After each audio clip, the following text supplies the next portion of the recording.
Reborn at the beginning of the global crossing into the giant beast sea. I swear to make that despicable couple pay in blood for what they've done. At the very start in the incubation pool, I actually awakened an SSS grade talent, the world's only titan beast, King Kong, casually slaying the first giant beast. Not only did it trigger a hundredfold drop rate to harvest precious essences, he even earned the world's only unique title, with his combat power permanently skyrocketing, while others were still struggling to survive. My island is already crowded with apocalyptic titans like Godzilla and King Ghidorah. However, the icebound period is approaching, and the true threat has only just begun to surface. Chapter 1, the world's only colossal beast, King Kong. Ugh, Han Feng opened his eyes, looking around in confusion. From the heavens above, an ancient voice boomed like a giant bell. Welcome, global players, to the Sea of Behemoths. All Chinese people, everyone must be prepared. Remember, your actions over the next 3 years will determine the fate of our nation in 3 years' time. For yourself, for this land beneath your feet, live on. Han Feng slowly rose to his feet, looking at his familiar surroundings, and froze in disbelief.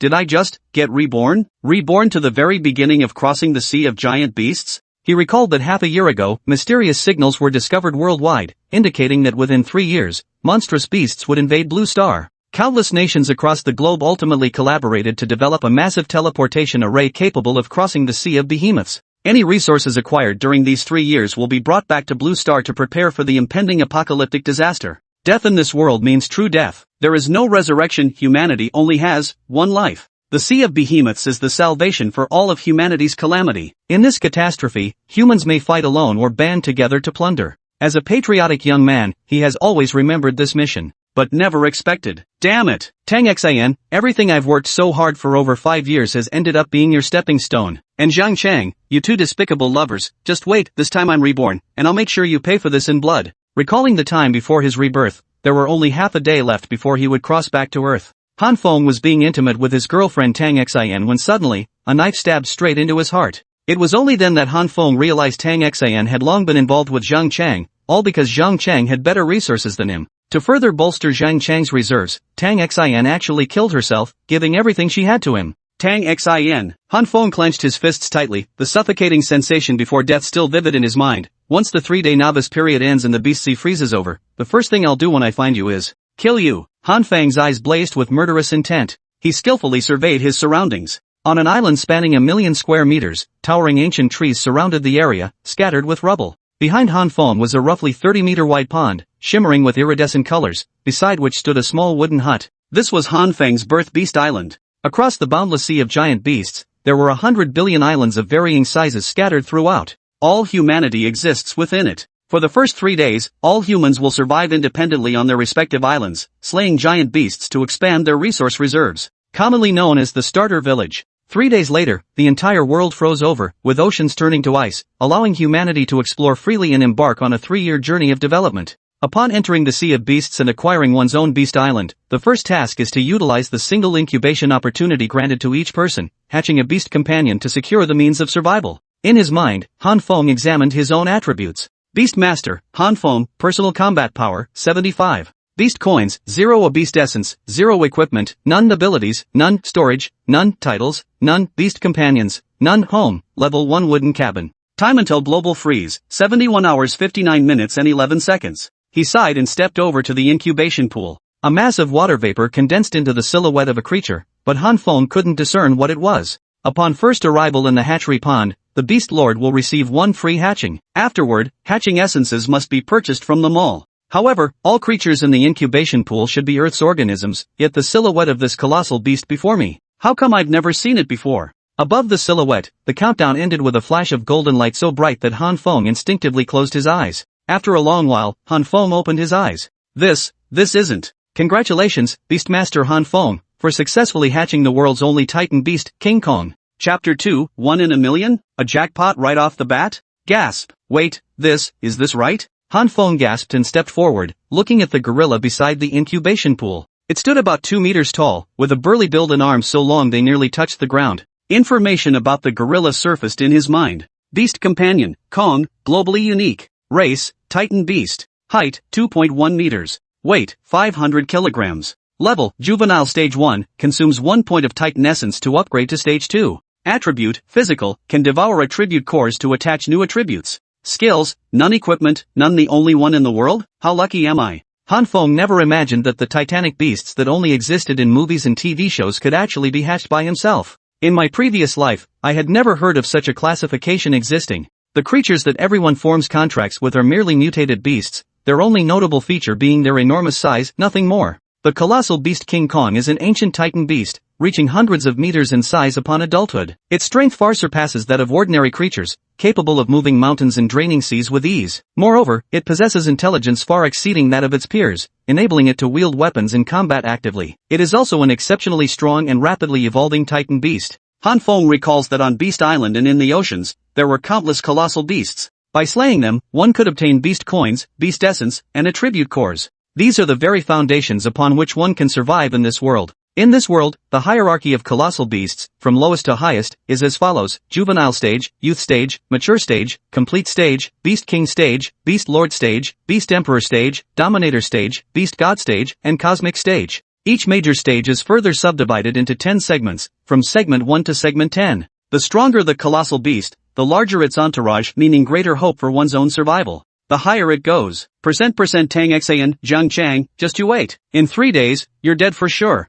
Hiss hiss hiss. Suddenly, a sound reached his ears. Han Feng felt every hair on his body stand on end. Turning his head sharply, he saw a massive python behind him, about as thick as a human thigh and roughly 10 meters long. Devouring python. A low-level giant beast commonly found in the mountains and forests of Beast Island. Yet even so, it was not something Han Feng could handle at his current level. With a thought, Han Feng saw the words Juvenile Stage Level 1 appear above the devouring python's head. Han Feng instinctively stepped back, but the devouring python, having spotted its prey, swiftly charged forward. Just as Han Feng had no room to retreat, a figure dashed past by his side. It was Jin Gang. In an instant, Jin Gang charged forward, grabbed the sky-swallowing python's head, then snatched up a nearby rock and smashed it down with brutal force. The blow shattered the rock and also knocked the sky-swallowing python unconscious. Han Feng immediately understood. After becoming the lord of the Beast Island, all the nurtured giant beasts will form contracts with their master, allowing them to be commanded with just a single thought and action. Jin Gang, strike the spot 2.5 inches below the head of the sky-swallowing python, that's where its heart is.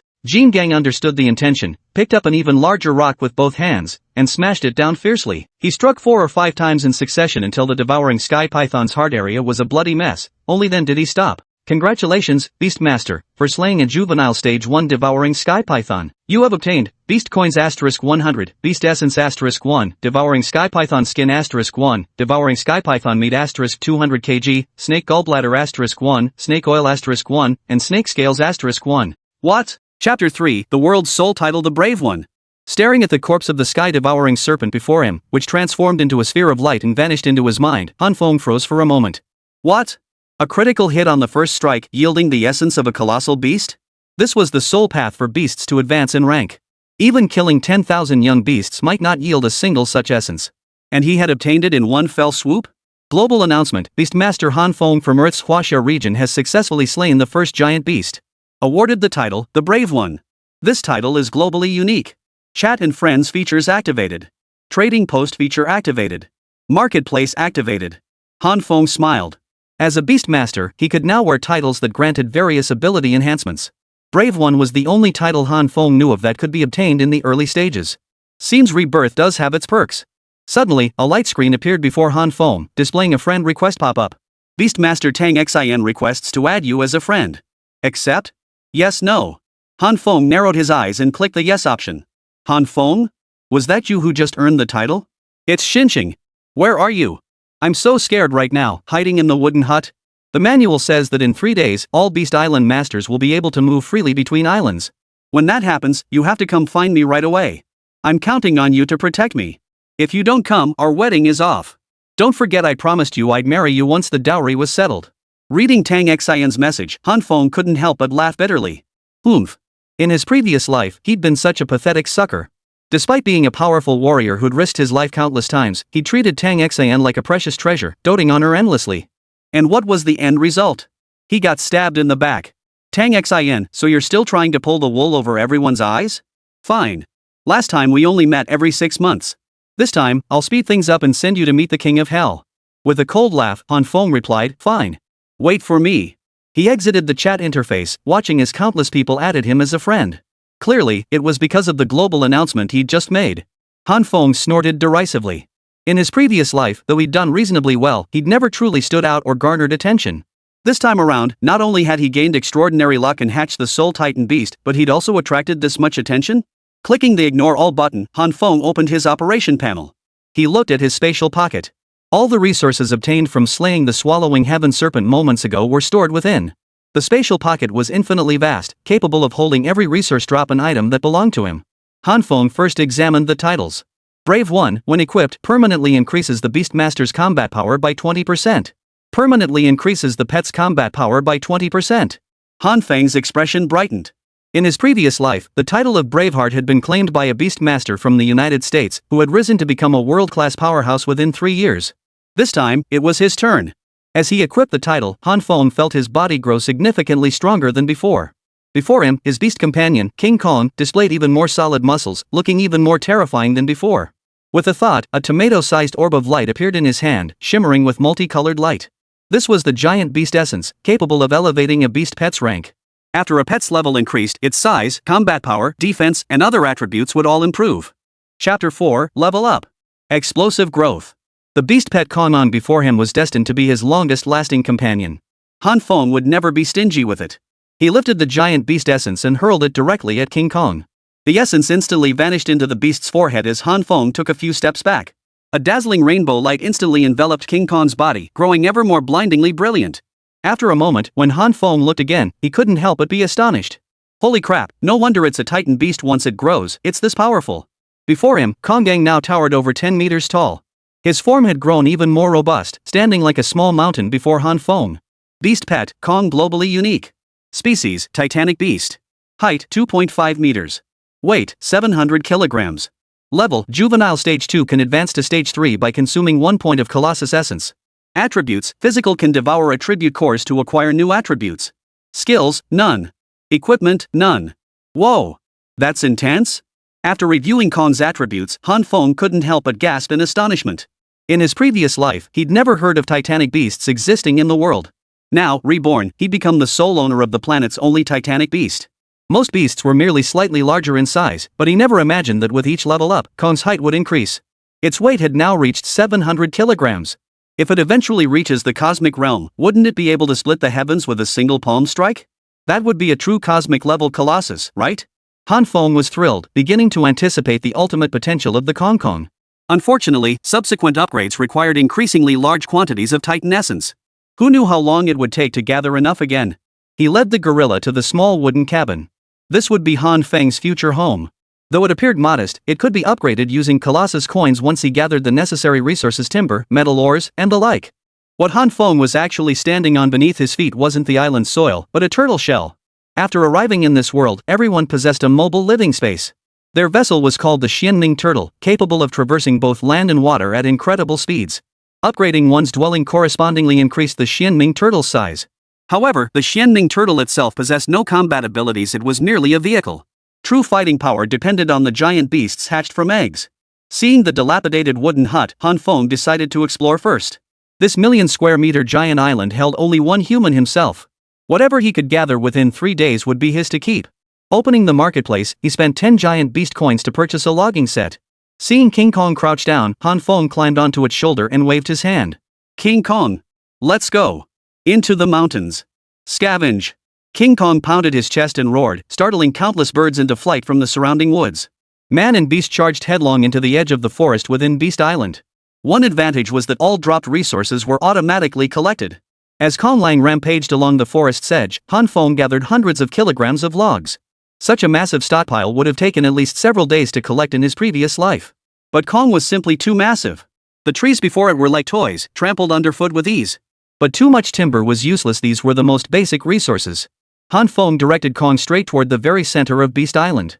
Chapter 5, Is There a Brother to Save Me? Selfie. A map of the entire Beast Island appeared in his mind. Measuring 10 kilometers in both length and width, the island was nearly circular. The closer they approached the center, the more diverse resources they encountered, but simultaneously, the appearance of more formidable beasts signaled greater danger. After traveling just a few hundred meters, the man and beast had already slain a sky-devouring python and an armored boar, securing some resources. Yet they had yet to obtain anything from the core of the giant beasts. After all, with a drop rate of 1 in 10,000, how could it be that easy? Wait.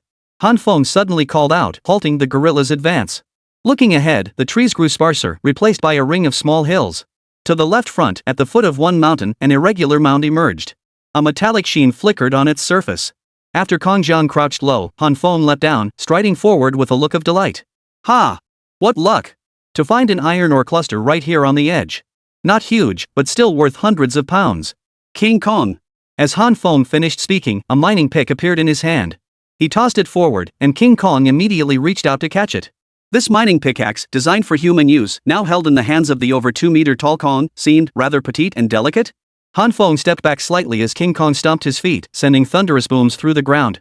He advanced toward the iron ore cluster, swinging the pickaxe and driving it down again and again. Clang! Clang! Clang! The metallic clatter echoed incessantly. Every 2 or 3 swings would chip off a chunk of iron ore, which would then enter Han Feng's spatial storage. 10 minutes later, the entire cluster of iron ore before him was fully harvested. His spatial storage now held an additional 450 kilograms of iron ore. Han Feng chuckled. This was far faster progress than during his early days in the newbie village. It was like a little cow riding a rocket, soaring to the heavens. Let's go, King Kong. Keep pushing deeper. Han Feng decided to walk on the ground, continuing deeper into the interior. Traveling over mountains and through rivers, he gathered a wealth of resources along the way. Bored, Han Feng opened the chat interface. Around him, 10,000 humans formed a chat group, where countless beast masters conversed. Holy crap! So terrifying. How did those giant beasts even grow so big? Just now, I ran into a boar taller than a person. If I hadn't scrambled up a massive tree, I'd be dead by now. You're lucky to be alive. Didn't you see the main interface announcement? Over 100 billion humans were transported here, and 10 billion have already perished. If 50 billion managed to escape the beginner's beast island within 3 days, that'd be considered a decent outcome. I'm so scared. I'm hiding alone in a cave now, too afraid to go out. Is there a kind brother who can come rescue me? Selfie. Don't be scared, little sister. Hang in there. I'll come save you in 3 days. Take a deep breath. Dude upstairs, you must be starving. I can't wait to get out now. I'll show you all who the true ruler of this land is. Yeah, right. No matter how dominant you are, could you possibly be as strong as Han Feng? He just arrived a few minutes ago and already slayed the swallowing heaven python to earn a title. Think you can do that? Ha! I thought Han Feng was in this group? At Han Feng, boss, wanna pop in for a chat? At Han Feng, boss. Please take me under your wing. Once the world freezes over, I'll send you my location. Let me be your subordinate, deal? Watching the conversation veer off topic and even start tagging him, Han Feng chuckled. But, Chapter 6, a rare treasure, the 7-colored meteorite. This incarnation's sea of monsters seems even more savage. Is it because of my rebirth? Or is it just random? 100 billion humans had crossed over. So far, only about 3 hours had passed, yet 1 billion had already perished. In my previous life, the total casualties in the first 3 days barely reached 10 billion. It seems my rebirth into this life presents a far more severe situation than before. I must strive to improve and focus on developing my birth island within 3 days. As he pondered, the interface before Han Feng vibrated. He glanced down to find a private message waiting. Han Feng had only one friend. Tang Xin. Feng. How are you doing? I've been holed up in the cabin the whole time. I don't want to go out, it's so dangerous out there, and the sun is brutal. I'm afraid my skin will get tanned. I don't want to get ugly.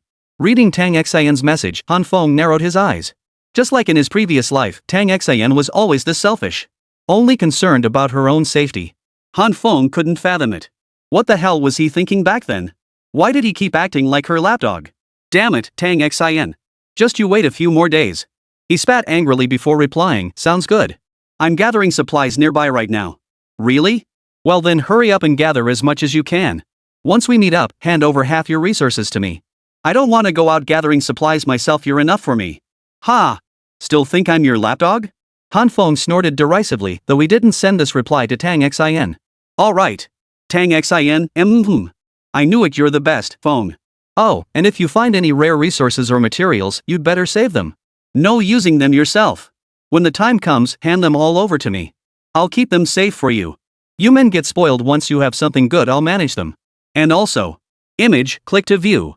Seeing the image Tang Xin sent, Han Feng instinctively tapped to open it. It displayed an extensive list of resource materials, with staggering quantities required. At normal efficiency, it would take a month or more of grueling work to gather them all.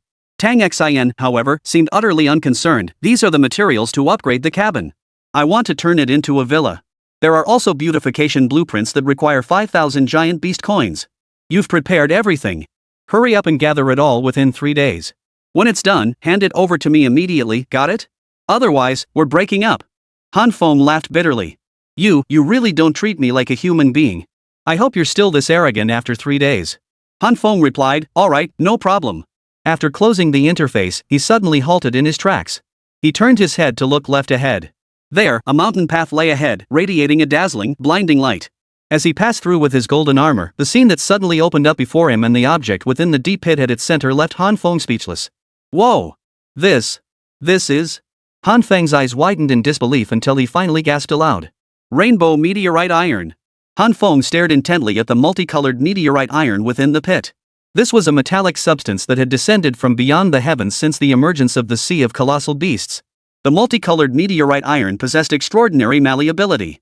Especially when forged through smelting and tempering, it became unbreakable while retaining the ability to shift its form at will. For countless beast pets that had awakened their spiritual intelligence, it was nothing short of a divine weapon.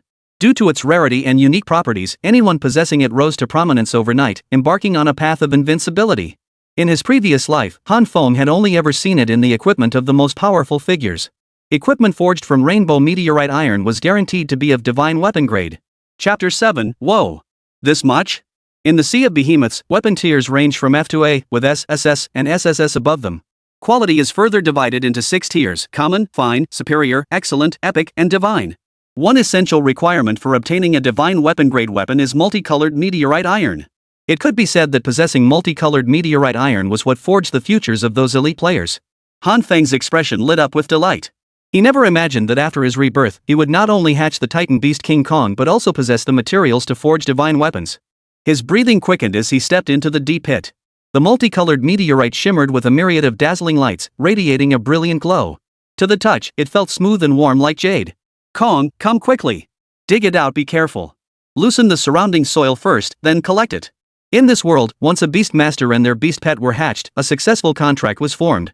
Thus, the beast pet could share items within the beast master's space. A shovel materialized in King Kong's hand. Swinging his arm, he dug relentlessly at the side. Soon, the soil around the multicolored meteorite loosened.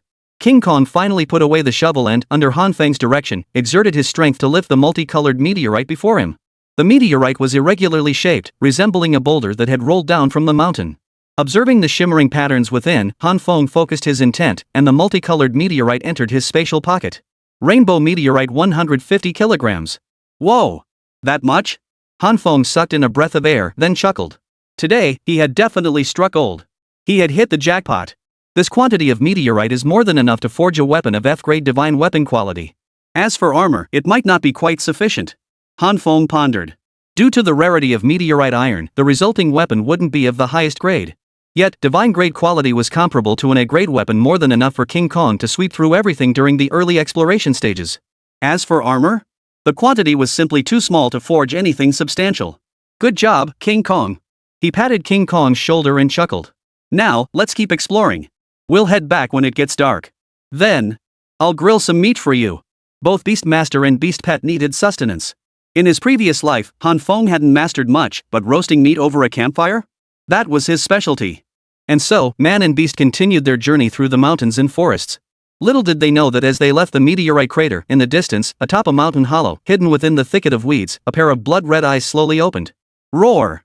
Roar! Roar! Vastly over 2 meters tall, Kongang charged recklessly through the woods. For the first time, Han Feng experienced the sheer power of a titanic beast.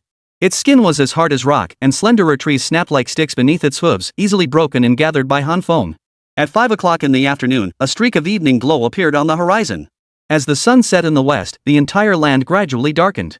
The man and the beast finally came to a halt. Han Feng leapt down from Konggong's shoulder and gathered the metal ore clusters before him.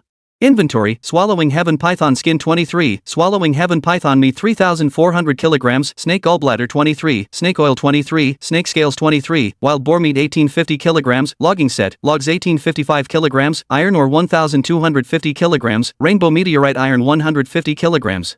Surveying the resources within his storage space, Han Feng smiled faintly. Chapter 8: Crisis. The Shadowy Wolf Pack. For hours had passed since his arrival in this world, and he had already amassed the equivalent of several days' worth of earnings for an ordinary beastmaster. For other beast masters, even if they only contracted ordinary giant beasts, such killing efficiency would be impossible. That afternoon, Han Feng had slain countless swallowing sky pythons and armored wild boars. Not only did he gain these resources, but his giant beast coins had also reached 5,780 points. Unfortunately, he hadn't obtained any more giant beast essence. Still, Han Feng refused to be discouraged. After all, this was a drop rate of 1 in 1,000, or even 1 in 10,000. To have obtained one right at the start was already an immense stroke of luck. Still, before him, a light screen appeared. Han Feng opened the marketplace and searched. Basic forging station, capable of smelting and forging F&E grade weapons and equipment. Price, 10,000 giant beast coins. To purchase the basic forging station, he needed 10,000 Colossus coins. After working hard all afternoon, he had earned less than 6,000 points. Ah well, looks like it'll have to wait till tomorrow. Come on, let's head back. Opening the map in his mind, Han Feng prepared to return to the cabin. Night was treacherous. Beasts lurked in the shadows, emerging only after dark. Venturing across Beast Island after sunset was perilous unless one possessed formidable strength. Han Feng had no desire to lose his life here after being granted a second chance at life. This was also written in the survival manual. Perched on Kong's shoulder, Han Feng opened the chat group in front of him, idly scrolling through it out of boredom. For the first 3 days, everyone was surviving on their respective starting Beast Islands. When bored, chatting in the group was the only entertainment. Guys, who can relate? I just entered the island to explore and ran into a sky-swallowing python that gobbled up my beast pet. Now I'm hiding alone in a cave, too scared to go out. Help! Help! This sea of monsters is no place for humans. I want to go home. What's this nonsense about fighting for the nation? Nothing matters more than your own life. Ha ha ha. Just took down an armored boar, no need to worry about food for the next 3 days. Selling timber, iron ore, and copper ore. If you need any, check the trading post, the cheapest ones are mine. Holy crap! Is this the hardcore player? How long has he been here? Just over 5 hours, and he's already selling stuff? Big shot, please take me under your wing. This world is terrifying. Our group went from 10,000 to just 8,000 members overnight. This place is terrifying. Any kind soul willing to take me in? I just need food and shelter, selfie.jpg. Holy crap. Big thunder. Did I enter the wrong place? This isn't survival, it's a high-end club. Seeing everyone's varied reactions, Han Feng smiled faintly. This was how everyone would live in the sea of monsters from now on. Some gathered supplies to sell, others sought companions to survive together. Different paths led to different futures. Han Feng had amassed quite a bit of supplies himself. He could choose to sell them for giant beast coins, but these items still had a purpose. He needed to level up. Suddenly, Kong stopped moving. Han Feng's hair stood on end. Perched on the gorilla's shoulder, he kept backing away as the grass ahead parted. When he saw what appeared before him, Han Feng frowned. A pack of netherwolves. A whoa! In the dim forest ahead, Han Feng first saw countless pairs of eyes glowing with an eerie light. Following closely behind, a dozen or so starving wolves, nearly as tall as a man, slowly emerged. Their fur was a dark, ominous black, gleaming with a sinister sheen. From the corners of their mouths, foul-smelling saliva dripped, and as they fixed their gaze on Han Feng and King Kong, it was as if they had spotted the most delicious meal imaginable. Underworld wolves. A pack of wolves. Known for their pack mentality and hunting prowess. Renowned for their lightning speed and formidable bite force, few could escape unscathed when surrounded by their pack. Surveying the pack of Wolf King in its third juvenile stage, the rest in their second, Han Feng's brow furrowed deeply. Chapter 9, Battle. Injury. Damn it. It's a pack. All afternoon, Han Feng had only encountered swallowing heaven pythons and armored boars, never a pack of netherwolves.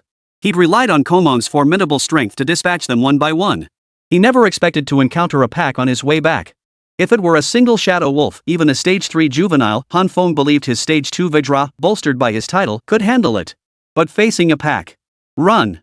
Han Feng barked the order without hesitation. Having lived in this world for 3 years, he understood its survival rules. When confronting pack animals, one must never engage head-on without absolute confidence. He wasn't afraid of a tough fight, but after battling all afternoon, King Kong's stamina was already depleting rapidly. Confronting this pack of netherwolves could easily lead to injury or even a disadvantageous situation. Jin Gang shouldered Han Feng and sprinted forward, trees snapping and crashing around them. Yet behind them, the relentless howls of the wolves echoed, the sharp claws of the netherwolves scraping the ground like the relentless footsteps of the Grim Reaper, never ceasing to pursue. The wind and wolf howls filled Han Feng's ears. He glanced back and saw the netherwolves closing in relentlessly, their eyes burning with the hunger of predators. No! Han Feng resolved in his heart. If this continued, King Kong's stamina would eventually be depleted. Then, both he and King Kong would become nothing more than food for this pack of netherwolves. Han Feng had no intention of dying on the very first day of his rebirth. Jin Gang, fight! At the command, King Kong halted his advance, and Han Feng leapt down from his shoulder. With only 90 combat points now, he was unqualified to fight alongside King Kong. King Kong, it's all on you. King Kong nodded. Seeing Han Feng take cover behind a nearby boulder, it pounded its chest, letting out a series of furious roars. Before him, the pack of nether wolves halted, their eyes gleaming with a sinister light as they fixed their gaze on Kong, drool dripping onto the withered leaves. A dozen nether wolves advanced in a fanning formation, their claws carving deep gashes into the earth with each step. Every stride seemed to herald the impending doom of both man and beast. Seeing this, King Kong suddenly uprooted a tree trunk as thick as a bowl from nearby, wielding it in his hands as a weapon. Finally, the pack moved. Holding the trunk aloft, Jean Gang swung it upward, striking the first nether wolf mid-air as it lunged forward. With Kong's full force behind it, the wolf's neck snapped instantly. It flew like a cannonball, crashing into a distant rock before coming to a halt. Congratulations, Beast Master. You have slain a Stage 2 juvenile nether wolf. Rewards: 300 giant beast coins, 100 kilograms wolf meat, 20 kilograms wolf bones, 1 wolf skin, 2 wolf teeth. Congratulations, Beast Master, for defeating. The kill notifications echoed relentlessly in Han Feng's mind. Yet he had no time for celebration. All his attention was fixed on King Kong, fearing the giant might be endangered. Though renowned for strength and cunning, even the mightiest bull couldn't withstand a pack of wolves. Jean Gang, be careful. Watching King Kong fight with increasing ferocity, Han Feng shouted. A dozen or so nether wolves launched their assault simultaneously. Some lunged for King Kong's throat, others tore at his legs, while the most relentless ones scrambled up the tree trunk, their claws aimed squarely at his face. Jean Gang fought back relentlessly, but he couldn't fight off so many attackers alone. Several nether wolves circled behind him, leaping upward as their claws instantly pierced his back, then tore downward. Roar! King Kong. Chapter 10, Level Up Again. Breakthrough. King Kong let out a pain roar, while Han Feng screamed with eyes bulging. Blood flowed freely. The pain seemed to ignite Kong's primal fighting instinct. With a swift turn, he slammed his tree trunk into the ground, crushing 3 more nether wolves. King Kong reached out, clamped his hands on either side of a nether wolf's fangs, and with a savage snarl tore the beast clean in two. The air thickened with the stench of blood. The gorilla attacked with frenzied ferocity, leaving only the alpha wolf standing. But the gorilla's body was already covered in wounds. Kong Gang, stop chasing it. Take care of yourself. Han Feng shouted as he saw the Wolf King attempting to flee. But King Kong was already blinded by bloodlust. He picked up a large boulder nearby and hurled it forward with all his might. The boulder slammed into the nether Wolf King's body. Han Feng distinctly heard the sound of cracking bones. Limping forward, King Kong seized a broken tree trunk nearby and plunged it viciously into the Wolf King, ending its life instantly. Congratulations, Beast Master. You have slain a Stage 3 juvenile nether wolf, earning giant beast coins 300, wolf meat 100 kilograms, wolf bones 20 kilograms, wolf hide 1, wolf teeth 2, giant beast essence 1. Beast essence? Han Feng leapt down from the boulder. The air thick with the stench of the underworld wolf's blood was something Han Feng had long grown accustomed to. He rushed forward without pause, staring at King Kong's body covered in claw marks and bite wounds, battered and mangled beyond recognition. Jean Gang sat on the ground, utterly weakened, his eyes vacant. Han Feng's eyes filled with heartache.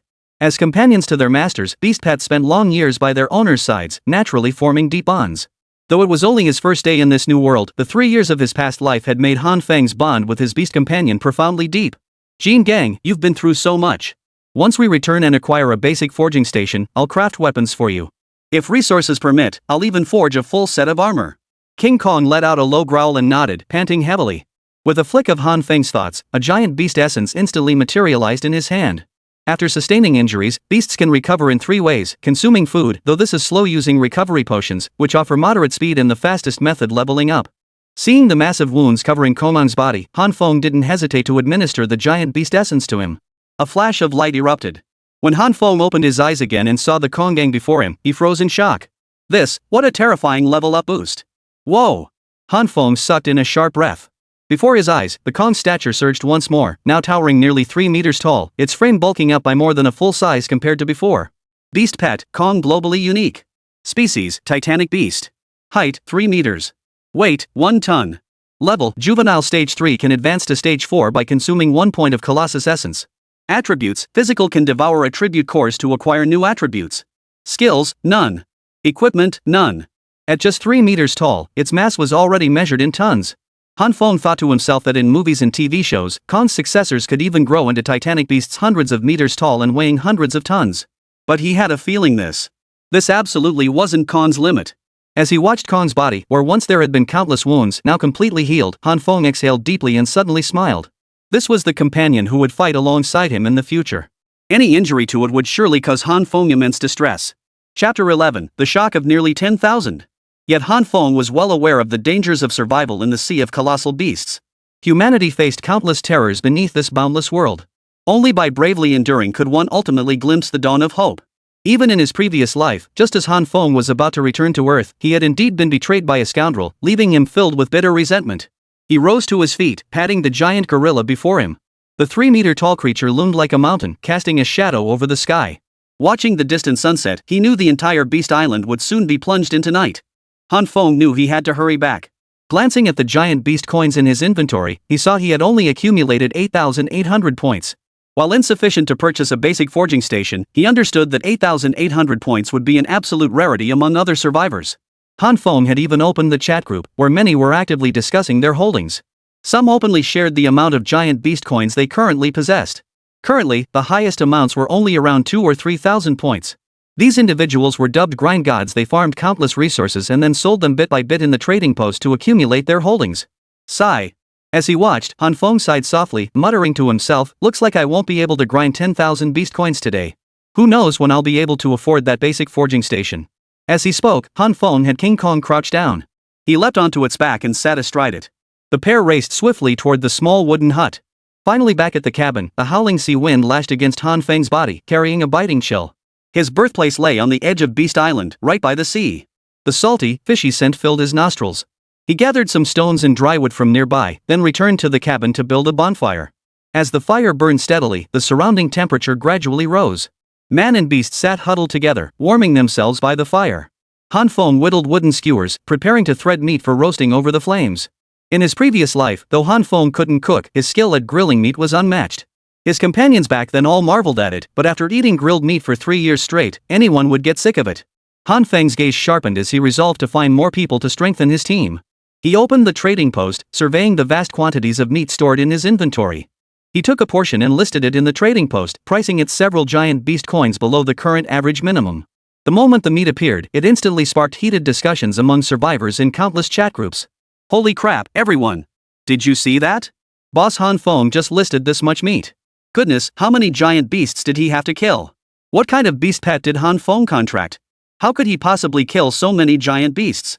Damn it, I'm still just carrying my own contracted beast around, hiding in my little cabin too scared to go out. And Han Feng is already running rampant? No way, I gotta buy 2 kilos of this meat. I'm roasting it up, I'm starving. Plus, the mall's selling flint and camping gear too." Han Feng watched everyone chatting away, chuckled softly, and said nothing more. Watching everyone scramble to buy up the countless items he'd listed in the trading post, the meat supplies vanished in an instant. Only then did he glance at his current tally of beast coins, 11,500 points. Han Feng smiled. He had finally saved over 10,000. Now he could purchase a basic forging bench and craft the. But man is iron, food is steel, skip a meal and hunger gnaws. Han Feng still wanted to fill his stomach first. As he grilled the meat, the nearby Kong Kong drooled profusely. A voice boomed from the heavens, resonating like a great bell, shaking the hearts of all present. Chapter 12, You Dare? Nightfall at 6 p.m. Night is the realm of beasts. All beast masters, exercise caution until dawn at 6 a.m. the following day. Announcement: in 66 hours, the world will freeze over. Guild functionality will activate at that time. Once guilds reach a certain level of development, guild rankings will be enabled. Guild rankings will periodically grant abundant rewards. The ancient voice fell, sparking another round of discussion among the crowd. Joining a guild would grant access to premium resources in the future. Combined with mutual support and coordinated team operations within squads, it would undoubtedly make things far more convenient and secure. As Han Feng pondered this, a pop-up appeared in his chat interface. Beastmaster Chen Fei requests to add you as a friend. Accept? Chen Fei? Han Feng felt the name sounded familiar. After hesitating, he finally accepted the request. Soon after, a message arrived: "Hey, bro. Did you catch the announcement from above? In just over 2 days, guilds will be launched worldwide. I'd like to invite you to join my guild. Like you, I'm Chinese. The guild's name is Flying Guild. Bro, I've already started inviting a bunch of people. Dozens have accepted so far. If you join, you'll definitely make my guild shine." Han Feng's eyes narrowed slightly as he finally understood. Flying Guild? That was the guild that became the target of everyone's hatred not long after the previous game cycle. The most notorious incident involved Chen Fei coveting the resources held by several vice presidents of the guild. He demanded they secretly hand over all their resources to him. When they refused, Chen Fei lost his mind and slaughtered them all. Had witnesses not discovered the crime, the matter might have been swept under the rug. Ever since then, Chen Fei had been hunted down by everyone. Han Feng hadn't expected Chen Fei to come knocking on his door. After a moment's thought, Han Feng replied, "Sorry, not interested." Chen Fei shot back instantly, "Bro, don't be so quick to refuse. Even if we can't strike a deal, we can still be friends. You're so strong, and we're both Chinese, we should stick together. If you join, I'll make you vice president. Plus, you'll hand over all your current resources to the guild for everyone to use. Only by uniting can we have a better chance of survival in the future. Surely you want to be someone everyone looks up to? Why go it alone?" Han Feng instantly laughed. Was this moral blackmail? After a moment's thought, Han Feng replied with 3 words before blocking him, "You think you're worthy? In this world, everyone lives in fear. While unity is crucial in the sea of monsters. But Han Feng couldn't bring himself to be that selfless, surrendering all his resources. Don't be fooled by Chen Fei's righteous facade, he was nothing but a moral blackmailer. Once Han Feng surrendered everything, Chen Fei would undoubtedly seize all the resources for himself before covering his tracks.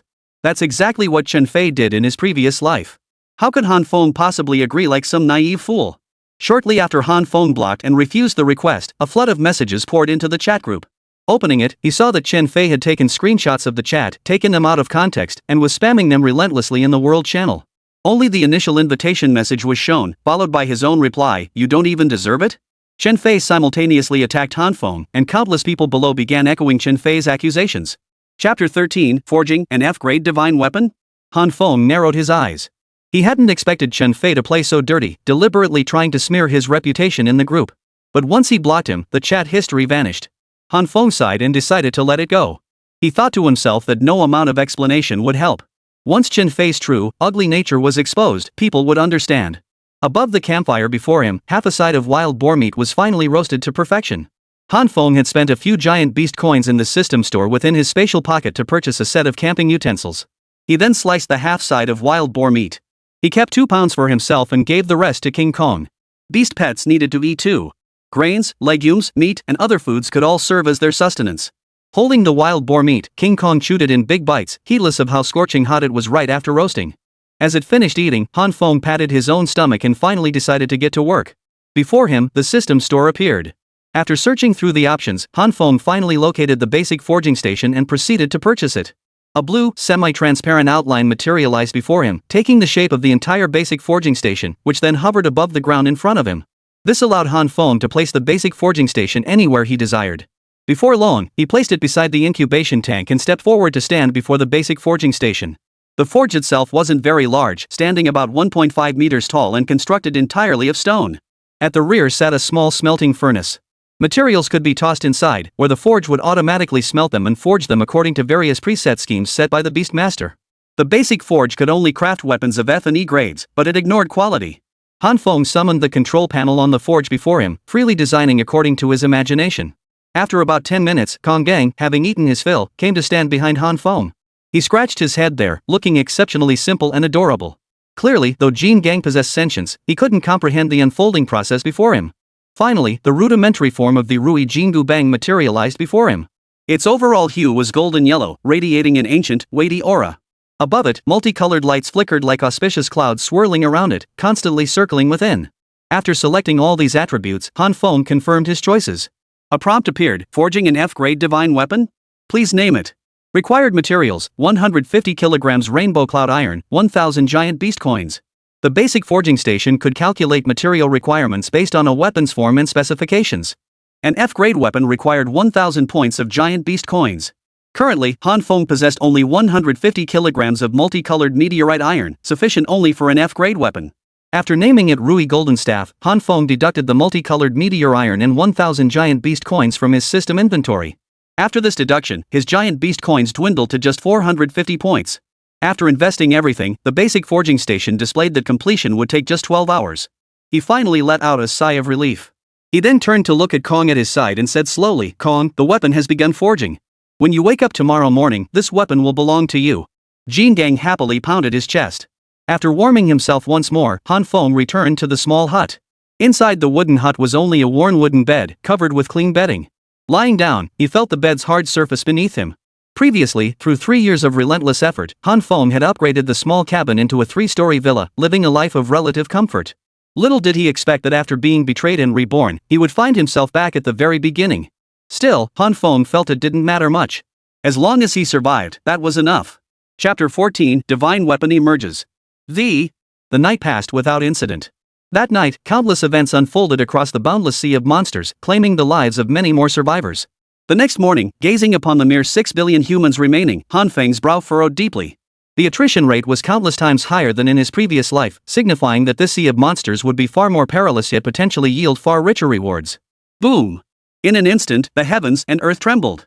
Han Feng leapt from his bed, flung open the cabin door, and dashed outside. King Kong had dozed off beside the cabin the night before. Now, Han Feng stared at the forging table beside the incubation pool as a multicolored light shot skyward.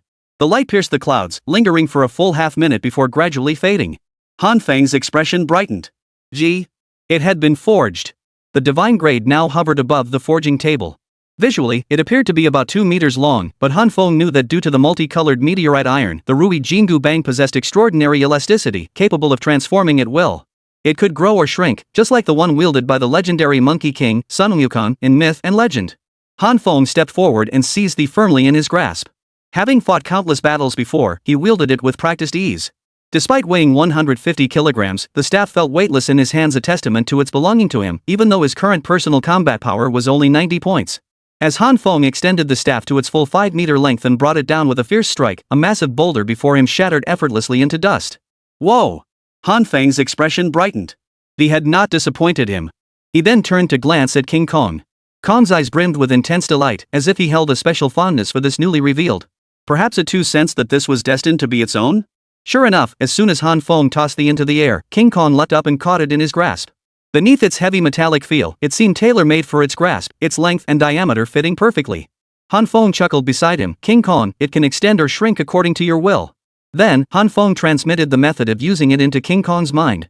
Within mere seconds, King Kong grasped its use, effortlessly extending and retracting it at will. Finally settling at a 3-meter length in its grasp, it radiated a primal, world-shaping power. Noticing an ordinary wooden stick nearby, Han Feng picked it up and began twirling it in front of King Kong. The golden ape mimicked his movements, quickly grasping the basics of wielding the and its combat techniques. After practicing for a while, Han Feng felt hungry. He rekindled the campfire and ate breakfast. Han Feng sighed with a wry smile. Eating roasted meat every day really does get old. I need to find someone who can cook to travel with me. One thing did intrigue Han Feng, though. The multicolored light that had shot skyward earlier had been witnessed by humans on nearby islands, unseen by him. They were all discussing what could possibly cause such a celestial phenomenon. Unaware of the source, they couldn't possibly guess it was Han Feng's doing. Roar! Roar! Roar! Just as Han Feng was amused by the spectacle, a series of furious roars echoed from the distance.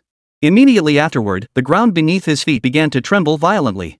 Chapter 15, Confrontation, the Might of the Golden Ape. Han Feng abruptly stood up and turned his head. In the distant mountains and forests, a dark figure leapt into the air, soaring over countless towering trees before landing before Han Feng and Vidra. Vidra instinctively stood beside Han Feng, his golden monkey staff raised, guarding him with unwavering vigilance. Han Feng stared at the colossal beast before him and finally recognized it as a gibbon. However, this gibbon's entire body was covered in skin as hard as rock, emitting a silvery gray glow. Han Feng frowned deeply.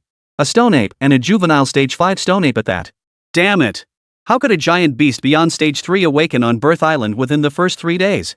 In his previous life, Han Feng had encountered stone apes on Birth Island, but they had only been stage 1 juveniles. The sudden appearance of a juvenile stage 5 stone ape now made him tense. With Kongang only at the 3rd stage of the juvenile period, could he possibly stand against this 5th stage stone ape? Escape was no longer an option. Stone apes were renowned for their brute strength, sharing the same lineage as Kong. Even if he fled atop the Kong's shoulders, how far could he possibly escape? Sooner or later, the stone ape would surely catch up.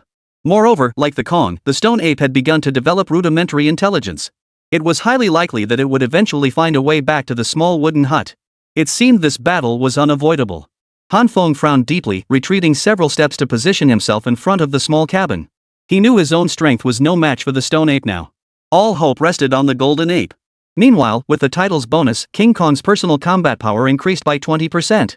Combined with his F-grade divine weapon, the Rui Jingu Bang, it also carried a passive effect, armor penetration, increasing damage dealt to enemies by 15%. Kong. Leave no survivors. Otherwise, we'll both die here. Han Feng barked the order, urging Kong on to unleash his full power and slay the stone ape. Kong roared twice, charging forward with the in hand. The stone ape was no pushover either. The two colossal beasts collided in an instant. As the two colossal beasts tested each other, their fists collided with a thunderous crash.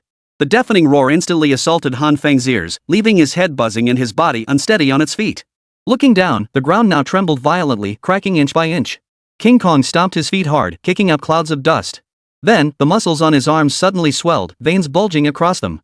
The golden ape gripped thee tightly in both hands, the staff now radiating a multicolored glow. At his mental command, the staff instantly extended to 5 meters in length, its surface now covered in intricate patterns of auspicious clouds. As he swung it, the air around him whistled with the sound of breaking through the atmosphere. The stone ape lunged forward, its fists crashing violently against the golden monkey's chest. The golden ape stumbled back 3 steps before abruptly halting. With a thrust of his Rui Jingu Bang, he sent the stone ape flying backward with a thunderous crash. The stone ape flew dozens of meters through the air before crashing heavily to the ground, kicking up a cloud of dust. The golden monkey charged forward, the earth trembling beneath his feet as leaves fell from the surrounding trees. Swinging his golden staff high in the air, he brought it crashing down in a powerful downward strike, poised to smash the stone ape's skull. The stone ape scrambled to its feet, raising both fists high in an attempt to block the staff's attack. Boom! Han Feng clearly heard a cracking sound in front of the wooden hut. The golden monkey staff struck downward, instantly splitting the stone ape's arms apart, leaving them a bloody mess. Chapter 16, Instant Annihilation, Lightning Core? The stone ape roared in agony. Taking advantage of its weakness, the Monkey King swung his staff in a flurry of blows through the air. He crashed down again, smashing heavily onto the stone ape's skull. With a pop, its head instantly exploded, instantly killed by the Monkey King. Instantly annihilated. Whoa, this! Han Feng sucked in a sharp breath. He never imagined the Monkey King could wield thee with such mastery, unleashing the divine might befitting a legendary weapon. He stepped forward. All the while, he marveled inwardly, was this the true power of a titanic beast? Han Feng grew increasingly eager to witness the formidable displays that would unfold as the golden ape ascended through successive levels of power. As he stepped forward, the stone ape's corpse vanished instantly, absorbed by Han Feng. Congratulations, host! You have slain a young stage 5 stone ape, earning 2,000 Titan coins, 1,300 kilograms of stone ape meat, 80 kilograms of stone ape blood, and 1 lightning attribute core. What? Han Feng, already overjoyed, could no longer contain his delight. His lips curled upward into a devilishly charming smile. An attribute core. He and King Kong had circled the Beast Island tirelessly yesterday, yet hadn't obtained a single attribute core. Yet here he was, facing this uninvited guest first thing this morning, and he'd actually gotten one. The drop rate for attribute cores was even lower than that of giant beast essences. Gazing at the attribute core lying in his spatial storage, its surface crackling with blue-purple lightning, Han Feng chuckled like a simpleton son of a wealthy landowner. Attribute cores could be used by either beast masters or beast pets, granting corresponding attributes to the user. They would prove immensely beneficial in future battles. In his previous life, Han Feng had spent 3 entire years obtaining only 2 attribute cores, and those were hard-won through life-threatening battles. Little did he expect that before the 24-hour newbie village period had even ended, he had already obtained one. The lightning core materialized instantly, appearing in Han Feng's hand. Observing the dense thunder energy within the core, Han Feng tossed it forward and declared, "Kong Dang, it's yours." As the core was absorbed into King Kong's forehead, blue-purple lightning began to dance across its entire body.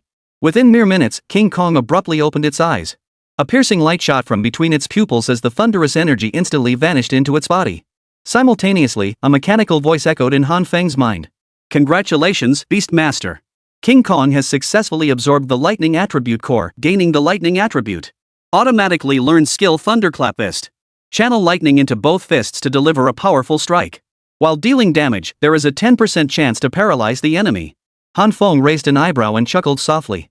Then, facing a nearby tree, King Kong retracted his, gathered power in both hands, and swung forward. As his fist struck the tree, immense thunderous energy surged forth. Lightning instantly shattered the tree trunk. Thick flames burned for a moment before dissipating in the wind, leaving only a pile of dust behind. Awesome! Han Feng's expression brightened. He thought to himself, with thee as his divine weapon, combined with his lightning affinity and the active skill Thunderclap Fist, Kong Kong was destined to dominate the battlefield in the future. Beast Companion, Kong Gang globally unique. Species, Titanic Beast. Height, 3 meters. Weight, 1 ton. Level, Juvenile Stage 3 can advance to Stage 4 by consuming 1 point of Colossus Essence. Attributes, Physical, Lightning can devour attribute cores to acquire new attributes. Skill, Thunderclap Fist concentrates lightning energy into fists for a powerful strike, dealing damage with a 10% chance to paralyze the enemy. Equipment, Golden Monkey Staff Grade F Divine Weapon can be scaled proportionally at will. Current max length 5 meters. Inherent effect, Armor Pierce, increases damage dealt to enemies by 15%. Han Feng smiled with satisfaction as he reviewed Kong Kong's stats. Chapter 17, Cabin Upgrade, 1 against 100. Returning to the cabin with Kong, Han Feng had lain awake the previous night, his mind racing. Many tasks now required his attention. Now that Kong was sufficiently powerful by his side, at the very least, he could ensure Han Feng faced no immediate danger during the initial period after the global freeze. So what needed to be done next? Was to upgrade his dwelling. This would be his future home, no half measures would do. Stepping before the cabin, Han Feng focused his intent. An upgrade option appeared, prompting the consumption of beast coins, timber, and a small amount of iron ore to transform the cabin into a 3-bedroom, 1-living-room structure. After clicking upgrade, the cabin before him shimmered with a burst of light and instantly expanded into a 3-bedroom, 1-living-room structure. Another click upgraded it from a 3-bedroom, 1-living-room cabin to a 2-story cabin. However, Han Feng's personal material reserves proved insufficient for further upgrades. So he sat atop King Kong's shoulder, and the man and beast continued deeper into Beast Island. Earlier, Han Feng had hesitated to venture into the deeper regions of Beast Island due to Kong's strength, but now Kong had given him sufficient confidence. After a full day of slaughter in the mid-level zones of Beast Island, Han Feng's spatial storage was now brimming with countless resources. Only 30 to 40 hours remained before the world froze over. Han Feng upgraded the double-story wooden house once more, expanding his living quarters to 3 stories. It was divided into countless rooms, each equipped with everything imaginable. Yet this wasn't what Han Feng truly desired. He intended to keep upgrading the cabin, transforming it into a concrete villa, then an estate, and eventually a castle, a city, even a kingdom. That was his ultimate ambition. Meanwhile, despite his beast coins now numbering tens of thousands, Han Feng still held back. Although the giant beast coins were sufficient to upgrade the 3-story cabin into a 2-story villa, he was still short several thousand kilograms of iron ore. As night fell, Han Feng prepared to rest, awaiting the dawn of the next day. The next day, the man and beast spent the entire day plundering the countless resources and beasts across Beast Island. Finally, around 5 in the evening, the man and beast returned to the 3-story wooden house. Ahead, as Han Feng clicked to upgrade, a flash of light erupted. In an instant, the 3-story wooden house transformed into a 2-story villa. The open spaces in front and behind were also cleared. Simultaneously, a notification flashed in Han Feng's mind: the Xianming turtle's body size had expanded once more. Such was the nature of the Xianming turtle, as its dwelling upgraded, it would adapt to the changes and develop new demands, continuously increasing its size and movement speed. However, lacking any offensive capabilities, it could not assist Han Feng in combat. Beast Master, Han Feng. Personal combat power, 90 including title bonuses. Beast coins, 35,870. Beast essence, 0. Equipment, none. Abilities, none. Inventory: Swallowing Heaven Python Skin 322, Swallowing Heaven Python Meat 11,400 kilograms, Snake Gallbladder 322, Snake Oil 322, Snake Scales 322, Wild Boar Meat 10,850 kilograms, Logging Set, Logs 28,855 kilograms, Iron Ore 5,250 kilograms, Wolf Meat 7,255 kilograms, Wolf Bones 2,200 kilograms, Wolf Hides 105, Wolf Teeth 210, Camping Gear, Stone Ape Meat 1,300 kilograms, Stone Ape Blood 80 kilograms. Title: The Brave increases personal and beast companion combat power by 20%. Beast companion, Kong. Homestead, 2-story villa, basic forge, ignores FE quality, 1,000 per use. Surveying his holdings over 30,000 giant beast coins and countless resources, Han Feng smiled faintly. His reserves could easily rival those of 100 or even 1,000 men. Chapter 18, The School Beauty's Distress Signal? But now, upgrading the 2-story villa to a 3-story one would likely require even more iron ore. Of course, all other resources remained critically important to him. Some can be used to craft equipment, others are various types of food, and still others can be smelted to produce all kinds of potions. Unless absolutely forced by a severe shortage of giant beast coins, Han Feng would never consider selling off all these resources. That night, Han Feng slept soundly until waking the next morning. He spent the entire morning with King Kong, making no moves whatsoever. As noon approached at 12 o'clock, the ancient voice boomed from the sky like a great bell once more. Attention all humanity, the Ice Age has commenced and will last for 3 full years.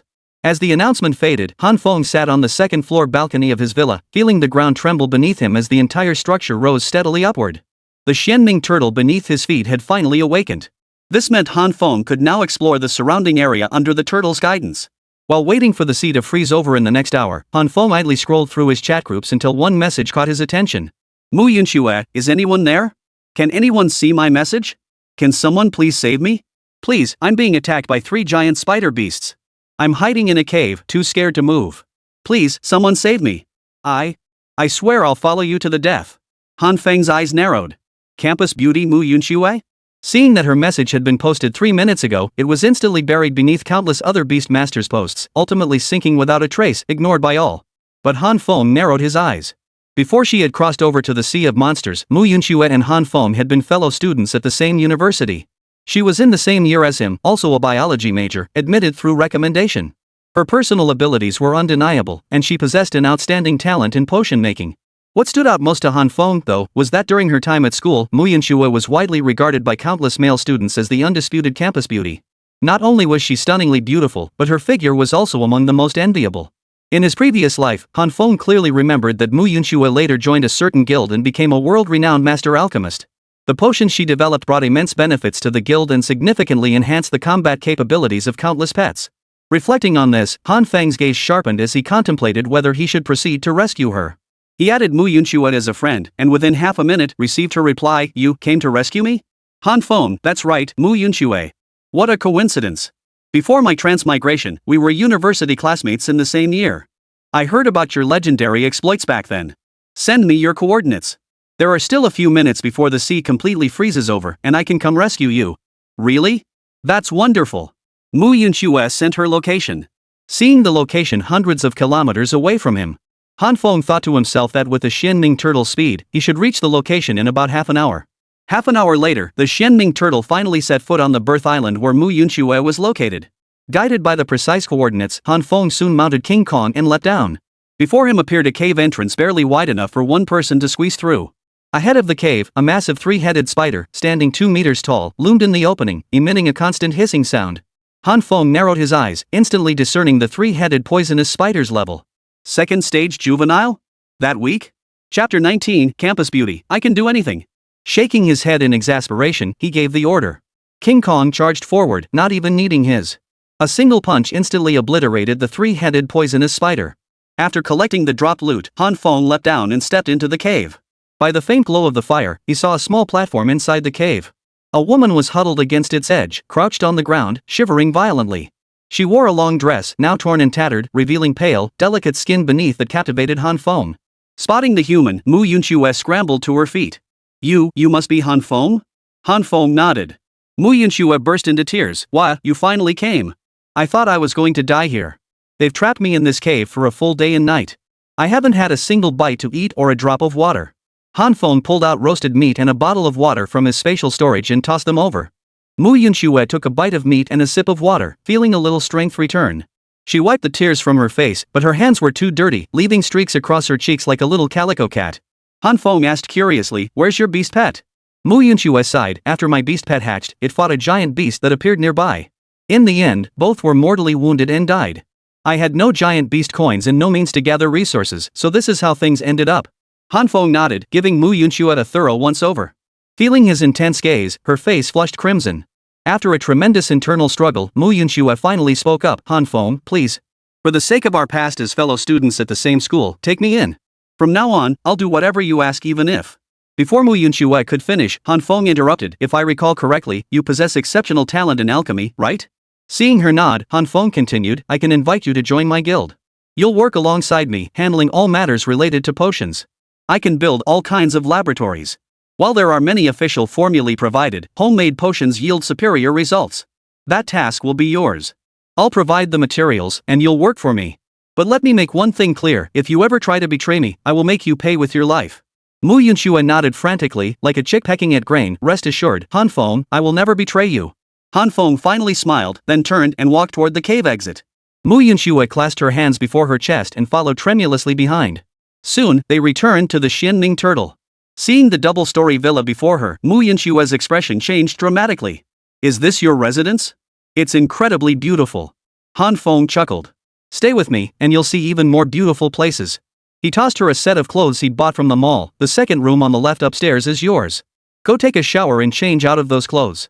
Mu Yunxue nodded gratefully and stepped into the villa. A while later, Han Feng watched as Mu Yunxue emerged from the villa. She wore tight-fitting thermal jeans on her lower body and a winter coat on top. Under the global ice age, humans couldn't withstand the cold with low combat strength. They still relied on clothing for defense. As Mu Yunxue appeared before him, her figure was well-proportioned, curves in all the right places, and her straight legs were incredibly alluring. Especially after her shower, her long hair cascaded down her back, framing her delicate, bare face. A faint blush had risen from the cold, and her large eyes fluttered. Chapter 20, To Meet the Dying Man. Mu Yunxue stepped forward, her voice barely above a whisper. Han Feng, thank you.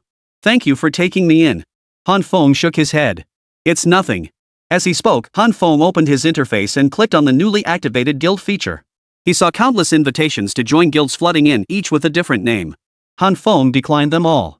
He wasn't the type to live under someone else's roof, and besides, in this life, Han Feng had his own plans.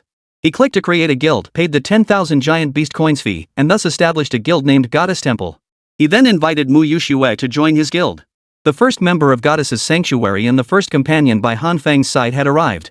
Mu Yuxue, appearance rating 94, combat power 65, specializes in potions, no beast pets. Han Feng then transferred all his current resources into the guild's shared storage. This would allow future members to freely access them as needed. Of course, every item taken would be recorded in Han Feng's system, so he had no worries about anyone betraying the guild to scheme against him after taking these resources. Looking at Mu Yuxue, Han Feng spoke slowly. I spent 10,000 giant beast coins in the mall to purchase a basic laboratory. It can develop basic potions. It's right there. Han Feng pointed to the newly constructed basic laboratory beside the villa, a single-story concrete structure. Before continuing, you can review the lab's documentation. My goddess temple doesn't recruit useless people. Since you've come to my side, I expect you to develop some basic potions as soon as possible. Among them, the most important is the basic physical constitution potion. Mu Yuxue nodded urgently. Yes, Han Feng. Rest assured. Han Feng chuckled. Alright, relax. I'm not some monster who eats people. What, you're afraid of me? As he spoke, Han Feng leaned in close to Mu Yuxue. His scorching breath instantly brushed against her ear. Her earlobe flushed crimson, and she instinctively stepped back.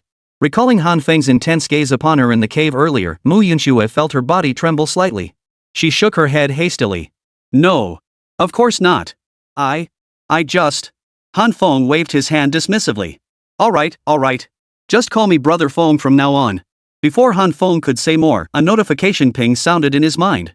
Opening the control panel before him, Han Feng's gaze sharpened as he read the message transmitted from above. The aura of slaughter accumulated over 3 years of relentless combat instantly spread around his body, causing the surrounding air to suddenly feel several degrees colder. Mu Yuxue, standing nearby, instinctively asked, "What's wrong?" Han Feng shook his head, a cold smile curling his lips. Nothing. Go back to work. In a bit. I'll take you to meet someone. Someone. A dying man. Before Han Feng stood the private chat interface sent by Tang Xin. Friend Tang Xin send location. Tang Xin, Han Feng. What's wrong with you? Didn't I tell you? I said once the global freeze lifts and you can leave the island, you should hurry over to find me. Where are you now? How far away are we? I'm telling you, I've already met up with a few classmates. We're all waiting here for you. Can you hurry up? Do you really have to keep us all waiting? What gives you such a big ego? Poof. Han Feng couldn't help but laugh. Tang Xin was so reckless. Since that was the case, he'd grant her a death she deserved. Oh, right. Just as Mu Yuxue was about to leave for the lab, Han Feng called out to her. Can you cook? Mu Yuxue scratched her head and chuckled. Well, I can eat. I won't starve. Han Feng's mouth twitched. Forget it. Never mind. Chapter 21, Black Stocking Lab Assistant? Mu Yuxue had already entered the lab, embarking on her journey of potion development. Han Feng stood outside the lab door, watching as even Mu Yuxue's white lab coat couldn't hide her impressive assets. Such a stunning figure made even Han Feng unable to resist stealing a few extra glances. At the same time, Han Feng had already relayed their next destination to the Xianming turtle. He mentally confirmed the location of the next site. Out of boredom, Han Feng stepped outside the villa. The shell of the Xianming turtle was incredibly hard, even harder than the rocks deep within the earth. In fact, during the past 3 years of his previous life, Han Feng had never heard of anyone capable of killing a Xianming turtle. Unless its master perished, the turtle would die naturally. This fact filled Han Feng with awe at the turtle's extraordinary resilience. After all, Han Feng planned to construct numerous structures atop the Xianming turtle's shell. House upgrades, laboratories, forging stations, gardens, breeding facilities, and more. For the next 3 years, humanity's future would depend on surviving and thriving atop the Xianming turtle. Opening the guild interface, Han Feng checked the status. Currently, only Mu Yuxue remained in the guild. As Han Feng had asked before, Mu Yuxue couldn't cook and he himself could only grill meat. No one could endure eating grilled meat every single day. Next, Han Feng thought to himself, he would have to find ways to recruit some qualified guild members. First and foremost, looks had to be absolutely top-notch. The goddess temple's standard was simple, any woman, as long as she wasn't him. And she had to score at least 90 points on the looks scale. After reincarnating into this life, Han Feng possessed absolute, 100% confidence in his combat abilities. At least in the early stages, with his current luck and drop rates, he had absolutely no worries about Komang's growth. As a titanic beast, Kong was an absolute powerhouse in the early stages. Taking on 100 or even 1,000 enemies single-handedly was a breeze. Therefore, Han Feng sought to surround himself with more visually appealing and useful individuals. Take Mu Yunxue, for instance. Her expertise in potions was master level, earning her the title of potion master in his previous life. With her by his side, Han Feng needn't worry about future potion needs. Moreover, Mu Yunxue was sufficiently obedient. As for her loyalty, that remained open to debate. But Han Feng didn't care. If Mu Yunxue dared to betray him, he would strike her down the moment she showed the slightest hint of disloyalty. As for the others? Whether it's combat, reconnaissance, cooking, farming, or any other skill, anyone who can contribute to his survival and is sufficiently obedient is welcome to live by his side. Together, they would fight and grow stronger. For now, however, Han Feng still had two matters to attend to. First, he had to deal with that adulterous pair, Tang Xan and Zhang Chang. Second, to continue gathering as many supplies as possible, be it food or other resources. As the future King Kong undergoes successive upgrades, his needs will only grow ever greater. Tap tap tap. The bonfire blazed fiercely, warding off the world's chill, when the sound of high heels clicking on the ground echoed. Turning to look, Mu Yunxue approached, clad in a white lab coat and silver-gray high heels. Beneath the lab coat, faintly visible beneath the fabric, were black stockings. Alright, Han Feng admitted. He bought them. Who doesn't love seeing a beauty in sexy stockings? As he approached Han Feng, the warmth of the campfire kept any chill at bay. Through the hem of her robe, Han Feng could even glimpse the fair, delicate skin beneath the black stockings. Han Feng marveled inwardly. Bringing Mu Yunxue into the fold was the most correct decision he'd made since his rebirth. Who could have foreseen such foresight? Oh, it was me. Well then, no problem. I'm such a little genius. Chapter 22, Spirit Void Grass? Strike it rich. Originally, Mu Yunxue had been about to say something after sitting down, but she suddenly fell silent. Her mouth hung open for a long moment, yet not a single word escaped her lips.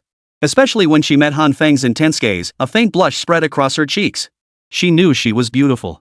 During her university years, countless people had called her the campus beauty queen, whether out of flattery or genuine admiration. Mu Yunxue remained confident in her looks. Originally, she had always held a certain belief: could beauty put food on the table? But now it seemed it really could. Sigh. I wonder if Han Feng took me in because of my abilities or my looks. Mu Yunxue was torn. As time ticked by, Mu Yunxue finally spoke up. Ahem. A light cough instantly snapped Han Feng out of his daze. Rubbing his hands awkwardly, Han Feng feigned composure as he asked, "What's wrong? Is something the matter?" Mu Yunxue nodded. Earlier, I reviewed the relevant records and literature in the lab. Based on my own understanding, I analyzed the commonalities among many of the potions. Among them, the most fundamental and scarce ingredient is lingshu grass. Currently, none of the resources stored in your spatial pocket contain lingshu grass. Therefore, we can't produce anything yet. Once we have lingshu grass, I can begin developing the basic constitution potion and basic stamina potion. Spirit Void Grass? Han Feng took a drag on his cigarette, narrowing his eyes slightly. The lingshu grass is a relatively rare plant found in the Sea of Colossal Beasts. It resembles ordinary grass in appearance, yet possesses a faint spiritual essence, as if every leaf were enveloped by the aura of a spiritually charged spring. Due to its inherent spiritual essence and potent medicinal properties, it proved invaluable in crafting numerous potions. Most crucially, despite its scarcity, it could be cultivated artificially.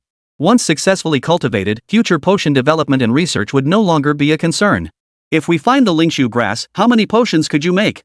Han Feng inquired. Mu Yunxue shook her head. Not too many. Since your other resources are limited, I can only leverage the commonalities between resources to substitute and develop. Even so, I'd likely only be able to produce 3 bottles of basic gene potions and 5 bottles of basic stamina potions. Han Feng nodded. The basic gene potion could only be consumed by humans, boosting a human beast master's combat power by 10 points and enhancing their physical attributes across the board.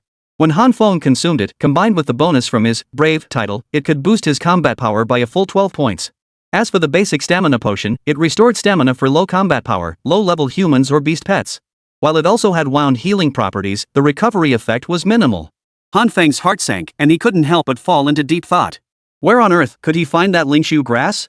In his previous life, it had taken him a long time to travel far and wide before. Roar! Just then, beside him, King Kong stood up and let out 2 deep, thunderous roars, startling Han Feng so much his face turned beet red. Jin Gang, what's with all the sudden commotion? Ignoring him, King Kong roared twice more, pounded his chest, then pointed toward a distant island. Han Feng frowned, his curiosity piqued as he looked over. After the death of its beast master, a birth island became ownerless territory. It underwent various transformations, and no one knew what might emerge there. As the Xianming turtle glided forward, it seemed poised to pass the island by. Suddenly, Han Feng's mind flashed with a thought. Stop! Approach this island. After issuing the command to the Xianming turtle, Han Feng's breathing grew rapid. Because he saw a grove of lingshu grass. Chapter 23, Spirit Root Soil? What kind of bull luck is this? This is a lingshu grass grove? How could there be so many? From a distance, Han Feng and Mu Yunxue could see a vibrant expanse where green and golden hues intertwined, bursting with vitality. This was the distinctive hue of the lingshu grass. Leaves interwove green and gold. Approaching closer, one could see wisps of mist rising from them. Even a single whiff brought a refreshing clarity to the senses. Han Feng couldn't help but smile. Originally, he had been pondering that, as Mu Yunxue had mentioned, most potions required lingshu grass as a base ingredient. Just as he was fretting over this, he never imagined he would stumble upon it directly. Due to its massive size and low center of gravity, the Xianming turtle was ill-suited for navigating complex terrain. Therefore, it could only halt on the flat shoreline. After halting its movement, the Xianming turtle lay prostrate on the ground.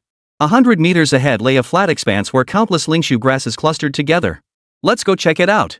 At the command, Han Feng led Mu Yunxue, with King Kong following behind, as they dismounted the Xianming turtle. Something's not right. Upon reaching the lingshu grass patch, Mu Yunxue suddenly furrowed her brow. She spoke slowly. Based on my knowledge of lingshu grass and documented records, its growth density is extremely low. Typically, 4 or 5 plants per square meter is considered a high density. But, Brother Feng, look here. This square meter clearly holds no fewer than 100 plants. It's practically indistinguishable from ordinary weeds. Han Feng nodded, stepping forward to examine it closely. Indeed. Just as Mu Yunxue had said. The lingshu grass before them was indeed growing far too densely. Oh no! It wasn't just too dense, it was absurdly dense. At least 20 times the normal density. Han Feng couldn't help but ponder. Even in his previous life, he had never heard of such a characteristic of lingshu grass. This could only mean one thing: the lingshu grass before him was absolutely extraordinary. Stepping forward, Han Feng crouched down and gently stroked the lingshu grass. It felt exactly like the lingshu grass he knew from his previous life. The lingshu grass is real. Then there's only one possibility. Wait. This is... Suddenly, Han Feng's expression changed dramatically. He parted the grass in front of him and peered downward. There, within the dark soil below, countless multicolored rainbow lights were swirling. Though the glow wasn't blindingly bright, Han Feng still noticed it. This is spirit root soil? How is this possible? Spiritual root soil? What is that? Mu Yunxue asked curiously from the side. Han Feng patiently explained, spiritual root soil is one of the rarest treasures in this world. This world holds many heavenly treasures and rare gems. Among them is the golden monkey king S, forged from multicolored meteorite iron. Among countless other treasures, spirit root soil stands out. It accelerates the maturation cycle of crops potentially by 100-fold while also altering their growth patterns. It is precisely due to the properties of spirit root soil that the lingshu grass thrives so luxuriantly. Whoa! Mu Yunxue sucked in a sharp breath, her eyes brimming with excitement and curiosity. What an amazing soil! Boom!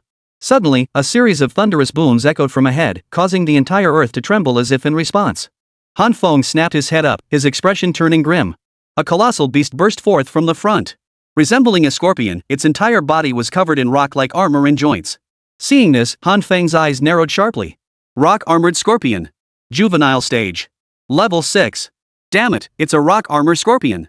Kong, don't let it destroy the lingshu grass and the spirit root soil. Roar! Kong Gang bellowed, pounding his chest before leaping into the air. His appeared in his hand, and with one swing, it charged toward the rock-armored scorpion ahead. Chapter 24, sweeping her into his arms? Han Feng's brows furrowed as he stared at the stage 6 juvenile rock-armored scorpion before him, a hint of worry creeping into his heart. Early stage, 6th rank? This wasn't something an ordinary person could casually handle in the early stages of crossing over. According to Han Feng's memories from his previous life, when the entire sea of behemoths had just frozen over and he left the island, even his own beast pet hadn't had time to level up. If someone was lucky enough to obtain a giant beast essence and manage to level their beast pet up to the 2nd stage of the juvenile period, it would already be considered exceptional. Leveling up to the 3rd stage of the juvenile period? That was even more difficult. And now, his own giant beast, the beast pet he had contracted, King Kong, was only at the 3rd stage of the juvenile period. To have it confront the rock-armored scorpion before him? Han Feng felt an overwhelming resistance. Yet he had no choice but to advance. There was no retreat. Right now, setting aside other considerations, the vast expanse of spirit void grass before him, coupled with the spirit root soil, one being the most scarce medicinal herb he currently possessed, the other a rarity unmatched even by the multicolored meteorite, were both treasures of unparalleled value. How could Han Feng possibly abandon them? Even without being processed into potions, lingshu grass possessed subtle effects that could enhance the physical constitution of ordinary people and even beasts upon consumption. Over time, its benefits were boundless. Moreover, if Han Feng were to flee this place with Mu Yunxue now, should the rock armor scorpion pursue them, the pair would have absolutely no chance of escape. A 3-tier difference in cultivation meant a vast disparity in movement speed. Watching Kong Kong leap forward, his striking the rock armor scorpion's carapace, Han Feng's brow furrowed. With a thunderous boom, the entire ground trembled. Mu Yunxue beside him swayed unconsciously. Han Feng swiftly pulled her into his arms, holding her close to steady her. Simultaneously, Han Feng continuously commanded the giant ape in his mind. This was how the battle between a beastmaster and their beast pet unfolded. The previous strike seemed to have little effect on the rock-armored scorpion, yet it had caused the ground to tremble violently. Beside him, Mu Yunxue gasped, "Ah," as her body swayed. Han Feng instinctively pulled her into his embrace. Mu Yunxue was stunned. Where was he grabbing? No way. There. No way. Yet that single blow instantly sent the rock armor scorpion reeling in pain. It struggled to raise its massive pincers and charged forward toward the golden warrior like a mad beast. Damn it! Han Feng thought instinctively. The rock armor scorpion was renowned for its formidable defense. In this sea of behemoths, it was the most troublesome foe for countless early-stage beast masters. Facing one, unless you were its equal or higher in rank, victory was unlikely. It was precisely for this reason that countless lives had been lost beneath its twin pincers in his previous life. Those pincers possessed a crushing force capable of shattering rock and metal, or let alone an ordinary person like Han Feng. Suddenly, a flash of insight struck Han Feng's mind. Vajra! Use the Thunder Fist! In an instant, King Kong drew the golden monkey staff back into his hand before soaring into the air. The rock armor scorpion's sole weakness was its inability to float in the air. Even exerting all its strength, its jumping ability remained poor. High in the air, King Kong's fists tensed with explosive force. Muscles coiled like dragons along his arms, followed by wild flashes of lightning power swirling and coiling around his limbs. Roar! Roar! Roar! With each thunderous bellow, the lightning power coalesced into his fists. Then, as Kong Gang descended, his fist slammed into the rock-hard carapace of the rock armor scorpion with a thunderous crash. Crack! In that instant, Han Feng's expression brightened. Chapter 25, The Blushing School Beauty? This could work. Han Feng smiled, realizing that while the rock armor scorpion possessed astonishing defense, it couldn't withstand the infusion of thunderous power. Han Feng was practically laughing inside. As long as it had a weakness, as long as he could fight it head-on, that was perfect. The thunderous energy poured into the rock scorpion's body moments ago had sent waves of intense pain coursing through it. The rock scorpion raised its head, roared furiously, and swiftly turned to pin Jean Gang's legs with its pincers. Han Feng ordered King Kong to retreat without hesitation. King Kong swiftly moved to an open area. He couldn't let the enemy destroy the lingshu grass patch in front of them first. In the early stages, this was immensely beneficial to him. He couldn't afford to be caught in the crossfire of two colossal beasts. King Kong was too clever for its own good. With its awakened spirit, it reacted instantly, instinctively taking 2 steps back to evade the rock shell scorpion's attack. Then, it swiftly bent down, grabbed the scorpion's hind legs, and dragged it backward. The rock armor scorpion thrashed violently on the ground, its massive pincers pounding the earth with such force that the entire surface rumbled and shook. But Han Feng paid no heed to this. Finally, the 2 colossal beasts reached an open clearing. Raging fury ignited within Kong Gang, propelling him to hurl the rock scorpion into the air. This exposed its underside. Without the rock-like shell to obstruct his view, Han Feng instantly saw the thin layer of flesh exposed within. In that instant, Han Feng's expression brightened. At his command, Kong raised both fists, unleashing a relentless barrage of thunder fist strikes. Boom! Boom! Boom! With each successive blow, the rock armor scorpion's abdomen soon became a bloody mess. Though it had initially mustered its full strength to counterattack the Vajra, Han Feng now observed its breathing gradually weakening. Roar! Finally, with a furious bellow from the Vajra, the surrounding air seemed to shatter with sonic booms.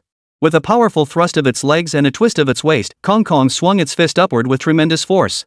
The rock armor scorpion's abdomen instantly exploded, torn open from below by Kong's blow, leaving a gaping, bloody hole. Congratulations, Beast Master! You have successfully slain the rock armor scorpion.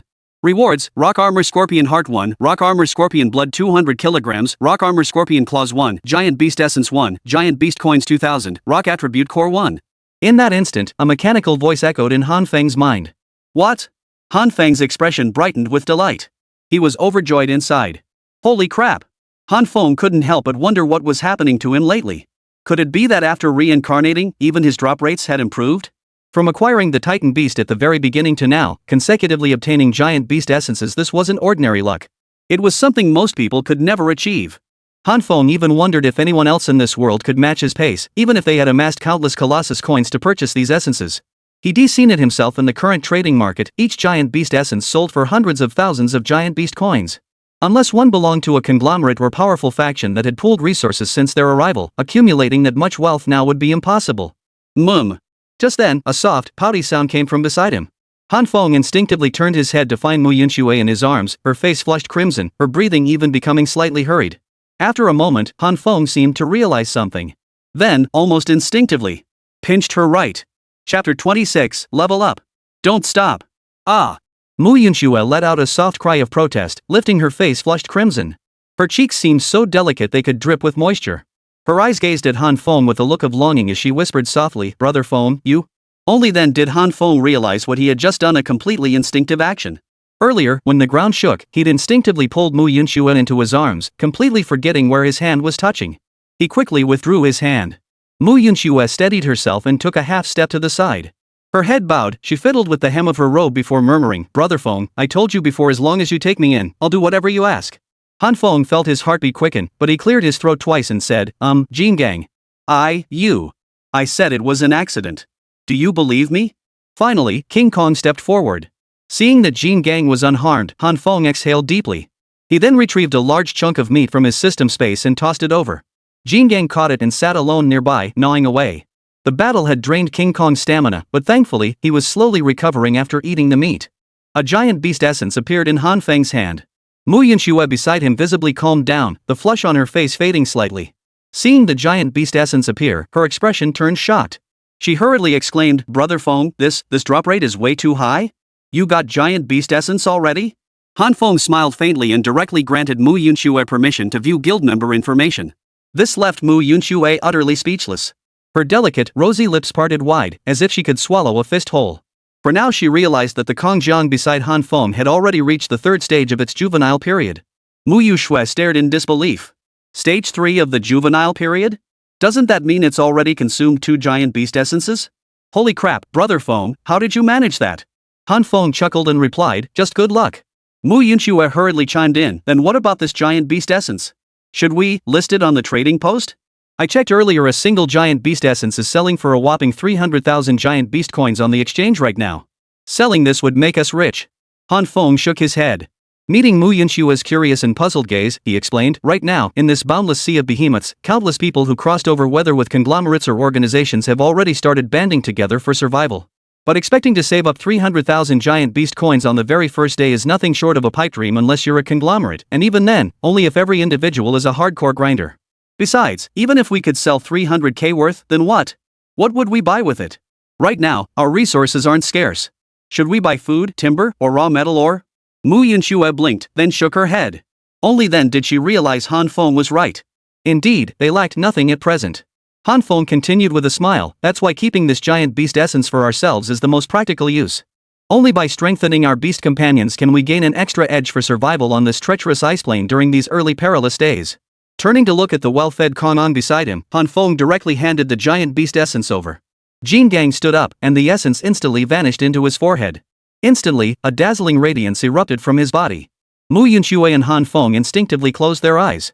After a mere instant, Jin Gang appeared slightly larger than before.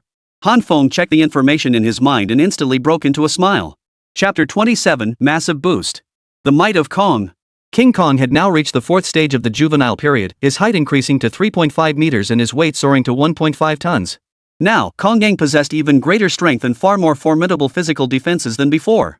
Mu Yunxue circled around King Kong, then exclaimed with a gasp, "Holy cow, Brother Feng, your beast pet is way too powerful.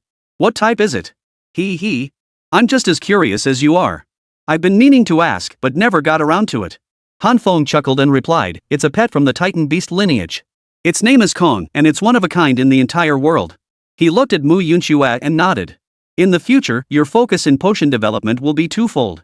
First, to enhance the physical fitness and combat prowess of all our guild members. Second, it will primarily focus on enhancing the strength of Konggang and the many beast pets we'll hatch in the future. We must ensure both sides progress steadily.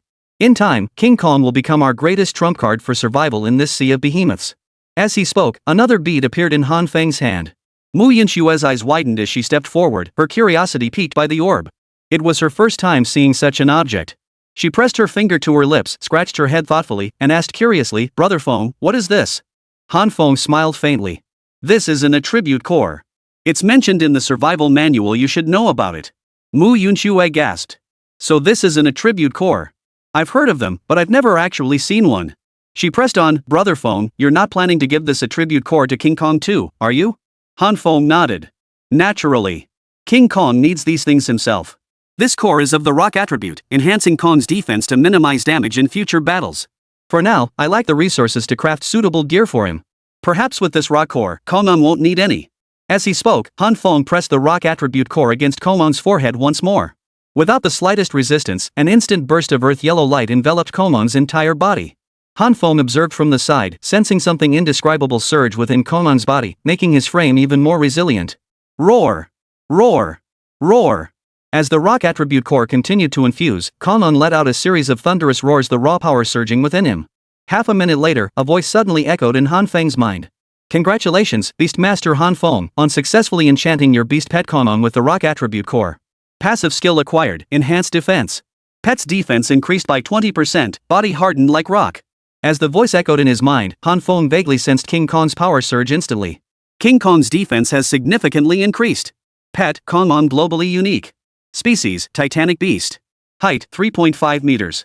Weight, 1.5 tons. Level, juvenile stage 4, can advance to stage 5 by consuming one giant beast essence. Attributes, physical, lightning, rock, can devour attribute cores to acquire new attributes. Skills, thunderclap fist, rock defense passive, increases defense by 20%, body becomes rock hard. Equipment, golden monkey staff. After scanning the area, Han Feng's gaze sharpened. Upon receiving the command, Kong instantly tensed every muscle in his body and charged forward. A massive tree, roughly a meter in diameter, loomed ahead. With a thunderous crash, King Kong delivered a mountain-crushing tackle, sending the tree flying backward. Ah! Mu Yunxue covered her mouth beside him, utterly stunned. Chapter 28, The Kiss. Gone? What terrifying power. Is this the true might of King Kong? Brother Feng, your beast companion feels so different from others. Mu Yunxue scratched her head, utterly astonished. Han Feng chuckled. What, already scared? Kong'an will only grow stronger in the future. As he spoke, Han Feng beckoned the golden ape back. Then, he and Mu Yunxue stepped forward, examining the patch of spirit void grass and the spirit root soil before them. Han Feng stepped forward. With a thought, the spirit root soil and all its products vanished instantly, stored away in his system space. Seeing nothing particularly noteworthy around them, and with important matters still awaiting Han Feng, he spoke slowly, let's go. We need to continue on to our destination. Mu Yunxue nodded eagerly, following behind Han Feng as they walked toward the back of the Xin Ming turtle. After about 10 minutes, they finally returned to the back of the Xin Ming turtle. Han Feng opened his system store and searched for information related to planting areas. He spent 5,000 giant beast coins to purchase a vacant plot behind his double-story villa. This plot measured 10 meters square, totaling a full 100 square meters. As Han Feng worked, 1/5 of the spirit root soil, a full 400 kilograms, covered the original ground. Soon after, some lingshu grass began sprouting above the surface. Han Feng spoke slowly, keep some of the spirit root soil and spirit void grass here for now. Remember to tend to them diligently. Spirit void grass possesses extraordinary reproductive capabilities, yet its scarcity stems from its stringent habitat requirements. But now, with the spirit root soil, we can alter its nature. In the future, we won't need to worry about basic yet scarce herbs like spirit void grass. Mu Yunxue nodded, stepped forward, and carefully plucked several lingshu grass plants. She then said, with this lingshu grass, I should be able to begin developing basic physical constitution potions and basic recovery potions. However, as she spoke, Mu Yunxue bent down, scooped up a handful of soil, and placed it in her palm for careful examination. She then spoke slowly, I believe I can analyze the components within this spirit root soil. Afterward, find a way to replicate its properties. If we truly succeed, we could eventually replicate the spirit root soil itself. Furthermore, we might even harness its effects, accelerating growth and altering inherent properties, and apply them to potions. In the future, we might even create potions for stronger physiques, faster stamina recovery, healing potions, and more. What? Han Feng hurried forward, bending down to peer at Mu Yunxue with astonishment. Really? You can replicate it? Mu Yunxue turned to explain, but suddenly let out a muffled sob. Han Feng was stunned. Because their lips had touched for just an instant. Though it was only a fleeting contact, the sensation on his lips left Han Feng frozen in place, as if struck by lightning. Even Mu Yunxue's face, which had just regained its color, flushed red once more. She hurriedly stood up, awkwardly saying, I'm sorry, I didn't expect. Han Feng raised his hand to interrupt. It's nothing. What were you saying just now? Han Feng instinctively changed the subject. Only then did Mu Yunxue continue. Actually, back when I was in school, I conducted some research. Different soils contain different elements, which create environments conducive to specific plant characteristics. That's precisely why scientific organizations across China and the world have developed countless hydroponic cultivation techniques. I wonder if this spiritual root soil could also be analyzed and replicated. As she spoke, Mu Yunshue's voice grew fainter and fainter until it was barely audible, like the buzz of a mosquito. Chapter 29, Initial Liquid? Combat Power Boost. Han Feng scratched his head, surprised that he'd shared such intimate moments with Mu Yunxue twice in one day. After scratching his head awkwardly, he quickly turned away, cleared his throat twice, lit a cigarette, and said, didn't you say you could develop a basic potion? We need to head to our destination. We'll probably arrive around 9 p.m. We've got a few hours left, so I hope you can make some progress. Mu Yunxue nodded eagerly, as if granted a reprieve, and quickly jogged out of Han Feng's sight. Watching Mu Yunxue sway her hips as she vanished from sight, Han Feng felt awkward, momentarily at a loss for words to describe his emotions. In his previous life, he and Tang Xian had survived and thrived together in this world. He had believed this path would lead to an ideal life with Tang Xian, but in the end, he ended up betrayed by the one he loved. The Han Feng of today felt no love for Tang Xian in his heart, only a rage that wanted to tear her limb from limb and quarter her body. Yet, after the 2 moments of intimacy with Mu Yunxue just now, Han Feng suddenly sensed an extraordinary emotion stirring within him, a flutter of the heart unlike anything he had ever felt before. Before he could dwell on it further, Han Feng shook his head sharply, inwardly cursing himself. Damn it! Han Feng, what are you thinking? This is the Sea of Monsters. To survive, every beast master must strengthen themselves and relentlessly grow their power. How could you be entertaining such nonsense? Finally, he exhaled deeply. With a flick of his thoughts, Han Feng directed the Xianming turtle toward Tang Xian's destination. Later, he arrived alone at the open space in front of the villa. As the bonfire burned steadily, Han Feng sat there, scanning his surroundings until around 6 or 7 in the evening. Feeling peckish, he prepared dinner. Taking the roasted meat, he gave the bulk to King Kong.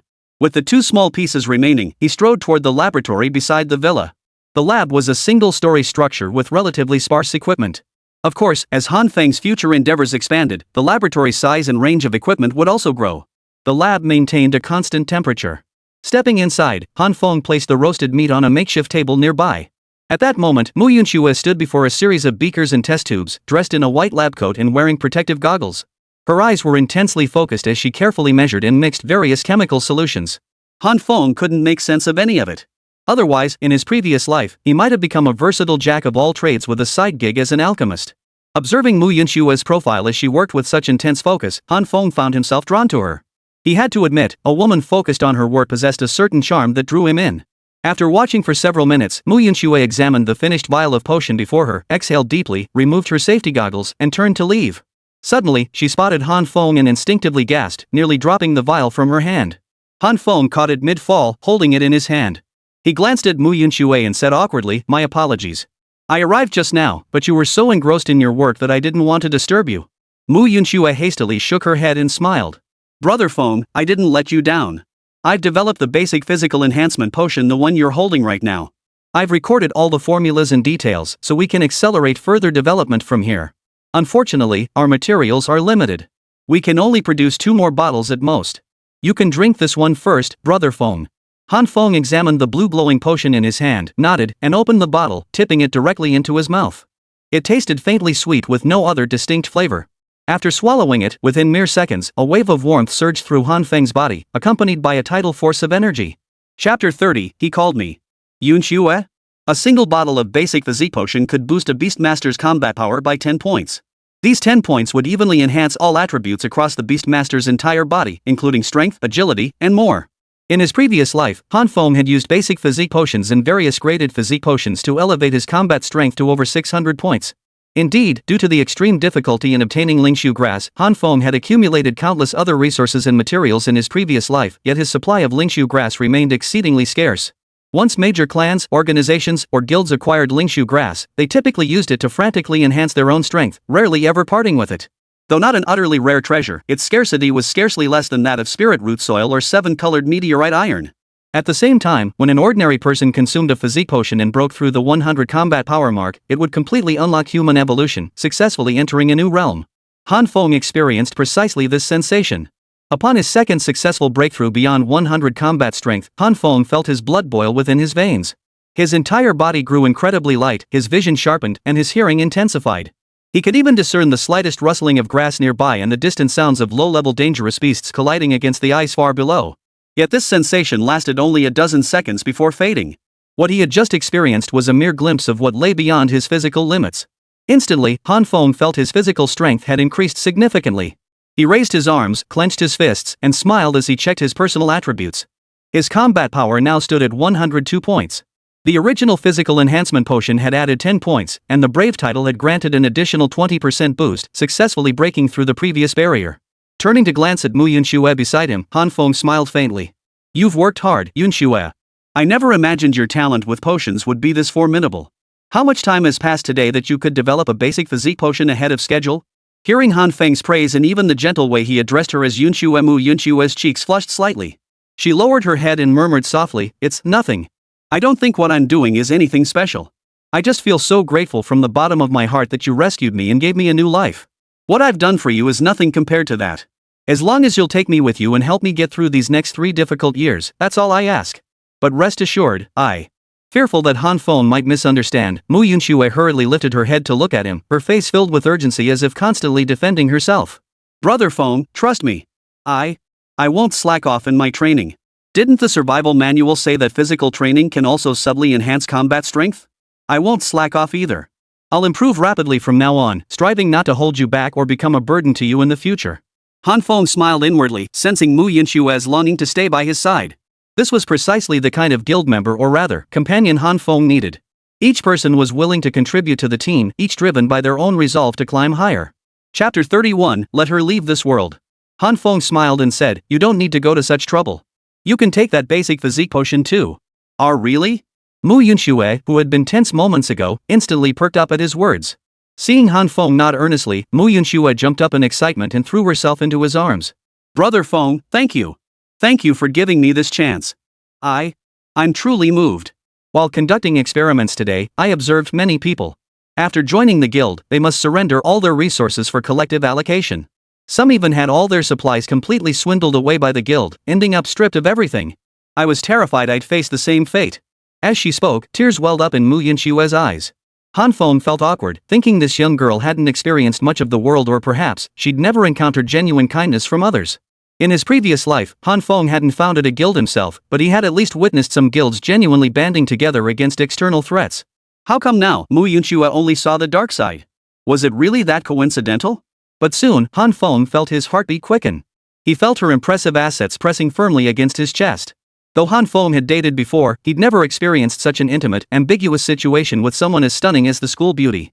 Before long, Mu Yunxue also felt she was losing her composure. She hurriedly fiddled with the hem of her shirt, her face flushing slightly as she stammered, "Brother Feng, I'm sorry. I. Han Feng waved his hand with a smile. "It's fine, no need to be so nervous. Come on, let's eat." As they spoke, the two moved to a nearby table, sat down, and began eating the grilled meat before them. Midway through the meal, Han Feng sighed and remarked, "We really need to find someone who can cook soon. With all the crops in the mall and the presence of the spirit root soil, we could probably harvest a full crop in just a few days. Then we should hire someone skilled in farming and another in cooking, one to tend the fields, the other to prepare meals. Otherwise, eating grilled meat every day will get old fast." Mu Yunxue scratched her head and said, "I think it's fine. At least we have something to eat. Getting to eat such delicious grilled meat every day? Even if I had to eat it for 3 years straight, I doubt I'd ever get tired of it." Han Feng's mouth twitched. He thought to himself, she only says that now. Hadn't he thought the same thing at the beginning? Only to get slapped in the face later. After buying 2 bottles of Coke from the mall, they each had one and finally felt full and satisfied. After tidying up the dishes, Mu Yunxue looked at Han Feng with a hint of curiosity. "Brother Feng, I've been meaning to ask, why did you choose this destination? And what did you mean about meeting someone on the brink of death? What's really going on?" At those words, a murderous aura instantly erupted from Han Feng, making the surrounding air feel several degrees colder. Mu Yunxue trembled beside him, holding her breath in terror. After a long moment, Han Feng finally reined in his aura and spoke slowly, "Because that woman betrayed me. Before my transmigration, she was involved with another man. She treated me like a dog, all while I remained completely unaware. Now that we've crossed over, she still thinks I don't know and keeps using me over and over again. Since that's the case, I'll go see her. I'll make her repent for her past actions, and then I'll make sure she leaves this world for good." Though Han Feng spoke with such calmness, as if recounting a matter of no consequence, Mu Yunxue could sense the overwhelming fury simmering beneath his words. Chapter 32, More convenient? Wrong idea. Mu Yunxue hadn't expected so much to have happened to Han Feng. She hurriedly interjected, Brother Feng, I'm truly sorry. I didn't actually intend to ask you about this today. I was just curious. I didn't expect. Please don't mind. Han Feng shook his head and smiled. It's fine. Nothing to take offense at. I don't really dwell on things like this. I just want Tang Xin to pay the price for it. Alright, enough about that. Go back to making the potion. We'll reach our destination in an hour or two. Once this matter is settled, we can finally get some proper rest tonight. Mu Yunxue nodded hastily, turned, and strode back to the laboratory entrance, resuming her work. Han Feng also left the lab and walked over to the bonfire outside. Night had long since fallen outside. Night was paradise for all the giant beasts. Han Feng could even see some of them prowling the distant mountains, constantly searching. But since Han Feng was far away from them, these beasts couldn't reach this place for the time being. In this world, danger lurked everywhere. Not only were countless beasts roaming the mountains, freely hunting humans, but beneath the ice lay an ocean teeming with marine life. Some were low-level creatures incapable of breaking through the ice, so they posed no threat. But should any of the long-slumbering beasts awaken, it would spell unprecedented disaster for all humanity. One careless mistake could cost them their lives. Han Feng lit a cigarette and let out a long sigh. He had no idea what his life would become after his rebirth. Yet he was confident in himself that he would ultimately resolve every crisis and carve out a place for himself in this world. Out of boredom, he opened the chat group and saw many people sharing their recent experiences, nothing but tales of the savagery of the ferocious beasts and colossal monsters. Some even flaunted the resources they'd acquired. As Mu Yunxue had mentioned, others lamented their heavy losses being deceived after joining guilds, and similar tales. Han Feng snorted coldly and said nothing more. By 9 o'clock, Mu Yunxue stepped out. Several vials of potions rested on a tray in her hands. Approaching, Mu Yunxue announced excitedly, progress is smooth. 2 bottles of basic constitution potions and 5 bottles of basic recovery potions are complete. This basic recovery potion, whether consumed by humans or beast pets, can completely restore all physical strength within a mere 30 seconds after drinking. It even possesses a slight wound healing effect. Of course, to accelerate wound healing further, we'd need to develop a basic healing potion. But I don't have the necessary ingredients on hand, several are missing. I'll just have to search for them gradually in the coming days. Han Feng nodded thoughtfully.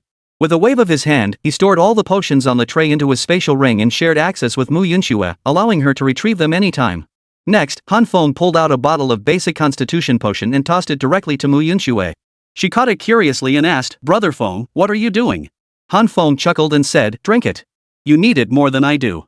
Go ahead and drink it. Your combat power is only 65 points. This will boost it by 10 points, making things at least a bit easier for you. Easier? The moment she heard the word easier, Mu Yunshue's face flushed bright red.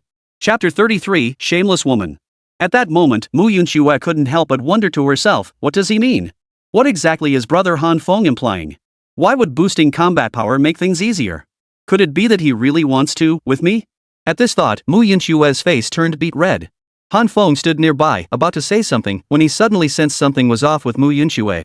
He looked up and immediately realized, oh boy, could Mu Yunxue be overthinking this? Han Feng hurriedly explained, that's not what I meant. I just wanted to tell you that you'll definitely be participating in battles from now on. Once your combat strength improves, whether it's providing support during raids or engaging directly in battle, it'll be much more convenient. What did you think? Mu Yunxue instantly caught on, scratching her head awkwardly. I thought it meant farming would be easier. Ha ha ha. After speaking, Mu Yunxue quickly grabbed the physical enhancement potion and downed it. Within mere seconds, her body surged with strength, a transformation she'd never experienced before. Then, Mu Yunxue spoke, her voice filled with gratitude, Brother Feng, thank you. Thank you for giving me this potion today. Han Feng shook his head. You're welcome. Immediately afterward, a notification tone sounded in Han Feng's mind. He slowly stood up and looked ahead. Ahead of them, an island spanning millions of square meters was steadily expanding. Mu Yunxue followed his gaze and after a moment asked, Brother Feng, have we arrived? Han Feng nodded. Yes, we're here. This is the place. The Xianming turtle continued forward, soon reaching the edge of the island before coming to a stop. Perhaps due to the world's design, the Xianming turtle was immune to attacks from those colossal beasts. Even if a colossal beast attempted to invade, it could only attack the beast masters and their pets residing atop the Xianming turtle. After the Xianming turtle docked securely, Han Feng pondered for a moment before turning to Mu Yunxue. You should come with me, he said. I definitely need to take King Kong over there. If any true beasts do come aboard the Xianming turtle, you might face some danger then. Mu Yunxue nodded and followed Han Feng outside without hesitation. In Han Feng's mind, Tang Xian's precise location appeared. Following that came a flood of private messages from Tang Xian. Han Feng, where are you? Can you hurry over? Han Feng, what's your deal? Why aren't you answering me? Listen to me, get your ass over here right now. A Feng. What's your deal? I've already made arrangements with my friends. We're waiting for your resources to upgrade their living quarters and improve their environment. Why are you dragging your feet? Are you even a man anymore? Han Feng, I'm giving you half an hour. If you don't show up, I'll break up with you. Then you can be with whoever you want. I don't believe anyone else would even look at you besides me. Following that came several new voice messages from Tang Xian. Han Feng couldn't be bothered to listen. He'd long since grown tired of people like her who showed no remorse. Adding to his fury were all the things she'd done in his past life. Mu Yunxue beside him dared not utter a word.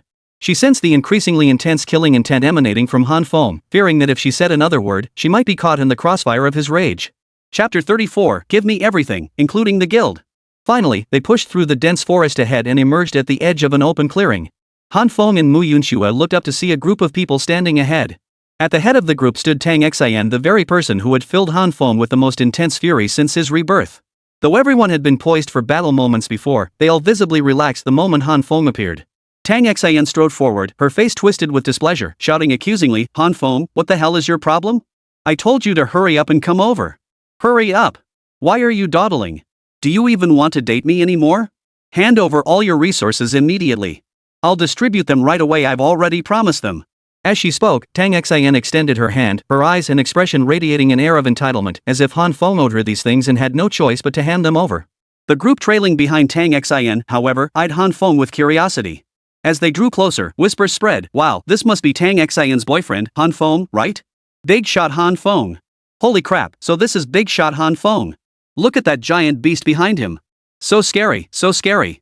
It looks like King Kong to me. This is terrifying. It must be 3 or 4 meters tall. No wonder big shot Han Feng could slay a giant beast outright and earn the title the Brave One. With strength like that, he truly is extraordinary. So Sister Tang Xian wasn't lying to us after all? Holy cow, looks like we're in for a huge payday today. With Han Feng's power, he must have tons of resources. Our share will definitely set us up for life. Hearing the countless voices behind her filled with praise and awe, Tang Xian felt her face flush with pride. Then, hands on her hips, she turned to Han Feng and urged, Han Feng, what are you standing there for? Didn't you hear everyone? They're all waiting for you to hand over the goods. Hurry up, hurry up. Oh, and I heard you started some guild? Called the Goddess Temple? Looks like you're planning to transfer the guild to me, right? After all, I am your goddess. Didn't you say that all the time back in college before you crossed over? Alright, just give me the stuff first, then transfer the guild to me. After saying this, Tang Xian turned to look behind her and chuckled, don't worry, everyone. Our Han Feng here listens to me like no one else. If I tell him to go east, he wouldn't dare go west. This stuff will definitely be ours. Just follow me closely from now on. Whenever you need anything, I'll have Han Feng get it for you. You guys won't have to worry about a thing. Hearing this, the crowd clapped their hands excitedly, their hearts bursting with joy. But when Tang Xian turned back, continuing to look at Han Feng with that air of entitlement, Han Feng suddenly spoke up, why should I just hand over resources to you for nothing? Tang Xian froze, staring at him in astonishment. What do you mean? Your resources are meant for me. Why should I get them? What nonsense are you spouting? The crowd behind Tang Xian also looked utterly bewildered. Whispers grew louder, making Tang Xian feel increasingly humiliated. Chapter 35, Clueless. Han Feng's Wrath. She rushed forward, shouting at Han Feng, hurry up, stop dawdling. Listen to me, this joke isn't funny at all. Hand over everything you have right now. We're boyfriend and girlfriend, right? You're the one who kept saying that before. What's yours is mine. Now I'm asking for something, and you're dragging your feet like a woman. Han Feng only sneered coldly, lifting his eyes to stare intently at Tang Xian. That's what I said before, but it's not like that anymore. And don't call me that. It makes me sick. Tang Xian's face instantly drained of color. She shouted urgently, what do you mean? Han Feng, have you lost your mind? I'm just asking for some resources. Is it going to cost you an arm and a leg? How can you turn on me over some measly resources? A few of Tang Xian's followers stepped forward, joining in the accusations. Exactly. Hey, you. Are you even a man? Your own girlfriend asks you for something, and you're standing here stalling and refusing to give it? What's the big deal? We just want you to share some resources. It's not like we're going to eat you or kill you. What's the problem? You don't want to do this? It's just some crappy resources. Give them to us and we can all live together, explore the entire sea of behemoths together. Wouldn't that be great? Why are you making such a big deal out of nothing? Don't you think it's disgusting? Hey, buddy, you're taking this too far. Sister Xin already agreed to us. You wouldn't refuse her face over your measly resources, would you? Han Feng gave a cold laugh, his gaze filled with sorrow as he looked at the crowd before him. He knew full well these people had likely been charmed by Tang Xin. They all wanted resources from Tang Xin, but at its core, they were just eyeing him hoping he'd work for them for free. Han Feng couldn't help but wonder what disgusting things these people might have done behind closed doors. How could he possibly know? As Tang Xian's anger flared, Han Feng let out a cold laugh and snapped, "Shut up!" At his thunderous command, the entire room fell silent.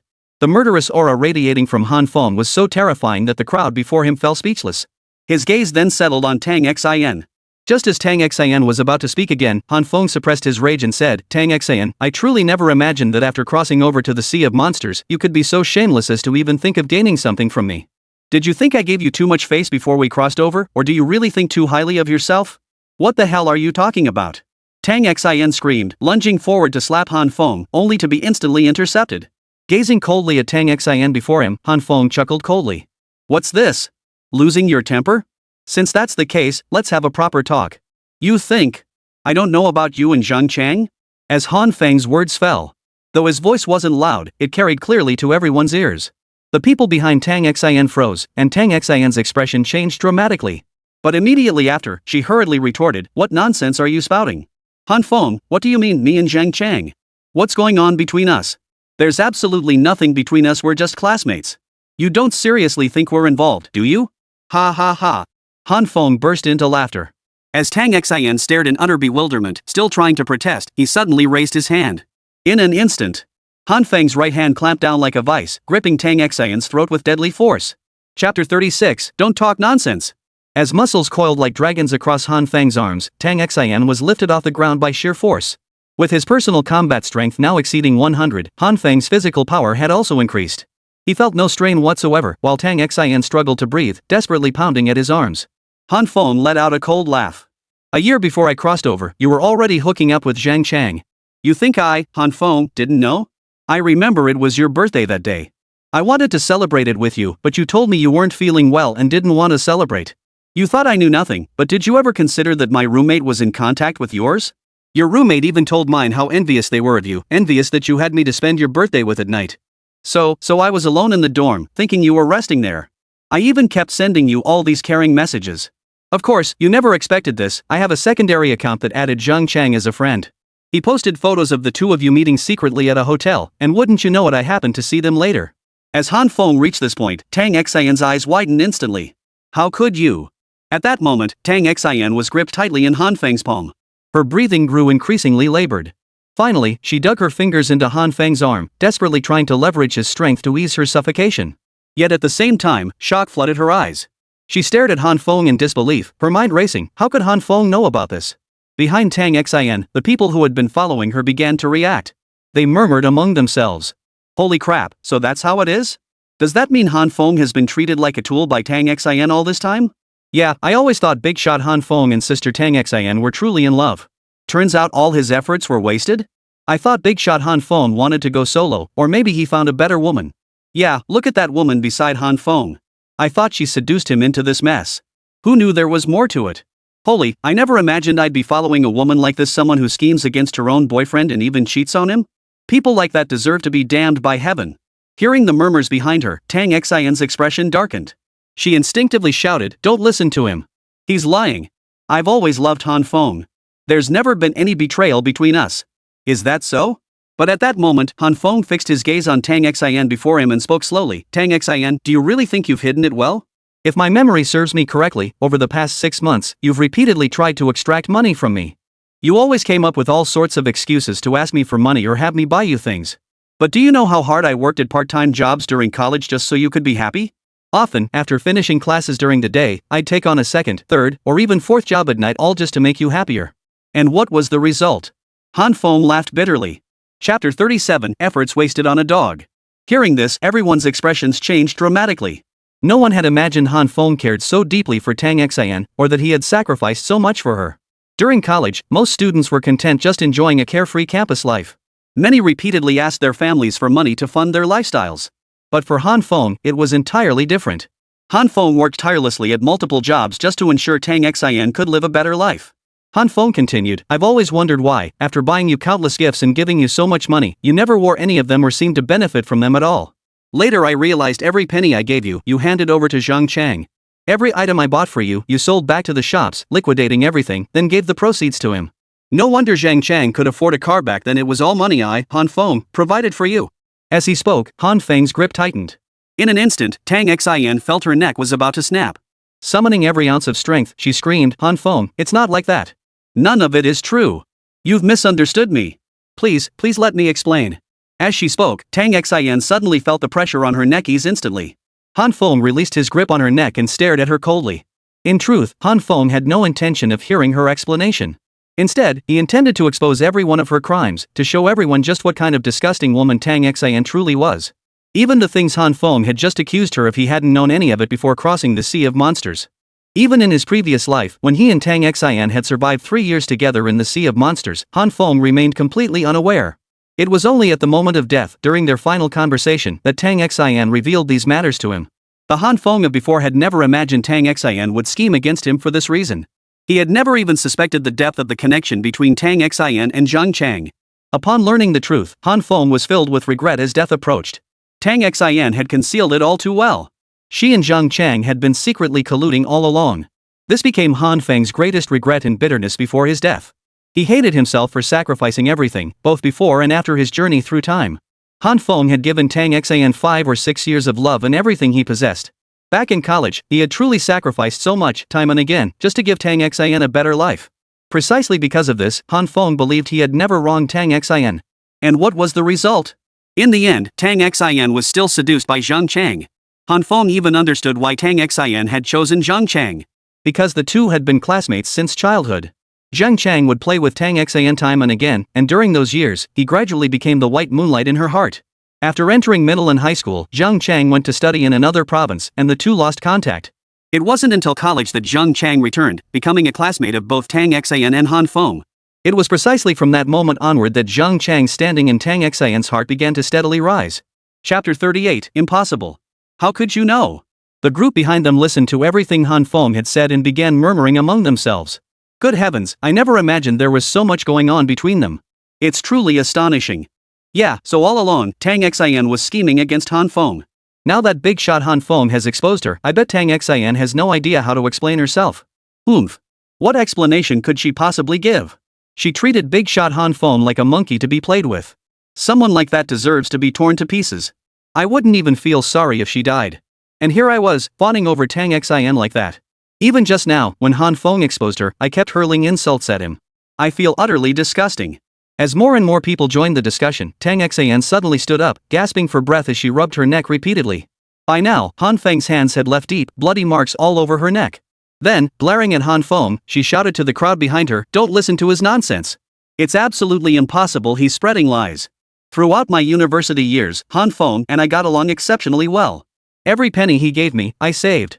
Han Feng, if you don't believe me, wait 3 years until we travel back to Blue Star, and I'll return every penny to you. I only intended to use it after we got married to supplement our household expenses and improve our lives. I never once considered having any kind of relationship with Zhang Chang. This is pure slander and fabrication." Hearing this, everyone hesitated once more. That's just how people are. After hearing all these different versions of the story, people inevitably kept rethinking who was right and who was wrong. Seeing the wavering in their emotions, Han Feng gave a cold laugh. He couldn't care less what they thought or whether they believed him. Then Han Feng chuckled and said, "Say whatever you want, Tang Xin. If I recall correctly, a week before we crossed the Sea of Colossal Beasts, you requested leave. When I asked what for, you said you needed to handle some matters back home. But in reality, you were hospitalized for an abortion the entire time, weren't you? You were carrying Zhang Chang's child. To avoid my discovery and to ensure you could still rely on my support later, you kept it hidden from me all along. Even now, I suspect you and Zhang Chang have already successfully colluded, haven't you? After I provided you with all those resources, did you hand them all over to Zhang Chang? And those people backing you?" Han Feng lifted his head to survey the crowd behind him, letting out a cold laugh. "You lot, don't go thinking Tang Xin will actually deliver on her promises to you. You're deluding yourselves. Tang Xin will never give you anything. By then, all these things will belong to her and Zhang Chang. You've all been used as tools by her, yet here you are trying to morally blackmail us. Do you even deserve it? As he spoke, Han Feng glanced at Tang Xian once more. Her face had turned deathly pale. Staring at Han Feng in utter shock, she shook her head repeatedly, stammering, "Why? Why would you know about this now? Impossible. Absolutely impossible. I never told anyone about this. It could never have been exposed." Chapter 39, Let Her Go. Uninvited guest. Han Feng gave a cold laugh and said slowly, "Why?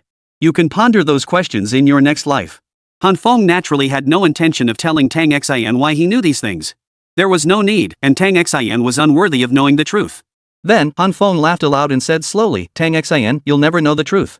Today, I'm here to make you pay. I, Han Feng, once believed that all I'd sacrificed for you over the years would finally earn your happiness and approval. I believed we could build such a happy, wonderful life together. Even after we traveled back to Blue Star 3 years later, I thought we could walk down the aisle together. I truly believed that sacrificing everything would ultimately protect you. Instead, I ended up shielding a treacherous, heartless creature." As he spoke, Han Feng stepped forward again, that same hand clamping down on Tang Xian's throat like a vice. In that instant, a colossal beast burst forth from the distant forest. It was a massive black dog standing over a meter tall. The moment it leapt out, it bared its teeth at Han Feng. Its massive jaws gaped open, drool dripping from between its teeth, reeking of a foul, bloody stench. Without hesitation, the dog charged toward Han Feng. Tang Xian shouted at the top of her lungs, "Go kill it!" Seeing the dog charging at him, Han Feng narrowed his eyes and instantly assessed its pet beast level, merely the first stage of the juvenile period. Since arriving in this world, Tang Xian hadn't even bothered to level up her dog once. Han Feng chuckled coldly. "Tang Xian, I truly don't understand. Do you genuinely believe I'll let you completely control me, waiting for me to hand over all my resources? Or have you simply never considered upgrading your pet beast all this time? In this world, if your beast remains at this level, even if I spare you, you'll inevitably be devoured alive by the colossal beasts of the Sea of Monsters. Kong, take care of it." As Han Feng's words fell, King Kong behind him instantly stepped forward.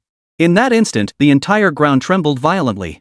Everyone struggled to steady themselves against the swaying ground. Watching the massive black dog lunge forward, ready to tear into Han Feng's arm. At that very moment, King Kong swiftly extended his hands. They struck the dog squarely, gripping its body firmly in his grasp. With a single exertion of force, Jin Gang instantly slew Tang Xian's pet beast. Its internal organs had already congealed into a mass, instantly losing all vitality and life. Witnessing this scene, Tang Xian stared at Han Feng in utter bewilderment, her voice trembling with shock. "Why? Why is your beast companion so powerful?" Han Feng gave a cold laugh. "Because, you're too weak. Tang Xian, I once believed time and again that I could give you everything within my power. I thought we could live out every fantasy I'd ever imagined. But now I realize none of that is possible. I can never achieve it, never obtain it. Since that's the case, today you can leave this world completely. Our grudges should finally come to an end." As Han Feng's words fell, the pressure on her hands intensified. Yet, just as Tang Xian seemed on the verge of losing all life, a furious shout erupted from nearby, "Han Feng, you bastard! Let go of Tang Xian!" Han Feng whipped his head around to see a man and a beast bursting out of the nearby grass. Chapter 40, Kill him. Kill and steal the treasure. Hearing that voice, Han Feng's brows instantly furrowed. Along with the voice, Han Feng heard more footsteps drawing closer. A group of people radiated murderous intent. Han Feng whipped his head around just as a man and a massive beast burst from the nearby grass, appearing before everyone. Following them, countless others appeared behind the man. Each member of the group was accompanied by a massive beast. Each of them now glared at Han Feng with fury. Seeing this group appear, Han Feng suddenly smiled and slowly said, "Zhang Chang, you really dared to come? I thought you'd be too scared to die, hiding in the shadows like a cowardly turtle, afraid to show your face." "What?" Countless people nearby froze upon hearing these words. They could see the shock spreading through the crowd. They glanced at Han Feng, then at the countless people beside him, and began murmuring among themselves. "Holy crap, that's Zhang Chang, right?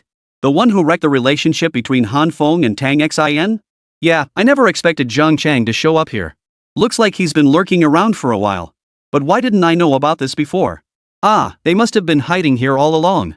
In the end, our attention wasn't focused here anyway. Unbelievable. How does he have the nerve to show his face here? Doesn't he fear big shot Han Feng plotting against him?" Exactly. Right after crossing over, Boss Han Feng arrived at the Sea of Monsters and instantly slew a colossal beast. He earned the title of Brave One. With that kind of power and ruthless decisiveness, he's probably not someone Zhang Chang can stand up to anymore. What kind of courage does he have to dare confront big shot Han Feng like this? Countless voices buzzed around them, every whisper and exclamation reaching Zhang Chang's ears. As the voices grew louder, Zhang Chang narrowed his eyes and roared, "Release Tang Xian. or I swear you won't leave here alive today. Ha ha ha ha. Hearing this, Han Feng burst into laughter. He lifted his gaze lazily at Zhang Chang before him and chuckled. Zhang Chang, did I hear you correctly? What did you just say? Make sure I don't leave alive? With just you? Do you really think you and your bunch, plus those few juvenile stage beasts behind you, could possibly make a dent in me? Stop spouting such arrogance. You're nothing but a frog in a well. Zhang Chang snorted coldly. Han Feng, let me tell you this, with all of us beast masters attacking you together, you won't get off scot-free today. You'll either die or be crippled. I think you know what you should do, Han Feng. Hand over the resources and get out. That way, I'll let you keep your body intact. Oh? Han Feng narrowed his eyes, his expression shifting to a smile as he looked at Zhang Chang. Then he chuckled, I never imagined, Zhang Chang, that you could be so utterly foolish. Do you even realize that in this sea of behemoths, the chasm of bloodline, power, and rank is an abyss you'll never cross in your lifetime? Do you truly believe you could gain even the slightest advantage over me, Han Feng? You are both arrogant and ignorant. Zhang Chang swept his arm wide, finally denying Han Feng any further opportunity. He bellowed, kill him. Kill him. Kill him. Remember, protect Tang Xin. Afterward, seize all of Han Feng's resources. From this day forward, we too shall grow stronger. Chapter 41, Han Feng, your time is up. Hearing this, Han Feng's brows furrowed deeply. He watched helplessly as countless beast masters behind Zhang Chang began moving simultaneously.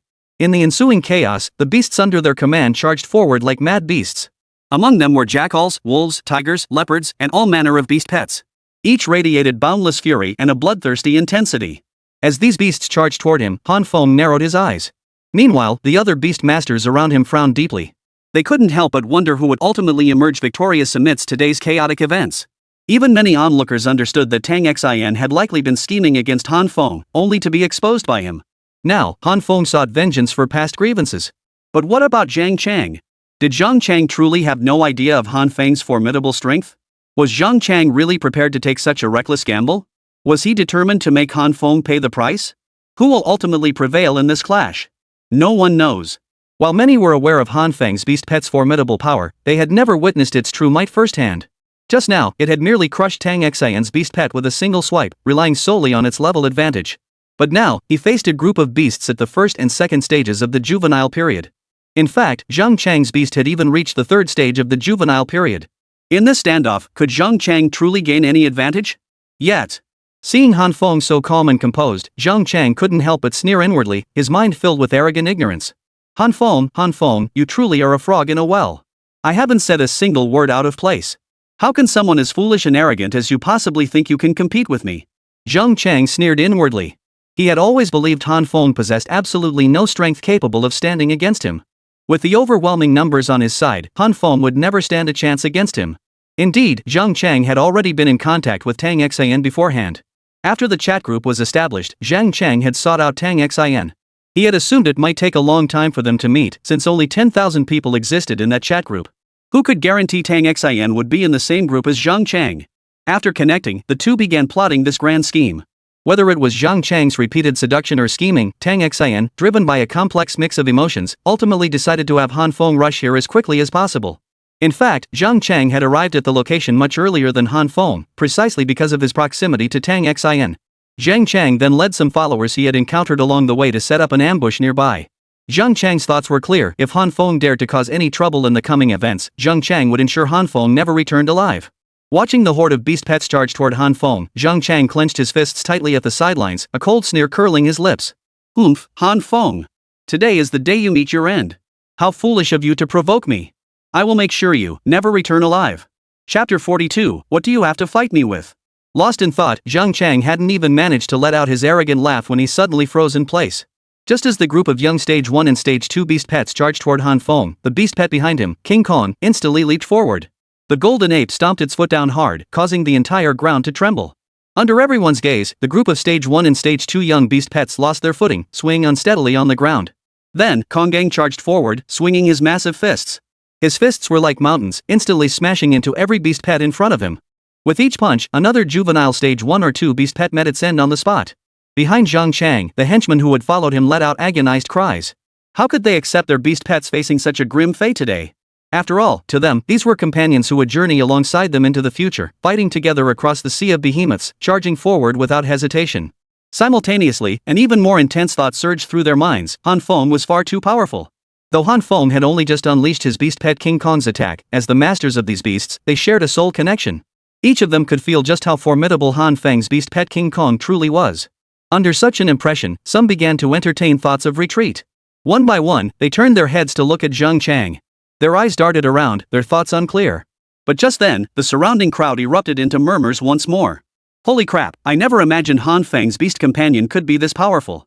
With such a gap in strength, there's no way Zhang Chang could possibly hold his own against Han Feng. What else could it be? With a powerhouse like Han Feng, what possible reason could Zhang Chang have to act so brazenly?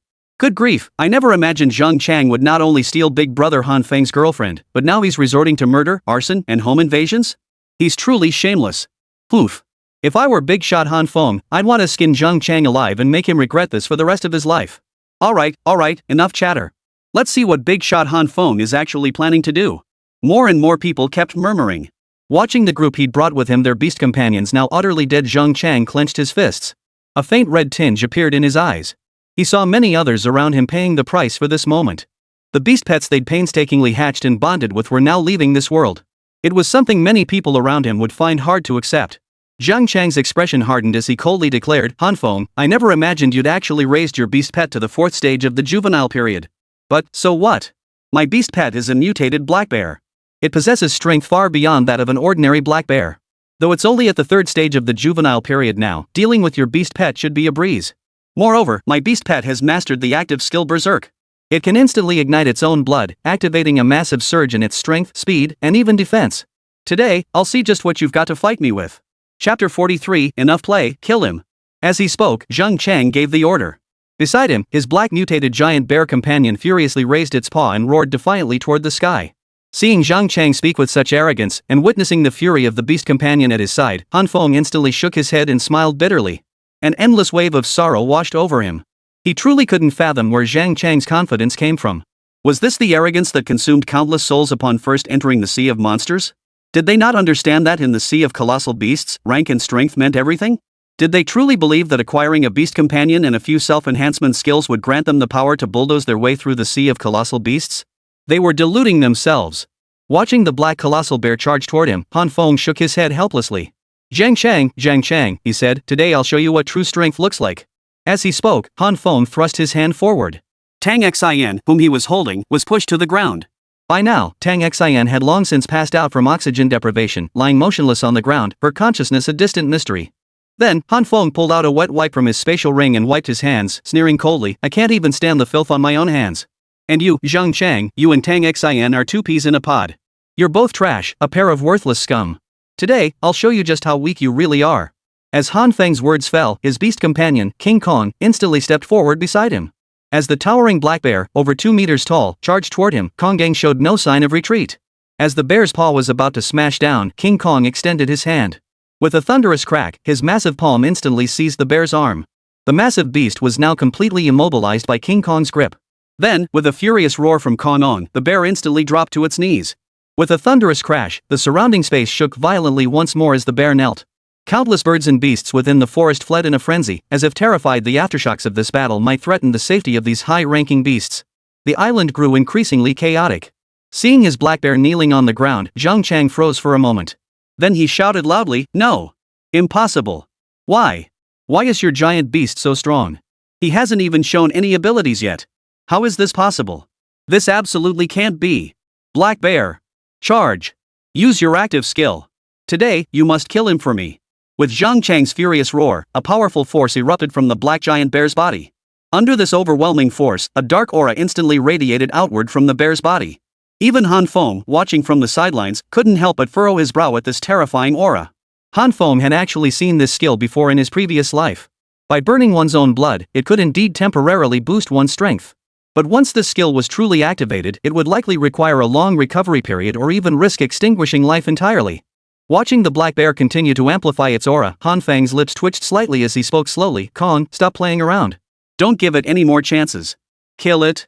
As Han Feng's words fell, before the black bear could fully amplify its power, King Kong raised his right paw and brought it crashing down. Thud.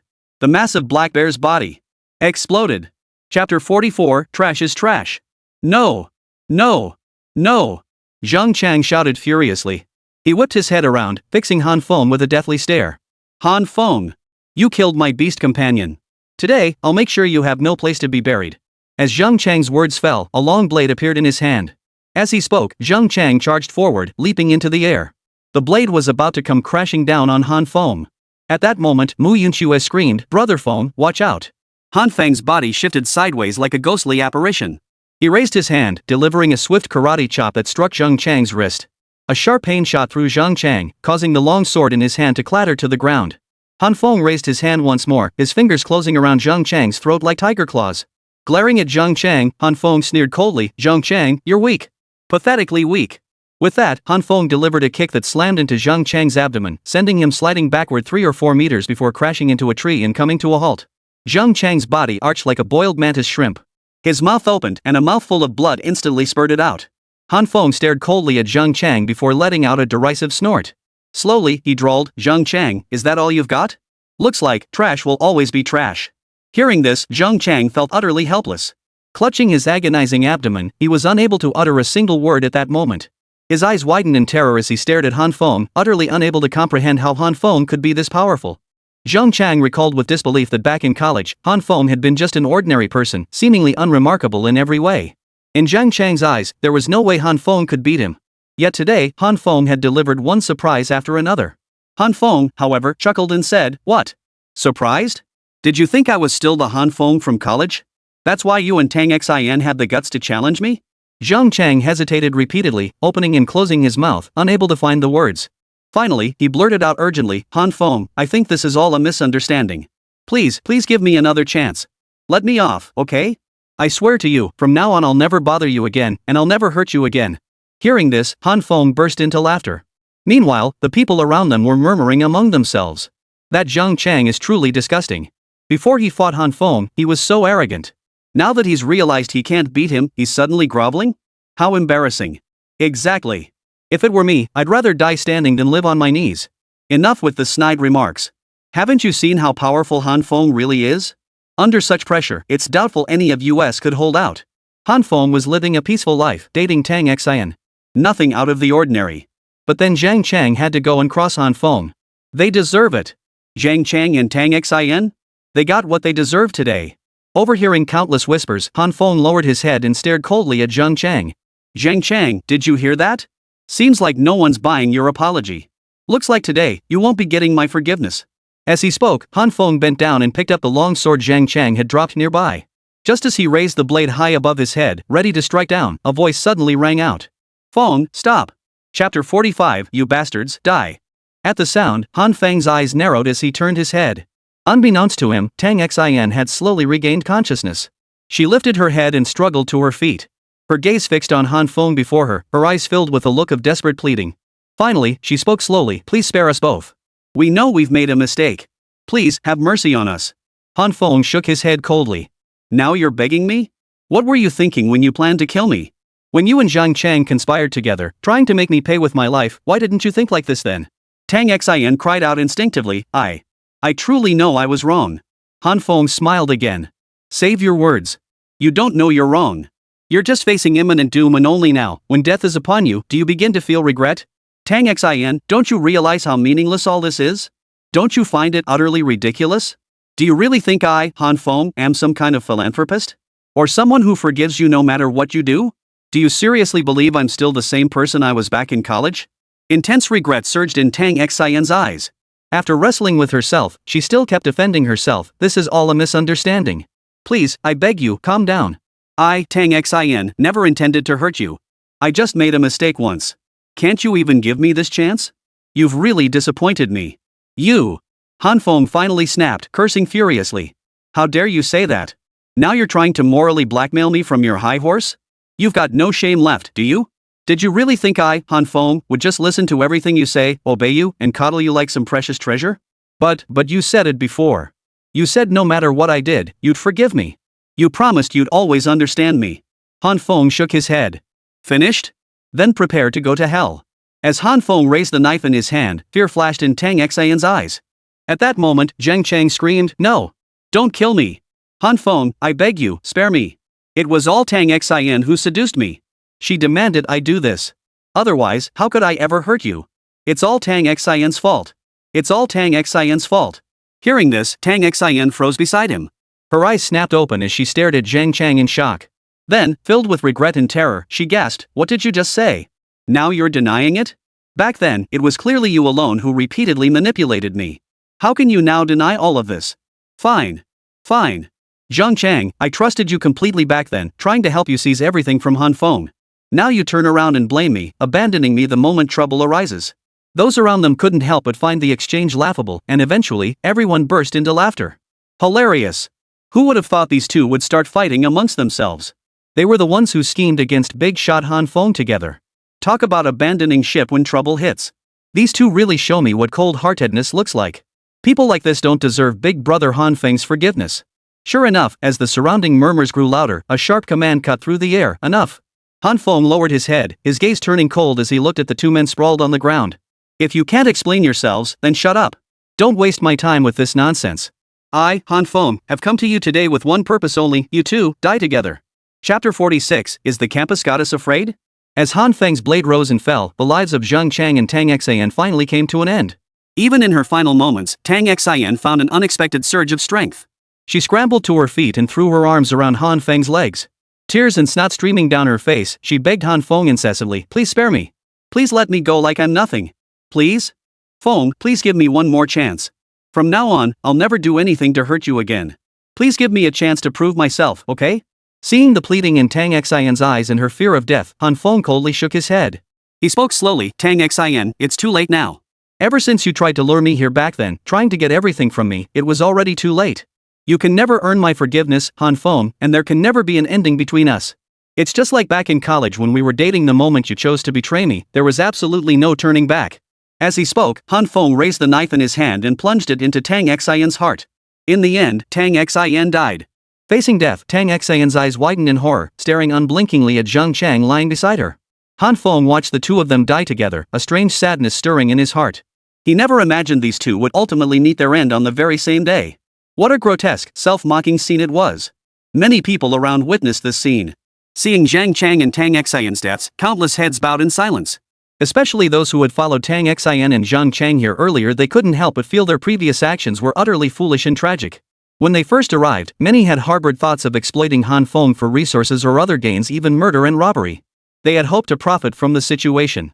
But in the end, they had shot themselves in the foot. Now, having resolved everything, Han Feng lifted his head and coldly addressed the crowd before him. "I care not what thoughts each of you harbored before, nor how you intended to deal with me. But now, I have but one thing to say to you all." Observing the expressions on every face, Han Feng uttered a single word with detached calm: "Get out." At his command, they turned and fled without hesitation. Beside him, Mu Yunxue stepped forward, looking at Han Feng with a hint of curiosity. "Brother Feng, you're just letting them go like that?" Han Feng nodded, then smiled. "What? Do you think I shouldn't have let them go?" Mu Yunxue scratched her head and replied, "I just worry they might try to harm you later. If something bad happens, wouldn't we be at a disadvantage?" Han Feng replied, "While it's true I don't care about many people, their lives or deaths mean nothing to me. But, do you really think I'm some kind of demon lord who kills everyone I see? We still have to survive in this world. Don't forget what every Chinese person aims for. Our goals are the same. We must strengthen ourselves. Then, 3 years from now, when we cross back to China, we'll use our power to defend our homeland. We'll ensure our nation survives the apocalyptic crisis looming 3 years hence." Chapter 47, Fire Attributed Core? Killing for plunder? Listening to Han Feng's words, Mu Yunxue nodded and said nothing more. Observing Han Feng's current state, Mu Yunxue suddenly realized she couldn't quite see him clearly anymore. He seemed far more composed, far more level-headed, or perhaps far more coldly calculating than she had ever imagined. Previously, Mu Yunxue had believed Han Feng to be a ruthless killer who murdered without batting an eye. Whatever he had endured, he had instantly slain Tang Xian and Zhang Chang without so much as a flicker of emotion. Such ruthlessness was not something just anyone could achieve. Deep down, Mu Yunxue even harbored a hint of fear toward Han Feng, dreading that provoking him might lead to him crushing the delicate flower. Hearing Han Feng speak now, however, brought her a sense of reassurance. But soon, she added, "Brother Feng, I'm still worried they might come looking for trouble." Han Feng smiled. "If they have the guts to come looking for trouble, they'd better be prepared to pay with their lives. I, Han Feng, don't kill innocents indiscriminately, but that doesn't mean I'm some saint." As he spoke, a system notification flashed through Han Feng's mind. Han Feng successfully eliminated Tang Xian and Zhang Chang. Items dropped by the targets have been automatically claimed as ownerless. As the voice faded, the corpses of Tang Xian and Zhang Chang vanished before their eyes. Immediately after, all the items from their system spaces exploded out from their bodies. Han Feng's gaze sharpened. Though he hadn't felt particularly interested before, his eyes lit up in an instant. He noticed a single item among Zhang Chang's drops, a gleaming object radiating a bright red glow. For a moment, Han Feng froze. Beside him, Mu Yunxue approached with a look of curiosity. An attribute core? Han Feng narrowed his eyes. He never imagined Zhang Chang would have such incredible luck actually obtaining an attribute core. It seemed this attribute core belonged to the giant bear pet he had previously bound to his contract. But before he could enchant or display it, that giant bear had been instantly slain by him. Among the drops were some giant beast coins, timber, raw ore, and other items, none of which were worth much. The flame attribute core, however, was what Han Feng coveted most. After a moment's thought, Han Feng turned to Mu Yunxue. Let's go. It's getting late, and we should head back. Tonight, he could finally get a proper night's sleep in the villa. That shabby wooden hut we slept in before? You couldn't even call that sleeping. It was pure torture. Mu Yunxue scratched her head with a wry smile. Those words? Only Han Feng would dare say it. Who wouldn't love a house where you could sleep so soundly on the very first day after the lockdown was lifted? For many, however, it had become nothing short of a luxury. As Han Feng and Mu Yunxue walked away, a group of people rose from the distant grasses. Had Han Feng been present, he would have recognized them as the very people who had followed Zhang Chang and Tang Xin here earlier. Now, as they watched Han Feng depart, they exchanged glances. Finally, one of them spoke up slowly. Everyone, did you see that? Big shot Han Feng just scooped up all of Tang Xin and Zhang Chang's loot. Aren't you envious? At these words, the surrounding crowd gasped in shock. That's big brother Han Feng. Just look how decisive he was when he took down Tang Xin and Zhang Chang. He killed them instantly. Can't you see? Are you crazy? You want us to go up and fight him for it? As the speaker finished, the others nodded in agreement. But the original speaker shook his head. Who said we have to fight for it? What if we assassinate them instead? I refuse to believe Han Feng can stay that vigilant while sleeping in the middle of the night. He's human too, he needs to rest, right? At these words, curiosity and eager anticipation flickered in the eyes of the crowd. Chapter 48, Taking the Wrong Path? The crowd around him stared at the man who had first proposed the idea, their eyes flickering with excitement. For them, survival in the sea of monsters likely demanded constantly expanding their resource reserves. Only then might they grasp a sliver of hope to endure. Of course, many struggled to secure the necessary funds. For them, merely surviving on the sea of monsters was already a tremendous privilege. They lacked both sufficient resources and advanced technology. Yet the man who had just proposed the suggestion smiled faintly and said, "Everyone, I know some of you probably hope to survive. But we've just witnessed the fate of Zhang Chang and Tang Xin. We now have two paths before us. First, join the camp of the formidable Han Feng. With his protection, we'd be secure. The second is to seize Han Feng's resources and band together for mutual survival." Eyes narrowed as they understood these choices would lead to entirely different futures. After hesitating for a long time, one person finally asked, "But why don't we try to see if Boss Han Feng will accept us first? If he truly accepts us, wouldn't that save us a lot of trouble down the line?" This suggestion sparked a chain reaction among the others, who quickly chimed in, "Exactly. If Big Shot Han Feng agrees to let us join his guild, we'll be able to harvest resources alongside him in the future." The first speaker nodded. "Alright, let's give it a shot. Oh, right, I forgot to introduce myself. My name is Wang Dong, but everyone likes to call me Brother Dong." The others chimed in unison, "Brother Dong." The sound of their voices made Wang Dong's expression light up with delight. He relished this feeling of being the center of attention. Feeling the group's flattery, Wang Dong waved his hand and said, "Alright then, let's go." As they spoke, the group headed toward the spot where Sumo had just departed. Finding Sumo was actually quite simple. All they had to do was head to the edge of the island, where Han Feng would naturally appear. Han Feng had already mounted his own Xianming turtle. A bonfire blazed above the entire Xianming turtle. Standing here and surveying the surroundings, the scene appeared far more flourishing than before. In the fields behind him, the lingshu grass planted in the spirit root soil was now growing exceptionally lush. Han Feng estimated that within days, the lingshu grass in his possession would be fully grown. After that, he would no longer face a severe shortage. As long as he could find ways to gather other resources, he could craft countless potions. Han Feng was thoroughly satisfied with Mu Yunxue's abilities. She completely disregarded formulaic recipes, instead analyzing the core essence within the world's diverse resources and finding suitable substitutes. This proved incredibly convenient for Han Feng. He was confident that Mu Yunxue would bring about significant changes in his future. Approaching the campfire, Han Feng placed several pieces of meat over the flames, roasting them steadily. Soon, the fat began sizzling and bubbling on the surface. Han Feng pulled out 2 cans of beer, handing one to Mu Yunxue and keeping one for himself. Chapter 49, Re-enchantment. Even more powerful. Mu Yunxue smiled and said, "Brother Feng, this, drinking? Isn't that a bit much?" Han Feng chuckled and replied, nothing's off limits. In the future, we'll face countless threats in this world and likely endure immense pressure. Drinking can sometimes be a way to relieve that pressure. Of course, it's entirely up to you. Drink if you want, don't if you don't. I won't blame you or force you in any way. For Han Feng, that was simply his perspective. In this world, everyone faced immense daily pressures, and drinking was indeed one of Han Feng's primary ways to relieve stress. After hearing this, Mu Yunxue hesitated for a moment, glanced at the beer in her hand, then opened it and took a sip. In truth, this was Mu Yunxue's first time drinking. The moment it touched her lips, she felt the beer's various flavors. As the beer settled in her stomach, she quickly began to feel lightheaded. Mu Yunxue looked at Han Feng and asked curiously, Brother Feng, what are you planning to do next? Han Feng replied slowly, what comes next is quite straightforward. We simply need to expand our current team while gathering all kinds of resources to enhance our individual combat strength. These are our primary objectives. We need to cultivate all the resources and formidable strength required to survive in this world and withstand any threats. Only then can everyone survive. That is our ultimate goal. When we become so powerful that no one in the world dares to harm us, only then can we live in peace. This world is fraught with countless dangers. Survival is far from easy. Mu Yunxue felt a slight panic in her heart. She hadn't imagined the threats in this world to be so immense. Bro Feng, how do you know so much? You seem like you've got a lot of experience. Han Feng couldn't possibly tell Mu Yunxue about his rebirth, so he could only dodge the question, making up a vague excuse to brush it off. Fortunately, Mu Yunxue didn't press further. She turned her attention to Jinguang, who was nearby. At that moment, Jinguang was circling vigilantly around their living quarters. This was the order Han Feng had given him. The coming night truly belonged to the beasts, that much was true. Yet Han Feng had another crucial matter demanding his attention, guard against others, but never harbor intent to harm. Even though night belonged to the beasts, there was no guarantee others wouldn't attempt to harm them. Thus, Kong An, as a beast companion, served another purpose, maintaining vigilance here. Han Feng's actions this time were also meant to help Kong Gang adapt to a life of vigilance early on, which would undoubtedly be of great benefit to him in the future. The rest patterns of giant beasts differ from those of humans.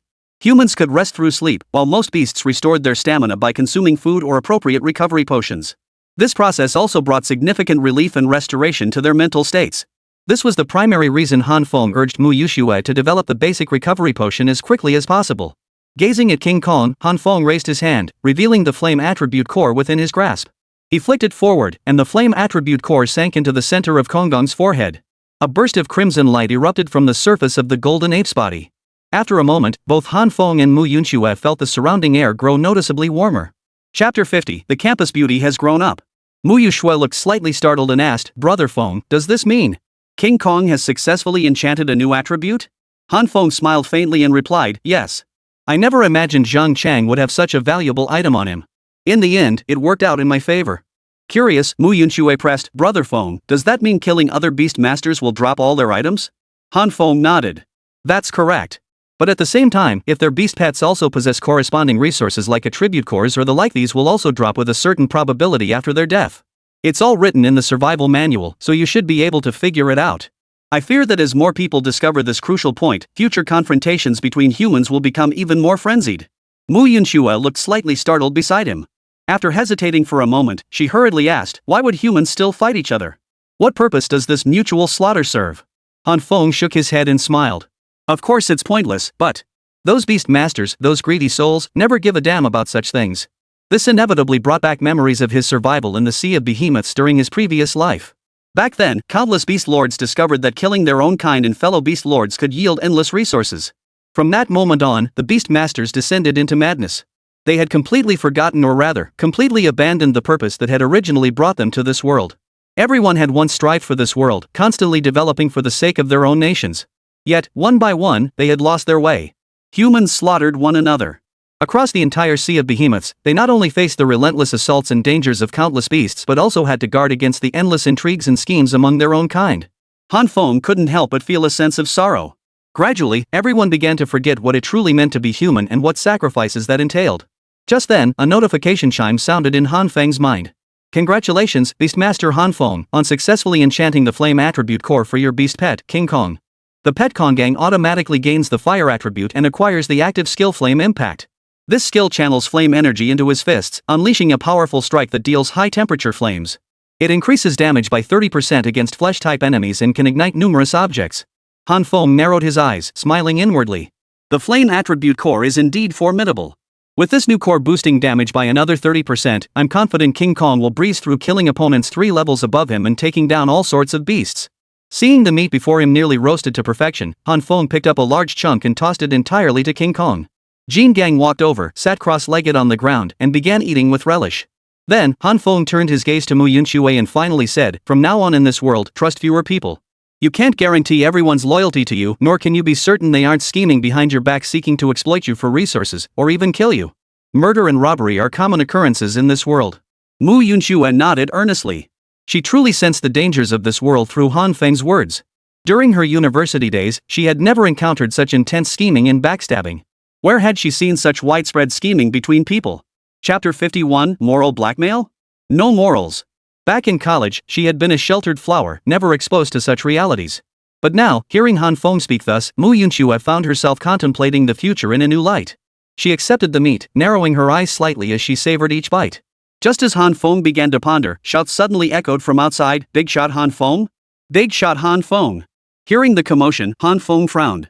He slowly rose to his feet and looked ahead, only to see a group of people had gathered outside his residence. Han Feng narrowed his eyes. He recognized these people well. They were the same ones who had followed Tang Xian and Zhang Chang when he dealt with them earlier. Mu Yunxue approached Han Feng's side, asking curiously, "Brother Feng, what are they here for?" Han Feng shook his head and replied, "Come in." Han Feng sat back down and calmly began eating the grilled meat before him alongside Mu Yunxue. Outside, 2 or 3 dozen people swiftly approached. The leader stepped forward, looked at Han Feng, chuckled, rubbed his hands together, and said, "Big brother Han Feng, allow me to introduce myself. My name is Wang Dong. These are the people I brought with me." Han Feng nodded, asking calmly, "I see. What brings you here?" Wang Dong chuckled, "Hey, nothing much. Just wanted to discuss something with you, boss Han Feng. Could you possibly take us in? As you can see, this world is full of crises. We need to band together for warmth. Otherwise, survival will be tough going forward." Han Feng pursed his lips. "Why come to me? Isn't banding together among yourselves sufficient?" Wang Dong hurriedly replied, "Well, we could certainly band together first, but no one compares to someone as formidable as you, boss Han Feng. We figured by following you, boss Han Feng, we could leverage your strength and combat reserves. That way, our group would have a better chance of survival. You agree, right?"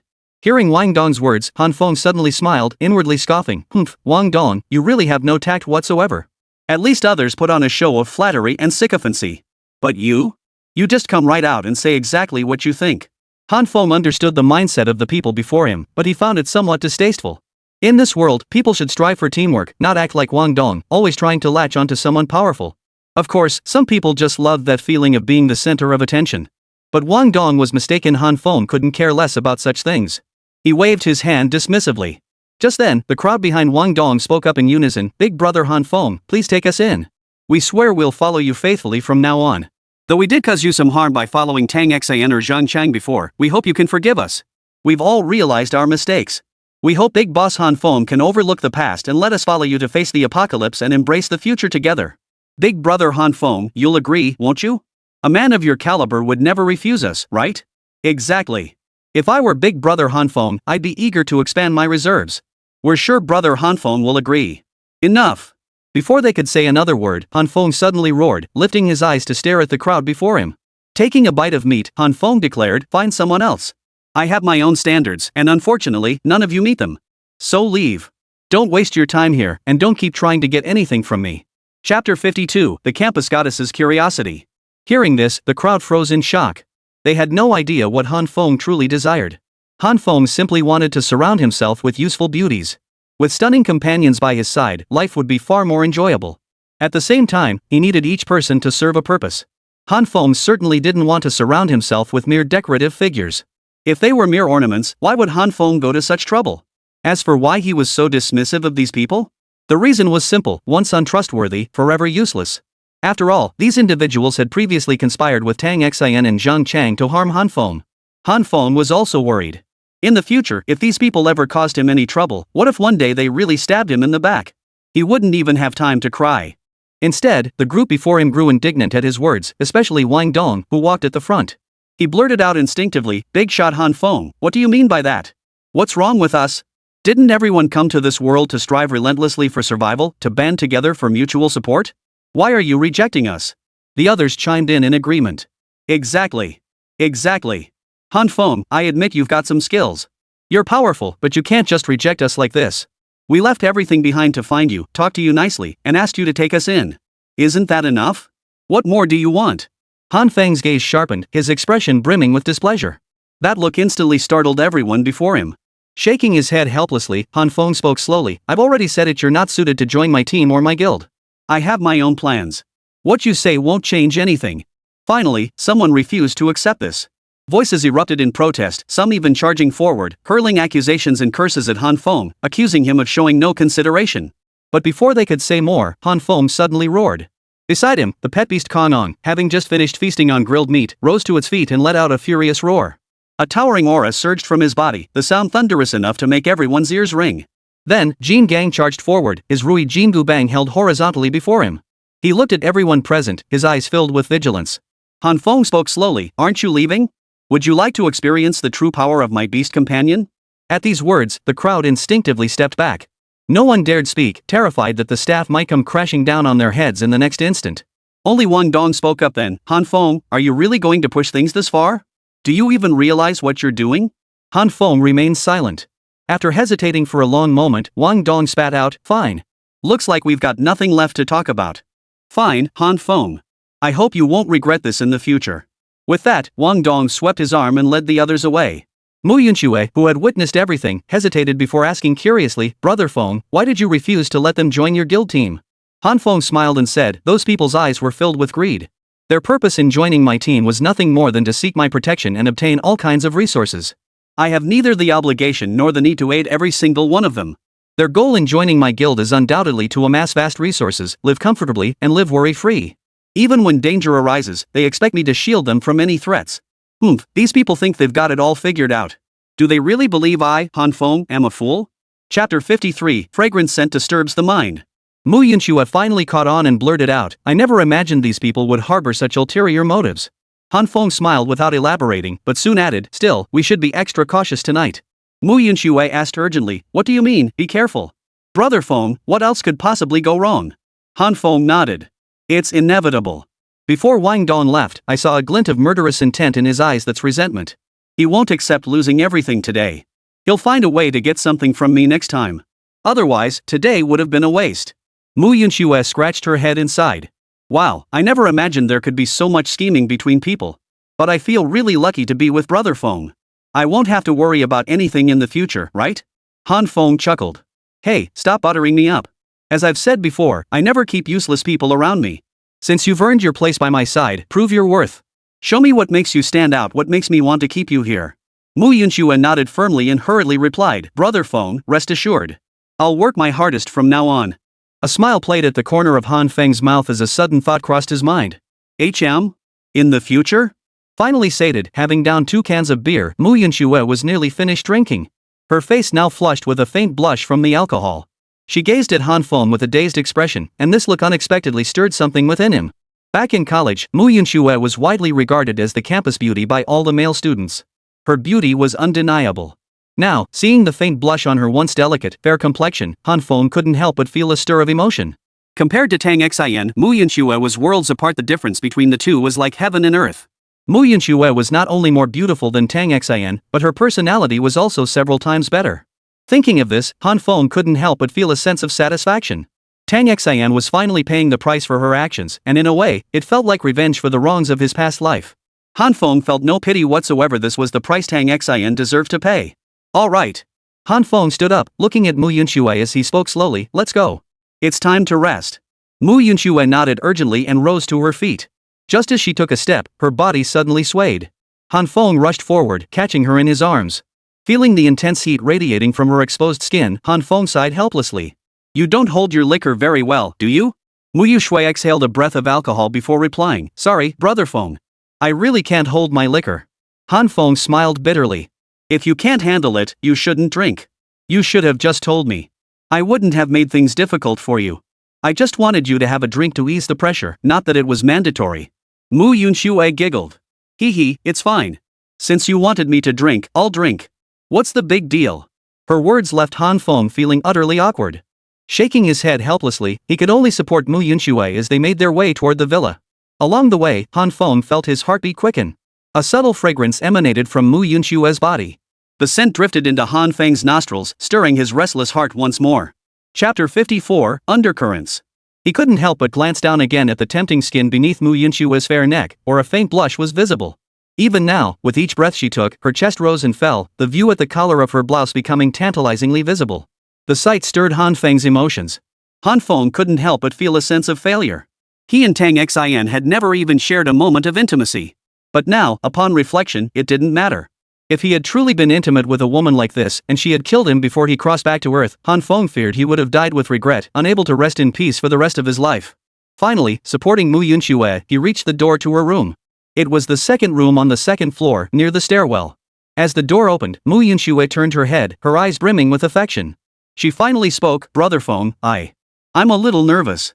"What the hell are you nervous about?" Seeing Mu Yunxue so flustered, Han Feng was genuinely baffled, unsure what she was up to. After a moment's thought, Han Feng chuckled and said, "You should get some rest. It's getting late. Also, if you hear any noises tonight, be extra careful. You can come wake me up, but don't risk going out to investigate yourself. If someone truly intends to harm us, going out recklessly to investigate based on your current strength could put you in serious danger." Mu Yunxue nodded gratefully. "Thank you, Brother Feng. You're so kind." Han Feng smiled faintly, saying nothing more. Only after watching Mu Yunxue step inside did Han Feng make his way to the living room. He couldn't sleep either. The Han Feng from his past life had long since adapted to this rhythm, his body clock already set. It would likely be a while before he felt sleepy. A television sat in the living room. Han Feng had purchased some TV programs from the mall, one of the few leisurely entertainment options available on the Sea of Colossal Beasts. Just as he was watching television, however, a group of people cautiously approached the area near the Xianming turtle, each leading their own giant beast companion.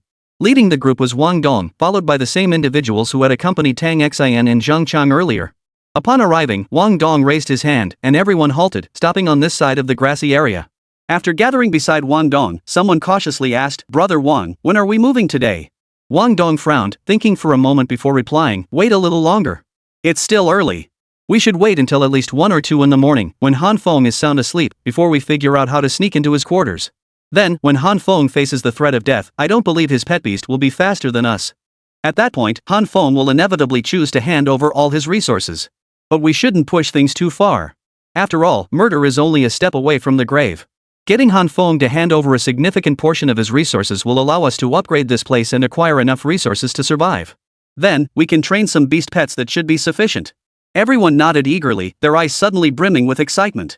They were already fantasizing about how easy and carefree their lives would become. But one man shivered twice before blurting out, "Brother Wang, maybe we should light a campfire? It's freezing out here." Chapter 55, Could the Pure School Beauty Actually? Wang Dong shook his head urgently. "Are you crazy? You still want to light a bonfire? If we light a bonfire here in the dead of night and Han Feng happens to spot us, won't our entire plan go down the drain? Just hold on.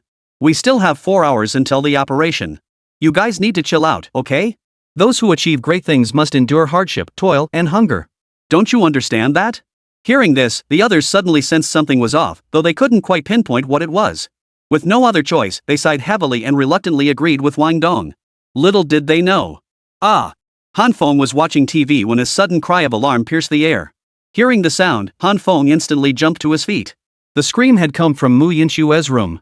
Han Feng instinctively sprang to his feet, hurried to the door of Mu Yunshue's room, knocked, and asked, "What's wrong? Did something happen?" After a moment, there was no response from inside, deepening Han Feng's concern. He knocked twice more, still receiving no answer. After a moment of hesitation, Han Feng pushed the door open. The bedrooms in the villa were designed according to the official blueprints provided by the System Mall, with most of the furnishings added by Han Feng himself.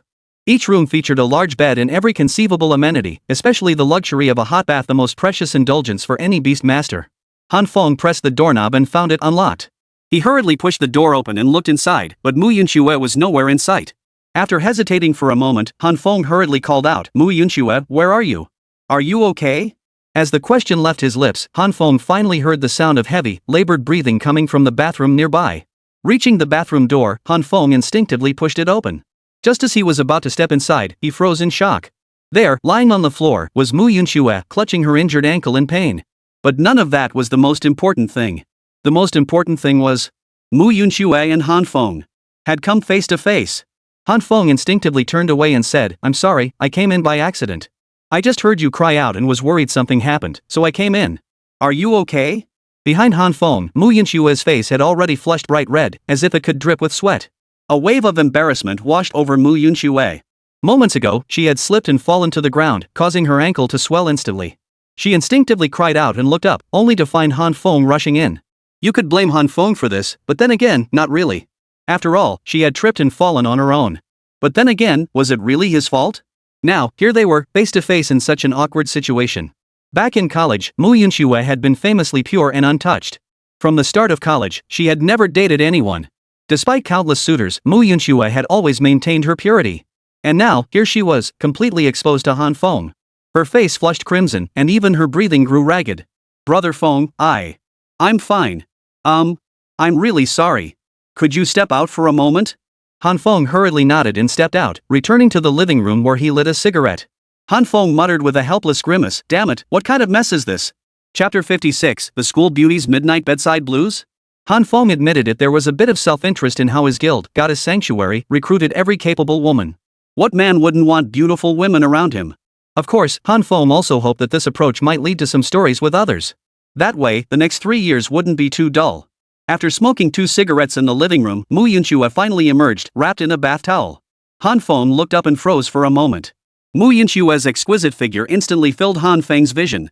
Especially now, wrapped in the towel, her curves were accentuated, creating an indescribable beauty. As she walked toward him, her pair of fair legs swayed rhythmically, gleaming brightly and dazzlingly. The sight made Han Feng swallow involuntarily. Han Feng was a man, after all, how could he possibly remain indifferent? The sage mode? That wasn't something one could slip into so easily. Mu Yinxue placed her hands on her lower abdomen, fidgeting nervously as she stammered awkwardly, Brother Feng, I'm so sorry. I didn't expect to trip and fall just now. Han Feng waved his hand dismissively. It's fine. After a moment, Mu Yinxue hesitated again before whispering, Brother Feng, I still stand by what I said earlier. Thank you for taking me in. Even if you ask me to do anything, I'm willing. Han Feng wasn't stupid. How could he not understand the true meaning behind Mu Yinxue's words? He stood up and said slowly, it's getting late. Go to sleep. You need to rest up. Starting tomorrow, we'll begin exploring and gathering resources in this sea of monsters and the frozen ice fields. Our lives going forward will be far more dangerous and tense than they are now. You need to rest well, or else you might end up as a giant beast's meal before you know it. With that, Han Feng stood up, turned off the TV, and headed toward his bedroom. Mu Yinxue watched his retreating figure and found herself caught in a whirl of conflicting emotions. She realized she couldn't quite figure out what kind of person Han Feng truly was. She had assumed he would be like the countless men she encountered before her journey, always seeking to possess her. Yet now, she suddenly sensed something different about him. After much hesitation, even leaving her bedroom door unlocked while showering, she had ended up in this situation. Returning to her room, Yinxue leaned against the headboard, clutching her teddy bear. She muttered to herself, Teddy, tell me why. Is it because I'm not attractive enough to him? Or does he simply not like me at all? After an unknown amount of time, Mu Yinxue finally drifted off into a drowsy sleep. Next door, Han Feng stared at the ceiling, leisurely puffing on a cigarette. In his mind, he had already issued orders to Jingguang, instructing him to patrol the vicinity of their residence that night. In truth, beast patrols were essential, but he was reluctant to have Jingguang handle it now. After all, Jingguang was his primary combat asset. If patrol duties drained his stamina before the final battle and caused complications, he'd have nowhere to turn for help. But there was no other choice. He simply didn't have any spare beast pets at his disposal right now. Han Feng thought to himself, tomorrow morning I must start incubating new beast pets. Hatch more beast pets, and then in battle, daily life, night patrols, and all sorts of situations, countless beast pets will each have their own duties. Only then will the area I call home truly be the most perfect existence. Chapter 57, Staking Everything. For Han Feng, the future held countless tasks awaiting him. For a powerful individual, the essential tasks were to continuously strengthen his abilities, expand his resource reserves, and ultimately establish a perfect sanctuary where no one could influence him or harm him. Securing a place in this world, possessing the strength and standing that made others dare not trouble him, that was the most crucial matter. Yet, inevitably, there were those who would persistently seek to trouble Han Feng. At this moment, on the Shenming Turtle, near Han Feng's dwelling, a vast area remained untouched. Grasses and trees swayed gently in the breeze. This was an ideal hiding spot. Wang Dong and his group crouched within the thickets, watching Han Feng's beast companion, the golden ape, stride forward. The ape swung its Rui Jingu Bang with such force that the air crackled with its power. The sight alone was enough to strike fear into anyone watching. One man approached Wang Dong, feeling a chill around his body and shivering slightly. He whispered, Brother Dong, are we really going to move? Han Feng's beast companion looks terrifying. It just instantly killed countless giant beasts earlier. I bet its strength is already at the 4th stage of the juvenile period, right? Wang Dong frowned, his gaze fixed on the spot where Kongong had vanished from sight. I wouldn't be so sure, he replied coldly. Han Feng's beast pet might possess some unknown ability we're unaware of, which explains its overwhelming power. As for the 4th stage of the juvenile period? Do you really think that's possible? We've only been in this world for a few days. What kind of bull luck would Han Feng have to reach the 4th stage of the juvenile period? If you ask me, it's definitely some unknown ability we're unaware of, nothing more. Don't worry, our group can absolutely handle him. Don't forget, you handed over every last bit of your possessions to me. Now my beast companion the Snow Mountain Wolf is a genuine stage 4 juvenile. With its raw power and blinding speed, come the time, no matter how formidable Han Feng may be, he'll ultimately be at my mercy. Rest assured, today, Han Feng will not escape. The group fell silent upon hearing these words. Indeed, as Wang Dong had stated, they had liquidated all their assets before arriving.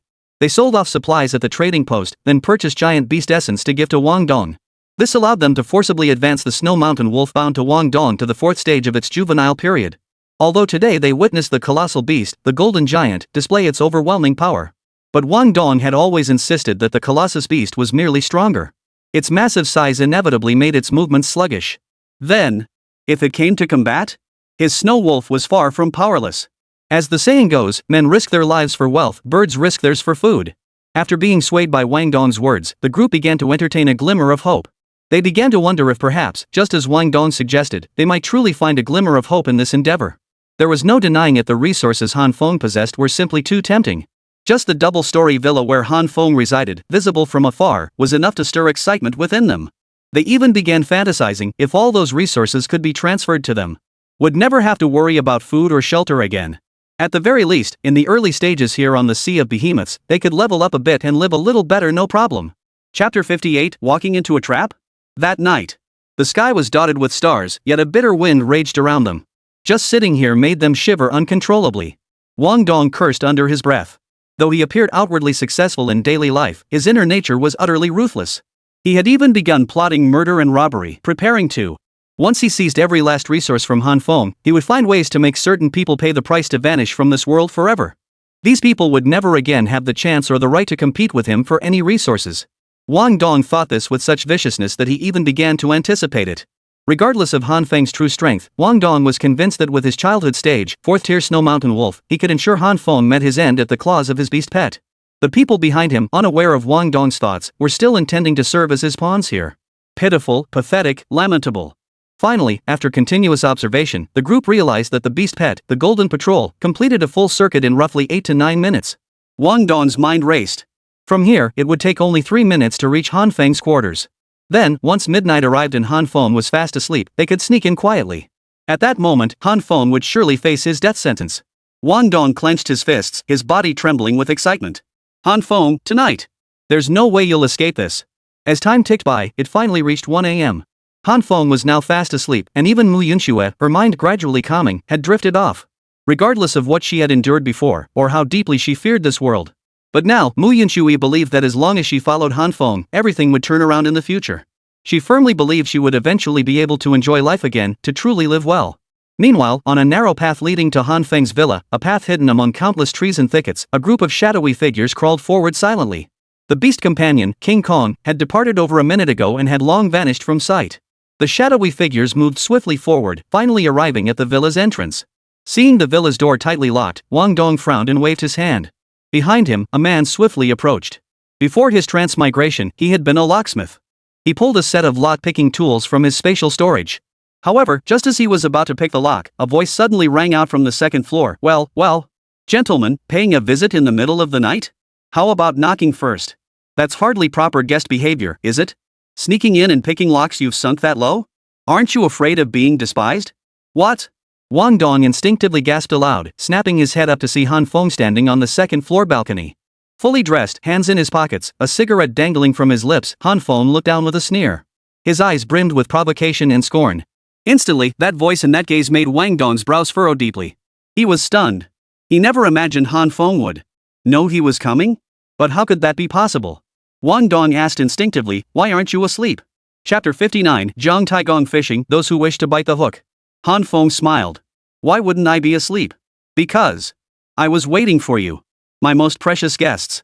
I've been waiting for you for a very, very long time. With that, Han Feng smiled inwardly. The first time he watched Wang Dong and his group leave this place, he had already seen the greed in each of their eyes. The second time he met Wang Dong was precisely when they came here seeking refuge. Han Feng was no saint. On the contrary, he was a villain. Han Feng was an extremely selfish individual, basing all his actions solely on his own interests. Combined with the demands of the goddess temple, there was no way he could possibly take in Wang Dong and his group. In the future, it was entirely possible that someone might harbor ill intentions. When that time came, Han Feng would certainly not get off scot-free. From that moment on, Han Feng had already mentally labeled these people. He suspected they would find ways to cause him trouble, and sure enough, he encountered them. He had even gone so far as to purchase detection devices from the mall specifically for them, installing them around the villa. The moment Wang Dong and his group entered the vicinity within 100 meters of Han Feng, he received the alert. Had the detection devices not been so prohibitively expensive, he likely would have known of their presence from several kilometers away or even the moment they climbed onto the back of the Xianming turtle. Fortunately, it wasn't too late. Now, Han Feng looked down at Wang Dong and his group, chuckling. Well, are you here to visit or just to chat? Would you like me to pour you a cup of tea? Cut the sarcasm. Wang Dong and his men took a few steps back. Then Wang Dong raised his hand and said coldly, Han Feng, we came here today to kill you. I advise you to hand over your resources now. Don't force us to make you drink the punishment wine. If you show enough sincerity, perhaps we might let you leave here alive today. Otherwise, don't blame us for showing no mercy. Han Feng chuckled, his expression devoid of fear. He shrugged indifferently and asked curiously, what? Are you so confident today that you can definitely make me meet my end here? Bull, someone behind Wang Dong shouted. Han Feng, do you really think you can protect yourself? We've gathered here in force, each with countless beasts bound to us. With all of us attacking together, you won't escape today. Besides, another man chuckled, our boss Dong has a snow wolf beast pet at the 4th stage of its juvenile form. Do you really think your clumsy gorilla stands a chance against brother Dong? Ha ha ha ha.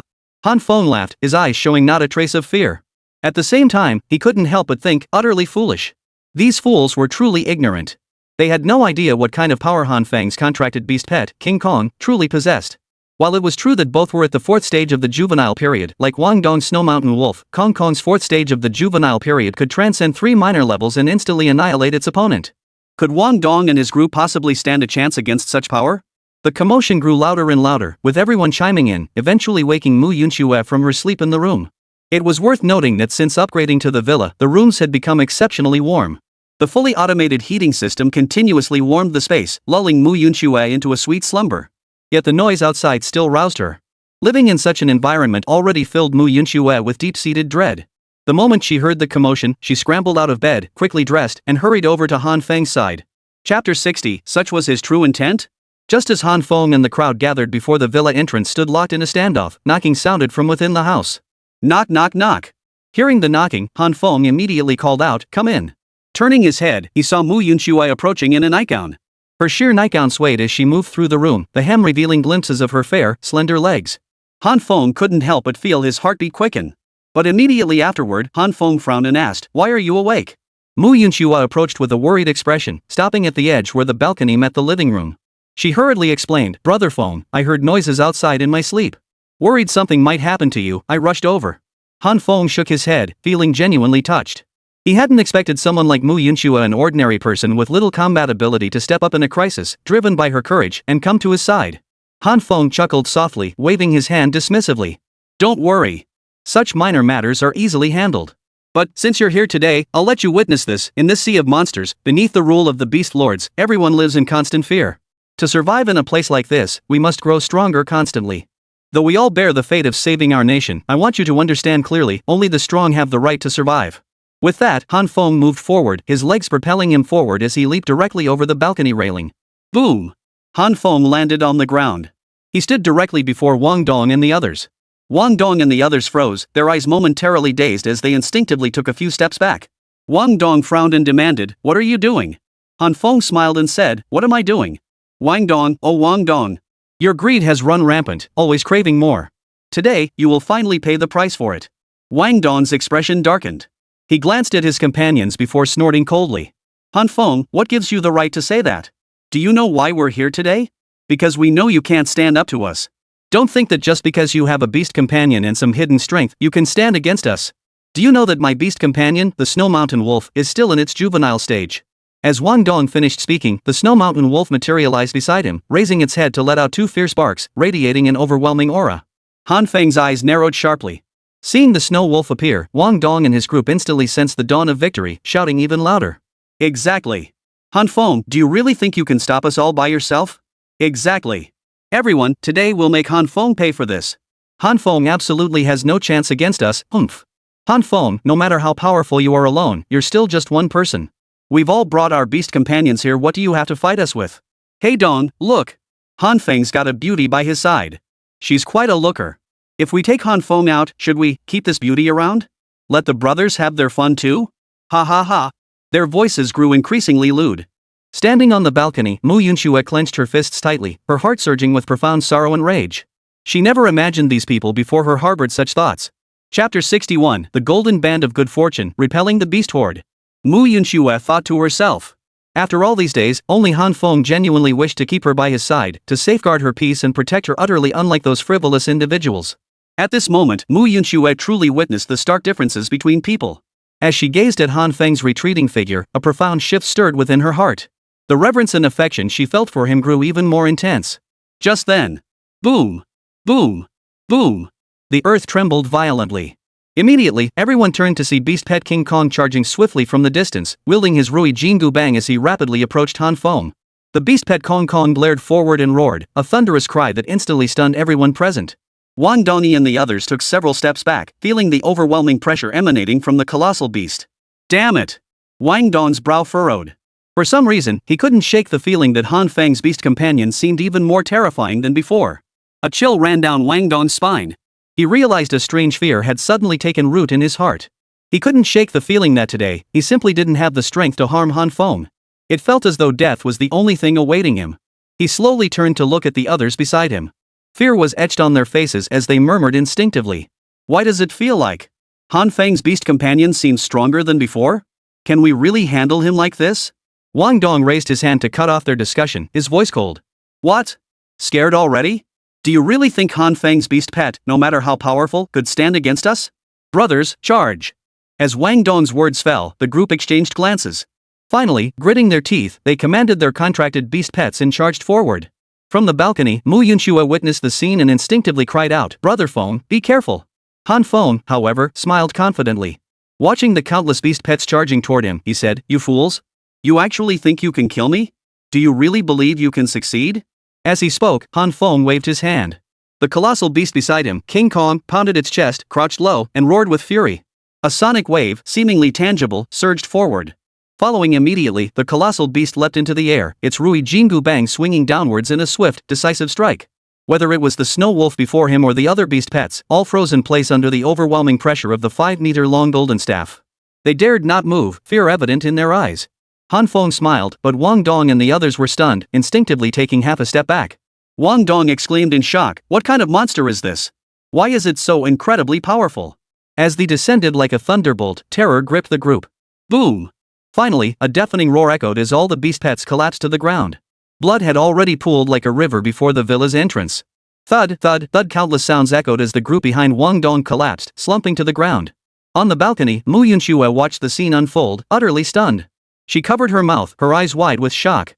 She couldn't help but think to herself, My God! Brother Feng, just how powerful is he? Chapter 62, Wang Dong dies. Although Mu Yunxue no longer possessed her beast companion and her personal combat strength was extremely weak, but she had always known how to survive in this world. Now, watching Han Feng effortlessly eliminate dozens of opponents' beast pets with his own, Mu Yunxue was secretly amazed. Her impression of Han Feng rose another notch in her heart. At the same time, it further strengthened her resolve to stay by Han Feng's side, to help him well, and to develop step by step according to his requirements. Stepping forward slowly, Han Feng looked at Wang Dong before him and sneered coldly, Wang Dong, is this all you've got? You think you can take me on? Didn't even bother to call in more reinforcements. What makes you think you have the right to sway them? Wang Dong fell silent. He clenched his jaw, fists tight, glaring at Han Feng, momentarily at a loss. Just then, the beast companion, the golden ape, swiftly arrived beside Han Feng. Standing in place, it swung its Rui Jingu Bang once, instantly stirring up a roaring wind around them. Such overwhelming pressure instantly forced Wang Dong to his knees. Han Feng looked down at Wang Dong coldly. Wang Dong, I, Han Feng, have no desire to increase bloodshed without cause. However, but some people just can't see the writing on the wall. Like you, buzzing around my ears like a fly day after day. I've already refused you twice, granting you 2 chances to live. Now, you finally have no more chances. Before Han Feng could finish speaking, Wang Dong suddenly drew a dagger from his storage space. With a swift upward thrust, he lunged toward Han Feng's abdomen. Behind him, Mu Yunxue spotted the movement from the balcony and instinctively cried out, "Brother Feng, watch out." Hearing this, Han Feng showed no reaction. He merely smiled and casually reached out, grabbing Wang Dong's wrist with ease. Having lived 3 years on the Sea of Monsters in his previous life, Han Feng had long honed decisive combat skills. Facing countless enemies, he had long grown accustomed to the coldness of human hearts. Countless had sought to kill him, yet hadn't he emerged unscathed from each crisis? Now, his grip on Wang Dong's wrist was ironclad. He stared at Wang Dong, who looked utterly bewildered, unable to move despite his attempts. Wang Dong's eyes widened. His right hand clenched the dagger tightly, but no matter how hard he strained, Han Feng's grip was like a vice, pinning him down and rendering him helpless. Before Wang Dong could utter another word, a sharp crack echoed through the dead of night. Snap! Everyone stared in stunned silence as Wang Dong's right wrist snapped instantly. Beneath the bone-chilling, stark white bones, blood seeped out instantly. Ah! Wang Dong let out a piercing scream. Watching Han Feng release his grip, he finally clutched his wrist tightly, suddenly lifting his head with bloodshot eyes. Gritting his teeth, Wang Dong snarled, "Han Feng, you dare hurt me?" Han Feng suddenly laughed. "Dare to hurt you? Today, I dare to kill you." At Han Feng's mental command, the nearby golden warrior lunged forward, grabbing Wang Dong like an eagle snatching a chick and hoisting him up before unleashing a punch. In an instant, the fist was enveloped in countless terrifying waves of scorching heat. This was the first time Jin Gang had unleashed the flame fist since mastering it. Boom! Flames erupted across Wang Dong's body. In the blink of an eye, Wang Dong vanished completely from everyone's sight. Chapter 63, No Scourge Left Standing. At the same time, all the supplies that had fallen from Wang Dong's body appeared before Han Feng. Yet, despite the sight of these supplies, not a single person dared to approach. They all feared provoking the celestial star of calamity before them, dreading that Han Feng might redirect his fury toward them. If they were to die because of this, it would be a loss far greater than any gain. Just then, Han Feng lifted his head and fixed his gaze on the group that had followed Wang Dong. Everyone froze instantly. In that moment, they felt utterly insignificant before Han Feng. Finally, one person spoke up, "What do you want?" "I'm telling you, we're all here to protect our homes. You can't kill me." "Bull."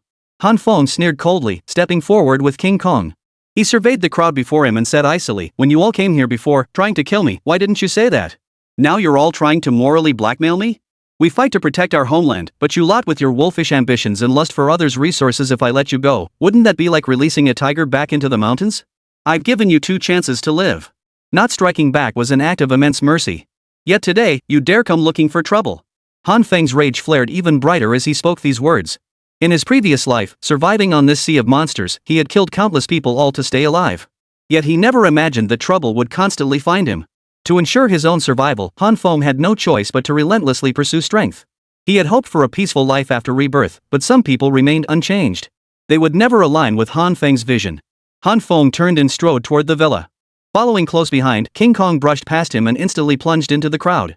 Finally, under King Kong's overwhelming combat prowess, these ordinary people were no match for him.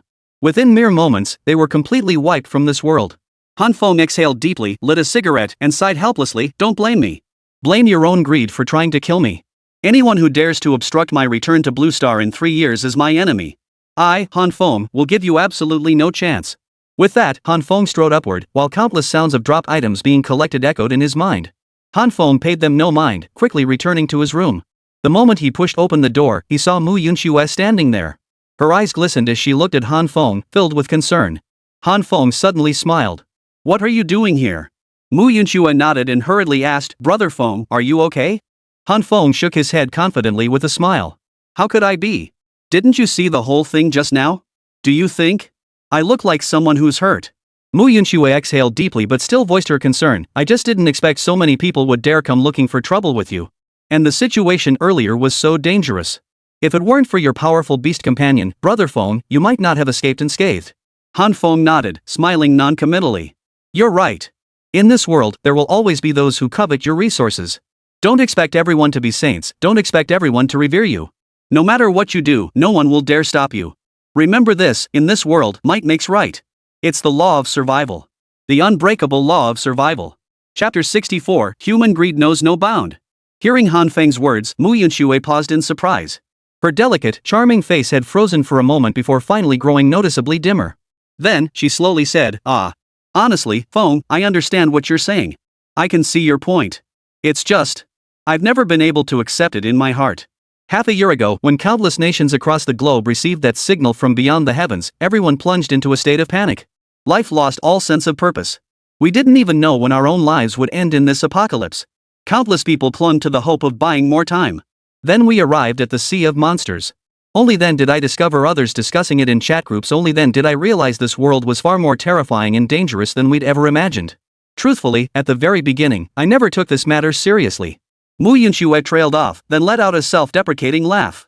Perhaps I was too arrogant, or perhaps I was too idealistic. I thought this world couldn't stir up any real storms, but in the end, it truly did kill me completely. Yet, seeing the sorrow in Mu Yunxue's eyes, Han Feng instantly grabbed her hand. For a moment, Mu Yunxue froze, her cheeks flushing. This was the first time Han Feng had ever taken her hand so proactively. This intimate touch, the warmth radiating through her fingertips, made Mu Yunxue feel a wave of shyness wash over her. Lowering her head, she murmured softly, Han Feng, you? Han Feng suddenly smiled. Come on, let's head to the living room and talk over drinks. Han Feng knew Mu Yunxue was carrying a heavy emotional burden, and today truly called for him to offer her some guidance. Mu Yunxue nodded, saying nothing more. They entered the living room. Han Feng handed her a bottle of beer, opened one for himself, took a couple of sips, then looked at Mu Yunxue with a smile. Come on, let's talk. I know you're carrying a heavy burden, or perhaps feeling quite distressed. Why don't you share your thoughts? Mu Yunxue took a large gulp of beer. The alcohol made her head feel light and dizzy, yet it also seemed to give her a little courage. Finally, she chuckled softly and spoke slowly. Truthfully, I thought the threats from those colossal beasts alone would be enough to destroy me, to turn my life upside down in ways I never imagined. But what I never expected was that this world is far more terrifying and dangerous than I ever imagined. Humans will never match those colossal beasts, and those beasts aren't even the full extent of the dangers we face now. Just like what Brother Feng said earlier, this world is ruled by the law of the jungle. The weak get devoured, and the strong reign supreme. If humans grow strong enough, they can command order. In this chaotic age, this age without order, people like us need strength. But I still find it hard to accept. Could we truly not unite as one? Han Feng gazed at the sorrow in Mu Yunxue's eyes, then shook his head solemnly. It's impossible. You're idealizing this world far too much. I know this must be hard for you to accept, but I must tell you, this world will never allow you to live in peace and safety. Human nature is treacherous, and greed knows no bounds. Chapter 65, Using this to test officials? When we were young, teachers and parents taught us not to compare ourselves to others, not to crave superficial glory. As adults, society teaches us to become better and stronger. It is precisely under this weight of conflicting pressures and teachings that the seeds of anger and rebellion within us will eventually erupt. Seeing the earnestness in Mu Yunxue's expression, Han Feng continued, to survive in this sea of behemoths, what we must cultivate is self-interest. You can always trust yourself, and you can only trust yourself. Only then can you stay clear of countless dangers and threats. Mu Yunxue suddenly shook her head. Her gaze fixed intently on Han Feng as she spoke slowly. That may have been true before, but Brother Feng, from this day forward, I believe there is one more person I can trust, and that person is you. Hearing this, Han Feng was momentarily stunned. He never imagined Mu Yunxue would suddenly utter such heartfelt words. The words made Han Feng feel a bit awkward. Scratching his head, he chuckled awkwardly. Oh, you. Why get so sentimental all of a sudden? I never expected any repayment from you guys. I just hope to have a group of people around to help pass these boring 3 years. Mu Yunxue smiled. I know, Brother Feng. I suspect that's what you're thinking. Besides, you also recognized my talent in potion making. Brother Feng, rest assured. I will absolutely make you proud.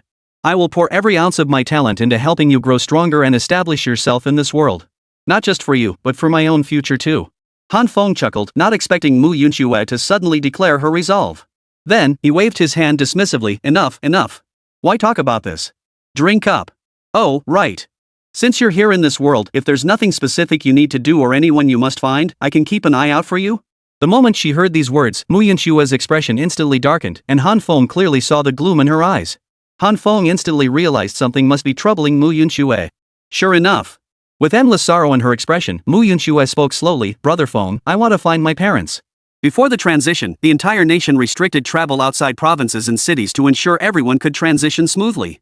That's how my parents and I became separated. They had been living in our hometown, and I never had the chance to bring them to be with me. I have no idea where they are now. But I vow that as I journey across the sea of behemoths, I will find a way to locate them. Han Feng nodded silently. After inquiring about Mu Yunxue's parents' names, he committed them to memory. And so, the two continued drinking. But Han Feng suddenly noticed that Mu Yunxue was drinking bottle after bottle of beer. He couldn't tell if it was because she was feeling particularly low or if she was trying to drown her sorrows. Mu Yunxue had never been much of a drinker, yet now she had suddenly downed 3 or 4 bottles of beer. Half an hour later, he watched helplessly as Mu Yunxue collapsed onto his lap. At that moment, Han Feng froze in awkwardness. He never imagined Mu Yunxue would do this? Han Feng couldn't help but think to himself. Damn it, are you testing me like this? Chapter 66, Heart-Pounding Moment. Han Feng's hands hung suspended in midair. He couldn't do anything, yet not doing anything made him feel unbearably uncomfortable. For a moment, he had no idea what to do. Suddenly, Mu Yunxue raised her hand and grabbed Han Feng's wrist. Brother Feng, she said, thank you. Thank you for taking me in. I said before, no matter what you ask me to do. I'm willing. Truthfully, I never wanted anything with other men. But for some reason, when I see you, Brother Feng, my heart races. I think I've fallen for you. Ha! Hearing Mu Yunxue slur these words in her drunken state, Han Feng froze in shock. Her words were slurred and incoherent, and it took him considerable effort to piece them together. At that moment, Han Feng was dumbfounded. After repeatedly probing, he finally realized that everything Mu Yunxue had just uttered was nothing but drunken ramblings. By now, Mu Yunxue had long since fallen asleep from drinking too much, which only made Han Feng feel even more awkward. He wondered, were those her true feelings, or just incoherent ramblings? He lowered his gaze to look at her. She was wearing a sheer nightgown, the hem of which had ridden up to her lower abdomen. Suddenly, Han Feng saw her flat stomach and the alluring definition of her abs. Looking further down, he saw firm, fair skin, glowing with a healthy sheen, and a view that made Han Feng feel a warmth rise to his nose. Han Feng quickly turned his head away, only to find another breathtaking sight beneath the neckline of Mu Yunxue's nightgown. Han Feng couldn't help but think, holy crap, what did she eat growing up? Coconut milk? Watching Mu Yunxue grasp his hand and place it over her chest, Han Feng awkwardly and cautiously withdrew his hand. He watched as Mu Yunxue gaped, her mouth practically watering. With a helpless expression, Han Feng shook his head with a wry smile. Oh, you. I thought I'd try to cheer you up today, help you relax and get some good sleep. But look at you now. What can I even say about your drinking tolerance? Left with no choice, Han Feng reached down, scooped Mu Yunxue up in a princess carry, and headed toward her bedroom. He gently pushed open the door with his foot and carried Mu Yunxue back into her bedroom. Stepping inside, he saw the room touched by Princess Mu Yunxue's simple touches. It now radiated girlish charm. She'd even placed some adorable photos around the space. A stuffed bear lay on the bed, tucked beneath a pink quilt, radiating a distinctly girlish charm. Han Feng shook his head and smiled wryly. He hadn't expected Princess Mu Yunxue to possess such a girlish heart. But upon reflection, it made sense. Everyone had been transported from Blue Star to the Sea of Monsters. Such a drastic change in circumstances would be difficult for anyone to accept. Only by adding warmth to their daily lives could they prevent their hearts from turning completely cold amidst the constant dangers of the Sea of Monsters over the next 3 years. Finally settling Mu Yunxue onto the bed, Han Feng carefully tucked the quilt around her. He admitted he was a man who wouldn't be moved by a woman like Mu Yunxue, especially one renowned as the school's most beautiful girl, with a stunning 94% beauty rating. What man wouldn't be moved by such a woman? But Han Feng wasn't the type to take advantage of someone in distress. Though, even if he did something to Mu Yunxue tonight, she wouldn't utter a word about it tomorrow. Chapter 67, The Second Beast Pet? Even then, Mu Yunxue wouldn't harbor the slightest resentment. But some things simply couldn't be done. Han Feng refused to become the kind of person despised in others' hearts. However, if genuine feelings truly blossomed between him and Mu Yunxue in the future, perhaps the situation would be entirely different. Returning to his room, Han Feng leaned against the headboard, a cigarette dangling from his lips. Sleep was utterly beyond him now. After downing several bottles of liquor, he felt only more alert. The Han Feng of the past had always been a deeply selfish individual.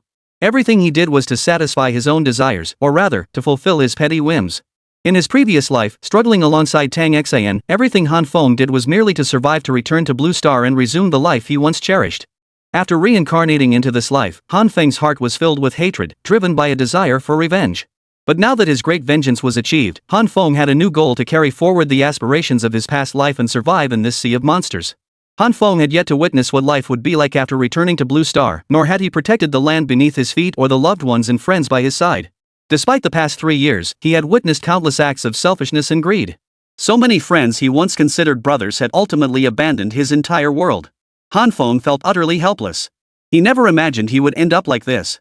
Of course, he understood it had nothing to do with him. When human nature ran rampant, one couldn't guarantee everyone would act rationally. Faced with immense resource temptations, who could say they'd retain their sanity? Take Wang Dong and his crew, whom he dealt with today. They deserved it. If he let them go free, the seeds of hatred they planted would one day sprout, bringing Han Feng unprecedented trouble. Han Feng refused to endure that fate, which was why he had eliminated them all, sending them to their final resting place. Meanwhile, after tonight's conversation with Mu Yunxue, Han Feng found himself harboring new thoughts about her.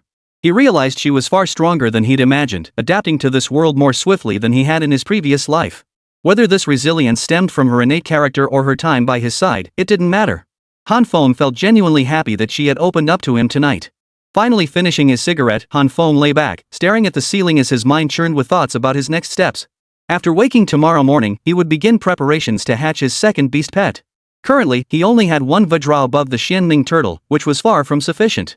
If an incident like tonight's occurred again, and someone equipped to counter those detection devices chose to appear near him, attempting to kill him, then if the Vajra was patrolling outside on the turtle shell and couldn't return in time, or if it received his command to return but was too slow, then death would be his only fate.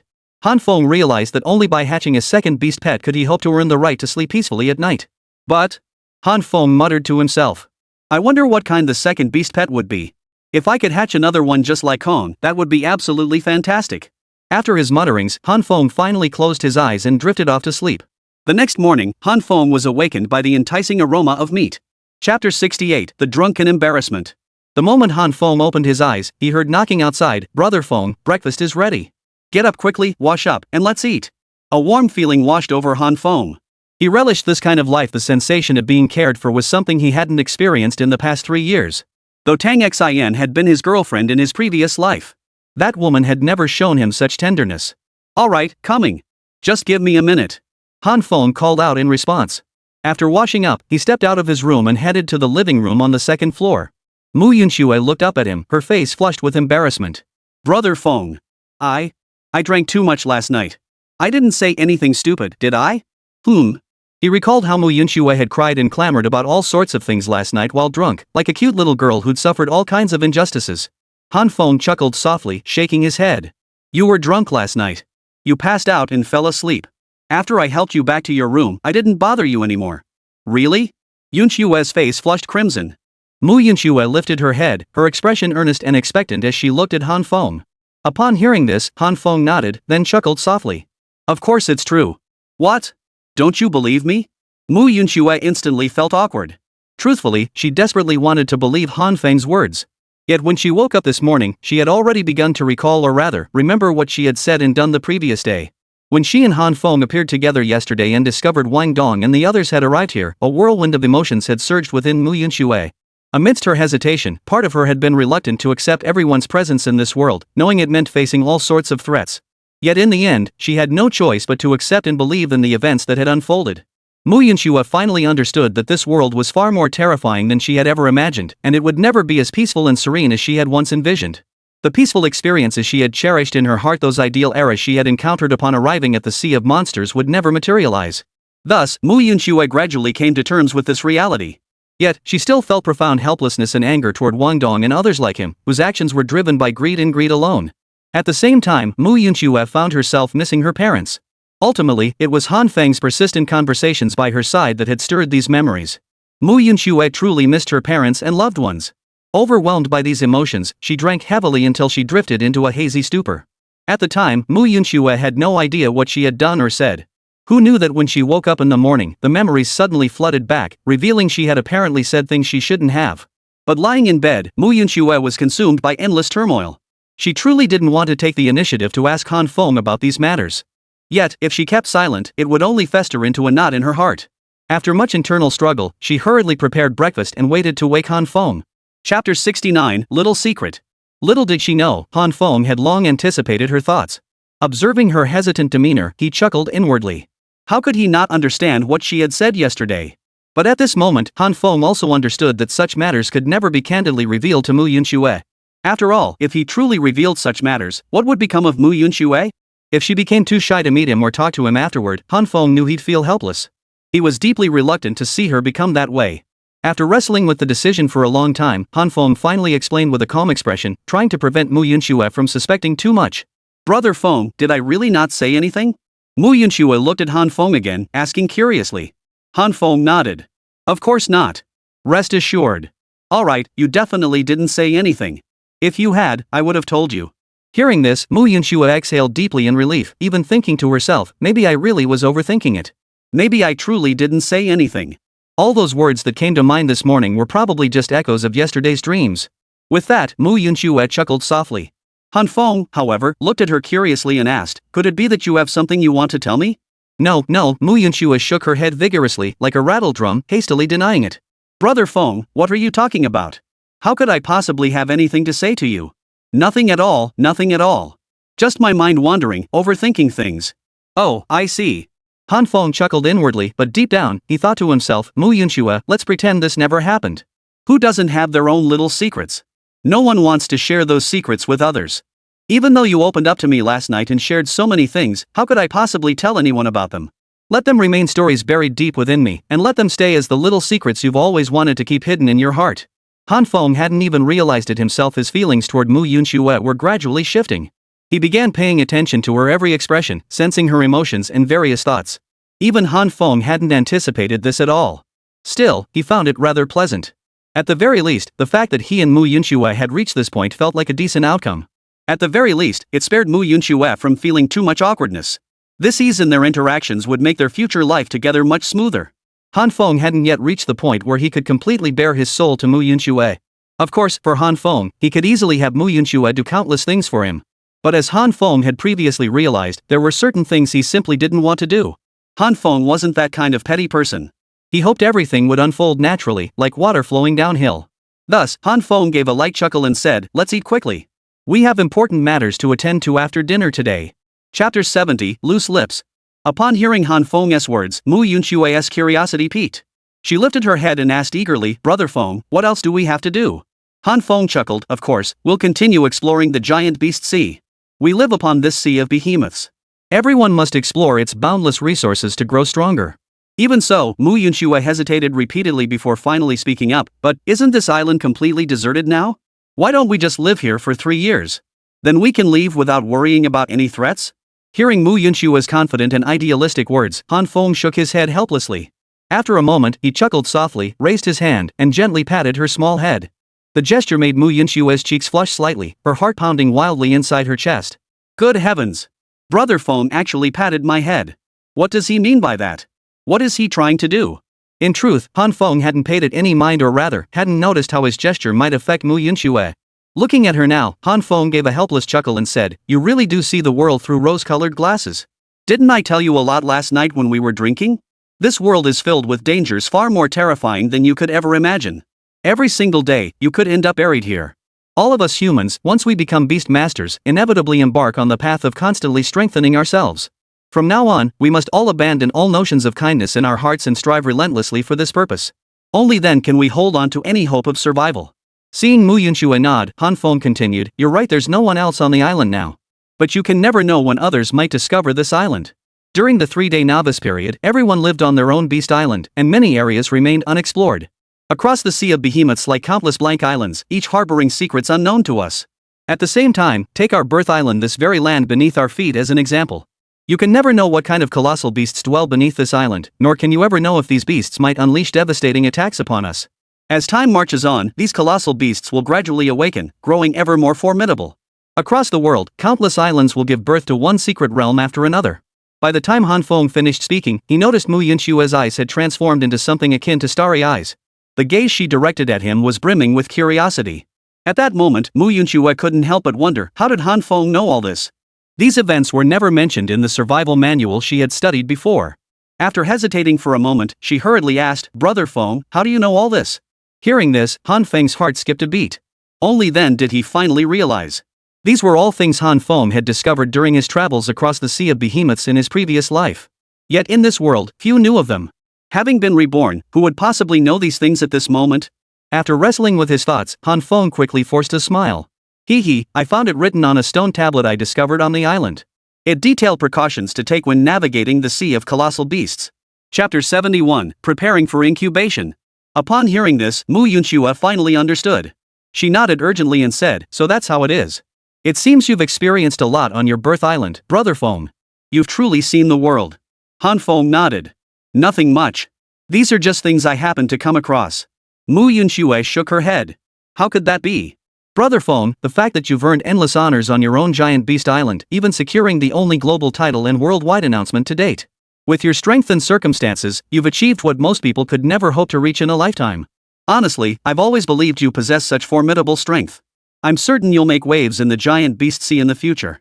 Hearing this, Hanfeng finally exhaled a sigh of relief, thinking to himself that at least he hadn't aroused Mu Yunshua's suspicions too much. But immediately afterward, Hanfeng shook his head and laughed. Hey, kid, when did you learn to butter people up? I remember back in school, you weren't like this. Back then, you were always so arrogant, and everyone called you the Ice Queen. True, you were the school's most beautiful girl, universally acknowledged as the campus flower. But honestly, not many guys could get close to you back then. I remember how many people were chasing after you at school, and in the end, you turned them all down. At this remark, Mu Yunxue flushed instantly, shooting Hanfeng a disapproving glare as she pouted. Brother Feng, why bring this up? We're just chatting. Now that we're here on this sea of behemoths, everyone should be living their best lives. Why are you suddenly bringing me into this? I never thought I did anything wrong back then. Hanfeng laughed heartily. Fine. Since you don't want to talk about it, I won't bring it up. Hanfeng finally felt relieved. At last, Mu Yunxue wouldn't dwell on this matter with him anymore. Finally, Hanfeng chuckled and said, alright, enough about that. Let's eat. Sigh, I wonder when we'll find someone who can cook again. Eating grilled meat every day is really getting old. Mu Yunxue nodded in agreement. She had initially thought grilled meat was such a wonderful thing, but after eating it for 2 days straight, she had come to realize that eating meat every day wasn't all that great after all. In fact, she was starting to feel a bit sick of it. After a long moment, Mu Yunxue sighed and said, wouldn't it be wonderful if we could actually switch things up and eat something different sometime? Hanfeng smiled faintly. But soon, Mu Yunxue lifted her head to look at him, asking curiously, Brother Feng, what did you say we're going to do next? Hanfeng nodded and began explaining, we'll continue living on the island for one more day. Why just one day? Mu Yunxue instantly grew puzzled. Hanfeng smiled faintly before explaining, because in this one day, we can hatch a second beast pet on this island. A second beast pet? Hearing this, even Mu Yunshue's heart surged with excitement and curiosity. Brother Feng, what exactly do you mean by that? Chapter 72, Cultivating an Elite Force. Hearing Hanfeng's words, Mu Yunshue's mind was filled with confusion and bewilderment. Honestly, it was difficult for her to imagine such a thing happening. After all, she believed the beast pet, King Kong, by Hanfeng's side was already formidable enough.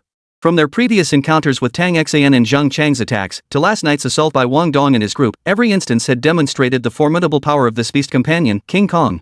By her estimation, it shouldn't be necessary to cultivate a second beast pet, right? After all, raising too many pets meant increasing consumption, and resources simply wouldn't allow for it. Thus, she finally asked, Brother Feng, I think. Your beast pet, the golden ape, is already incredibly powerful.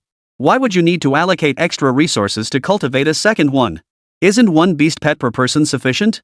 If we keep going down this path, won't we end up needing to spend even more and more resources? Hearing this, Hanfeng smiled. He didn't blame Mu Yunshuo, nor did he think her perspective was overly naive. In truth, Hanfeng had shared her perspective in his previous life. He too had believed that cultivating his current beast companion to peak strength would suffice. One beast companion was likely enough. But as time went on, his perspective gradually shifted. In his view, no matter how formidable a single beast companion might be, it ultimately couldn't compare to cultivating a powerful team of beast companions. As the pets grew stronger, the coordinated efforts of multiple teams working together might be the key to reducing the threats around him. Hanfeng then spoke slowly, a single beast pet is ultimately no match for multiple opponents. In this world, those with vast resources are everywhere. Consider this, we came to this world alone, but others may not have done the same. Some have established their own conglomerates, while others command small teams. Through constant collaboration and collective effort, everyone's beast pets can achieve comprehensive growth. Then, if these groups band together to wage war and attack each other, do you really think my single beast pet, even if it's as strong as a gorilla, could survive a full-scale siege by all of them? Mu Yunshuo fell silent instantly. In that moment, she suddenly realized how starkly realistic Hanfeng's words were. Yes, even if Hanfeng and she could dominate for a time with just one beast pet, what about later? They would inevitably encounter more and more people, more and more squads. At that point, the limitations of relying solely on a beast pet would become glaringly apparent. At last, Mu Yunshuo understood Hanfeng's reasoning. She spoke slowly, Brother Feng, so you mean you plan to build an entire formidable team by yourself? Hanfeng shook his head again at that moment. This refusal only deepened Mu Yunshuo's confusion. Lifting her gaze to meet his, she pressed, Brother Feng, then what exactly do you plan to do? Hanfeng chuckled softly and replied, I don't just intend to cultivate my own squad. In the future, I also need each of you who follow me to cultivate such squads yourselves. My goal is for everyone to grow rapidly. Every beast pet in your hands should be capable of standing alone in battle. Chapter 73, Han Feng's Concerns. These words drew a faint smile from Mu Yunxue, a flicker of warmth stirring in her heart. She hadn't expected Han Feng to still care so deeply about her at this point, unlike the others. While cooking this morning, Mu Yunxue even idly opened the chat group while grilling meat.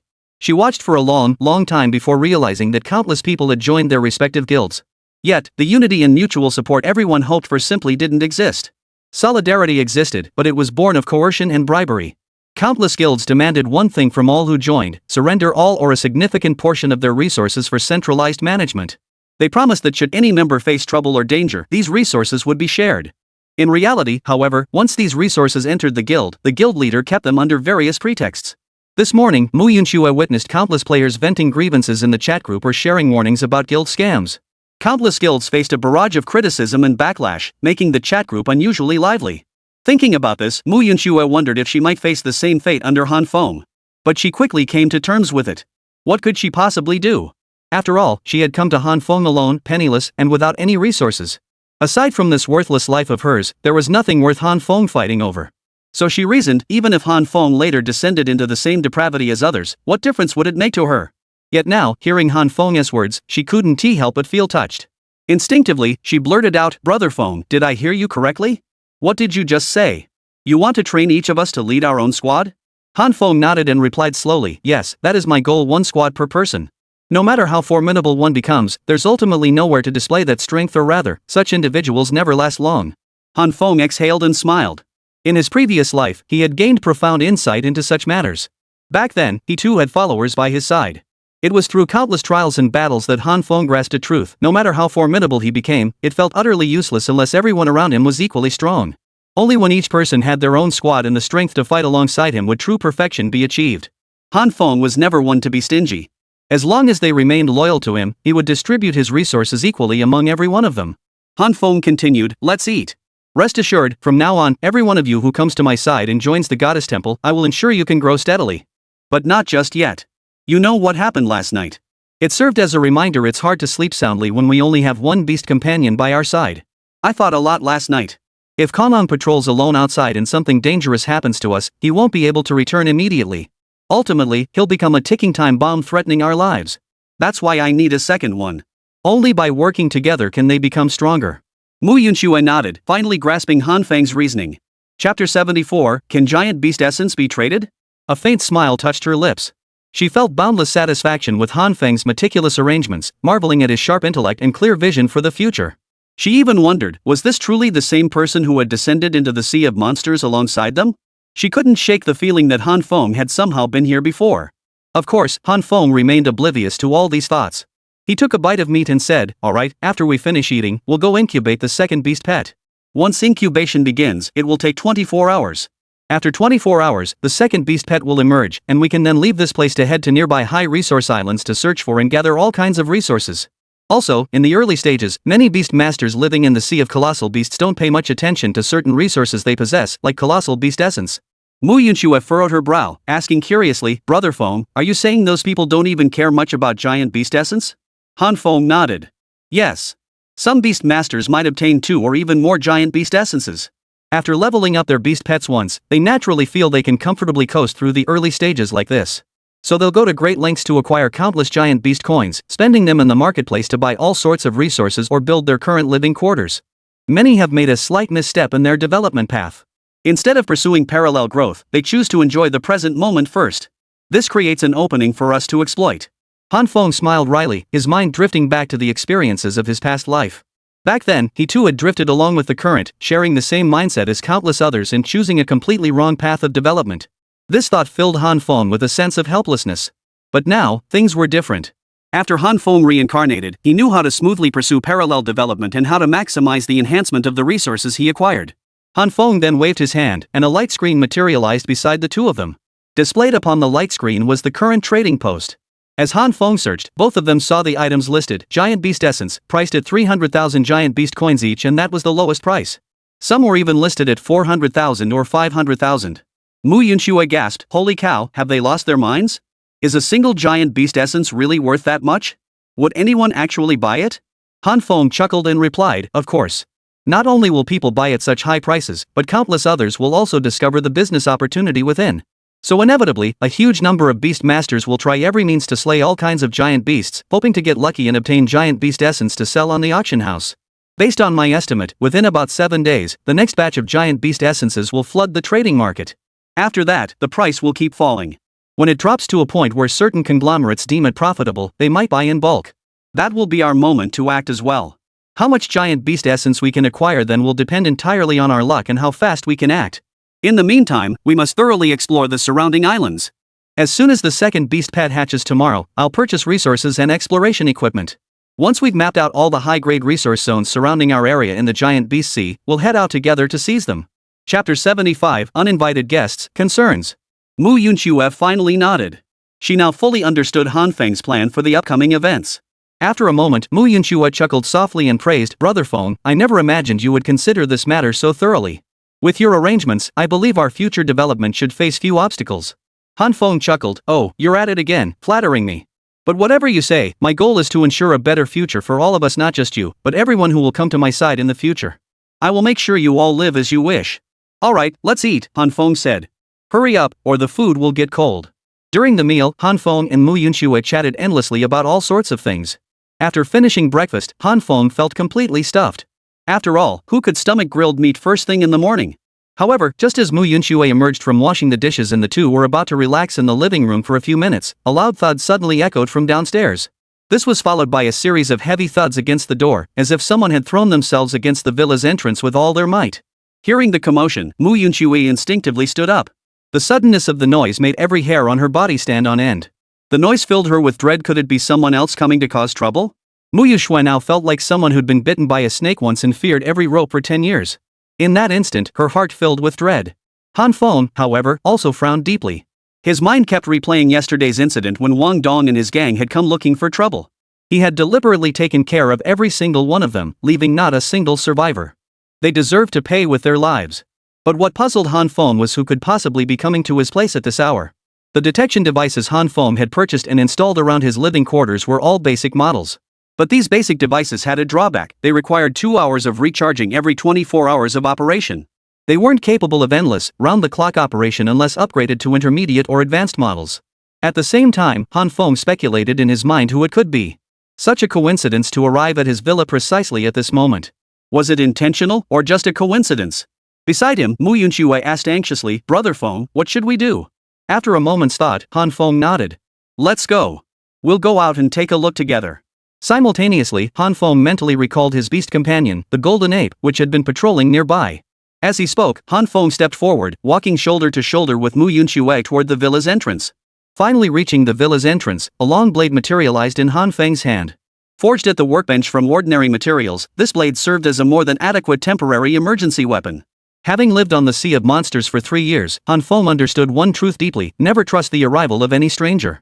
No one could guarantee that among them, there might not be someone plotting against him. Even the countless giant beasts he encountered, he knew better than to lower his guard just because they appeared harmless. Taking 2 deep breaths, Han Feng's hand finally pressed against the villa's door handle. With a sudden, forceful downward press and a sharp pull backward, the door swung wide open. Yet when Han Feng and Mu Yunxue saw the scene before them, both froze in place. Chapter 76, Wait. Is this a scam? At that moment, both Han Feng and Mu Yunxue beside him shared the same thought, their expressions turning utterly bewildered. Especially now, witnessing the scene before them, the tension and worry that had weighed heavily on their hearts began to fade. After all, Han Feng had genuinely worried that someone at the villa entrance might be trying to kill him. Han Feng worried whether he truly had the qualifications or ability to handle such a crisis. If the enemy truly intended to make him pay dearly, the moment he opened the door, they could easily use the beast pet he had contracted to deliver a devastating blow. Although Han Feng's personal strength had now surpassed that of ordinary people, he was still just one person. With a combat power of merely 102 points, he absolutely lacked the qualifications or capability to stand against such an opponent. 2 fists couldn't fight 4 hands. Without King Kong's help, Han Feng had absolutely no chance of surviving, navigating this crisis safely, and resolving it completely. Tension gripped Han Feng's heart. Even as danger loomed, his reflexes were sharp enough to react instantly with the long sword in his grasp, swiftly resolving the threat. Suddenly, Han Feng and Mu Yunxue pushed open the door. Upon seeing the scene before them, both froze in surprise. There, lying prostrate before the villa's entrance, was a woman. Her clothes were in tatters. She had once worn a rather beautiful long dress, but whatever she had endured during this time, whether danger or something else, had left her garments torn and ragged. The holes were so large that her skin was visible beneath skin that was so fair, yet covered in grime and scars. Every detail about her evoked a profound sense of pitiable vulnerability. Her hair was a tangled mess, adding to the overall disheveled and wretched appearance. Mu Yushue, standing nearby, finally snapped out of her daze. She turned to Han Feng in a panic, blurting out, "What the hell is going on?" Han Feng shook his head helplessly and replied slowly, "Ask me? How would I know?" Truth be told, in his previous life, Han Feng had never encountered such a situation. When had he ever seen someone appear at his residence looking so utterly wretched? This was truly a first in his life. Seeing this woman appear now, Han Feng's brows furrowed involuntarily. He instinctively turned his head to look, and Mu Yunxue beside him also wore an expression full of confusion. Just then, another sound echoed through the air. Turning, they saw a rabbit with light green fur hopping out from the bushes beside the woman. Perched atop its head was a sprig of green leaves, swaying back and forth in the breeze as the rabbit hopped about wildly, leaping left and right, up and down. Seeing the rabbit appear, Han Feng's eyes lit up. He instinctively remarked, "A greenleaf rabbit. Now that's an interesting beast pet. But how did it end up here?" No sooner had the words left his mouth than the greenleaf rabbit hopped right up to Han Feng, rubbing its head repeatedly against the man lying on the ground. Mu Yunxue beside Han Feng also blurted out, "Brother Feng, could it be that the greenleaf rabbit is her beast pet? That's why it keeps coming over here." Chapter 77, The Unconscious Beauty. Hearing this, Han Feng nodded. He thought to himself that perhaps the only possibility was what Mu Yunxue had suggested. Beyond that, Han Feng couldn't think of anything else. After hesitating for a long moment, Han Feng sighed and said, "Never mind. Regardless of the circumstances, this person clearly isn't in her right state. She probably wouldn't deliberately scheme against us or harm us. Come on, let's work together to see if we can carry her down to the living room on the first floor. We'll wait and see when she might wake up." Sigh, in this day and age, when you come across someone like this, you can't just stand by and do nothing, can you? Mu Yunxue smiled faintly, her thoughts about Han Feng shifting slightly. She suddenly realized that Han Feng wasn't as cruel and cold-blooded as she had imagined. Instead, his heart was filled with kindness and gentleness. His attitude toward the woman before him was entirely different from how he treated others like Wang Dong. Finally, the two stepped forward, and Han Feng sheathed his long sword. With one final effort, he hoisted the woman onto his shoulders. Han Feng now examined the fallen woman closely. Her features were delicate and refined, appearing to be around 24 or 25 years old, yet her entire being radiated profound exhaustion. Her face bore numerous scars, and her eyes betrayed a profound weakness. Yet despite this, Han Feng's eyes narrowed. For in that moment, he suddenly realized the woman before him possessed a beauty that could topple kingdoms. Even in her floral dress, her stunning figure was impossible to hide. How to put it? He often saw this kind of protagonist in group videos. The woman's figure was fully revealed at that moment. At the same time, Han Feng glanced at her face once more. Though her complexion was pale, it was still delicate and refined, revealing exquisite features. Han Feng couldn't help but brighten at the sight. He never imagined that a woman encountered so casually could possess such breathtaking beauty. She was truly stunning, causing Han Feng to steal a few more glances. Beside him, Mu Yunxue lifted her head, about to speak, but suddenly stopped herself. After a moment, she muttered under her breath, "Men are always like this when they see a pretty woman. Oomph." Then, she glanced down at herself, looked back at the woman beside her, and wondered inwardly where she fell short. Finally, Han Feng snapped out of his trance, and the two of them carried the woman inside. Behind them, the green-leaf rabbit that had been following the woman hopped along, its leafy crest bobbing back and forth. They finally brought the woman to the first-floor living room and laid her across the sofa. Han Feng and Mu Yunxue stood nearby, hands on hips. Mu Yunxue asked, "What should we do next?" Han Feng hesitated, glancing at the woman's body. She seemed to have some minor injuries, but none of them appeared life-threatening. After a moment's thought, he said, "From the looks of it, she's probably just exhausted from running for a long time. Give her a bottle of basic recovery potion first and help her drink it. Whether she wakes up after that is up to fate. We don't have any basic healing potions on hand right now. If she has any superficial wounds or, worse, internal injuries, she'll just have to rely on herself." Mu Yunxue nodded and, with a mental command, retrieved a bottle of basic recovery potion from their shared spatial storage. Mu Yunxue never imagined that today, she and Han Feng would encounter such bizarre circumstances. Chapter 78, I was only unconscious for 20 minutes? Regardless, now that they'd witnessed the woman's condition deteriorate, they couldn't just stand by and watch her face such danger. At the same time, Mu Yunxue's feelings toward Han Feng grew even stronger. She thought to herself that Han Feng was likely very different from the person she had known. Han Feng possessed his own kindness and decisiveness, unlike the ruthless union leaders rumored to be out there merciless in their actions yet utterly indifferent to others' lives. Han Feng was entirely different, causing Mu Yunxue's feelings for him to intensify once more. Hurrying forward, Mu Yunxue crouched down beside the unconscious woman. She finally opened the basic healing potion and slowly poured it into the woman's mouth. Though unconscious, the woman still possessed some instinctive reflexes. Her mouth opened slightly, and she swallowed the entire potion. Han Feng lit a cigarette nearby. Not long after, Mu Yunxue stepped back to his side and asked him curiously, Han Feng, what should we do next? If she wakes up, how are we supposed to handle this? Han Feng shook his head. Let's see how things play out. We'll figure it out once we know what she's been through. Just then, Han Feng's cigarette finally burned down to the filter. Just then, a muffled groan echoed through the room. Mu Yunxue and Han Feng looked up in unison, witnessing the woman on the sofa slowly regain consciousness. With a final struggle, she sat up. She blinked her large eyes, taking in the two figures before her. Han Feng and Mu Yunxue, equally curious, returned her gaze.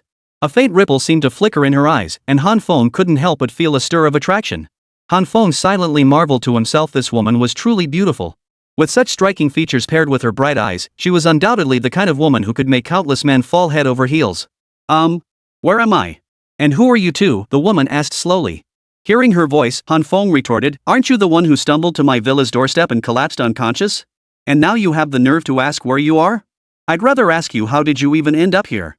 Finally hearing this, the woman snapped back to reality, a look of sudden realization dawning in her eyes. Moments later, intense panic washed over her expression before she finally murmured, I'm sorry. I never expected to end up here. Truthfully, I've been running non-stop. I ended up here without realizing anyone still lived in this area. I had nowhere else to go, so I ended up here. Oh, right, how long have I been unconscious? Mu Yunxue chuckled beside her, you've been unconscious for about 20 minutes now. The woman looked astonished. How is that possible? I know I was completely drained and hadn't eaten in ages, but that doesn't mean I'd wake up after just 20 minutes. Mu Yunxue waved the bottle of basic recovery potion in her hand and explained, this is a basic recovery potion. Drinking it will rapidly restore your stamina within just half a minute, which is why you were able to get up so quickly. However, this potion only has a very minimal healing effect on your physical injuries. It can't treat anything internal. Do you know if you have any internal injuries? Chapter 79, Plant Expert Zhou Jineng? The woman shook her head. I don't think so. Han Feng, who had been listening nearby, finally nodded. He stepped forward, looked at the woman, and continued, all right, enough about that. Let me introduce myself. My name is Han Feng. The person beside me is Mu Yunxue. What's your name? The woman looked astonished. You're Han Feng from the Goddess Temple? The one who earned the title the Brave One, the only person in the world to hold that title so far? Han Feng chuckled, scratching his head. I never imagined I'd become so famous. That's right, it's me. But you don't need to look at me like that. Before Han Feng could finish, the woman muttered, even so, everyone's been saying the Goddess Temple's leader is a lecher, you. Ha! Han Feng's jaw dropped in shock as he looked at the woman before him with utter helplessness. He glanced at Mu Yunxue beside him, and even she couldn't help but snort with laughter. Han Feng hurriedly asked, wait, how did you all come up with this? I built a guild properly, lived my life peacefully, how did you guys end up giving me this title? The woman sighed and spoke slowly, I don't know either. I just heard people around me saying it. They all spread it like that. I don't know what's really going on, so I just went along with it. Han Feng looked utterly embarrassed, slapping his forehead in frustration, utterly at a loss for words to describe his feelings. Mu Yunxue, standing nearby, chuckled softly. She walked over, sat down beside the woman, took her hand, and said gently, sis, don't get the wrong idea. Brother Feng isn't that kind of person. I'm part of his inner circle and have lived with him for days. I've never heard of him having such a hobby. Don't worry about anything. Oh, right, what's your name? The woman nodded slightly. My apologies, I forgot to introduce myself. My name is Zhou Jineng. Mu Yunxue nodded, feeling a bit more familiar with the woman. Across the table, however, Han Feng frowned slightly upon hearing her name. He muttered under his breath. Zhou Jineng. For some reason, Han Feng felt the name sounded familiar, as if he'd heard it long ago. Noticing something off about Han Feng, Mu Yunxue asked curiously, what's wrong, Brother Feng? You look like you recognize something? Han Feng nodded, hesitating for a moment before replying, it's true. I feel like I've heard it somewhere before, but I just can't place where. Ah, it's probably because we're bombarded with so much information every day. Zhou Jineng smiled faintly, her tone tinged with shyness. Could it be from the National Scientific Research Figures Weekly? At Zhou Jineng's words, Han Feng's expression instantly brightened. That was it. He looked at Zhou Jineng before him.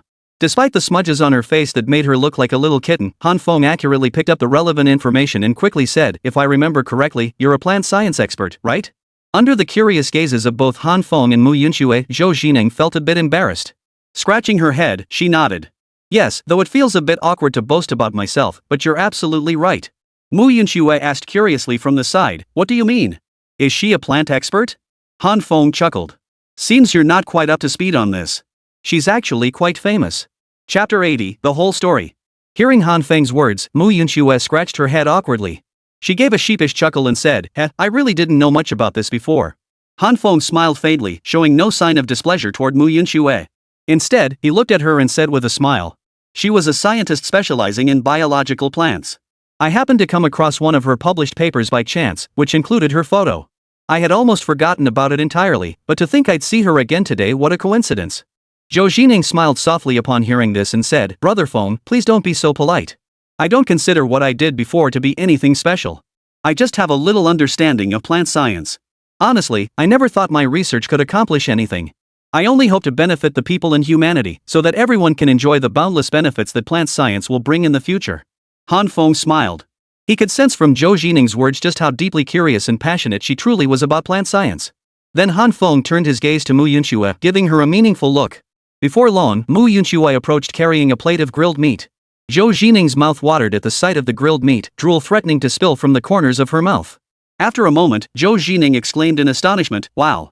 No wonder everyone in the chat group raves about how powerful you are, Han Feng. Seeing you today, it's clear why. Brother Feng, your living conditions here are just too good, aren't they? Han Feng shook his head and smiled. Hard to say if it's good or bad. This is all we have to eat at home. If you want something else, you can't have it. Zhou Jining's mouth twitched. Only someone like you, Han Feng, would say that. Can't eat anything else? People would kill to eat this. Han Feng chuckled, choosing not to dwell on the topic. Soon after, Zhou Jining hurriedly picked up her chopsticks and began eating heartily. While they were eating, Mu Yunxue brought her a bottle of coke to cut through the richness. As the barbecue meal finally drew to a close, Han Feng glanced at Zhou Jining and said slowly, Alright, now that we've eaten, it's time to talk about other things. Zhou Jining looked at Han Feng with complete seriousness. He asked, What did you go through before? How did you end up like this? Honestly, if we hadn't heard the noise downstairs, you might have collapsed right at my villa's doorstep. If you died from that, we'd never have known what happened, we probably wouldn't even have discovered it. But you've got some nerve, showing up at someone else's doorstep like that. Zhou Xineng chuckled bitterly. Just bringing that up makes me want to curse. Her fists clenched instantly, and boundless fury surged between her eyes. This fury was clear to Han Feng and Mu Yunxue, who exchanged a glance. Both shared the same thought, Zhou Jining had likely experienced something truly painful. Han Feng then sat down across from the sofa, lighting another cigarette as he watched her curiously, waiting for Zhou Jining to continue her story. Perhaps it was the overwhelming fury within Zhou Jining, or perhaps she was simply trying to steady her emotions. After a long pause, Zhou Jining finally exhaled deeply and said, Last night, I saw a lot of people in the chat group posting union invitations and all sorts of messages. Chapter 81, The Past of the Mature Woman. As she spoke, Zhou Jining sighed and continued, so I ended up adding a guild and joining it.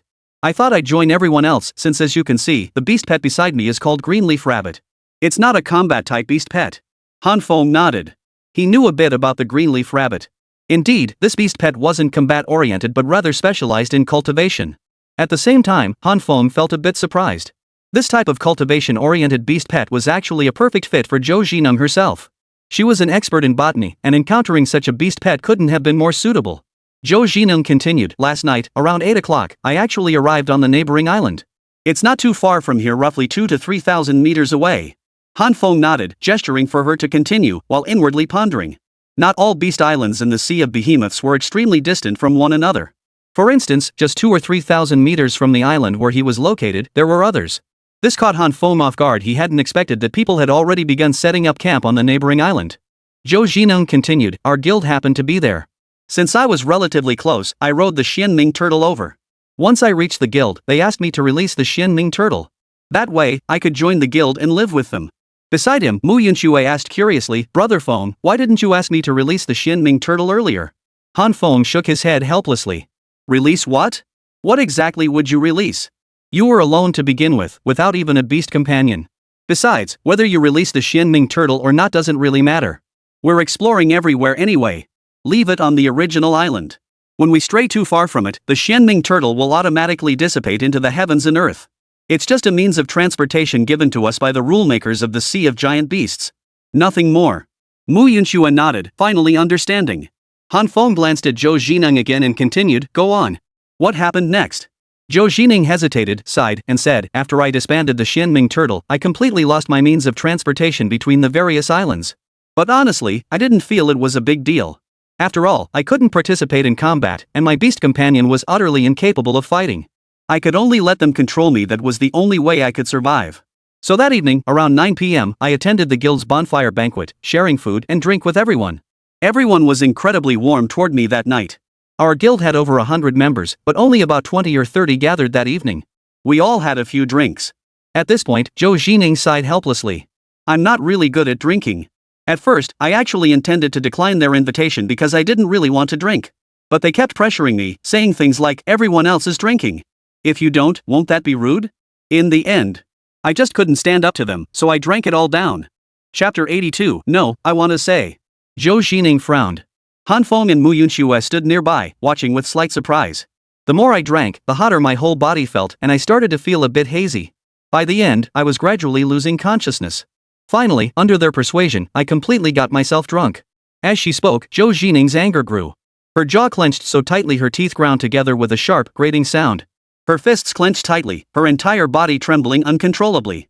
Mu Yunxue, sensing her agitation, hurried over and pulled Zhou Jining into her embrace, whispering soothingly, There, Sister Zhou. Don't worry. We're safe now, aren't we? Hearing this, Zhou Jining's emotions eased considerably. She finally said, Yes, we're safe now.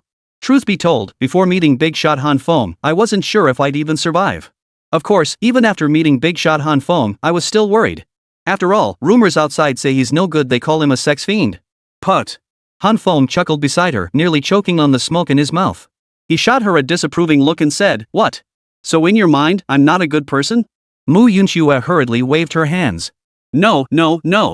It's just that the rumors make you sound so twisted and dangerous. I didn't know what kind of person you really were. Han Feng chuckled, choosing not to dwell on the matter. He pressed on, All right, continue. After you got drunk last night, what happened next? Why did you come out? Zhou Jining sighed and continued, After getting drunk last night, I don't even know what I did. While I was asleep, I felt like someone was touching me. So when I opened my eyes, still groggy, I found the guild leader. I found myself lying on a bed, surrounded by swirling pink and purple lights. The atmosphere was unbearable for anyone normal, it felt like no decent place at all. Then I saw the guild leader beside me, and he. The more she spoke, the more violently Zhou Jining's body trembled. Seeing this, Han Feng probably already knew what had happened, nothing more than those intimate matters between men and women. After all, Han Feng was a man. He too had fantasized about what it might be like to engage in such activities with another person. Even Han Feng couldn't help but feel a bit helpless, thinking to himself that he and Tang Xian had never crossed that line. Indeed, this was Han Feng's first time. Perhaps it was precisely this situation that made Han Feng feel both nervous and eager, yet hesitant to act on his desires. After pondering for a moment, Han Feng looked at Zhou Jining and spoke slowly, Never mind. If you don't want to talk about it, then don't. I know you must be in tremendous pain right now. Since that's the case, there's no need for me to make you relive such painful memories. But Zhou Jining shook her head. She glanced at Han Feng and said earnestly, No, I want to tell you. Back then, he almost assaulted me. I was struggling frantically, but he didn't care at all. He kept undressing step by step, advancing toward me.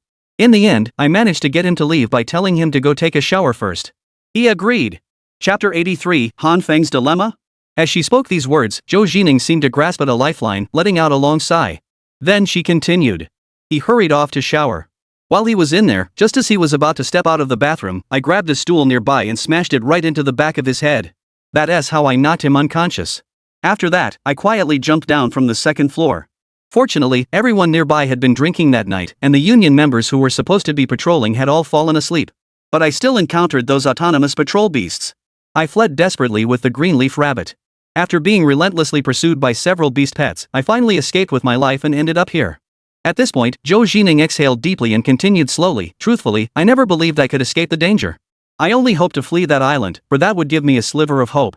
Fortunately, persistence paid off. I reached the island's edge and saw the Xianming turtle where you, Han Feng, were stationed. By then, it had already been an hour and a half, and I was completely drained. The wine I drank last night made me vomit up all my food, and my entire body had long since lost all strength. Compounded by the biting cold and the relentless pursuit, I was on the verge of collapse. In the end, if not for the last shred of willpower, I would have collapsed unconscious near your Xianming turtle, Han Feng. Now, I'd likely be nothing but a corpse frozen in the cold. Han Feng nodded slightly, sensing the boundless rage and relief in Zhou Jining's voice as he recounted the story. For anyone subjected to such violation and injustice, it would be unbearable to accept. It would plunge anyone into a state of boundless rage and utter helplessness. Mu Yunxue suddenly embraced Zhou Jining, her eyes already moist. Choking back sobs, she said, Sister Zhou, I never imagined you suffered such persecution. But rest assured, Brother Feng is a good man. Here, you won't be treated like that anymore. Trust Brother Feng, he's not the lecher everyone makes him out to be. Zhou Xining nodded firmly twice. Han Feng, however, inwardly grumbled, what's going on? Is this moral blackmail? Damn it, I clearly crave a sisterly figure to care for me too. What's with this? Why are you just handing me a good guy label right off the bat? Han Feng looked utterly dejected, but he had no one to complain to. Zhou Xining glanced at Han Feng, her face brimming with anticipation and excitement as she pleaded, Brother Feng, I have a favor to ask. If I ever run into that damned bastard, could you help me kill him? I want him to pay with his life. A man like that doesn't deserve to live. Please help me. I'll give up anything, even let you take my, it's my first time. Han Feng? Han Feng was so stunned his jaw nearly dropped. Holy crap, had he stumbled upon yet another loyal follower? And she was offering such a price? Hadn't he heard similar words from Mu Yunxua before? Left with no choice, Han Feng found himself in a bind. Should he or shouldn't he play the good guy? Chapter 84, could it be that coincidental? After 3 seconds of internal struggle, Han Feng finally spoke up, forget it. Let's not dwell on that for now. If you wish to follow me, you may. But I have one requirement, you must be just like Mu Yunxua. Everyone who follows me must pledge absolute loyalty. At the same time, you must possess sufficient ability to justify my keeping you by my side. Take Mu Yunxue, for example, she's an expert in potions. By following me, she can assist me in developing new potions. Zhou Xining nodded frantically, like a chick pecking at grain, then exclaimed excitedly, I can do it, Brother Feng. I have extensive experience in botany and cultivation, and I've written countless papers. I can help you, Brother Feng. Han Feng gave a slight nod before smiling. I know that, of course. I just wanted to make it clear that to follow me, you must possess genuine talent. I'm not one to tolerate dead weight around me. After much deliberation, Han Feng concluded that having Mu Yunxue accompany him might also serve as a way to protect her. In the future, having her by his side would undoubtedly reduce many threats. Moreover, the most crucial point was that Zhou Xining was genuinely beautiful. Her looks alone already fulfilled one requirement for joining Han Feng's guild. Han Feng sent an invitation to Zhou Xining. As soon as she accepted, his goddess guild gained a new member. Zhou Xining, appearance rating 93, combat power 80, specialty, farming, beast pet, greenleaf rabbit. However, for Han Feng, the greenleaf rabbit was actually a major reason for inviting Zhou Xining. This rabbit possessed the ability to accelerate plant growth. Combined with the spirit root soil, Han Feng believed that with Zhou Xining's persistent efforts, it wouldn't be long before his guild warehouse and personal space overflowed with resources. These resources would become crucial for Han Feng and his companions to survive on the Sea of Behemoths, serving as their primary combat supplies. Watching Zhou Xining join his guild, Mu Yunxua danced excitedly beside them. Sis Zhou, welcome to the guild. Let's work hard together from now on. Zhou Xining responded with a couple of nods. Han Feng then turned to Zhou Xining and asked, I'm quite curious now, what's your guild called, and who's the guild leader? I have plans to go investigate it myself soon, tomorrow, to be precise. I hope he'll still be there then. If he is, I'll make sure he pays the price for this. Hearing this, Zhou Xining hurriedly nodded and whispered, Brother Feng, my guild is called Flying Guild. The guild leader is Chen Fei. Ha! No way, what a coincidence. Han Feng couldn't help but express his surprise instinctively. At the same time, Han Feng thought to himself, damn, it can't be that coincidental, right? Han Feng was also wondering curiously, could it really be that coincidental between him and Zhou Xining? Chen Fei. Such a familiar name. If he'd heard it for the first time today, Han Feng probably wouldn't have given it a second thought. But he and Chen Fei had already had some conflicts before. They had previously argued fiercely, causing quite a commotion. At the time, Han Feng and Chen Fei had exchanged harsh words, effectively creating a rift between them. Across the room, Mu Yunxue and Zhou Xining both grew equally curious. Both turned their gaze toward Han Feng at that moment. Chapter 85, The Feud with Chen Fei. Mu Yunxue asked instinctively, Brother Feng, what's wrong? You seem like you know this guy pretty well? Han Feng chuckled. More than just familiar? We're as familiar as can be. Back when we were still on the newbie island, Chen Fei had already added me as a friend. He tried to recruit me into his guild back then, even resorting to moral blackmail, citing personal destiny, national fate, collective honor, and such to personally invite me to join. Little did I know, Chen Fei truly is a leopard that can't change its spots. Now that he's started his own guild, he still resorts to that moral blackmail. And now there's something else that disgusts me, the way he humiliates others. After that, we had a huge argument, and we've been at odds ever since. Back then, I blocked him immediately. Han Feng chuckled. Well, I never expected you, Zhou Xining, to join Chen Fei's guild. Well, that settles it. No need for you to say anything more. If we ever run into Chen Fei, I'll personally handle this matter for you. Really? Zhou Xining's expression lit up with excitement. She stood up abruptly, looking at Han Feng, and said cheerfully, Brother Feng, thank you. Thank you for helping me with this. Han Feng shook his head and smiled. No need to thank me. There's always been friction between me and Chen Fei, and frankly, I can't stand the way he acts. Plus, Chen Fei's definitely got a grudge against me for rejecting him back then. If we crossed paths again, he'd undoubtedly find ways to cause trouble for me. But the most crucial point is that you've now joined my guild and become one of my members. I'm fiercely protective of my own. I won't tolerate any threat to my guild members. Rest assured, I'll see justice done for this. Zhou Zining finally nodded happily. Mu Yunxue chuckled beside them. Sis Zhou, everything's fine now. You don't need to worry about anything. Trust Brother Feng, let me tell you, he's incredibly powerful.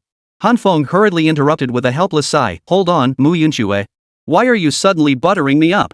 It sounds like you think I can definitely handle this. While I'm confident, there's one crucial thing to consider. Who can guarantee that when we go to that island tomorrow to find Chen Fei, his entire crew will actually be there? Zhou Zining asked curiously. Brother Feng, why tomorrow? Han Feng chuckled. Well, actually, before you arrived, we'd already planned to hatch a second beast pet. That way, we'd have an extra combatant, and we could take turns patrolling at night. Then we unexpectedly heard you arrive. Come on, let's head over. It's time to hatch the second beast pet. Zhou Zining nodded. Brother Feng, your resource reserves are just too abundant. I only know that Chen Fei contracted his third beast pet by pooling resources from other guild members, but everyone else in the guild has long since exhausted their reserves. I never imagined you and Yunxue could acquire so many resources together. Mu Yunxue hurriedly waved her hands from the side.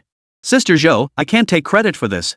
Truth be told, when I joined Brother Feng's guild and first met him, I was penniless without a single resource to my name. Everything I have now, including the villa we live in, is all thanks to Brother Feng's own hard work. Chapter 86, the true form of the sexy older sister revealed. Hearing this, Zhou Jining's admiration for Han Feng grew even stronger. Han Feng waves dismissively. Enough with the flattery. Let's go. As the trio, one man and two women, made their way outside, Han Feng added, Jinim, I can agree to let you join the guild. You're already part of my guild now, but I want you to remember this, the Sea of Behemoths is fraught with danger. If humanity continues to decline like this, or rather, if we keep squandering our resources, we'll be killed by the surrounding threats sooner or later. Staying by my side will require you to put in some effort. Oh, and by the way, can you cook? As Han Feng finished speaking, he noticed excitement and anticipation filling Mu Yunxue's eyes. Han Feng immediately thought to himself that Mu Yunxue must be just as eager as he was to find someone who could cook. After all, they'd eaten grilled meat for so many meals now that the thought of having it again was unbearable. That was why Han Feng had hurriedly asked the question. However, upon hearing this, Zhou Jining gave an awkward chuckle. Brother Feng, you've asked the wrong person. The last time I cooked, I ended up calling the fire department. On the way out, Han Feng's mouth twitched. He was at a loss for words. Han Feng felt utterly frustrated, thinking to himself, why is it so hard for me? How come finding someone who can cook is such a challenge? Finally, the group arrived at the entrance of the villa. They glanced to the side, where the incubation pool was located. Han Feng had been planning to come incubate today, but Zhou Jining's sudden matter had caused him to repeatedly postpone the task. It was already 9 in the morning, but Han Feng considered it fortunate that it wasn't too late. He mentally calculated that he would now rely on the incubation pool to hatch the next beast pet as quickly as possible. After that, he would set off for the gathering place where Chen Fei was located, the very guild where Zhou Jining had once belonged. Truthfully, Han Feng hadn't initially intended to cause trouble for Chen Fei. After all, while there were indeed significant conflicts between him and Chen Fei, these disagreements weren't severe enough to drive Han Feng to actively seek out Chen Fei and eliminate him completely. After all, locating Chen Fei was difficult enough, and Han Feng didn't want to waste too much time on it. But now, things were different. Don't forget, after the conflict arose between Han Feng and Chen Fei, Han Feng now had a reason to take action and eliminate Chen Fei. Moreover, with Chen Fei now so close at hand, it made things considerably more convenient for Han Feng. As Zhou Jining had mentioned today, Chen Fei had successfully cultivated 3 beast pets using the guild's resources. These 3 beasts would all appear at Chen Fei's side. Once the battle commenced, they would undoubtedly pose significant obstacles. After pondering, Han Feng lifted his head to glance at Zhou Jining and inquired, by the way, what are the current levels of those 3 beast pets Chen Fei possesses? Zhou Jining pursed her lips, deep in thought. The sight of her pouting lips left Han Feng momentarily mesmerized. Zhou Jining's lips were incredibly sensual, perfectly complementing her exquisite, flawless features. Just seeing her now stirred feelings of affection. Han Feng thought to himself, this girl, she's truly a beauty, absolutely the sexy older sister type. Chapter 87, Disgusting. However, Zhou Jining didn't notice the change in Han Feng's expression. After pondering for a moment, she finally said, well, based on what I've gathered and heard, I only know that one of the 3 beast pets Chen Fei has is a stage 4 juvenile. Of course, I've heard that among these 3 pets, the stage 4 juvenile one is probably the weakest for him. The other 2 are significantly stronger than that. I've also heard that the reason he could achieve such levels is because he appropriated resources from other guild members, continuously consolidated and upgraded them, and purchased items from the trading post. That's how he ultimately achieved such enhancements. Hearing this, Han Feng couldn't help but sigh inwardly. Chen Fei was indeed still a ruthless opportunist, almost identical to the Chen Fei he had known in his previous life. Han Feng felt a tinge of amusement. That was precisely what the previous Chen Fei had been notorious for. Back then, he'd been the target of countless mockeries and had become utterly notorious. Han Feng didn't wish to provoke further conflict, but now that the situation had escalated, he had no choice but to act. Having reached this point, failing to make Chen Fei pay a price would be a betrayal of everything he had endured in his past life and a disservice to those who had left. At that moment, Mu Yunxue stood nearby, a hint of curiosity in her eyes as she asked, "Wait, why would the guild members willingly hand over all their resources to him like that?" If you think about it, it's hard to believe, right? Don't they all know how crucial their resources are? If they just hand them over casually, won't they be left with almost nothing? How could they possibly agree to that? Zhou Xineng gave a bitter smile. Actually, it's all Chen Fei manipulating those members. Mu Yunxue and Han Feng nodded in agreement. Zhou Xineng continued, "Originally, everyone was like me. At the beginning, many were reluctant to agree to this. Most either held back or outright refused. But then, other guild members around Chen Fei kept persuading them, using all sorts of moral blackmail.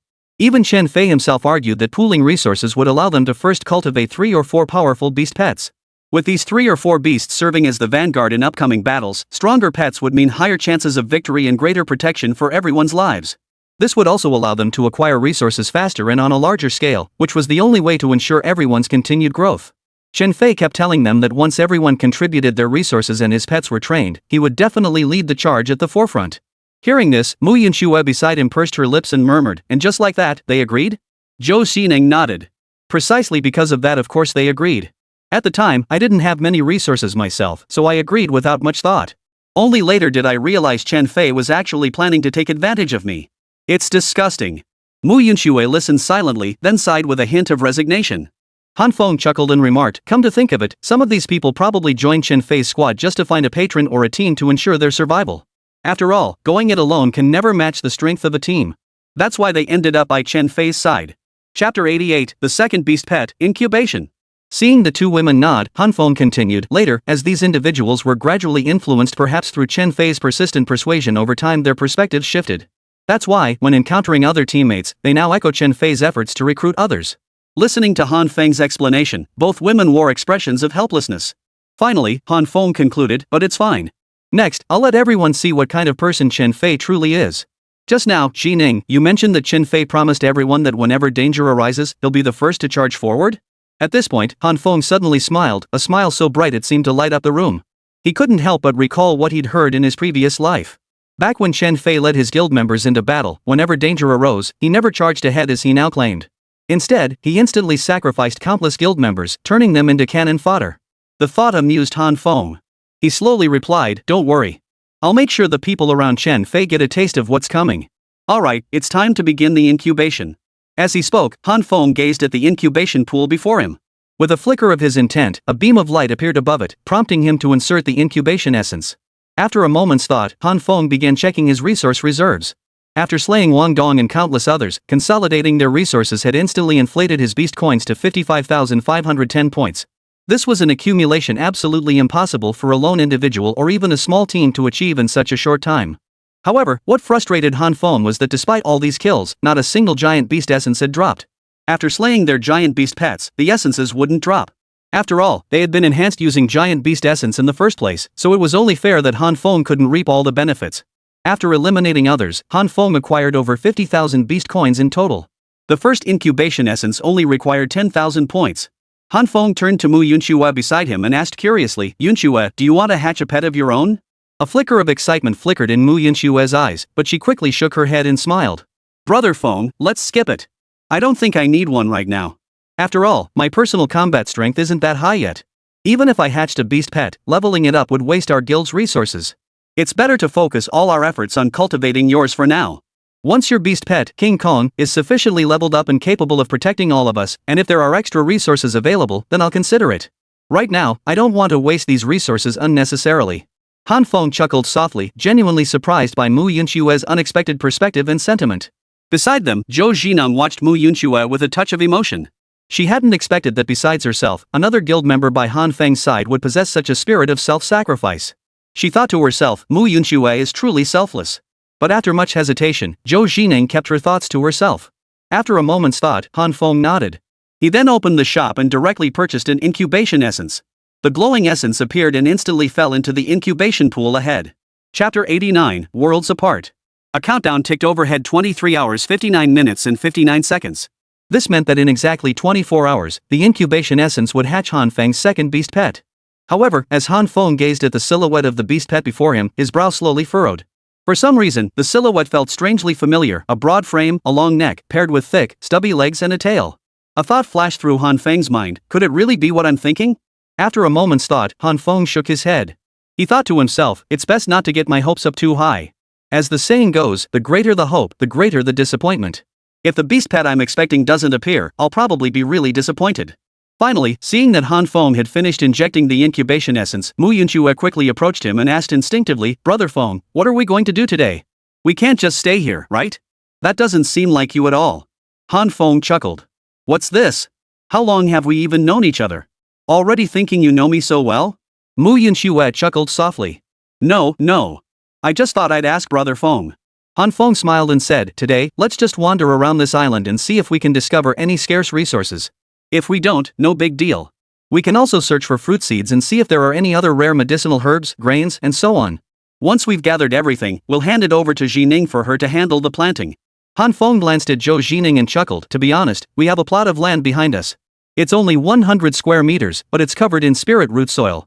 The spiritual root soil drastically shortens the growth cycles of food and crops. When you start planting, combined with your contracted beast pet, the greenfield rabbit, it will make things much easier. At the same time, I'm confident that with your own expertise and experience in plant science, you'll be able to handle all of this with ease. Zhou Jining nodded, his expression brimming with excitement. Wow, I've heard about the miraculous properties of that spiritual root soil before, but I never imagined I'd get to see it with my own eyes today. Can I go see it now, Brother Feng? Hearing Zhou Jining's words, Han Feng shook his head. He looked at her, and a shadow of disappointment flitted across her face, as if she felt he was guarded toward her. Han Feng chuckled. Why the rush? How could I possibly let you dive into work so hastily? Han Feng glanced at Mu Yunxue and said, Yunxue, take her to get cleaned up first. Look at how filthy she is. Also, arrange a room for her right next to yours. This side has 3 rooms, so the 3 of us will fill them up nicely. As for work and such, there's no need to rush.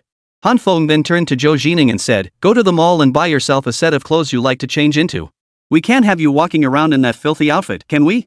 Hearing this, Zhou Jining's expression flickered with surprise, tears welling up in her eyes. She never imagined Han Feng would ask her to do something like this first. Yesterday, when she joined Qin Fei's guild, he had immediately subjected her to moral blackmail, even demanding sacrifices from her. How different from Han Feng, who was prioritizing her personal care first. Chapter 90, Didn't you ever doubt? In that instant, Zhou Jining felt as though the warmth of home had finally enveloped her. In that moment, Zhou Jining thought to herself, joining Han Feng's guild and facing the future alongside him was absolutely the right decision. Zhou Jining was even more determined to prove herself by his side from now on, never letting him down. Moreover, Han Feng had recognized her abilities and invited her to join him. He had also made it clear that he never kept useless people around. This only strengthened Zhou Jining's resolve to work even harder. Then, Mu Yunxue turned to look at Zhou Jining and chuckled, Sis Zhou, let's go inside. I'll show you around.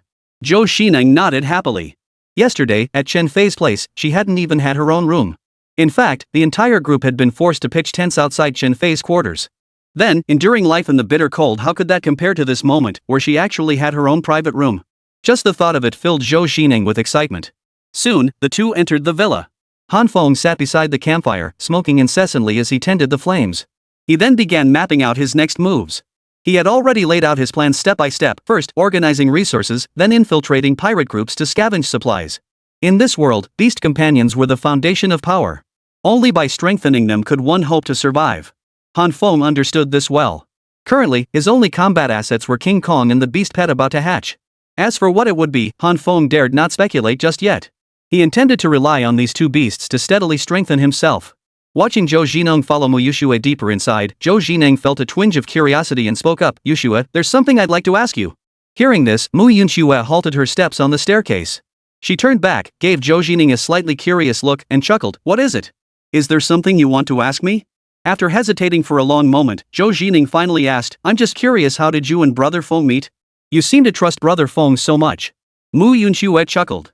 Well, to tell you the truth, I met Brother Feng when my own beast pet was killed by surrounding beasts right after it hatched. After that, I fled relentlessly until I finally escaped into a cave. I kept pleading in the chat group for someone to come save me, but no one was willing to help. That's when Brother Feng reached out to me. He raced straight to the frozen wastes and found me. After rescuing me, Brother Feng didn't say much. He simply brought me to his residence and took me under his wing. Now, by Brother Feng's side, I work as an alchemist, assisting him in researching various potions. Zhou Xinan looked at Mu Yuxue as she spoke, noticing the lingering satisfaction and joy in her eyes. After hesitating for a long moment, she finally asked curiously, "Didn't you ever suspect Brother Feng might have bad intentions toward you? Or that he might be trying to use you?" At this, Mu Yunxue chuckled softly before shaking her head.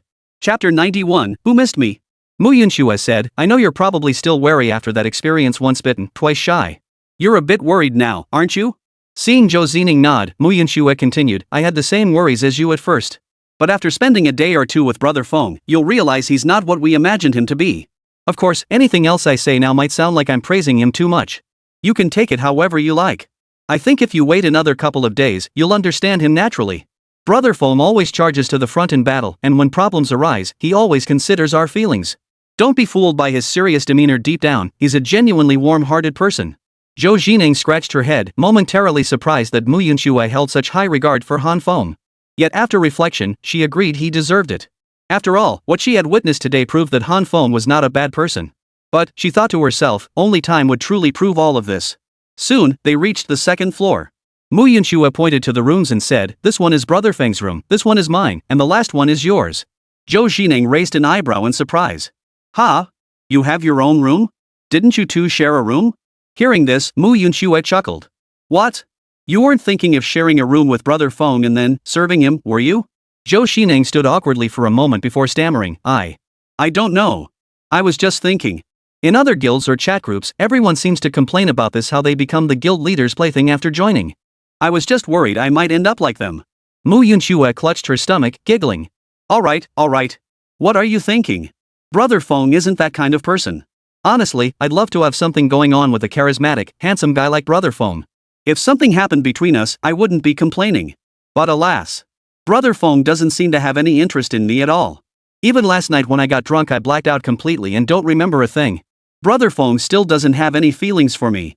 Tell me, huh? Tell me. Could Brother Feng be into guys?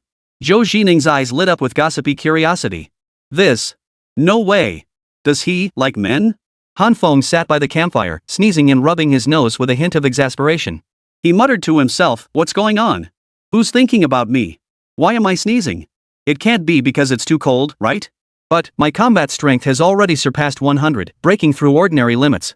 I shouldn't be catching colds, right?" At a loss, Han Feng couldn't figure it out, so he decided to put it out of his mind. 10 minutes later, in Zhou Xining's room, Mu Yunxue sat silently on the chair by the bed, waiting. Zhou Xining was in the bathroom, letting the warm water wash over her body. On the nearby rack lay the clothes she had purchased from the mall. A storm raged within Zhou Xining's heart. At that moment, she realized Han Feng was completely different from the men she knew and the guilds she had encountered. Everyone else demanded that Zhou Xining or any other new guild member sacrifice something for their cause. Han Feng, however, was entirely different. Han Feng valued her and Mu Yunxue's individual abilities, hoping they could strengthen his forces by staying by his side. This approach promised a future of greater ease and freedom, something Zhou Xining had never imagined or encountered before. Chapter 92, First Stirrings of Love. Especially after being violated by Chen Fei yesterday, Zhou Xining thought, if it had been even a moment later, I might have lost my virtue. But today, coming to Han Feng, everything had changed. Zhou Xining even found herself thinking that if she could truly find someone willing to rescue her and allow her to live, she would gladly offer herself to him in return. Zhou Xining was a woman after all. Gazing at her own slender figure reflected in the mirror, she had fantasized countless times about finding a boyfriend to care for her. But before she could even begin looking, she had encountered this situation transmigrating to the Sea of Monsters. And now, someone like Han Feng had appeared in her life. Zhou Xining thought to herself, perhaps being with him isn't such a bad thing after all. But doubts quickly surfaced in her mind. This situation might not turn out as she hoped. She'd heard about Han Feng recruiting women for the goddess temple. If things continued this way, wouldn't she end up alone forever if she couldn't find a man? The more she thought about it, the more Zhou Xining shuddered, her heart sinking into panic. Achoo! Han Feng sneezed again, his face etched with exasperation as his brows knitted tightly. He muttered under his breath, "Damn it, who the hell is thinking about me? Am I really that irresistible? I've only been here a few days, and already someone's pining for me? Finally, 10 minutes later, the villa door swung open. Han Feng turned his head to see Zhou Jining and Mu Yunxue walking out side by side. Seeing Zhou Jining's outfit and her charming appearance, Han Feng couldn't help but pause in surprise. Zhou Jining wore a pink tracksuit, which had been rather bulky underneath, but now the form-fitting fabric hugged her curves. Han Feng could clearly see the incredibly alluring curves of Zhou Jining's body, appearing perfectly defined at that moment. Paired with her freshly washed body, every inch of Zhou Jining's flawless, fair, and firm skin was now on full display. Her long, flowing hair cascaded down her back, creating a breathtaking sight that left one speechless at first glance. Han Feng couldn't help but think that Zhou Jining's 93-point beauty rating was absolutely well-deserved. And with Mu Yunxue by her side, they truly formed a stunning pair of sisters. Then, the two walked side by side. Han Feng observed that these two women possessed entirely distinct styles. If Mu Yunxue radiated youthful exuberance and the lively spirit expected of a student, Zhou Jining emanated an air of sophistication and the depth of cultural refinement. Especially when Zhou Jining smiled or gave a slight nod, it evoked admiration and affection. Zhou Jining suddenly felt Han Feng's gaze upon her, intense and unwavering. Her cheeks flushed as a thought crossed her mind. Does brother Han Feng like men or women? Zhou Jining had never had a boyfriend in her entire life. Ever since starting school and studying plant science, she had poured all her energy into her work, gradually immersing herself in her studies and paying less attention to her personal life. It was precisely because of this that Zhou Jining gradually began to forget what love truly felt like. Chapter 93, Global Treasure Chest Drop. However, arriving at the Sea of Behemoths, coupled with Han Feng's intense gaze, Zhou Jining suddenly realized she seemed captivated by his charm. The more she looked at him, the more she felt her heartbeat quicken. But Zhou Jining quickly frowned in frustration. She couldn't help but recall what Mu Yunxue had told her earlier. Han Feng seemed to be attracted to men. Otherwise, Zhou Jining couldn't fathom why Han Feng, if he wasn't into men, would remain completely indifferent to Mu Yunxue, a girl whose looks and beauty were on par with her own. In Zhou Jining's view, it seemed every man was like that. Once they saw a beautiful woman, they'd lose all sense of direction. Yet now, Zhou Jining noticed an almost aggressive intensity in Han Feng's gaze toward her, the kind of admiring stare countless men directed at women. Doubts began to stir in Zhou Jining's heart. What was going on? Could it be that brother Han Feng liked everyone? The thought left her feeling helpless. Soon, Han Feng noticed something off in Zhou Jining's gaze, which made him feel awkward for a moment. Scratching his head, he couldn't help but wonder, what's going on? That look. Why did the way she looked at him seem to carry some other meaning? For a moment, Han Feng couldn't quite figure it out, unsure why Zhou Jining was acting this way. After a long moment, Han Feng could only shake his head helplessly before chuckling and saying, "Well, this is certainly more pleasing to the eye than your earlier disheveled look. You won't have to worry about staying here from now on. By my side, Han Feng, I can't promise you a life of luxury, nor can I guarantee where I'll lead you in the future. But rest assured, I never keep things from my people, and I'll always treat those around me with kindness. As long as you pledge your loyalty to me and never betray me, I will ensure you live well in this sea of behemoths." Upon hearing this, Zhou Jining and Mu Yunxue both nodded in agreement. Mu Yunxue smiled beside her and added, "Sister Zhou, you can rest assured. I told you, brother Han treats us very well. As long as you can showcase your talents before him, he'll never let you down." Zhou Jining smiled faintly before finally turning to Han Feng. She bowed deeply, her voice trembling with emotion. "Brother Feng, thank you for taking me in. Truthfully, I never imagined I'd survive. I even thought I might die at any moment because of this. But brother Feng, you still took me in. Thank you. In the future, whatever brother Feng needs, no matter what you require, even if you want me myself, I will give it to you without reservation. You've given me a second chance at life. I want to give you everything I have." Han Feng felt awkward. He hadn't expected Zhou Jining to be like this too. After pondering for a moment, Han Feng felt helpless. He didn't harbor any excessive thoughts toward Zhou Jining because of this. In Han Feng's view, matters between men and women required mutual affection at the very least. Han Feng didn't want Zhou Jining to give him anything because of such a relationship, and the same applied to Mu Yunxue. Finally, Han Feng stood up. But before he could speak, that ancient, majestic voice echoed from the heavens. "Attention all beast masters, 10 million treasure chests have been deployed across the sea of colossal beasts. All treasure chests will appear on major beast islands and remain for 24 hours. All beast masters are urged to explore promptly." Chapter 94, The Startled Diva Zhou Jining. Upon hearing this voice from the heavens, Mu Yunxue and Zhou Jining both instinctively jumped in fright. Their bodies trembled before they quickly regained their composure. Mu Yunxue hurriedly turned to look at Han Feng, her face brimming with curiosity as she asked, "Brother Feng, what does this mean? What treasure chests? 10 million of them? And what does limited time even mean?" Han Feng smiled faintly, though his mind froze for a moment. He hadn't expected the treasure chest drop, which hadn't appeared in ages, to materialize so quickly today. How long had it been since everyone arrived at the Sea of Behemoths? In his previous life, the first appearance had likely occurred more than half a month later. It was only then that Han Feng learned this world held all manner of treasure chests and secret realms. Seeing the curiosity on the faces of the two women before him, Han Feng chuckled and explained, "The treasure chests are probably a way for the creators of the Sea of Monsters to help all beast masters level up quickly. He randomly drops them for everyone, and we can search for them on the islands. If anyone actually witnesses a treasure chest appearing, they might find giant beast coins, giant beast essence, or even incubation essence, attribute cores, and other items inside. But the most common drops are giant beast coins and daily use resources. Things like beast essence, incubation essence, and attribute cores are likely very hard to obtain. We're heading deep into this island for exploration anyway, so we might as well check if we can actually find any treasure chests. If we actually spot a treasure chest, we'll hit the jackpot." Han Feng imagined the treasure chests holding tens of thousands of giant beast coins and countless daily resources, another chance to make a killing. Of course, whether he could actually obtain them would depend entirely on luck. Above the Sea of Behemoths, no one bothered to count them, but there were at least over 10 billion islands. Each island spanned around 1,000,000 square kilometers or more. And scattered across these 10 billion plus islands were a mere 10 million treasure chests. One must also consider that some chests are not openly displayed. Compounded by the 24-hour time limit, acquiring them afterward would likely prove far less straightforward. Thus, those who actually secured a treasure chest and its resources became exceedingly rare. Recalling his previous life, Han Feng had only managed to obtain a treasure chest once during his second year of existence.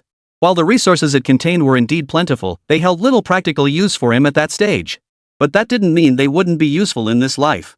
He couldn't help but wonder, since the timing had been moved up, was it possible that today, by sheer luck, he might actually find a few treasure chests ahead of schedule? Not many, just 2 or 3 would suffice. Though such a thought was nothing short of wishful thinking, Han Feng still smiled. He took a cigarette, lit it, and said, "Alright, let's go. Based on what I know on my stay last night, there used to be people on this island, but I killed them all. Now, it seems like we're the only ones left on this island. Since we don't have much to do today, let's just wander around the island and see if we can find some resources. And if we actually stumble upon a treasure chest? That would be absolutely fantastic." As he spoke, his beast companion, King Kong, had already rushed over.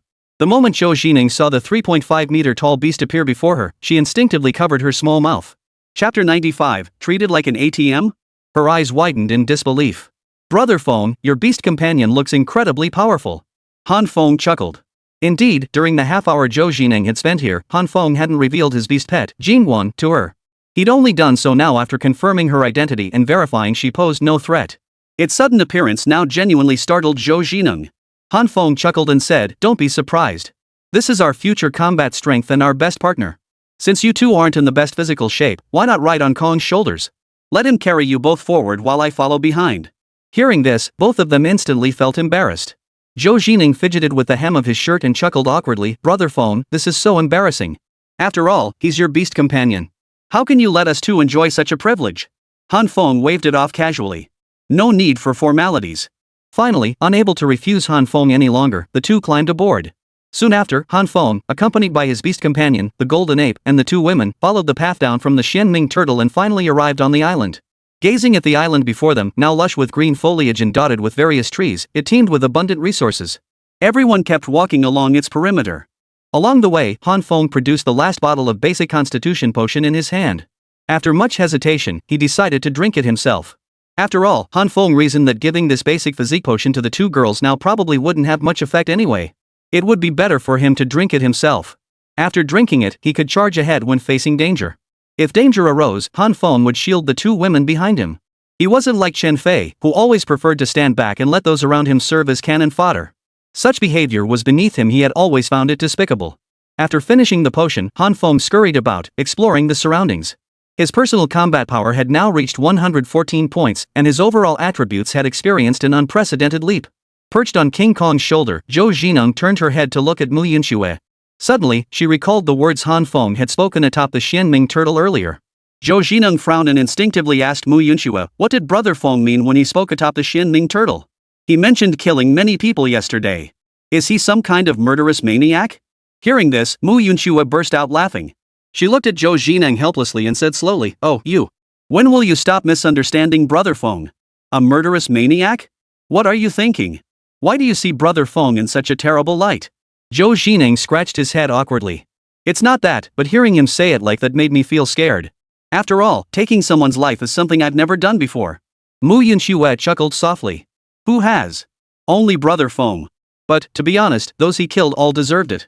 She then recounted to Zhou Jining the entire sequence of events since Han Feng arrived yesterday, the conflict between Han Feng and Tang Xian, followed by the greed of Wang Dong and the others. After listening for a while, Zhou Jining looked utterly shocked. Finally, she blurted out, "Holy crap! I never imagined it was like this." So those people were scheming against Brother Feng all along, treating him like an ATM. Chapter 96, Hit the Jackpot. Mu Yunxue nodded and said, "You could say that." They thought they could use their power to threaten and bribe Brother Feng into paying the price. Little did they know he was so powerful he took them all down. And precisely because of that, I feel even more confident staying by Brother Feng's side. Mu Yunxue turned to look at Zhou Jining and chuckled, "Sister Zhou, think about it. Brother Feng is someone who knows exactly who to love and hate. When danger strikes, he never lets me charge ahead, he always stands in front to protect me. Though you haven't experienced this yet, I believe you'll understand soon enough. What about a man like this isn't worth following? I even find myself thinking that if Brother Feng were to ask for anything, I'd probably agree to it." Zhou Jining smiled helplessly beside her, wondering what had possessed these young women to dwell on such matters at this moment. Meanwhile, Han Feng remained unaware of their thoughts in the distance. Before long, the trio and their beast companion finally reached the edge of the island near the central zone. As they passed through the forest ahead, King Kong halted abruptly. Everyone froze in place, their expressions frozen in shock. Their expressions brightened instantly as they gazed at the scene unfolding before them, eyes widening in astonishment. They never imagined such breathtaking beauty lay ahead. Spanning the land ahead, a diverse array of plants flourished. Fruits, wheat, rice, and countless other crops, along with some unidentifiable plants. Han Feng, however, merely chuckled upon seeing this, for he knew exactly what they were. The two women leaped down from the shoulders of their beast companion, the golden ape. Zhou Jining's face lit up with delight as she hurried forward. As the plants came into view, a notebook appeared in Zhou Jining's hand. This was a comprehensive plant encyclopedia she had purchased from the mall using Han Feng's giant beast coins. She then began meticulously comparing the illustrations in the compendium with the plants before her, analyzing them one by one. Han Feng, observing this, chuckled softly. I never imagined Zhou Jiling would be so diligent and hardworking. Truthfully, he was genuinely pleased with her performance. Someone who constantly strives for their own growth would naturally seek to learn and explore whenever confronted with new and unfamiliar things. That kind of persistence was truly remarkable. Half an hour passed quickly. Mu Yunxue approached Han Feng, gave a slight nod, and smiled. Brother Feng, it seems Sister Zhou is genuinely invested in being by your side. Han Feng smiled and replied, "Yeah, that's exactly the kind of person I need. I don't want people around me who are just for show. I truly hope we can all work together toward this goal." Mu Yunxue gave a slight nod and said no more. Before long, Zhou Jining finally came running over. Standing before Han Feng, she said excitedly, "Brother Feng, 70% of the plants here can provide us with a continuous food supply in the future. The remaining 30% are all types of medicinal herbs, which will allow me to conduct corresponding research on herbal medicine and potions. Here, take a look at the list." As she spoke, Zhou Jining circled the relevant entries in the compendium. Mu Yunxue leaned in to examine it as well. The more she looked, the more delighted Mu Yunxue became. Her eyes narrowed as she exclaimed, "Brother Feng, these resources are more than enough for us to produce a large quantity of potions in the early stages. We can start mass-producing basic stamina potions, and we can also begin developing basic recovery potions, basic healing potions, and so on." Chapter 97, A Surprising Discovery? Han Feng's expression brightened. He hadn't expected to find substitutes and raw materials for various potions here today. He waved his hand decisively and declared, "Alright, our next task is to gather everything here. Once we return to the Xianming turtle, we'll gather together to sort everything. Whether it's planting or cultivation, if you need land, just tell me. Spiritual root soil is unlimited. Our next task is to ensure our resources keep growing richer." Mu Yunxue and Zhou Jining nodded excitedly and rushed forward. As they worked tirelessly, the various plants before them were steadily stored into Han Feng's guild's shared warehouse. Han Feng wasn't idle either, working alongside the two women. Despite the frozen landscape surrounding them, the sun's warmth and their thick layers of clothing caused beads of sweat to form on Han Feng and the others as they labored. Seeing the fine beads of sweat glistening on the girls' faces, their appearance was strikingly beautiful and captivating. This sight stirred something within Han Feng's heart. Suddenly, Han Feng remembered something. He looked at Mu Yunxue and said, "Yunxue, when we get back, you should look into a potion called Cold Resistance Potion. Once ingested, it would enable us to withstand the cold's assault. Then we won't have to wear these bulky clothes anymore. The bulkier we dress, the more cumbersome it becomes during combat operations." Mu Yunxue nodded eagerly. "Alright, Brother Feng. I've actually heard of that anti-cold potion. I'll look into it as soon as I get back." 3 hours later, every plant on this patch of land had finally been harvested into the shared space. Han Feng smiled faintly as he watched the diverse array of plants appear within the shared space. He thought confidently to himself, from now on, he wouldn't need to worry about resource reserves in the early stages. Moreover, with the basic physique potions, he could continuously enhance everyone's individual combat strength. Even if they were overwhelmed by beast pets in the future, the three of them would likely still be able to put up a fight. However, Han Feng pondered how to cultivate the two women's individual combat abilities. Unlike Han Feng in his previous life, whose strength had been forged through trials by fire and blood, the two women before him were entirely different. They lacked such experiences, and it was uncertain when they might grow and improve. Roar! Roar! Roar! Just then, a sudden roar echoed through the air. Instantly, Han Feng and the others froze. They all turned their heads to look to the side, curiosity piqued. In the distance, a cliff face less than 3 meters high appeared. Kong Gang had already leaped onto the ledge, bellowing furiously at Han Feng's group while beating his chest, seemingly overcome with excitement. Han Feng narrowed his eyes. He sensed that King Kong was signaling a major discovery, though he had no idea what it might be. Zhou Xining, standing beside him, asked curiously, "Brother Feng, what's wrong with King Kong?" Han Feng shook his head. Seeing the curiosity in both women's eyes, he sighed helplessly, "I don't know. King Kong was just telling me he found something amazing. But what it is, I haven't a clue. Come on, let's go check it out. We've pretty much cleared all the resources from this area anyway." There was no need for the group to linger here any longer. Han Feng led the two women toward the cliff. However, when they arrived at the base of the cliff, they couldn't help but feel a bit awkward. Because. Chapter 98, could it be a treasure chest? The further they walked forward, the more Han Feng pondered. It seemed that up until now, King Kong had never encountered a situation like this before, let alone taken such an initiative to communicate with him. This was something Han Feng hadn't anticipated. At the same time, Han Feng couldn't help but wonder what exactly had happened to this Kong Gang. Though the relationship between the Golden Ape and Han Feng was that of a contract between Beastmaster and Beast Pet. But if even King Kong couldn't describe what had appeared, then he himself probably wouldn't know either. However, up to this point, there was one rather positive development for Han Feng.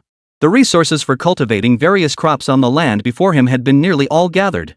Among them, whether it be future grain crops or various medicinal herbs and plants, a great deal of these had already been gathered.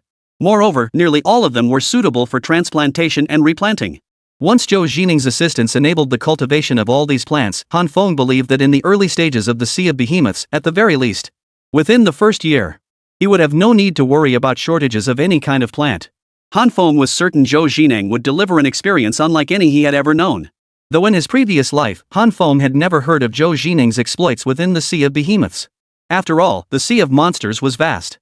People from all over the world would be randomly assigned to different regions. Even people from the same country could end up scattered across the four corners of the world. Under such circumstances, it was inevitable that Han Feng would never hear about certain individuals. The Sea of Monsters was simply too vast. Even in his previous life, Han Feng had lived in the Sea of Monsters for 3 years, growing at an astonishing pace. But, despite that, Han Feng had only explored a tiny fraction of the entire Sea of Monsters, probably less than 1/millionth of it. This alone demonstrated just how vast the Sea of Monsters truly was. Still, Han Feng remained confident that with his current stockpile of resources, he could easily survive the initial half-year or so on the Sea of Monsters. As for what comes after? That would require Han Feng to relentlessly leverage these resources to rapidly level up. This applied not only to the growth of his contracted beast companions but also to the advancement of his combat and defensive gear. Moreover, everyone around Han Feng needed to rapidly level up in tandem. Having survived for so many years, Han Feng understood one fundamental truth. That is, one tree cannot support the sky. No matter how strong he became, he could never stand alone against an army. Of course, these were all matters for later. Right now, Han Feng faced a problem. That is, how to get everyone up. Having reached the base of the cliff, Han Feng suddenly realized that the connection between himself and his beast companion, King Kong, had been severed in an instant. And King Kong had already vanished without a trace. In an instant, Han Feng realized what had happened. He could guess exactly what King Kong had discovered. Jin Gang found the treasure chest. Within a 10-meter radius around it, there's a shielding barrier. Any beast companion or human within that area loses all mental connection to their contracted master outside. What? The two women beside him gasped in shock. Chapter 99, flushed with embarrassment. Hearing this, Mu Yinshue's expression grew agitated. She looked at Han Feng and blurted out, really? Could it be that King Kong truly found the treasure chest? Even Zhou Xining beside her couldn't help but look excited and hopeful. After all, Zhou Xining and Mu Yinshue had only been in this world for a short time. But after Han Feng's explanation today, they now understood the immense benefits that would come if anyone truly discovered the treasure chest after its arrival.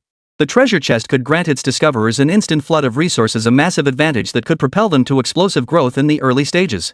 Seeing this, Zhou Xineng's expression grew visibly excited. Han Feng chuckled and said, yes, this is essentially how this world is designed around the treasure chest. Whether it's to prevent players from fighting each other over the treasure chest or to guard against other issues, I'm not sure. But regardless, a protective barrier does appear around the treasure chest. The mental connection between people inside and outside the shield and their contracted pets is completely severed. Only when both parties are within the same area can the connection be re-established. Mu Yunxue scratched her head. Brother Feng, you sure know a lot about this stuff. Han Feng chuckled and replied, I saw all this written on that stone tablet before. Alright, no need to dwell on this now. Let's figure out how to get up there quickly. Once we're up there, if we spot a treasure chest and open it, we'll gain endless resources. Even if it only contains the most basic giant beast coins, that would be a huge bonus for us. Mu Yunxue and Zhou Xineng both nodded excitedly. But soon, Han Feng couldn't help but frown.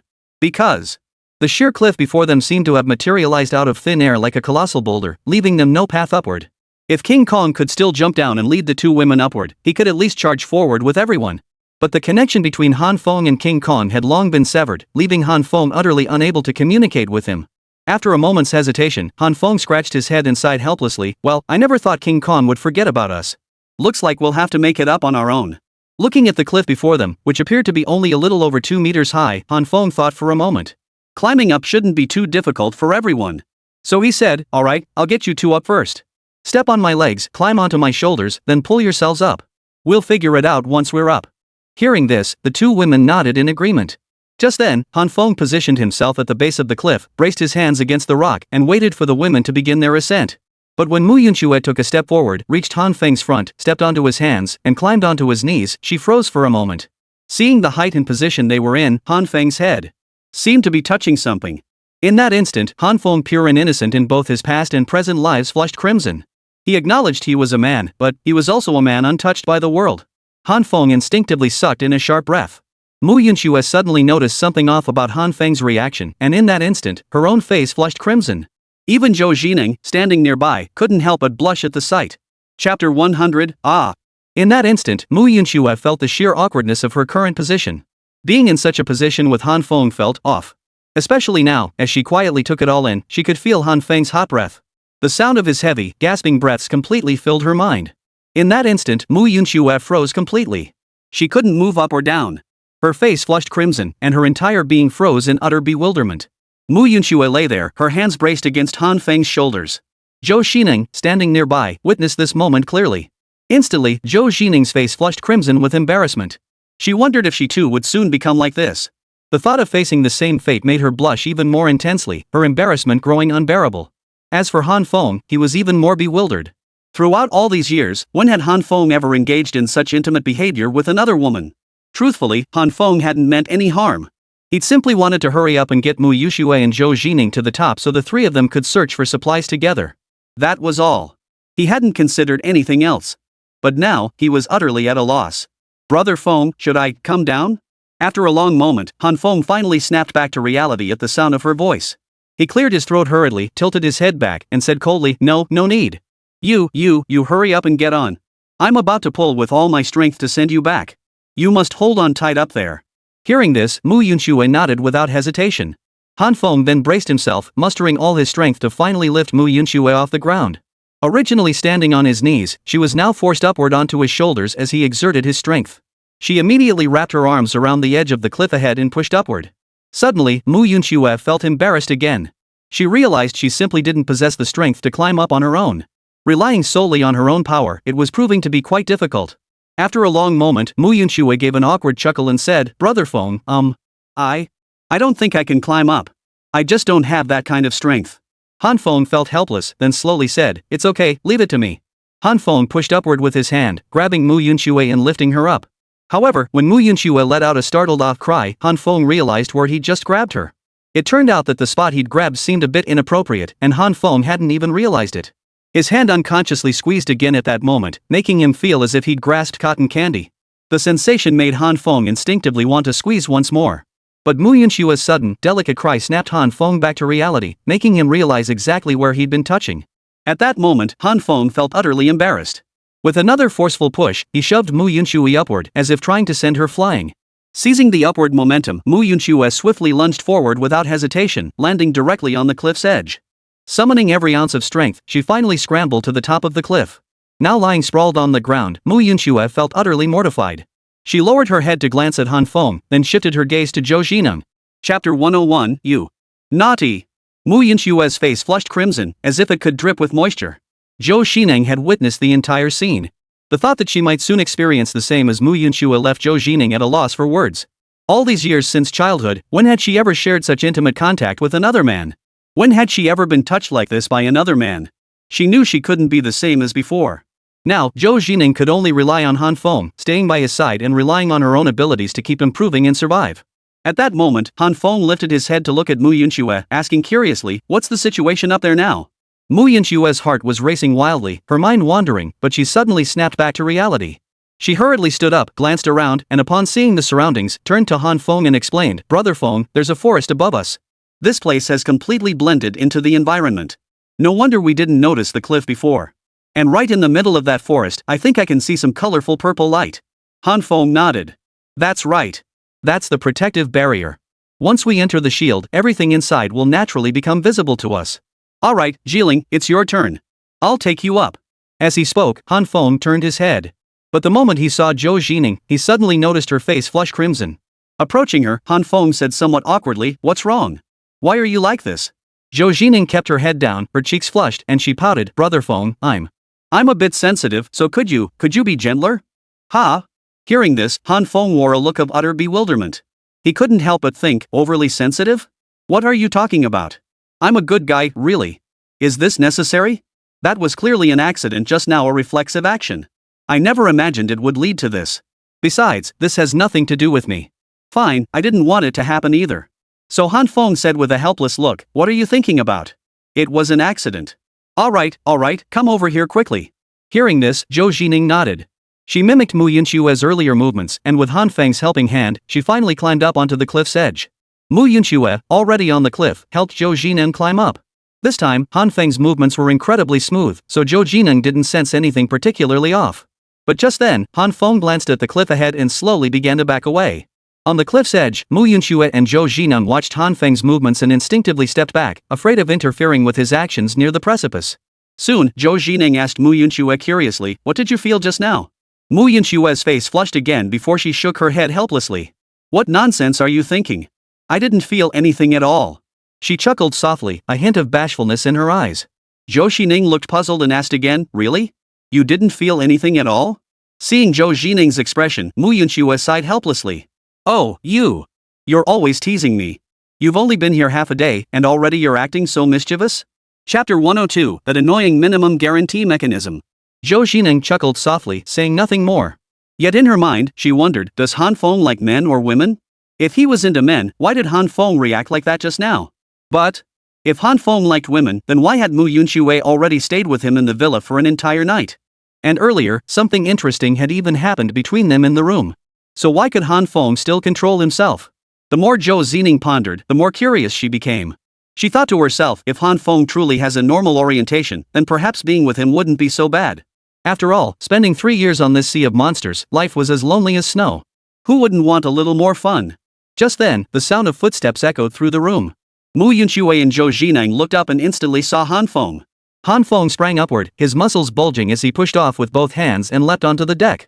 Moments later, he reached the top, brushed the dust from his hands, and stood upright. Mu Yunxue and Zhou Xineng hurried forward. Han Feng gazed ahead. Trees did indeed grow here, and through the gaps between them, multicolored light could be seen radiating outward. Han Feng's expression brightened instantly. This was the protective barrier surrounding the treasure chest. Han Feng felt immense joy in that moment. It was exactly the same as in his previous life. Last time, he had witnessed this very scene, and now, in this life, he never expected to see it again after only 2 days of global ice over. In his previous life, he hadn't particularly valued the resources within the treasure chest. But this time was different. Having arrived in the Sea of Behemoths only 5 days ago, Han Feng now found himself sorely lacking in resources. He needed vast quantities of Colossus coins to cover the resources required for constructing his entire villa and surrounding area. Additionally, he needed to purchase numerous items with those coins, all of which would likely be critical priorities in the early stages. Han Feng had to secure these resources now. And now, as luck would have it, he had stumbled upon the appearance of this treasure chest. Though its timing differed slightly from his previous life, Han Feng had long since grown accustomed to such discrepancies. After all, most events unfolding now diverged significantly from his past existence. Truthfully, the only thing Han Feng felt remained unchanged were the rules of this world. How to survive in this world, how to develop, how to leverage his strength to repeatedly seize the hope of staying alive. These were the things Han Feng needed to focus on most, and the things he needed to keep most firmly in mind. Fortunately, he had mastered these very things in his previous life, allowing him to navigate this world with ease. With that, the three of them set off toward the front. Along the way, Mu Yunxue and Zhou Jineng walked beside Han Feng. Mu Yunxue asked curiously, "Does this treasure chest have a guaranteed minimum reward? I mean, you mentioned it would definitely drop Colossus coins. Is there a minimum amount guaranteed?" Han Feng pondered for a moment before shaking his head. "I don't think so." Zhou Jineng looked surprised and said, "Doesn't that mean some people could get hundreds of thousands, even millions of giant beast coins, while others might only get a few hundred, or even just a handful?" Chapter 103, The Treasure Chest. What's inside is. Han Feng chuckled and said, "You could put it that way." Hearing this explanation, Han Feng found it rather amusing, for in his previous life, he had indeed heard of such occurrences. When the first treasure chest appeared in his previous life, Han Feng had successfully obtained tens of thousands of giant beast coins from it. At the time, he had even thought he had obtained too little, since tens of thousands of giant beast coins were nothing compared to the reserves he possessed back then. However, he later heard of someone who had actually pulled out a single giant beast coin. That person had been mocked by countless people around them. The incident caused quite a stir, naturally leading Han Feng to realize there was no minimum limit on what these treasure chests could yield. Oh no! There was one. A tiny bit. That was already the absolute minimum. Anything lower would mean nothing at all. But in this world, when a treasure chest appeared, it had to contain something. Of course, this treasure chest was a lucky chest. The aura it emitted and the items within its vicinity were useful to all beast masters. As for those chests that radiate a black glow on the surface, they are cursed chests. Naturally, Han Feng wouldn't mention such chests to Mu Yunxue and Zhou Jineng. There's no point in telling them this in advance. Finally, everyone arrived before the protective barrier. A halo of light swirled around the shield, its multicolored glow illuminating the surrounding area. The scene inside the shield remained invisible from the outside. The three extended their hands and stepped forward, finally entering the shield without any obstruction. Mu Yunxue couldn't help but look ahead. The beast companion, King Kong, was circling around the open space in front of them. Right in the center of that space, a wooden treasure chest sat quietly. Seeing the excitement in King Kong's eyes, Han Feng walked up with a helpless expression, patted King Kong, and said with resignation, "Next time you see a protective shield with this kind of colorful light, don't ever come in alone." Though Jin Guang didn't understand the reason, he nodded solemnly, his gaze fixed earnestly on Han Feng. Finally, Mu Yunxue and Zhou Jineng approached. After circling the chest several times, Mu Yunxue exclaimed in astonishment, "Brother Feng, is this the chest from the global event?" Seeing Han Feng nod, Zhou Jineng also exclaimed happily, "I never imagined our luck could be this good. We showed up here and actually got a treasure chest right away. We were just testing our luck, never expecting such good fortune." Han Feng smiled and said, "Yeah, I guess you could say this treasure chest appeared in a pretty decent spot. Most treasure chests appear scattered across different areas of the island, or might even be hidden in some mysterious underground cave. So, even though 10 million chests have appeared, the number of people who actually get one is probably less than 100,000. Everyone nodded in agreement, surprised to learn of the underlying probability and randomness involved. Han Feng then stepped forward to the treasure chest, finally reaching out to lift the lid. Instantly, a dazzling, blinding light erupted from within, forcing everyone to squint shut their eyes. After a dozen seconds, they slowly opened their eyes to see two objects suspended before the chest. One was the emblem of the giant beast coin. The coin pattern spun in circles through the air, while the other object piqued Mu Yunxue's curiosity. She asked, "Brother Feng, what is this key-shaped thing?" At that very moment, Han Feng had already sucked in a sharp breath, his breathing becoming ragged. Simultaneously, the ancient voice echoed from the heavens once more. "Congratulations, Beastmaster Han Feng, for unlocking the treasure chest and obtaining the rare reward, the key to the secret realm." Chapter 104, 10,000 people shocked. The moment that thunderous voice echoed, everyone froze in place. Quickly, Mu Yunxue turned to look at Han Feng, instinctively gasping, "Brother Feng, WHWH, what does this mean?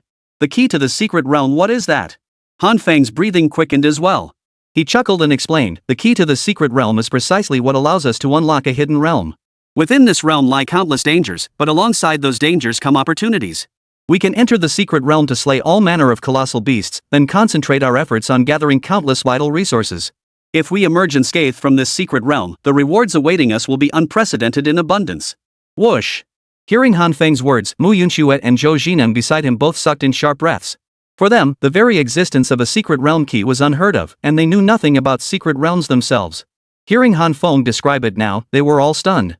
Just then, Han Feng suddenly felt countless notification prompts flood his mind. With no other choice, a light screen appeared before Han Feng, revealing the interface of a group chat. Clearly visible within the group chat, countless members were frantically tagging Han Feng. Han Feng, you're incredible. You actually obtained the secret realm key. Holy crap, what even is this secret realm key? We've only been here a few days, and already so many new things are popping up. Holy crap, did he actually get this from a treasure chest? Han Feng, you're truly the boss, your luck is off the charts. I was just wondering what treasures might be inside those chests, but I haven't even seen one yet. Guess I'm not as lucky as Han Feng. Holy cow, holy cow, holy cow. This is what they call a god tier player, right? Big shot Han Feng is just too amazing. Respect, pure respect. Sigh, who knows what kind of treasures lie within that secret realm key. But if I had to guess, the secret realm unlocked by this key probably won't give out resources that easily, right? Otherwise, why call it a secret realm? More and more people were discussing it now, and more were tagging Han Feng. The various voices and prompts echoing in Han Feng's mind were precisely because everyone was calling out to him at that moment. The crowd murmured in admiration. Most marveled at the resources Han Feng now possessed and at his incredible luck. At the same time, a small number of people tried to ask Han Feng what exactly these things were for and why they were called the secret realm keys. Naturally, some simply wanted to chat with Han Feng, while others even hoped to join his guild. Everyone had their own motives, each harboring different thoughts. Suddenly, all this left Han Feng feeling somewhat helpless. Still, he understood. For these people, their goal was nothing more than to latch onto someone powerful. They were simply seeking a more powerful organization to ensure their own survival. Chapter 105, The Perils of the Secret Realm. Amidst the crowd, Han Feng also noticed a group of people engaged in heated discussions and furious cursing. They kept ranting about how their former squads had been terrible, how they'd been betrayed after joining guilds, and all sorts of grievances.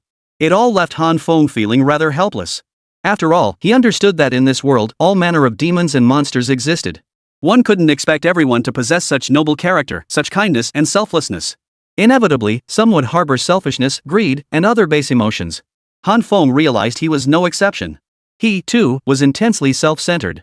Everything he did was solely for his own benefit, to secure a decent life for himself, to ensure he didn't perish in this sea of behemoths. That was all. Yet on this path, if anyone had genuinely assisted him in achieving these goals, Han Feng would have reciprocated without hesitation. That was all.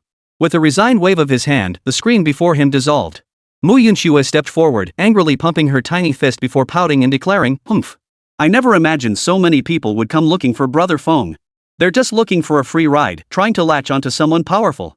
Why don't they think about what abilities or qualifications they have to even be near Brother Feng?" Zhou Zining nodded in agreement. Exactly.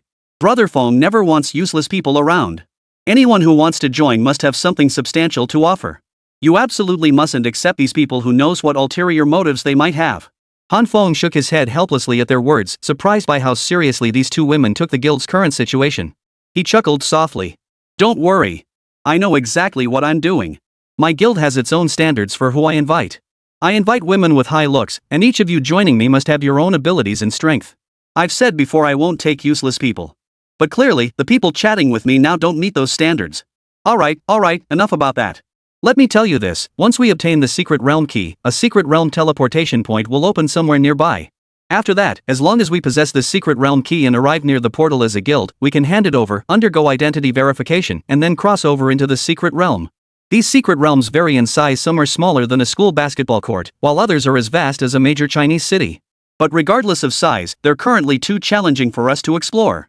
Mu Yunxue, listening nearby, hesitated slightly before asking curiously, "Oh? Brother Feng, what do you mean by that? If I understand correctly, the smaller the secret realm, the easier it should be for us, right? We could just search it thoroughly and leave." Han Feng shook his head, chuckling softly. I knew you'd think that. But the truth is, these secret realms are fraught with danger. Surviving unscathed is incredibly difficult.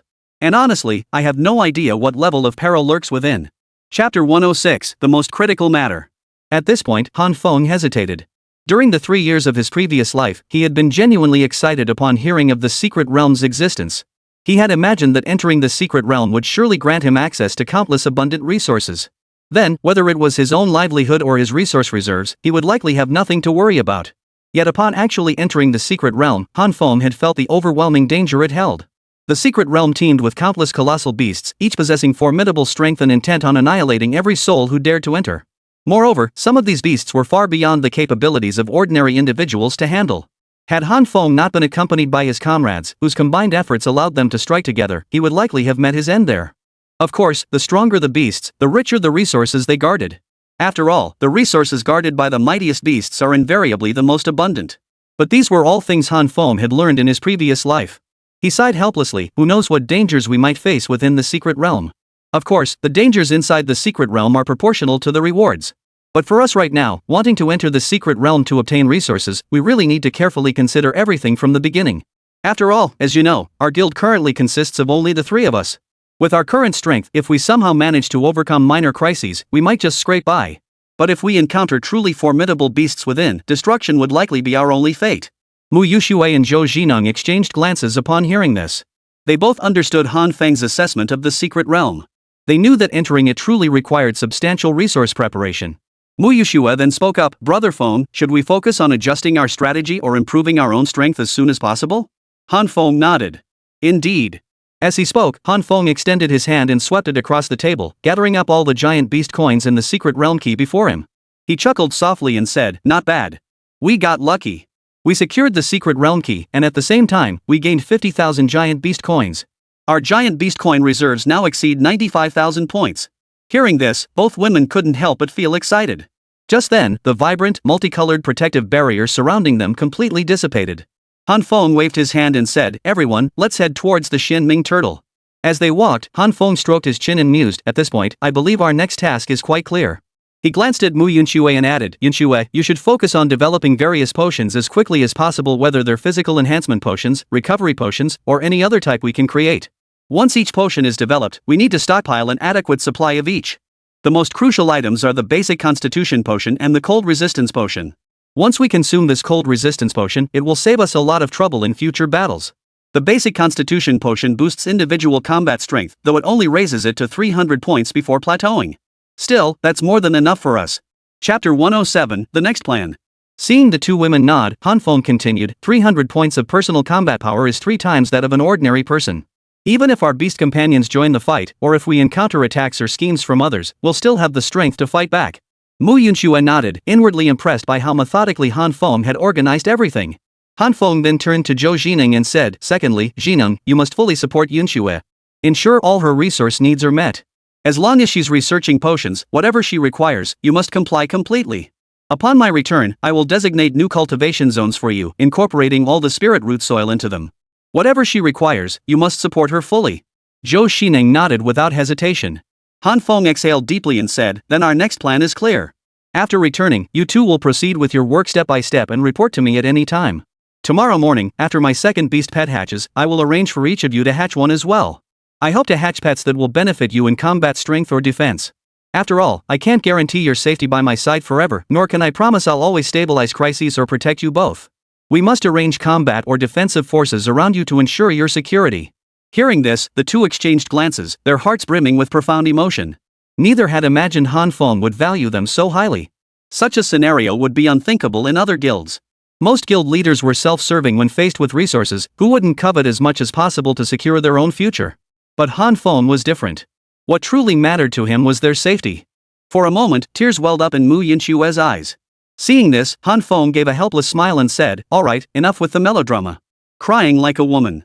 Mao Yunxue froze at his words before whispering, "Brother Feng, I am a woman." Han Feng sighed, "Just a habit.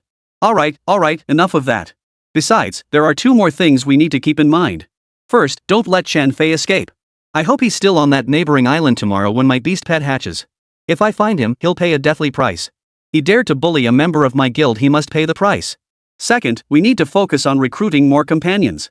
We need to find ways to expand our ranks, but in the early stages, we should focus on a few key points. First, someone who can cook.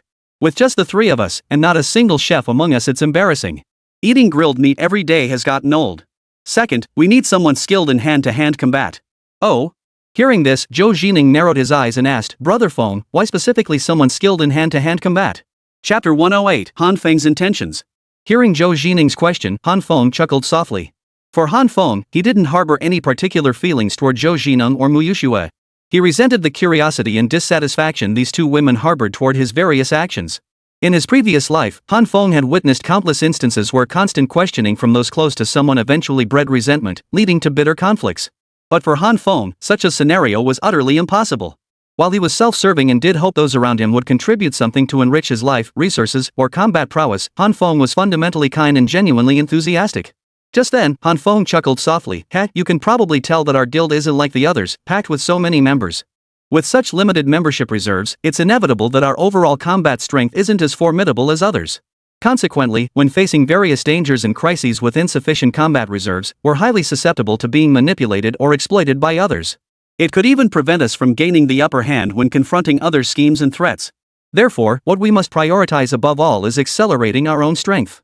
Perhaps when confronting these adversaries, we might still rely on our individual combat prowess to execute some covert maneuvers or deliver unexpected blows." Han Feng sighed helplessly. Indeed, everything he had said represented a reality he found both frustrating and inescapable. In his previous life, Han Feng had indeed relied on the diverse abilities of his companions and the collaborative efforts of his numerous beast companions to carve out a place for himself, or rather, to seize countless opportunities. But this life was entirely different. The Han Feng of this existence had his own vision, including a far more deliberate approach to personnel management than before. After all, in establishing the goddess temple, Han Feng desired to surround himself with female members who were not only capable and exceptionally talented but also strikingly beautiful. This inevitably meant Han Feng would need to continuously refine and adapt within this group. Simultaneously, this meant the number of members he could possess would be limited. Under such circumstances, it was imperative that each member possessed formidable strength or, at the very least, the capability to ensure their own survival.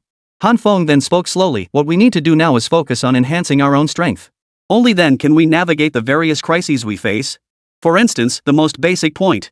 Han Feng glanced at the two women before him and continued, "I assume Yunxue has already told you, Jining, about the situation I faced before? When I confronted my ex-girlfriend in Zhangchang, I charged head-on. Both paid the price for it. But what if either of them dared to shift the conflict onto you two and then try to attack you? What would you do then?" Hearing Han Feng's words, Zhou Jining and Mu Yunxue exchanged glances. At that moment, they both understood Han Feng's intent. Chapter 109, Change of Taste? Indeed, as Han Feng said, if they followed him on missions as usual, Han Feng would charge ahead to protect their safety, and they truly wouldn't have to worry about anything. But Han Feng was also correct in pointing out that even if he charged ahead, even if he could withstand countless enemies, resist armies of thousands, or possess extraordinary combat prowess. But if someone deliberately shifted the conflict onto them, could they truly just wait for Han Feng to rescue them?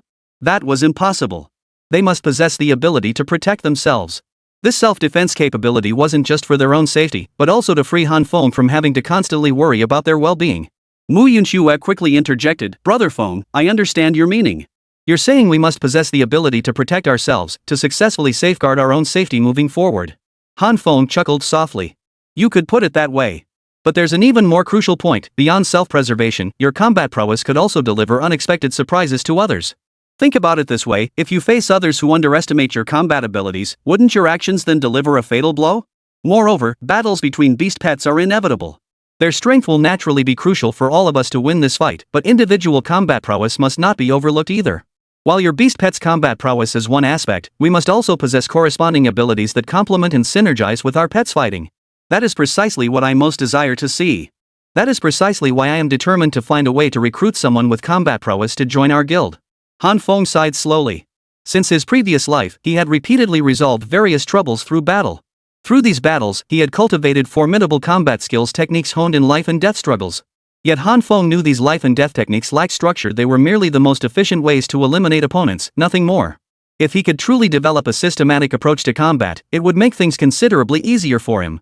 Han Feng couldn't help but ponder, if he could encounter someone skilled in martial arts next, learning combat techniques, patterns, or even methods of killing from them would make things considerably easier for them.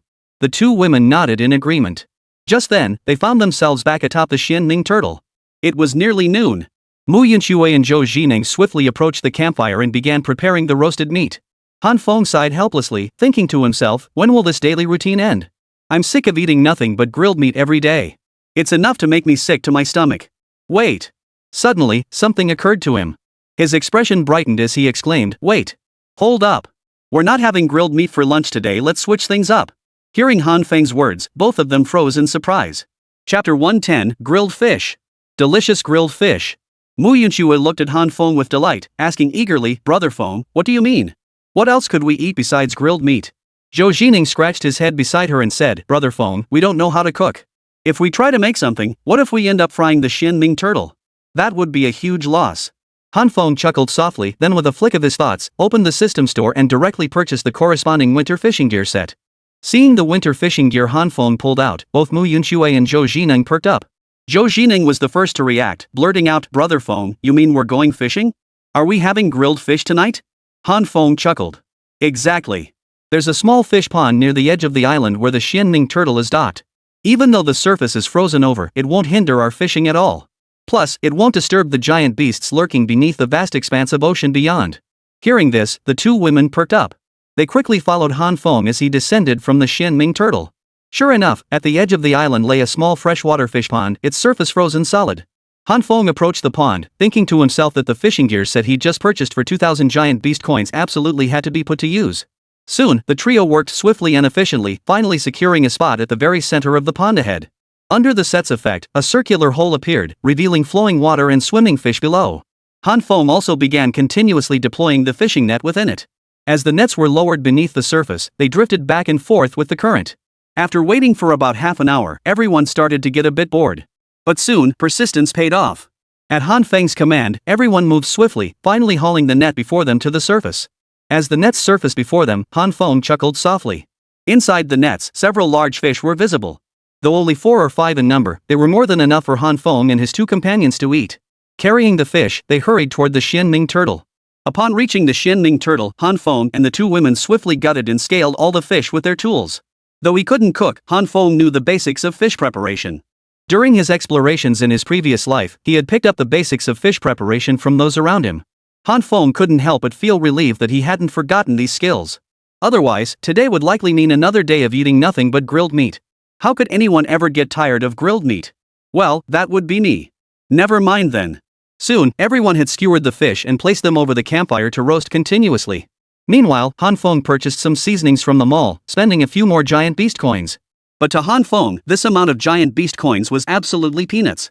Spent was spent. As the aroma of the fish grew richer and richer, filling the air and wafting into everyone's nostrils, the mere scent alone made their mouths water. Of course, Mu Yunxue wasn't idle either. Together with Zhou Jining, she began grilling meat simultaneously. This meat was for King Kong. After all, they hadn't caught that many fish today. Therefore, it was impossible to feed the fish meat to King Kong as well. Everyone would have to enjoy it on their own. Chapter 111, An Unexpected Friend Request? Jean Gang sat cross-legged on a massive boulder beside the campfire, a hint of sulkiness on his face, as if complaining about not getting any fish meat. Han Feng chuckled quietly beside him, thinking to himself, maybe Kong Gang is getting a little tired of eating the same thing? But there was nothing to be done. Without a culinary expert present, there was simply no way to improve Kong Gang's diet. Later, once a culinary expert arrived, they could create specialized meals for each beast pet based on the properties of herbs and other ingredients. These foods would perfectly align with the pet's natural dietary habits and enhance their various bodily functions. Unfortunately, Han Feng and his two companions weren't experts in this field, so they could only put this matter aside for now. Finally, around 1 o'clock in the afternoon, the grilled fish was ready. After tossing the entire batch of grilled fish weighing dozens of pounds to King Kong, Han Feng and the two women gathered around the campfire to savor their meal. After a couple bites, though the flavor couldn't match that of fish prepared by professionals, it at least offered a welcome change of pace. Mu Yunxue suddenly had an idea and exclaimed, "Hey, Brother Feng! Why don't we try grilling some chili vegetable rolls or something for our next meal? That'd be way better than eating grilled meat every single day, right?" Han Feng slapped his thigh, instantly energized. "You're absolutely right. How does your little brain work? You're so clever. You're absolutely right. We don't have to eat grilled meat every single day like before. We can totally replicate some of the dishes from barbecue restaurants back on Earth. You can grill all kinds of vegetables. That way, we won't get sick of eating grilled meat all the time." Mu Yunxue chuckled happily at his words. Han Feng's encouragement and approval filled her heart with immense joy. Meanwhile, Zhou Jining flushed slightly beside them, muttering under her breath with a hint of pout, "Brother Feng, if you're going to slap your thigh, just slap your thigh. Why did you have to slap mine?" "Ha? This?" Han Feng looked down and realized he meant to slap his own thigh, but somehow ended up slapping Zhou Jining's instead. Scratching his head awkwardly, Han Feng chuckled. "Sorry about that. I wasn't paying attention. That's why it felt so soft, no resistance at all." Hearing this, Zhou Jining's cheeks flushed slightly. Soon, everyone's attention shifted back to the grilled fish before them. Meanwhile, Han Feng's mind was racing with thoughts. He glanced at Zhou Jining and said, "Jining, after we finish eating, you and Yunxue should get to work right away. Plant everything that needs planting first. With the spirit root soil and your pet greenleaf rabbit working together, I estimate we'll have a harvest of cultivated plants in just a couple of days. I estimate we'll have a harvest within the next 2 or 3 days. For short-term crops like vegetables, we might even see results in about a day. Our next goal is to vigorously cultivate our resource reserves. Only by expanding these reserves can we establish the foundation and capability to survive in this world. Zhou Jining nodded eagerly, quickly shedding the lingering trace of shyness from earlier. Just then, a notification flashed through Han Feng's mind. Someone was requesting to add him as a friend. His eyes narrowed slightly as curiosity and confusion stirred within him. Chapter 112, The Nervous School Beauty. Seeing this happen now, Han Feng couldn't help but frown, his mind racing. He recalled that after being added as friends by Tang Xian and Chen Fei last time, he had blocked them both. Yet, up until now, he hadn't seen anyone else attempt to add him as a friend. Though puzzled, Han Feng reasoned that nothing particularly noteworthy had happened recently. Today, however, was different. He had suddenly obtained the secret realm key. To date, Han Feng hadn't heard of any other friends obtaining this same key. Of course, the secret realm key was broadcast within a specific range, most likely the area where the 10,000 beast masters resided. After all, with so many regions, who could guarantee that broadcasting it everywhere, even to places far away, wouldn't result in everyone just listening to announcements all day long? After all, there would inevitably be those blessed with extraordinary luck who secured all manner of treasures. Situations like Han Feng's were bound to occur. If everyone had to listen to those reports every single day, they'd probably go mad. Then, unexpectedly, Han Feng received another friend request. This piqued his curiosity, and he muttered to himself, "Who is it? Adding me as a friend?" As he spoke, Han Feng clicked to accept the request and glanced at the sender's information. His eyes narrowed slightly. Feng Liang, president of the Iron and Steel Union. Seeing this, Han Feng smiled, his mind already forming a clear picture of why this person had added him. At that moment, Mu Yunxue leaned closer beside Han Feng. In the next instant, before Han Feng could even register what was happening, he suddenly felt someone leaning in close beside him. The warm breath brushing against his cheek made him instinctively turn his head. But that very turn meant that, with Mu Yunxue leaning in so close, the distance between them became incredibly intimate. And so, a rather unusual contact occurred. In that instant, their lips touched. Han Feng froze, his eyes widening in shock. Though Han Feng had never been intimate with Tang Xian before, they had certainly held hands and kissed. Otherwise, wouldn't that make him seem abnormal? Now, finding himself locked in a kiss with Mu Yunxue, Han Feng remained frozen in shock. His eyes still wide, he turned his head, utterly at a loss for words. Mu Yunxue, on the other hand, was utterly devastated. After all, she had never dated a single boyfriend in her life, and intimate contact with other men was exceedingly rare. If not for everything that had happened with Han Feng today, when would she ever have experienced such a scene? As their lips were about to touch, Mu Yunxue collapsed where she stood. She froze, speechless for a long moment. Over half a minute passed before Mu Yunxue, her face flushed crimson, finally stammered out in shock, "Brother Feng, I'm sorry, I. For a moment, Mu Yunxue was at a loss for words. Watching from the sidelines, Zhou Zining had witnessed the entire scene unfold. She never imagined such a thing could happen. Chapter 113, Brother Feng really knows how to play. Zhou Zining even found herself thinking, Brother Feng sure knows how to play the game, going straight for the kiss like that. The thought nearly made her laugh out loud, and she couldn't help but think, Brother Feng sure knows how to play. But at the same time, there was something even more important. Didn't this prove that Brother Feng liked Mu Yunxue? Otherwise, why would he be acting so intimately with Mu Yunxue right now? Zhou Jining even wondered if Han Feng was deliberately acting this way to create some intimacy with Mu Yunxue, ultimately heightening their mutual emotions? If that were the case, did that mean she had a chance too? Zhou Jining hadn't even realized how reserved and principled she once was, a woman who relentlessly pursued her career, unconcerned with romantic entanglements. Yet today, she found herself slowly, gradually changing. Was it the transformation wrought by her journey into this new world? Or was it the prolonged absence of someone she truly cared for that had led her down this path? Regardless of the cause, Zhou Zining's heart was now drifting toward an unpredictable direction. As for Mu Yunxue, the faint sensation on her lips, so soft and moist, sent a jolt through her like an electric shock. She froze in place, utterly dumbfounded, unable to utter a word to Han Feng. Her mind went blank, filled only with the overwhelming masculine scent she'd just absorbed from Han Feng.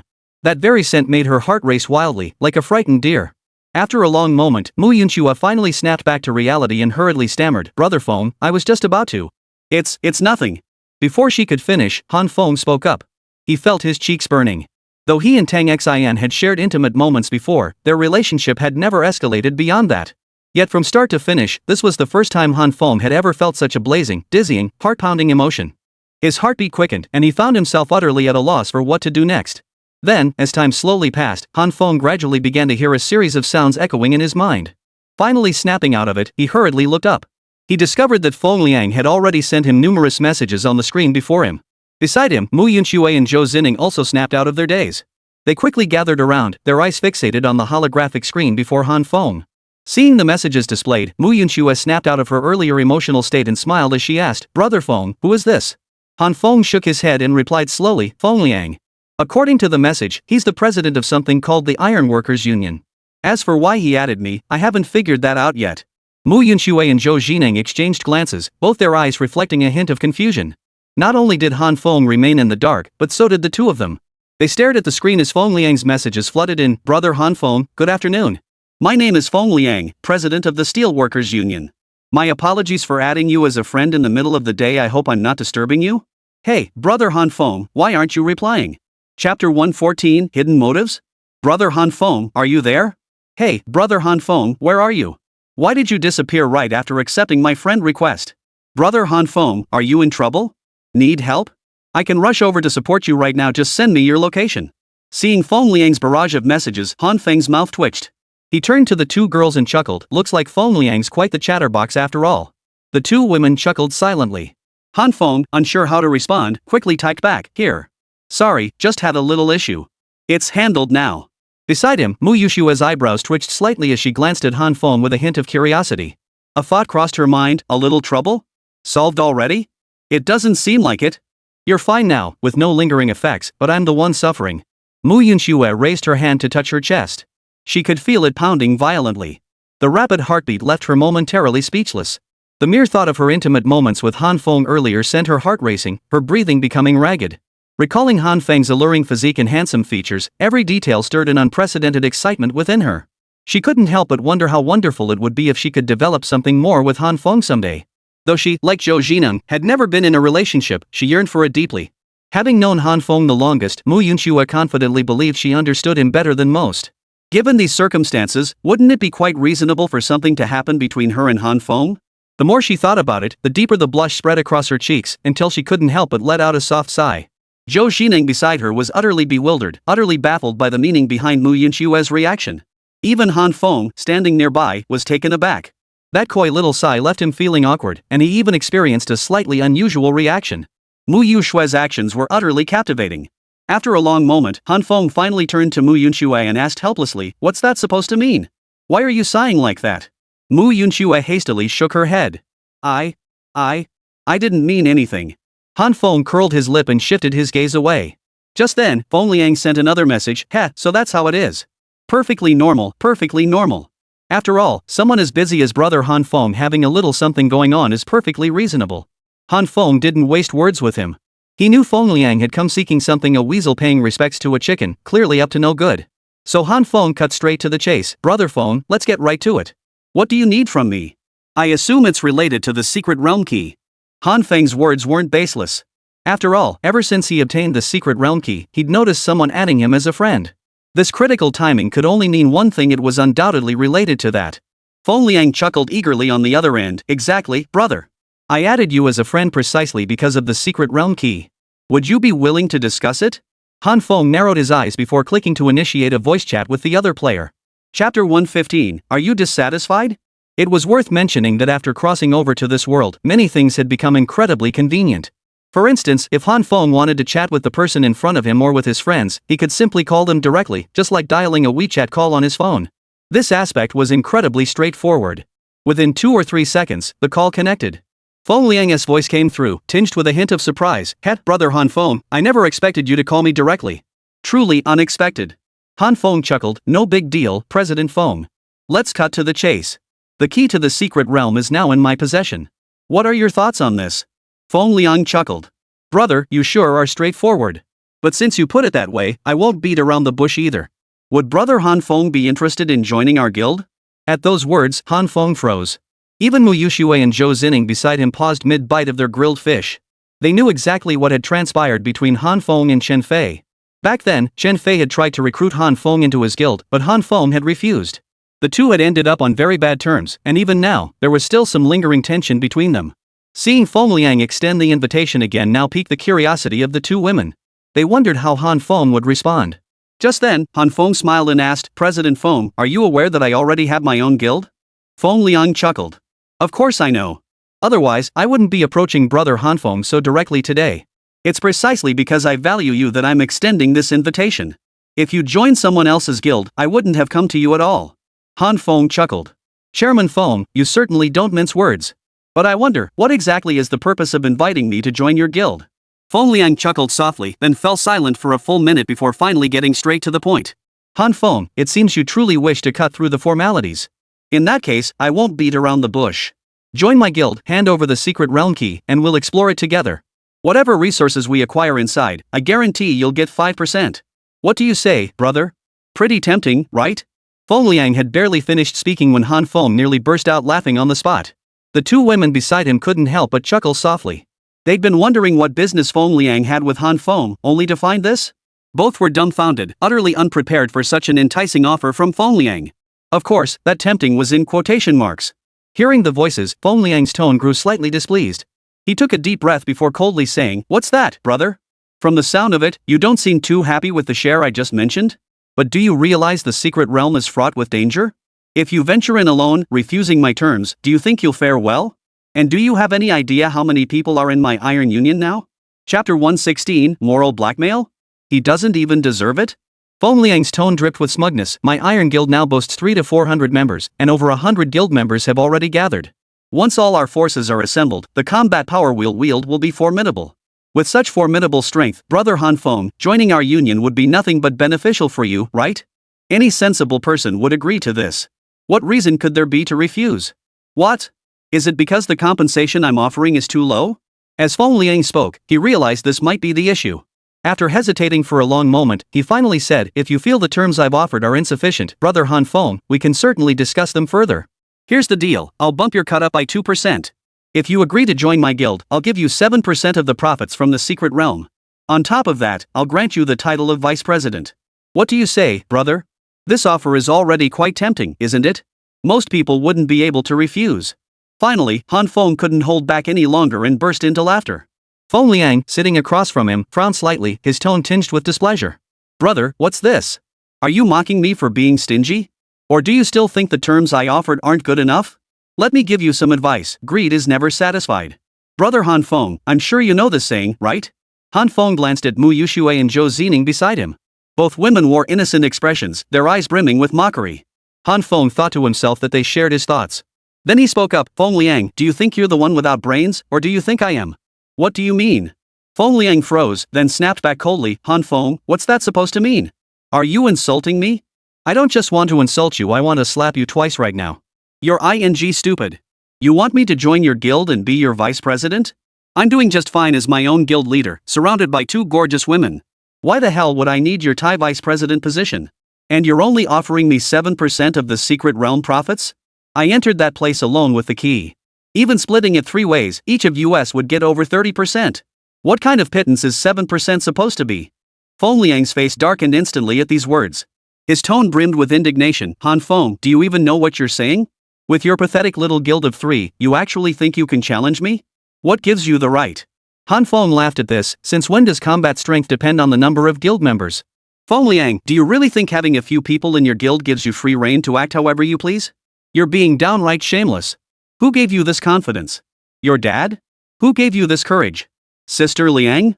On the other end, Feng Liang fell instantly silent. Han Feng could still sense the fury boiling inside Feng Liang. Han Feng had no intention of giving him any face now.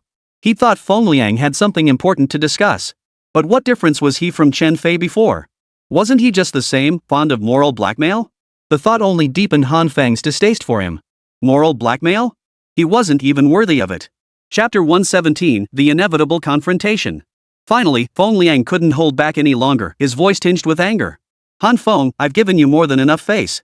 My guild of hundreds invited you to join that was giving you face. Don't push your luck. Joining my guild is a tremendous honor for you. You refuse? Do you really think your skills alone can take on our entire guild?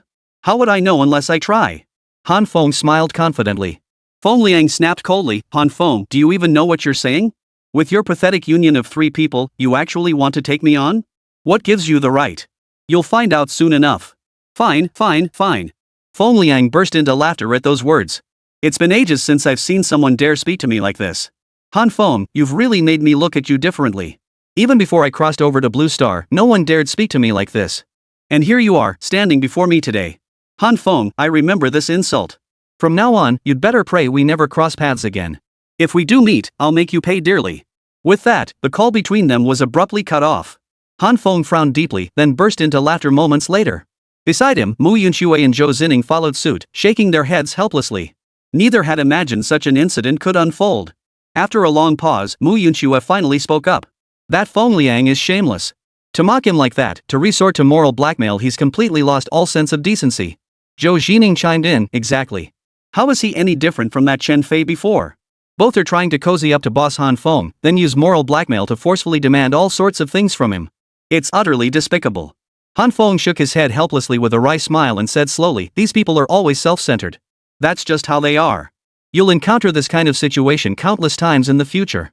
But remember this, there will always be those who think too highly of themselves, believing they rule the world and are the most powerful. In the end, they demand others satisfy their twisted desires. Truthfully, they amount to nothing in the face of true power. Of course, I'm not claiming to possess absolute power. I'm just saying that Feng Liang and his crew don't have the standing to give me orders like that. Zhou Zining chuckled. Brother Feng, you're the real deal. We don't have your kind of backbone, but I'm not just sucking up here. As they spoke, Han Feng furrowed his brow and said slowly, but the battle between us and Feng Liang, it seems almost inevitable. Hearing this, Zhou Zining asked curiously, Brother Feng, what do you mean? Are you saying we might run into Feng Liang again? Mu Yunxue also looked puzzled. Yeah, we don't even know where Feng Liang and his crew are now. How could we possibly run into them? Han Feng shook his head and explained slowly, of course we might. You might not know this, but the secret realm key reveals the location of the secret realm. Once we activate it to reveal its position, it will appear on everyone's map. It even includes a nearby area alert. If Feng Liang is within range of that alert, even if he's far away and he spots the secret realm area appearing on his map, anyone with half a brain will know that's where we are. Should Feng Liang, driven by his fury toward us, find a way to rush over, we will inevitably cross paths with him. Chapter 118, Han Feng's Despair. Mu Yunxue's expression darkened. Does that mean we can't escape this fate with Feng Liang after all? Han Feng nodded. Essentially. We can only hope they never uncover this. But how could that be so easily achieved? The two women had just heard that Feng Liang had hundreds of team members with him. According to Feng Liang himself, it seemed like other members were also rapidly closing in on him. Under these circumstances, the gap in combat strength between them and Feng Liang was likely widening rapidly. Yet Han Feng soon smiled and said, even so, it doesn't mean we can't stand against Feng Liang. As he spoke, Han Feng turned to glance at the incubation tank beside him. The silhouette above it was growing increasingly distinct. Han Feng thought to himself, if this silhouette truly was the colossal beast he hoped and suspected it to be, then even facing Feng Liang and his entire group closing in, he had confidence in his ability to fight them. He even had confidence in making them pay a price. At that moment, Mu Yunxue beside him voiced her concern with a curious question, Brother Feng, what should we do next? Han Feng paused to consider her words. After hesitating repeatedly, he finally spoke slowly, next, according to my plan, we can start cultivating our existing resource reserves. Yunxue, Zining, you two should eat quickly.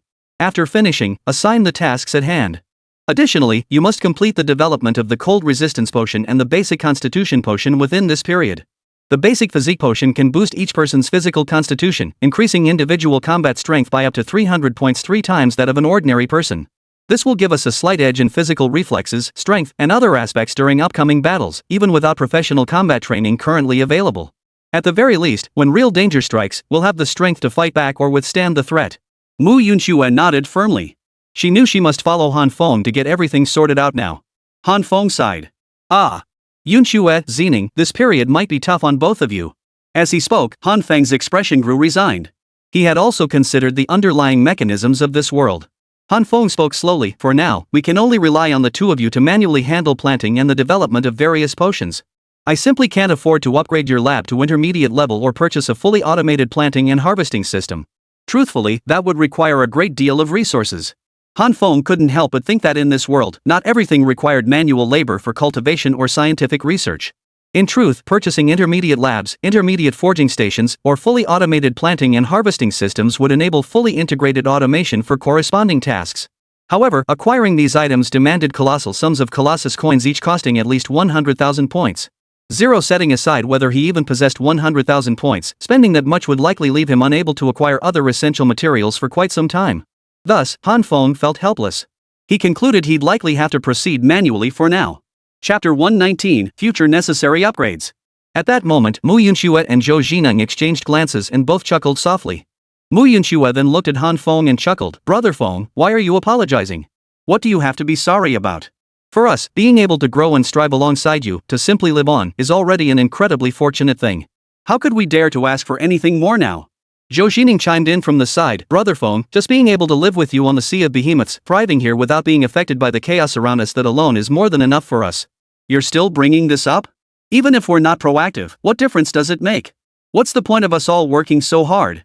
Hearing these words from the two women, Han Feng felt genuinely touched. Truth be told, Han Feng had never been one to coerce or bribe others. That was precisely why he felt his current state unable to work autonomously and enduring hardship was why he shared these thoughts with Mu Yuxue and Zhou Jining. He hadn't expected the two women to be completely unconcerned about all this, which took him somewhat by surprise. Han Feng chuckled. Well, since you two have chosen to trust me so wholeheartedly, what else can I say? But rest assured, the very first thing I intend to focus on is continuously expanding the vast resources each of us possesses. Once all these resources are fully developed, my first priority will be to transform our current lifestyle. I'll strive to automate everything possible, making things easier for both of you. But that won't happen yet. Yunxue, you need to produce the basic physical enhancement potions overnight. Tomorrow at 9 AM, after my second pet beast successfully hatches, we'll go find Chen Fei. We must settle things with Chen Fei once and for all. As for the dozens of guild members around him, those who align with me shall prosper, and those who oppose me shall perish. Those who genuinely wish to live alongside me in this sea of behemoths and grow stronger together will naturally be welcomed. But for those who refuse, I won't let any of them off easy. They'll pay with their lives. Upon hearing this, Zhou Jining asked curiously, Brother Feng, what do you mean by that? Are you planning to make Chen Fei and his people follow us? Mu Yunxue, however, looked genuinely puzzled. Brother Feng, didn't you say before that our goddess temple doesn't accept male members? Even for female guild members, we only take those who are both exceptionally attractive and capable. After speaking, Mu Yunxue's eyes brimmed with curiosity. She recalled how she had previously found Han Feng's requirements somewhat peculiar, and she couldn't help but wonder if it was because he had a preference for women that led to such a rule. Now, however, she felt uncertain. Han Feng spoke up with a sigh. That's what I said, but honestly, I've been thinking a lot today. Perhaps. Feng Liang's words to me provoked me, or rather, it planted seeds of other thoughts in my mind. Chapter 120, Han Feng's New Perspective. Han Feng continued, I did have that mindset before. I figured, since I have the ability to survive in this world, why shouldn't I enjoy life? That's why I added the requirement for appearance when joining the Goddess Temple Guild. At the same time, I didn't want everyone who joined to be just a pretty face. I hoped everyone could contribute something to this guild. That's why, before inviting you to join the guild, I asked about your abilities. It stemmed from this very idea. Seeing Mu Yunxue and Zhou Jining nod in agreement, Han Feng continued, after that, you two stayed by my side. To be honest, this matter has always been on my mind. I've always envisioned the Goddess Temple Guild continuing to grow indefinitely. But today's unexpected conversation with Feng Liang really made me think a lot. The two women, upon hearing this, grew curious instead, wondering why Han Feng had suddenly come up with such an idea. Han Feng chuckled softly. Because of Feng Liang's perspective, our conversation. He mentioned having numerous union members around him, even claiming their numbers were already hundreds of times greater than ours. Later, under Feng Liang's threats and enticements, I nearly let him succeed. I started thinking if we also had a group of loyal guild members by our side, fighting alongside us and sharing in the resources we gained, we could distribute them fairly among them. Wouldn't that also help strengthen our forces? So I concluded that from now on, there might be a branch outside the Goddess Temple.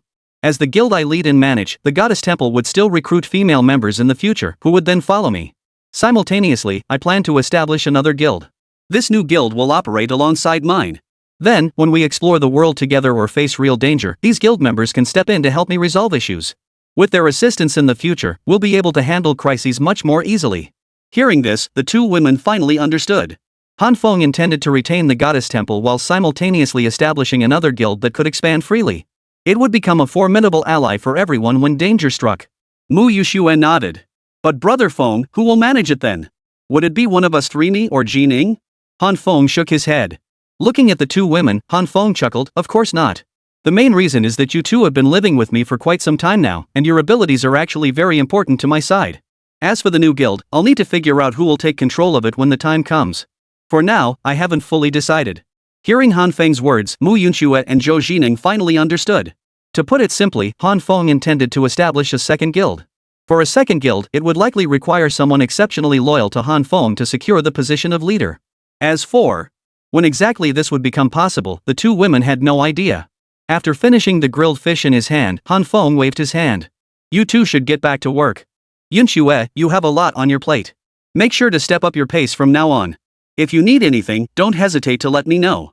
Chapter 121, What's Going On? Also, Ji Ning, you need to fully support Yunxue. Zhou Xining nodded without hesitation, then left cheerfully. Watching them depart, Han Feng sat by the campfire, re-evaluating the words he'd just spoken. What he said was absolutely correct. He had indeed planned to establish a second guild. Otherwise, Han Feng thought, if his guild remained with only these few dozen members, come the mid to late stages, facing other guilds with thousands or even tens of thousands of members, any large-scale conflict would be utterly hopeless. Trying to oppose them with such a tiny force would be like hitting a stone with an egg. This was truly impossible for Han Feng to achieve, which was why he had considered establishing a second guild. As for who would lead this second guild? To be honest, Han Feng hadn't fully decided yet. But he reassured himself that he should still have time to find the right person. After pondering this, Han Feng exhaled a long sigh and resigned himself to waiting. As the afternoon passed, several others added Han Feng as a friend.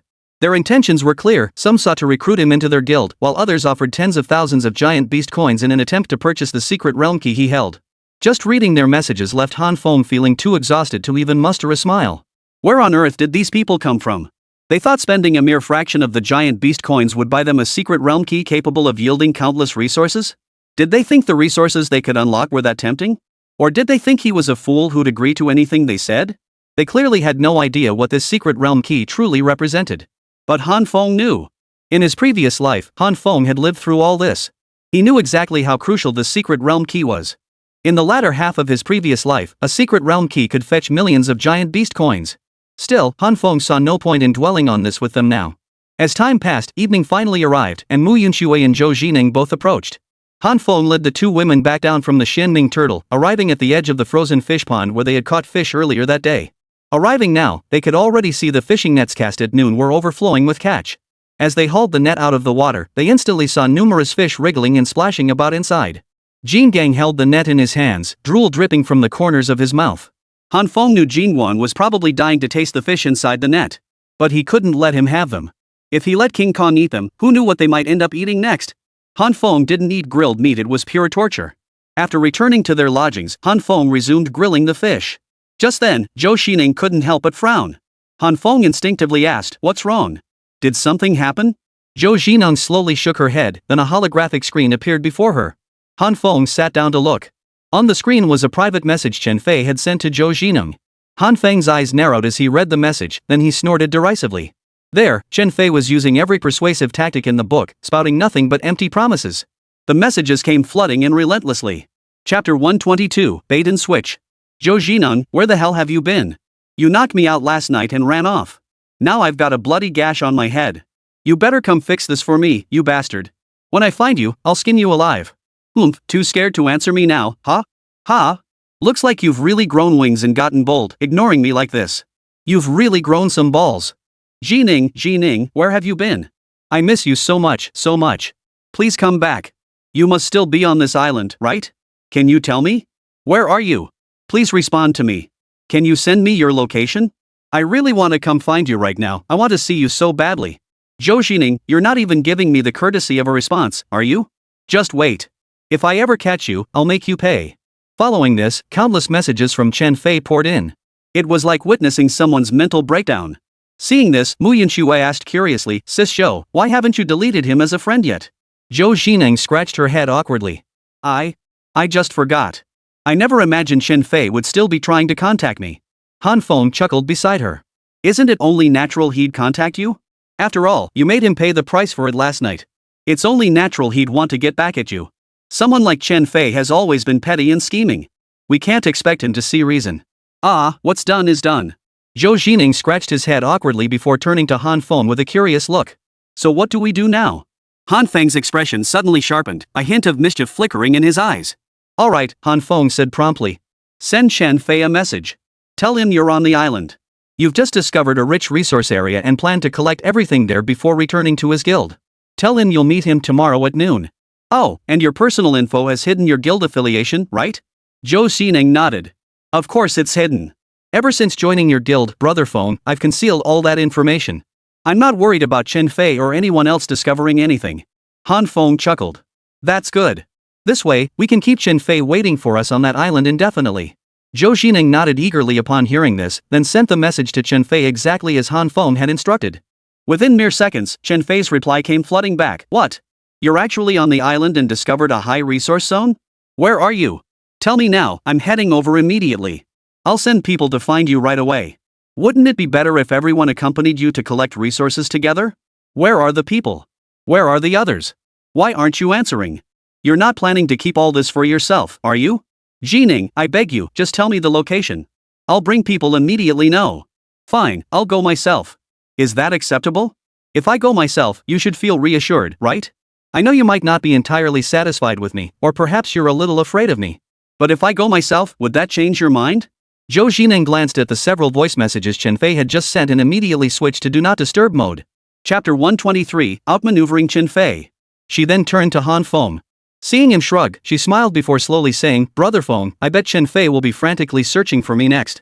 Han Feng chuckled. That's only natural. If Chen Fei has any sense at all, he'll probably go mad. But that's fine. It gives us ample time to prepare. Chen Fei is stuck on that island. Even if he wants to leave now, knowing you're right there and that you have access to resources from the high value zone, he won't dare make a move. He'll wait until noon tomorrow to see if you show up or not. Alright, forget about him. Let's start eating the grilled fish. Han Feng chuckled and began eating his grilled fish. Jin Gang, however, sat sullenly to the side. He ate his grilled meat with a sour expression, looking utterly miserable. This drew chuckles from Han Feng and the others. They hadn't expected Jin Gang to sometimes resemble human habits like this. But after a moment's thought, they decided not to dwell on it. Let him be. After all, there were bound to be times when he had to make do. They couldn't expect him to get everything he wanted, could they? It was simply too difficult to grant every whim. After eating and drinking their fill, Mu Yunxue returned to the laboratory. It was also worth mentioning that Han Feng had recently purchased 4 more cultivation plots. He now owned 5 plots, each measuring 10 meters square, totaling 100 square meters. Additionally, another 1,000 kilograms of spirit root soil had been consumed, leaving only 1,000 kilograms remaining. However, this should suffice for Han Feng for the time being. Of course, the basic physical enhancement potions Mu Yunxue had concocted in the primary lab today would likely take some time to benefit from the medicinal herbs cultivated in the planting areas. After all, cultivated plants require time to mature. Han Feng went so far as to give Mu Yunxue a substantial 50,000 beast coins outright, instructing her to search the trading post for all the necessary materials. Meanwhile, Zhou Jining began planting the required items on the land according to Mu Yunshue's specifications. By the end of the afternoon, all the necessary crops had been planted. Therefore, Han Feng now permitted Zhou Jining to enter Mu Yunshue's laboratory to assist her with potion preparation and material procurement. The lab hadn't yet reached intermediate level, primarily because Han Feng lacked the extra funds. An intermediate lab required 100,000 beast coins to purchase, which would then enable the production of intermediate potions. However, Han Feng had yet to proceed with the upgrade. Currently, the materials required to craft intermediate potions in this world were extremely rare, with almost no one capable of obtaining them. Secondly, even if he wanted to upgrade to an intermediate lab, he simply didn't have the money. Han Feng stood before the laboratory door, a cigarette dangling from his lips, observing the 2 women before him. Both were clad in pure white lab coats, busily at work. Mu Yuxue conducted the main experiments, controlling the potion combinations, while Zhou Jining assisted her with processing various raw materials. Watching the 2 women work together so seamlessly, Han Feng chuckled softly, feeling a sense of satisfaction. Seeing them work together more and more smoothly, even getting to see their stunning figures together, Han Feng couldn't help but think this was pure bliss. He even fantasized that if more beauties appeared by his side in the future, living with them all would be one of life's greatest blessings. Chapter 124, What are you staring at? Finally, at midnight, Han Feng waited in the living room on the 2nd floor of the villa. After a short wait, he saw Mu Yunxue and Zhou Jining ascend the stairs from downstairs. Both women bore traces of fatigue in their eyes. Han Feng stepped forward, took 2 bottles of water from nearby, and handed them over. He then looked at the 2 women and said slowly, "You've worked hard. I really didn't expect you'd be busy until now." Zhou Jining shook her head helplessly, while Mu Yunxue smiled and said, "It's nothing. After all, what comes next is important to us. Brother Feng, you said it before, and I promised you 2 being by your side means I can't just be a pretty ornament. I have to contribute something. Besides, things are much easier for me now than they were before. I don't know about others, but being able to stay by Brother Feng's side and experience all this is clearly much easier than my previous life. Back in that cave, I thought my life was in danger. But now, by your side, I don't have to worry about that at all. Living safely and soundly is more important than anything else." Han Feng smiled, touched. He hadn't realized Mu Yunxue harbored such feelings for him. He shook his head. "Alright, that's enough for today. You 2 should go rest. Jining, you should rest too. We'll talk more tomorrow morning." The 2 women finally nodded and walked toward their respective rooms. Han Feng remained seated in the living room, listening to the splashing water sounds coming from the rooms. The sound of water inevitably stirred his imagination. Not long after, Mu Yunxue emerged, freshly washed and dressed in a sheer nightgown. Bathed in the lamplight, she was a sight that momentarily dazzled Han Feng. The sheer nightgown was almost too transparent. Through it, Han Feng felt as though he could see things he shouldn't. Mu Yunshue's face flushed instantly. "Brother Feng, what are you staring at?" Han Feng cleared his throat twice before awkwardly replying, sorry. I was just a bit distracted." "What brought you out here?" Han Feng was about to say more when he abruptly changed the subject. Only then did Mu Yunxue speak up. "Brother Feng, I wanted to tell you that we've already prepared quite a few bottles of the basic constitution potion. Shall I give them to you now? Also, the cold resistance potion has been researched and developed. Additionally, we've purchased the necessary ingredients from the trading post and have prepared some basic recovery potions and basic healing potions. The quantity isn't large, but we do have some." Hearing this, Han Feng felt a wave of warmth wash over him. Slightly touched, he said, "You've worked hard. But don't give them to me just yet. You should rest properly first. Bring them to me tomorrow morning." Mu Yunxue nodded, her weariness evident despite her efforts to hide it, and hurried toward her bedroom. Watching Mu Yunshue's swaying waist and the graceful silhouette faintly outlined by the light, Han Feng felt his heartbeat quicken momentarily. But he forced himself to control his emotions. Han Feng couldn't help but think, how could he let his mind wander at a time like this? This wasn't the time for romantic entanglements, there was no need to dwell on such things. He took a few deep breaths before calming down. Today's work was finally done. At that moment, his beast companion, the golden ape, was patrolling near the dwelling atop the Xianming turtle. Han Feng thought to himself that once he cultivated a second beast pet tomorrow, perhaps the patrol duty could be handled cooperatively by both pets. Chapter 125. You. Stop looking. Of course, another thought lingered in Han Feng's mind. After returning to his room and freshening up, Han Feng lay on his bed staring at the ceiling, contemplating tomorrow's plans. Tomorrow, he would take the two women and his two beast pets to confront Chen Fei. Once Chen Fei was slain, the fate of his remaining team members would be decided, either they would leave, stay, or die. At that point, Han Feng would gain access to all sorts of resources. With these resources bolstering his current reserves, Han Feng contemplated the possibility of training a beast pet for both Mu Yunxue and Zhou Xineng. If both were combat-type pets, they could then be deployed together for comprehensive patrol duties. This would allow his own two beast pets to rest and recuperate. Should any danger arise, they would be guaranteed to tackle any issues in peak condition. Suddenly, Han Feng smiled, thinking to himself that things would finally become much easier for him. Soon, a wave of drowsiness washed over him. He gently closed his eyes and drifted into the realm of dreams. Yet in his dream, Han Feng relived everything he had experienced with Tang Xin. Suddenly, Han Feng woke up in a rage from his dream. He snapped his eyes open, his mouth parched. Sitting up abruptly, he muttered under his breath, "Damn it, how many times did I curse last night? That Tang Xin is infuriating, she actually made me so angry my mouth went dry." Han Feng scratched his head, slowly rising to his feet. He reached out to feel the bedside table, only to find no water there. It wasn't his fault he never got up for water in the middle of the night anyway. So, with no other choice, Han Feng stumbled out of the bedroom, still half asleep and wearing only his boxers. But just then, as he pushed open the bedroom door, he froze in his tracks. There stood Zhou Xineng in front of him, wearing a nearly transparent nightgown, standing beside the refrigerator in the living room. A small nightlight glowed softly beside her. Through the dim, yellow glow of the nightlight and the sheer fabric of her nightgown, Han Feng caught a fleeting glimpse of her figure in that moment. In that instant, Han Feng froze. He stood frozen in place, his mouth agape, unable to utter a word for a long moment. Watching Zhou Xineng before him, Han Feng stood awkwardly for a long while. Just then, Zhou Xineng was about to scream out loud. But Han Feng suddenly raised his hand and clamped it over Zhou Xineng's mouth. Han Feng shook his head helplessly and said, "You wouldn't want to wake everyone up, would you?" Zhou Xineng nodded, then shook her head. Han Feng asked with a helpless look, "Why did you come out anyway?" Only then did Han Feng release his hand. Zhou Xineng slowly spoke up, "I'm thirsty and hungry. I thought I'd check the fridge for bread or something. I never imagined." Zhou Xineng blushed and stammered, "Brother Feng, don't look." As she spoke, Zhou Xineng hurriedly reached out to cover her body.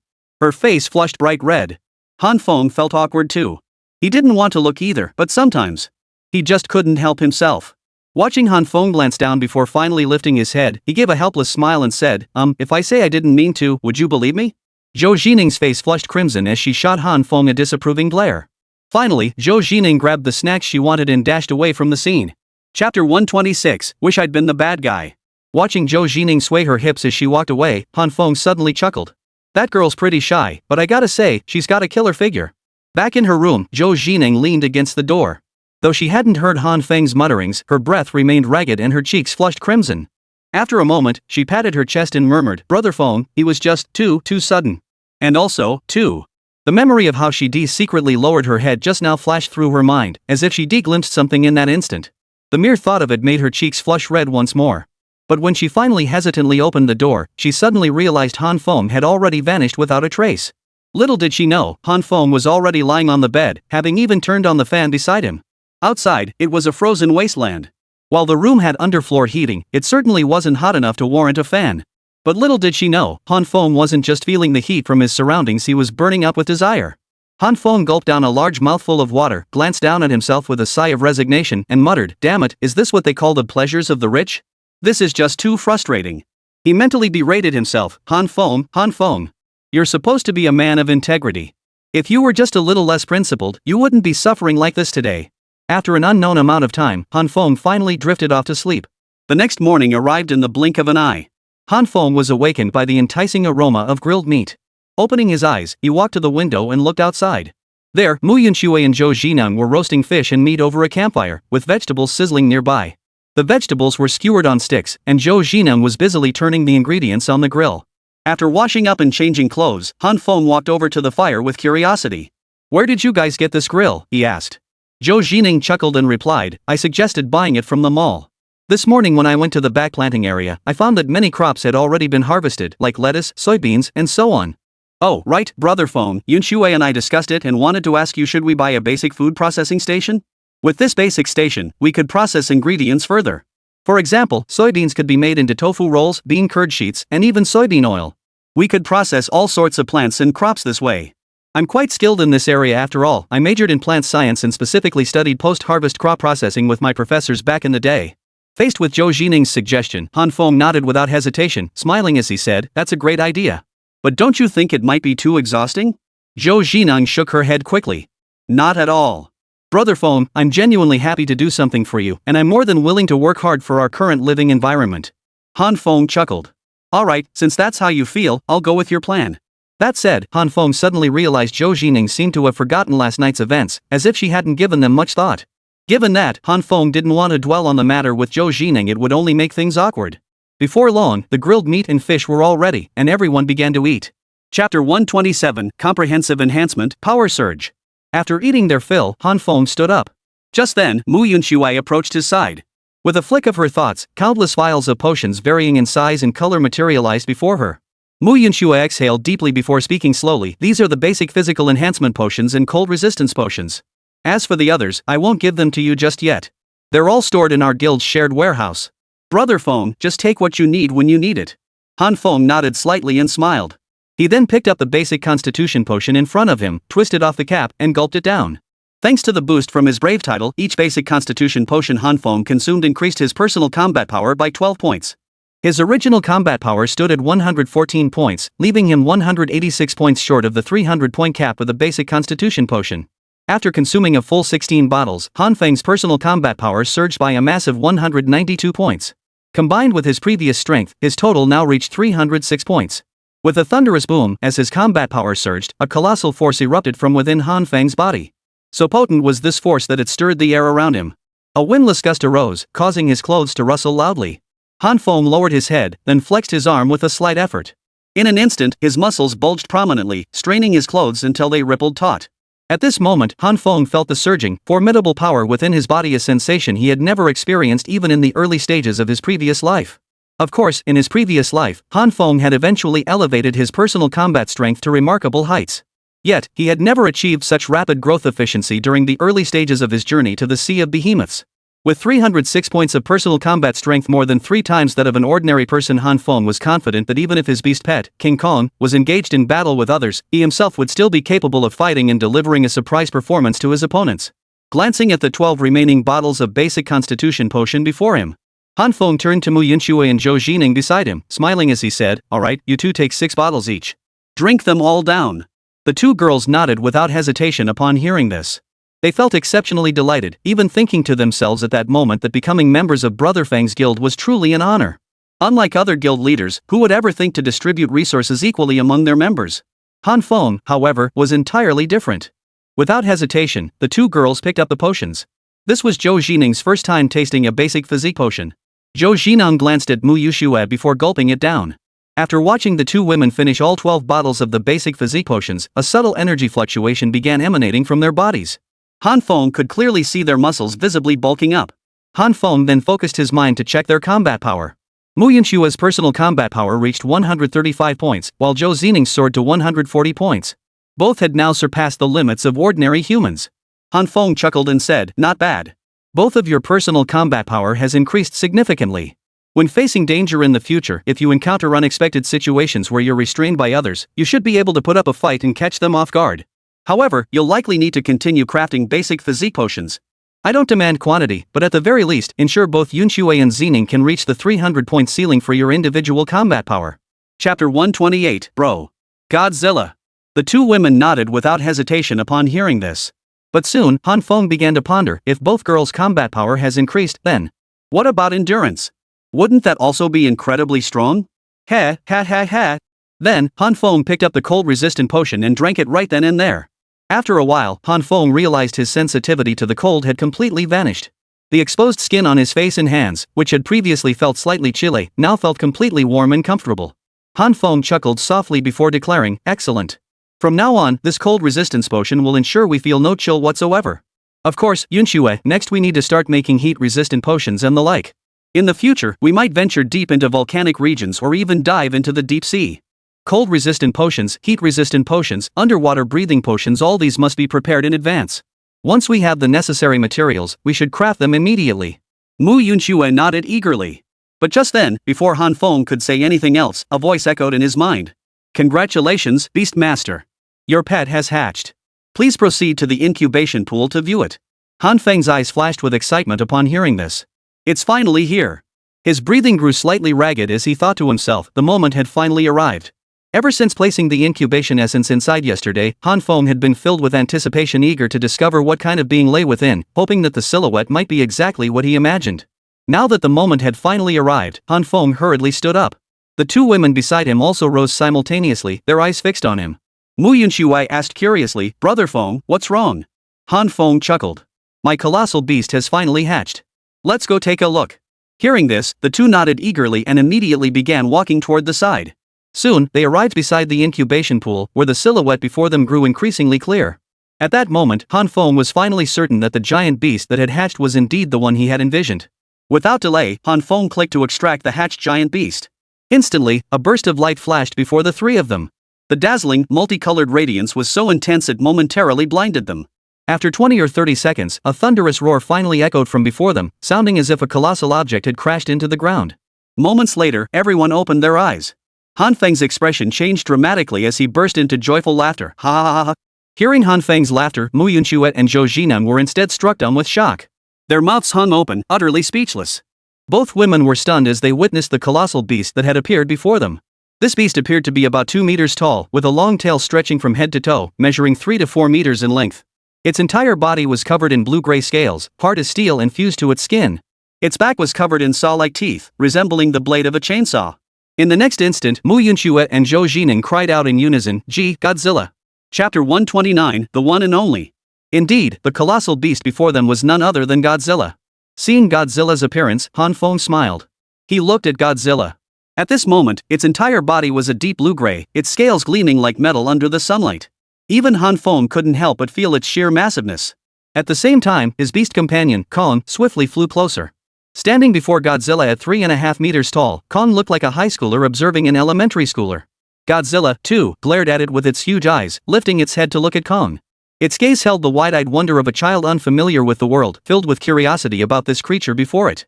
What was this thing? Why was it so much larger than itself?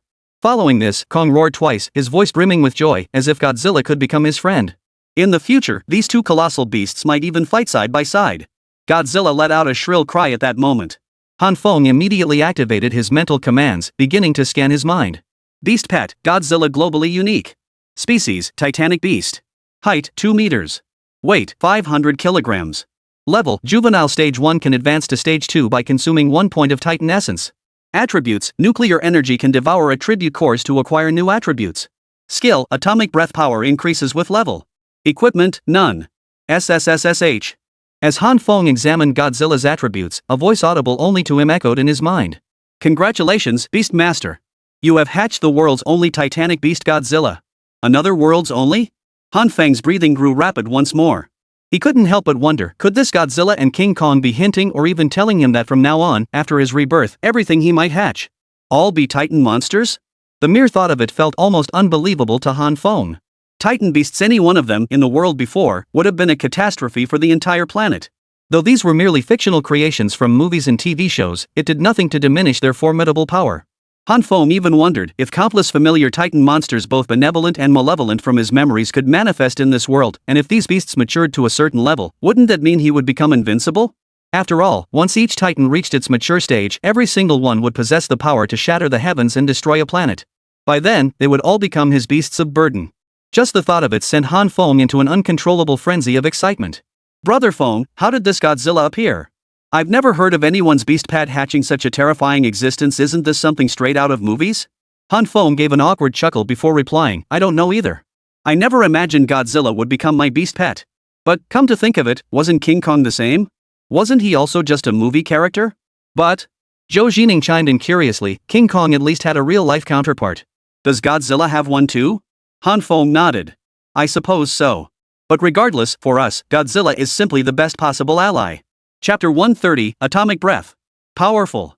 Gazing at the Godzilla before them, now standing beside King Kong, it rubbed against Kong's hand, an utterly adorable sight. For a moment, Han Feng and the others couldn't help but chuckle at the sight. Seeing this, Han Feng entered his personal system space, retrieved several pieces of roasted meat, and tossed them forward. The moment Godzilla caught the scent, it opened its massive jaws, swallowing the meat whole and chewing it voraciously, its eyes lighting up with delight. Watching Godzilla so utterly delighted, Han Feng finally spoke. Godzilla's origin story is actually set as an ancient dinosaur mutated and awakened by nuclear test radiation into a super monster. In films and TV shows, its core purpose is to warn humanity against the reckless use of nuclear weapons and the dangers of technology spiraling out of control. Truthfully, as a classic cinematic icon, Godzilla isn't just meant to terrify us, it's also meant to instill in us a sense of environmental protection.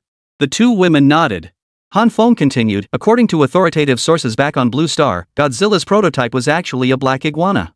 Its appearance bears significant similarities to Godzilla, including body size, head structure, and limb proportions. In essence, Godzilla is also a mutated giant beast.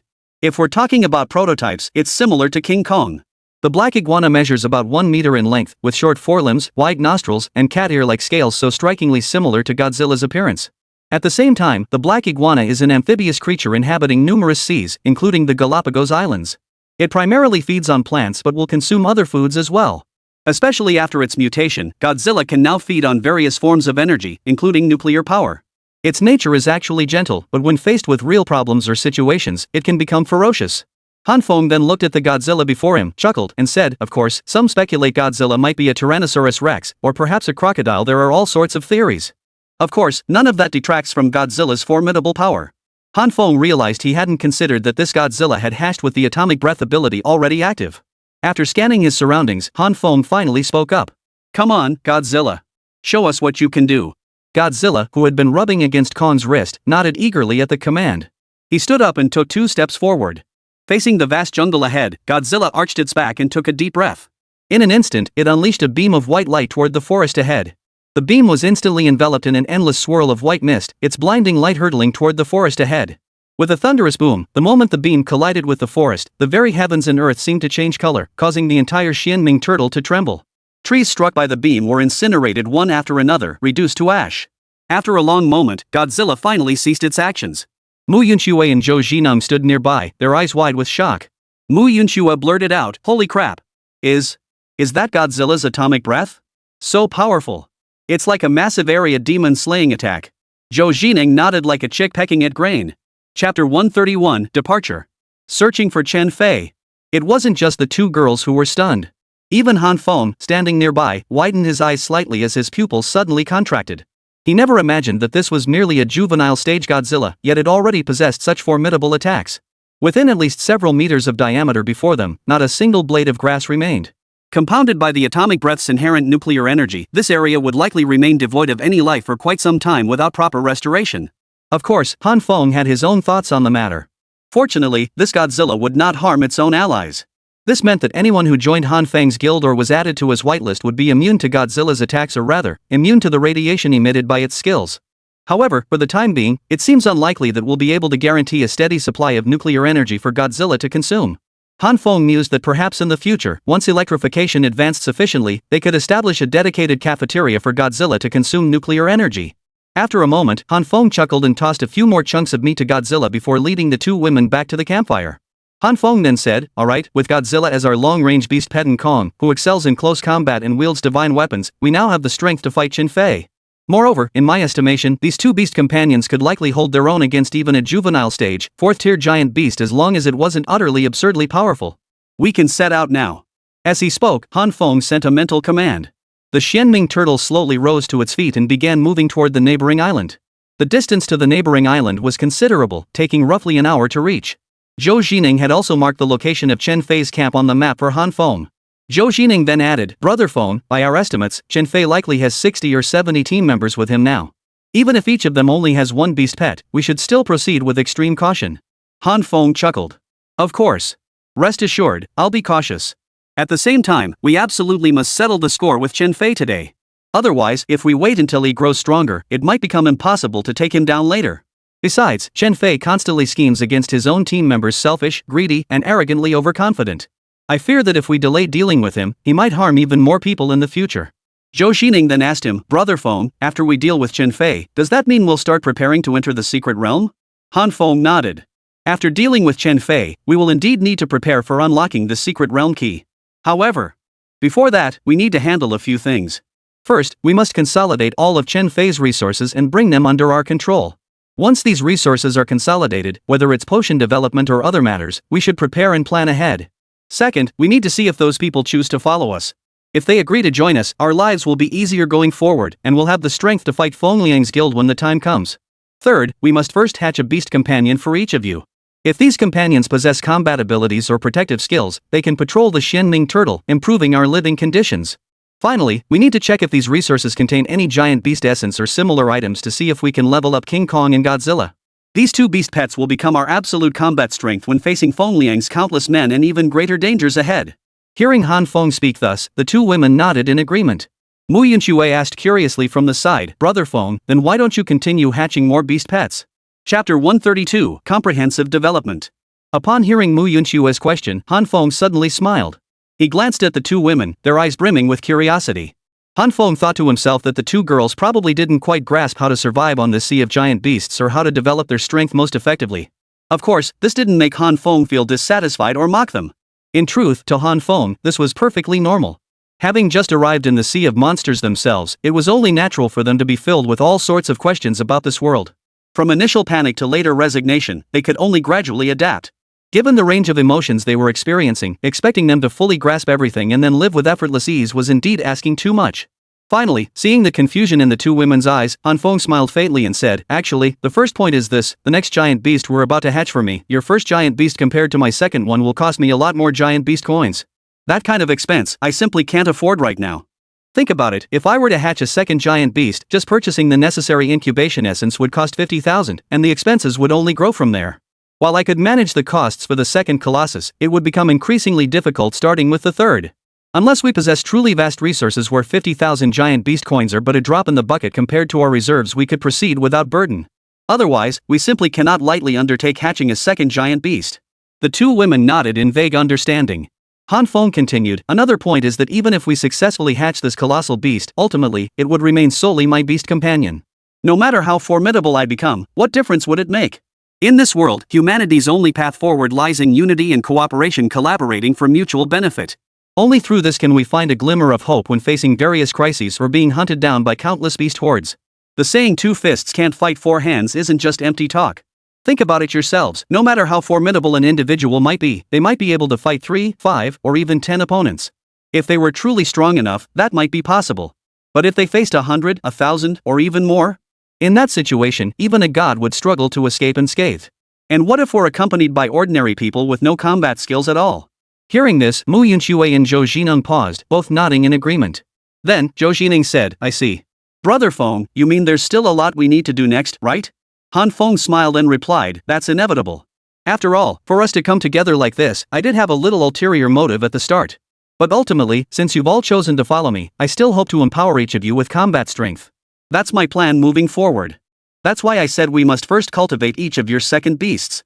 And it's not just you.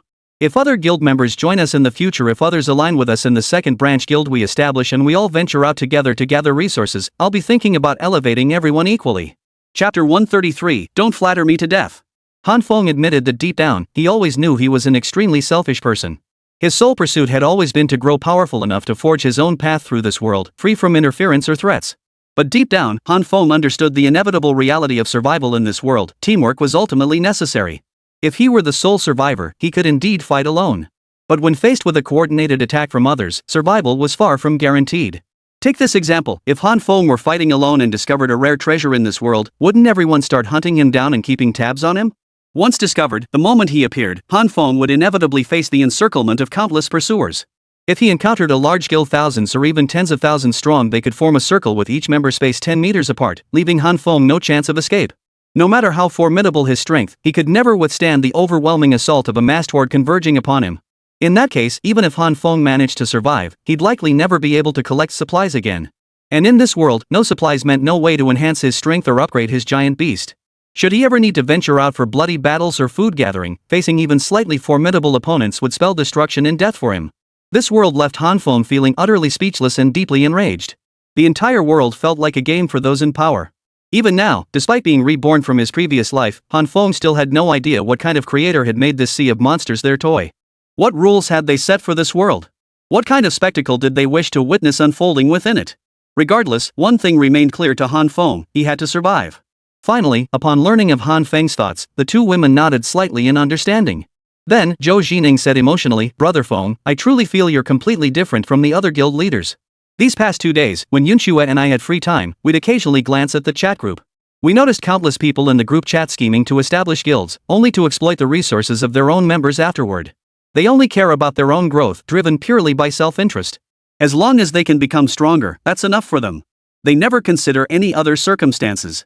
Like you said, these days, dedicating resources to the development of your own guild members, I think most guild leaders simply can't do that now." Mu Yunxue nodded in agreement. "Yes. Even though I've never joined another guild, I've witnessed the hostility among many players. Everyone harbors deep resentment toward their guild leaders. I've even witnessed numerous conflicts erupt over unequal resource distribution, leading some to leave this world altogether. This world has grown increasingly brutal, yet you've managed to change that." Hearing their words, Han Feng shook his head helplessly. He quickly raised his hand to stop them from continuing their praise. Chapter 134, The Plan. For most people, receiving praise felt genuinely satisfying. Yet for some reason, hearing these two women heap compliments upon him left Han Feng feeling distinctly uncomfortable. Perhaps it was because they lived together daily, and they knew exactly what he did every day. This familiarity made their praise feel awkward and embarrassing to him. With a helpless shake of his head, Han Feng said, "When will you two stop praising me like this? We're going to be living together for the long haul. Over the next 3 years, and even after we travel back to Blue Star, we might very well have the chance to reunite again. From now on, I hope we can treat each other like friends. Would you shower friends with such praise?" Hearing this, the two women exchanged glances and burst into laughter. Suddenly, they both realized that Han Feng was nothing like they had imagined him to be. Since meeting him, their perception of Han Feng had undergone profound shifts with every encounter. Amidst all the emotions and actions, everything Han Feng did genuinely touched the two women. It also reshaped their impressions of certain people and their view of the world. After a long moment, Han Feng kept scanning the map in his mind. As they drew closer to the island where Chen Fei and the others were, he suddenly remembered something. Turning to Zhou Jining beside him, he spoke slowly, "Jining, the shortage of potions has eased somewhat these past few days, but you'll still be quite busy. I need you to focus on cultivating more diverse crops. In the days ahead, we must not only ensure our food supply but also plant timber and other resources. Wood is essential for upgrading our dwellings. In the future, we won't just upgrade our current 2-story villa, we'll eventually expand it into a 3-story villa estate, or even a castle. Additionally, our guild's future timber needs can be fully supplied from our own production. After all, with the spiritual root soil accelerating timber growth, a batch of trees nourished by that soil and aided by your greenleaf rabbits could mature in bulk within just a week or two. At that point, all this timber could be entirely at their disposal." Zhou Jining nodded, his expression earnest. "Rest assured, Brother Feng. I'll take this time to assess our current resources, determine which ones are suitable for cultivation and breeding, and ultimately maximize their yield. This will ensure our future supply." Han Feng nodded, a faint smile playing on his lips. This was precisely what he needed to consider now. Although establishing the second guild meant everyone should work together to collect resources for its development, there was another crucial point: some items required extensive gathering areas yet yielded limited harvests. Take gathering grains and fruits, for instance. On an island, this would likely require everyone to cover the entire land, yet the final harvest might not sustain the group for long. Under such circumstances, it was entirely unnecessary to waste manpower, resources, time, and energy on such endeavors. Instead, Han Feng now possesses the spirit root soil, complemented by the giant beast's greenleaf rabbits already suited for cultivation. Chapter 135, Arrival. Han Feng believed that under Zhou Jining's continuous cultivation, the crops would grow steadily every day. Moreover, if they later obtained more spirit root soil, resources could become even more abundant. Even if Han Feng's second guild grew larger, there would be no cause for concern. At the same time, Han Feng couldn't help but think that once his guild members grew stronger, many other things would need to be prepared, such as automatic mining devices. Once these systems were in place, raw ore could be automatically transported into the system space. At that point, these resources would form a crucial foundation to bolster guild members. They could also be used to construct various defensive structures and even begin crafting weapons, armor, and equipment from the early stages. Of course, another crucial matter was selecting the right personnel.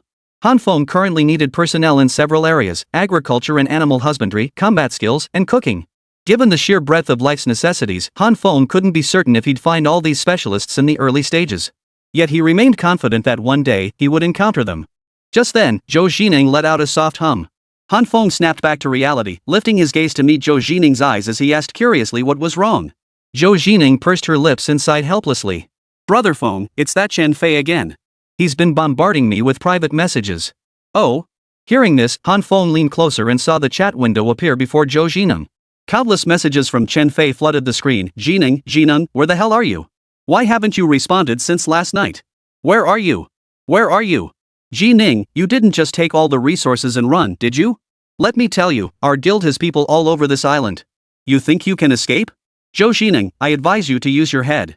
Hand over all your resources to me now and contribute them to our guild. Everyone will be grateful, and we'll wipe the slate clean. Zhou Jining, I advise you not to play clever. It won't do you any good whatsoever." Glancing at the countless messages Chen Fei had sent, Han Feng narrowed his eyes. Checking the time, it was barely 10 a.m. Chen Fei's impatience left Han Feng feeling somewhat helpless. Zhou Jining turned her head, staring at Han Feng with an exasperated look. "Brother Feng, what should we do next?" she asked curiously. Han Feng thought for a moment before replying. "Tell him you'll meet him shortly, and also ask if his location has changed." Zhou Jining nodded urgently upon hearing this and immediately tried to contact Chen Fei. After a long pause, Chen Fei finally replied, "You're coming over soon, right? Great, heh. I knew you'd stay loyal to me. What I said earlier was just me venting, trying to make you feel a little tense. I'm still here, and all the guild members are gathered. We've already assembled 60 or 70 people now. Hurry over, everyone can't wait to see you." Reading Chen Fei's reply, Zhou Jining sent him an emoji before pursing her lips and muttering, "Chen Fei is truly insatiable. Even now, he's still trying to squeeze more benefits out of me." Han Feng shrugged, choosing not to dwell on the matter. Just as Zhou Jining said, Chen Fei now had 60 or 70 guild members under him. Though Han Feng didn't know the actual combat strength of these members. But Han Feng knew one thing for certain: a major battle was coming. For Han Feng, this battle was one he had to face head-on.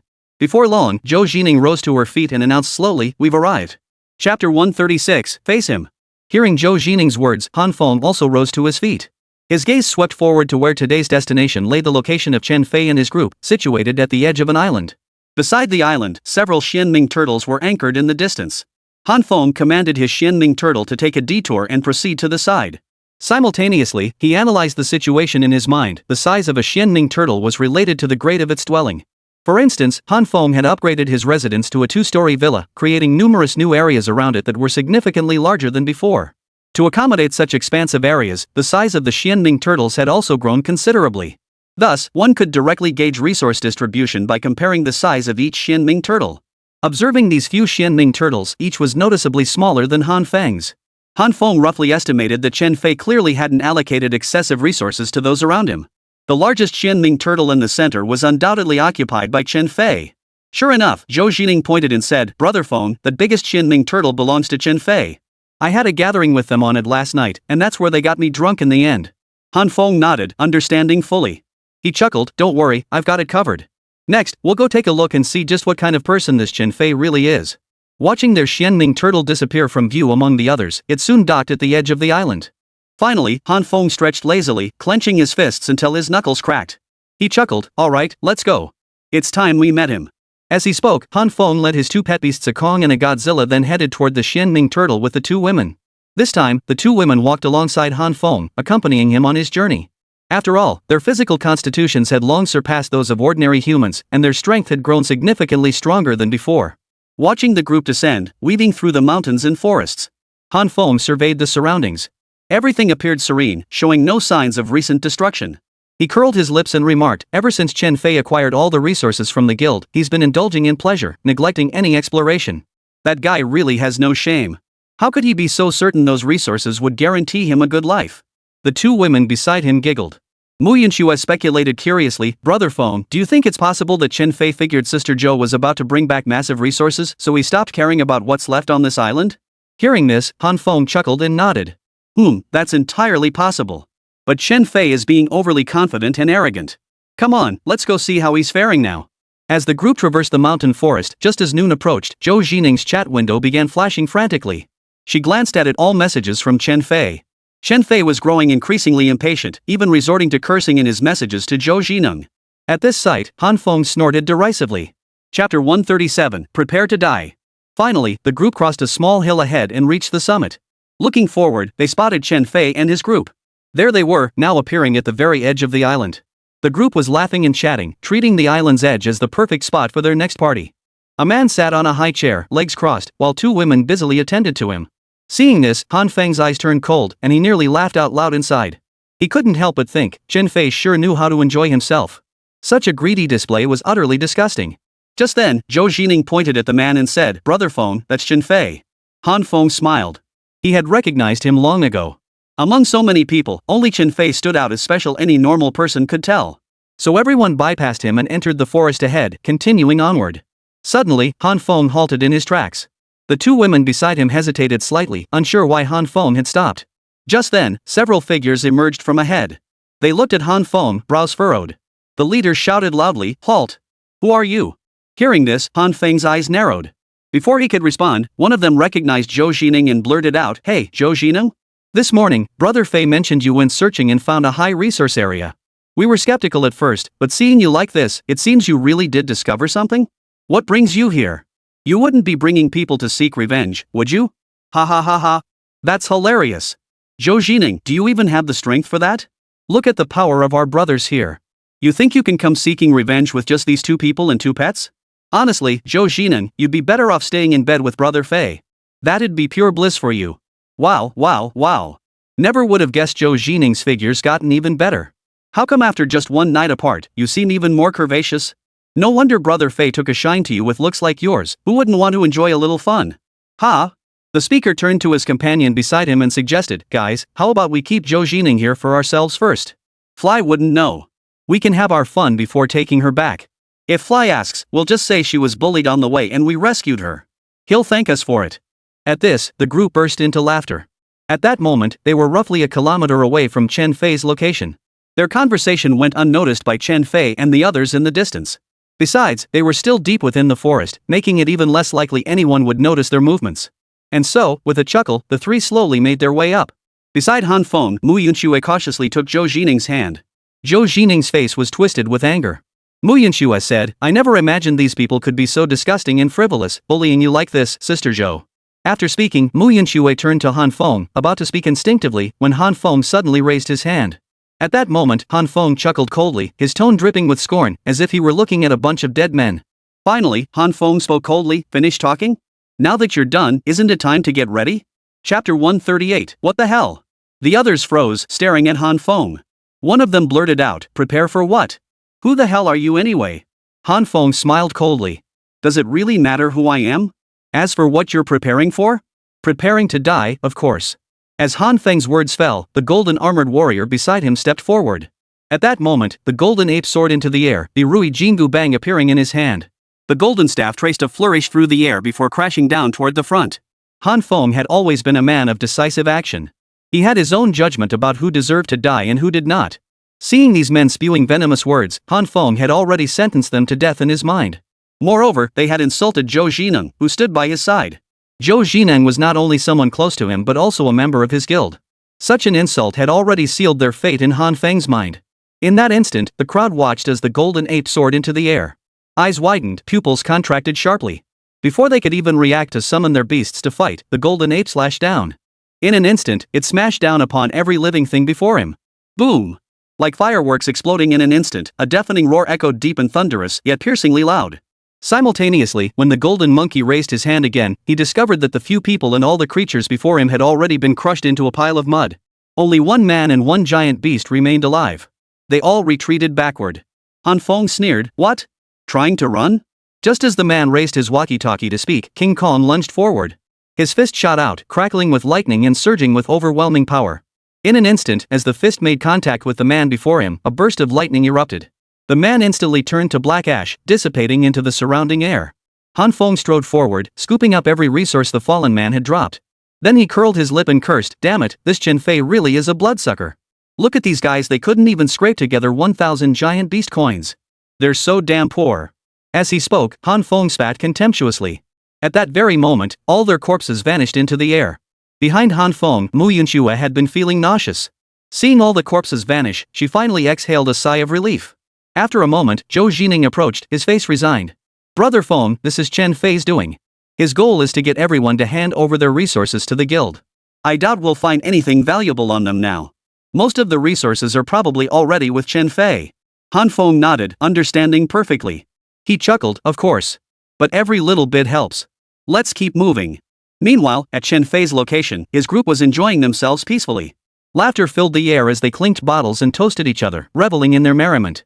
Suddenly, a muffled thud echoed from ahead. The sound instantly startled them. One of them, drunk and reeking of alcohol, slurred, "What the hell? What was that?" The others around him shook their heads in response. "Why are you asking me? Who should I ask? I have no idea what that was." Chapter 139, How could you possibly know? Some sycophants chuckled, "Could it be someone taking a dump outside and letting one rip, making all that noise? Ha! Ha ha ha." At this remark, the crowd burst into uproarious laughter. Clearly, crude jokes about excrement and flatulence were commonplace to them, and the group of men seemed quite at ease with it. Even Chen Fei waved it off casually, saying, all right. Why bother with them? We're here to have a good time today, why overthink it? Come on, drink up." At Chen Fei's words, everyone picked up their cups and drank heartily with him. But Chen Fei didn't notice the hint of resistance and displeasure in the eyes of the two women beside him. Clearly, they were deeply displeased with him. Meanwhile, Han Feng and his two companions suddenly halted their pace. Though they were only about 300 meters away from Chen Fei's group, the trio halted. All three immediately turned their gaze toward the man who had appeared ahead. In an instant, Han Feng narrowed his eyes. This man didn't seem to show any anger toward them, which only deepened Han Feng's confusion. The man was quite handsome, dressed neatly and sharply, with a well-proportioned build. Without thinking, Han Feng blurted out, "Who are you? Why do you keep coming here one by one to die?" But suddenly, the man in front of him shook his head and said, "I think you've misunderstood. I'm not here to die, but to surrender." Han Feng narrowed his eyes, curiosity piqued. "Surrender? Surrender to what? Do you even know why we're here?" The man nodded. "Of course. You're here to kill Chen Fei, aren't you?" Hearing this, Han Feng's eyes narrowed. He hadn't expected this man to so easily expose his true purpose. Zhou Jining and Mu Yuxue beside him also frowned. Zhou Jining spoke slowly, "Brother Feng, I haven't seen this man before. After all, there were so many people around when we arrived that day, it's impossible for me to have seen everyone. However..."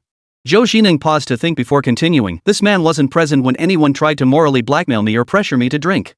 I have no recollection of him in that context." Han Feng nodded. So, at least this man seemed somewhat normal. But that didn't lessen Han Feng's wariness toward him. Then, Han Feng spoke again, "Bro, just say what you mean. Let's get this out in the open. We're both grown men, no need for all this beating around the bush. What exactly are you getting at?" The man chuckled, scratched his head, and said, "Hi, I'm Chen Dongming. You can call me Dongzi. I stumbled upon you today and thought we could talk. You want to kill Chen Fei, and I don't want him to live either. We share the same goal, why not work together?" Han Feng narrowed his eyes and smiled. "So it seems you harbor deep resentment toward Chen Fei too?" Chen Dongming nodded. "Indeed. In Chen Fei's guild, I'd say at least 70% of the members harbor deep resentment toward him. Most just don't dare voice it. But I'm not afraid. I'd gladly see Chen Fei dead right now, no matter the cost. Even if I were to die in the next second, as long as I could take Chen Fei down with me, it would be worth it." Han Feng hadn't expected Chen Dongming to say something like this, and it caught him off guard. Then, Chen Dongming's next words sent shockwaves through Han Feng. "I assume you must be Han Feng?" Instantly, Han Feng narrowed his eyes, his gaze turning icy as he fixed it on Chen Dongming. After a moment, he spoke slowly, how did you know? Chapter 140, Chen Dongming's past. To Han Feng, the Chen Dongming before him was indeed unexpected. Or rather, Han Feng always felt that Chen Dongming's intellect was too sharp, making him somewhat unfathomable at this moment. After all, for Han Feng, maintaining such composure under these circumstances was exceptionally difficult. Yet, Chen Dongming had never once shown any sign of panic in his presence. It was unclear whether he genuinely felt no fear, possessed hidden cards, truly didn't care, or had concluded Han Feng would never act against him. Even Han Feng himself wasn't certain what, if anything, he might do to Chen Dongming. In any case, Chen Dongming remained utterly unfazed. This display left Han Feng somewhat perplexed. Ultimately, what astonished Han Feng most was that Chen Dongming instantly uttered his name. After a moment's thought, Han Feng narrowed his eyes, fixing his gaze on Chen Dongming as he waited for a response. Upon hearing this, Chen Dongming chuckled and said, "Big shot Han Feng, your reaction seems to confirm I guessed correctly, doesn't it?" After hesitating for a moment, Han Feng nodded solemnly. "You're right. You guessed correctly. But I'm curious, how did you figure it out?" Chen Dongming smiled confidently, stepping forward to offer Han Feng a cigarette. Seeing Chen Dongming so close, Han Feng felt a slight wariness. Having lived 2 lifetimes, he knew one crucial rule in this world: never trust anyone. Who knew when someone might turn on you? It was all unpredictable and impossible to judge. Han Feng's guard was up now. He wondered if Chen Dongming had some other hidden card up his sleeve. However, after a long moment, Chen Dongming showed no sign of moving. He then looked at Han Feng and said slowly, "Big brother Han Feng, there's no need to be so tense. I can tell you're feeling some resistance toward me right now." Han Feng chuckled. "That's only natural. After all, given your circumstances, it would be a lie to say I don't feel some resistance toward you. You're under Chen Fei's command, and you've already guessed the real reason I came here today. So naturally, I have to be more cautious." Chen Dongming smiled faintly before continuing, "To be honest, I genuinely dislike Chen Fei. Ever since the global freeze ended and the world opened guild recruitment, Chen Fei has hounded me relentlessly, repeatedly threatening and bribing me. It's fair to say he used every sweet-talking trick in the book to lure me into his guild. His pitch back then was impossible to refuse, utterly dazzling. I felt helpless. After all, in this world, I couldn't survive on my own. I knew full well that no matter how formidable one person might be, it would be difficult to directly confront either the numerous giant beasts or the members of other guilds." Han Feng nodded. He hadn't expected Chen Dongming to analyze the situation so logically. Of course, Chen Dongming was right. Indeed, in this world, one person could not stand against many. No matter how formidable you were, it would be difficult to survive successfully. Chen Dongming continued, "Later, I happened to be very close to where Chen Fei was. At the time, I was actually quite happy about it because it meant I could successfully join the guild, ensuring I wouldn't suffer too much harm in the future. I thought it was quite good, and it made me quite happy." Chapter 141, Everything Happens for a Reason. Han Feng nodded slightly, beginning to analyze Chen Dongming's true intentions. Chen Dongming continued, "But later, I realized I had overthought it. Not everything turned out as I wished, nor did everything unfold as I imagined.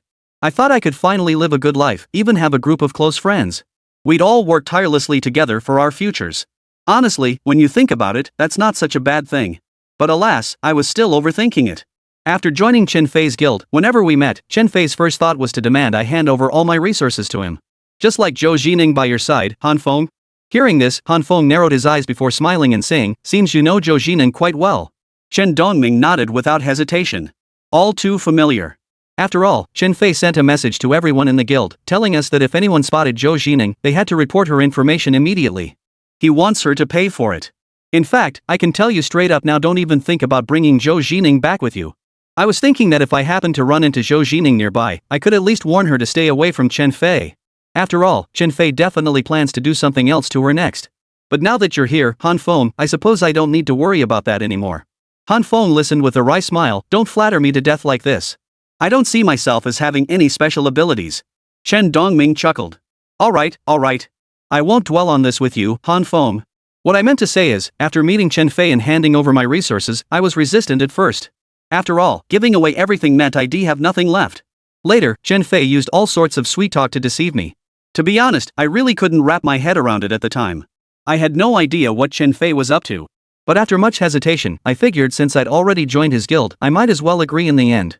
Even if I wanted to resist and leave his guild, I'd face a 100% resource penalty.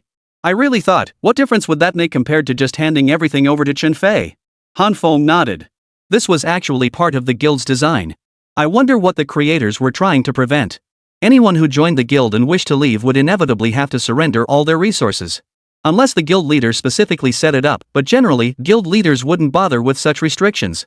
After all, no one could guarantee that someone wouldn't choose to leave specifically to steal the guild's supplies. Such incidents had indeed occurred before. Han Feng clearly remembered a guild leader who, to demonstrate his trust in the guild, had set up a rule allowing all members to leave without any resource cost. It ended up being a complete farce. One of those members was a dedicated poacher, essentially someone who specialized in stealing guild resources either by looting corpses on the battlefield or through other means. After plundering every last resource from the guild, he slipped away without a trace. Chapter 142, Depleted Resources. After this incident unfolded, it caused quite a stir throughout everyone's social circles. People had long been seething with frustration, cursing under their breath. Thinking back on it, Han Feng couldn't help but chuckle. Subsequently, nearly every guild leader set the resources to be deducted at 100% upon leaving, unless the person was actively expelled by the guild leader, in which case no issues would arise. Of course, that was all water under the bridge now. Han Feng didn't want to dwell on such topics. Chen Dongming continued, "At the time, I didn't suspect much. But then I noticed Chen Fei inviting one guild member after another to join. Then, within the guild, Chen Fei gathered them all together. Every newcomer was instructed by Chen Fei to upload all their personal resources. One individual who had been by Chen Fei's side from the very beginning became his lackey. It was precisely through this lackey's relentless moral blackmail that more and more people were swept up by him and Chen Fei. More and more people chose to act like lackeys in front of Chen Fei. At this point, Chen Dongming grew visibly enraged. His fists clenched tightly, his teeth gritting so hard they ground audibly. Seeing Chen Dongming like this, Han Feng actually smiled. He could tell that Chen Dongming must find Chen Fei's actions utterly despicable. Chen Dongming continued, "Later, more and more people chose to become Chen Fei's lackeys. Moreover, everyone discovered that all the resources Chen Fei had collected from the guild members were being appropriated for his personal gain. After all, as guild leader, he held absolute authority. We thought he'd use those resources to buy better gear for everyone, improving our lives. But to our utter shock, he appropriated every last resource for himself, enriching his own life. He used every last bit to level up his beast pets and upgrade his living quarters. Now, Chen Fei had become the strongest member within the guild. Everyone knows full well the despicable things he's done. Chen Fei used these resources to upgrade his house into a villa. He then purchased supplies for himself, forged defensive and offensive gear, and even leveled up his beast pets. Chen Fei now possessed 3 beast pets. The strongest was at the 8th stage of its juvenile period, while the other 2 were at the 6th and 4th stages respectively. Hearing this, Han Feng couldn't help but furrow his brow slightly. Truthfully, Han Feng hadn't expected Chen Fei to cultivate his beast pets to such an extent. Of course, advancing a beast pet 1 level during its juvenile stage only required a small amount of giant beast essence, so the cultivation process itself wasn't overly burdensome. But Han Feng still found it astonishing that Chen Fei could expend so many resources to cultivate his own beasts. Han Feng then asked, "Didn't that drain the guild's entire resources?" Chen Dongming nodded without hesitation. "Of course. Otherwise, I wouldn't be this furious with him." Afterward, some members of Chen Fei's guild grew dissatisfied with him. They sought him out, demanding to know why he'd acted this way. Chapter 143, Is he even human? As he spoke, Chen Dongming's anger flared. But Chen Fei claimed he did it to give everyone a fighting chance. He even said that if anything went wrong, he'd be the first to charge forward to protect everyone. Some believed him then, but I found it utterly humiliating, almost laughable. I felt Chen Fei was deceiving all of us, and as it turned out, I was right. Hearing this, Han Feng nodded, signaling Chen Dongming to continue. Without hesitation, Chen Dongming continued slowly. Later, some guild members no longer harbored the same anger toward Chen Fei as before. Instead, they grew increasingly trusting of him. It makes me laugh just thinking about it, a group of people here trusting the words of someone who only knows how to indulge in pleasure and reckless excess every day, yet they still refuse to properly analyze who was right and who was wrong in this matter. It was truly pathetic. Afterward, Chen Fei acquired various resources, strengthened his abilities, and successfully made his way to this island. He then ordered everyone to gather supplies, food, and other resources. Once collected, all these supplies became Chen Fei's personal possessions. He even used giant beast coins to purchase all manner of beer and beverages from the mall, indulging his repulsive desires. At the same time, Chen Fei was notoriously lecherous, always craving the company of beautiful women. Otherwise, he wouldn't have done what he did to Miss Zhou Xining earlier. Hearing Chen Dongming speak to this point, Zhou Xining's expression beside him brimmed with fury. Clearly, she too was deeply displeased with Chen Fei's conduct. Chen Dongming chuckled upon witnessing this display. It seems Miss Zhou Xining is quite displeased, huh? But it's all Chen Fei's doing. In fact, not long after you left last night, Chen Fei regained consciousness from his coma. In a fit of rage, he stormed out and began shouting at everyone. We all went out searching for Zhou Xining, but found nothing. When we returned, we were subjected to Chen Fei's endless curses. That night, everyone except Chen Fei and the 2 women by his side slept out in the freezing cold. Han Feng frowned. This was something he never could have imagined. He never imagined Chen Fei would be so selfish toward the rest of his guild members. Mu Yunxue, however, asked him curiously from the side, then why didn't you refuse? Chen Dongming suddenly smiled and said, refuse? What good would refusing do? Last night, someone couldn't stand Chen Fei's tyranny anymore and stood up to challenge him. The result? Chen Fei used his beast pet to kill them on the spot, leaving not even bones behind. At that moment, we knew that no matter how much we refused, Chen Fei wouldn't back down. Chen Fei was already lost in his own world. Now, he'd deceive anyone he could get his hands on. Back then, our anger toward him knew no bounds, but what could we do? We dared not speak up. We feared provoking Chen Fei further, lest we end up like the others, unable to survive. We hated him, and we feared him. Han Feng nodded slightly, though inwardly he was cursing under his breath. Who would have thought Chen Fei could commit such outrageous acts? It was truly disgusting and despicable. Even Zhou Jining clenched her fists beside him, her voice filled with fury. Chen Fei is truly revolting. How could he stoop to such a thing? Is he even human? Chapter 144, Life Means Nothing. Han Feng smiled faintly.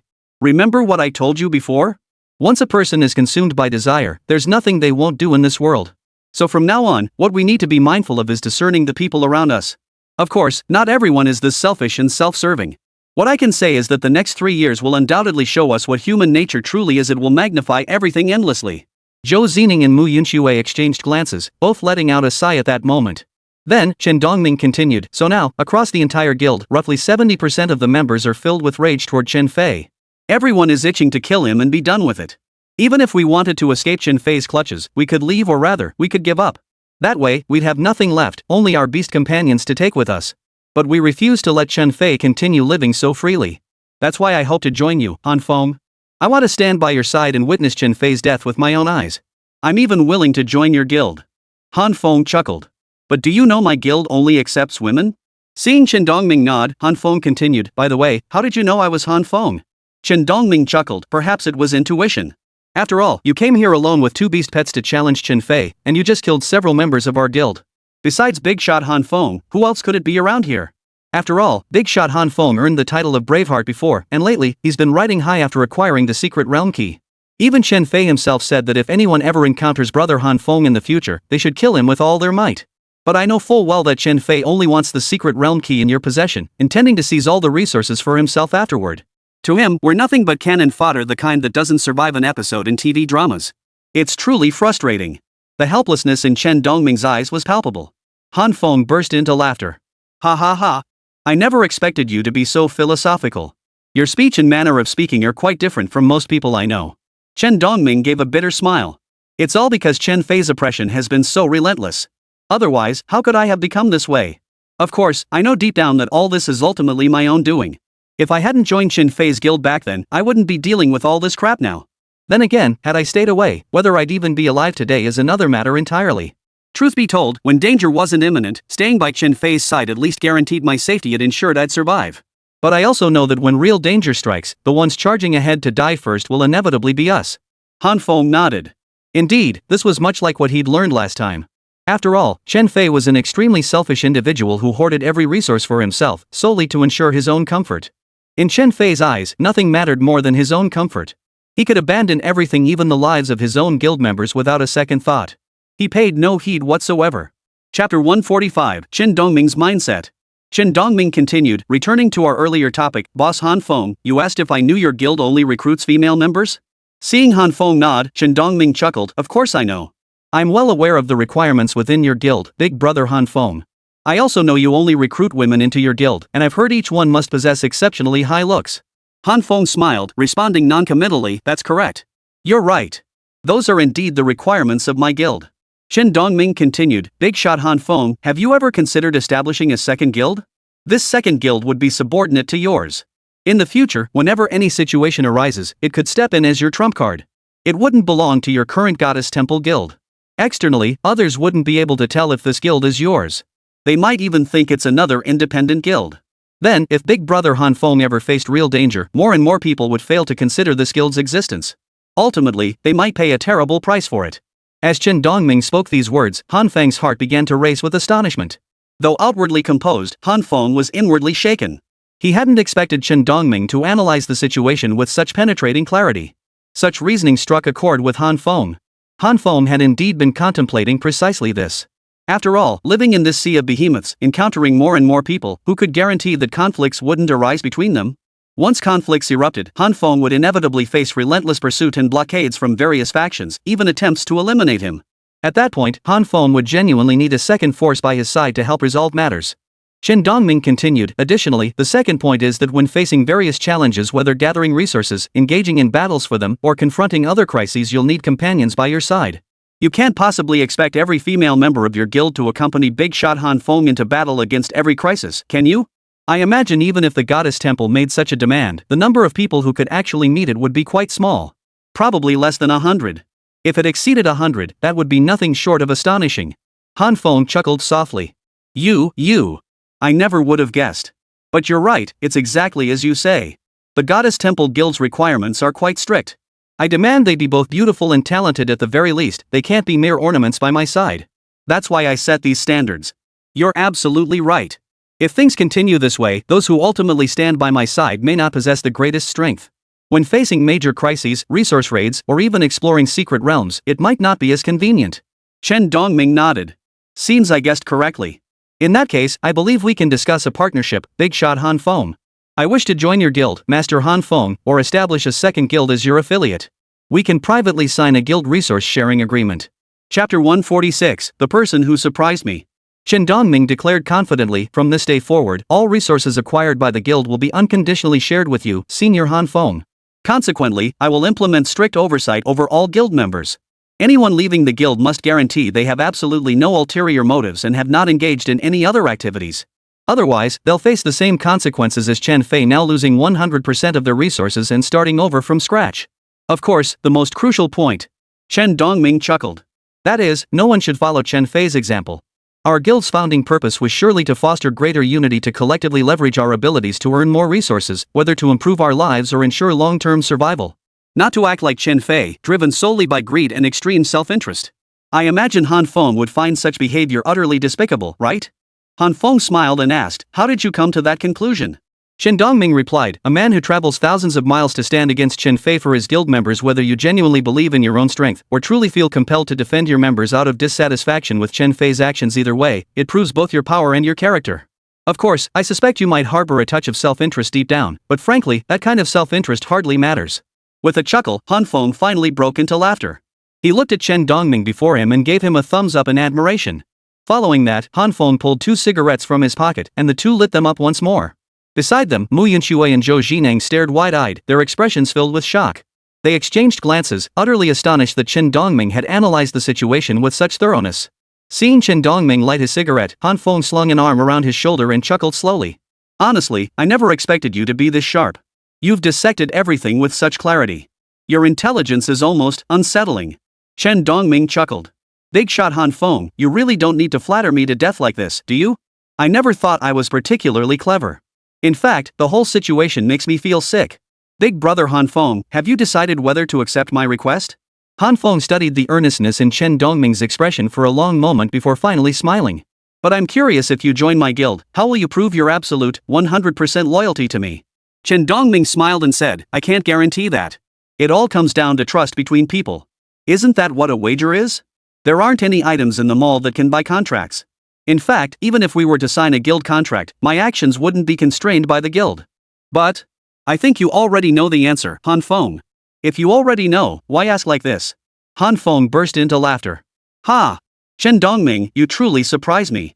I never imagined I'd find such delight in you. Chapter 147, awkwardly scratching his head. Truth be told, Han Feng was genuinely astonished and somewhat taken aback. He hadn't anticipated that Chen Dongming could articulate matters so clearly, with such sharp wit and incisive analysis, instantly pinpointing the crux of the issue. In truth, Han Feng had already made up his mind. He genuinely wanted to invite Chen Dongming to join his guild. Chen Dongming was too clever, so clever that Han Feng didn't know how to refuse. Of course, Han Feng wasn't overly concerned about whether Chen Dongming might betray him, abscond with the funds, or pack up and flee. A man of such intelligence, once he chose whom to follow, would naturally stand firm in his allegiance and not easily change his mind. He would naturally remain loyal to the end. Thus, Han Feng harbored no worries that Chen Fei would betray him in the end. Of course, these were merely Han Feng's speculations, or rather, his own personal views. Whether it would actually happen, or whether he would truly be betrayed, Han Feng couldn't be certain. But he chose to trust Chen Dongming at this moment. Then, Han Feng extended his hand, looked at Chen Dongming, and smiled as he said, "Welcome to the new guild. Now you can leave Chen Fei's guild and establish a new one." Once that's done, you'll be one of us. As for Chen Fei's side, from now on, those who align with me will thrive, and those who oppose me will perish. Those who wish to stay may remain, but those who cannot adapt will eventually leave this world. Anyone who dares to be my enemy, Han Feng, will not be allowed to live in this world, especially those dogs of Chen Fei. Since they worship Chen Fei so fervently and cling to him so desperately, it's only fitting they demonstrate their loyalty to him in the coming days. Upon hearing Han Feng's words, Chen Dongming smiled, reached out, and took Han Feng's hand firmly. He spoke slowly. Thank you, Brother Feng. I'm deeply grateful for the decision you've made today. Rest assured, I'll prove my true stance toward you over the next 3 years through my actions. Han Feng smiled faintly, choosing not to dwell on the subject. To him, Chen Dongming was sufficiently intelligent, possessed independent thinking, and was fiercely intolerant of injustice. Such qualities perfectly aligned with the requirements for the second Union president. Precisely because Chen Dongming was so intelligent, Han Feng was confident he would manage the guild exceptionally well going forward. Chen Dongming's earlier words had made Han Feng keenly aware of his disdain for Chen Fei's actions. Coupled with his sharp intellect, Han Feng was confident Chen Dongming understood precisely how to operate and manage a well-run guild. After a moment, Chen Dongming withdrew from Chen Fei's guild and turned to Han Feng with curiosity. Brother Feng, what name are we planning for our guild? Also, establishing a guild requires beast coins, and I don't have a single one left. Even my beast pet was sacrificed when Chen Fei first encountered danger. He threw it to the front as cannon fodder. So now I'm completely penniless, with nothing left. Brother Feng, you'll have to look out for me from now on. Han Feng couldn't help but chuckle, while Zhou Jineng and Song Yushua beside him shared a helpless, wry smile. Truth be told, none of them had expected Chen Dongming to be so blunt. Now, however, Chen Dongming felt a bit embarrassed, scratching his head awkwardly. Chapter 148, No Drinking, No Going Home. After a moment of silence, Han Feng waved dismissively. It's fine. No big deal. No need to feel awkward. From now on, let's just be friends. If you need anything, just say the word. And you, since you've chosen to trust me, since you've chosen to follow me, I naturally have to do something for you. As he spoke, Han Feng directly transferred the colossal beast coins needed to establish the guild to Chen Dongming. Then, he slowly added, the guild name shall be reaching the summit. Chen Dongming nodded. After a moment, the guild was established. He looked at Han Feng and gave him a serious nod. Then, Han Feng chuckled and said, alright, since everything's settled, it's time to find Chen Fei and have a proper talk. Between Chen Fei and me, one of us is going to die. With that, Han Feng led his team through the mountain forest, striding forward. Meanwhile, on the island, about 200 or 300 meters ahead of Han Feng's group, Chen Fei and his companions were drinking wine, savoring the rare midday sunshine. Basking in the sun while sipping wine, this kind of life felt incredibly comfortable. But just then, Chen Fei, seated at the center, suddenly furrowed his brow. He abruptly shoved the woman beside him away, his expression tinged with anger. The others, who had been smiling moments before, some even stepping forward to offer Chen Fei a toast and a flattering remark, suddenly fell silent at his sudden change. One of them hurriedly asked, Brother Fei, what's wrong? Did something happen? Chen Fei cursed under his breath, damn it all to hell. There's this guy in the Union named Chen Dongming. Do any of you know him? The others exchanged glances and shook their heads. One of them spoke up, I've heard of him. Wasn't he one of the earliest members to follow Brother Fei? He doesn't talk much, seems pretty quiet. Heard he was a top scorer in the college entrance exam? Just a bit dull-witted, though. Chen Fei nodded. That's him. Just a few seconds ago, he voluntarily left the guild and gave up all his resources. Everyone froze for a moment, then murmured among themselves, he actually dared to leave our guild? What was he thinking? Our guild has so many members. We're all in this together. Only by sticking together do we have any hope of surviving. Has Chen Dongming lost his mind? Exactly. Chen Dongming is so stupid. Leaving the guild means he'll have nothing. Out there on our own, we'll just get killed by some giant beast sooner or later. He's courting death. Only by sticking close to Brother Fei can we enjoy life and survive these next 3 years. And this kind of carefree life isn't guaranteed in other guilds. Someone else chimed in, Brother Fei really looks out for us. In an instant, the crowd showered Chen Fei with flattery, transforming his earlier displeasure into genuine delight. Clearly, Chen Fei relished the flattery, though a few eyes still flickered with resentment. After all, to them, Chen Fei was no saint. The anger they harbored toward Chen Fei grew ever more intense. But they simply didn't dare to resist, or rather, they couldn't bring themselves to make a desperate stand like Chen Dongming. Moments later, Chen Fei waved his hand dramatically, holding a wine bottle, and declared, enough, enough. If he wants to leave, we can't stop him. Let's see what kind of storm this guy can stir up. Drink up, drink up. We're not leaving here until we're dead drunk. The crowd roared with laughter in unison. Right. Brother Fei is spot on. That Chen Dongming won't last long. We don't need to worry about him. In an instant, the group plunged back into the boisterous revelry of drinking. Chapter 149, Chen Fei's Little Scheme. Though he was drinking with the group before him now, his drunkenness tinged with a hint of indifference. But it was precisely at this moment that a hint of dissatisfaction finally surfaced in Chen Fei's heart. He found it truly hard to believe that members of his own guild would choose to leave so bluntly, without even a word of warning beforehand. And Chen Dongming was someone Chen Fei considered his closest brother. Such betrayal from someone so close to him made it all the more difficult for Chen Fei to accept. For a moment, resentment filled Chen Fei's heart. He even cursed under his breath, "Damn it, Chen Dongming. I never thought you'd dare to leave my world, leave my guild like this. Who gave you the guts? But since you dared to leave, you'll pay the price. I advise you not to cross paths with me from now on, or else I won't let you off easy." After voicing these thoughts, Chen Fei opened the chat interface and secretly sent Chen Dongming a message. "Hey, Chen Dongming, what's up? Where have you been? Just noticed you suddenly left the guild. Did something go wrong? Or did you accidentally click the wrong button?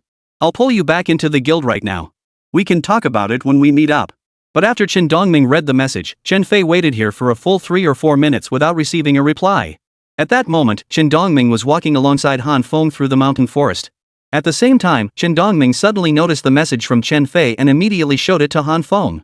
Han Feng curled his lip and snorted, "That Chen Fei? He's definitely trying to use you. He doesn't know where you are now, so he's probably scheming to lure you back first, then find ways to hurt you deeply to satisfy his desires. Chen Fei's character is undoubtedly that corrupt. He's no good person, I'm sure he's petty and vindictive. You suddenly leaving the guild like this must be unbearable for him. You'll pay the price for this eventually." Chen Dongming nodded. "Of course. That's just how Chen Fei is. There's no way he'll let me go back now. Brother Feng, what should we do next?" Han Feng shrugged. "Go talk to Chen Fei, of course. See what kind of person he really is and what he's thinking." As Han Feng finished speaking, Zhou Jining beside him sighed helplessly and said, "Brother Feng, hurry up and go. I really can't take it anymore. Chen Fei's been bombarding me with messages again. He's truly gone mad. How can his possessiveness be so overwhelming? It's so intense it leaves me speechless." Even when Chen Dongming left the guild, he tried to contact him and even threatened to hurt him. Han Feng shook his head and smiled wryly. "It's not just him. Once you're near Chen Fei, he'll treat you this way. After you rejected him like that, Chen Fei would never accept it. You'll definitely pay the price for this. Alright, enough about that. We're here." As they spoke, the group finally emerged from the forest ahead. At this moment, they were only about 100 meters away from Chen Fei and his group, clearly visible from afar. Chapter 150, Holy. That figure. How joyful these people appeared. They laughed heartily, clinked glasses, and reveled in pure delight. Seeing this scene, Han Feng felt a bit helpless. Truth be told, he genuinely enjoyed this carefree lifestyle. Living amidst the constant dangers of this sea of colossal beasts, who wouldn't want to live each day with joy? Who wouldn't want to enjoy peace and pleasure every single day? But Han Feng knew full well that now was far from the time for that. He thought to himself that only when he could build his own castle, his own kingdom, would that be the time to truly enjoy life. At the same time, even if Han Feng wanted to enjoy life, he would never treat those under him with such discrimination, nor would he casually harm those around him. Though Han Feng was an extremely selfish and self-serving individual, and though he often had his own calculations when facing various crises, he never hid behind others like a turtle retreating into its shell when confronting danger. Moreover, when it came to enjoying life, he never neglected those members who were loyal to him, chose to support him, and dedicated everything to the guild. As long as they chose to stand with Han Feng, he would naturally regard them as friends and treat them well. After a moment's thought, the group finally closed in to within just 20 or 30 meters of Chen Fei and his men. At that very moment, someone finally spotted Han Feng and his group. Instantly, everyone stood up. At the man's furious shout, they all stood ramrod straight and swiftly turned their heads toward Han Feng's group. At the same moment, Chen Fei did the same. The sudden outburst had indeed startled Chen Fei. His expression shifted slightly as he turned his head, only to suddenly notice the group before him. Chen Fei froze for a moment.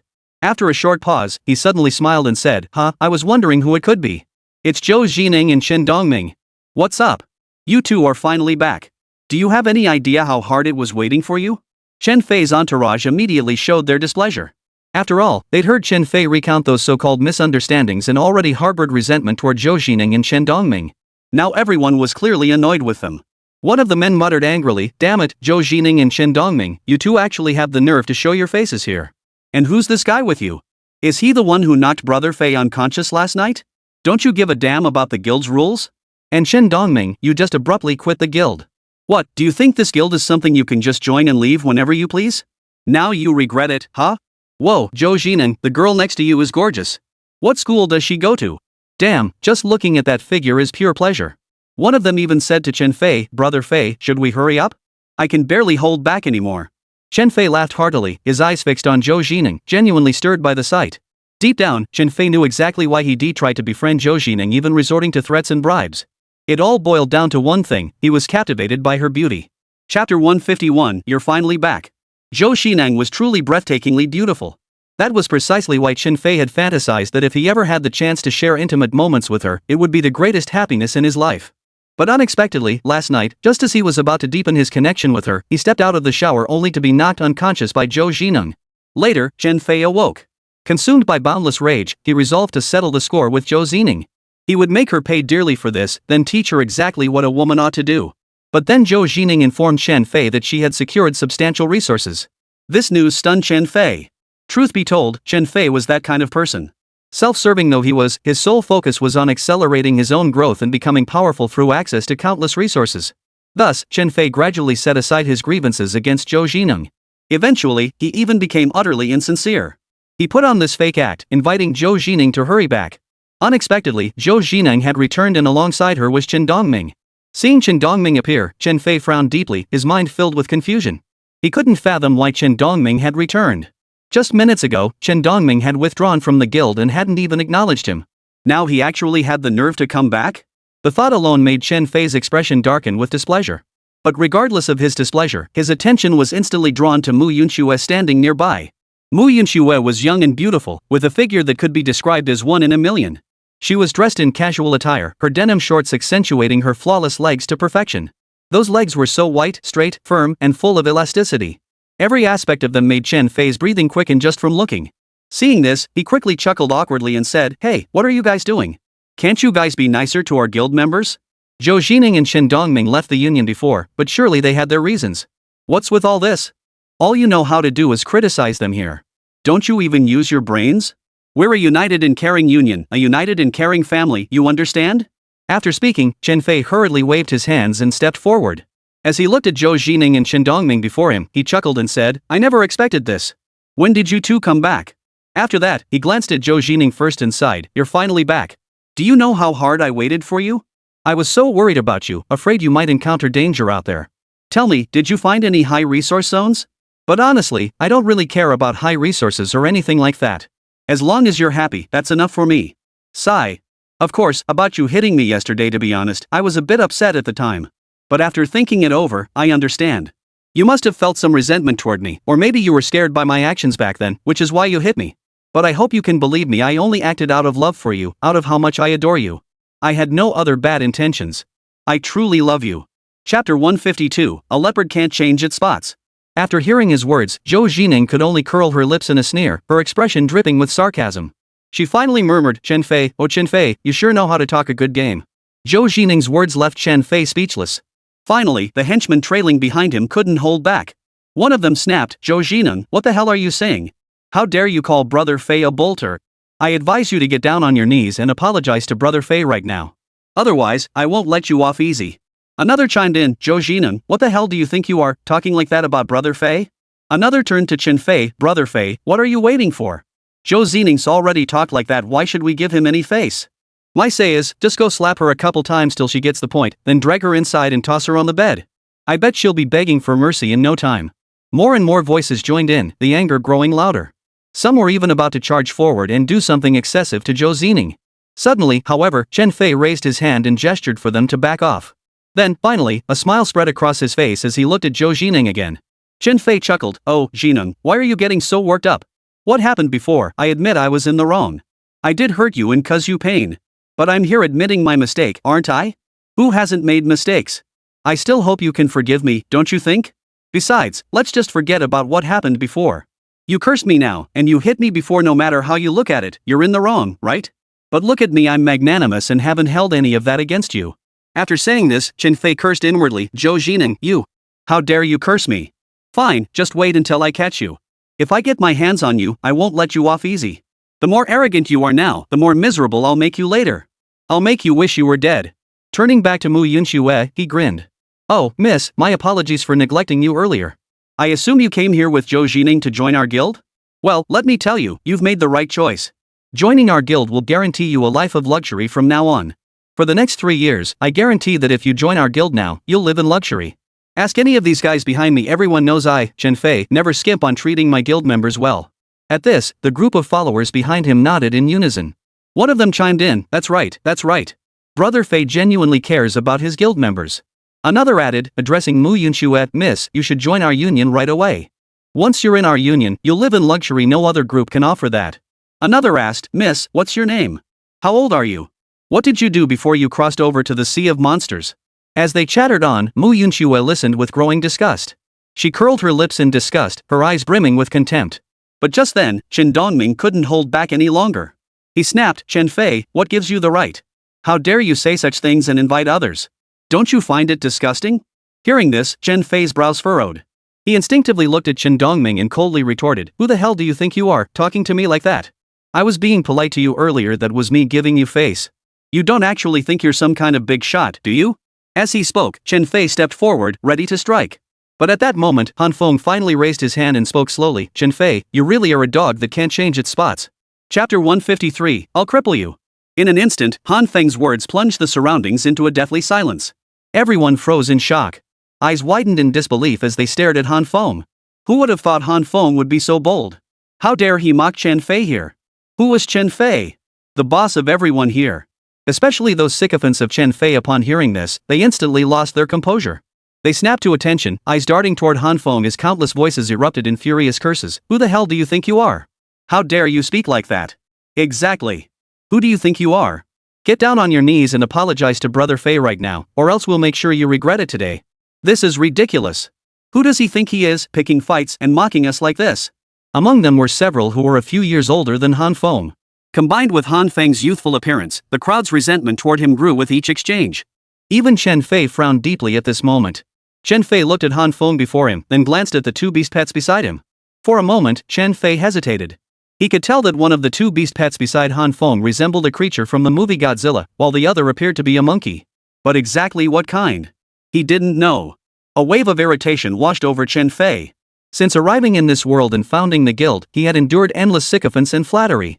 When had he ever encountered someone so audacious as to mock him to his face? The thought alone darkened his expression. Lifting his head to meet Han Feng's gaze, he spoke coldly, what's that supposed to mean, brother? It's been a long, long time since I've seen someone dare speak to me like that. Chen Fei's words carried a hint of angry dissatisfaction. Han Feng merely curled his lips. Well, now you have. Chen Fei was momentarily stunned by the retort. After a long pause, he finally spoke coldly, hey buddy, don't you think you're being a bit too cocky? Do you even know who I am? Do you have any idea how many men stand beside me? With 70 or 80 brothers here, you think you alone can take us on? I'd say you're being a bit too arrogant and ignorant. Han Feng glanced at the others beside him. Whether it was Chen Dongming, Mu Yunxue, or Zhou Zining, each wore a faint smile. Clearly, none of them had expected Chen Fei to be so arrogant. This caught them off guard, yet it was precisely these smiles that made Chen Fei's heart begin to race. He couldn't help but wonder what was going on. Chen Fei sensed that the people before him were hiding something from him, as if they didn't care about this matter at all. The thought sent a chill through him. Could it be that these people truly felt invincible? Finally, one of the thugs beside Chen Fei couldn't hold back. He lunged forward, pointing a finger at Han Feng and bellowed, you. I don't give a if you're human or ghost, get on your knees.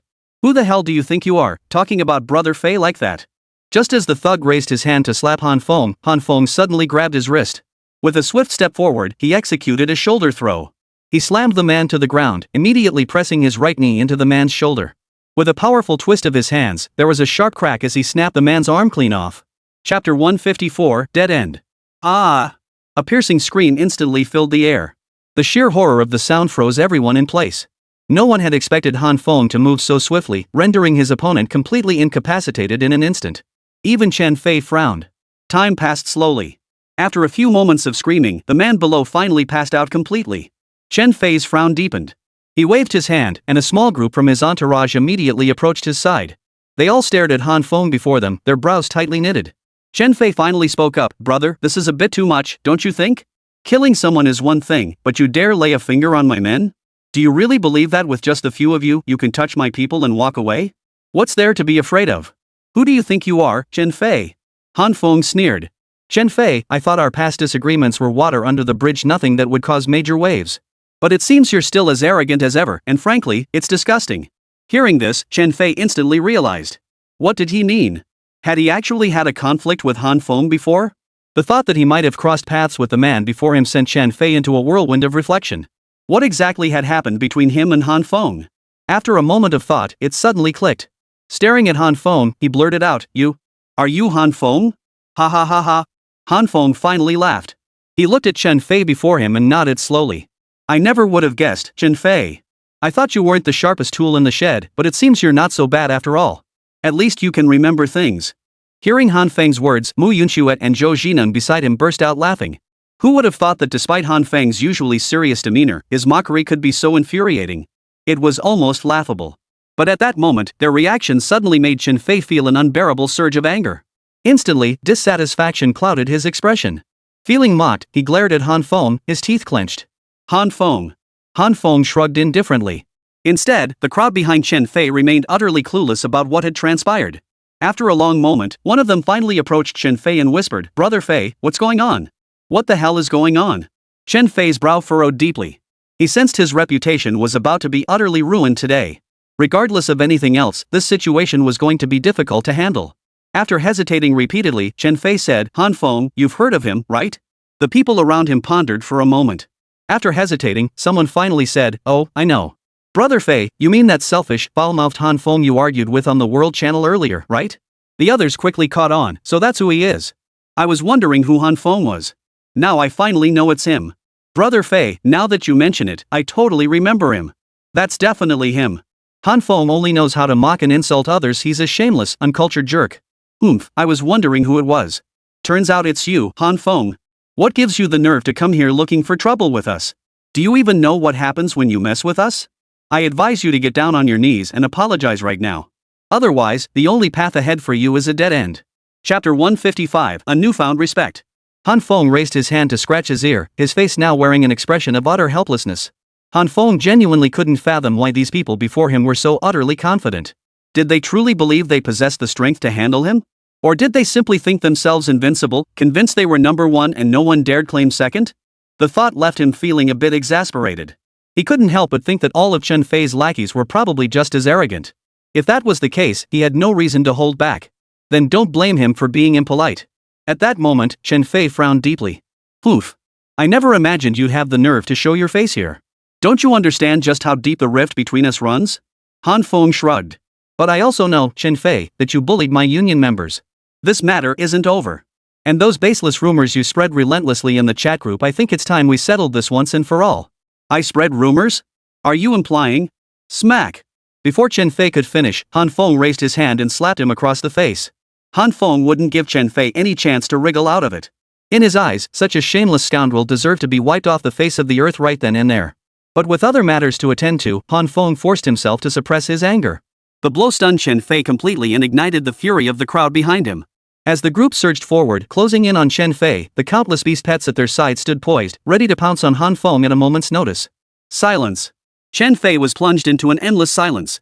He truly hadn't expected to run into Han Feng today. Not only had he run into Zhou Jineng and Chen Dongming, but he'd also been publicly slapped in the face, utterly humiliated. Chen Fei gritted his teeth, his eyes bloodshot. Lifting his head, Chen Fei stared at Han Feng and said coldly, Han Feng, it seems there's no room for compromise between us anymore? Han Feng nodded. Of course not. Back then, you tried to morally blackmail me into submission, demanding I surrender all my resources to the Union. I refused you, thinking that would be the end of it between us. But no, Chen Fei, you had to choose to slander me like that in the chat group. Since that's the case, what else is there to discuss between us? Fine, very fine indeed. Chen Fei chuckled coldly. Very well, Han Feng. You've certainly made me look at you with new eyes. In that case, as you say, there's nothing left for us to discuss. With that, Chen Fei took a few steps back, positioning himself and his entourage behind him as they watched Han Feng from a distance. Chen Fei spoke slowly, Han Feng, since you've shown such utter shamelessness today, don't blame me for not giving you any face from here on out. Brothers, attack. Today, I'll make sure Han Feng dies right here. With Chen Fei's furious roar, everyone beside him commanded their beast companions to charge toward Han Feng. Han Feng narrowed his eyes, yet a faint, indifferent smile remained on his lips. Watching the horde of beasts charge toward him, Han Feng even found the composure to glance aside. Shrugging, he remarked, see that? Chen Fei actually thinks he can take me down. Those around him all wore expressions of helpless resignation. Mu Yunxue and Zhou Jineng, however, exchanged confident smiles. In their eyes, it was utterly inconceivable that anyone could harm Han Feng. Chapter 156, What the hell are you smiling about? Having spent time by Han Feng's side and witnessed his formidable strength, coupled with the world-shattering beasts he now commanded, the two women firmly believed in his power. Chen Dongming, however, standing beside Han Feng, narrowed his eyes slightly. He was contemplating whether Han Feng truly possessed the strength to become someone he could rely on in the future. Of course, Chen Dongming held considerable confidence in Han Feng's abilities. But he still wanted to learn more now. Perhaps that wasn't such a bad thing. Finally, as the horde of beast pets charged toward him, Han Feng sighed helplessly. Chen Fei. Since you're so arrogant and reckless, thinking you know no bounds, I'll make sure you learn what true consequences feel like. No sooner had the words left his mouth than two beasts beside Han Feng sprang into action. King Kong and Godzilla charged forward, blocking the path before the others. Godzilla arched backward, then opened its massive jaws wide. Witnessing this scene, those nearby were stunned. Even those who didn't watch movies much surely knew something about Godzilla, right? Just then, everyone suddenly realized that Godzilla was opening its gaping maw, as if gathering power. A collective gasp rippled through the crowd as a chill ran down their spines. Could Godzilla be about to make his move? Could this Godzilla actually unleash its signature attack like in the movies? They were reluctant to believe such a thing, yet the reality that followed proved them wrong. Godzilla opened its maw, and an intense, white light like the very essence of destruction erupted from its jaws in an instant.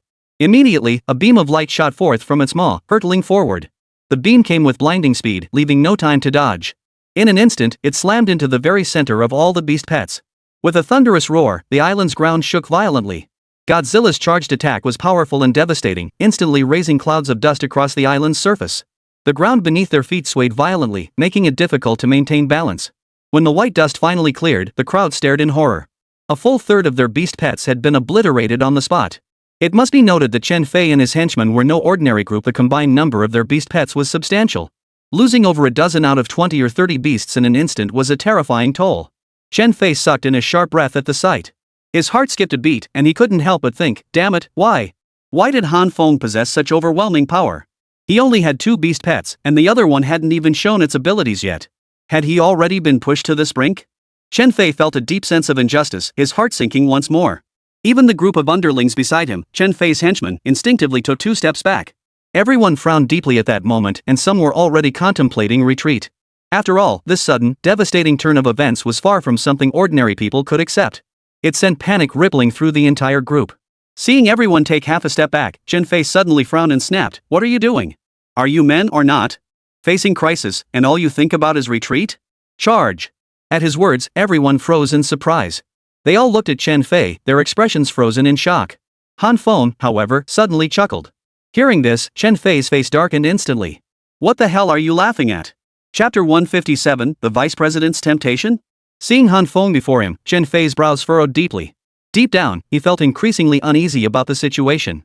Chen Fei kept wondering what Han Feng could possibly be thinking to act so brazenly. Earlier, he'd noticed Han Feng seemed far more composed than he'd anticipated. Chen Fei wasn't stupid. While he usually enjoyed flattery, he still possessed enough sense to read the room. Now, seeing Han Feng suddenly burst into laughter, Chen Fei felt a chill run down his spine. Something felt terribly off about this situation. After hesitating for a moment, Chen Fei hurriedly spoke up, "Everyone, attack him now. Today, we'll make sure Han Feng has no place to bury his body. Once we take care of him, I'll promote him to vice president." Hearing this, everyone's expressions turned stunned, including those behind Chen Fei. They weren't his die-hard followers to begin with and already harbored some resentment toward him. They knew that now, with all their resources gone, they'd likely struggle to live comfortably under Chen Fei's wing in the future. With all resources seized by Chen Fei, they were now reduced to being his tools, working tirelessly like machines, day in and day out, for potentially 3 years straight. And if any real threat arose in the future, they all understood that Chen Fei likely wouldn't give them a second thought. Now, Chen Fei suddenly declared that whoever secured the first kill against Han Feng would be promoted to vice president? The crowd realized that a vice president held real authority. Becoming one meant at least 3 years free from this drudgery, this dog's life. At last, some faces lit up with excitement, especially those of Chen Fei's sycophants, whose spirits soared as they resolved to prove themselves in the coming battle. As the group approached Chen Fei at the front, countless beast pets stood at the ready beside him. Finally, Han Feng sighed helplessly. "Honestly, what can I say about you lot? Can't you see the situation clearly? You don't seriously think Chen Fei is going to give you the title of vice president, do you? He just wants you to walk at the front, to be cannon fodder, to take my attack head on. That's all. Do you genuinely believe this will turn your fortunes around? Or do you truly think you can handle me?" Han Feng looked at the crowd before him, slowly shaking his head. "Think back to when Chen Fei invited you to join the guild. What did he promise? Didn't he say that following him would guarantee a life of luxury and privilege? At Han Feng's words, everyone froze. It suddenly dawned on them that something was seriously off about this whole situation. Back when Chen Fei had invited them to join the guild, he had indeed used some flowery promises to lull them into complacency. Seeing the struggle and conflict in their expressions, Han Feng smiled again and continued, "Looks like what I said has struck a chord with you all."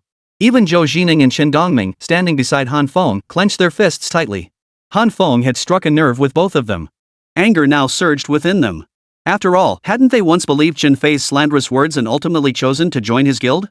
Yet what unfolded afterward left them utterly furious and speechless. Chapter 158, Whoever Retreats Dies. Seizing the moment of their emotional shift, Han Feng continued, "It seems I was right. Back then, I believe each of you suffered similar treatment from Chen Fei. I recently heard about something else. When Chen Fei demanded all of you hand over your resources, what did he say? Surely some of you must have refused back then. But what did Chen Fei say in response? Chen Fei said that as long as you trained his beast companion to become powerful, whenever danger arose in the future, his beast companion would charge to the front lines to protect you all. I didn't mishear that, did I?" For a moment, a whirlwind of emotions swirled within everyone's hearts. At that moment, everyone froze. Han Feng's words had struck them right in the heart. Simultaneously, a chill ran down each of their spines. They realized it seemed to be exactly as he said. Hadn't Chen Fei's words back then been nothing but empty promises? Whether it was Chen Fei inviting them to join the union back then, or later demanding various resources from them, wasn't it all the same? Han Feng's tone grew even more smug as he continued, "So it seems every single one of you knows this happened to you personally. But now, think carefully, did Chen Fei ever do that?" Han Feng's words jolted everyone into sudden clarity. "I'm sure you've all noticed this by now. Now, when trouble strikes and you're likely to pay the price, what is Chen Fei doing? He's sending all of you to the front lines. He himself possesses one beast pet each at the 8th, 6th, and 4th stages of the juvenile period. Such formidable strength far surpasses yours, doesn't it? Yet he's still sending you all to the front lines. I truly pity you. You're still foolishly trying to help Chen Fei deal with me? Are you truly so confident you can take me down?" Han Feng's lips curled into a confident smile as he chuckled softly. Everyone froze upon hearing these words. Even Chen Fei frowned deeply, his forehead creasing into a deep furrow, feeling a mix of anger and embarrassment. He hadn't expected Han Feng to be such a smooth talker, instantly shifting the mood among the people beside him. He could see some of them beginning to waver. But then, after hesitating for a long moment, Chen Fei finally spoke coldly, "What's the matter? You're thinking of backing down? Let me tell you this, anyone who dares to back down, I won't let them off easy." Hearing this, everyone felt uneasy once more. None had expected Chen Fei to cut off their escape route so abruptly. For a moment, they were caught between a rock and a hard place, their hearts torn with indecision, unsure of what to do. Some even began to wonder, was this truly how today would end, neither advancing nor retreating? But just then, those who had harbored resentment toward Chen Fei took a few steps back, retreating behind him. A wave of awkwardness and conflict washed over the crowd. Chen Dongming finally spoke up, "Everyone, you all know exactly what kind of person Chen Fei is. Why would you still foolishly continue to risk your lives for him? Don't you think about whether it's worth it at all?" Hearing this, the crowd plunged back into turmoil.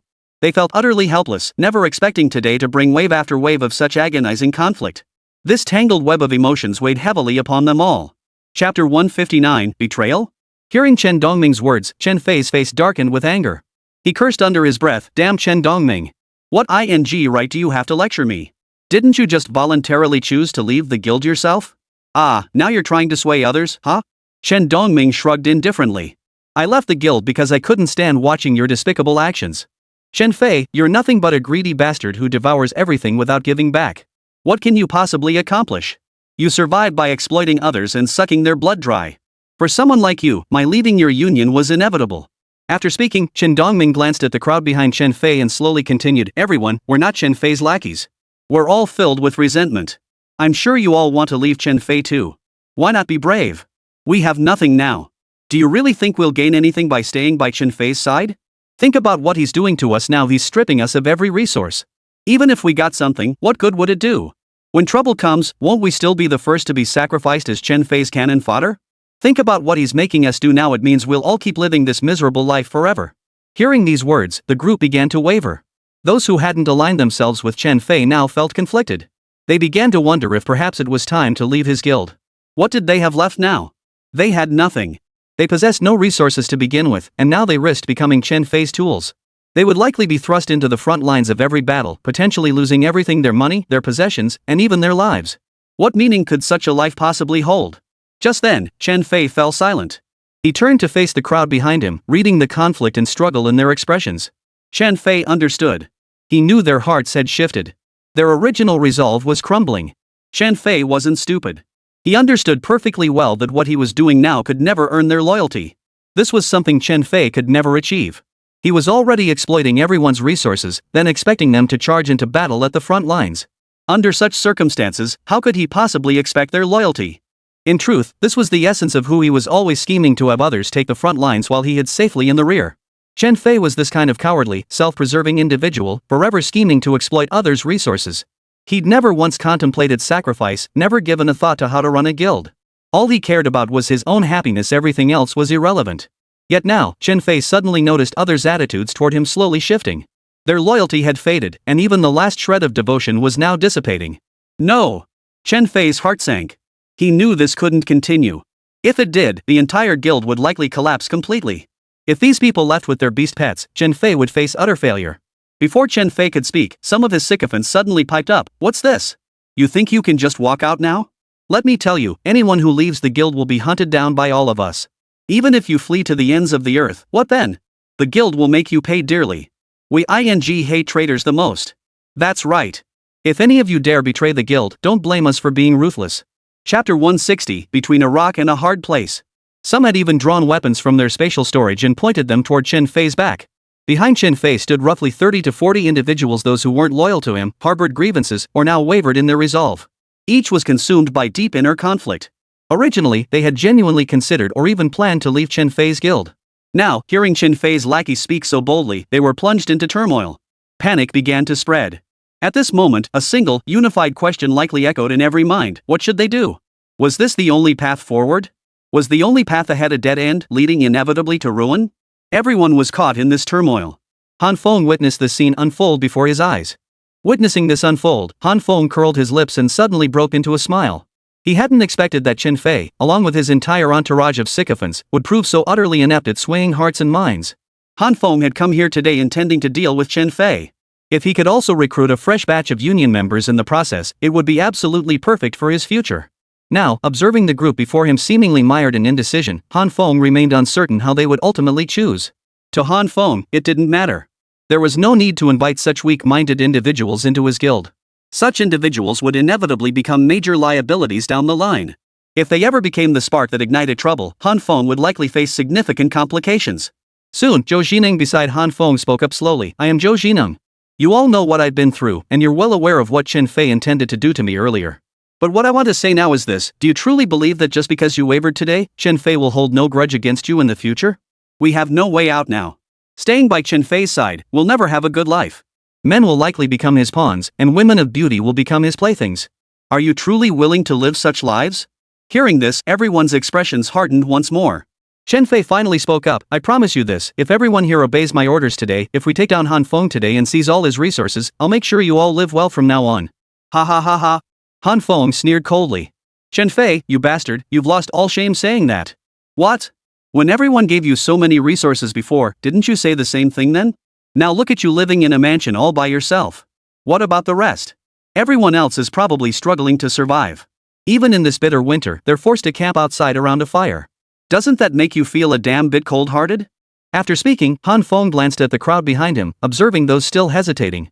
He sighed inwardly before finally saying slowly, "But for you, there is a path right before your eyes, a path that requires relentless effort.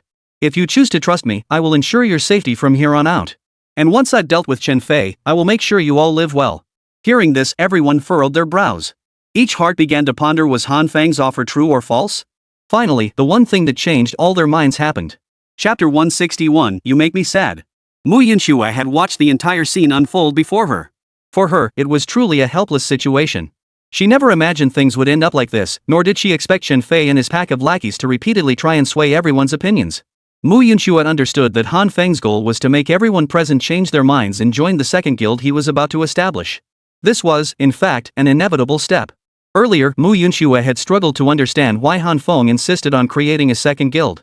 It seemed entirely unnecessary, a waste of time, energy, and effort. She found it rather inconvenient. But after talking with Han Feng, Mu Yinxue gradually came to understand that these actions were essential for him. After all, more and more people would join Han Feng's guild in the future. What he was doing now could only attract certain women, those with talent and unique abilities, to join his guild. Mu Yinxue knew this approach couldn't continue indefinitely. Otherwise, sooner or later, Han Feng's guild would fall far behind others due to its limited membership. Such stringent requirements made it difficult for the guild to accelerate its growth. Later, Mu Yunxue came to understand Han Feng's true purpose in establishing another guild to secure a new strategic ally for his own faction. That guild would stand by Han Feng's side, accompanying him as he explored this world.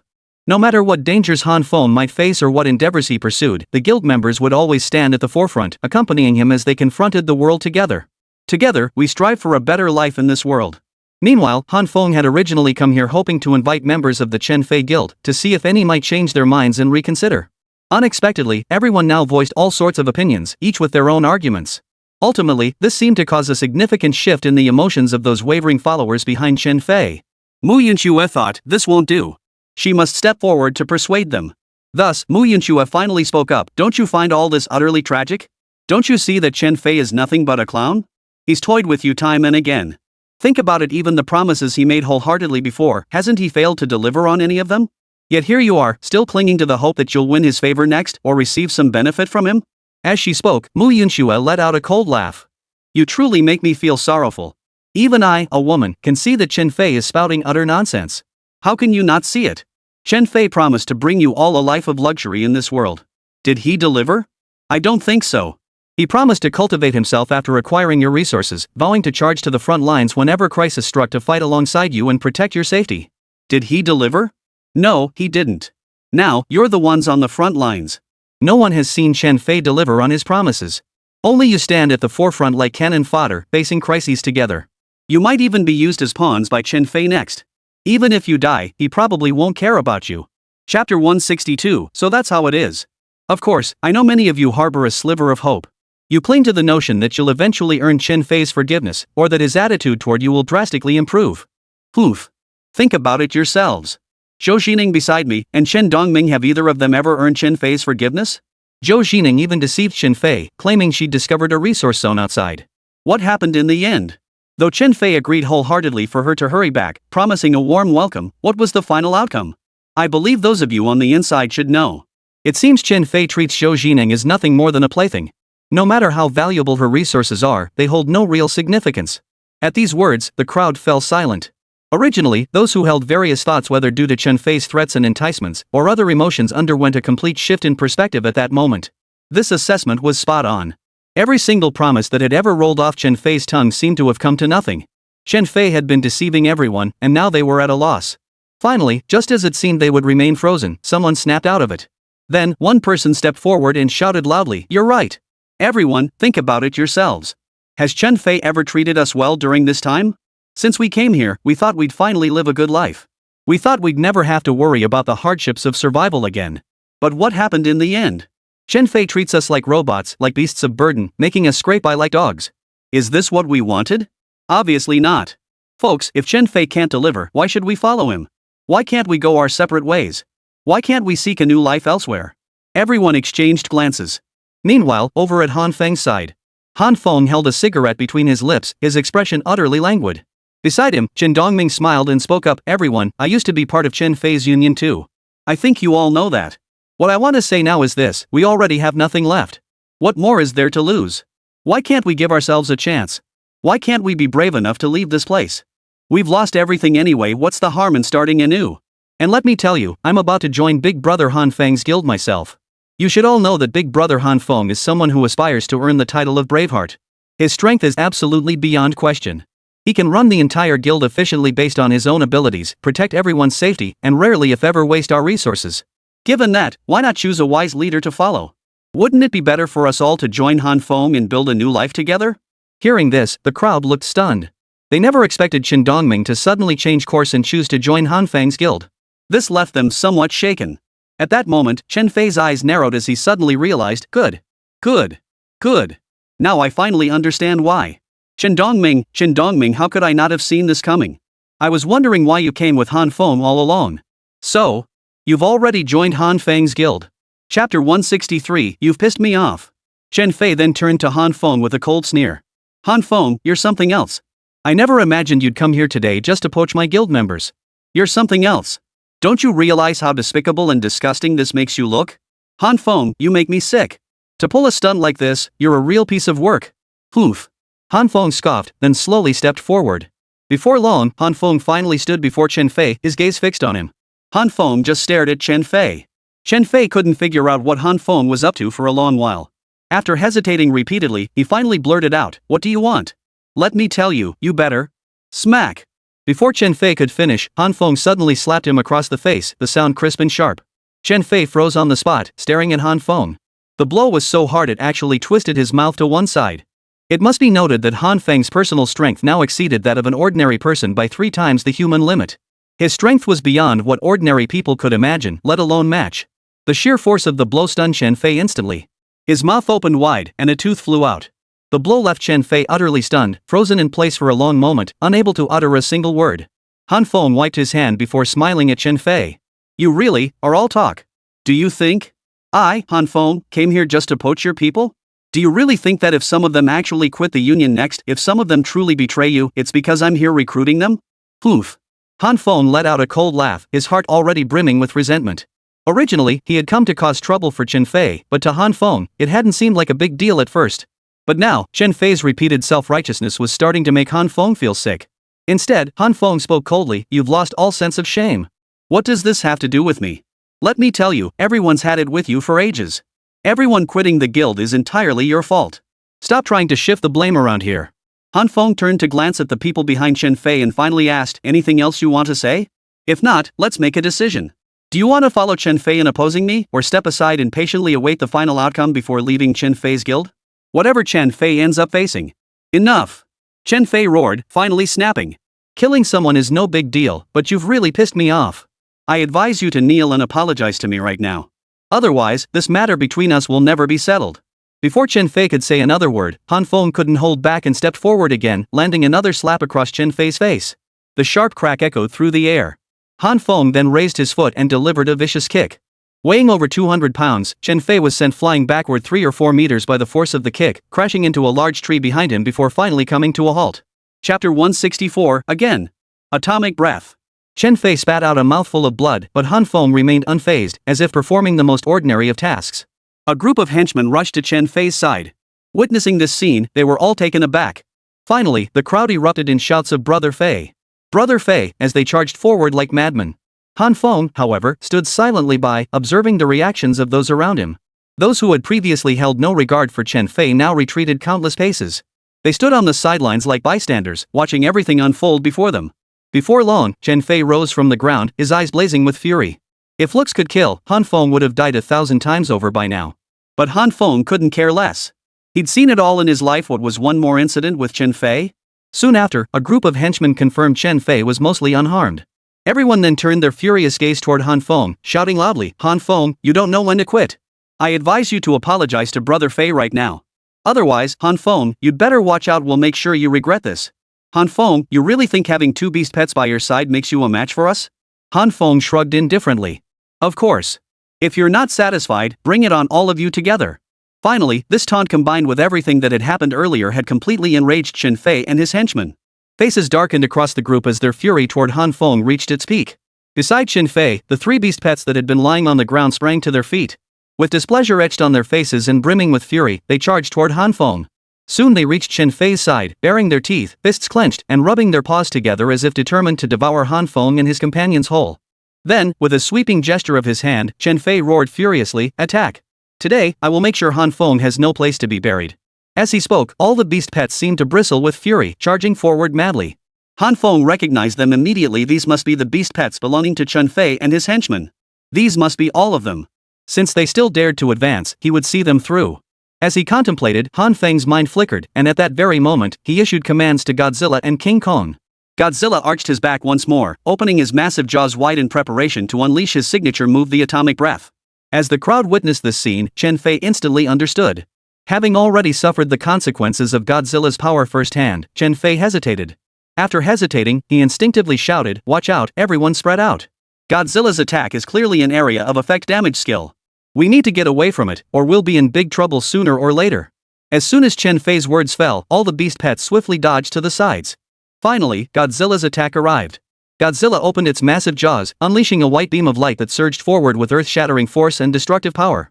In an instant, the beam slammed into the ground ahead. Chapter 165, Scheming. Boom! The earth shook violently, sending waves of dust billowing into the air. As the dust settled, all eyes fixed forward. After waiting about half a minute, the scene before them gradually came into focus. Only then did the crowd realize that the beast pet, which had been running moments before, had been caught in Godzilla's blast and killed. Simultaneously, a deep crater appeared right in the center. Other than that, nearly all the other beast pets had managed to evade the attack. Many had sustained injuries, but these were merely superficial scrapes, nothing worth mentioning for such creatures. Witnessing this scene, Chen Fei burst into laughter, his excitement finally spilling over. He exclaimed, "Ha ha ha, excellent! Excellent! Han Feng, you didn't seriously think that just one Godzilla beast pet could take us down, did you? I can tell your Godzilla is probably only in its early juvenile stage, right? And you think a pet at that stage could hurt us? That's laughable." After a moment's thought, Chen Fei chuckled again. "Don't worry, everyone. Han Feng's beast pet isn't powerful at all. It's just intimidating to look at. Look at that damage, it's hardly a threat to your pets. As long as we react quickly and dodge early, there won't be any problems." Hearing this, the henchmen who had been standing anxiously beside Chen Fei felt their worries melt away completely. The henchmen swiftly issued orders, and their pets charged toward Han Feng once more. Chen Fei coldly added, "Watch your positioning, never cluster together. If we spread out and attack relentlessly, Han Feng will be ours for the taking. He dies today, no question." True to his words, as soon as Chen Fei finished speaking, countless beast pets swiftly dispersed. They began preparing their defenses, following Chen Fei's instructions to evade the various dangers awaiting them. Chen Fei laughed heartily from a distance, his expression brimming with arrogance. "Han Feng, didn't expect that, did you? I found your weakness in one go. How about it? Are you scared out of your wits now? I advise you, if you're afraid, kneel down and admit your mistake. Maybe, if I'm in a good mood, I'll spare you." Han Feng narrowed his eyes, while Mu Yunxue and Zhou Jineng beside him wore displeased expressions. The two women shouted at once, "Chen Fei, you're being far too arrogant." Chen Fei shrugged. "So what if I am? What are you going to do about it? Little sisters, I advise you to recognize the situation. Have you seen who's strong and who's weak today? You two seem completely unaware of where this is ultimately headed. If I were you, I'd have ditched him long ago and found someone far more powerful like me, for instance. How about it? Interested in joining me? Follow me, and I'll make sure you live in luxury. You won't have to do anything else, just put in the effort at night to take care of your big brother. Think about it, don't you two look forward to that kind of life?" At these words, both women's faces instantly darkened with fury. They never imagined Chen Fei's filthy mind could spew such disgusting nonsense. Chapter 166, Pride Comes Before a Fall. Mu Yunshue's brows knitted tightly. She never imagined Chen Fei would stoop to such humiliating depths. In fact, Mu Yunxue was still pondering. Earlier, from a distance, she had noticed two women by Chen Fei's side. These two had remained constantly at his side, though the distance made their expressions hard to discern. But now, Mu Yunxue could clearly see them standing behind Chen Fei, among the crowd of onlookers who had gathered to watch the situation unfold. A hint of displeasure flickered in everyone's eyes at that moment. After all, who would want to follow someone whose mind was constantly filled with thoughts of men and women, someone who only knew how to indulge in pleasure? At the same time, Mu Yunxue couldn't help but feel a surge of relief. She truly felt incredibly fortunate. After all, since those initial days, she had stayed by Han Feng's side. Mu Yunxue thought to herself, Han Feng was a completely different kind of person compared to Chen Fei. Han Feng absolutely didn't harbor the same lecherous thoughts as Chen Fei. Though, to be fair, there had been some ambiguous moments between her and Han Feng. But Han Feng had managed to keep himself in check. This left Mu Yunxue feeling both helpless and hopeful, her heart beating faster. The more this happened, the more Mu Yunshue's impression of Han Feng changed dramatically, while her dissatisfaction with Chen Fei grew. After a long moment, Mu Yunxue finally frowned coldly and spoke in a sharp tone. "Oomph. Chen Fei, someone like you, who only knows how to chase after women, what right do you have to be so arrogant here? Let me tell you. Today, you will die without a doubt." "I am doomed to die? Ha ha ha ha." Hearing Mu Yunshue's vicious threat, Chen Fei couldn't hold back and burst into loud laughter. Then, pointing at himself, he sneered arrogantly, "Did I hear that right? Little girl, you say I'm doomed to die? Are you brainless? Or blind? Anyone with half a brain who can read the situation here can see that today, it's you who are doomed to die." "Oh? Is that so?" Finally, a voice rang out. And this voice did not belong to Mu Yunxue. It was Han Feng. Originally, Han Feng had felt somewhat helpless.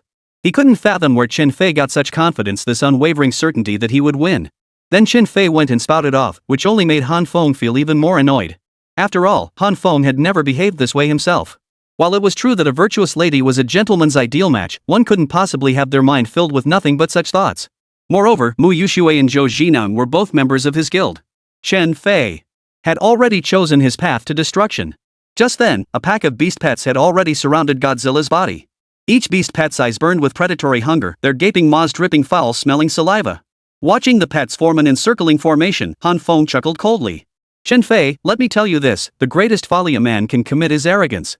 You, however, will likely never grasp the meaning of those words in your lifetime. You? What do you mean? You? Chen Fei had intended to retort, to mock Han Feng with his words. But then, a sudden turn of events froze him in place. Chapter 167, The Might of the Thunder Fist.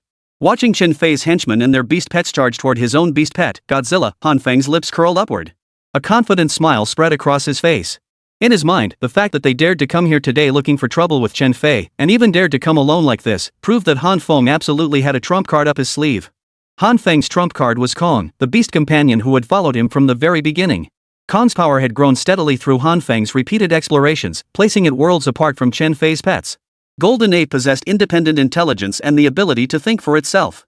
Its power was far beyond comparison with the ordinary beast pets before them. Just then, Godzilla took a few steps back, retreating directly to Han Feng's side. Han Feng knew full well that expecting a newborn Godzilla to take on these opponents was nothing short of a pipe dream. Moreover, Godzilla's individual combat prowess wasn't particularly formidable at this stage. Being in its juvenile phase, its combat capabilities were limited to its signature skill Atomic Breath, which could inflict area of effect damage on enemies, nothing more. As Chen Fei had pointed out, once Godzilla's area attack was anticipated and evaded in advance, it could indeed be dodged quite easily. At that point, it would be genuinely difficult for its skill to inflict lethal damage. Yet Han Feng also believed that as Godzilla's level continued to rise, the power and range of its atomic breath would likely expand infinitely. By then, it might truly become a world-ending threat. How could it be possible that when Godzilla grows to hundreds or even thousands of meters in height, the blast radius of its atomic breath would still be limited to just a few meters? The very notion was implausible. The reason Han Feng planned to wait until Godzilla hatched before bringing it here to face Chen Fei was primarily to keep it as a trump card in reserve. He hoped Godzilla could protect him during critical moments. Just then, King Kong approached Han Feng. Staring at the dozens of beast pets before him, King Kong clenched his fists tightly, repeatedly pounding his chest. Finally, a series of furious roars erupted from his throat. Instantly, Kong's eyes blazed with excitement. This formidable beast pet was finally ready to unleash its true potential. Blue-purple lightning began to flicker across Kong's fists. In an instant, he thrust his legs forward, charging ahead with powerful strides. As the three beast pets charged headlong toward him, Kong Gang thrust his fists forward, braced his hips, and in that instant, thunder crackled and the air split with a piercing whistle. Instantly, the beast pet before him was struck by lightning, followed by crackling sounds emanating from the bodies of all three beasts. Under the relentless flashes of lightning, it wasn't long before they perished on the spot, collapsing to the ground, their bodies charred black. They twitched for only about half a second before their life force was completely extinguished. Turning his attention to the remaining beasts, King Kong showed no mercy. He weaved through them, delivering punches left and right. Amidst the crackling lightning, waves of agonized screams rose and fell in succession. Silence. Stunned. Chen Fei and his henchmen beside him seemed utterly dumbfounded. Chapter 168, Combat Potential. All 30 or 40 of them stood frozen in place, gaping in disbelief.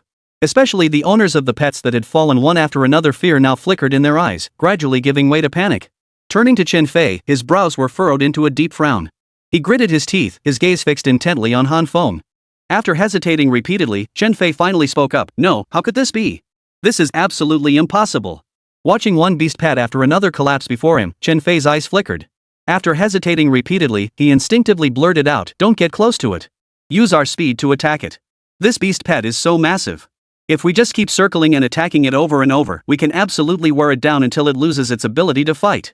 At Chen Fei's command, countless riders swiftly maneuvered their beasts.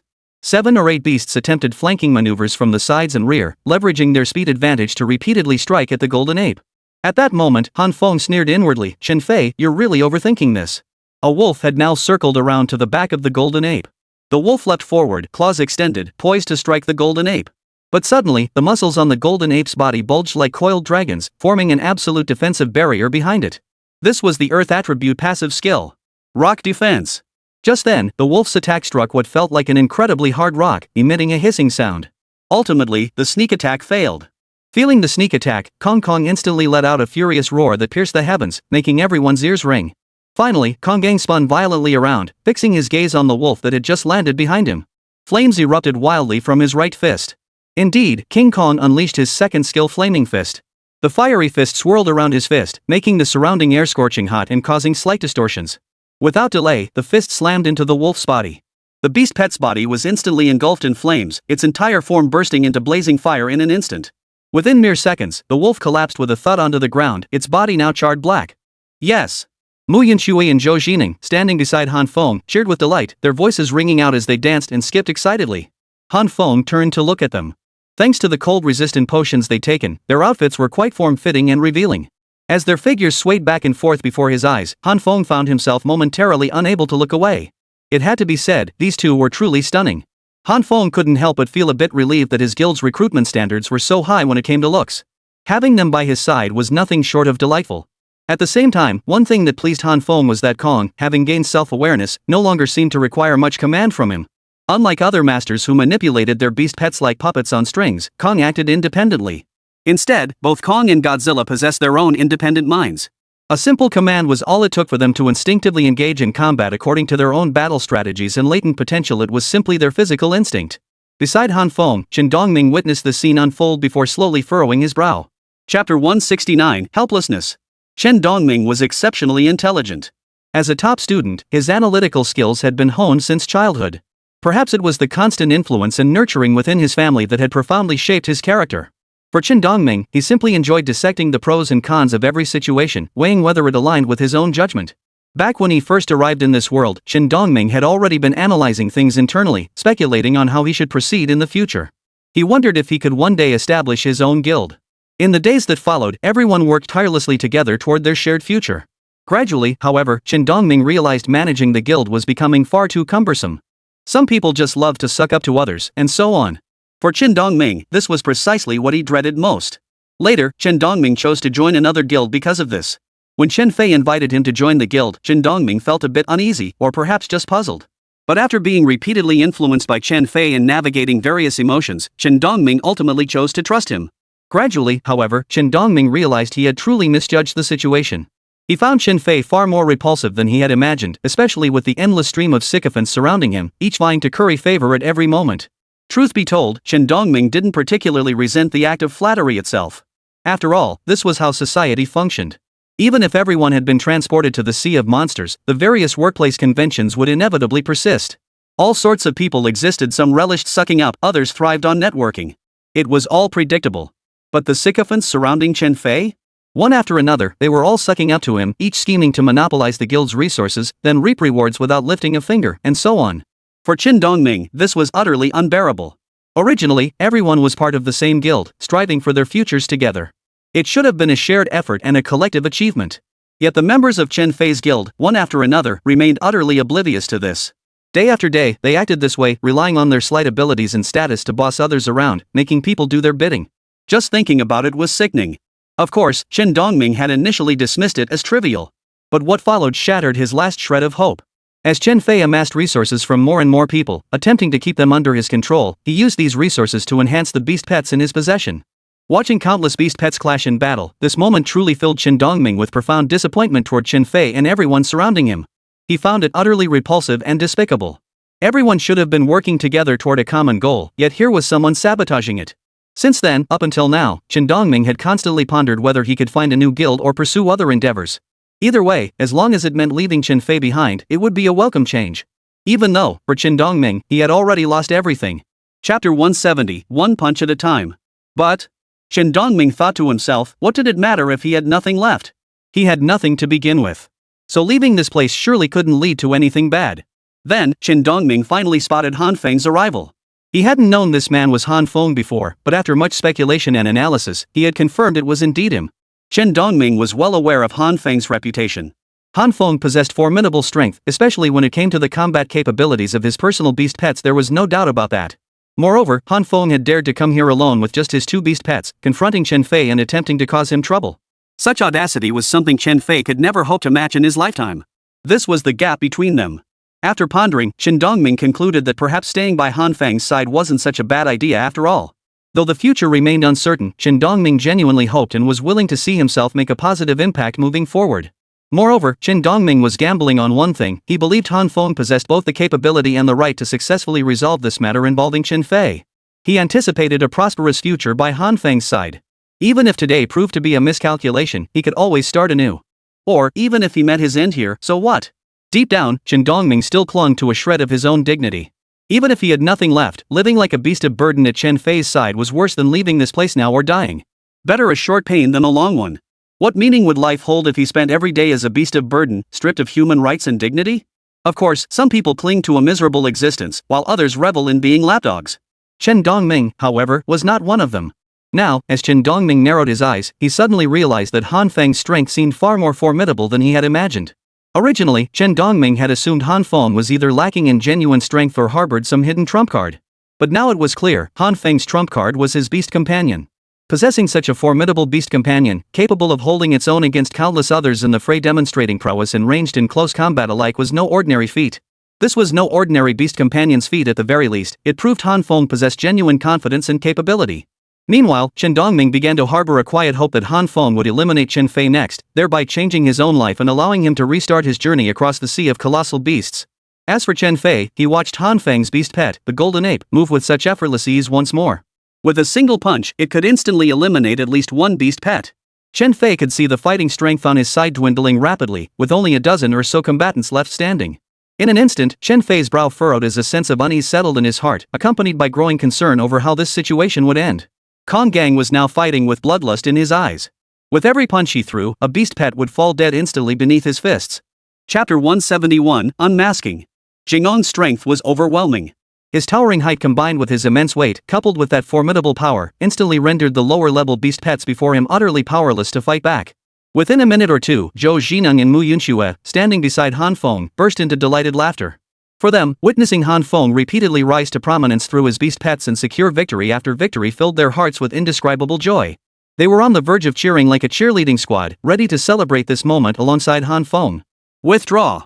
Beside Chen Fei, the others also withdrew their contracted beasts from the battlefield upon receiving the order. Now, all the beasts had retreated. King Kong stood frozen, still wanting to charge forward, but halted instantly at Han Feng's mental command. Han Feng exhaled in relief, then turned to Chen Fei with a smirk. What's the matter, Chen Fei? Aren't you supposed to be quite capable? Don't you love charging into battle time and again, always leading the charge? Weren't you eager to see me utterly defeated today? Hearing Han Feng's words, Chen Fei couldn't utter a single syllable. His mouth twitched uncontrollably as he glared at Han Feng, grinding his teeth in frustration. After a long moment, Chen Fei finally spoke. Why? Han Feng? Why is your beast companion so incredibly powerful? Han Feng roared with laughter. What? Can't beat me, so now you're questioning things? Can't win, so you're blaming it on strength? Weren't you so cocky and confident before?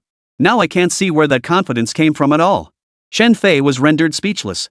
Only now did he truly understand what it felt like to be as uncomfortable as if he'd swallowed a fly. He had been certain this battle would be an effortless victory, yet reality had delivered a brutal slap in the face, leaving him utterly speechless. Then someone approached Chen Fei, eyes filled with disbelief, yet still fixed on Han Feng. They asked coldly, Han Feng, how did you manage this? What exactly is that beast pet of yours? Han Feng chuckled. What? So curious about my beast pet? But what difference does it make to you? Today, every last one of you will perish here. All those who believed in Chen Fei, who willingly acted as his lackeys, and those who bullied my guild members, not a single one of you will escape today. Hearing this, Chen Fei's henchmen began to panic. Chen Fei frowned and demanded, Han Feng, what kind of grudge do we have that you'd go this far? Han Feng roared with laughter. Chen Fei, when you were spreading lies about me in the chat group, why didn't you say this? What grudge did we have back then? It was simply because I looked down on people like you. You even tried to morally blackmail me, which is why I ultimately chose not to join your guild. Of course, I don't really care about any of that. After all, people die for money, and birds die for food. Someone like you who wouldn't want powerful people under their command? But you absolutely shouldn't have insulted and slandered me like that in the chat group, spreading lies about me. Did you ever think things would turn out like this when you did all that back then? Chen Fei fell silent. He stared intently at Han Feng, momentarily at a loss for words. He knew Han Feng was right. These were indeed things he had done back then. Back when Chen Fei heard someone had earned the title of Brave One, he thought to himself, Han Feng's strength is truly extraordinary. If he could invite him into the guild back then, he'd surely gain access to far more resources in the future. Chapter 172, The Price? The thought of someone with Han Feng's power becoming his subordinate and working for him filled Chen Fei with excitement. Back then, he'd even begun fantasizing about what his future might look like. But now, unexpectedly, Han Feng had actually come looking for him, and with such formidable power. What puzzled Chen Fei most now was the nature of the beast companion by Han Feng's side. He could recognize Godzilla, but what on earth was that ape-like creature?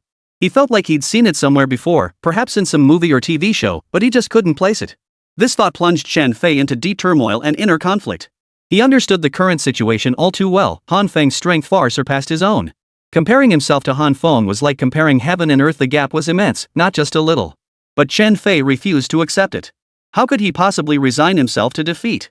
After a moment's thought, Chen Fei blurted out, Han Feng, I admit I made mistakes before, but that doesn't justify you plotting against me like this. What exactly is this grudge between us? Han Feng chuckled coldly. Why don't you ask yourself what exactly you did back then? What right do you have to lecture me now? Well, have you finished your last words? If you're done, you can go meet your end today. Chen Fei's lips twitched slightly as he blurted out, You dare kill me? Han Feng sneered coldly, Why not? As he spoke, a weapon materialized in his hand. He pointed it at Chen Fei, his expression brimming with confidence. To Han Feng, killing Chen Fei before him had once seemed uncertain. After all, knowing both oneself and one's enemy ensures victory in every battle, and he truly didn't know Chen Fei's true strength. But now, there was no need for concern. What could Chen Fei possibly use to fight him? At that moment, Chen Fei lowered his head and spoke slowly, Han Feng, spare me. What good would killing me do you? There's no need for this between us. Let you go? That would only become a threat to me in the future. Chen Fei gritted his teeth. Fine. Since you put it that way, then today, you'll stay right here. As he spoke, 3 beast pets strode over and stood beside him. Seeing this scene, everyone had their own thoughts. Han Feng, however, felt a wave of helplessness wash over him. How could Chen Fei remain so confident even now? Though Han Feng couldn't fathom where this confidence stemmed from, he felt that dealing with the man before him shouldn't prove too difficult. Very well, Chen Fei said coldly, fixing his gaze on Han Feng. Han Feng, you forced my hand. Today, I'll show you that even among beast pets, there are differences. Don't think your beast pet strength is formidable. Facing my level 8 beast pet, you will inevitably fall today. You don't seriously think a few levels make you untouchable, do you? Let me tell you, the world is vast and full of surprises. Han Feng, today I'll make you pay for your arrogance. As he spoke, the level 8 beast pet beside Chen Fei instantly charged forward. Seeing the beast charge, Zhou Jining and the others felt their hearts skip a beat. As the moment approached, all 3 were filled with tension and worry, while Han Feng remained utterly calm. Chapter 173, Effortless Instant Kill. In this world, a beast pet's rank directly signified the gap in strength between opponents. Of course, unless there was a disparity in the attribute cores between the pets themselves, which could narrow the gap in strength. But at this very moment, Mu Yunxue and Zhou Jining still felt uneasy. After all, Han Feng's beast companion, Jin, was only at the 4th stage of its juvenile period, while Chen Fei's beast companion stood at the 8th stage. Moreover, Chen Fei had 2 of his own beast pets by his side. One at stage 6, one at stage 4. At that moment, the 6th stage beast companion was already charging forward, closing in rapidly. Seeing this, the 2 women grew anxious, fearing Han Feng's side might ultimately be overwhelmed. They turned to look at Han Feng, only to suddenly notice an unusual calmness in his expression. Han Feng smiled. Back when he was alone, he had already proven capable of challenging foes above his level through sheer strength. How much more so now? Sure enough. Roar! Roar! Roar! Just then, Chen Fei's beast pet charged forward, claws extended, poised to strike at King Kong's chest. But Kong Gang suddenly roared in anger. He thrust both hands forward, instantly grabbing the beast's claws. With a sudden burst of strength, muscles like coiled dragons bulged on Kong Gang's arms. As he pulled outward, everyone clearly heard the sounds of tearing flesh and snapping bones. SSSH. Everyone present sucked in a sharp breath. After all, this was an 8th grade beast pet. Though slightly smaller in stature compared to Han Feng's Kong, its rank alone granted it significant enhancements in strength and other attributes. How could it be this powerful? Under the Golden Ape's assault, the beast pet before them was now barely clinging to life. Vajra stepped forward, its right leg suddenly raised, then brought down. Pop! The beast pet's body instantly exploded, dying on the spot as blood splattered everywhere. Silence. Everyone fell silent at that moment, not daring to utter a single word. Especially Chen Fei's sycophants. For them, their audacity stemmed solely from Chen Fei's overwhelming strength, didn't it? Wasn't it because Chen Fei's beast pet was powerful enough to protect them all while following Han Feng? Wasn't it because they could exploit their connection to Chen Fei to repeatedly mock others or boss people around? But now, facing Han Feng, all their illusions were slowly shattering. Following that, Kong Gang turned his gaze toward the juvenile 6th tier beast pet, charging forward at lightning speed and swiftly dispatching it on the spot. Roar! Roar! Roar! King Kong excitedly pounded his chest, his expression radiating pure exhilaration. After a series of roars, everyone felt their ears ache. With each thud of his fist, the ground beneath their feet trembled incessantly. Rustle, rustle, rustle. At that moment, the people surrounding Chen Fei finally snapped out of their stupor. They relished sucking up, relished trailing behind Chen Fei time and again to serve as his lackeys, relished becoming the despised scum countless others spat upon. After all, they reveled in the feeling of being a dog relying on its master's strength. But now, it seemed their most trusted, most relied upon backing was about to be exposed. Chapter 174, Isolated and Helpless. In truth, it wasn't just them who were stunned. Even Chen Fei furrowed his brow at this moment. Of his 3 prized beast pets, only one remained. The 2 beasts, at the 8th and 6th stages of the juvenile level, now looked like elementary school students facing college students utterly powerless to fight back. Chen Fei instinctively took a few steps back, retreating directly behind the others. At that very moment, the sycophants surrounding him froze in utter bewilderment. No one could comprehend it. Originally, they had assumed this battle would be easily resolved. But now it seemed, it had been resolved easily, for the enemy. And what's more, this Chen Fei was actually retreating now. Is that right? This doesn't make sense. Shouldn't Chen Fei be standing at the very front? Isn't he the union leader? Shouldn't he be protecting them? What the hell are you all standing around for? Damn it, move. Get the hell moving, all of you. But suddenly, Chen Fei noticed the crowd beside him, all standing there dumbfounded. An inexplicable rage instantly flared up inside him. Chen Fei was furious. How could these people just stand there like zombies? Hearing Chen Fei's words, the group frowned deeply. They were already feeling resentful. They were unwilling to see Chen Fei hiding at the rear while they were sent to the front lines, facing death and destruction. Though they had once been Chen Fei's loyal followers, discontent was now brewing among them. Chen Fei, what do you think you're doing? Shouldn't you be at the very front right now? Instead, you're making us go first to die? One man stepped forward, glaring at Chen Fei. You. Before Chen Fei could respond, the others began to voice their accusations once more. We had an agreement. Whenever trouble came, you promised to always charge ahead to protect us. What have you been doing all this time, just indulging in pleasure on this island? Now that real troubles hit, you're hiding at the back, treating us like cannon fodder. Chen Fei, you don't think we're fools, do you? You don't seriously think we fawn over you like lapdogs every day just so you can hide behind us when danger comes, do you? How dare you show your face here? What right do you have to stand before us? That's right, brothers. We absolutely can't let this continue. Are we just supposed to stand by and watch Chen Fei use us as cannon fodder? Do we really want this to be our fate now? As the crowd grew increasingly heated, they soon dispersed. The beast pets they had been controlling returned to their owners at that moment. Most of these pets were already injured, casualties of the skirmishes between King Kong and their beasts. Witnessing this scene unfold, Chen Fei's mouth fell open. He hesitated several times, unable to speak, utterly stunned that the outcome had turned out this way. Chen Fei was stunned. He had believed this would finally secure him a life of privilege, truly convinced he could command his subordinates to charge into battle time and again, ultimately safeguarding his own safety. But now, things had turned out far beyond his expectations. Chen Fei found himself utterly isolated and helpless. Turning to survey his surroundings, he found every pair of eyes fixed on him with cold indifference, their gazes brimming with fury and resentment. Chapter 175, Does he even deserve it? Chen Fei panicked, instinctively taking a few steps back. He lifted his head to look at Han Feng standing before him. Chen Fei knew Han Feng was the root cause of everything that had unfolded today. So Chen Fei shouted loudly, "Are you satisfied now, Han Feng? Is this the outcome you wanted to see? You won't be happy until you see me ruined and disgraced, right? How deep is the grudge between us that you had to push me to this point?" Hearing this, Han Feng burst into laughter and said, Chen Fei, if you don't want people to know, then don't do it yourself. If you hadn't done all those things before, if you hadn't acted that way, things wouldn't have turned out this way. Chen Fei, is all this my doing? If you hadn't been so greedy for pleasure and skimmed resources from every union member, how could things have turned out this way? At the end of the day, you brought this upon yourself. As he spoke, Han Feng slowly strode forward, soon arriving before Chen Fei.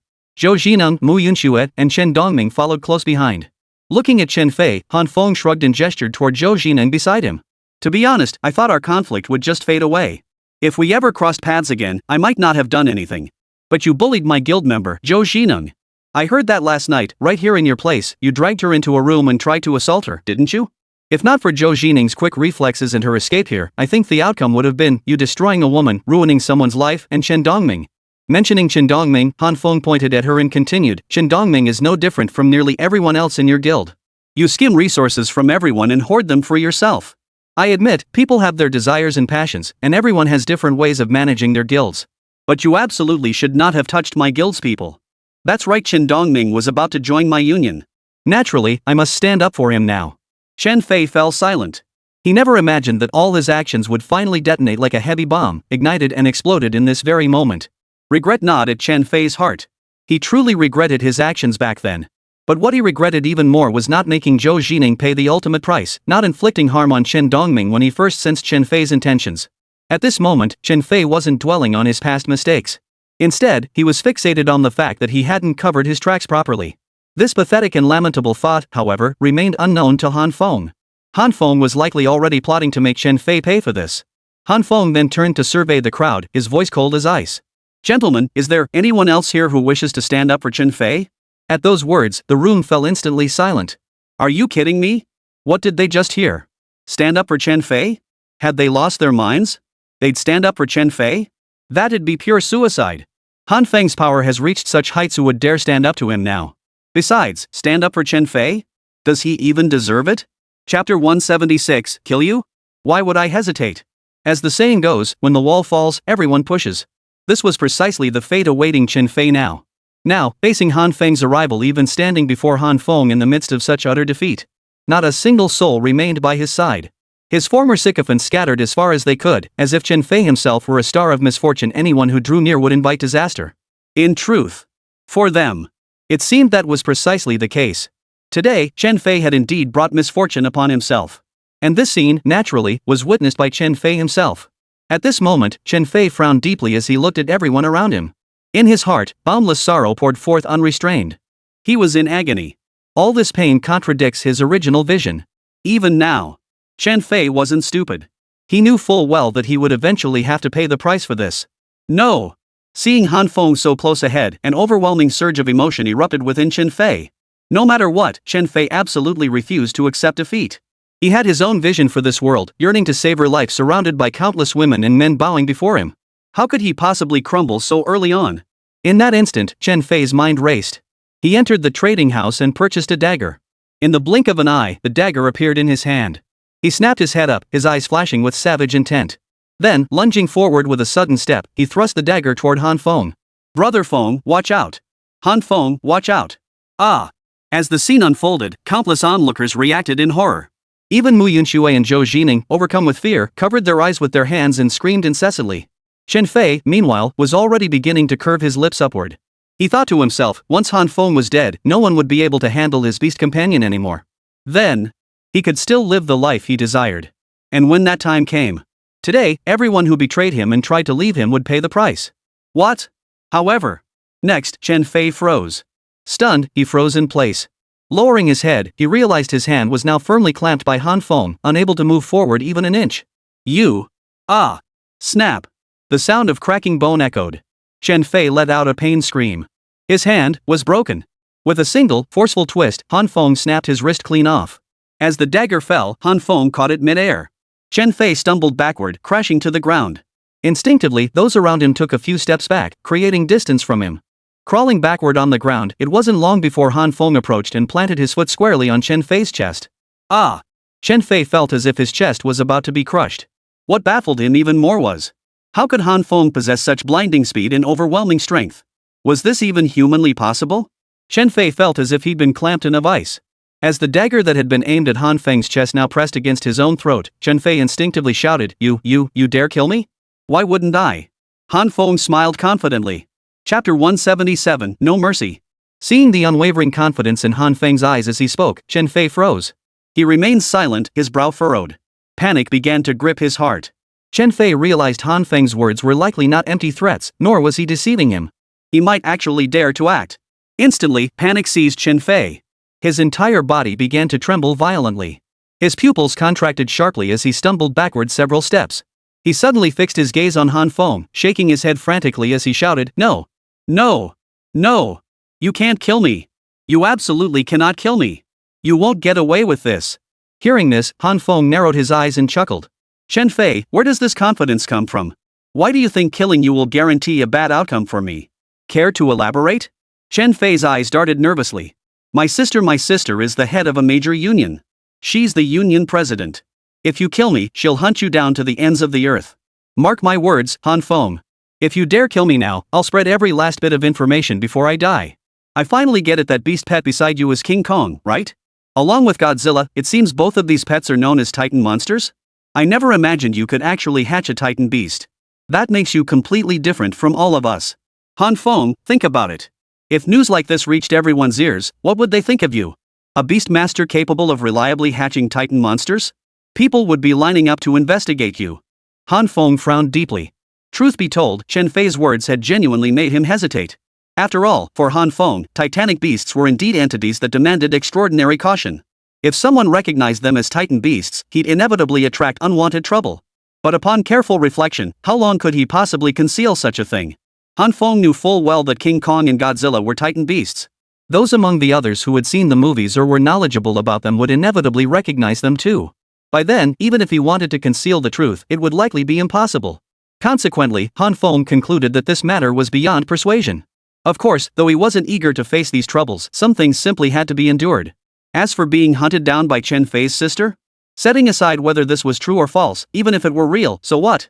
In this world where everyone lived in constant fear, human nature was laid bare. Countless people fought fiercely over resources, only to end up with grudges against each other, sparking endless conflicts. Han Feng might not be one to start trouble, but he certainly wasn't afraid of it either. In his previous life, he'd indeed clashed with others over resources, leading to irreconcilable conflicts that escalated dramatically. To Han Feng, such matters held little weight. What happened. Then, Han Feng raised the knife in his hand and pressed it directly against Chen Fei's throat. Instantly, Chen Fei collapsed to his knees with a thud, his mind going blank. He never imagined Han Feng would offer him not even a shred of mercy to survive, especially after he just tried to threaten and bribe him. Chapter 178, You're kicking me while I'm down? After a moment's thought, Chen Fei urgently pleaded, Han Feng, I beg you spare me. Give me some face. If you let me go now, I'll hand over half the guild's resources to you. And I promise, as long as I walk out of here alive, I'll never breathe a word about what happened today. No one will dare come after you. Chen Fei delivered his plea with remarkable smoothness. Han Feng listened, unable to suppress a laugh. Honestly, Chen Fei, I never expected you to try begging me for mercy here. What? Do you think I, Han Feng, am the sort of person swayed by others' whims? Chen Fei lowered his head, his eyes darting around nervously, unsure what to say. Suddenly, something occurred to him. He whipped his head around to glare at his henchmen and bellowed, What the hell are you lot doing? Get over here and help me. Killing Han Feng today means rewards for all of us. Or do you think you'll be fine after I'm dead? Everyone froze in surprise. Before anyone could react, Chen Fei started making wild accusations again, disgust evident in everyone's eyes. Chen Fei's former henchmen were the first to speak up. Chen Fei, give it a rest. Do you really think we'd help you now? Exactly. You promised us your trained beasts would protect us, but look at us now, most are dead, and the survivors are barely a third of their former strength. And you expect us to risk our lives for you? Do you even deserve that? Chen Fei, I've hated you since day one. All you ever do is chase women. Now that trouble hits, you hide like a turtle with its head tucked in. What right do you have to boss us around? Chen Fei panicked instantly. Only now did he realize he'd become a commander with no troops left. Finally, he snapped his head up to glare at Han Feng, his voice a hollow threat, I'm not exaggerating. If you dare kill me, you'll regret it dearly. Han Feng smiled confidently, surprised that Chen Fei dared threaten him here. Then, he glanced at the people behind Chen Fei, those who had once suffered under his oppression, and spoke slowly, Do you want Chen Fei to live or die? The crowd fell silent at his words, each contemplating their choice. Truth be told, they all harbored deep resentment toward Chen Fei. He had stripped them of all their resources. They could have lived peacefully on the Sea of Behemoths, but now they were reduced to this. Yet if Chen Fei were allowed to live on, they never wanted to endure such days again. After enduring exploitation and oppression for so long, who wouldn't want Chen Fei to pay the price?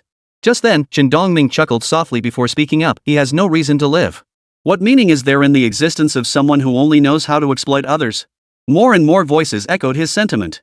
He continued, even if he threatens to tell his sister, Brother Feng, what good is keeping someone like him alive? Do you really think, with his character, he'd spare us if we let him go? Chen Dongming fixed Chen Fei with a piercing stare as he finished speaking. Chen Fei erupted in fury, Chen Dongming, you son of a... You're kicking me when I'm down, aren't you? Don't forget you used to be part of my guild. Chapter 179, Chen Fei's death. Before Chen Fei could finish, Chen Dongming stepped forward and slapped him hard across the face. The force of the blow instantly reddened Chen Fei's cheek and stunned him into a daze. Chen Fei stared wide-eyed at Chen Dongming before him, while the latter spoke coldly, Chen Fei, all the resources you exploited from me before were only to cultivate your beast pet for your own selfish desires. I truly believed back then that you could protect us. Now I realize you were only looking out for yourself. Now you're nothing but a man begging on his knees. What right do you have to speak to me like this? Chen Fei glared at Chen Dongming through gritted teeth, unable to utter a word for a long moment. Chen Dong turned his head, glanced at Han Feng, and then said, Alright, it seems the outcome is already decided. Chen Fei, in your next life, I hope you learn to be a decent person. With that, Han Feng raised his sword and swung it down toward Chen Fei. At that moment, Chen Fei let out a furious shout, darting backward to dodge the blow and attempt to flee. But before he could even scramble to his feet, Han Feng had already closed the distance in an instant, appearing behind Chen Fei and thrusting his sword forward. The sword, driven by immense force, instantly pierced Chen Fei's back. Instantly, Chen Fei collapsed where he stood. He slowly lowered his head, staring at the sword that had pierced him from behind. Fresh blood dripped from the blade onto his chest. Chen Fei trembled violently, turning his head with a stutter to face Han Feng standing to the side. Summoning every ounce of strength, he slowly spoke, "I will not let you off easy." With that, Chen Fei collapsed onto the ground with a thud.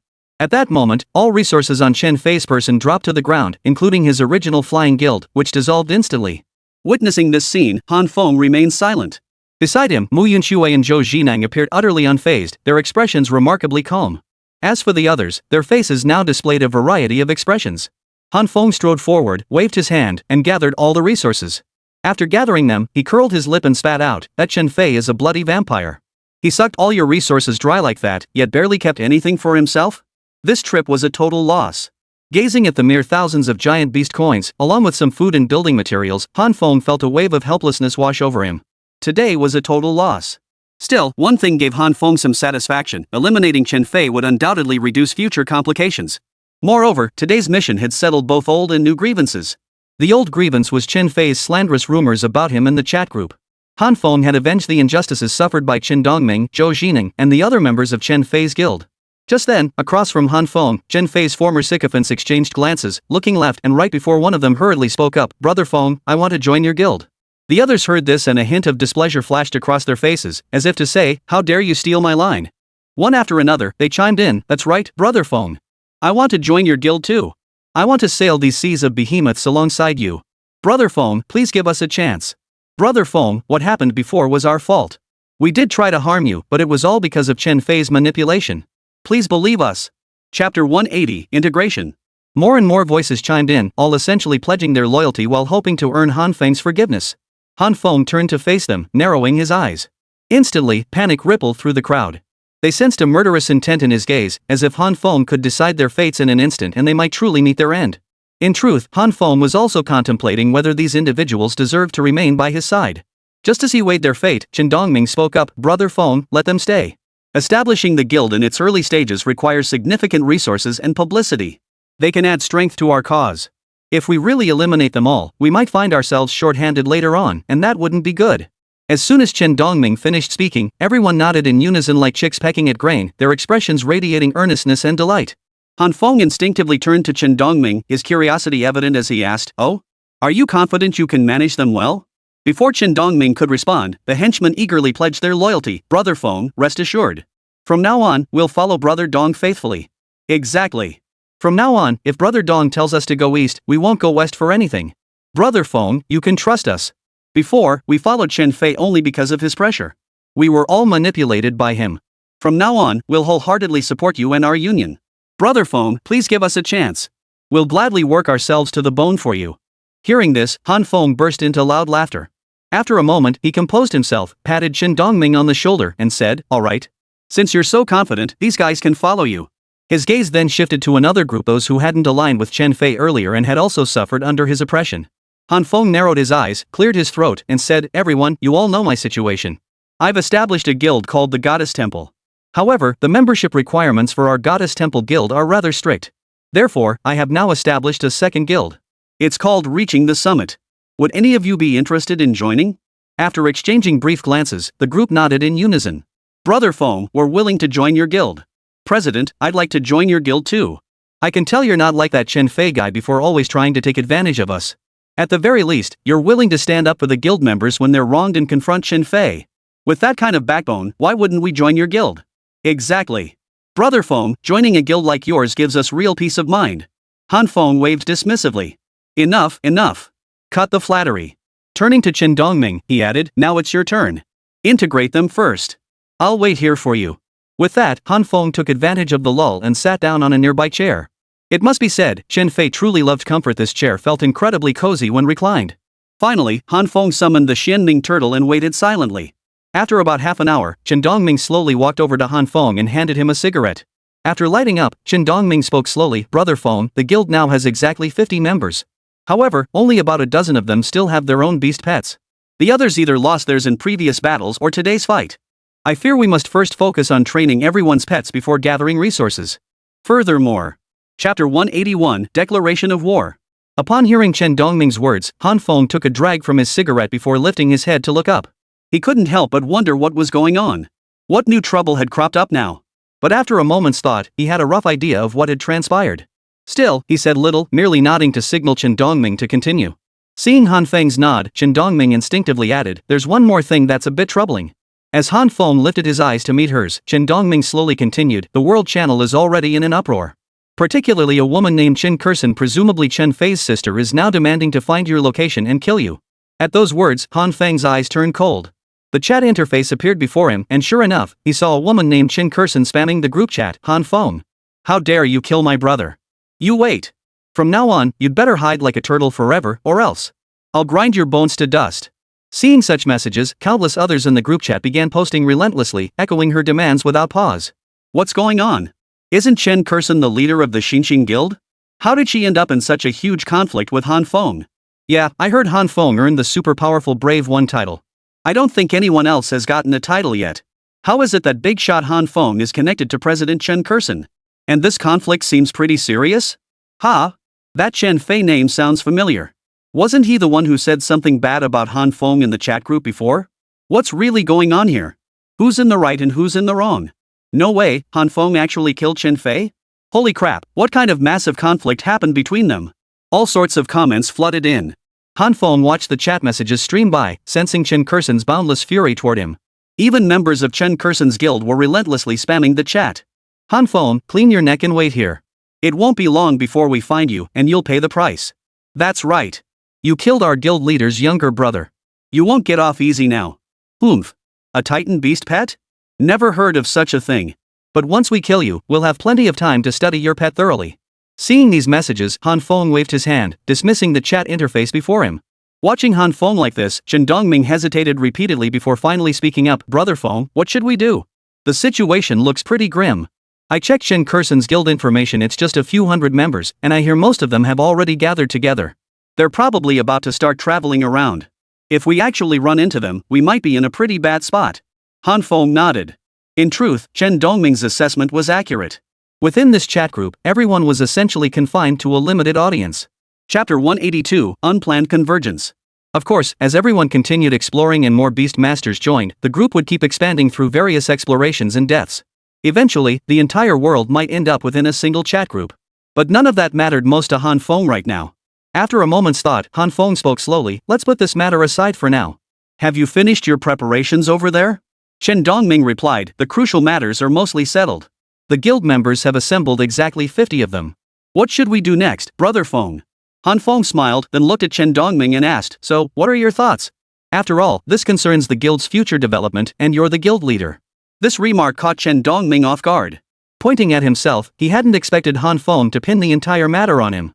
Yet after a moment's thought, Chen Dongming realized Han Feng was likely genuinely curious about his perspective. After a moment's consideration, Chen Dongming spoke slowly. "I actually believe we should focus on developing the union's resources now, while also expanding our membership as quickly as possible. Currently, most top-tier guilds have several hundred members, and some even more. I believe we should keep pace with them. Although we've only been in the Sea of Monsters for a few days, it's now truly necessary to do so. Only by vigorously expanding our guild membership can we ultimately possess sufficient combat capability when facing threats like attacks from others, entering secret realms, or undertaking various explorations." And Chen Dongming chuckled softly as he spoke, looking at Han Feng and continuing slowly, "Brother Feng, as you know, I've always faced oppression and suppression in Chen Fei's guild. The other guild members have suffered the same fate. So now, all of us share a simple wish, to be treated like human beings within this guild. Only then can we hope to survive better going forward. As for anything else, we don't want to dwell on it. We just want basic human rights." Han Feng smiled and said, "You're right. Your plan largely aligns with mine. And I can tell you why I invited you to join my union and chose you to be its president." Han Feng looked at Chen Dongming, who sat before him with a serious expression, waiting for him to continue.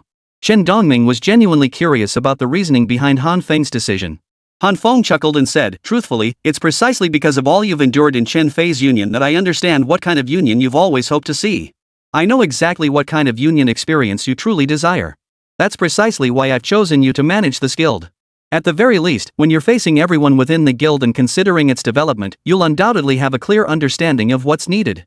I have one requirement for you: when facing competition from other guilds and navigating future growth, you must be extremely careful to protect every member's human rights and ensure their lives aren't overly disrupted. Additionally, all future union patrols and related matters must operate under the most well-established system possible. I have no desire to witness the chaos that once plagued Chen Fei's union. Chapter 183, Guarantee. At this point, Han Feng couldn't help but chuckle softly. Truthfully, this had been his constant concern, and now he voiced it openly. Looking at Chen Dongming before him, Han Feng spoke slowly. I don't want my guild to end up like Chen Fei's guild did. Whenever problems arose, they'd always choose to indulge in pleasure, ultimately causing so many people to become dissatisfied. Do you understand? Chen Dongming nodded quickly. Brother Feng, I understand. You can count on me. Han Feng smiled. Good. We can start preparing for this now. First, let's consolidate our resources. If we have enough, we'll secure basic accommodations for everyone. Then we can begin stocking up on food and supplies. As for the guild side, I've got this covered. The guild warehouse holds abundant resources: food, timber, minerals, and more. Arranging accommodations for everyone aboard the Xianming Turtle shouldn't be a problem. At the very least, we can guarantee 3 meals a day for everyone for the next half month, maybe even a full month. Additionally, mid-sentence, Han Feng suddenly remembered something and blurted out, check if any guild members know how to cook.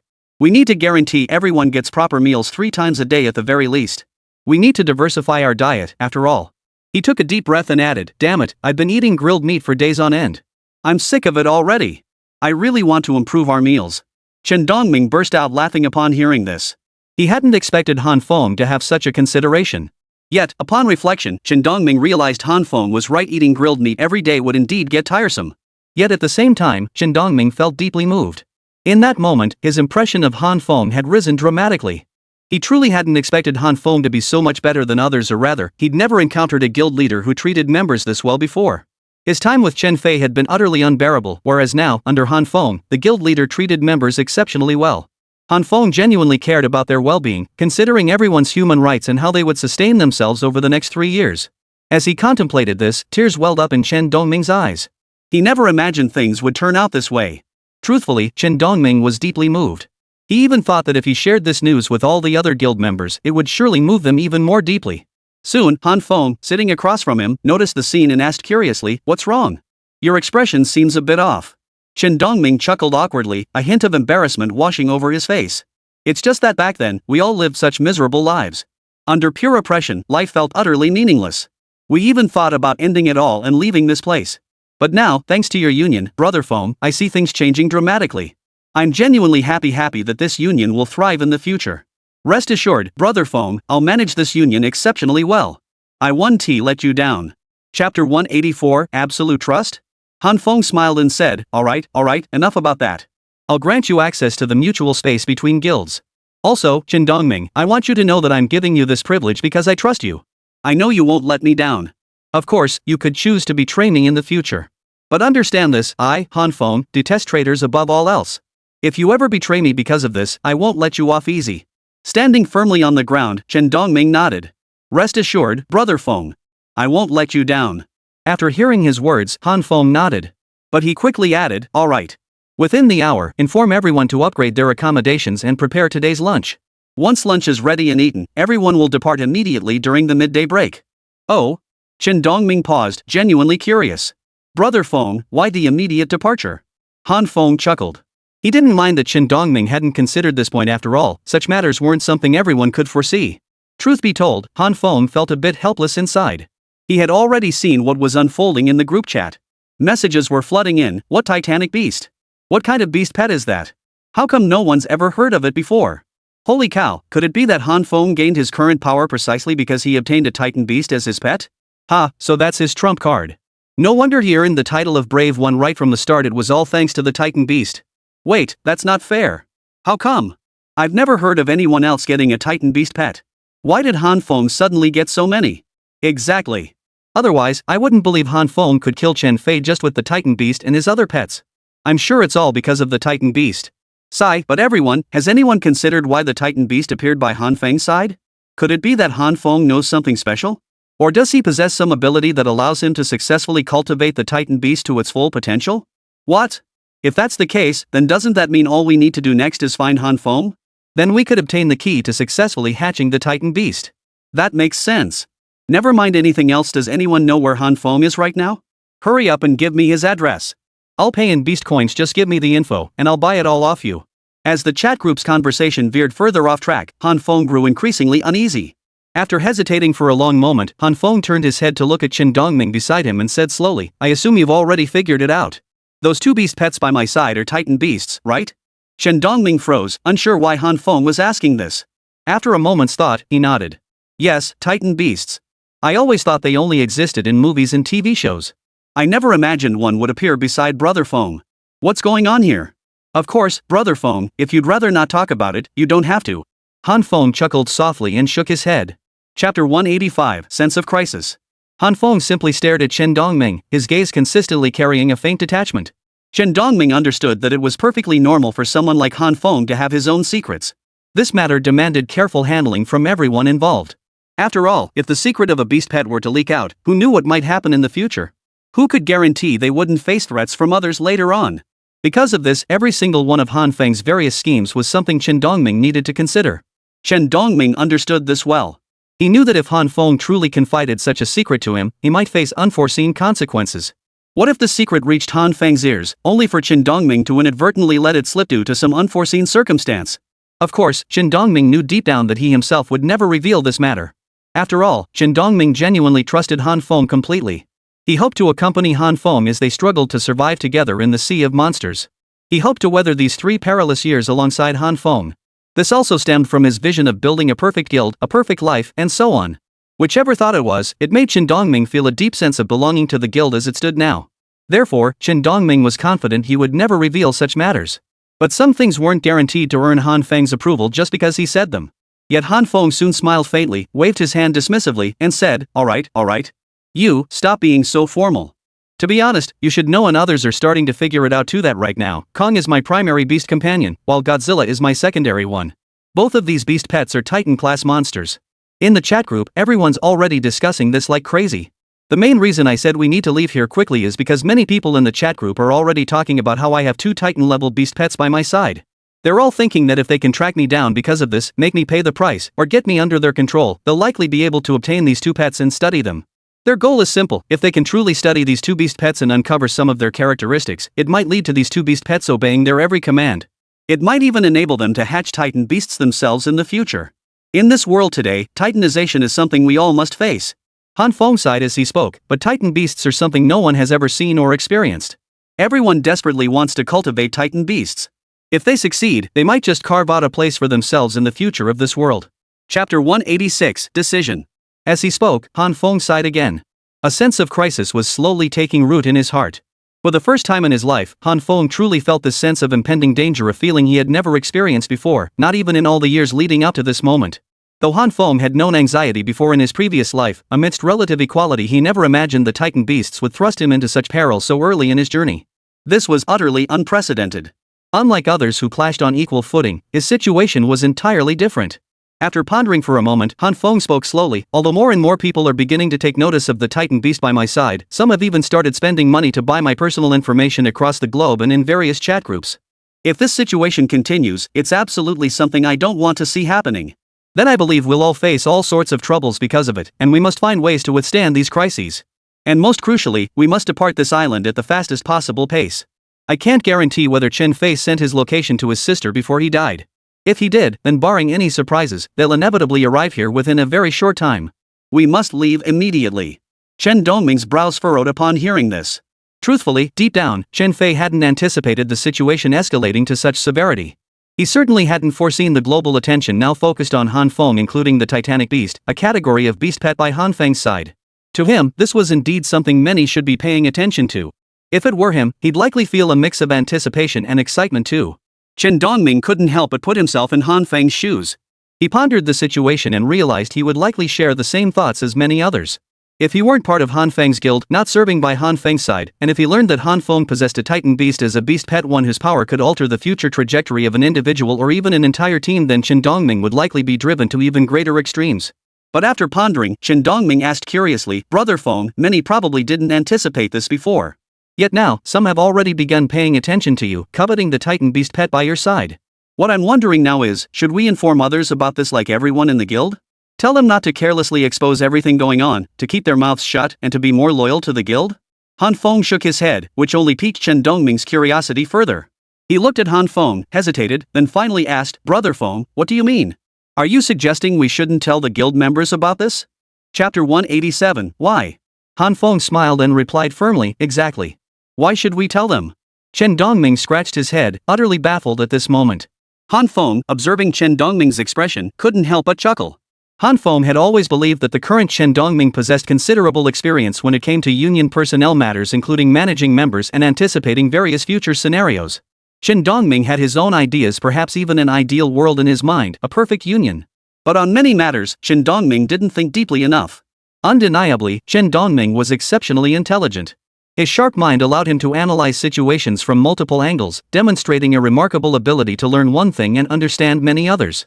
Yet he lacks substantial experience whether in understanding human nature or anticipating crises. These are areas where Chen Dongming falls short. Of course, Han Feng harbors no significant grievances toward Chen Dongming. He understood that no one is born with these qualities perfectly formed. People always need time to grow.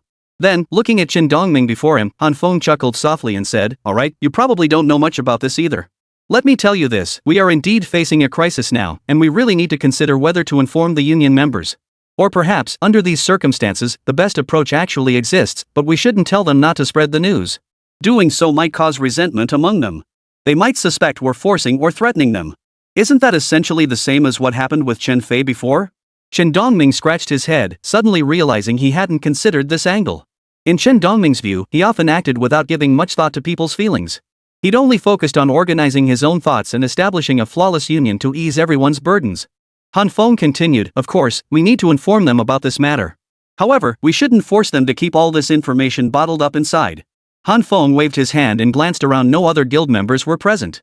Seeing this, Chen Dongming hurried over, drawing close to Han Feng with a look of curiosity on his face. A hint of depth lingered in Han Feng's eyes. At this moment, Chen Dongming's impression of Han Feng had undergone a significant shift. He realized Han Feng was far more formidable than he had imagined. Previously, he had assumed Han Feng was just an ordinary person. Yet now, Han Feng's grasp of the guild and human nature had genuinely surpassed his expectations, earning Chen Dongming's sincere respect. Chen Dongming couldn't help but think to himself that if he ever had the chance, he would definitely want to learn from Han Feng closely. He wanted to study Han Feng's talent for union management, his grasp of human nature, and his ability to handle crises.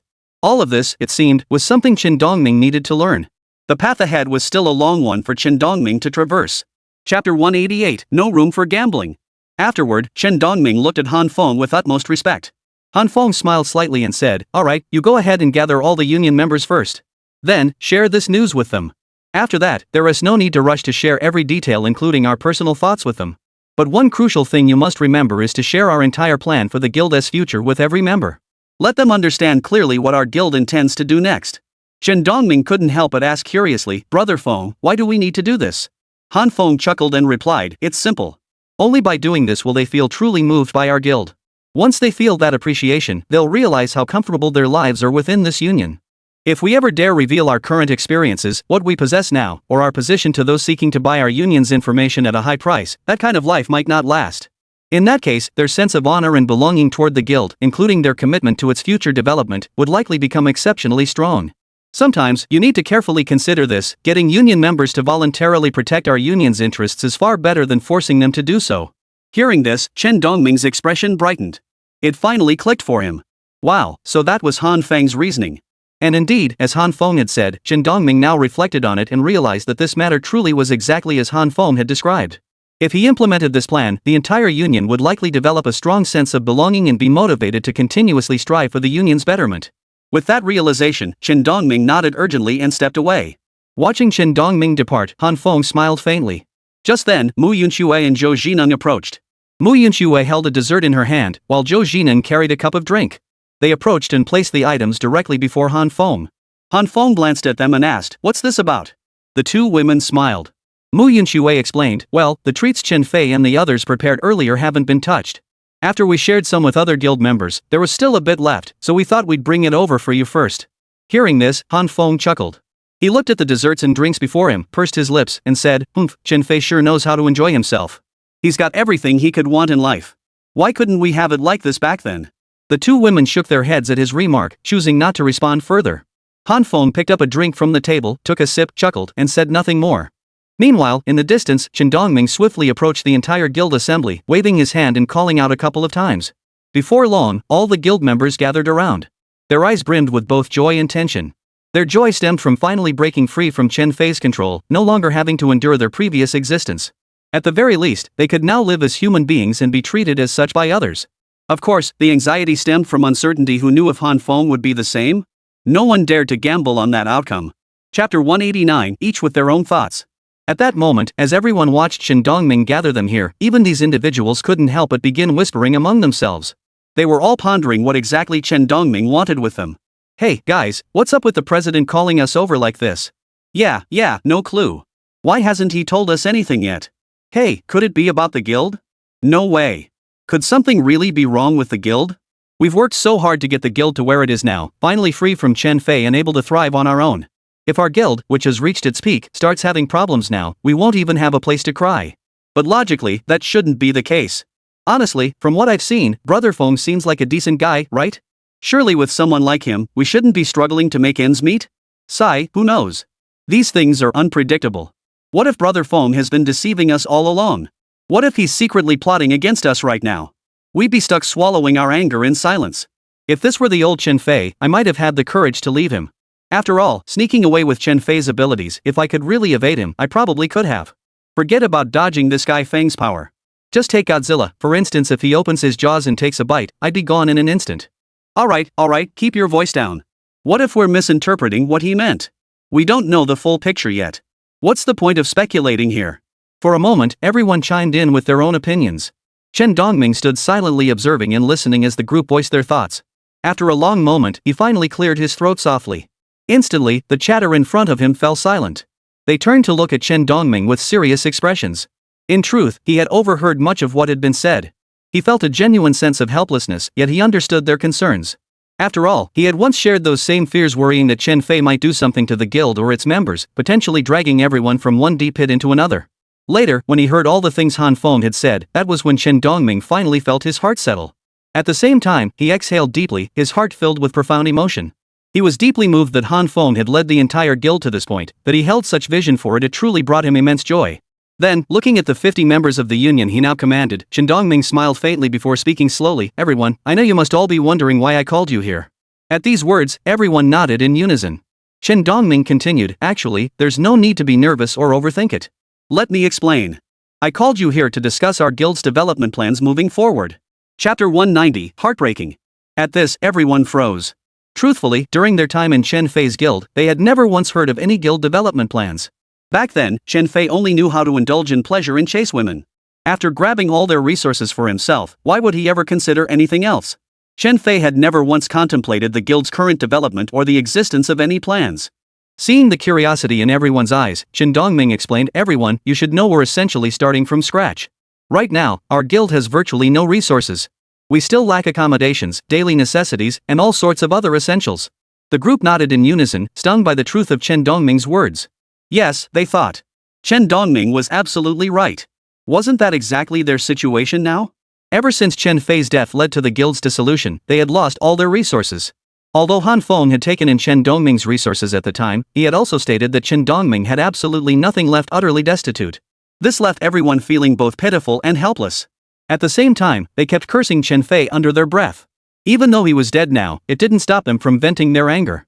The sheer fact that Chen Fei had driven them all to this point, even draining every last resource they possessed, was utterly disheartening to contemplate. But no matter how much resentment they harbored, no matter how much they despised the dead Chen Fei, what could they possibly do now? Could they bring him back to life? Make him pay for his mistakes? Force him to admit his errors?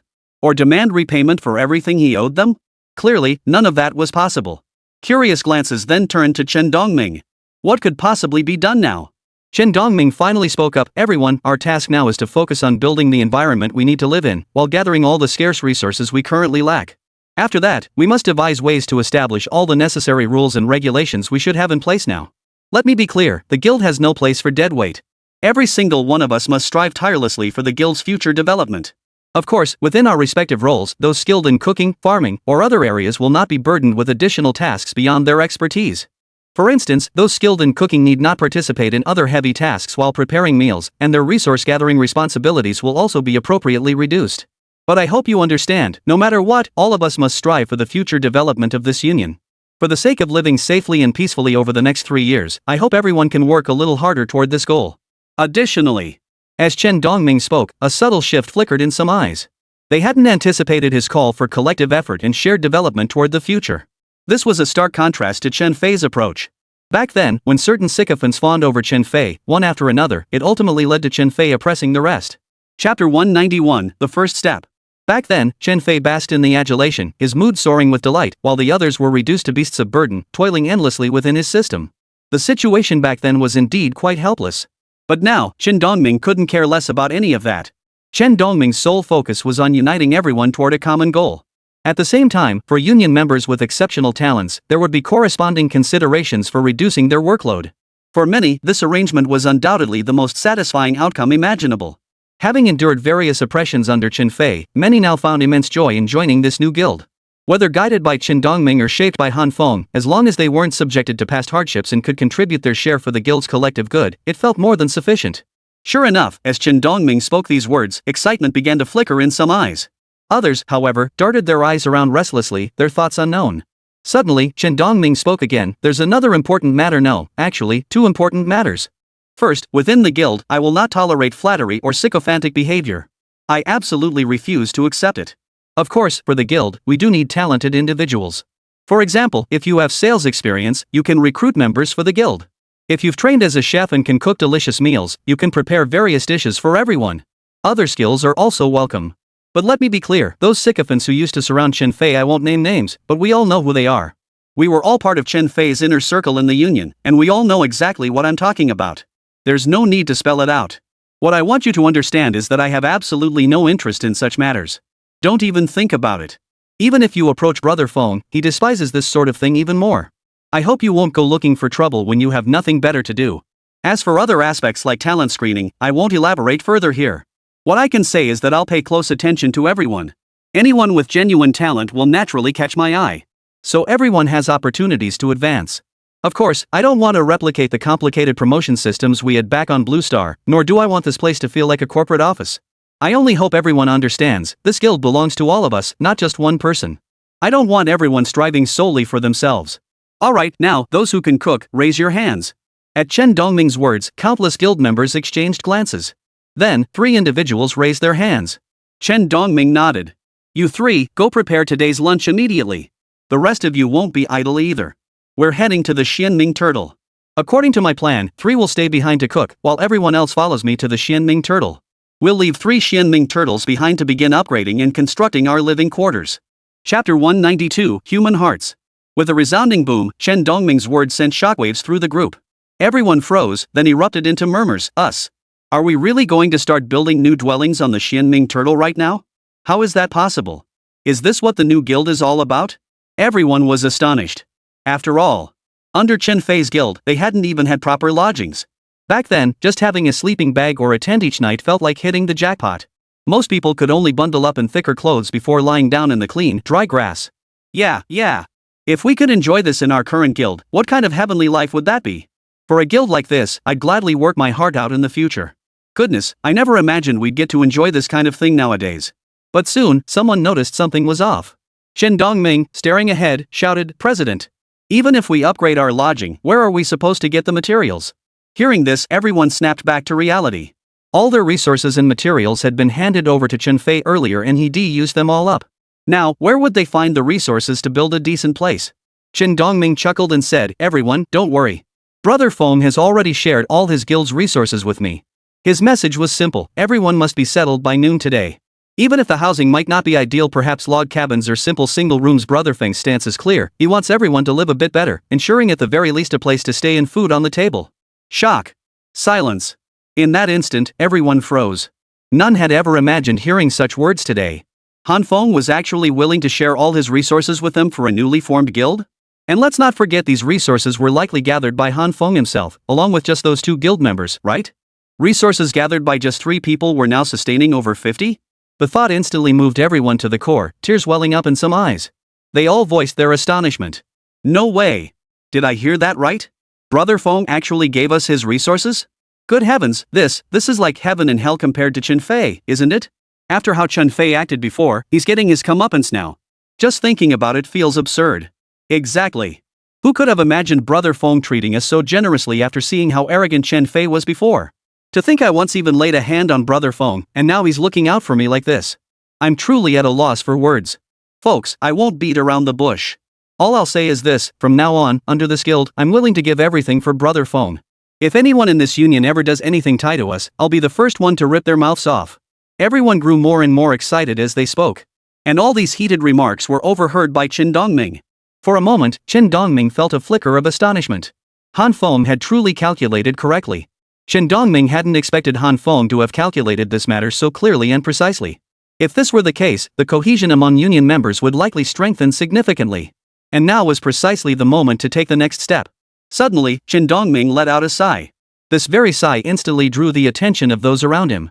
Discussions halted as all eyes turned toward him. Chapter 193, A single stone stirs up 1,000 waves. Already, Qin Dongming's words had thoroughly stirred everyone up, setting their thoughts abuzz. At the same time, everyone harbored a complex mix of emotions toward the guild.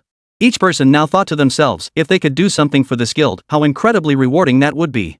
For them, they genuinely wished to see this guild thrive. After all, Han Feng had sacrificed so much for the guild, yet his demands were minimal. He only wished for all members to live better lives, to find joy, and to thrive over the next 3 years, nothing more.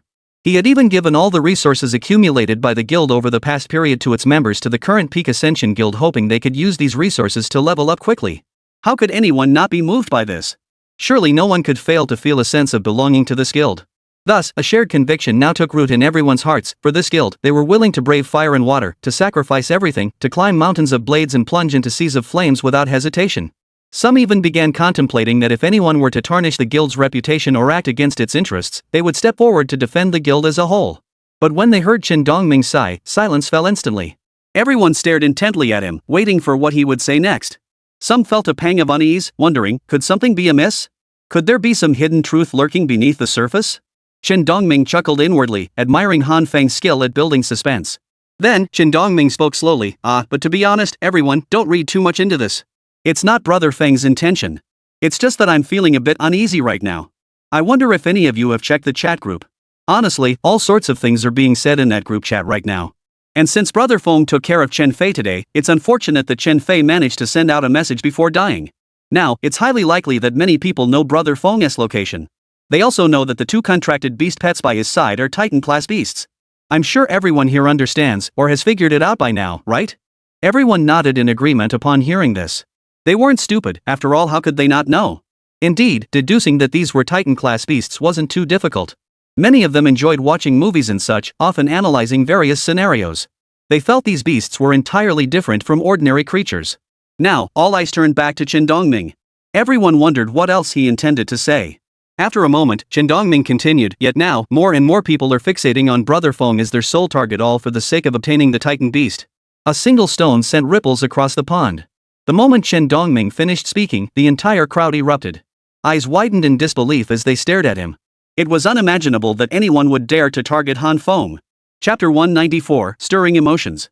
Some began murmuring among themselves, what's going on? How could anyone want to cause trouble for Brother Feng? Exactly. Brother Feng has been so good to us, and now someone actually wants to cause trouble for him? Brothers, can we just let this slide? Absolutely not. I say we demand an explanation for this. Exactly. If anyone dares mess with Brother Feng, I'll risk my own life to make sure he doesn't get hurt. Exactly. I'll do the same. What should we do? Charge straight in? Or take the initiative? Just give the order. Whatever we do, we won't let them off easy. Hearing this, Qin Dongming quickly raised his hand to stop everyone. Calm down, everyone. Brother Feng already knows about this. I even discussed it with him whether we should take the initiative, play defense, or make other preparations. But Brother Feng shook his head. He told me he didn't want everyone to face such troubles right after joining the newly formed guild. He wanted everyone to have a peaceful start. So he rejected my suggestions and told me not to share this with you all, hoping you could focus on settling in first. But I couldn't just keep this to myself. If I didn't share it, it would weigh on my mind. And Brother Feng was clearly planning to shoulder this burden alone again. I simply couldn't bear the thought of him carrying it by himself. That's why I decided to talk to you all about it. Sure enough, as soon as Qin Dongming finished speaking, everyone's eyes welled up with tears. At that moment, the tension finally broke. Everyone thought the same thing, Han Feng truly cared about them. He had silently shouldered so much just so they could live better lives. At this realization, their emotions toward Han Feng surged once more. In their hearts, Han Feng had likely already attained a transcendent status. Yet Han Feng remained unaware of all this. He had merely given Chen Dongming a general direction. Who could possibly know how she would carry it out? If Han Feng had known how Chen Dongming was handling things, he'd probably be laughing out loud right now and thanking Chen Dongming for it. It must be said, Chen Dongming's approach proved remarkably effective. The moment this approach was proposed, it instantly stirred everyone's hearts. But soon, someone hurriedly spoke up. How could that be possible? How could we possibly let Brother Feng bear this burden alone? Others chimed in, exactly. Think about it, we're all part of this union now, right? Sure, we're not officially under Brother Feng's union, but we're still under his leadership. How could we let him shoulder this alone? Exactly. President, we have to do something. This situation is killing us inside. Exactly. If Brother Feng has to bear this alone, we'll all be miserable going forward. Think about it, Brother Feng's been giving us resources and keeping this crisis from us. Why? It's probably so we won't worry. He wants us to take a proper break after leaving Chen Fei's guild. We're not the kind of people who don't know how to repay kindness. Chapter 195, Interception. As the discussion grew more heated, some began waving their fists in agitation. Indignation filled every face, emotions running high.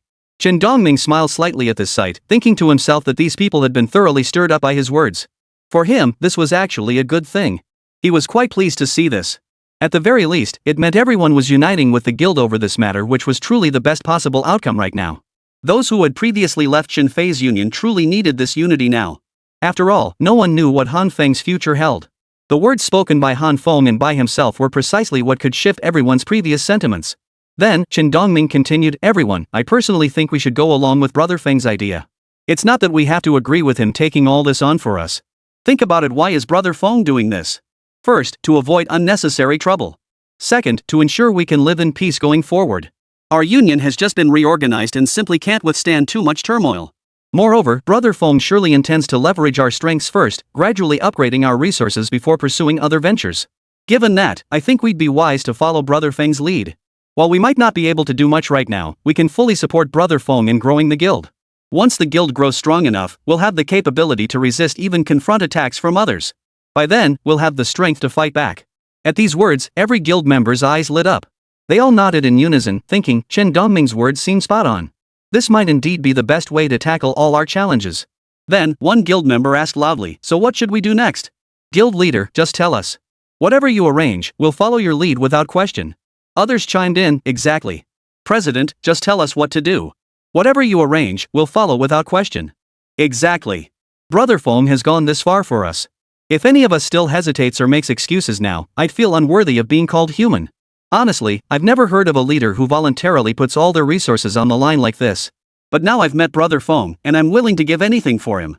Seeing everyone nodding in agreement, Chen Dongming finally spoke, then my suggestion is this, let's first focus on upgrading our living quarters and prepare lunch for today. Once all that's settled, I'll have a chat with Brother Feng, and then we'll make a swift departure from here. I'm worried Chen Fei might have shared Brother Feng's location with his sister. Right now, in the group chat, Brother Feng's sister is offering rewards for his capture. If she learns his location and strength, Brother Feng could face serious trouble. Chapter 196, An Uneasy Feeling? Taking a deep breath, Chen Dongming continued, after lunch, we'll leave immediately and head to a completely new place where no one else is. We can then focus on gathering supplies. Once we accumulate enough resources, we'll have the means to survive. Of course, we mustn't neglect recruiting new members during this process. At these words, all the guild members nodded in agreement, each finding Chen Dongming's reasoning particularly compelling at this moment. Chen Dongming then added, oh, and one more thing, I have a small request. From now on, everyone must remember, under no circumstances should Feng's location be revealed. While there are bounties on Brother Feng in the group chat, I want to make this clear, I don't care what he does, nor do I want to interfere. If I hear that anyone dares to reveal Brother Feng's whereabouts or our location, then no matter where you run, even to the ends of the earth, I will make you pay the price. Everyone nodded in unison at these words, their expressions unusually serious. President, rest assured. I'd never breathe a word about this. Exactly. Not only will I keep it to myself, but if any other bastard dares to spill the beans, I'll be the first one to step up and teach him a lesson. Damn it, Brother Feng has sacrificed so much for the guild. If any of us dare betray him, we won't end well. Hearing this, Chen Dongming finally nodded. Alright, everyone. Since you all say so, I can finally relax. I may be the guild leader now, but back then, I was just like you, we all suffered under Chen Fei. I know exactly how much pain you've endured. That's why I understand what kind of union you'd all prefer. I hope we can work together to build this union into something great. Plus, Brother Foam has sacrificed so much for this guild. I hope everyone will cherish it and treat it like our home. Alright, enough talk. Those who can cook, get to work. Follow me, everyone else too. We're heading to the teeming turtle first. After that, I'll upgrade our housing for everyone. Chefs, get cooking immediately. The rest of you, start organizing our new living quarters. Everyone nodded urgently and sprang into action, following Chen Dongming out of the area. Han Feng sat with the two women at a distance, continuously analyzing the guild's future development and planning upcoming tasks, all crucial matters. Then, out of the corner of his eye, Han Feng caught sight of countless guild members rushing toward the teeming turtle in the distance. His eyes narrowed. For some reason, he suddenly sensed something off in the gazes many union members directed his way from afar. Was it respect, or some other emotion? Seeing this, Han Feng instinctively scratched his head, wondering, what's going on? Why do these people seem to have such unusual feelings toward me? Doubts began to stir within him. What on earth had Chen Dongming told them? He sensed they were ready to walk through fire and water for him, but no matter how hard he thought, he couldn't figure it out. Sighing, Han Feng decided not to dwell on it. Let them be. Whatever they think, it's already done. But if Han Feng knew what Chen Dongming had said earlier and what state the others were now in, he'd probably find himself instinctively raising a thumbs up in admiration. Chapter 197, Gaining a Foothold. Before long, the group finally arrived atop a teeming turtle. Along the way, Chen Dongming had discussed many ideas with fellow guild members. Their ideas essentially revolved around implementing regionalized management. Certain areas could be designated for patrol squads to reside, others for gathering teams to stay, and still others for specialized personnel like chefs, farmers, breeders, and various other skilled individuals. All of this would bring greater convenience to everyone. Simultaneously, as everyone's living quarters underwent continuous upgrades, the various zones atop the teeming turtle would also steadily expand. These newly available plots could then be utilized for other corresponding constructions. What pleased Chen Dongming most was the man currently accompanying him. Chen Dongming glanced at him and smiled. He could see that this man was indeed highly capable in management and planning. His strength would undoubtedly be a significant asset within the guild. If he could accompany Chen Dongming in managing the entire guild, it would undoubtedly make Chen Dongming's task considerably easier. For Chen Dongming, things were relatively straightforward at present. Earlier, Chen Dongming had been grateful to have found Han Feng, which led to the establishment of the Peak Ascension Guild. Ultimately, this guild functioned as an affiliate of the Goddess Temple Guild. Despite this subordinate relationship, Chen Dongming genuinely cherished this guild. He was committed to its growth and development, hoping it would flourish and attract more members who would come to love it. His ultimate goal was for everyone to feel at home within the guild. That was what Chen Dongming truly desired to see. Given this, Chen Dongming needed to pay extra attention to the guild. First and foremost were the various management-level personnel currently within the guild, and even other types of members. For instance, recruiting guild members back on Blue Star, this would be considered a task for human resources talent. Then there were those handling financial settlements, even chefs, and other positions, all of which required Chen Dongming's clear and continuous planning. The most crucial role, however, was that of the union's vice president. To be honest, Chen Dongming didn't mind delegating his authority.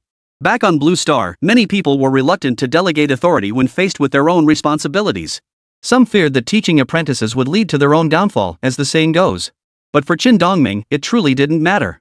He had always believed that possessing the capability meant he could firmly stand his ground. If one day someone suddenly pushed him aside, so what? Chen Dongming didn't dwell on such matters. If that happened, it would only mean he lacked the strength to hold his ground, that he wasn't worthy of Han Feng's trust. Under such circumstances, it was far better to push himself to grow rapidly, to cultivate his abilities relentlessly, and earn Han Feng's increasing trust. That was what he should focus on, rather than wallowing in self-pity and complaining daily once he realized his own limitations. Chapter 198, Leveling Up. Of course, whining and complaining? That was absolutely impossible for Chen Dongming. It would make him feel utterly foolish. With that in mind, Chen Dongming glanced at the man beside him. Indeed, he possessed some clever ideas regarding guild management. Chen Dongming pondered whether to promote him next, at the very least, appointing him as the guild's vice president. After handling some personnel management, it might lighten his own load considerably. However, Chen Dongming set that thought aside for now. For now, his top priority was upgrading everyone's living quarters. Soon, the group arrived atop the teeming turtle. Before them stood the central living quarters, a small wooden hut. As they surveyed the layout, someone beside him sighed helplessly, "Man, that Chen Fei really screwed us over. He hoarded all the resources for himself, leaving us guys with nothing in the end. And in this freezing cold? If it weren't for the bonfires beside us, we'd have frozen to death long ago." Hearing this, the others nodded in agreement, their hearts filled with resignation. Yeah, if it weren't for Chen Fei, how could we have ended up like this? Sigh, I really don't know what to say. How dare Chen Fei do this? How dare he strip us all of our resources? All we can say is, we were blind to trust him in the first place. Otherwise, how could our lives have turned out like this? Enough, enough. Folks, let's not dwell on this here. What good does it do now? Ultimately, it was our own choice back then. Who can argue with that? If we hadn't trusted Chen Fei so blindly back then, things wouldn't have turned out this way. But at least Chen Fei finally paid the price for it, and we can finally breathe a little easier. At this, everyone chuckled wryly. Chen Dongming stood by, shaking his head helplessly with a bitter smile, silently sighing to himself. They were all right. Though Chen Dongming had felt this helplessness before, what could he really do? Ultimately, they had only themselves to blame. Otherwise, they wouldn't have ended up in such a state. But regardless, since events had already unfolded, dwelling on it further served no purpose. It was better to simply live well from here on out. At least things had improved now that was success. They had someone like Han Feng by their side. Han Feng had truly gone all out for them. While it's true that as a guild leader, he ought to treat his members well, dedicating nearly all his resources to transform everyone's lives like this is something not just anyone could do. And it certainly wasn't necessary for him to go to such lengths. Chen Dongming simultaneously linked his resources to Han Feng's guild warehouse. He then proceeded to upgrade the small wooden house before him. House upgrades followed two distinct paths. One focused on personal comfort, allowing a small number to transform their homes into villas, estates, or even castles and fortresses. The other path focused on upgrading for collective living spaces. Chapter 199, Han Feng arrives. Under Chen Dongming's mental command, the solitary cabin transformed into a row of connected wooden cottages. He continued upgrading relentlessly. Within mere minutes, the crowd surrounding Chen Dongming erupted in gasps of awe, their expressions brimming with overwhelming excitement. As they gazed upon the rows of terraced dwellings appearing before them, tears welled up in the corners of everyone's eyes. For them, ever since arriving in this world, they had endured immense hardship for so long, never once witnessing such living conditions. Especially after joining Chen Fei's guild, the hardship had become unbearable for everyone. The pain in their hearts was unbearable, they simply couldn't accept their current circumstances. Yet life sometimes presented itself this way, unalterable. Regardless, as they gazed upon the scene unfolding before them, joyful smiles spread across every face. Even Chen Dongming suddenly broke into a smile. Now, their lives had undergone a tremendous transformation. They no longer needed to worry about what kind of days lay ahead. They believed that under Han Feng's leadership, their future lives would undoubtedly become much easier. But regardless, there were still matters to attend to. Chen Dongming turned to face everyone behind him and spoke slowly. Everyone, your accommodations are now ready. What I want to say is, I hope everyone here will cherish everything we now enjoy. I also hope you understand that we can enjoy these things only because of Han Feng. I'm not saying this to suck up to Brother Feng, but I've always believed that people should carry a sense of gratitude in their hearts. At the very least, they should possess some moral integrity. Everyone nodded in agreement, understanding the wisdom behind his words. Chen Dongming opened the system store, purchased some basic cooking tools, then summoned the three individuals from earlier along with several guild members who had previously worked as errand runners or kitchen assistants at the hotel. He had them join the preparations. Then, Chen Dongming led the group toward the neighboring Xianming turtle. Half an hour passed in the blink of an eye, and accommodations had been arranged for all three Xianming turtles. Following this, Chen Dongming and the vice president candidate beside him conducted a brief review of the plans for the Xianming turtle. Since this was everyone's first time handling such matters, many aspects were unlikely to be as polished as previous arrangements. But after working for a while, their thoughts gradually became clearer. Just then, Han Feng strode over. A calm smile graced his face as he approached Chen Dongming. So, Donzi, he chuckled, how's it going? Chen Dongming turned quickly at the sound of his voice, meeting Han Feng's gaze. He nodded. Everything's been arranged for everyone. Things should be much easier from here on out. At the very least, we've secured lodging for tonight. Han Feng nodded, deeply satisfied. His expression radiated approval for Chen Dongming as he praised, excellent. You're the one I trust most. It was worth placing you within the union and appointing you as its president. With your arrangements in place, I'm confident we won't have to worry about any lingering issues going forward. Oh, did you tell everyone we're leaving immediately after dinner? Chen Dongming nodded. Don't worry, Brother Feng. It's all taken care of. The chef has already started cooking, so we'll be able to eat soon. Chapter 200, Steady Progress.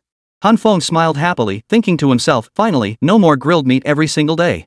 Back on Blue Star, having grilled meat every few days would be a real treat for everyone. But here, it was completely different. Han Feng had grown utterly sick of grilled meat.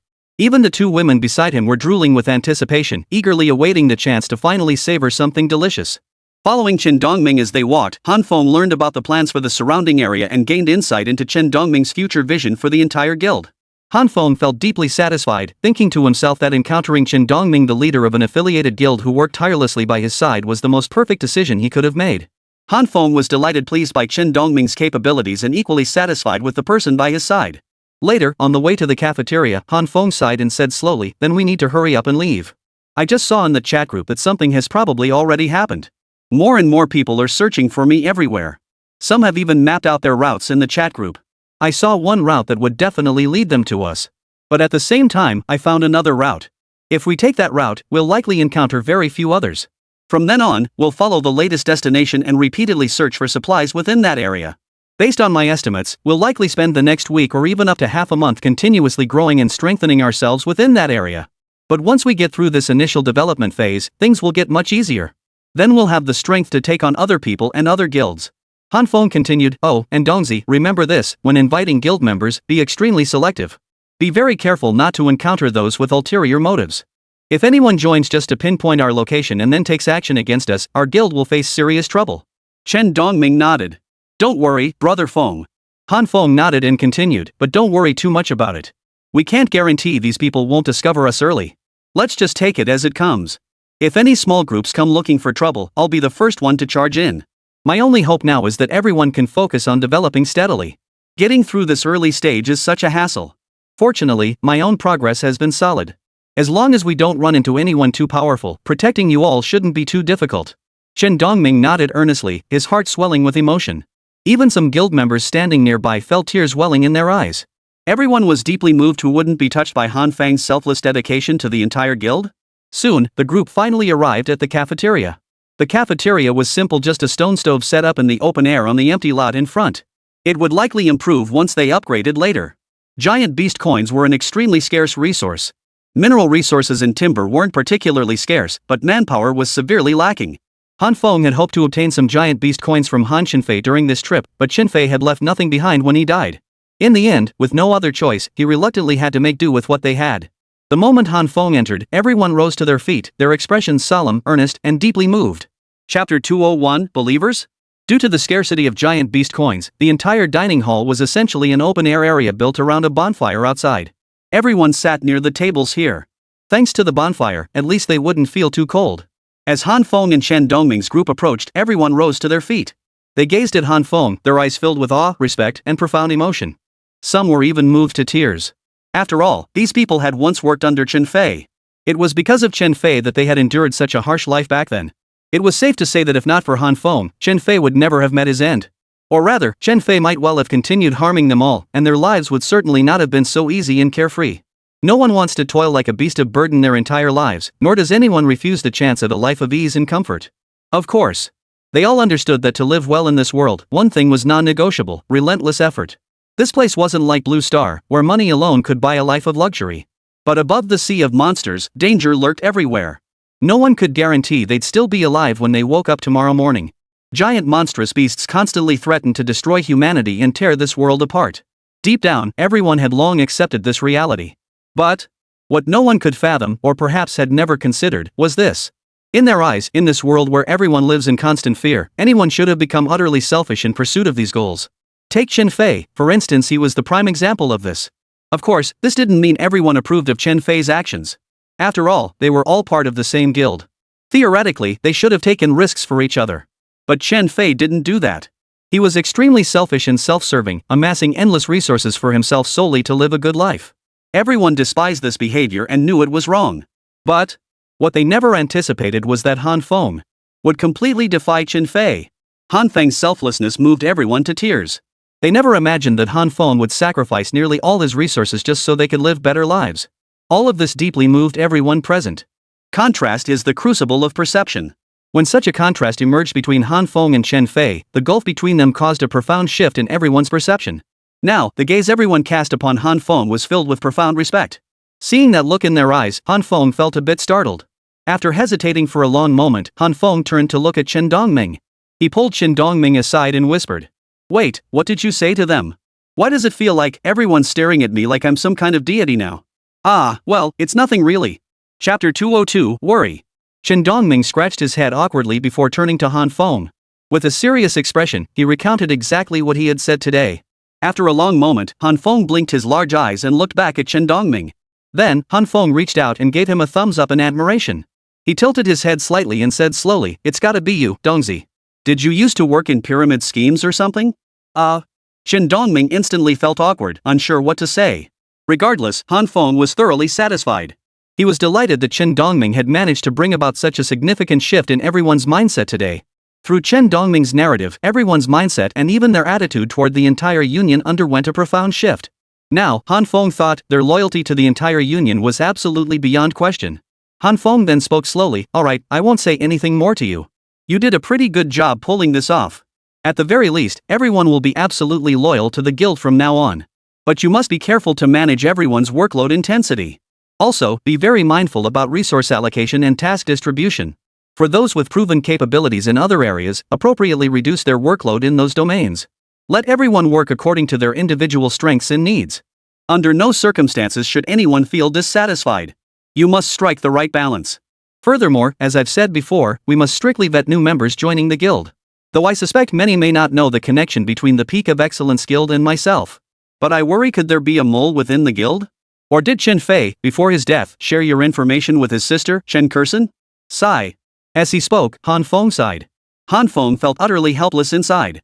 The frustration lay in the fact that in this world, sending a message to someone required nothing more than a single thought. It wasn't like using a phone, where one had to type on a screen or keyboard. Thus, in the sea of behemoths, sending a message to anyone was merely an instantaneous act. Han Feng couldn't be certain, and he genuinely worried whether Chen Fei had managed to send such a message before his death. If no message had been sent, Han Feng could fully utilize Chen Dongming's Peak Ascension Guild. He could have Chen Dongming act as his cloak of invisibility, his shield, standing in front to block any threats. Then, should anyone approach this area and actually discover Chen Dongming and his group, Han Feng would have nothing to fear.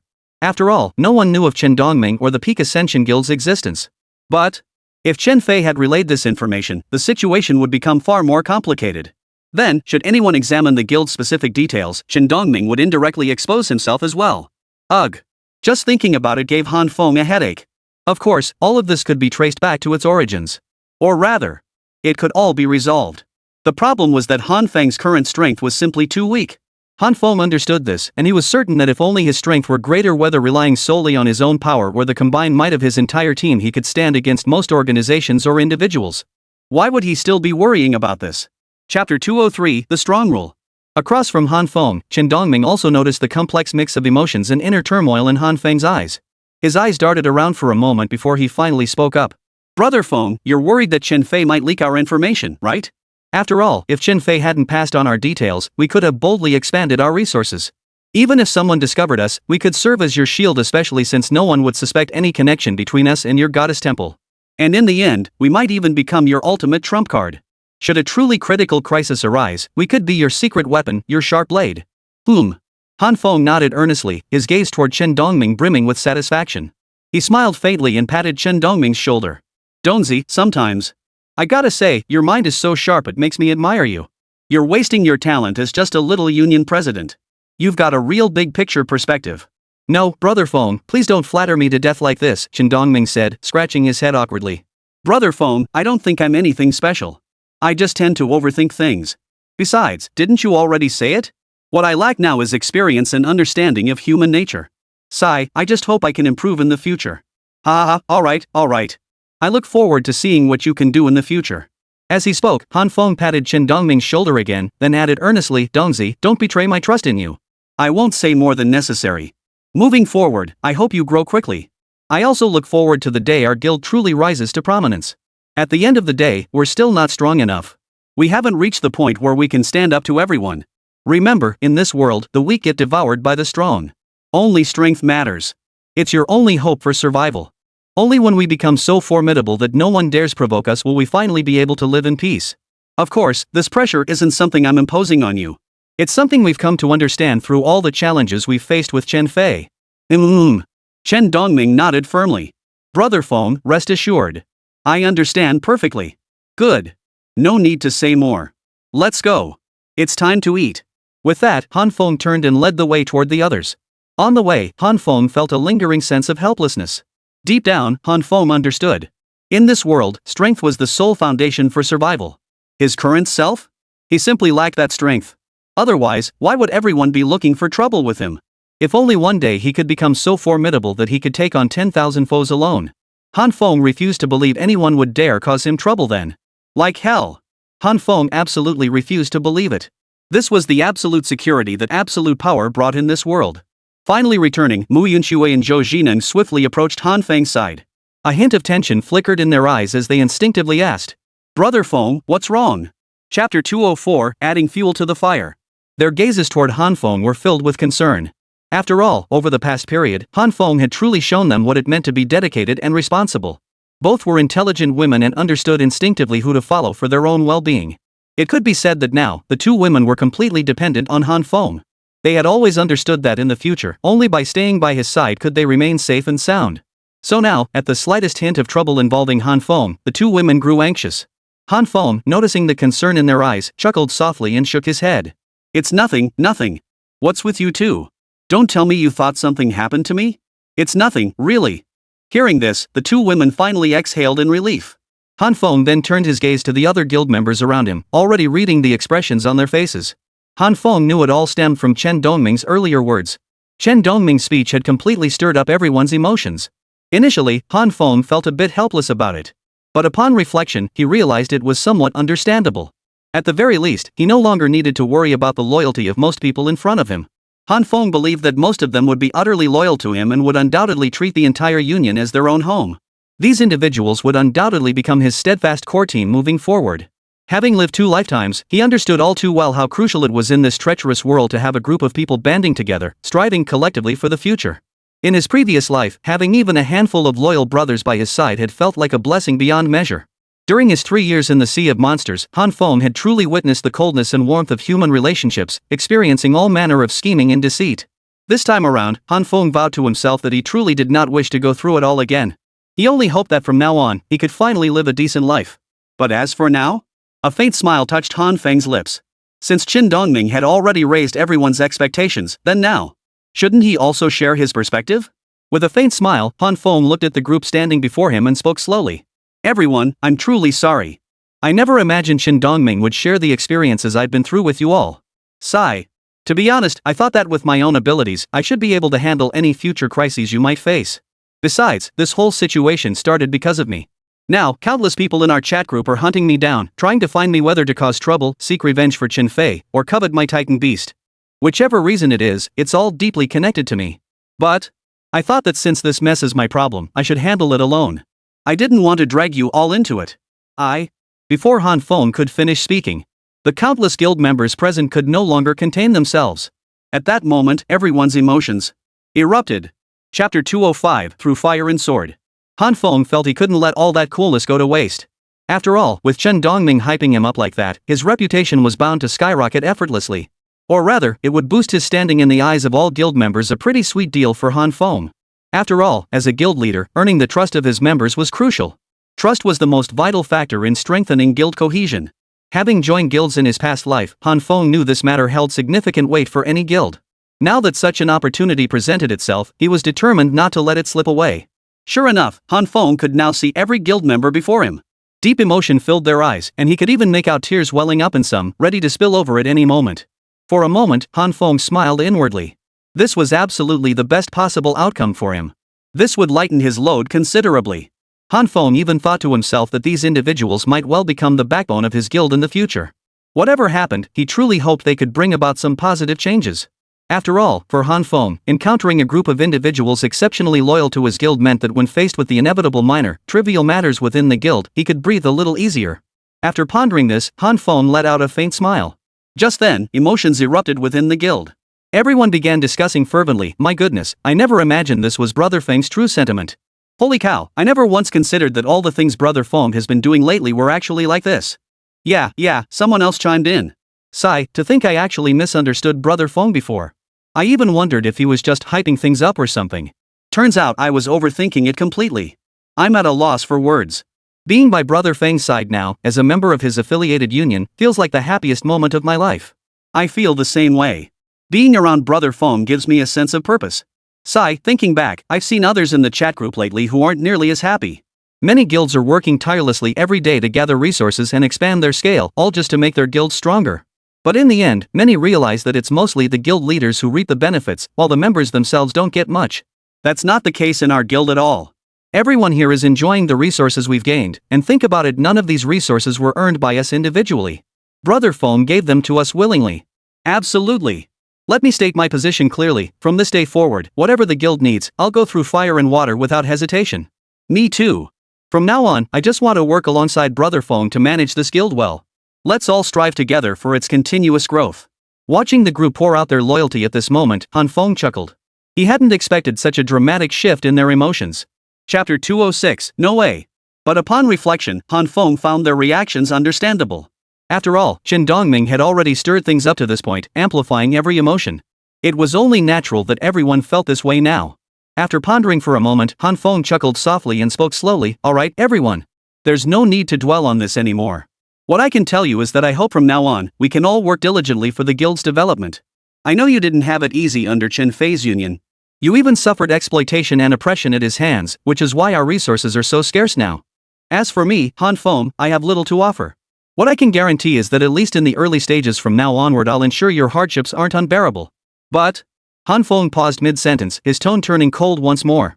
"Let me be clear from the outset, my guild has never tolerated deadweight.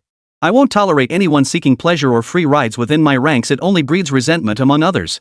Such behavior must be completely eradicated. From now on, I expect everyone to strive relentlessly through adversity, forging ahead together. Let us collectively build up our entire guild.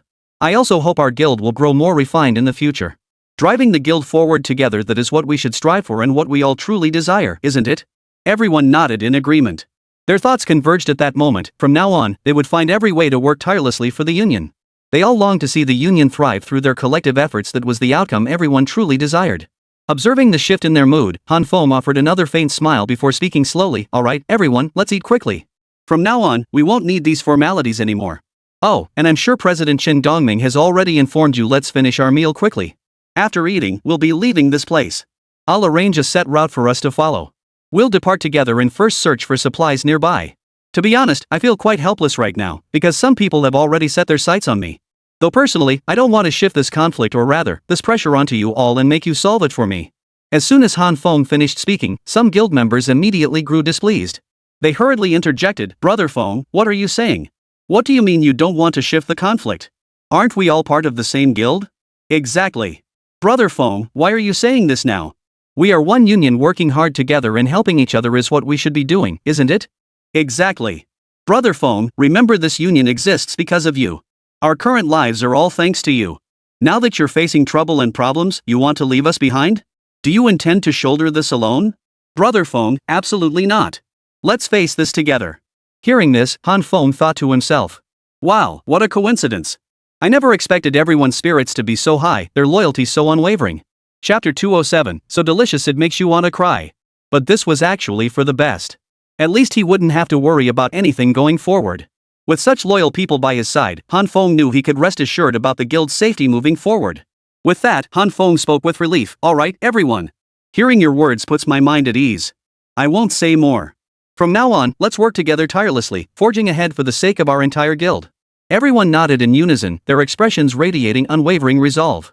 At that moment, a unified resolve crystallized in each heart, to dedicate their utmost efforts to this guild from now on. Finally, everyone took their seats. Han Feng's mouth was already watering, and he couldn't wait to start savoring this feast. Beside him sat Mu Yunxue and Zhou Jineng. Seated beside the two women, a subtle fragrance wafted into Han Feng's nostrils. But soon, Han Feng was drawn to the dishes before him. Taking a bite of the rice in his bowl, he felt a burst of savory flavor seem to melt in his mouth. Han Feng savored the moment, his eyes narrowing slightly as a satisfied chuckle escaped him. He thought to himself, being in the company of such beauties truly felt like the height of enjoyment. This was his current mindset, a reward for all the relentless effort he'd poured into this life since his rebirth. Gazing at the dishes before him, Han Feng was suddenly so moved that tears nearly welled up in his eyes. Family, who could understand? Who could possibly understand the hardships and trials he'd endured these past days? Working tirelessly every single day, yet only ever able to eat grilled meat. Grilled meat day in and day out, anyone would get sick of it. But now, finally, there was a chance to improve their lives.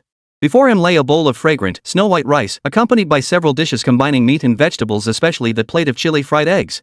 Just looking at it made Han Feng feel a mix of anticipation and apprehension, as if his mind and mouth were filled with the tender, savory aroma of those scrambled eggs. The mere scent made his mouth water. Beside him, Mu Yunxue was already itching to dig in. She turned to Han Feng and blurted out, "Brother Feng, let's eat." Han Feng nodded eagerly. Damn, you guys have no idea. Eating grilled meat every day lately? That's not human food. Who knew how much I'd be craving this? Alright, everyone, stop hesitating and dig in. At Han Feng's signal, the others dug in as well. It wasn't just Han Feng who'd grown sick of grilled meat day after day. Truth be told, life hadn't been much better for the folks from Chen Fei's guild either. After painstakingly handing over all their resources to the guild each day, they were left with little more than scraps and leftovers. Honestly, the food they were eating probably wasn't much better than what you'd find in a trash can. This was the bitter torment each of them had endured during this period. The dishes laid out before them, though not abundant in variety, were enough to move everyone deeply. Some were so touched they were on the verge of tears. Heaven knew how much torment they'd endured these past days. To have it all released in this moment was something so profoundly fortunate, so worthy of celebration, it made one want to shout for joy. Han Feng, meanwhile, lifted a large bowl of rice to his mouth. As he ate, the sensation of pure enjoyment washed over him, so intense it nearly brought tears to his eyes. Chapter 208, Promotion. The guild members murmured in awe, "Holy crap, this is delicious. Absolutely delicious. All this time in Chen Fei's guild, what were we eating? Pig slop. This is unbelievable. This is what life is all about. You're telling me. Family, what we endured before, was that even living? It was pure torture. Sigh, I'm getting more and more emotional. Being able to stay by Brother Feng's side and enjoy this, it's the best decision I've ever made in my life. I'm so happy to taste these delicacies, and I believe our lives will only get better from here. Alright, let's eat. If we don't hurry, the food will get cold." As they ate, Han Feng and Chen Dongming beside him overheard the others' chatter. After a moment's thought, Han Feng turned to Chen Dongming beside him and said slowly, "Dongzi, from now on, pay close attention to improving the richness and variety of everyone's diet. Also, have those chefs customize the recipes. You can compile a list of the ingredients needed and hand it all over to Jining later. Jining, you'll need to put in some extra effort too. Make thorough preparations and focus on intensively cultivating our planting areas. Furthermore, from this day forward, all matters related to cultivation for both the Goddess Temple Guild and the Peak Ascension Guild will be entirely under your authority. Keep a close eye on things. Whenever assistance is needed, feel free to assign personnel to support the effort. We're diversifying our crops to ensure everyone has sufficient resources for daily life. And remember this, if anyone dares to cause you trouble or refuses to cooperate with you simply because you're a woman, come straight to me. I won't let them off lightly." Zhou Jining smiled faintly, her expression gentle and refined, while deep inside, she felt a surge of warmth. She hadn't expected Han Feng to be so supportive of her work. But upon reflection, Zhou Jining understood that Han Feng placed extraordinary importance on the development of the entire union. Given that, she was certain Han Feng would grant her significant authority within the union moving forward. This realization genuinely touched Zhou Jining's heart. After all, she hadn't been with the union for very long, only about half a day earlier than original members like Chen Fei, yet Han Feng trusted her so deeply now. This kind of trust wasn't something to be taken lightly. Just thinking about it truly touched Zhou Jining's heart. During the meal, Han Feng and Chen Dongming also discussed many things, mostly concerning the guild's future direction. Han Feng hoped the guild could develop comprehensively in multiple areas. Coupled with the various material needs the guild would face moving forward, these matters were exceptionally important. These were matters that had to be laid out on the table and tackled without delay by everyone involved. Fortunately, Chen Dongming had a clear vision for the guild's future. With the man beside him offering practical management skills and relevant suggestions, Han Feng felt reassured. Han Feng was thoroughly satisfied with this. He looked at Chen Dongming, then at the man beside him, and said slowly, "Buddy, I think you're very capable. I can promote you to vice president. As for whether you can win the respect of the members, that's something you'll have to prove through your own actions." The man nodded earnestly and replied, "All right." His expression was filled with profound emotion. Suddenly receiving such a promotion from Han Feng, he genuinely felt like tears might well up in his eyes. Heaven knew how much trust he felt from being unexpectedly elevated by Han Feng like this. Chapter 209, Men Die for Wealth, Birds Die for Food. Before long, everyone had finished their meal. Whether it was because everyone truly had things on their minds during the meal or simply because they ate at such a rapid pace. After all, most understood they needed to leave this place quickly. Besides, the growing danger surrounding Han Feng was plain to see. Earlier, during the meal, many had been observing intently. They all saw that Han Feng was indeed being watched. Others noticed the chat group was already buzzing with constant discussion. A considerable amount of time had passed, yet the intensity remained high. Countless people were searching everywhere, desperate to locate Han Feng. Some were even offering substantial rewards. Others formed teams, using threats and inducements to drive their frantic search. Their motivation was simple: whoever found Han Feng would likely gain access to the secret techniques for cultivating titan beasts. Such a discovery would undoubtedly make everyone's future lives considerably easier. Of course, some also pondered whether numerous obstacles might arise. Many worried that even organized groups might struggle to confront Han Feng. The discussion erupted among the crowd. One voice declared, even if he's a formidable foe, fortune favors the bold. If we truly succeed in defeating Han Feng and obtain the methods to cultivate titan beasts, wouldn't that mean everyone could grow stronger? Besides, isn't every corner of this world fraught with danger? Does confronting those behemoths come without peril? Why not devise a strategy to take on Han Feng? The most crucial point was that they believed their numbers were their strength. They reasoned that many hands make light work. Once a large group went to confront Han Feng, what was there to fear? Sooner or later, Han Feng would pay the price. In an instant, the group erupted into heated debate. Some even planned to act as advance scouts, searching everywhere for Han Feng. While eating, Han Feng saw the various messages these people were posting. Truth be told, Han Feng felt a bit helpless. He hadn't expected to become the target of such covetousness. Of course, Han Feng understood that for people like them, caught up in the mindset of men die for money, birds die for food, such thoughts were understandable. What truly vexed Han Feng, however, was how he had managed to stir up such a massive mess. At the time, Han Feng had merely been annoyed with Chen Fei, which was why he'd stepped in and done something to him. He hadn't anticipated that Chen Fei had his sister backing him up, and that she would ultimately leak the news. Theoretically, in his previous life, when conflicts arose between individuals, the common approach would be to eliminate the opponent covertly, leaving them no time to react. But this incident had unfolded far too abruptly, compounded by its complexity, forcing Han Feng into the limelight. Ultimately, he felt he had no other choice. After pondering it, Han Feng decided it was best to let it go. Chapter 210, The Confession. Who knows? If word ever got out that he could cultivate a Titan-class beast, the truth would inevitably surface anyway. There was no point in continuing to hide it. You can't hide the truth forever. Such matters would inevitably come to light. The only thing he could do now was to grow stronger. Only by enhancing his power now could he make everyone understand that with their meager abilities and insignificant strength, they would never be able to harm him. Once casualties mounted, or more people suffered harm, fear would take root in their hearts.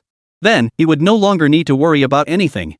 With a sigh of resignation, Han Feng rose to his feet and glanced around at the other guild members. Most of them had finished eating. Chen Dongming approached Han Feng and asked, "What's wrong?" Han Feng shook his head, gesturing for everyone to calm down before speaking slowly. "Everyone, I know many of you have seen it. In the chat group, people are discussing how if they could truly master the secret technique for hatching Titan beasts here, their power would likely increase. But I want to tell you this, I myself don't know why the Titan giant beast hatched. It's an unsolved mystery to me, and I have no clue about the intricacies involved. Could it be that I'm just exceptionally fortunate, or perhaps favored by the heavens? Regardless, what I'm trying to say is, please stop fixating on me. If I can't figure it out myself, it's unlikely you'll gain any secrets by questioning me further." Upon hearing these words, many guild members narrowed their eyes, their minds beginning to ponder whether Han Feng might indeed be right. Truth be told, since Chen Dongming's revelations and the subsequent events, Han Feng's standing among them had undeniably soared. Everyone felt deeply moved at that moment, or rather, their impression of him was beyond reproach. It could be said that Han Feng now commanded immense trust with every word he spoke. Han Feng noticed the shift in their gazes. After a brief pause, he continued slowly, "Everyone, let me put it simply. Think carefully, if I truly possessed the method to control the hatching of Titan beasts, do you really think I wouldn't share it with you? Forget our current relationships for a moment. Just look at these two women beside me. They've been with me since the beginning, my earliest companions. Neither of them has a Titan giant beast by their side now. If I truly possess this method, do you think I wouldn't tell them? Then there's Chen Dongming.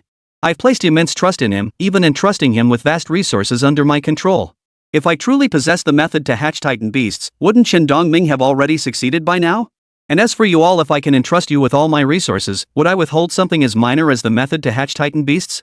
That's clearly impossible. Everyone, by now you should understand what kind of person I, Han Feng, truly am." Chapter 211, Continuing the Change. Seeing the slight shift in everyone's expressions, Han Feng continued, "While I know this world is fraught with danger and humanity should be on edge, perhaps even selfish, I've never withheld anything from my friends, my guild members, or you brothers. So if there truly is a solution, a way to grow stronger, I will definitely share it with you." Han Feng's words carried a weight of sincerity that finally brought everyone back to their senses. He continued, "And to be blunt, I don't know what you're thinking now. Outsiders might assume you're all connected to me somehow, or that you're pawns protecting me. If we were to follow that logic, why wouldn't I push your abilities to the absolute limit? Wouldn't that ensure every single one of you grows stronger? If everyone had a Titan beast by their side, wouldn't my safety be guaranteed?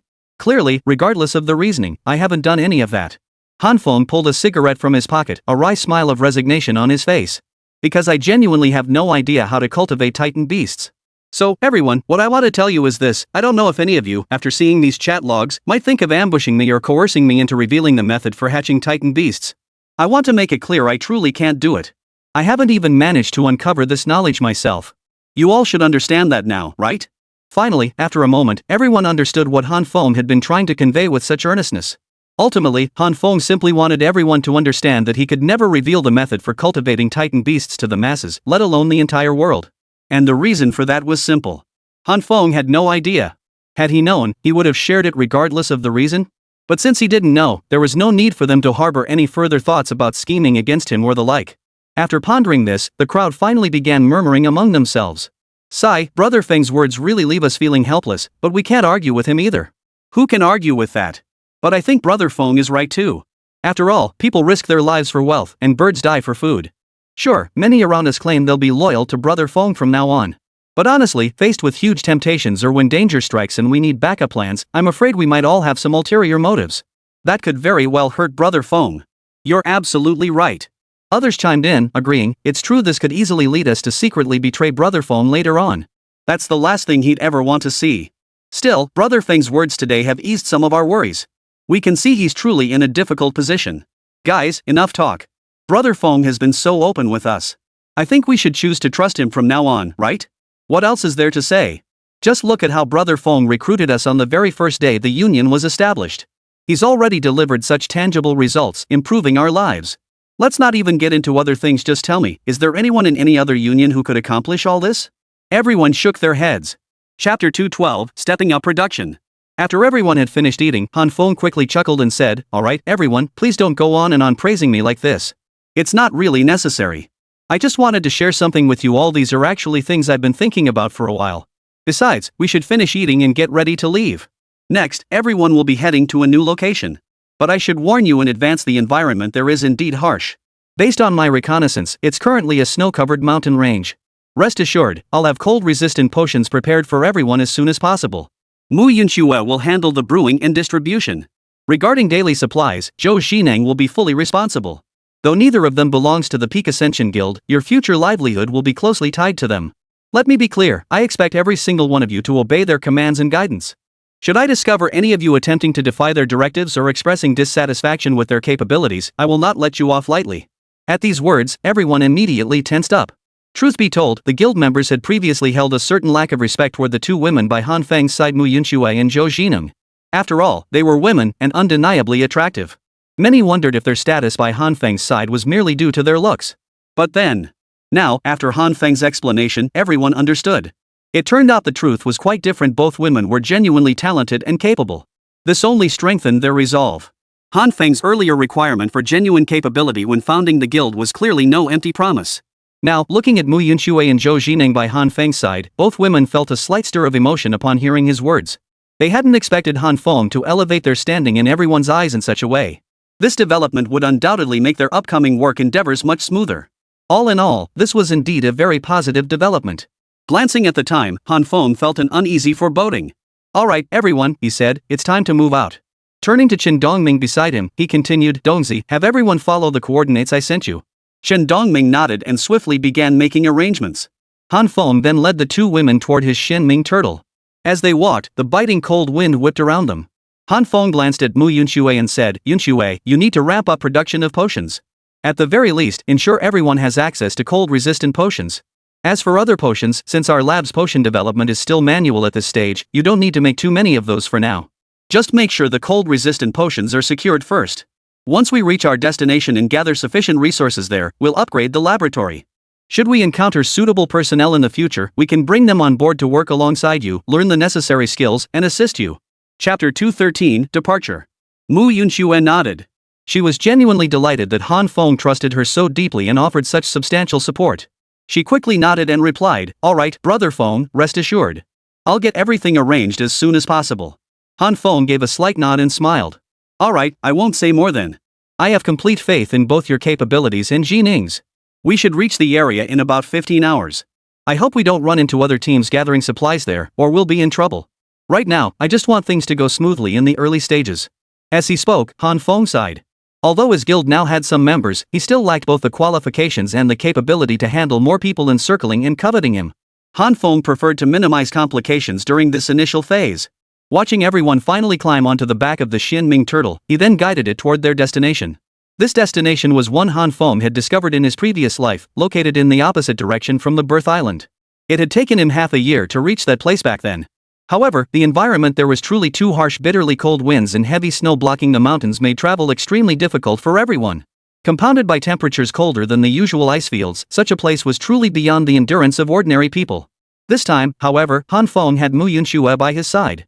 He trusted her to concoct potent cold-resistant potions, eliminating any lingering concerns about the environment's impact on their journey. Sure enough, Han Feng's hunch proved correct. Not long after their departure, several small teams arrived on the very island they had just left. They searched the island relentlessly, discovering only traces of human habitation without being able to determine the specifics. Had Han Feng departed even half an hour later, these newcomers might well have spotted the signs of their departure. Time passed slowly. The night was unusually quiet, yet danger lurked beneath the surface. Han Feng had always known that many dangers would surround him in the future. Now was not the time for complacency. By the next morning, as the sun rose in the east, its rays bathed the entire ice field and the countless surrounding islands, draping them in a golden mantle. Han Feng rose from his room, freshened up, and headed outside with the two women. They had barely stepped outside when Chen Dongming appeared, carrying a breakfast tray toward Han Feng. Chen Dongming chuckled and said, "Brother Feng, you're up early. I just brought breakfast over and saw you right away." Han Feng gave a wry smile. "Why are you being so formal?" Han Feng hadn't expected Chen Dongming to be so formal, making him feel like a servant. Then, looking at Chen Dongming, he smiled and said, "Dongzi, there's no need for this in the future. Between us, although our positions are superior and subordinate, in reality, we treat each other as friends.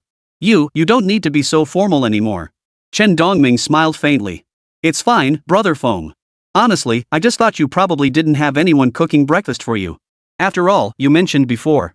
And no one comes to cook for you here either. That's why I thought I'd bring something over." Chapter 214, Business Reciprocity. Han Feng gave a helpless, wry smile. He had a point. Although someone had specifically come to cook for everyone during yesterday's meal, that person was actually a member of the Peak Union. While technically under his command, they didn't live together, making things inconvenient for Han Feng. After pondering for a moment, Han Feng sighed helplessly and muttered, "Well, it seems I really need to start recruiting someone skilled in cooking. I just wonder when I'll be able to find the right person. Never mind. Let's not dwell on that now. Come on, let's eat." As Han Feng finished speaking, Chen Dongming nodded. The two women beside him also sat down at that moment. After everyone settled down and took a bite, Han Feng gave a thumbs up. Honestly, this chef's skills are truly unmatched. I don't know if it's because I haven't had a proper meal in a while or what, but I have to say, it's really delicious. Glad you like it, Brother Feng, Chen Dongming chuckled. Having these chefs in our guild is truly a blessing. I bet some guilds don't even have such a setup. That just means we're lucky. Han Feng roared with laughter. But from now on, you'll need to pay attention. Different positions actually need to be scaled up as the guild expands. Take the chefs, for instance. Right now, 3 of them handle meals for 50 people, which isn't too hard. But in the future, if our numbers grow, we'll need more people, and... Taking a sip of preserved egg and lean pork congee, Han Feng set down his spoon before continuing slowly. Actually, according to my current plan, our 2 guilds can complement each other in the future. While my Goddess Temple Guild has stricter recruitment standards and fewer members, each one is exceptionally talented. Take Yunxue, for instance, she's an absolute prodigy in alchemy. Woo! Mu Yunxue, who had just taken a sip of congee nearby, suddenly heard Han Feng praising her. She immediately set down her bowl and chopsticks, waving her hands hurriedly. Brother Feng, what are you doing? Just chat normally, why praise me? As she spoke, her cheeks flushed slightly as she continued softly. Brother Feng, please don't praise me. To be honest, I've never really thought much of what I've done. Honestly, I just want to make it through the next 3 years alive. Or rather, Mu Yunxue scratched her head and smiled again. Truthfully, I'd been thinking about joining a guild and just living an ordinary life. But since meeting you, Brother Feng, I've realized that we can actually work together to live well. So gradually, my mindset shifted. Now, all I want is to stay by your side, Brother Feng, and strive to live well. You really don't need to praise me, I'm just doing my part. Han Feng chuckled helplessly. Oh, you. We're just chatting here, why are you praising me? What? Are we starting the mutual back-slapping routine already? Seeing Mu Yunshua's face flush slightly as she gave a coy smile, Han Feng waved his hand dismissively. Alright, no more mutual praise. What I really wanted to say is this, whether it's Yunxue or Zening, both of you have achieved remarkable things in your respective fields. Chapter 215, Action Speaks Louder. At this point, Han Feng turned his gaze toward Chen Dongming. People in roles like Yunxue and Zening's aren't needed in large numbers. It's basically a case of one person per position. Positions like chefs, however, require a large number of people. So, Donzi, from now on, you should pay attention to recruitment in those areas. Of course, if you encounter genuine talent in areas like pharmacology or other established positions, you can consider hiring 1 or 2 individuals to serve as assistants. Got it, Brother Feng. Chen Dongming nodded eagerly, already understanding Han Feng's plans for the future. After taking a couple of bites of his meal, he finally spoke up. Brother Feng, to be honest, I came over this morning specifically to give you a report. Han Feng listened intently, his expression turning serious as he looked at Chen Dongming. Only then did the latter speak up. After you guys left yesterday, the brothers in the union got together and talked a lot. Though saying this might sound like I'm buttering you up, it's genuinely how we feel. The respect everyone feels for you is incredibly strong. From now on, I'd say their loyalty to you is absolutely unquestionable. Moreover, I believe we won't have to worry about these men moving forward. Han Feng nodded. Yesterday's events will undoubtedly boost everyone's loyalty significantly. Right now, we truly need a group of loyal individuals. Oh, and Han Feng suddenly remembered something and continued, also, on your end, if there are truly capable individuals among the guild's current members, you can promote them. Looking ahead, as we expand and form more squads, we can select leaders from among these 50 members. After all, their loyalty is beyond question. Alright, let's eat. No need to dwell on this. It's getting late, and you should head back soon. Also, I've stored plenty of cold resistance potions and some recovery potions in the guild's warehouse. Have everyone take the cold resistance potions later. This will ensure we can withstand the frigid conditions during our initial exploration of cold regions without worrying about frostbite. However, when we venture into volcanic zones or similar areas later, we'll need to craft different potions. Han Feng glanced at Mu Yunxue, a hint of guilt flickering in his eyes before he continued slowly. Truthfully, our guild still faces resource shortages. We can't afford to build an automated potion lab yet. Every single potion here was crafted by Yunxue's own hands, so quantities are limited. In fact, my plan is this: once the time is right, the original 50 members who joined us first will undoubtedly enhance their strength through regular consumption of these potions. After all, they're our core team. Chen Dongming nodded eagerly, then smiled slightly after a moment's thought. Brother Feng, you've been so incredibly generous to us. Honestly, I've seen many messages posted lately, and it's rare, almost unheard of, to find a guild that treats its members this well. Some just make empty promises, others don't even bother to say anything. Only you, Brother Feng, have always shown it through your actions. Chapter 216, Heavy Snow and Bitter Cold. Hearing Chen Dongming's words, Han Feng shook his head helplessly. Oh, you. You just finished talking about Yunxue, and now you're starting to praise me to death? I'm just telling the truth. After all, while Yunxue is a genius in potion making, she's still human. She can't be expected to work herself to the bone like a beast of burden. The same goes for you. You need to manage our guild members this way in the future. Remember, don't overwork everyone, but don't let them slack off either. Don't let them get something for nothing, but don't treat them like beasts of burden either. Alright, Brother Feng, you can count on me. Han Feng nodded and continued. Additionally, those recovery potions are naturally for the upcoming battles. Should anyone or any beast companion be injured, they can consume them then.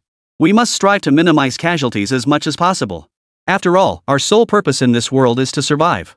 My principle is simple: if you don't mess with me, I won't mess with you. I refuse to accept any unnecessary casualties. Since you all like and support me as your leader, I must be responsible to you. As for the rest, that's all there is to it. The greater good comes first. Our priority now is rapid development. Han Feng turned to Mu Yunxue and Zhou Jining, speaking slowly. Yunxue, Jining, you two will have to work hard during this period.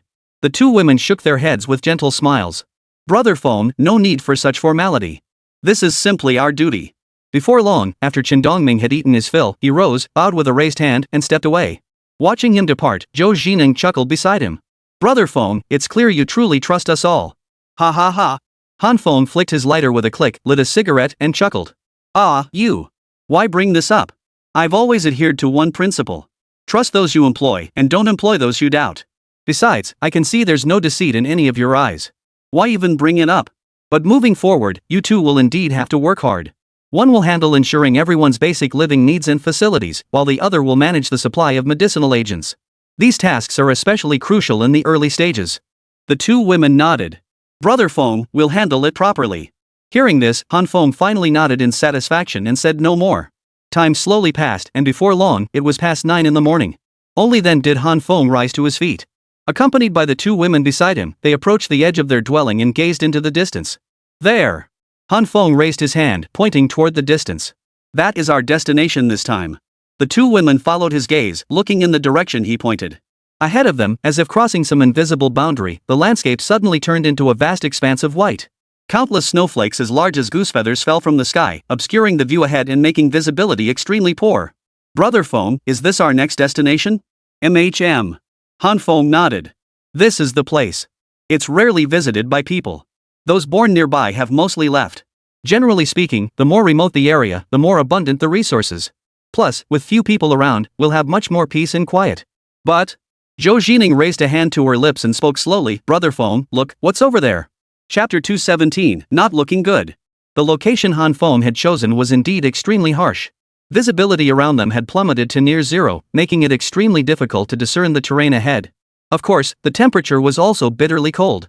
Had they not all taken anti-cold medication, they would likely have frozen beyond recognition by now. Amidst the intermittent blizzards, Han Feng and his group caught glimpses of something ahead. Following the direction pointed out by Mu Yunxue and Zhou Jining, Han Feng suddenly frowned. Damn it! Why is our luck so terrible? At that moment, Han Feng never imagined that the very thing he dreaded most would unfold before his eyes. Ahead lay a vast expanse of frozen sea. The surface had hardened to an incredible degree, allowing the group to walk across it as if on solid ground. Snow swirled around them, occasionally clearing to reveal the scene ahead. Yet now, Han Feng spotted a massive hole in the ice about 40 to 50 meters ahead. Below it, churning seawater surged violently. Simultaneously, a large dark shape appeared on the ice in front of the hole.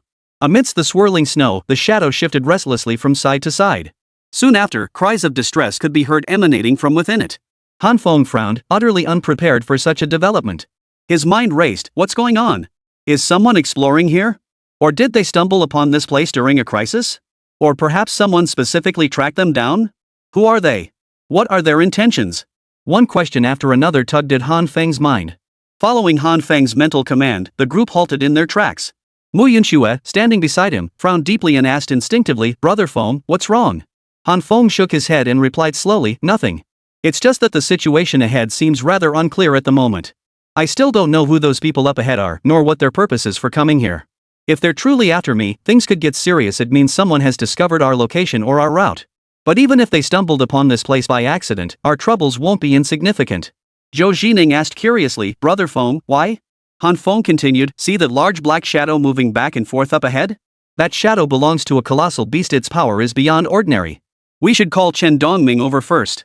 Within the guild, they had dedicated chat groups, and for allied guilds, there were corresponding communication channels. Before long, Han Feng summoned another team. Over 50 members arrived in force, gathering around Han Feng. Chen Dongming asked curiously, Brother Feng, what's going on? Aren't we still at least half an hour away from our destination? Why did we stop now? Han Feng pointed straight ahead, and Chen Dongming followed his gaze.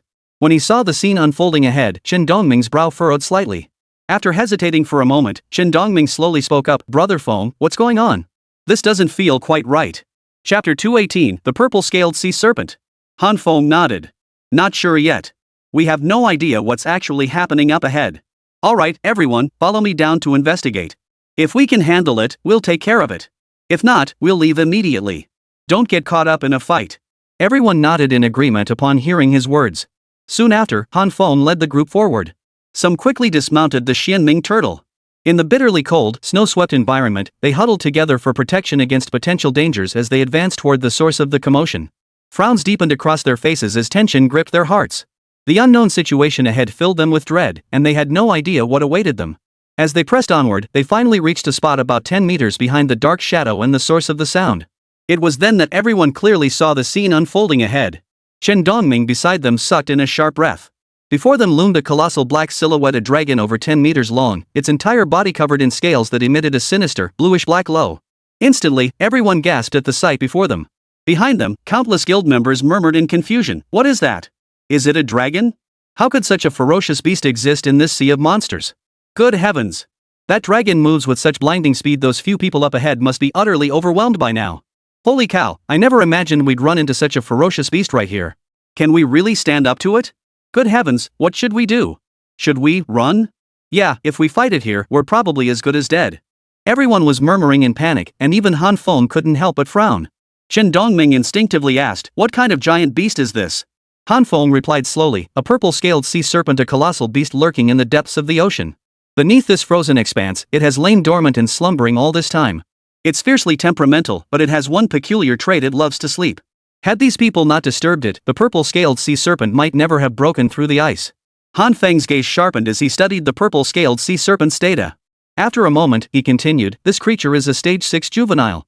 The strongest beast pets among these people are likely only stage 2 or 3 juveniles.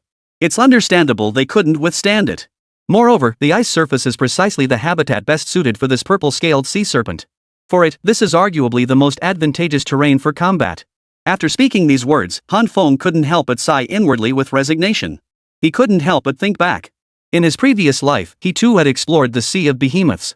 Half a year later, he encountered a mature purple-scaled sea serpent. Back then, battling it had been an immense struggle.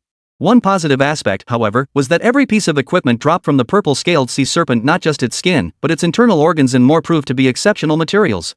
Whether for alchemy or weapon forging, every part of the purple-scaled sea dragon was a treasure. Chapter 219, Hesitation. The battle back then had indeed been brutal. The sheer hardness of its scales meant that ordinary giant beasts or beast pets would struggle immensely to take it down. Moreover, the purple-scaled sea serpent's mobility was far beyond what most beast pets could match. In his previous life, Han Feng and his companions had wasted an immense amount of time battling the purple-scaled sea serpent, costing many a heavy price. Thinking of this, Han Feng felt even more apprehensive about facing the purple-scaled sea serpent now, especially since it was a juvenile at the 6th stage. Within Han Feng's 2 guilds, aside from Han Feng himself and his pet, the golden ape, there was likely no other beast pet capable of standing against the purple-scaled sea serpent. For a moment, Han Feng frowned deeply, his mind racing with thoughts of what to do next. Just then, Zhou Jining whispered softly beside him, Brother Feng, should we retreat? Hearing you describe it, confronting this purple-scaled sea serpent would likely cause us a great deal of trouble. Given that, lingering here risks unforeseen trouble. If something goes wrong, the cost could far outweigh the benefit. Han Feng nodded and was about to turn and leave. But just then, a startled cry rang out from ahead. It was a woman's voice. Hearing it, Han Feng instinctively turned his head. Amidst the swirling snow ahead, Han Feng instantly spotted 2 women sheltered by 2 beast pets. They were huddled together on the icy ground. Soon after, Han Feng noticed one after another human lying motionless on the ground beside them, their lives already extinguished. They must have been the companions of these 2 women. The sheer brutality of the scene filled Han Feng with helplessness. Han Feng was no saint, but as the saying goes, where there were women, he felt compelled to rescue them. Though it had only been a fleeting moment, and though both women were covered in blood, Han Feng could still tell that their features were absolutely extraordinary. And most crucially, they appeared to be twin sisters. After a moment's thought, Han Feng narrowed his eyes and spoke slowly, judging by their actions, they dared venture deep into this territory to explore. They must be carrying a lot of supplies. Why don't we rescue them first? Shen Dongming instinctively protested, but that's absolutely impossible. What do we have to fight it with? Han Feng chuckled. Don't worry. My beast companion, King Kong, is more than capable of handling it.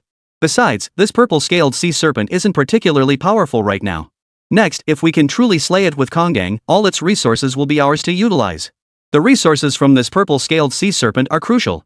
Once we have them, they'll at least guarantee the supply of potions and weapon forging for all 50 members of our team for the foreseeable future. Wealth comes from taking risks. If we keep running away from any powerful beasts we encounter in the future, what meaning would our journey hold? Hearing Han Feng's words, everyone hesitated. At that moment, everyone felt both anticipation and a sense of helplessness. They all understood that whatever lay ahead would inevitably bring countless dangers. With no extra resources or sufficient combat strength at present, confronting the purple-scaled sea serpent now seemed far from wise. After much hesitation, Zhou Jining spoke up slowly from the side, Brother Feng, are you sure? After all, doing this could very well put everyone in danger. Han Feng smiled faintly. Don't worry. I've got this. Chapter 220, A Complex Mix of Emotions. As he spoke, Han Feng began walking forward. At his side, his beast companions, King Kong and Godzilla, followed closely, striding steadily forward. Finally, they reached the edge of the battlefield. The purple-scaled sea serpent, sensing the commotion, abruptly halted its movements and swiveled its massive head. Its eyes locked onto the group before it opened its massive jaws, unleashing a roar that echoed like a dragon's cry. The sound was so powerful it violently scattered the surrounding snowflakes. Everyone halted in their tracks, all eyes converging on the creature. The 2 women, protected by the 2 beast companions, turned their trembling heads toward Han Feng. Their eyes were filled with terror. As if clutching at a lifeline, they cried out urgently, Please! Please save us, sisters! Whatever you ask of us, we'll do it. Hearing this, Han Feng narrowed his eyes, inwardly chuckling. By now, he could clearly see their expressions and features. It must be said, they were truly beautiful. By Han Feng's standards, both easily scored above 90 points in beauty. He was confident he would absolutely rescue them both. Han Feng possessed that level of confidence. After all, the Vajra possessed physical, lightning, fire, and rock attributes. The purple-scaled sea serpent feared lightning and fire attributes most, while the rock attribute granted King Kong formidable defense. He was confident that confronting the purple-scaled sea serpent next, even though it was 2 levels above them, wouldn't be too difficult. Though in the early stages, the purple-scaled sea serpent was hailed as the king of the frozen seas. He was confident the purple-scaled sea serpent could still be defeated by the Vajra. Suddenly, the purple-scaled sea serpent let out a deafening roar. Its massive body writhed violently upon the ice, its 5-clawed dragon paws flailing as it charged toward Han Feng.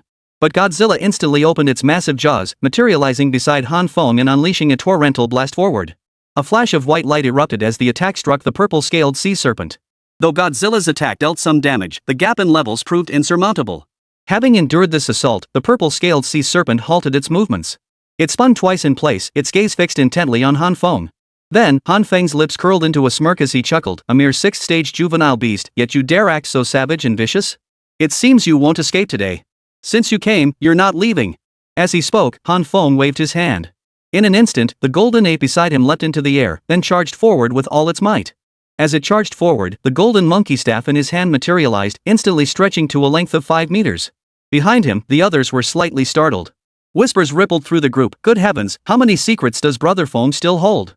Brother Feng is just too formidable." Yeah. This golden ape's combat prowess is probably not what we saw before.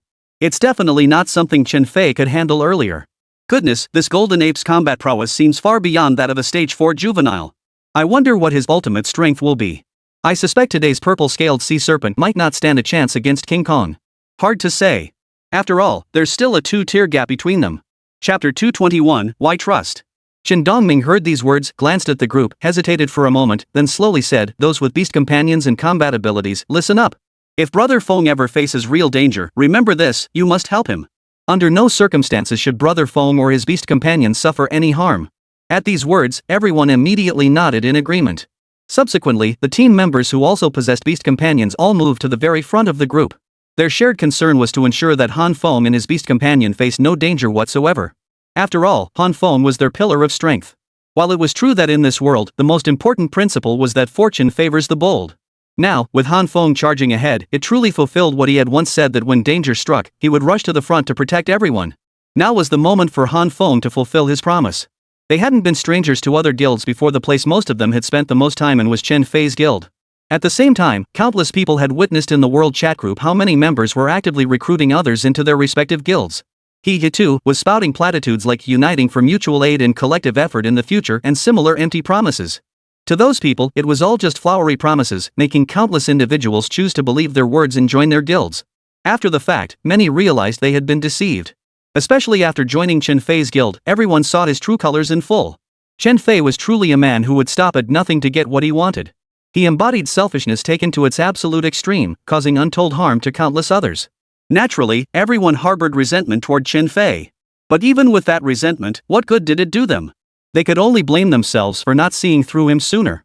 Yet now, everything had changed dramatically. Chen Fei was dead, and they had joined Han Feng's second affiliated guild. Deep down, everyone initially wondered, would Han Feng turn out to be just like Chen Fei? Was Chen Fei merely a replacement for Han Feng? Naturally, this sparked a glimmer of hope among them, a hope that things might finally shift, that they might finally get a slightly better life. And so, they all followed Han Feng here. But now, as Han Feng faced the threat and chose to strike first, stepping forward to lead the charge, they finally understood. Han Feng was not what they had assumed him to be. Han Feng's strength was undeniable, and he genuinely placed every member of the guild above all else. In Han Feng's heart, everyone was equal. What Han Feng desired most was to protect everyone, to ensure peaceful coexistence and stable development for all. Han Feng was different from everyone else, and not entirely what others had assumed him to be. At this moment, every member of the guild finally understood. Han Feng was undoubtedly the guild leader they would follow to the ends of the earth, the leader they would abandon everything for, even sacrifice their lives to follow. So now, as they watched Han Feng stand before them, and after hearing Chen Dongming's words, not a single person hesitated. Chapter 222, The Two Women's Worries. Union members possessing combat skills and beast companions immediately charged forward, positioning themselves at the very front. Their sole desire was to shield Han Feng, sparing him even a fraction of pain or danger. This was what everyone truly desired to see. Every pair of eyes brimmed with respect for Han Feng and anticipation for what lay ahead. All of this was observed by Mu Yunxue and Zhou Jining at the front. Taking a couple of steps back, both women now shared a look of quiet admiration. After hesitating for a long moment, Mu Yunxue finally spoke slowly, "Jining, did you see that? It seems everyone is filled with respect for Brother Feng now. Zhou Xining chuckled softly. Yes, after all, Brother Feng chose to stand at the forefront courageously to face all kinds of crises for everyone's sake. Even though this battle was our own choice to provoke, we could have easily stayed out of it. But Brother Feng never once considered retreating or hiding behind the crowd. Mu Yunxue nodded urgently, her eyes already brimming with tears that kept welling up. After hesitating for a long moment, she finally continued, her voice slow and deliberate, sigh. I feel like joining Brother Feng's guild was the best decision we ever made in our lives. Brother Feng has been so incredibly kind to all of us. He's nothing like other guilds, or the selfish, self-serving members exposed by others who'll stop at nothing for their own gain. He's truly different. Zhou Xining nodded in agreement. Yeah, maybe that's just our luck. Finding a guild leader who cares so deeply for his members is truly rare. Everything Brother Feng does touches our hearts and fills us with hope. Actually, I've been thinking a lot lately. I lay in bed last night pondering many things. Watching the battle between Han Feng and the purple-scaled sea dragon ahead grow increasingly intense and frenzied. After hesitating for a moment, Zhou Xining continued, last night, I kept thinking. What if I hadn't joined Brother Feng's guild back then? What would I have become? Could it be that I'd end up like those guys in Chen Fei's guild back then, joining the wrong place, then running into more and more people with all kinds of problems? Could I even lose my innocence because of it? At this point, Zhou Xining shuddered violently before continuing, the thought made my heart skip a beat. I genuinely panicked, feeling that if something like that had actually happened in my life, it would have utterly destroyed everything I had. But then last night, as I kept thinking about it, I started laughing. Mu Yunxue looked at Zhou Xining, her face full of curiosity, wondering why she would say such a thing. Zhou Xining continued, then it hit me, maybe this is my luck. Perhaps it's precisely because of these experiences that I'm able to live a good life now, that I can lead a stable existence. At this point, Zhou Xining paused before adding, alright, enough about that. What worries me most right now is Brother Feng. Mu Yunxue's brows furrowed slightly at this. She understood perfectly why Zhou Xining felt this way in truth, both of them shared the same concerns. Chapter 223, Weakness. That was the current standoff between Han Feng and the purple-scaled sea serpent before them. Who would emerge victorious? Who would ultimately win this battle? Deep down, Mu Yunxue yearned most to see Han Feng emerge unscathed. But who could say for certain? Just then, the Vajra Han Feng was controlling suddenly revealed a flaw. His footing faltered, nearly sending him tumbling to the ground. Seizing the opportunity, the purple-scaled sea serpent lunged forward, its massive jaws snapping open to bite down on the shoulder of the Vajra. Oh no! Seeing this unfold before her eyes, Mu Yunxue's heart skipped a beat and she instinctively cried out in alarm. She was about to rush forward, unwilling to see the Vajra in such danger. But suddenly, Zhou Xining raised his hand to block her. Mu Yunxue blurted out, what are you doing?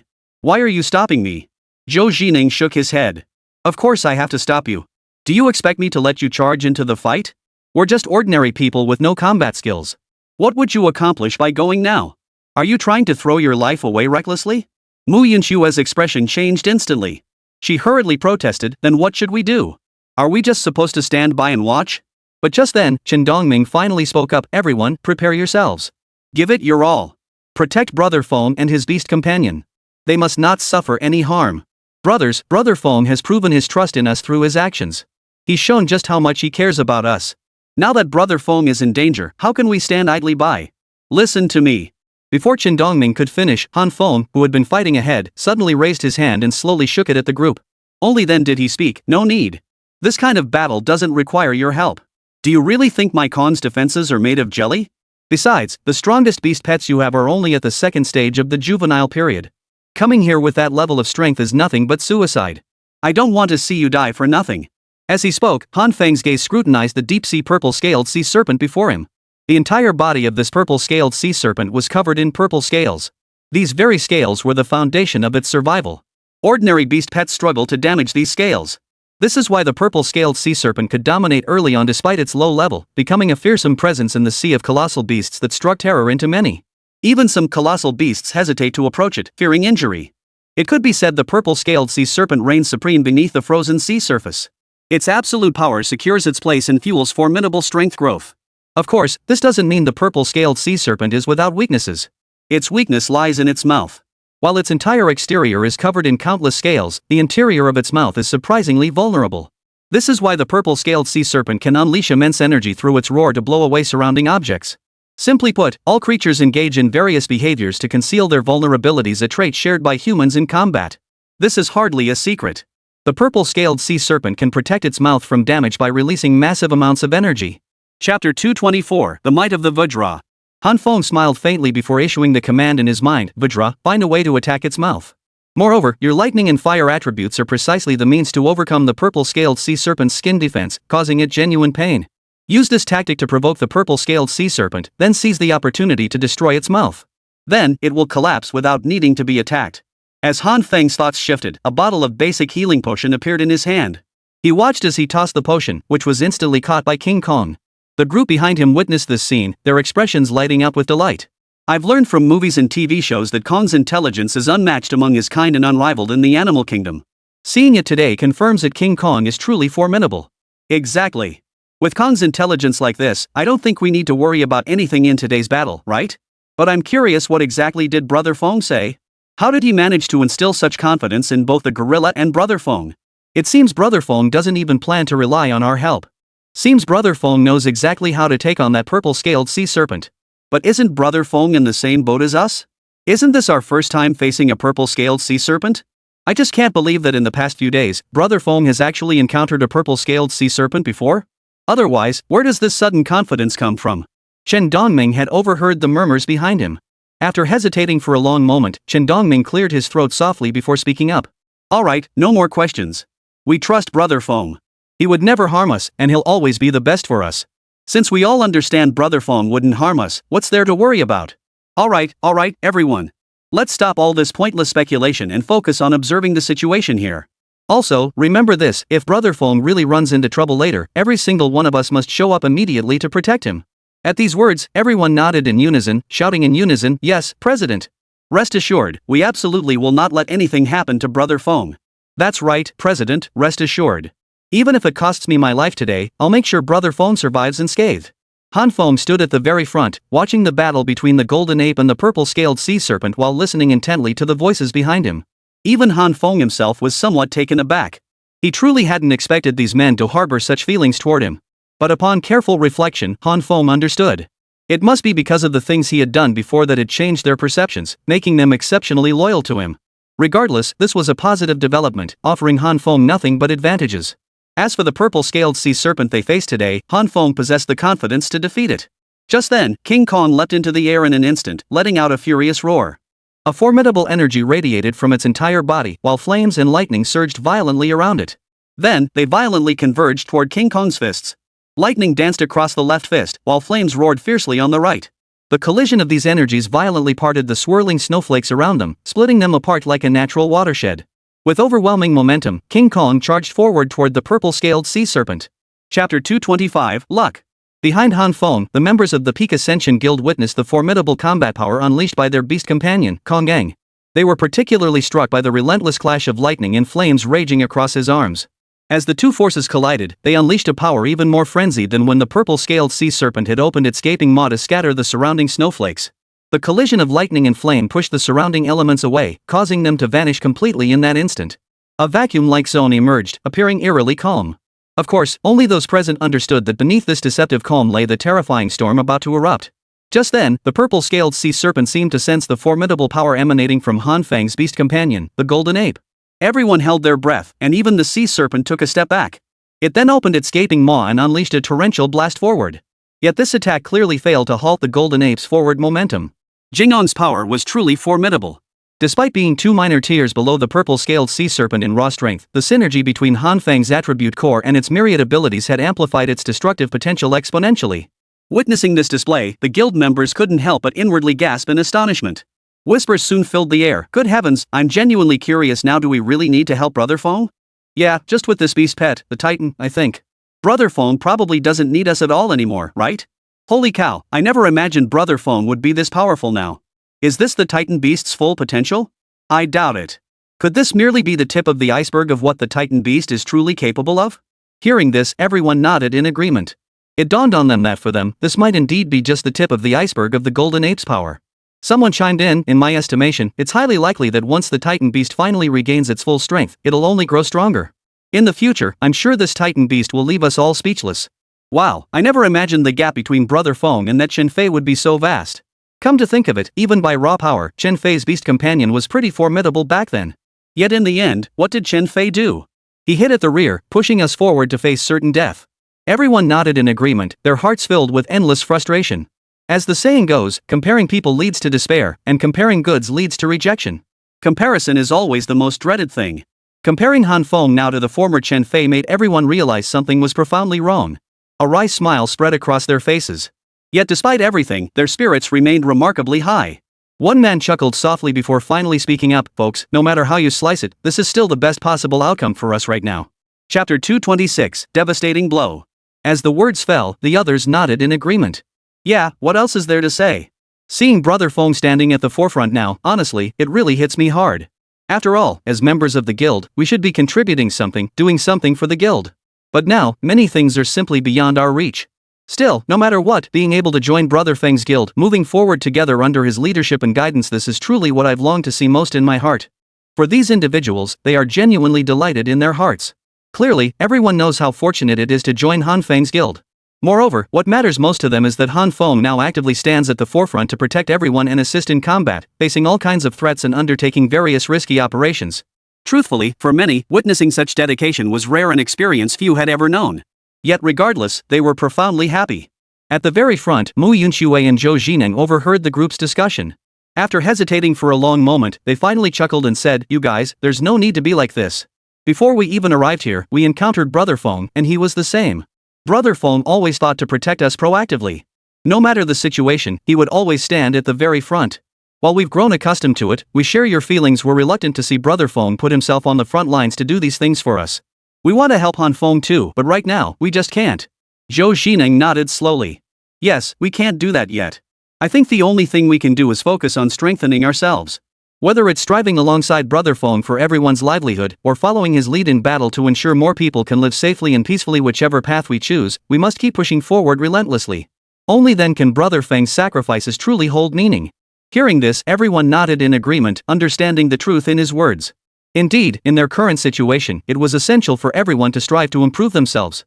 To spare Han Feng from feeling distressed, unhappy, or frustrated over their shortcomings, that alone was reason enough. Seeing this, their resolve only grew stronger. Regardless of what unfolded or what considerations arose, they all firmly believed their sole purpose was to grow stronger. Ultimately, becoming a reliable force by Han Feng's side to support him was what truly mattered. With that, their focus returned to the front. At that moment, Han Feng's beast companion, the golden ape, had successfully dealt a heavy blow to the surface of the purple-scaled sea serpent. The purple-scaled sea serpent's greatest pride lay in its purple skin, as hard as steel. Ordinary attacks or strikes from weapons would likely only clang against its body, causing no pain whatsoever and proving utterly useless. Chapter 227, Holding Back. Yet now, the purple-scaled sea serpent found itself in extraordinary distress, for it had finally encountered a force capable of overcoming it. No matter how hard or sturdy its surface might be, under the relentless assault of the diamond-hard lightning and fire attributes, it wasn't long before the purple scales of the purple-scaled sea serpent were scorched black in patches. Lightning and flames danced across its body, one flickering, the other searing, forcing the purple-scaled sea serpent to writhe repeatedly upon the frozen surface. Han Feng watched the scene, narrowing his eyes slightly. He couldn't help but think, he still couldn't join the battle himself. Although his personal combat power had risen to 300 points. Taking on the purple-scaled sea serpent would still be quite difficult. Han Feng knew he simply couldn't manage it yet. In the early stages, or rather, throughout their entire journey of development across the sea of behemoths, what everyone relied on most was the strength of their beast companions. Only by constantly improving themselves can beast companions provide the motivation needed to survive. Of course, for Han Feng, battles between beast masters became increasingly crucial in the later stages. Countless beast masters honed their skills through these conflicts, striving to cultivate unique abilities beyond warfare that could shield them from various troubles. The growth of beast masters' strength was exceptionally vital, which was precisely why Han Feng had urged Mu Yunxue to develop the physique potion as quickly as possible. Take Han Feng's earlier confrontations with Tang Xian and later encounters with Zhang Chang. It was precisely his perceived formidable strength that allowed him to survive unscathed amidst others' assaults, ambushes, and unexpected crises. This resilience was paramount. Of course, in the current battle between the Vajra and the purple-scaled sea serpent, Han Feng was completely useless. There it was, the purple-scaled sea serpent, its body contorting relentlessly upon the frozen surface. Its eyes blazed with fury, as if it intended to incinerate every colossal beast before it. Han Feng chuckled, tilting his lips as he spoke slowly. "What? Does a mere beast dare to feel anger? Kong Gang, attack!" At these words, King Kong roared without hesitation, pounding his chest with both fists. His aura surged once more, this time with a fury far more intense than before. Perhaps it was because his body had been wounded by the purple-scaled sea serpent earlier, or perhaps it was simply that the bloodlust within him had been reawakened after so long without battle. Regardless of the reason, Kong Gang's power now was so formidable that even the purple-scaled sea serpent before him couldn't help but feel a surge of panic. Just then, the purple-scaled sea serpent instinctively turned its head. Appearing diagonally in front of it was a gaping hole in the ice layer of the frozen surface, a breach about 5 or 6 meters in diameter, revealing the turbulent sea below. After hesitating for a moment, the purple-scaled sea serpent instantly sprang into action, attempting to flee toward the distance. But at that very moment, Han Feng suddenly sneered coldly, "Humph. Did you think I wouldn't have this up my sleeve? Escape is an option in human battles, but what about you beasts?" As he spoke, the Godzilla beside Han Feng stirred. Chapter 228, Slaying Beyond Its Class. Godzilla arched backward, opening its massive jaws. The atomic breath, already charged to its limit, surged forward in an instant, heading straight for the gaping hole in the purple-scaled sea serpent. A white beam flashed in an instant, followed by a thunderous roar. Everyone present stumbled, some nearly losing their footing. They swayed left and right, struggling to regain their footing. Chen Dongming stepped forward, instinctively reaching out to steady Mu Yunshui and Zhou Jineng. Yet after hesitating, he held back. Chen Dongming knew full well that recently, Han Feng had been exceptionally close with Zhou Jineng and Mu Yunshui. To him, it seemed possible that an extraordinary, ambiguous relationship existed between the three. This thought made him even more hesitant to act, fearing that Han Feng might notice and start suspecting something, or worse, become displeased. That would be a huge loss.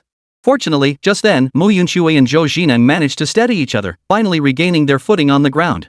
Everyone then turned their gaze back toward the front. The purple-scaled sea serpent finally halted its movements. It opened its eyes, glaring at Han Feng with fury. Its gaze seemed to want to kill Han Feng. Han Feng chuckled. At that very moment, the golden ape leapt from behind, landing directly on the purple-scaled sea serpent's neck. Jingang's hands clamped down with all his might, gripping the sea serpent's neck tightly. With relentless pressure, within mere seconds, the purple-scaled sea serpent began to gasp for air. It thrashed wildly on the frozen surface, yet its struggles did nothing to lessen Jin Gang's grip. Just as it seemed Jin Gang would prevail, the purple-scaled sea serpent suddenly flipped, flinging him off its back onto the frozen surface. Before the purple-scaled sea serpent could react, Jin Gang thrust his forward in an instant. With a sharp thud, after several minutes of battle, the purple-scaled sea serpent's stamina plummeted, its reflexes slowed, and even its defenses seemed slightly compromised. Bright red blood gushed from its mouth as the Rui Jingu Bang pierced clean through its jaws. The golden staff pierced straight through the back of its skull upward. Blood spurted instantly. The purple-scaled sea serpent struggled weakly for a moment longer before finally collapsing, its body slowly sinking onto the ice. Within mere seconds, the purple-scaled sea serpent was utterly devoid of life. Various items scattered across the ground. Aside from the bloodstains marking the brutal ferocity of the battle, it seemed as if nothing had ever happened. Just then, Han Feng sighed and slowly stepped forward. He first patted King Kong's thigh, then tossed him a bottle of recovery potion. Jin Gang unscrewed the cap and gulped it down. Only then did Han Feng look ahead. Between the two beast pets, two women were curled up, shivering violently. Shortly after, the two beast pets collapsed onto the ground, barely clinging to life.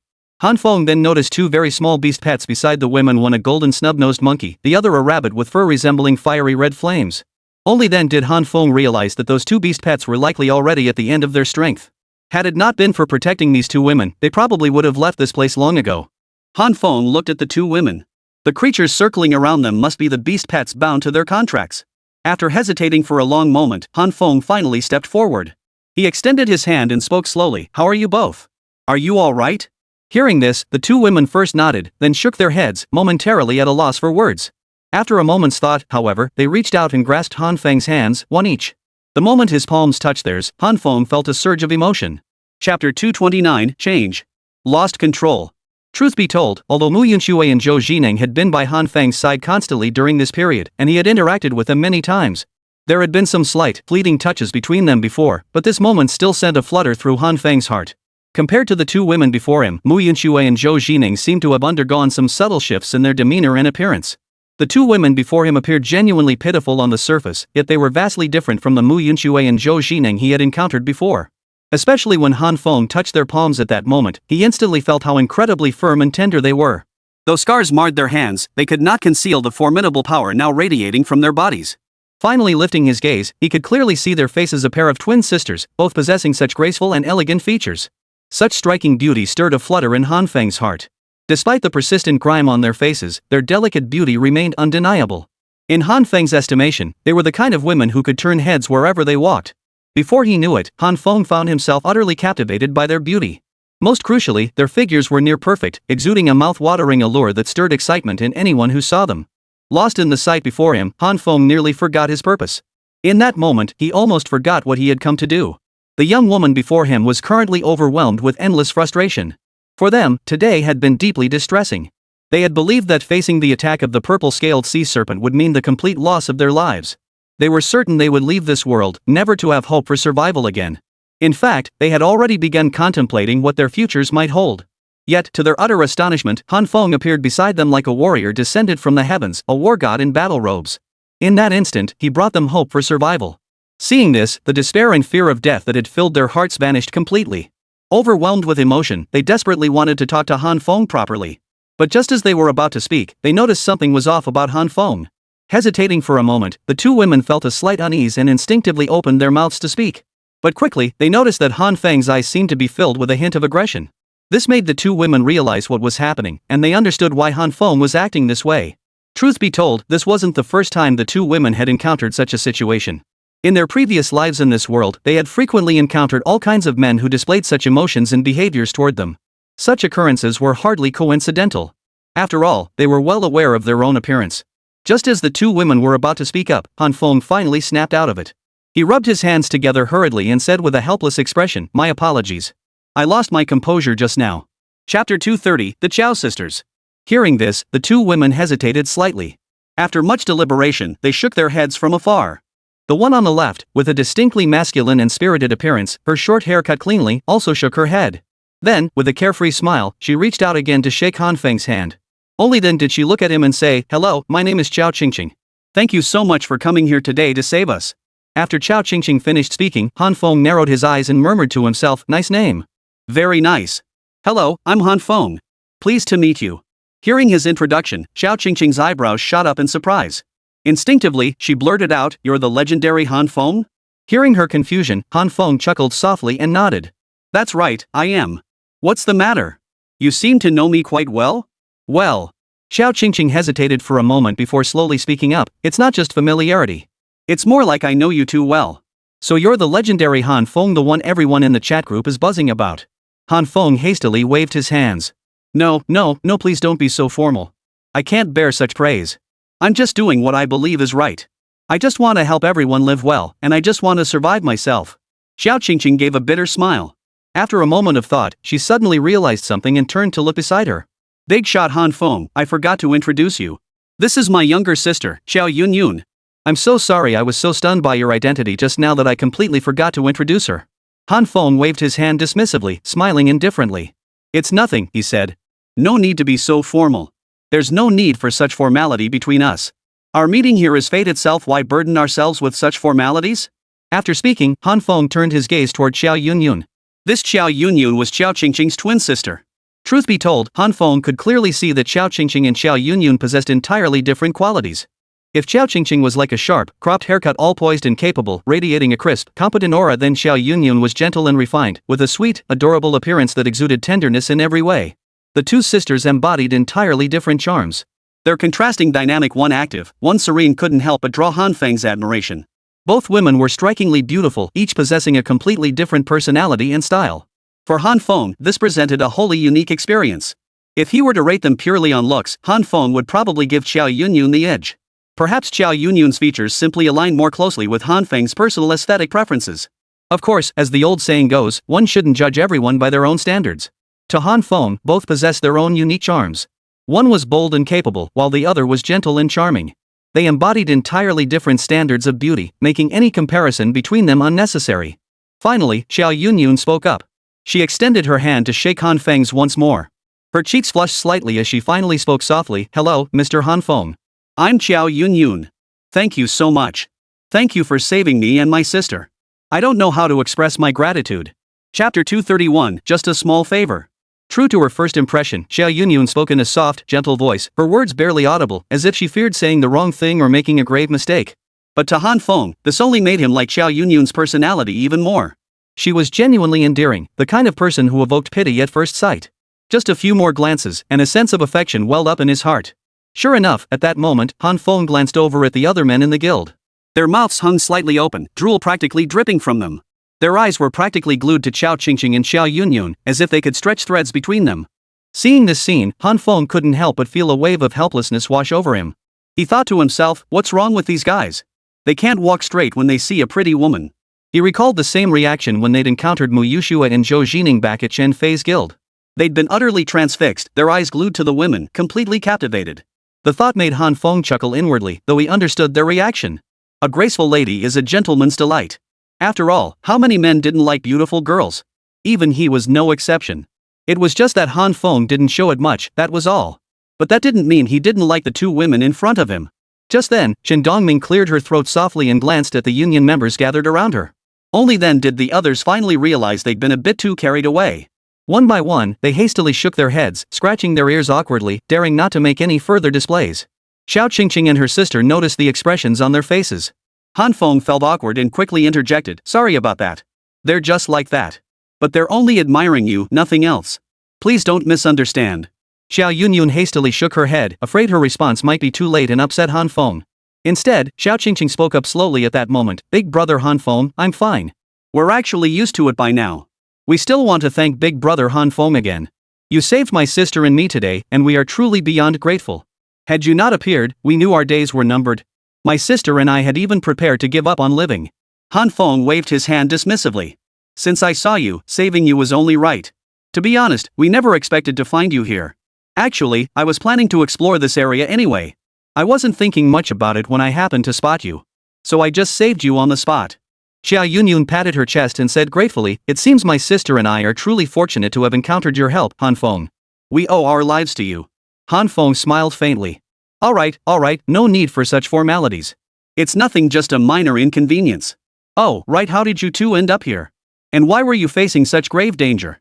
The question instantly made Xiao Qingqing and Xiao Yunyun look awkward. Anger and distress filled Xiao Qingqing's eyes. After hesitating for a long moment, Xiao Qingqing finally spoke slowly. Chapter 232, Hesitating? "Sigh, it's just that we've been incredibly unlucky. You could say we made the wrong choice, or maybe our guild just hasn't had the best luck. We're part of the same guild, which has many members. Lately, we've been exploring all over the place. Recently, we ventured all the way to this area. We thought that with such a harsh environment, few would explore here, and we could find more diverse resources. But it turns out we were overthinking it. While the surroundings are indeed harsh, this desolate place is also home to even more formidable beasts. It was precisely because of this that we encountered the purple-scaled sea serpent you mentioned earlier. Ultimately, we suffered this fate. The purple-scaled sea serpent's power was overwhelming, while our own strength proved woefully inadequate. Under its assault, we were utterly defeated in mere moments. Every member of the guild perished, leaving only two barely alive beast pets. It was only through the protection of these two pets, possessing some defensive capabilities, that we ended up in this state." Upon hearing her sister recount this, Xiao Yunyun felt profound anguish. After a long struggle, she finally spoke with evident distress. "My sister and I had already composed our final words and even resolved to abandon all hope of survival. Fortunately, you, Han Feng, arrived with your people. If not for your timely arrival, we would have lost all hope of survival long ago." Hearing this, Han Feng nodded, thinking to himself, so Xiao Qingqing and Xiao Yunyun weren't deliberately following someone here to search for me. They were just exploring with the guild members. To them, they were victims too, harboring no ill will whatsoever. Realizing this, Han Feng finally exhaled a sigh of relief. After all, the last thing Han Feng wanted now was trouble. He certainly didn't want anyone coming to cause him problems or track down his whereabouts. That would be nothing but trouble for him, and he would surely pay a price for it in the future. Fortunately, the Chow sisters currently harbored no ill will toward Han Feng, which allowed him to breathe a sigh of relief. Just then, Xiao Yunyun's expression shifted slightly. She looked at her sister, Xiao Qingqing, with a troubled expression. Just as Xiao Yunyun's crimson lips parted to speak, Xiao Qingqing suddenly shook her head gently, directly stopping her younger sister. Xiao Yunyun hesitated, her mouth slightly open but unable to utter a word. The words she had intended to say were completely stifled at that moment. However, this expression did not escape Han Feng's notice. A hint of confusion crossed his face as he asked, "Xiao Qingqing, Xiao Yunyun, is there something you two sisters need to discuss?" Xiao Yunyun hesitated, but Xiao Qingqing quickly interjected, "Nothing at all. What could we possibly have to say?" "You've misunderstood." Han Feng chuckled and said frankly, "Alright, why are you two sisters speaking so hesitantly? Do you really think I, Han Feng, am a fool? Can't I see you're hiding something? Or do you think there's a rift between us?" Xiao Yunyun waved her hands urgently. No. That's not it. Please don't misunderstand." Xiao Yunyun was utterly flustered, while Xiao Qingqing beside her scratched her head, looking slightly helpless and unsure what to say. Just then, Mu Yuxue and Zhou Jining stepped forward from behind Han Feng. Chapter 233, You're a Good Person. As they approached, Mu Yuxue grabbed Xiao Qingqing and Xiao Yunyun's hands and said, "Hello. Let me introduce us. I'm Mu Yunxue, and this is Zhou Jineng. We're both part of Brother Feng's team. It's a pleasure to meet you both today. Hearing this, the two girls hurriedly responded. Zhou Jineng then spoke up, judging by your expressions, you must have something on your minds. Why not speak up boldly? Since we've met and gotten to know each other, it means we have a connection. There's no need to beat around the bush, right? Wouldn't it be better for all of us to be open and honest? Hearing the two women urge her like this, Xiao Yunyun felt even more awkward. She scratched her head and rubbed her hands together before finally saying, it's not that I don't want to say it, but I'm afraid that once I do, Brother Feng might get angry. Hearing this, Han Feng grew even more curious. If you say so, I'm even more curious. Go ahead, don't hold back.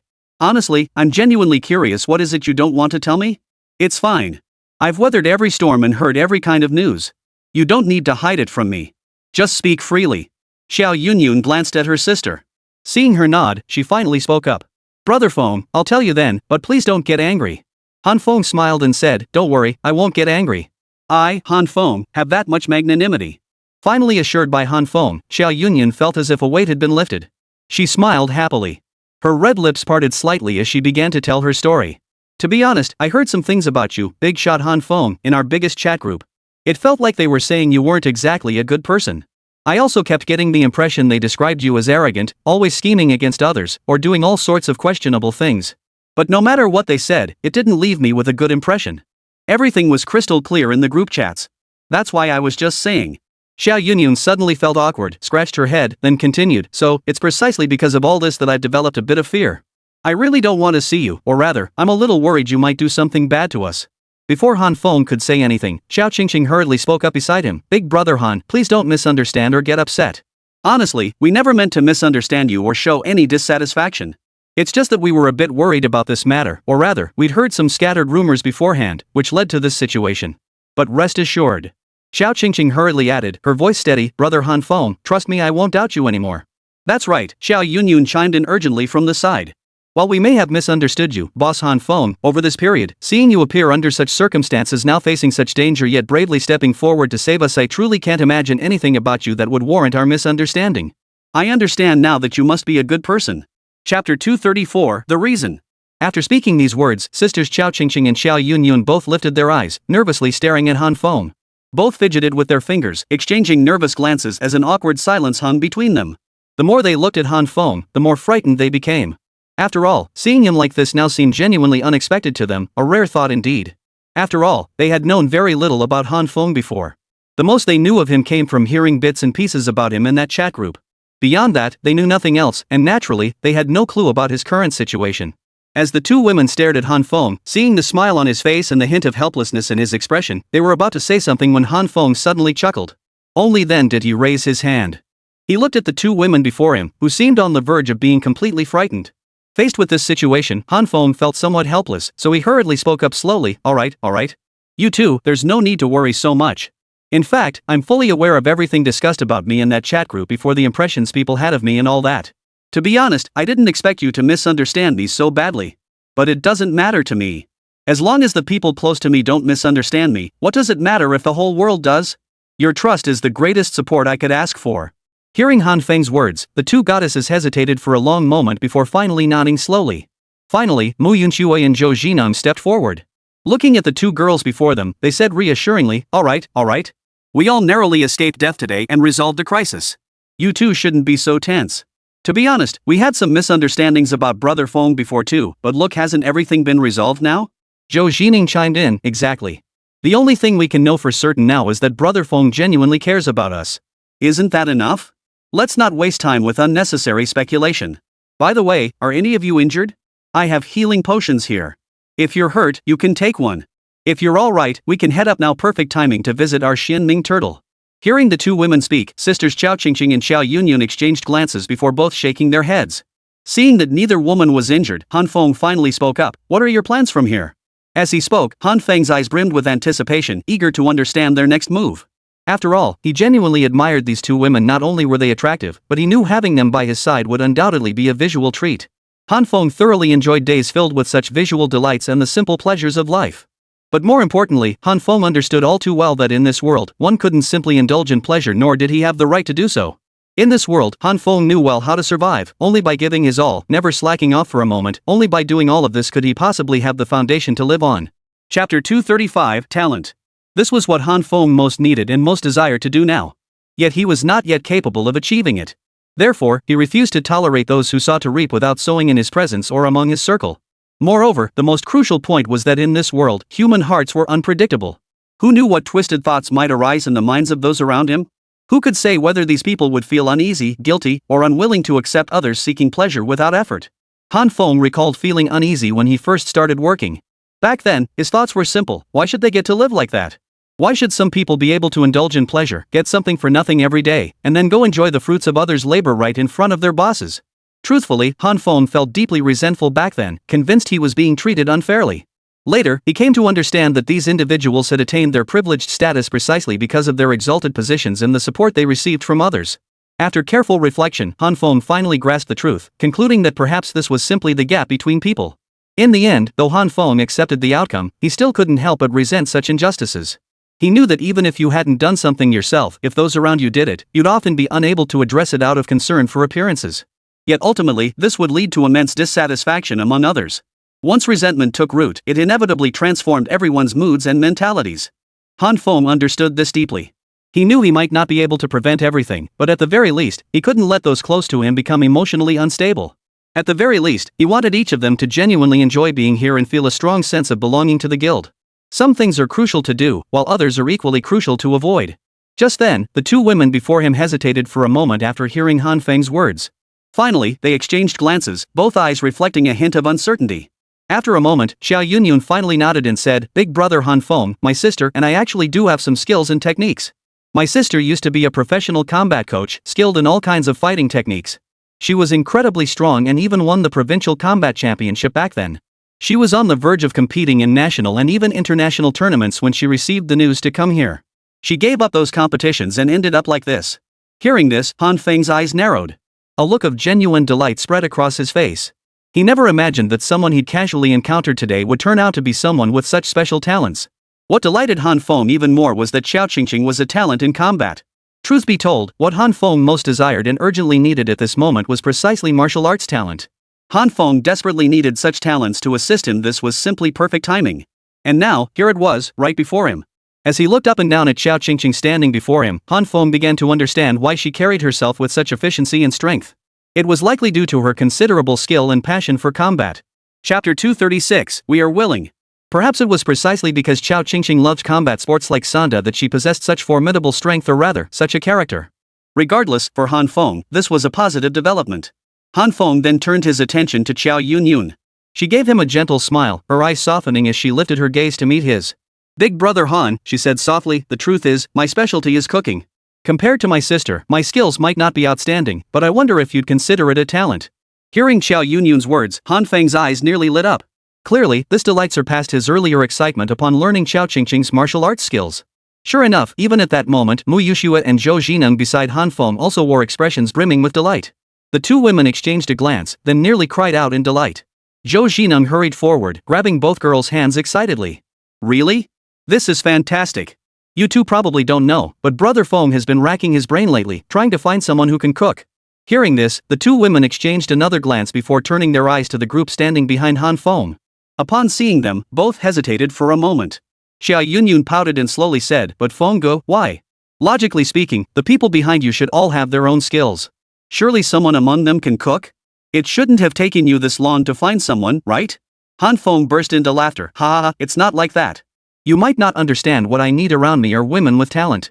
Hearing this, the two women nodded urgently, suddenly understanding Han Feng's meaning. They had paid close attention to such matters before, but they simply hadn't considered this possibility. Xiao Qingqing was the first to react. She blurted out, "Brother Feng, are you saying you've been waiting for talented women like us and ones with decent looks too?" Han Feng clapped his hands and nodded. "Exactly. I don't mind if you two are disappointed in me, but that's genuinely how I feel. I want everyone around me, everyone in the Goddess Temple Guild under my command, to at least have some real ability. I can't tolerate people who are greedy, unwilling to work, and just coasting along waiting to die. And right now, you two definitely fit my requirements. Of course, I should be upfront with you. If you want to stay by my side, I'll certainly allow it. But let me be clear, I never tolerate useless people around me. If either of you wishes to venture out into the world again, I won't stop you. You can leave right now. If you choose to stay by my side, understand this, you must leverage your strengths. I won't tolerate useless individuals in my inner circle. What are your thoughts now? You can make your decision. Before Han Feng could turn to await their response, the two women spoke in unison. Brother Feng, we're in. Chapter 237, Unreliable. In that instant, the words spoken by Xiao Qingqing and Xiao Yunyun before him sent a shock through Han Feng, freezing him in place. After a long pause, he finally let out a bitter laugh. Han Feng understood perfectly well. He knew that right now, the most crucial thing for him was to rapidly expand his inner circle. Only by continually growing his team could he ensure more people lived better lives and ultimately, that he himself lived better.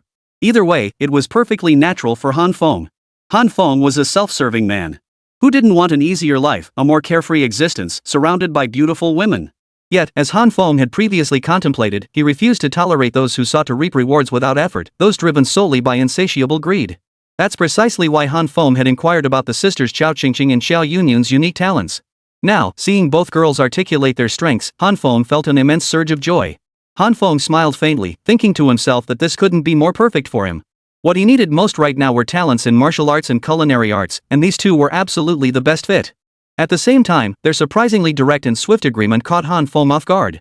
Yet he soon chuckled to himself, understanding why these two women felt this way.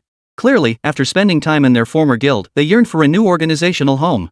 Regardless of whether their previous guild had treated them well or poorly, they were both intensely eager to find a new group to belong to. Going it alone meant a short survival rate. That was precisely why guilds existed in this world, to bind everyone's interests together, fostering unity and collaboration. Striving collectively for mutual benefit was the true essence. As the two women stood beside him, before Han Feng could speak, Mu Yunshui and Zhou Jining excitedly stepped forward. They grabbed the sisters' hands and exclaimed joyfully, "This is wonderful! Welcome to the Goddess Temple. We're so happy to have new sisters among us. Yes, yes. Having you join our guild is absolutely the best thing ever. It's truly fantastic. Qingqing, Yunyun, from now on we're family. You must stay close to Brother Feng. We'll live well together, and from now on, just call him Brother Feng like we do." Hearing this, the Qiao sisters turned to look at Han Feng. Both lowered their heads, bowed deeply, and slowly said, "Brother Feng." Han Feng smiled gently. All right. No need for such formality. Alright then, I'll invite both of you to join my guild right now. As he spoke, Han Feng sent the guild invitation directly to the two girls before him. Han Feng's guild, Goddess Sanctuary, operated uniquely. Membership could only be granted through the guildmaster's invitation. Such settings were configurable within the guild system.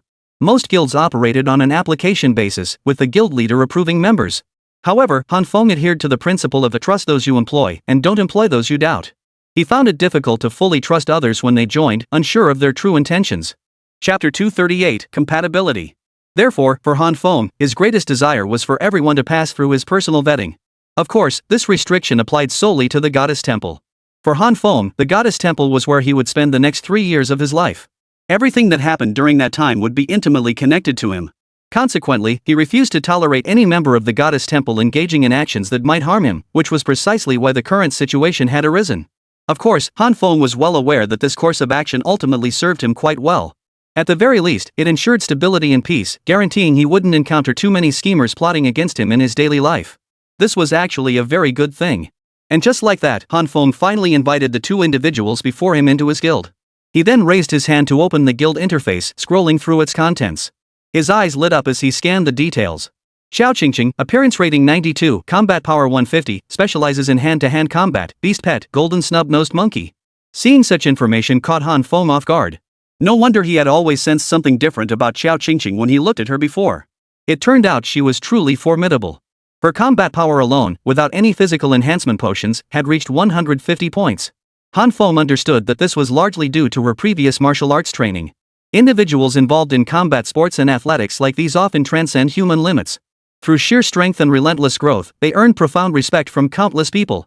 Their physical prowess was also undeniably exceptional.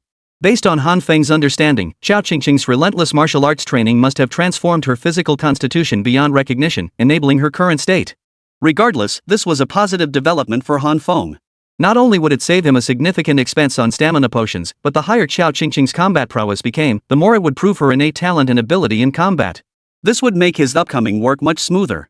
What surprised Han Feng most, however, was Xiao Qingqing's beast companion, a golden snub-nosed monkey. The golden snub-nosed monkey she had contracted was a variant of its kind. This golden snub-nosed monkey possessed a skill that many might not consider particularly powerful: beast pet communication. It could establish a mental connection with its master, enabling her to communicate with other beast pets. Simply put, Xiao Qingqing now possessed the ability to communicate with other beast pets, freely issuing commands, transmitting information, and performing similar actions. To most observers, this might seem like a rather useless ability for a beast pet. After all, everyone can already communicate with their own beast pets, why bother having someone else handle that communication? To most, it seemed utterly useless. Yet for Han Feng, it was of utmost importance. This was because it directly related to Han Feng's upcoming work arrangements for Xiao Qingqing. The thought of the tasks he'd planned for Xiao Qingqing over the coming days brought a satisfied smile to Han Feng's face. He began to ponder how incredibly convenient everything would become from now on. Han Feng then turned his gaze back to Xiao Yunyun's personal information. Chapter 239, The Lucky Sisters. As he looked, Han Feng was taken aback once more. He now clearly saw all of Xiao Yunyun's details. Xiao Yunyun, appearance rating 95, combat power 85 points, skilled in cooking, beast pet is a flame rabbit. Upon seeing this, Han Feng smiled faintly. Xiao Yunyun's appearance rating was actually 3 points higher than her sister's. Of course, Han Feng understood that no two people could be identical. Although Xiao Qingqing and Xiao Yunyun were identical twins, there were indeed subtle differences between them. Moreover, their clothing styles, personalities, and other aspects differed significantly. Perhaps it was precisely because of this that there was a slight gap in their ratings. But none of that mattered to Han Feng. In Han Feng's view, their looks were essentially on par, it was merely their personalities that differed. Everything else was irrelevant. That said, Xiao Yunyun's beast companion was rather unique. The flame rabbit could generate flames and precisely control them. The size and range of the flames were all under its command. The most fascinating aspect of the flame rabbit's abilities was its versatility. It could be used in combat or applied to culinary arts. Han Feng recalled encountering several beast masters with flame rabbits in his previous life, all utilizing them for combat and culinary purposes. The flame rabbit's mastery of fire made things considerably easier. When camping outdoors, if one lacked various cooking utensils, the flame rabbit could easily handle the task of starting a fire and sustain a steady flame output for extended periods. Han Feng looked at the two girls, finally closing his interface panel. He chuckled and said, "I never imagined your beast companions would complement your respective abilities so perfectly. That's truly a stroke of luck in this world." The Qiao sisters scratched their heads and chuckled softly. Xiao Yunyun then said, "Actually, when my sister and I first hatched our own beast pets, we both felt incredibly fortunate. But what we felt was even luckier was successfully joining our previous guild later on. The people in our guild were truly kind to us. Every single one of them treated the guild members with utmost dedication and responsibility. We were like family together.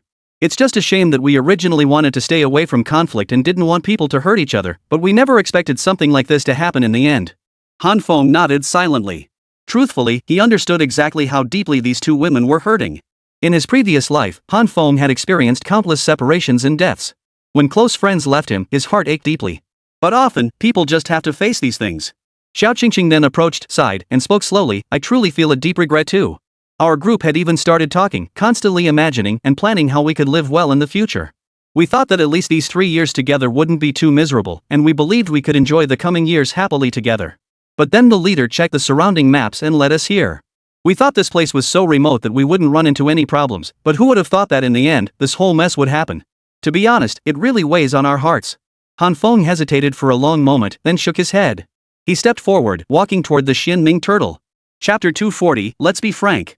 Behind him, Mu Yunshui and Zhou Jineng supported the two women, offering constant reassurance, all right. It's all in the past now. What good does it do to dwell on it? Yes. At this point, we can only accept everything that's happened. Let's just hope everyone can move forward and live well from here on out. And rest assured, Brother Feng is a truly wonderful person. By his side, we'll definitely feel the warmth of home. As long as we live well from now on, we'll definitely find happiness." Hearing this, Xiao Qingqing and the other girl nodded. Later, as Han Feng passed by Qin Dongming and the other guild members, he overheard them whispering among themselves, "Why is Brother Feng inviting people again? How did he manage to bring in 2 new people already? Yeah. And look at how gorgeous these two are. They're definitely the kind of girls who turn heads wherever they go. Who would have thought Brother Feng would find 2 people like this? And they both seem pretty skilled. Doesn't this mean Brother Feng will have even more talented people around him from now on? Keep your voice down, don't let Brother Feng hear us. We don't want him getting the wrong idea. Honestly, we don't have any other intentions toward Brother Feng. We just want to discuss things." Exactly. What's there to be afraid of Brother Feng hearing? The more we talk, the more fun it gets. Seeing this, Han Feng shook his head helplessly. To be fair, Han Feng could understand their concerns.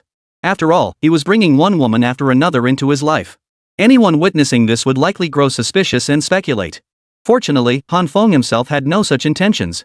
So Han Feng stopped in his tracks, turned to face everyone, and finally spoke up, "Alright, you guys really shouldn't be jumping to conclusions here. Let me tell you, inviting them in will be of great benefit to all of you. Alright, I won't tell you the details just yet. You'll find out naturally soon enough." Hearing this, the others exchanged glances. After a moment's thought, they nodded hurriedly, daring not to say more. 10 minutes later, Han Feng finally returned to the Xianming turtle, followed closely by Qin Dongming. Behind them, Mu Yunxue and the other women followed suit, striding toward the group. Finally, everyone gathered near the campfire and took their seats. Han Feng retrieved 2 bottles of cold-resistant potions from the storage and tossed them over. He had already noticed the Xiao sisters shivering uncontrollably from the cold. Of course, Xiao Qingqing might be feeling slightly better, given her robust constitution. She could probably endure it for a while longer. But Xiao Yunyun was another story. Seeing Xiao Yunyun shivering uncontrollably, Han Feng couldn't help but feel a bit helpless. Taking the cold-resistant potions Han Feng offered, the 2 girls looked curious. Xiao Yunyun pouted and asked, "Brother Feng, what is this?" Han Feng smiled faintly and replied, "It's an anti-cold potion. Drink it. Once you take it, you too won't have to worry about this cold eating away at you anymore." Okay, let's drink it up." Hearing this, the 2 girls nodded eagerly. They swiftly opened the vials and gulped down the contents. Sure enough, after drinking the potion, the redness and shivering that had been caused by the cold completely vanished from their bodies. Their expressions brightened. Xiao Yunyun gave him a thumbs up in admiration. "Wow, Brother Feng, this is amazing. After drinking this potion, I really don't feel cold at all anymore." Han Feng smiled faintly, saying nothing more. Soon after, Xiao Qingqing spoke up, "Brother Feng, I heard you talking to others earlier. It sounded like there was something you needed us 2 girls to help with? Why not just tell us now?" Chapter 241, quite pleased. Hearing Xiao Qingqing's words and seeing her earnest expression as if she had seen through everything, Han Feng paused for a moment before smiling faintly. Truth be told, Han Feng knew that despite being a martial arts prodigy whose daily life revolved around punches and kicks, Xiao Qingqing was actually exceptionally intelligent. She was likely far more sharp-witted than he had ever imagined. They say pretty girls are smart, and this seemed to prove that saying true. Of course, all this was just Han Feng's idle musing. Regardless, Han Feng was thoroughly satisfied with Xiao Qingqing. He noticed how exceptionally sharp she was, instantly discerning from his earlier words that they were deeply connected. This made Han Feng smile inwardly. As Han Feng continued to observe Xiao Qingqing, Xiao Yunyun stood nearby, scratching her head with a hint of exasperation. After hesitating for a moment, she finally spoke up, "Seriously, sis? How did you know Brother Feng wanted to talk to us? I didn't sense a thing." "Alright." Han Feng retracted his earlier thought that smart women are beautiful. It seemed Xiao Yunyun might be the exception. Soon, Xiao Qingqing also looked at Xiao Yunyun with great affection, smiling slightly. After hesitating for a moment, she finally said slowly, "Actually, I was just guessing. First, when Brother Feng suddenly got so excited after hearing about our respective talents, I didn't immediately think he needed us. But then I realized what else could make him that happy? After turning it over in my mind, I figured it must be because of the unique skills we both possess. Second, when we just returned, I overheard Brother Feng tell them that our joining would benefit them. That must mean he needs certain abilities we possess." At this point, Xiao Qingqing glanced at Han Feng again. After hesitating for a long moment, she finally chuckled and said, "Brother Feng, if I'm not mistaken, you probably need us to use our respective abilities to help you with something, right?" "I wonder. Could it be that you want us to pass on our abilities to strengthen some of the guild members?" Hearing this, Han Feng's eyes narrowed. At that moment, he genuinely thought Xiao Qingqing was far too sharp. She could effortlessly deduce so many things. While such matters weren't particularly difficult to deduce, anyone paying even a modicum of attention and speculating carefully could certainly grasp some of it. Han Feng nodded, then served the 2 women before him each a cup of tea. He picked up his own cup and took a sip. Shen Dongming remained silent beside him. After all, Shen Dongming understood that for people of their standing, the wisest course was often to speak sparingly. Only by doing so could they ensure everyone's satisfaction and prevent Han Feng from harboring any displeasure toward him, and so on. Only then did Han Feng speak up. "You're right. I have to admit, Xiao Qingqing, you're really smart. You can figure out the reasons behind many things just by thinking about them a little. And most of what you just guessed is correct. It genuinely surprised me." Hearing this, Xiao Qingqing smiled faintly and looked up at Han Feng, a hint of embarrassment in her eyes. After a moment, she hurriedly said, "Brother Feng, please don't flatter me like this. I never think of myself as anything special. It's just that when I have nothing to do, I like to ponder things. As long as Brother Feng doesn't mind my chattiness, I'm perfectly happy." Chapter 242, Impatient? Han Feng laughed heartily. "Oh, come on. How could I possibly dislike you for that? Alright, no need to be so polite about this sort of thing. Truthfully, I've never seen anything wrong with it. On the contrary, having someone as sharp as you by my side is actually a tremendous asset.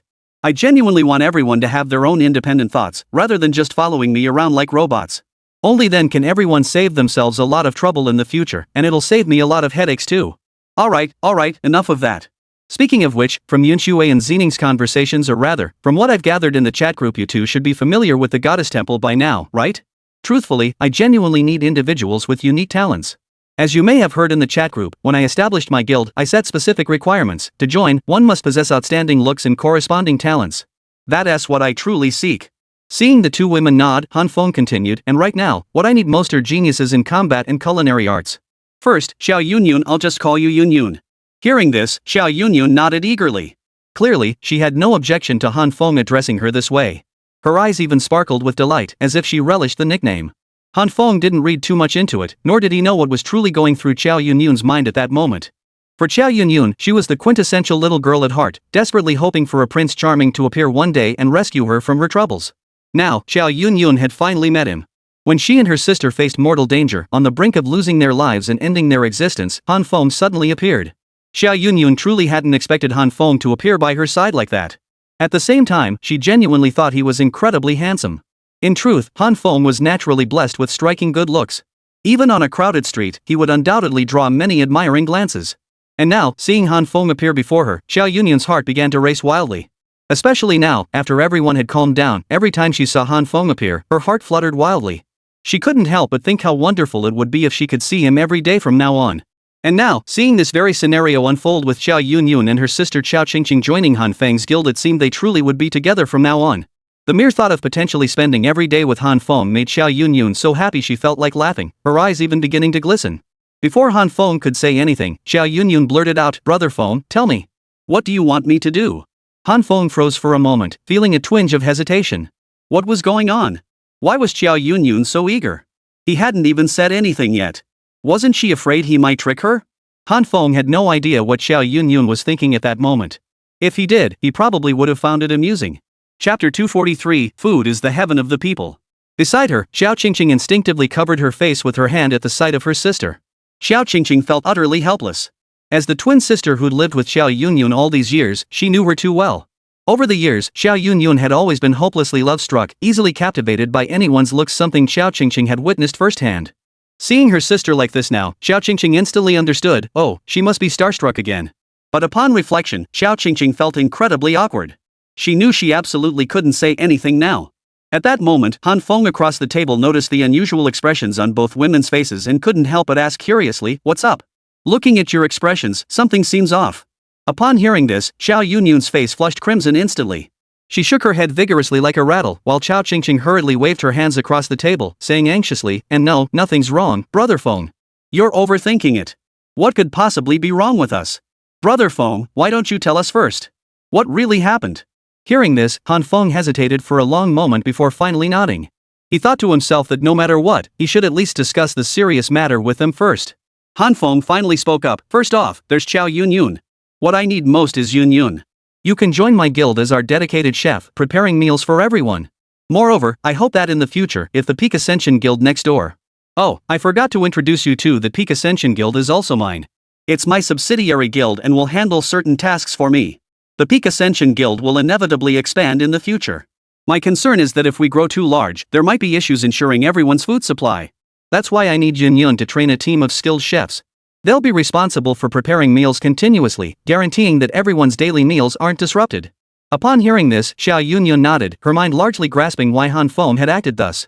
She then smiled faintly and said, "Brother Feng, I thought you summoned me for some particularly important matter. Little did I expect it to be such a minor thing. This is far too simple for me." Han Feng chuckled. "Ah, how can you call this a trivial matter? Food is the foundation of life. This is the most crucial thing. So, even if you think it's trivial, it's a big deal for the entire guild." And, as he spoke, Han Feng scratched his head awkwardly, glanced beside him, then sighed helplessly. "Truth is, before you joined the union, before I established the affiliate union, we all ate nothing but grilled meat every single day. Honestly, it got so sickeningly boring. Ever since then, I've been saying that as soon as we get the chance, we absolutely must recruit someone who can cook properly. Someone who can prepare a variety of delicious meals every day, at the very least sparing us from this daily misery. And now, here you are. And for the sake of the guild's future growth, I hope you'll be able to help everyone more in the future." It might mean a bit more work for you. Chapter 244, Pain and Struggle. Xiao Yunyun nodded, then quickly added, "Don't worry, brother Feng. This is a breeze for me. The only thing I might need your help with is sourcing some ingredients after all, that might involve spending money." Han Feng smiled confidently and nodded. "Don't worry, this is all part of the job. Ji Ning is an expert in related cultivation. Whenever you need specific ingredients, just ask her, she'll do her best to provide them. After all, keeping you satisfied will completely transform our daily meals, it's definitely a good thing." The women nodded in agreement upon hearing this, and Zhou Jining and Xiao Yunyun grew even closer. Han Feng then turned to look at Xiao Qingqing. Before he could speak, Xiao Qingqing spoke up first, her voice slow and deliberate. "Brother Feng, you wouldn't be suggesting I train the other guild members in combat, would you?" Upon hearing this, Han Feng nodded, then shook his head. Seeing his initial nod, Xiao Qingqing had been about to smile in agreement, marveling at her own sharp insight for grasping the situation so accurately. But suddenly, Han Feng shook his head. Seeing this, Xiao Qingqing froze for a moment. Then, scratching her head, she looked at Han Feng and asked curiously, "Brother Feng, what do you mean? What's wrong? Did I guess wrong?" Han Feng chuckled softly and replied slowly, "Well, I wouldn't say you're wrong, but you haven't quite got it all right either." Alright, I won't tease you anymore. I'll be honest with you. Truthfully, I do want you to lead everyone in improving their combat skills. But beyond that, there's another matter. I also hope you can cultivate the combat abilities of all the beast pets." "What? Train the beast pets?" Xiao Qingqing froze for a moment. After instinctively hesitating several times, she still looked at Han Feng, her eyes filled with confusion. Han Feng knew she probably hadn't grasped his meaning, so he smiled slowly. "I won't keep you in suspense. I do indeed want you to cultivate the combat abilities of those beast pets. Let me put it this way, for us right now, human combat abilities are practically insignificant and negligible in this world. What do you think about that? No matter how you look at it, this is what I feel most strongly needs to be changed right now. Let me put it this way, when humans face beast pets, our strength is probably no match for even a single sneeze from them. In fact, a single kick or punch from a beast pet could utterly annihilate us. I believe you all understand this reality." Xiao Qingqing nodded, then sighed and said, "Yes, all too clear. I used to believe humans could survive longer in this world through our own strength, or at least have some ability to secure a foothold. But I was wrong. Everything I once believed has ended up slapping me in the face, forcing me to see reality for what it is during that time." Han Feng listened silently, nodding. He could see the pain and struggle in Xiao Qingqing's eyes. Chapter 245, Losing Control. Xiao Qingqing now appeared emotionally unstable, which Han Feng hadn't anticipated. Gradually, as she continued to reminisce, her expression grew increasingly agonized. Watching her like this, Han Feng felt an inexplicable wave of pain welling up inside him. Just as he instinctively reached out, Xiao Qingqing suddenly threw herself into his arms. For a moment, Han Feng froze. Since his rebirth into this world, he had never experienced such intimate contact with another woman. This unexpected turn of events left Han Feng somewhat at a loss. Seeing this, Han Feng raised his hand to gently pat her, but after a moment, Xiao Qingqing's sobs only grew more choked. Tears streamed from her eyes, soaking his chest. At the same time, Han Feng felt the warmth radiating from Xiao Qingqing's chest, along with that mysterious sensation. Instantly, his heartbeat quickened. Although he and Tang Xian had been boyfriend and girlfriend before, they hadn't experienced anything physical yet. Ultimately, Han Feng was still too inexperienced. Suddenly experiencing such intimate contact with another woman, feeling such intense sensations through this manner, even Han Feng couldn't help but feel his heart race and his face flush. This scene was witnessed by Xiao Yunyun, seated diagonally across from him. Her eyes narrowed as she opened her mouth several times, as if to speak, but ultimately held her words back. Meanwhile, doubts kept surfacing in her mind. What's going on? Brother Feng, could he possibly like my sister? The more she thought about it, the more Xiao Yunyun felt that this was indeed the case. She grew increasingly convinced that Han Feng might genuinely have feelings for her own sister. Yet, after much hesitation, she still couldn't figure out what to say. Back in Han Feng's embrace, Xiao Qingqing choked back sobs for a long moment before finally speaking. "Whoa, I'm in so much pain. Why? I thought that if we were all together, we could live good lives. I thought that at the very least, we could all live in peace because of this. I hoped we could unite as one, striving together for a better life. But in the end, I never imagined that this would lead to us being separated forever." As she spoke, Xiao Qingqing suddenly lifted her head to look at Han Feng and asked, "Brother Feng, tell me, does this mean we truly have no way to meet again from now on?" After hesitating for a long moment, Han Feng sighed and said, "Perhaps there truly is no way. I know this is incredibly painful for you, and I know you refuse to accept it. But many things aren't determined by our wishes alone." After speaking these words, Han Feng couldn't help but sigh inwardly. Truthfully, he himself didn't know if they could ever meet again in this world. Yet when everyone had entered this realm, he had distinctly heard that ancient, weathered voice from the heavens declaring to all, death in this world meant true death. Xiao Qingqing met Han Feng's gaze, hesitating for a long moment before finally sighing. After a pause, she sat up and hurriedly said, "Brother Feng, I'm sorry. I lost my composure just now. Han Feng smiled faintly, shook his head, and said, "It's nothing. No need to apologize." Chapter 246, Han Feng's Considerations. As they spoke, Xiao Qingqing offered a bitter smile. Suddenly, she noticed Han Feng's face had flushed. Startled, she blurted out, "Brother Feng, what's wrong? Why are you blushing?" Am I? In that brief moment, Han Feng stammered, utterly at a loss for words. At the same time, Han Feng sensed something unusual happening. Just then, Xiao Qingqing was about to stand up when she stumbled slightly, her hand slipping. In that instant, her hand happened to brush against something rather unusual. Her eyes narrowed instantly. "Ha? What was that?" As she spoke, she lowered her head. Just as she was about to cry out, Han Feng reacted swiftly, covering her mouth with his hand. Only then did Xiao Qingqing realize what she had touched. 10 seconds later, Xiao Qingqing bolted from the room like a startled bird, fearing that lingering a moment longer might invite further awkwardness. Han Feng stood behind her, his face flushed crimson as he scratched his head in embarrassment. After the reunion, everyone seemed reluctant to dwell on the incident. Han Feng understood they were likely sparing his feelings. With a forced chuckle, he quickly changed the subject. All right, let's not dwell on that. I want to have a proper talk with you all. What I need to tell you is this: going forward, I hope you can not only cultivate everyone's combat abilities, but also develop the combat skills of those beast companions. Frankly, it's understandable theoretically, we shouldn't be training their fighting abilities. Upon hearing Han Feng shift the topic to her area of expertise, Xiao Qingqing quickly interjected, "Yeah, Brother Feng, I'm a bit confused by this idea. From my perspective, it's already quite impressive that we can enhance human combat abilities. Why would we need to train the combat skills of those beast pets? Besides, don't their actions already follow human commands?" Hearing this, Han Feng chuckled softly. The awkward expression that had flashed across his face moments ago, along with the burning sensation that had spread throughout his body, finally began to ease. Only then did he respond, "You're right. Humans can certainly be trained, and they can also control beast pets according to their own will. But I don't know if you've noticed, there's actually a slight difference in the level of connection and rapport between each person and their beast pet.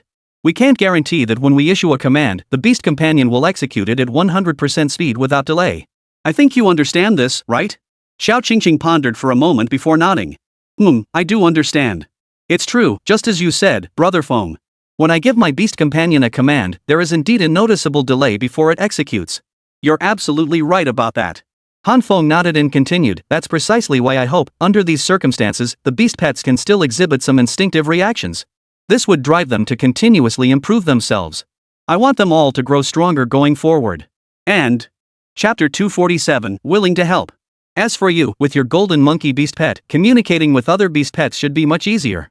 Once these pets possess these abilities, we'll have the means to stand our ground against the enemy in battle. Furthermore, Han Feng lifted his head, his expression serious as he looked at Xiao Qingqing and spoke slowly. "Next, I need to give you a task. You must ensure that everyone is capable of fighting when the time comes. I don't need a large number of people, but they must be elite." Xiao Qingqing nodded, but hesitated for a moment before speaking slowly. "Brother Feng, I understand your thinking. I assume you want everyone to be able to fight back when attacked, right?" Han Feng nodded. "Exactly. That's precisely my intention. But..." Xiao Qingqing paused, then continued, "Brother Feng, I don't mean to discourage you, but my training methods might be too brutal or perhaps too exhausting. I worry that if everyone can't handle the intensity, something might go wrong." "What then?" For Xiao Qingqing, this concern wasn't unfounded. She recalled her own training days. Back then, when she trained under her master, she felt like she was on the verge of breaking down. The training was agonizing, pushing her repeatedly to the edge of collapse. If not for that stubborn pride holding her up, Xiao Qingqing would have given up on this path long ago. Seeing Xiao Qingqing's thoughts, he couldn't help but give a wry smile. "Brother Feng, my training methods are passed down from my master. They probably won't be that easy, and they also place significant demands on everyone's physical condition." Han Feng chuckled. "Don't worry about that. I can assure you that Yunxua will prepare countless potions. Once the physical enhancement potions can be produced fully automatically, I'll have everyone in the guild take them. By then, everyone's physical constitution and combat strength will be greatly enhanced, breaking through the limits of ordinary people. Under such circumstances, I believe everyone will be able to handle your training intensity." "What? Brother Feng, you plan to give everyone physique potions?" The Chao sisters gasped in shock, their mouths gaping wide enough to swallow an egg. Xia Yunyun stared at Han Feng, her voice trembling. "Brother Feng, that's incredibly generous. How can you possibly afford to give everyone so many resources?" Han Feng smiled faintly. "This is precisely the outcome I desire most. I want everyone to grow stronger. Since we're all in the same guild, why not help each other grow? Alright, you two needn't be so surprised. You'll see how I handle things like this in the future. Alright, what do you say, Qingqing? Would you be willing to help me with this?" "Of course I'm willing." Xiao Qingqing nodded eagerly. Brother Phone, how could I refuse to help you? To be honest, I never imagined you'd have such an idea, but I truly believe this is beneficial for everyone. Since you've already decided to do this, Brother Phone, I have nothing left to worry about. From now on, if you ever need anything, just let me know. I'll be happy to come and provide combat training for everyone. Chapter 248, Matters of the Heart? Han Phone clapped his hands. Great. Since you say so, I'm relieved. Alright, now that it's settled, let's proceed. You two must be hungry. Yun, thank you for your hard work. Could you see if you can prepare a meal? We'll all have lunch here. Xiao Yun nodded eagerly. Sure thing, no problem at all. As she spoke, Xiao Yun glanced around. Everyone stood up except Shin Dongming. The four women headed toward the open space in the distance. Mu Yinxue walked ahead, setting up the necessary kitchen area. Only then did Shin Dongming sit down. He turned to look at Han Feng, studying him intently for a long moment before suddenly breaking into a smile. Han Feng, however, looked utterly exasperated. What are you laughing at? Why do you spend all day grinning like that? Shen Dongming chuckled. Hey, Brother Feng, what do you think? Of course I'm laughing at you. You've really surprised me. How did I surprise you? Shen Dongming smiled faintly. What surprised me is how much you've changed, Brother Feng. You've brought me so many pleasant surprises. You seem to be overly kind to everyone. Han Feng pursed his lips. Is that even reasonable? What do you mean excessively kind? Isn't this perfectly normal? For me, what I want most is for everyone to survive together in this world. Everything else is unimportant. Oh, right, you better remember this, kid. Next, you need to carefully manage everyone's mindset. Make it clear to all of them that we're going to keep pushing forward for this goal. Let them know we're all starting to level up. Of course, this might take some time. My plan is that everyone will likely spend about a week or two exploring this map like mad. Once we've accumulated enough resources, I'll start upgrading everyone's beast pets first. I want everyone to level up through this so everyone has combat capability. At the same time, the beast pets will also be able to fight and have the capital to survive in this world. Of course, this is just the initial phase. Later on, my plan is to make everyone even stronger. As I mentioned earlier, I'll have Yunxue gather resources and build automated labs to produce potions that enhance everyone's physical constitution. This will significantly boost everyone's combat capabilities. Following that, Xingqing's work can commence. The goal is for everyone to gain combat capabilities, enabling them to effortlessly handle various unexpected situations. Simultaneously, cultivating the combat abilities of beast pets is also of utmost importance. Shen Dongming nodded, then smiled bitterly. Brother Feng, I have to say you've truly surprised me and everyone in the guild. Don't mistake this for flattery. I genuinely never imagined a guild leader could handle matters with such remarkable efficiency. Frankly, this level of execution would be unthinkable in other guilds. Brother Feng, you've truly delivered countless surprises. Also, Brother Feng, your temperament toward everyone is as good as it gets. Speaking of which, with such a great personality, have you ever considered finding a girlfriend? For a moment, Han Feng was taken aback by Chen Dongming's question. Then, with a helpless look, he said, seriously, why are you bringing this up? Why do you think I absolutely have to find a girlfriend? Chen Dongming chuckled. Nothing much. I was just thinking, Brother Feng, you already have so many women around you. Wouldn't it be nice to have a girlfriend too? Han Feng looked utterly exasperated and didn't want to continue this conversation any further. Meanwhile, Han Feng was unaware that in the distant kitchen, Xiao Qingqing and the others had begun chattering away. Chapter 249, You Just Love Picking on Me. In the kitchen, the twin sisters Xiao Qingqing and Xiao Yun, along with Mu Yushui and Zhou Jining, stood bustling around the cutting board. Before them, all the ingredients were neatly prepared. They chatted cheerfully, organizing everything with precision. At the same time, everyone couldn't help but feel a bit of admiration. They admired Xiao Yun's talent and experience in cooking. After only a moment's thought, she had successfully figured out what to eat for dinner tonight. All the dishes were clearly arranged by her. Seeing this scene, everyone couldn't help but feel a bit of admiration in their hearts. Beside them, Mu Yunxue couldn't help but give her a thumbs up, saying admiringly, Yun, your skills are incredible. Honestly, I'm genuinely envious of people like you who can cook. Unlike me, I'm completely hopeless in the kitchen. If I knew how to cook, I probably wouldn't be so stressed lately. Zhou Jining nodded like a chick pecking at grain beside her, chiming in eagerly, yeah. If both of us could cook, Brother Feng would have been enjoying proper meals days ago. But no, we're stuck eating grilled meat every single day. Back on Blue Star, we might not have batted an eye, but now? It's just unbearable. Who in their right mind can stand eating grilled meat day in and day out? Hearing the girl's praise, Xiao Yun felt a bit embarrassed. After hesitating for a moment, she hurriedly said, oh, come on, you two, stop flattering me to death. Honestly, I don't think this little talent of mine is anything special. Compared to my sister, I'm really far behind. I just didn't have my sister's talent back then, so I had no choice but to focus a little more on cooking. Look at me now, I can cook, but that's about it.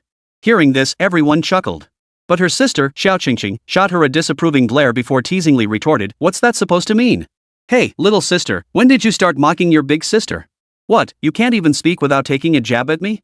Xiao Yunyun stuck out her tongue, looking especially playful. Everyone nearby burst into laughter at the scene. But suddenly, Mu Yunxue remembered something. After hesitating for a moment, she hurriedly said, "Oh, right. Qingqing, I think I just saw something a bit off between you and Brother Feng. You seemed kind of..."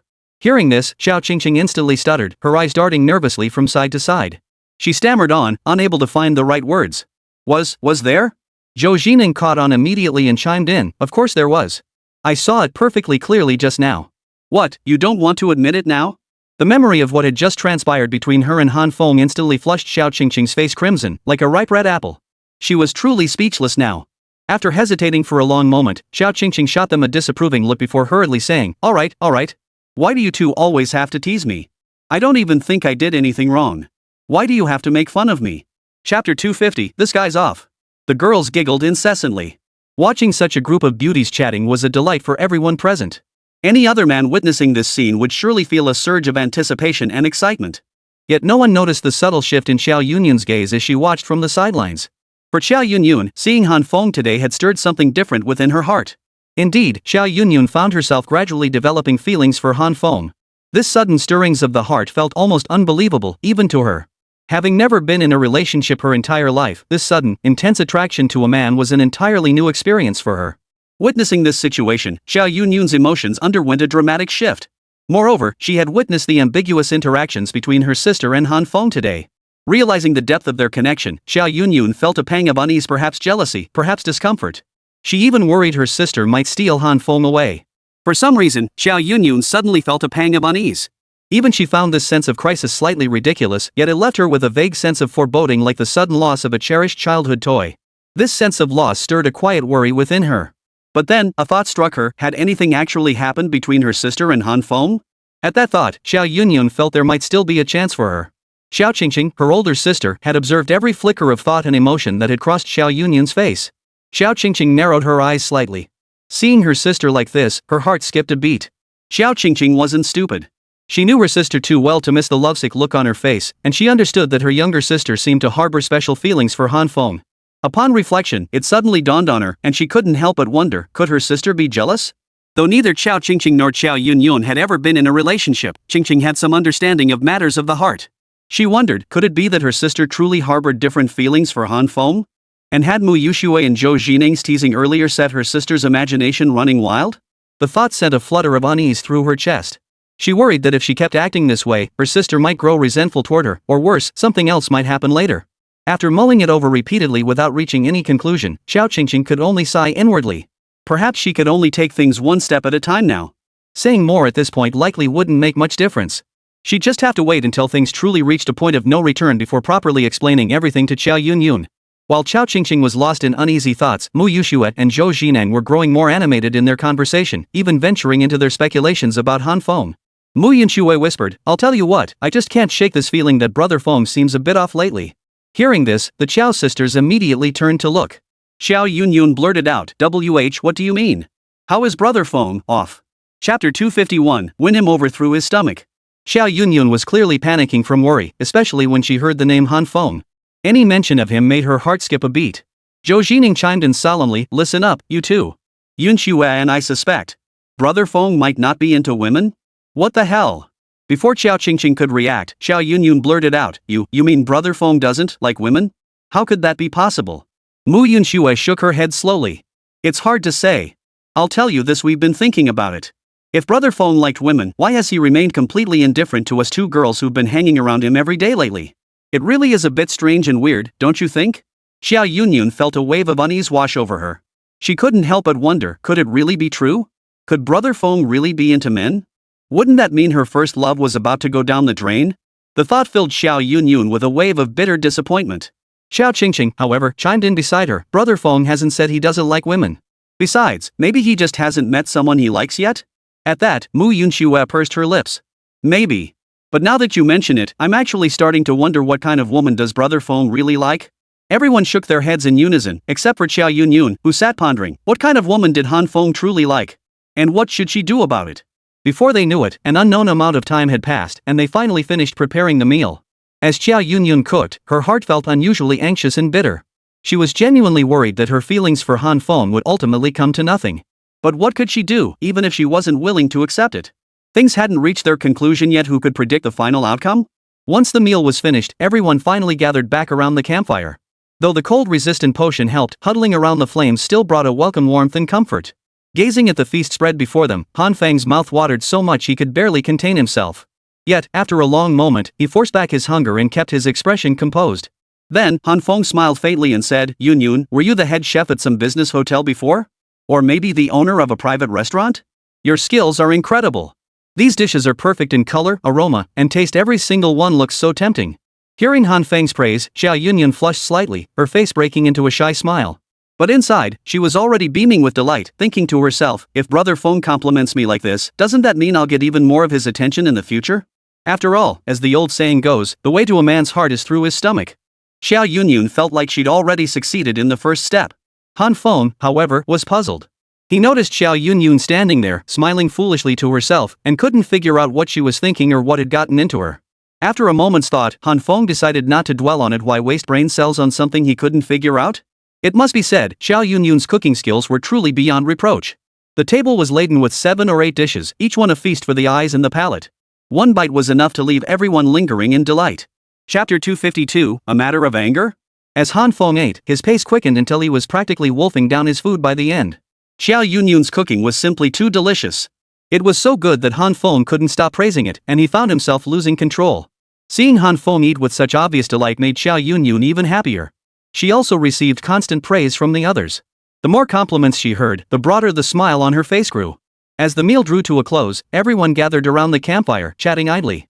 Han Feng turned to Chen Dongming and spoke slowly, "Dongzi, you need to pay extra attention from now on. Go tell everyone that starting today, we'll begin searching for supplies.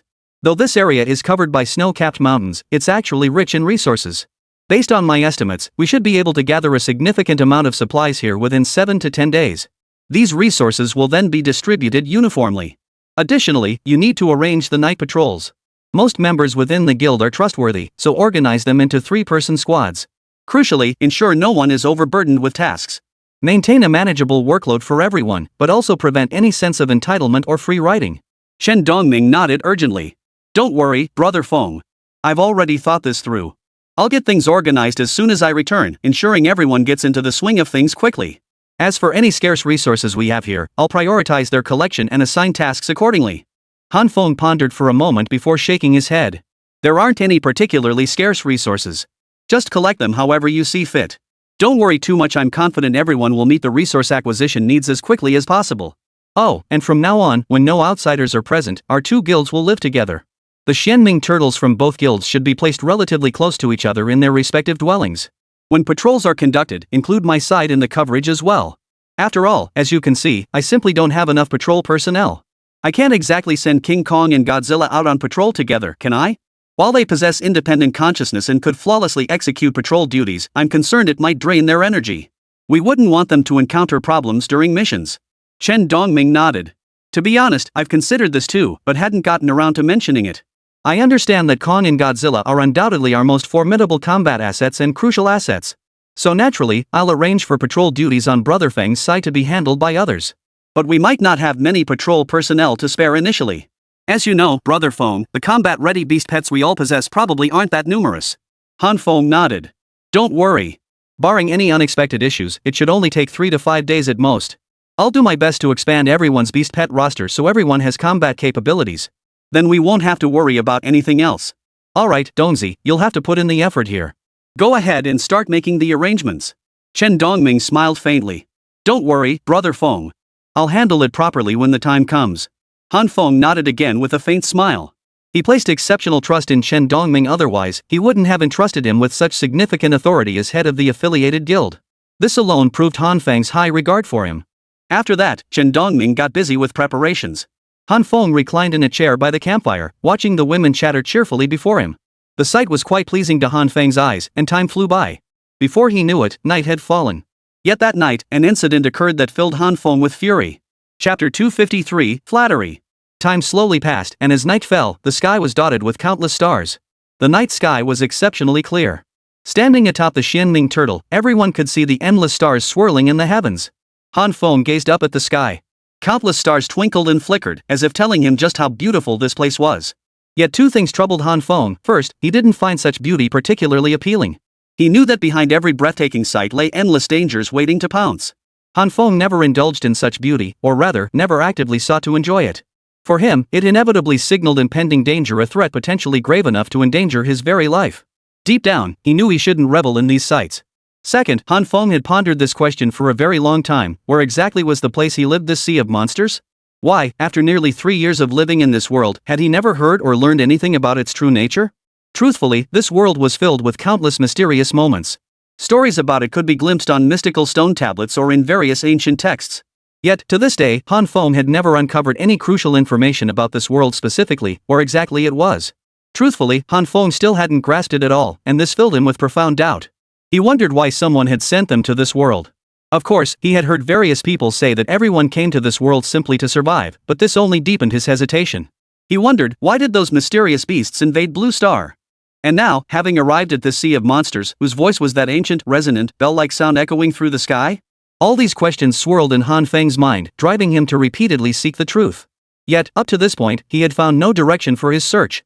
Han Feng couldn't shake the feeling that something in this world was slowly drawing closer to him. After a moment of contemplation, Han Feng couldn't help but sigh. The cigarette in his hand had burned down to his fingertips, the heat making him jerk his hand back. Only then did he snap back to reality. With a helpless wry smile, he hastily extinguished the cigarette before lighting another one. Just then, footsteps sounded beside him.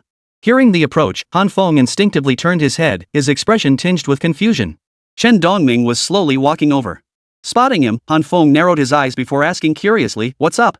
Why aren't you resting at this hour? What brings you here?" Chen Dongming chuckled softly before replying, "Hey, brother Feng, cut the banter. Who's busier than you? You've poured so much effort into the union. If anyone deserves praise for hard work and dedication, it's you." No. Han Feng waved his hands urgently, sighing helplessly. "Can you stop buttering me up for no reason? Let me tell you, I have zero interest in this. You'd better stop flattering me when you've got nothing better to do. Why bother with all this superficial nonsense between us?" Chapter 254, Absolute Loyalty. Hearing this, Chen Dongming smiled faintly and nodded. All right. If Brother Feng doesn't want to talk about it, then we won't. What's wrong, Brother Feng?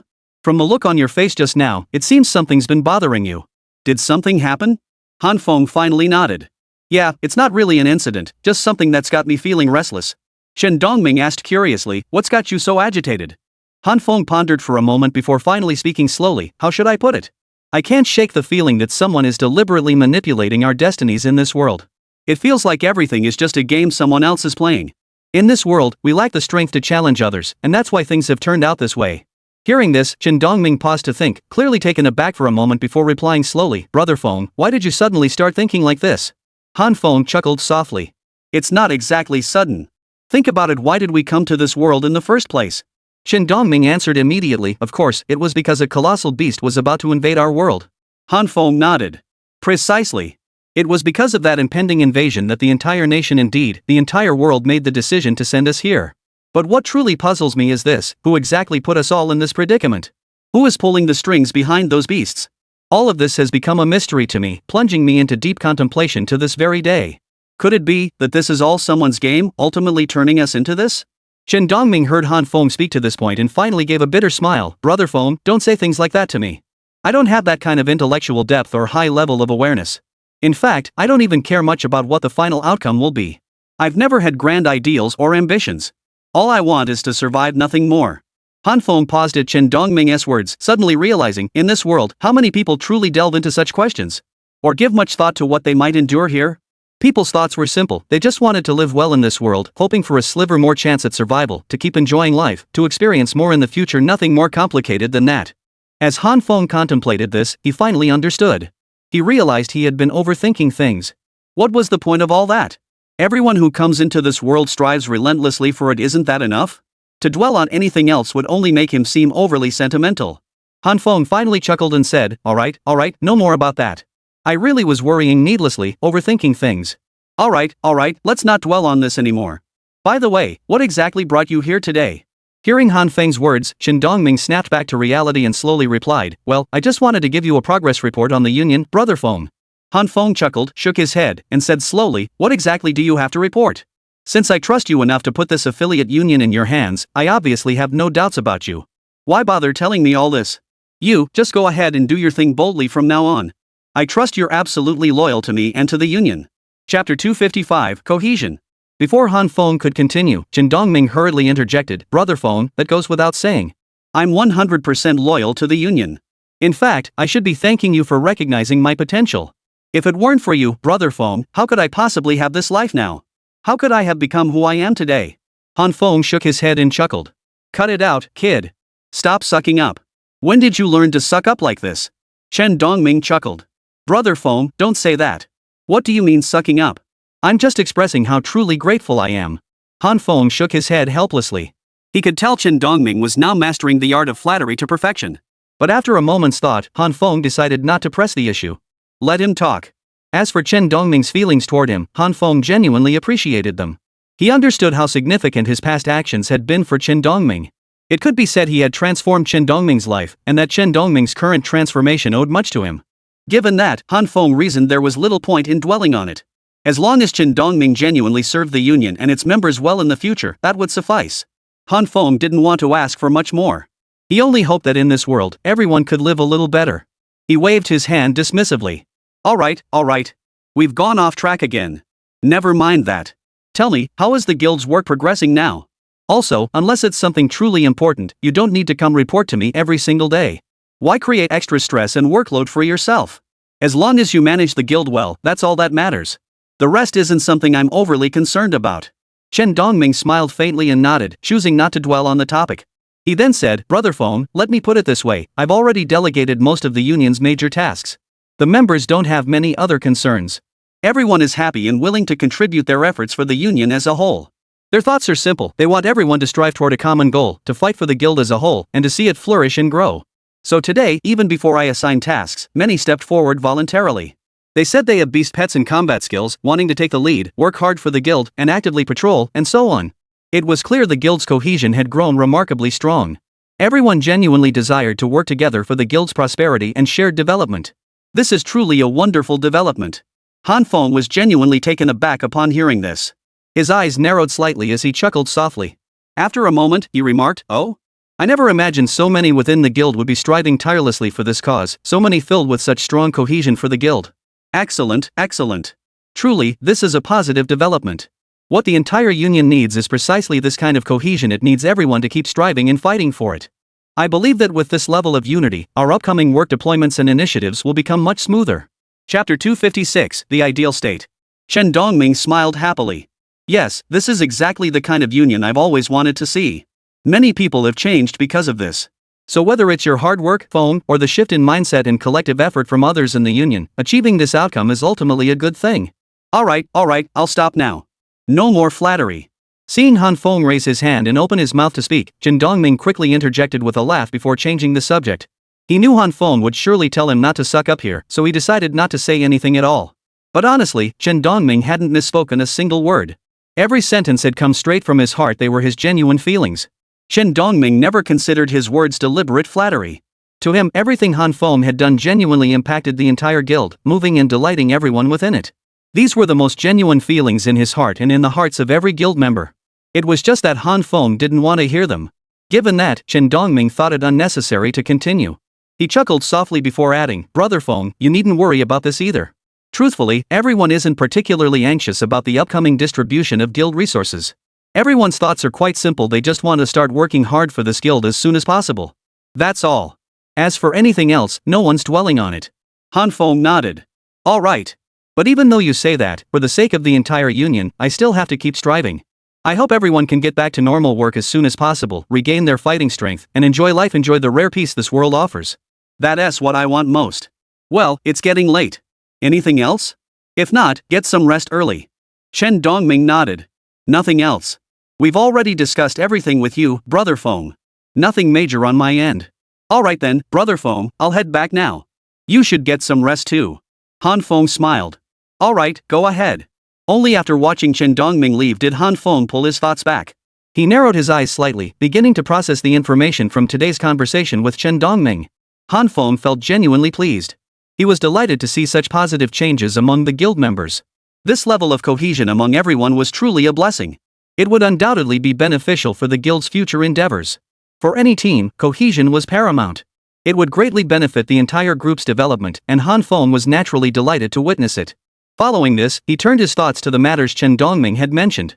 With this newfound unity within the union, he reasoned that tasks like gathering supplies would undoubtedly become much easier. Han Feng began to look forward to what the guild's continuous growth would bring, envisioning its flourishing future in the day when his ideal life would finally be fully realized. Though everyone in this world lived in constant fear, struggling relentlessly just to survive, truthfully, who didn't yearn for a better life in this harsh reality? Who didn't hope for unity and a life that felt like home? No one would refuse such a chance, Han Feng included.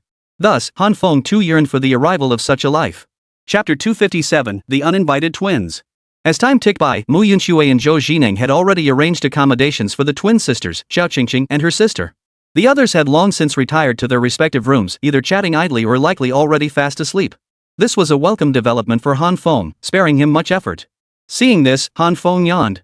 He too felt drowsiness creeping over him. After hesitating for a moment, he stretched lazily and then swayed slightly as he made his way toward his room. Not long after, he finally returned to his room. Just as he finished washing up, took a shower, and prepared to lie down, he heard footsteps outside. Han Feng froze, narrowing his eyes as he pondered, what's going on? Who on earth would be knocking on my door this late at night? Han Feng wondered which one of those people it could be, thinking to come find him for a chat so late at night. With a puzzled look on his face, Han Feng walked toward the door and pushed it open with a smile. Just as he was about to greet them with an opening line, he suddenly froze. Then, instinctively, he blurted out, "You guys?" Indeed, Han Feng was momentarily bewildered, unable to process what was happening. Standing at his door were two women. Their outfits were exceptionally revealing, and they stood before him with eyes brimming with tenderness, leaving Han Feng momentarily speechless. It must be said, their figures were undeniably impressive. As for their looks, though, they were merely average, certainly not the kind of breathtaking beauty that would take one's breath away. Still, in the eyes of ordinary people, they would undoubtedly be considered attractive and beautiful by mainstream standards. Unfortunately, they weren't his type. Still, this didn't lessen his confusion about who they were. With a puzzled look, Han Feng asked, "Who are you? What are you doing here?" Instinctively, a pang of unease flashed through Han Feng's mind. Could something have happened at the guild? Or had someone unexpected arrived? He quickly dismissed the thought. After hesitating for a long moment, the two women hurriedly spoke up. "Brother Feng, we're from your affiliated guild. We're from the Peak Ascension Guild. Do you remember us? We actually saw you today when you went to confront Qin Fei." Hearing this, Han Feng narrowed his eyes, deep in thought. After a moment, Han Feng finally recalled the identities of the two women before him. He recalled that when he went to confront Qin Fei earlier today, during their first direct clash, he had indeed seen these two. At that time, they had been by Qin Fei's side, constantly attending to him. It was precisely because of this that Han Feng had noticed them. Only now did Han Feng realize it was them. He hadn't given them much thought back then, nor had he paid them much attention. After all, when he'd gone to confront Qin Fei today, all his thoughts, gaze, and focus had been entirely on Qin Fei. As for the others? Besides Qin Fei, only those particular lackeys who followed him closely might have drawn his attention. As for the rest? Han Feng hadn't really paid them much mind. Now, seeing these two appear, it jogged Han Feng's memory, and he instantly recognized them. With a touch of politeness, Han Feng slowly inquired, "Hello, may I ask what brings you here?" Only after uttering these words did Han Feng properly appraise the two women. He could now clearly see their revealing attire and the suggestive glances they exchanged. Chapter 258, Oblivious to Romance? The two women before him suddenly realized Han Feng had recognized them, and their expressions shifted instantly. Instantly grasping Han Feng's thoughts, their expressions lit up with delight. They exchanged glances, their happiness palpable. For them, the most desired outcome today was precisely this kind of beginning with Han Feng, to put it simply, how to make him understand exactly what kind of beings they were. Clearly, they had succeeded now, filling them with indescribable joy. Watching the two women exchange glances, their expressions radiating mutual delight, Han Feng observed quietly. He was curious to see what these two women were really up to. The two girls exchanged glances again, their eyes brimming with joy, their excitement beyond words. For them, this was probably the very thing they most wanted to see right now. They hoped to make a strong first impression on Han Feng today, thinking that perhaps this way, he might remember them, making their future work with him much easier. Yet what happened next left the two women feeling rather awkward. One of them, upon seeing Han Feng, quickly forced a smile and said, "Hello, Brother Feng. It seems you still recognize us. We're so thrilled. We truly hoped you'd remember us, and we're incredibly happy you did. Thank you for thinking of us so kindly." Han Feng narrowed his eyes, momentarily puzzled. He couldn't help but wonder, what was going on with these two? Why were they suddenly greeting him like this? It was completely unexpected. Then the other woman also smiled, even deliberately swaying her hips a bit under Han Feng's gaze. This scene left Han Feng momentarily dumbfounded, his confusion deepening. He couldn't fathom what these two women were playing at, why they'd suddenly resorted to such flamboyant gestures. What on earth had happened? But just as Han Feng was about to say something, one of the women suddenly stepped forward and threw herself into his arms. The intense sensation against his chest left him momentarily stunned. Unable to comprehend what was happening, he instinctively took a step back. Then he saw the disappointment in her eyes, tinged with a hint of hurt. Han Feng was completely bewildered. What was going on? At the same time, a hint of displeasure began to stir within Han Feng, and he felt a growing irritation toward the two women. He'd already been annoyed by their teasing, but he quickly decided to see what they were really up to. Instinctively, Han Feng took another step back and hurriedly exclaimed, "Hey, what are you two doing?" Hearing this, the woman he'd pushed away first spoke up, "Brother Feng, what's wrong? Did we scare you?" Han Feng shook his head. "It's not that you scared me. It's just that you're pulling all this fancy stuff here. I hate beating around the bush. Just tell me straight, what's your deal? What do you want?" The two women hesitated slightly at his words, their eyes clouding with confusion. After a long pause, they finally spoke slowly, "You really are clueless about romance." Han Feng scoffed. "Me? Unromantic? I'd rather ask, is it me who's unromantic, or are the two of you up to something shady and underhanded?" Chapter 259, Losing Patience. The two women froze upon hearing this, then instinctively retorted, "Brother Feng, what do you mean? What could we possibly be up to? You're slandering us." "Oof." Han Feng leaned against the doorframe, silently lighting a cigarette as he regarded the two women before him with the disdain one might reserve for clowns. After hesitating for a long moment, he finally spoke slowly, "Alright, there's no need for you two to put on airs and pretend to be clueless here. Spill it. What exactly are you doing here? Cut the nonsense. If you don't mind the hassle, I certainly do. What time is it anyway? Why aren't you sleeping?" Hearing this, the two women finally snapped out of it. They realized Han Feng was completely unyielding. Whatever they said now seemed pointless. After another long moment of hesitation, they exchanged glances before speaking slowly. One of them spoke first, "Brother Feng, it's like this. Since you find us bothersome and troublesome, we'll just be honest. We came here today hoping to have a proper talk with you. Haven't you said you need the right kind of woman by your side? Isn't it precisely people like us that your Goddess Temple Guild needs? We sisters believe we fit the requirements perfectly and wish to join your guild, Brother Feng, to join your Goddess Temple Guild." "Oh?" Han Feng froze for a moment, finally grasping what these two were up to. Holy crap, they'd been waiting here for him. Han Feng had been wondering what they were up to, but it turned out they wanted to join his Goddess Temple Guild. This turn of events caught Han Feng off guard. He hadn't expected these two to ultimately fail to contain their ambitions. How impatient. Han Feng narrowed his eyes, a thought forming in his mind. Perhaps he could use this situation to his advantage? Regardless of the outcome, it was certainly worth a shot for Han Feng right now. Seeing things progress to this point, Han Feng curled his lips and chuckled, "Oh, is that so? But I'm curious, didn't your union president, Chen Dongming, know you were coming to see me? Haven't you considered what people might say if others found out about this?" Hearing this, one of the women smiled faintly and slowly stepped forward. She looked at Han Feng, reached out, and placed both hands directly on his shoulders. Then, her fingers began to teasingly stroke downward. At that moment, Han Feng couldn't deny that his body was reacting differently. He'd never been this intimate with another woman before, and he felt a flutter of panic. As he felt her movements, he suddenly sensed warmth on his nose. His heart skipped a beat as he instantly realized he was completely at her mercy. For a moment, Han Feng was utterly embarrassed, thinking helplessly to himself, he really couldn't resist a woman's advances, never imagining he'd end up like this today. But immediately afterward, Han Feng's anger began to boil over. He deeply despised this kind of behavior. To put it simply, while Han Feng might have enjoyed the sensation to some extent, the genuine discomfort in his heart was undeniable. Meanwhile, the woman before him, observing his reaction, couldn't help but wonder what was wrong with Han Feng? Why hadn't he shown any obvious response yet? Chapter 260, Get Lost. Yet mere seconds later, she noticed a faint flush spreading across Han Feng's cheeks, his entire body trembling slightly as if struggling to suppress something. Instantly, a smile spread across her face. She thought to herself, it seems I really have him in my grasp. But immediately after, Han Feng spoke slowly, "What? Is this your purpose today, right?" The woman nodded, her smile seductive. "Yes, Brother Feng. How could you say that? How is that my purpose? I just wanted to have a nice chat with Brother Feng. What's wrong with that? Is that not allowed?" As she spoke, she noticed Han Feng's eyes narrow suddenly, his expression tinged with anger. Her heart skipped a beat, and she stammered nervously, "Brother Feng, what are you going to do?" Seeing her reaction, Han Feng sneered, "So that's all you've got?" Before she could finish, his hands shot out like pincers, clamping around her throat and lifting her off the ground. Overwhelmed by his immense strength, panic seized her. Breathing became a struggle. With her feet off the ground, she clutched desperately at Han Feng's arms while kicking wildly at the floor. A muffled whimper escaped her throat as she gasped, "WH, what are you doing?" Beside her, her companion noticed Han Feng's sudden action and instantly panicked, shouting loudly as he prepared to rush forward to intervene. But just then, the sound of a door opening echoed nearby, followed by hurried, chaotic footsteps. Turning to look, he saw Mu Yunxue and the other girls emerge one after another. Soon, several more women hurried to Han Feng's side, their expressions filled with anxiety and panic as they urgently asked, "Brother Feng, what's wrong?" Han Feng slowly shook his head, then let out a derisive snort. Just then, another set of hurried footsteps approached. Chen Dongming rushed to Han Feng's residence, stepping forward cautiously as he asked, "Brother Feng, what's going on?"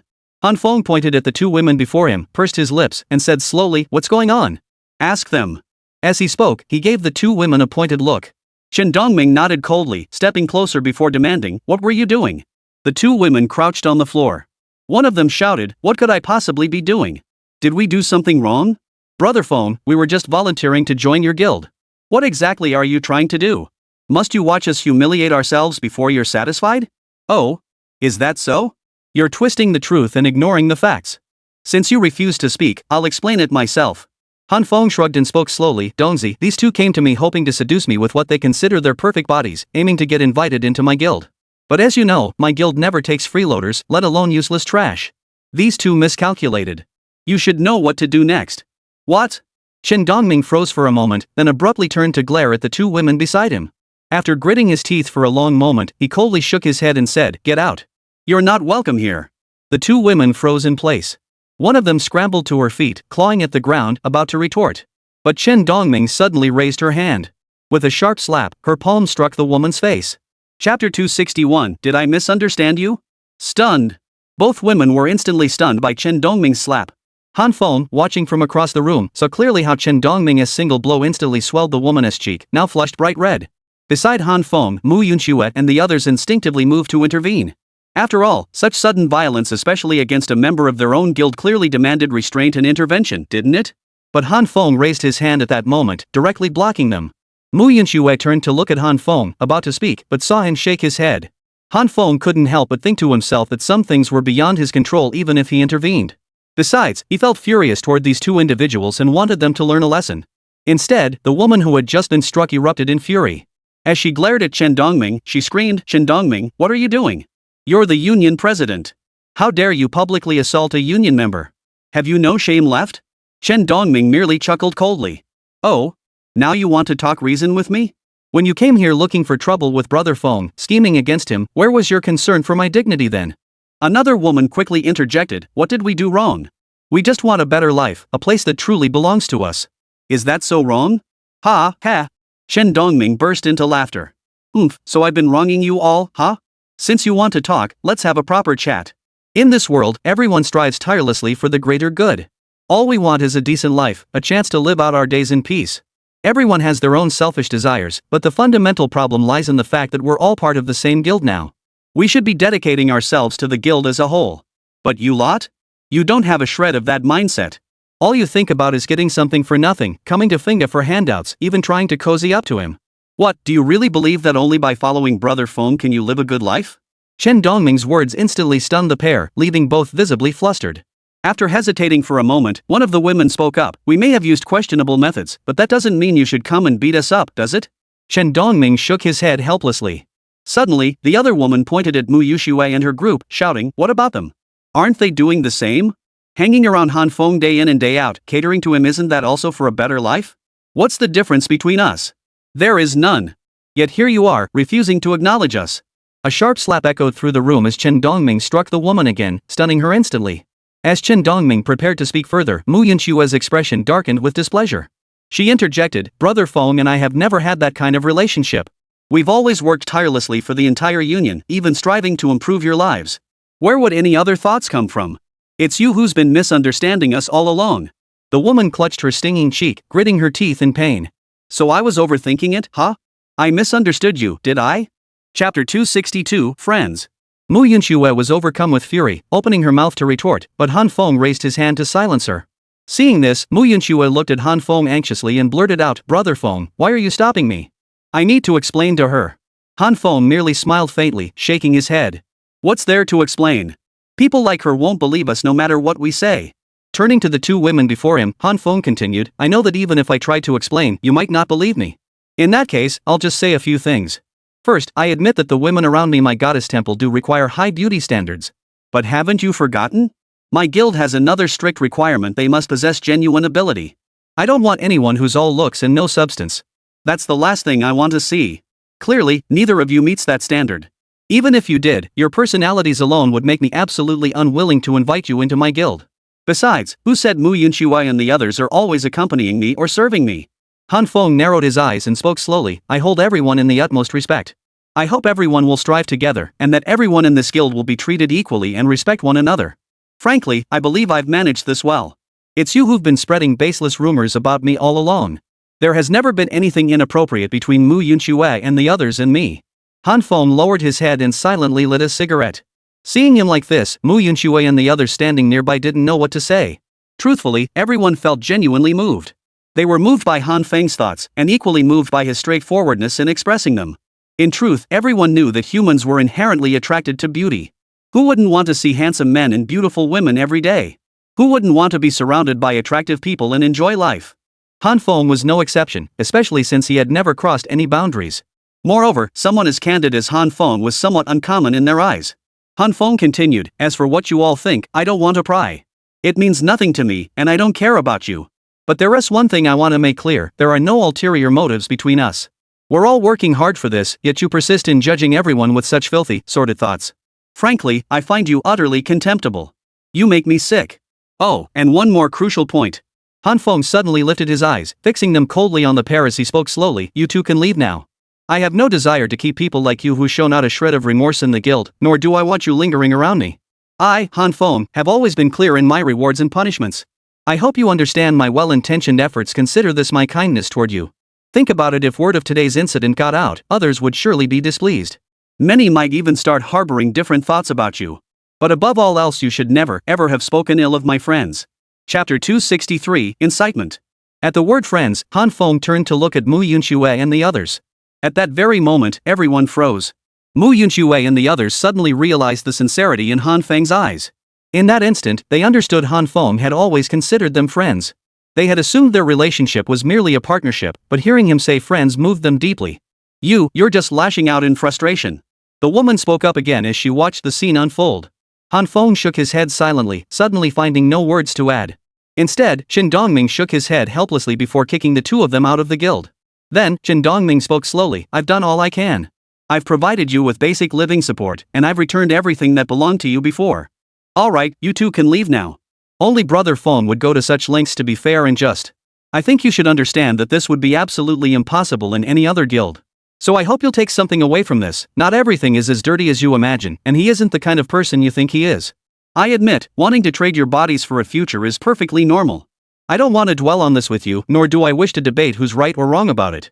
In this world, everyone lives in fear. There's no absolute right or wrong. All we can do is uphold the justice in our hearts and protect our own beliefs. That's all. Whether you recognize your own mistakes is entirely your own affair. Is there anything else you two need? If not, please leave. Throughout his speech, Qin Dongming maintained a faint smile. At that moment, the two women froze. Every word they had been about to speak suddenly choked back in their throats.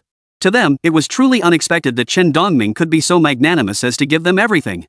In their eyes, they had long since possessed no supplies whatsoever. Even when they joined Qin Dongming and Han Feng's guild, they had arrived with practically nothing. It could be said they arrived at the guild with nothing to their names, yet now they were receiving these gifts. This turn of events left them both bewildered and astonished. Sure enough, when they checked their backpacks, they finally saw the basic supplies Qin Dongming had provided, and even their two beast pets. Originally, both their pets were combat-type creatures. Originally, when Qin Dongming assigned them work today, he had already scheduled their patrol duty for tonight. Yet, the two had other ideas. Their plan was simple: by coming to Han Feng today and putting in a little effort, they were sure to win his favor. Eventually, he wouldn't be able to bear parting with their bodies or their charms, and he'd likely keep them by his side. Then, wouldn't they be able to live comfortably by Han Feng's side? In their eyes, any man would inevitably harbor desires for them. Any man could be bewitched by their charms. They couldn't believe any man could resist such temptation. But they were both mistaken. The events of today had ultimately sealed their defeat here. Chapter 264, You may go. Their once unshakable confidence in their schemes now proved utterly useless. Earlier, they had still harbored some anger, thinking that this turn of events had humiliated them or rendered all their schemes futile. But now, when Chen Dongming provided them with basic supplies to leave, they were utterly dumbfounded. They never imagined Han Feng and Chen Dongming would see their kindness through to the end, showing such tolerance toward them, even allowing them to live on. Suddenly, the guilt welling up inside them became overwhelming, erupting in an instant and leaving them at a loss for words. Just then, Han Feng spoke up. What is it? Is there something you two need to tell me? Hearing his words, their mouths opened slightly, yet no sound came out. After hesitating for a long moment, one of them finally spoke. Brother Feng, we're sorry. After apologizing, she bowed deeply, her expression radiating sincerity, showing no trace of the earlier temptation or anger. The two looked at Han Feng and slowly said, Brother Feng, we're sorry. We wrongly accused you earlier. We judged you by our own petty standards. I tried to scheme and manipulate you into compromising, even pushing you to accept me into your guild. We thought that as a man, you'd eventually succumb to our seduction. But in the end, we were the ones mistaken. We underestimated you, Brother Feng, and we misjudged your character. The other woman hurriedly added, Yes, Brother Feng, we're truly sorry. It was our fault for misjudging you. I apologize for my previous thoughts. Their expressions were so sincere at that moment that even Han Feng was momentarily taken aback. Han Feng hadn't expected these two to come to their senses so quickly, let alone apologize to him like this. To be honest, Han Feng felt quite pleased inside. As the old saying goes, to no one's mistake and correct it is truly commendable. But soon, one of the women spoke up, Brother Feng, I don't want to just apologize and then beg for your forgiveness or anything else. Because I know what we did truly affected your mood, Brother Feng, and may have even tarnished the guild's reputation and all that. For any of these reasons, I apologize to you here, but we wouldn't dare expect you to forgive us or let us stay. We deeply regret today's incident, Brother Feng. We will leave immediately and never again approach you or attempt to affect your mood. We hope Brother Feng will be magnanimous enough to overlook this minor offense and put it behind us. Han Feng nodded and smiled faintly. Very well. Since you've all said this, what more can I say? Still, I hope you can make a good life for yourselves out there. I admit, some people might enjoy having people like you around for companionship, or perhaps to serve them. I acknowledge such individuals exist. Take Chen Fei, for instance. Doesn't he relish having you by his side? Doesn't he delight in your repeated attentions? But I am not that kind of person. I, Han Feng, only wish to build my ideal world. I only hope that in the next 3 years, everyone can live well. That alone is enough. As for your petty schemes and calculations, I advise you to save your effort when you try to use them in the future. In this world, all are equal. I still hope we can unite more because of this. Alright, you may go. Chapter 265, Killing is only a matter of time. Hearing this, the two women nodded. They then turned to Mu Yunxue and the others, bowed deeply, and said slowly, We apologize. Today, we wrongly accused you. It was a misunderstanding and slander on our part. We don't ask for your forgiveness, only that you live well from now on. We also wish you every success in the future. Should we ever meet again, I sincerely hope we can sit down and have a proper, heart-to-heart conversation. Well then, we sisters shall take our leave. We are truly sorry for the trouble we have caused you today. With that, the two exchanged a glance before turning and leaving the place. Watching them depart, Han Feng hesitated for a long moment before finally sighing. Zhou Xining beside him voiced her curiosity, Brother Feng, after they schemed against you like that, are you just going to let it go? Aren't you going to make them pay some price? Han Feng smiled faintly. What? Isn't expulsion from the guild punishment enough? They'll be wandering aimlessly for a while now, and the days ahead will likely be tough for them. I suppose that's the price they'll pay for this. What more is there to do? But... Xiao Yunyun pouted, looking frustrated. It still feels like they got off too easy. They caused you so much trouble today, Feng. Just thinking about it makes me furious. Han Feng shook his head and smiled, saying nothing. Instead, Chen Dongming chuckled beside him, saying, Killing someone is no big deal. Besides, Brother Feng has gained some recognition now. Many in the chat group know him. Plus, he's endured plenty of unfavorable incidents before, with all sorts of rumors affecting him greatly. What Brother Feng needs now is steady progress. He doesn't have to push things to such extremes. Sometimes, gaining one more enemy or one more person spreading rumors is far worse than gaining one more friend. So for Brother Feng, what he needs now is steady progress. Not everything has to be handled so directly or absolutely to yield good results. Han Feng looked at Chen Dongming, gave a slight smile, and nodded. He was deeply satisfied that Chen Dongming could understand his thoughts so thoroughly. Truthfully, Han Feng now considered inviting Chen Dongming into his union and appointing him as the head of the affiliated union to be one of his wisest decisions. He was truly intelligent, often analyzing situations with remarkable clarity. While he might occasionally lack depth in understanding human nature, Han Feng was confident Chen Dongming would gradually mature in that regard. No one is born a leader, nor is anyone born knowing everything. Just as everyone must first learn to walk before they can run, Chen Dongming was currently navigating this very process of growth. To Han Feng, Chen Dongming was truly impressive and perfectly aligned with his expectations for the guild leader. Moreover, Chen Dongming was right, Han Feng genuinely didn't want to push things to extremes. After all, for him, taking actions too far often backfired in the end. Regardless of whether these two women would spill the beans or let others know what happened, if word truly got out and more people learned of his actions, even if he did something overly harsh to them today, few would actually harbor resentment toward Han Feng. Chapter 266, No Way? After all. Upon reflection, given how others had schemed against him and disrupted the guild's fairness and justice, what Han Feng did was actually understandable. Most people probably wouldn't say much. Of course, there might be some petty individuals who accuse him of putting on airs or deliberately showing off, but that wouldn't be very friendly toward Han Feng. Han Feng didn't care what others thought or how they saw him. He just wanted to live a little happier, a little more carefree and unrestrained. After all, the old saying holds true, it's better to avoid trouble than to invite it. Given the current animosity between Han Feng and the other guild members, minimizing negative repercussions was a welcome relief. Han Feng still hoped for a bit more peace. After all, too many eyes were on them, whether it was Qin Kurson, Feng Liang, or others coveting his titanic beast. These people were likely all watching Han Feng. All Han Feng wanted now was a bit of peace. That was all. Nothing more. Alright. As these thoughts surfaced, Han Feng waved his hand dismissively. Enough. Stop overthinking it. For me, this is genuinely how I feel. The principle of avoiding trouble is something I hope you all understand. From now on, let's focus on working hard for the entire guild. Don't dwell on it anymore. They're gone now that they've left today. Maybe fate will bring us together again in the future. If not, then at least we did a good deed. After all, they didn't do anything too outrageous, and they turned back in time. Besides, didn't Dongzi beat them up? That counts as some punishment. Alright, I'm getting sleepy. As he spoke, Han Feng yawned, stretched, and sighed wryly. I'm off to bed. No more chatting with you lot. I'm outta here. With that, Han Feng turned and walked away, pushing open the door and disappearing into his bedroom. Mu Yunxue and the other three girls stood together with Chen Dongming. Seeing this scene, they all looked somewhat helpless. Zhou Jining smiled bitterly from the side. Brother Feng really is thick-skinned. How can he sleep after something like this happened?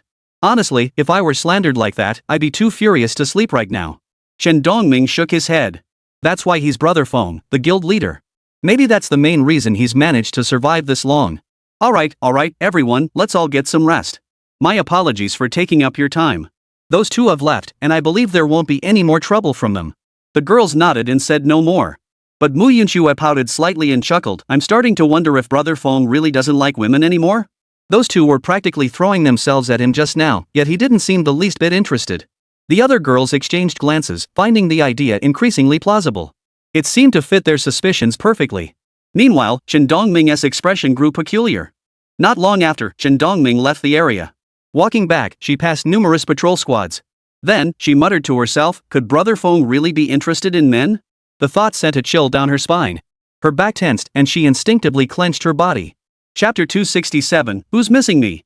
After a while, Chen Dongming muttered to himself, looks like I need to be careful from now on. I can't let Brother Feng catch me. If I ruin my reputation. Hey, I'm a proper man. Meanwhile, in his own room, Han Feng had just finished washing up and was lying on his bed when he suddenly sneezed. After a moment, Han Feng looked utterly helpless as he muttered to himself, what's going on? Who's thinking about me? Or did I just catch a chill from the shower? Unable to figure it out, Han Feng finally shook his head in resignation and slowly drifted off to sleep. That night, most people remained unaware of what had transpired, going about their lives as usual. Meanwhile, near Han Feng's Xianming turtle, the two women who had come to tempt him had already departed. Walking across the frozen plain, they suddenly stopped in their tracks. After hesitating for a long while, they turned their heads toward Han Feng's direction. After watching him for an unknown length of time, one of them finally sighed and said slowly, let's go. After all, we did wrong today. There's no point in saying more here. We should go live our own lives properly. The other woman echoed her sentiment. I never imagined Brother Feng would forgive us so completely after what we did. He even sent us all these supplies enough to sustain us comfortably for a month. Let's just hope we can make the most of this month. It seems we really did misjudge Brother Feng. He's nothing like anyone else we ever imagined. Both nodded.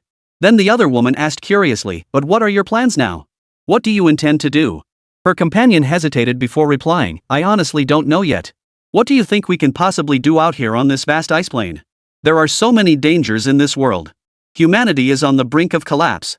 Just surviving is clearly no easy feat anymore. Do you really think the two of us can survive? Or should we keep doing what we did with Chen Fei, keep looking for other men to cling to? Hearing this, the other woman hesitated. Her brow furrowed as she pondered for a moment before slowly shaking her head. I don't think so. What do you mean? Her companion asked curiously. Then what do you want to do? Is there something else we can do? After a long moment of contemplation, the woman in front of her finally spoke. I don't think this kind of life brings us happiness. If that's the case, why should we keep doing it? Think about it. When we were with Chen Fei before, did you truly feel happy? The other fell silent at once, unsure what to say. After a long hesitation, she sighed and replied, even if we aren't happy, what can we do? Isn't this all our own choice? Her companion shook her head. No. I believe we still have the right to choose something else. Think about it. If we started our own guild, if we led its members ourselves, and everyone lived according to our vision, wouldn't that make you happy? Hearing this, the other person hesitated, unsure what to say. Happiness? Who can say for sure? Even if we weren't happy, what difference would it make? After a long pause, she finally spoke, but what purpose would it serve? How many would believe us, obey us? It sounds easy enough, but putting it into action would be incredibly difficult. Chapter 268, An Ordinary Morning. How will we know unless we try? Her companion countered. Surviving in this world is already difficult enough. Why not give it a shot? Why not fight for our own lives? It must be said, this exchange genuinely gave each other a glimmer of motivation. After much hesitation, their eyes gradually hardened with resolve. They declared in unison, all right, I'll follow your lead. We'll give it our all. With our combined ideas and these supplies, I believe we can survive peacefully for the time being. The days ahead will undoubtedly be fraught with peril and hardship for us, but I hope we can both persevere. If the day ever comes when we truly can't go on, let us remember what we've experienced today and remember that it was Brother Feng who gave us a second chance at life. Both nodded, then suddenly broke into smiles. Their laughter rang out with extraordinary joy, as if the future were brimming with promise. The next morning arrived in the blink of an eye. Han Feng rose early and had just stepped out of his room when he caught the scent of something delicious wafting through the air. Instantly, he realized this must be Xiao Yunyun cooking. Sure enough, when Han Feng went to investigate, he saw Xiao Yunyun and the other women happily preparing the meal together. The women chatted and laughed together, and just watching them was a pleasure. Han Feng's sudden appearance drew their attention. They paused for a moment, then smiled warmly. Brother Feng, up so early? Han Feng glanced at his watch and chuckled, early? It's already 7 in the morning. Honestly, for us, there's no such thing as sleeping in anymore. It's not like we're talking about being early or not. But you girls must have been up for ages, preparing all this food, right? The women shook their heads and smiled. Xiao Yunyun chimed in from the side, hey, Brother Feng, it hasn't been that long. We just couldn't sleep, so we got up. Since everyone was free and it's almost mealtime, isn't it normal to cook something? Brother Feng, you don't need to say any more. Han Feng smiled faintly and said no more. But truthfully, he was genuinely touched. He was touched by how hard the girls worked every day for the guild and for everyone's livelihood. It truly wasn't an easy task. Their dedication made Han Feng feel their commitment to the union and their recognition of him. Of course, both aspects filled Han Feng with immense joy. After a while, Han Feng joined them, pitching in to help with the preparations.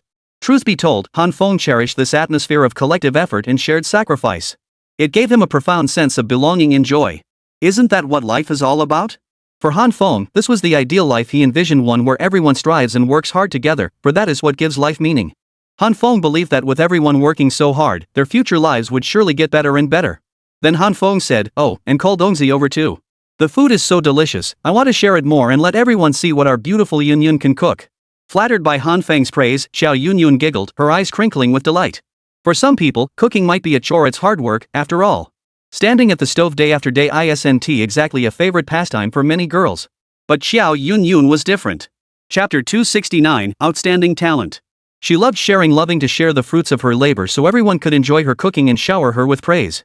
Every aspect of it brought Xiao Yunyun immense joy and satisfaction. Soon after, Chen Dongming arrived. Finally, breakfast was ready. Everyone sat down at the table to savor the meal. Chen Dongming took a bite, raised his thumb in admiration, and said, Yunyun, your cooking is absolutely delicious. It's simply amazing. Compared to what I ate back on Blue Star, yours is worlds apart. Only you could pull this off. Xiao Yunyun blushed slightly at the compliment, giggling as she replied, oh, Donga, you're flattering me too much. Keep it up and I'll get embarrassed. I never thought my cooking was anything special. I just enjoy experimenting and making things in my spare time. How can you call that tinkering? Han Feng chuckled from the side. If tinkering can produce meals this delicious, reaching the level of a top-tier hotel chef, then I guess what others call tinkering isn't really tinkering, and what they make isn't really food. All right, let's eat. Everyone chuckled and began eating. Later, Han Feng asked curiously, does everyone in the guild have breakfast sorted out? Chen Dongming smiled and replied, of course. After what happened last night, I talked to a lot of people and assigned the chefs some more specific tasks. I also selected union members who enjoy experimenting with cooking. Everyone's work is progressing smoothly. Thanks to their efforts, the guild no longer has to worry about meals. Seeing everyone busy with their tasks, Han Feng smiled and said, "Good. As long as these matters are taken care of, I can rest easy. By the way, any issues with the patrols? Also, what are the others thinking about those two who left last night?" Chen Dongming had nearly finished his meal. Setting down his chopsticks, he handed Han Feng a cigarette and lit it for him. After a moment, he replied, "For patrols, I strictly organized them into 3-person squads. Drawing on my limited understanding of military tactics, I had them practice some basic formation drills. Everyone strictly followed this method during patrols. So far, last night's patrol didn't encounter any major dangers. After all, as you said, Brother Feng, this place is remote and harsh, few people come here. So patrols have been relatively relaxed." However, Chen Dongming paused to reflect before continuing, "But in my view, this is still far from sufficient. I fear that spending too much time in this relatively peaceful environment will cause everyone to let their guard down. If danger strikes, we'll be in trouble, and complacency could set in.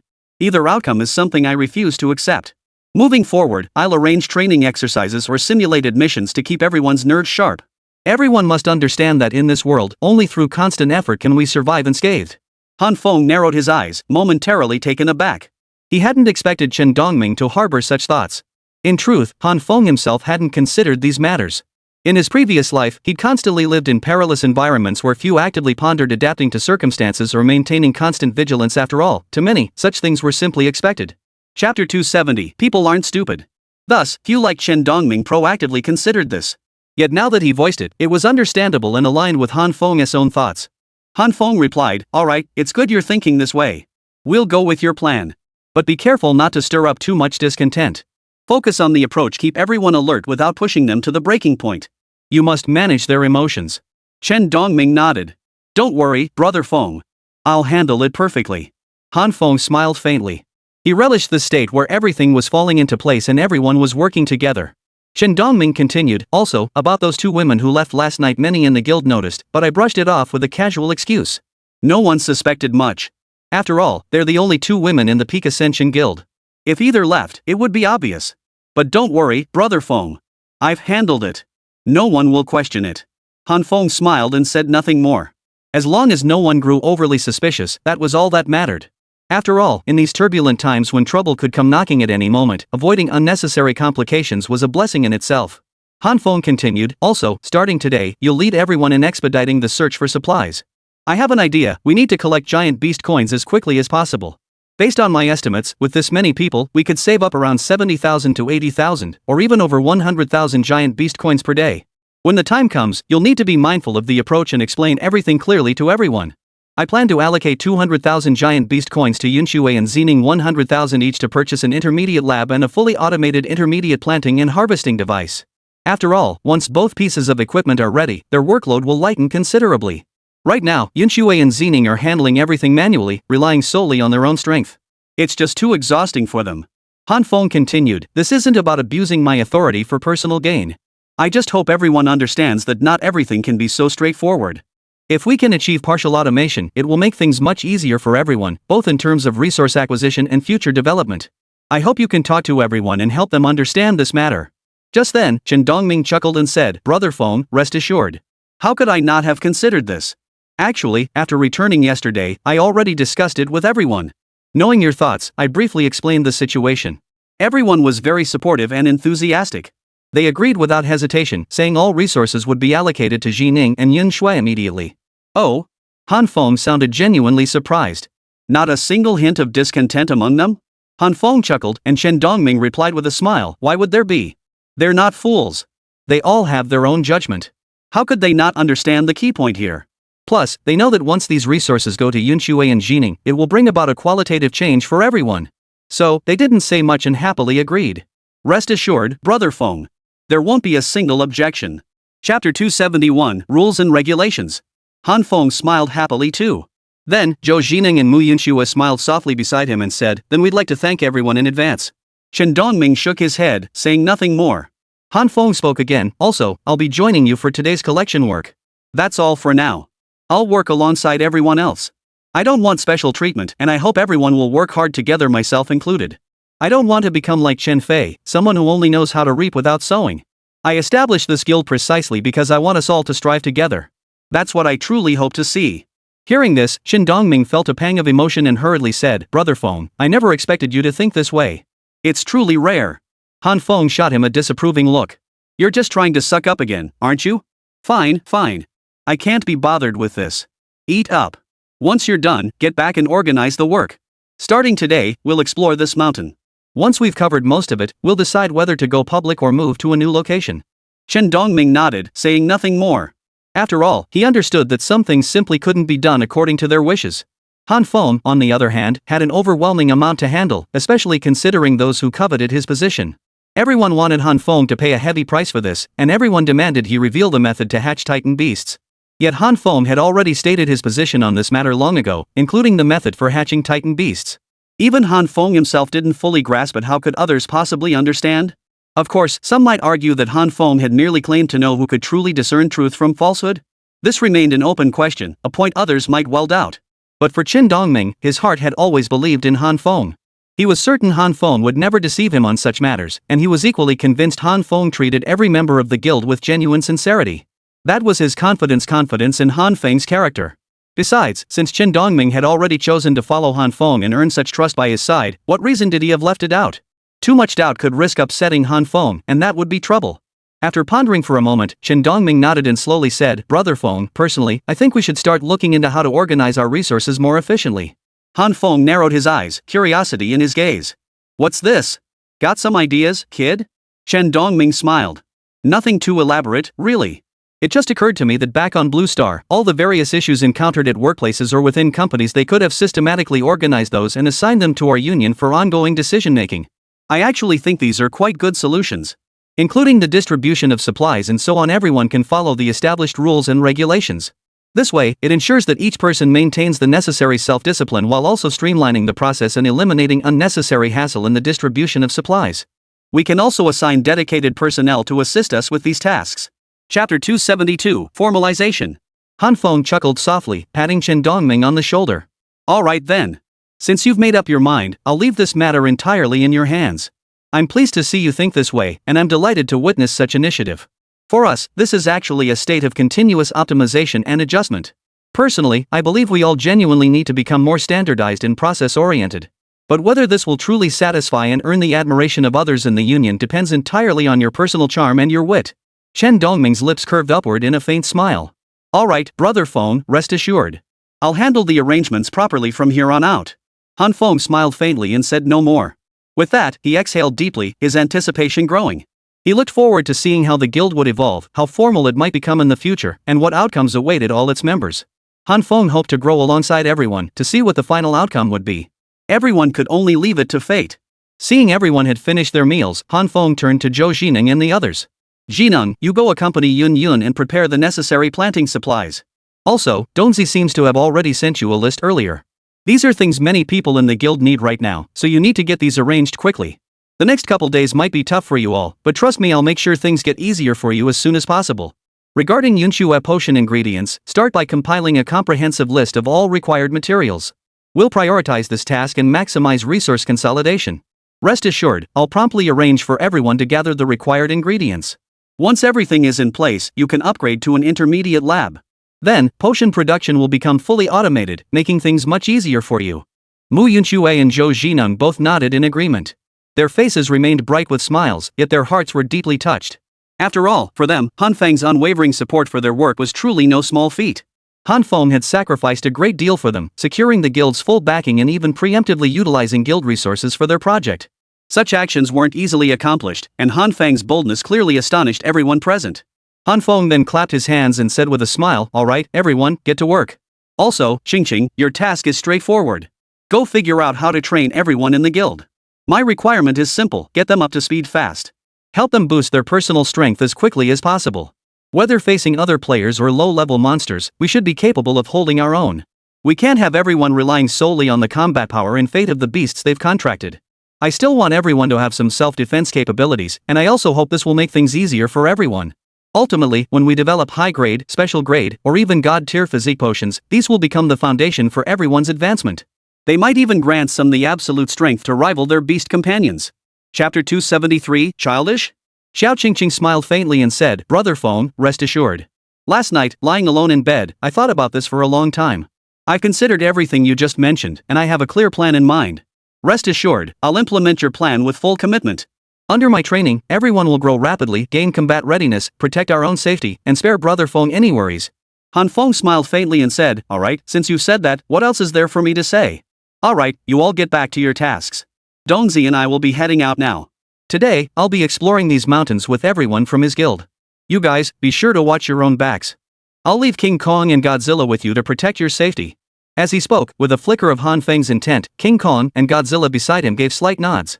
The two colossal beasts, as if possessed of sentience, strode over to Mu Yunxue and the others. King Kong even bent down slightly, extending his palm forward. Mu Yunxue immediately climbed onto his back, a smile lighting up her eyes. She couldn't have been happier. For Mu Yunxue, it seemed that Kong's indulgent affection toward her was truly a source of immense joy. Only then did Han Feng and Chen Dongming leave, heading toward the path where they had sent people to the nearby Shinming turtle. Chen Dongming turned to look at Han Feng. The latter instantly understood, sensing his expression and feeling a moment of puzzlement. He asked curiously, What's up? What's with that look? After a moment's thought, Chen Dongming chuckled and said, Nothing much. Just suddenly remembered something earlier that I feel I should tell you about. Oh?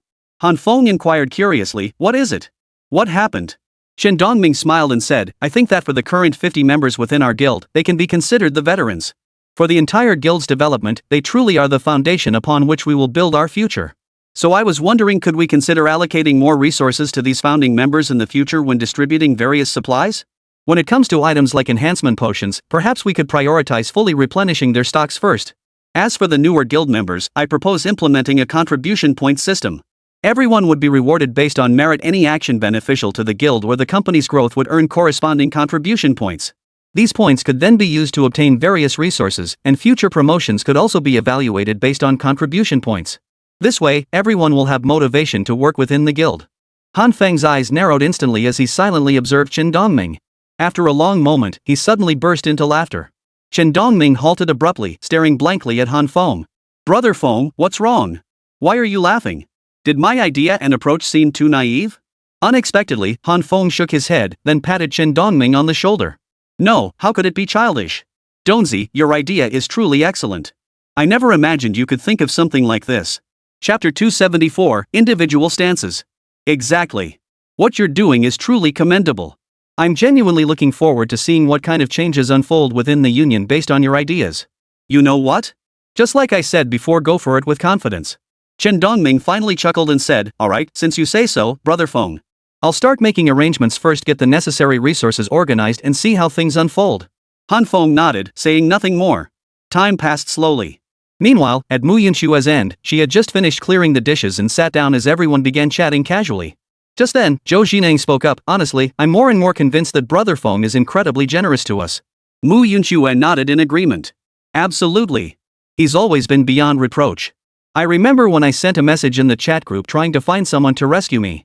Hardly anyone in the entire group paid me any attention. When someone finally responded, they demanded I hand over all my supplies and even wanted me to become their woman. At that moment, I felt utterly hopeless. I'm not the type for that sort of thing. While I do yearn for love and long for some kind of connection with others, I simply couldn't bring myself to do something like that. Then Brother Feng came to me. He didn't demand anything in return. He even invited me to join his guild, simply asking me to contribute my abilities and work tirelessly for the guild's growth and development. I was genuinely astonished at the time. As she spoke, Mu Yunxue's expression drifted into reminiscence. A faint smile touched her lips, and after a moment, she chuckled softly. I never imagined I'd experience such things in this world. I thought I was prepared to sacrifice everything, to give everything I had. Yet in the end, I never imagined I would meet Brother Feng and live such a happy life. Though I don't know if Brother Feng has other feelings for me, even if he does, I'm willing to accept them. After all, for someone like me, Brother Feng has essentially given me a second chance at life, allowing me to truly live again. What does it matter if I give something in return? Besides, Brother Feng is quite handsome too. Oh, you're such a hopeless romantic, Zhou Jineng rolled her eyes at her exasperatedly, making Mu Yunxue giggle. Xiao Yunyun, however, watched Mu Yunxue's reaction with a twinkle in her eye, her thoughts hidden behind a mischievous glint. Then Xiao Qingqing slowly smiled, Yeah, you're both right. This really is fate. I never imagined he could be so kind to you both. Since I joined, I felt Brother Feng's respect for me and my sister. That kind of respect is truly hard not to be moved by. So, my sister and I have decided from now on, we'll work tirelessly for Brother Foam. Alright, enough of that for now. It's getting late and I need to get back to work. Everyone else should hurry up too. Don't let Brother Feng's absence turn into endless chatter and distractions here. If he ever shows dissatisfaction, we'll be the ones at a disadvantage. Zhou Jineng giggled and Mu Yuxue smiled. Don't worry. Brother Feng has been so good to us. Naturally, we want to give back to him. How could we possibly cut corners or slack off? Alright, I should get back to work too. See you all at lunch. Chapter 275, Biting Cold. Xiao Yunyun chimed in from the side. Make sure to come over promptly at noon, everyone. I'll prepare my signature dishes for you all. At her words, the girls giggled happily and left. Not long after, Han Feng arrived at the gathering spot for the Peak Ascension Guild. At that moment, someone was organizing the crowd before them. When they spotted Han Feng approaching, everyone turned to him with earnest expressions, shouting in unison, "Hello, Brother Feng." When Shen Dongming announced that Han Feng would be joining them on their upcoming expedition into the mountains, every guild member froze. Some blurted out, "Brother Feng, what are you going to do with us?" Others chimed in, "Yeah, exactly. Brother Feng, what are you going to do with us? This exploration and gathering is already tough enough. As the guild leader, what are you doing tagging along with us?" Everyone kept trying to persuade him. Han Feng chuckled and said, alright. Why are you all trying to talk me out of it here? What's wrong with me going?" Everyone shook their heads, unsure how to persuade Han Feng any further. Han Feng continued, "First, I'm no different from you. Before meeting you all, I was just like this, constantly exploring different places every day. Second, in this blizzard with such poor visibility, the mountains are extremely dangerous. Besides, this area likely harbors many ferocious beasts we've never encountered or even heard of. I want to stay by your side. If anything goes wrong, I can be there with you, facing it together. But most importantly, if I consider you brothers, why shouldn't I share these experiences with you? Alright, enough talk. Let's get moving." Surveying the area where the Xianming turtle resided, he saw nothing but snow-covered mountains stretching as far as the eye could see. The heavy snowfall had reduced visibility to near zero. Walking at the rear along the mountain's base, Han Feng's brow furrowed slightly. He knew all too well from his previous life how perilous this place could be. Beneath the snow-covered mountains, the peaks ahead concealed countless dangers. Han Feng could only hope everyone would be cautious and avoid too many perils. As he led the group forward, Han Feng felt the biting cold of the snow-covered mountains and the piercing wind. Feather-like snowflakes continuously pelted his cheeks. Though he had taken cold-resistant potions, the chill still penetrated him deeply. The relentless pelting truly made him feel some pain. Still, Han Feng managed to endure. His personal combat strength had significantly improved, allowing him to withstand the harsh winter conditions. Turning his gaze to those around him, Han Feng saw many faces contorted with pain. Han Feng understood that for them, this was undoubtedly a painful ordeal. It seemed quite difficult for these individuals to endure it completely. After hesitating for a moment, Han Feng looked at them and slowly asked, "How are you all holding up? Can you keep going?" Some of the guild members present now frowned. Chapter 276, Stop. Though pain was evident on their faces, the mere fact that Han Feng had spoken gave everyone an instant surge of motivation. After all, having the guild leader, the figure they regarded as their leader, show such concern and care for them brought them a sense of relief. So they all waved their hands and laughed heartily. "Don't worry, Brother Feng.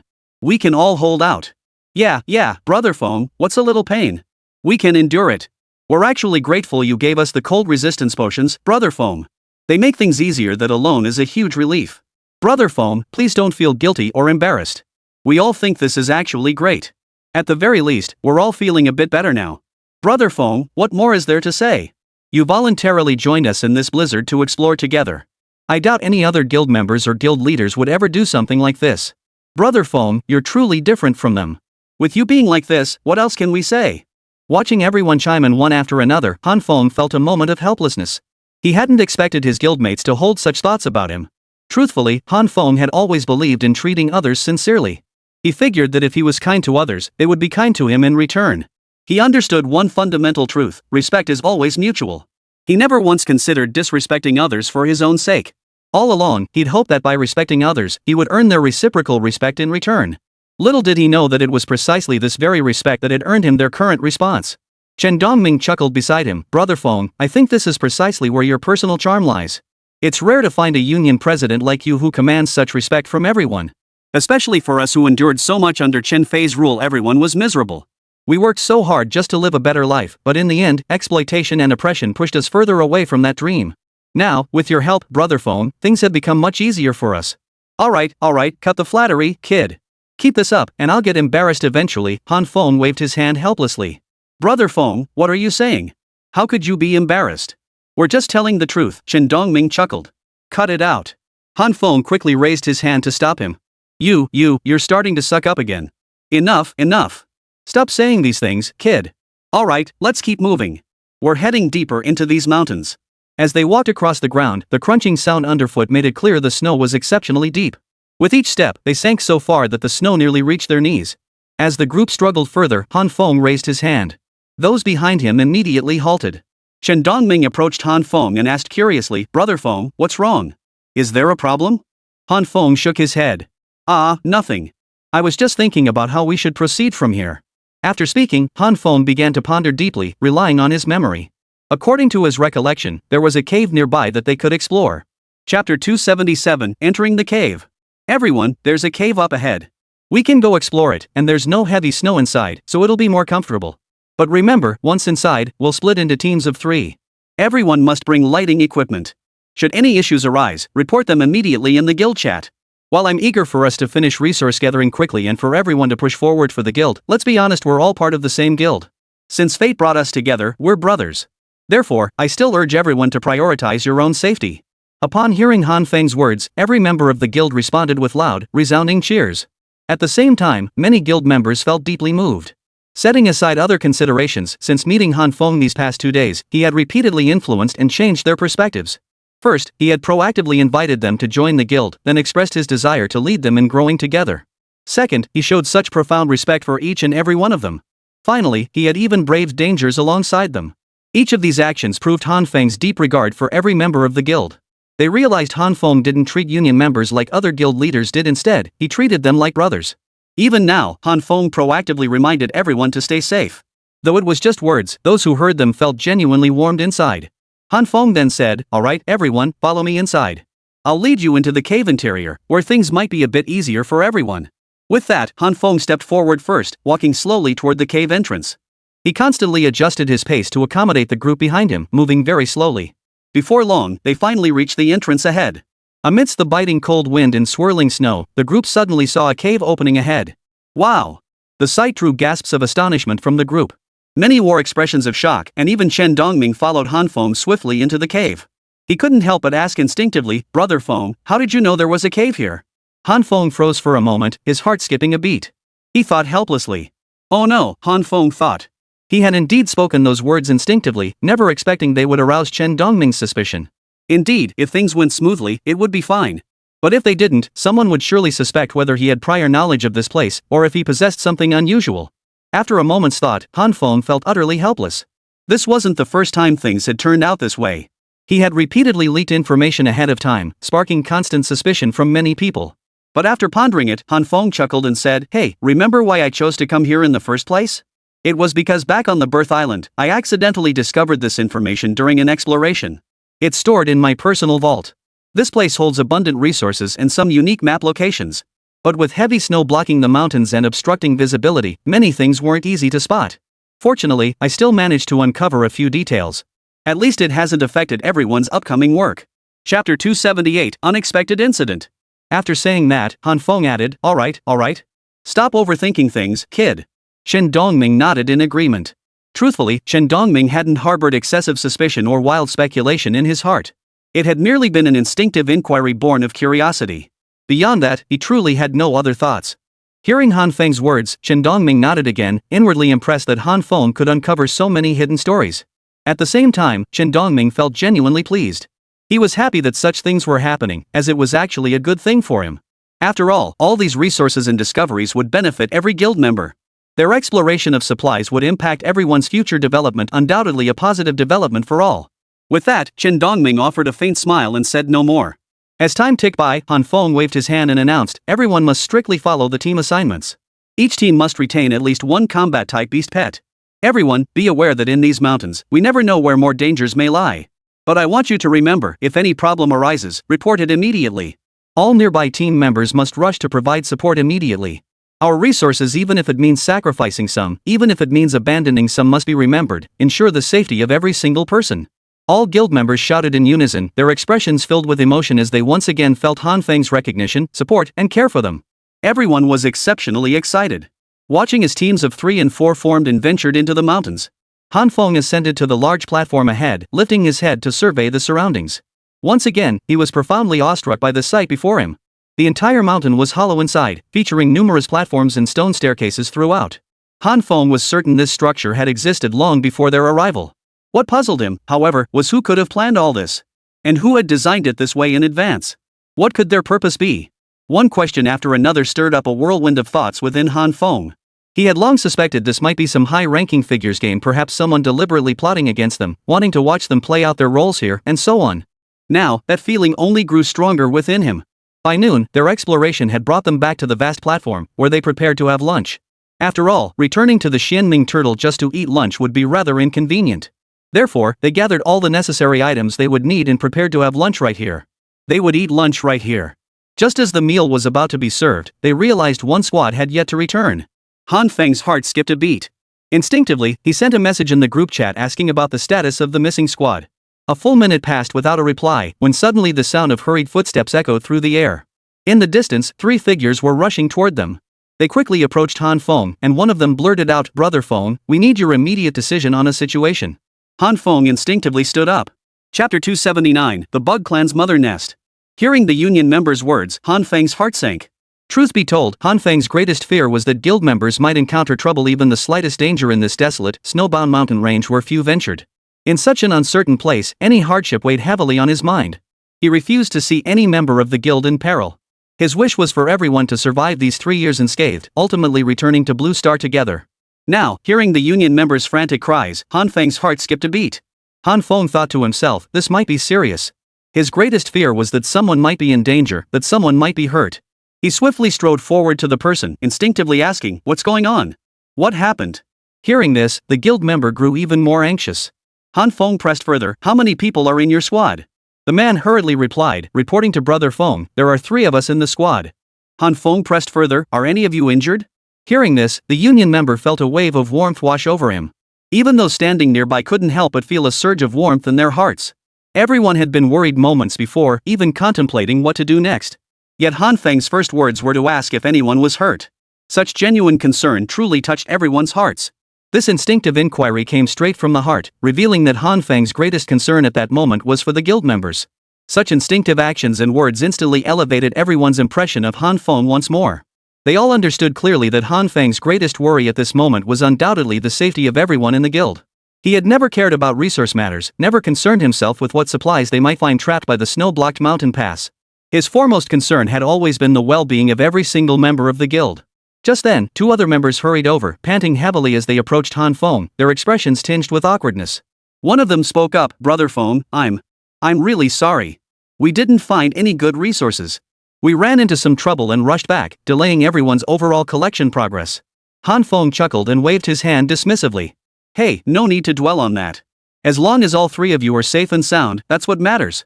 Didn't I say before? I don't care what resources anyone acquires, nor do I care how much each person gets. As long as everyone emerges unscathed, that's enough for me." Hearing this, the 2 who had been about to speak fell silent, their mouths agape. A wave of profound emotion surged through them both, and even the other guild members nearby were deeply moved. They couldn't help but think, my goodness, who would have imagined Brother Feng held such a stance toward guild members? Just seeing Brother Feng like this now, I'd give everything for the guild's sake. A leader who cares so deeply for the entire guild, who treats us all with such kindness for him, what's the harm in facing any hardship? I feel incredibly fortunate right now. I imagine everyone else feels the same way, right? Being able to join Brother Feng's guild, to walk this path alongside him, and to strive together for his sake, it's truly a deeply moving thing. As everyone gazed at Han Feng, tears welled up in their eyes. Their hearts beat as one, filled with unwavering resolve. Nothing could be more precious than exploring this world alongside Han Feng. To accompany Han Feng, to live together in this world, it was pure happiness. Finally, Han Feng exhaled deeply and said, "All right. As long as none of you face danger, that's the best outcome possible. Now, it's time to talk. What exactly happened?" Hearing this, the group collectively exhaled. Their only hope was that Han Feng wouldn't blame them for what had transpired. That alone would suffice. As for whether Han Feng cared about their physical safety, he had already proven it to everyone through his actions. Finally, one of them exhaled deeply and spoke slowly, "Brother Feng, over there we saw some insects lying on the ground, their eyes closed as if they were sleeping. We instinctively wanted to scream, but then we realized it might disturb their rest. We were afraid of waking them, so we all slipped out silently. We're truly sorry." Because we were so worried about waking those insects, we moved out very carefully, which is why it took so long. We hope you won't blame us, Brother Fong. It's fine, it's fine. Han Fong waved dismissively. Enough about that. I don't care about the details. As long as every one of you is safe and sound, that's all that matters to me. As for those insects you discovered. At this point, Han Fong suddenly hesitated. His brow furrowed tightly as he began to ponder inwardly. Perhaps things weren't as simple as he'd imagined. This development might have caught him off guard. His eyes narrowed as he searched his memory. Before long, Chen Dongming approached Han Fong, curiosity piqued. He instinctively asked, Brother Fong, what's wrong? Han Fong didn't respond, instead continuing to ponder deeply. In his previous life, Han Fong had led others on expeditions to this place before. But honestly, such explorations hadn't brought him any particularly remarkable experiences.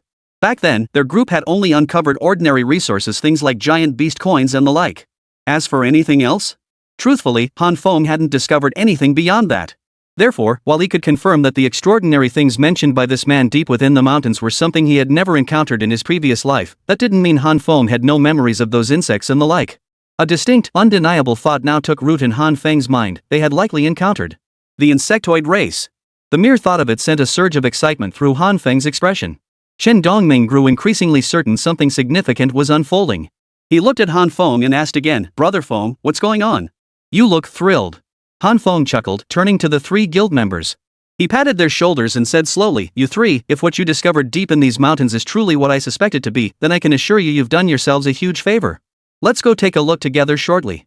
If it truly matches my expectations, I'll make sure you three are handsomely rewarded. You'll be able to enjoy yourselves properly. Hearing Han Feng's words, the three men who had been anxious and worried that their actions might cause trouble for him were momentarily stunned. None of them had anticipated this turn of events. Hadn't they backfired? Had it actually turned out for the best? After all, nothing like this had ever happened to them before. Moreover, they knew little about those insects who knew what they truly were. Now, hearing Han Feng's explanation, the trio felt a pang of unease.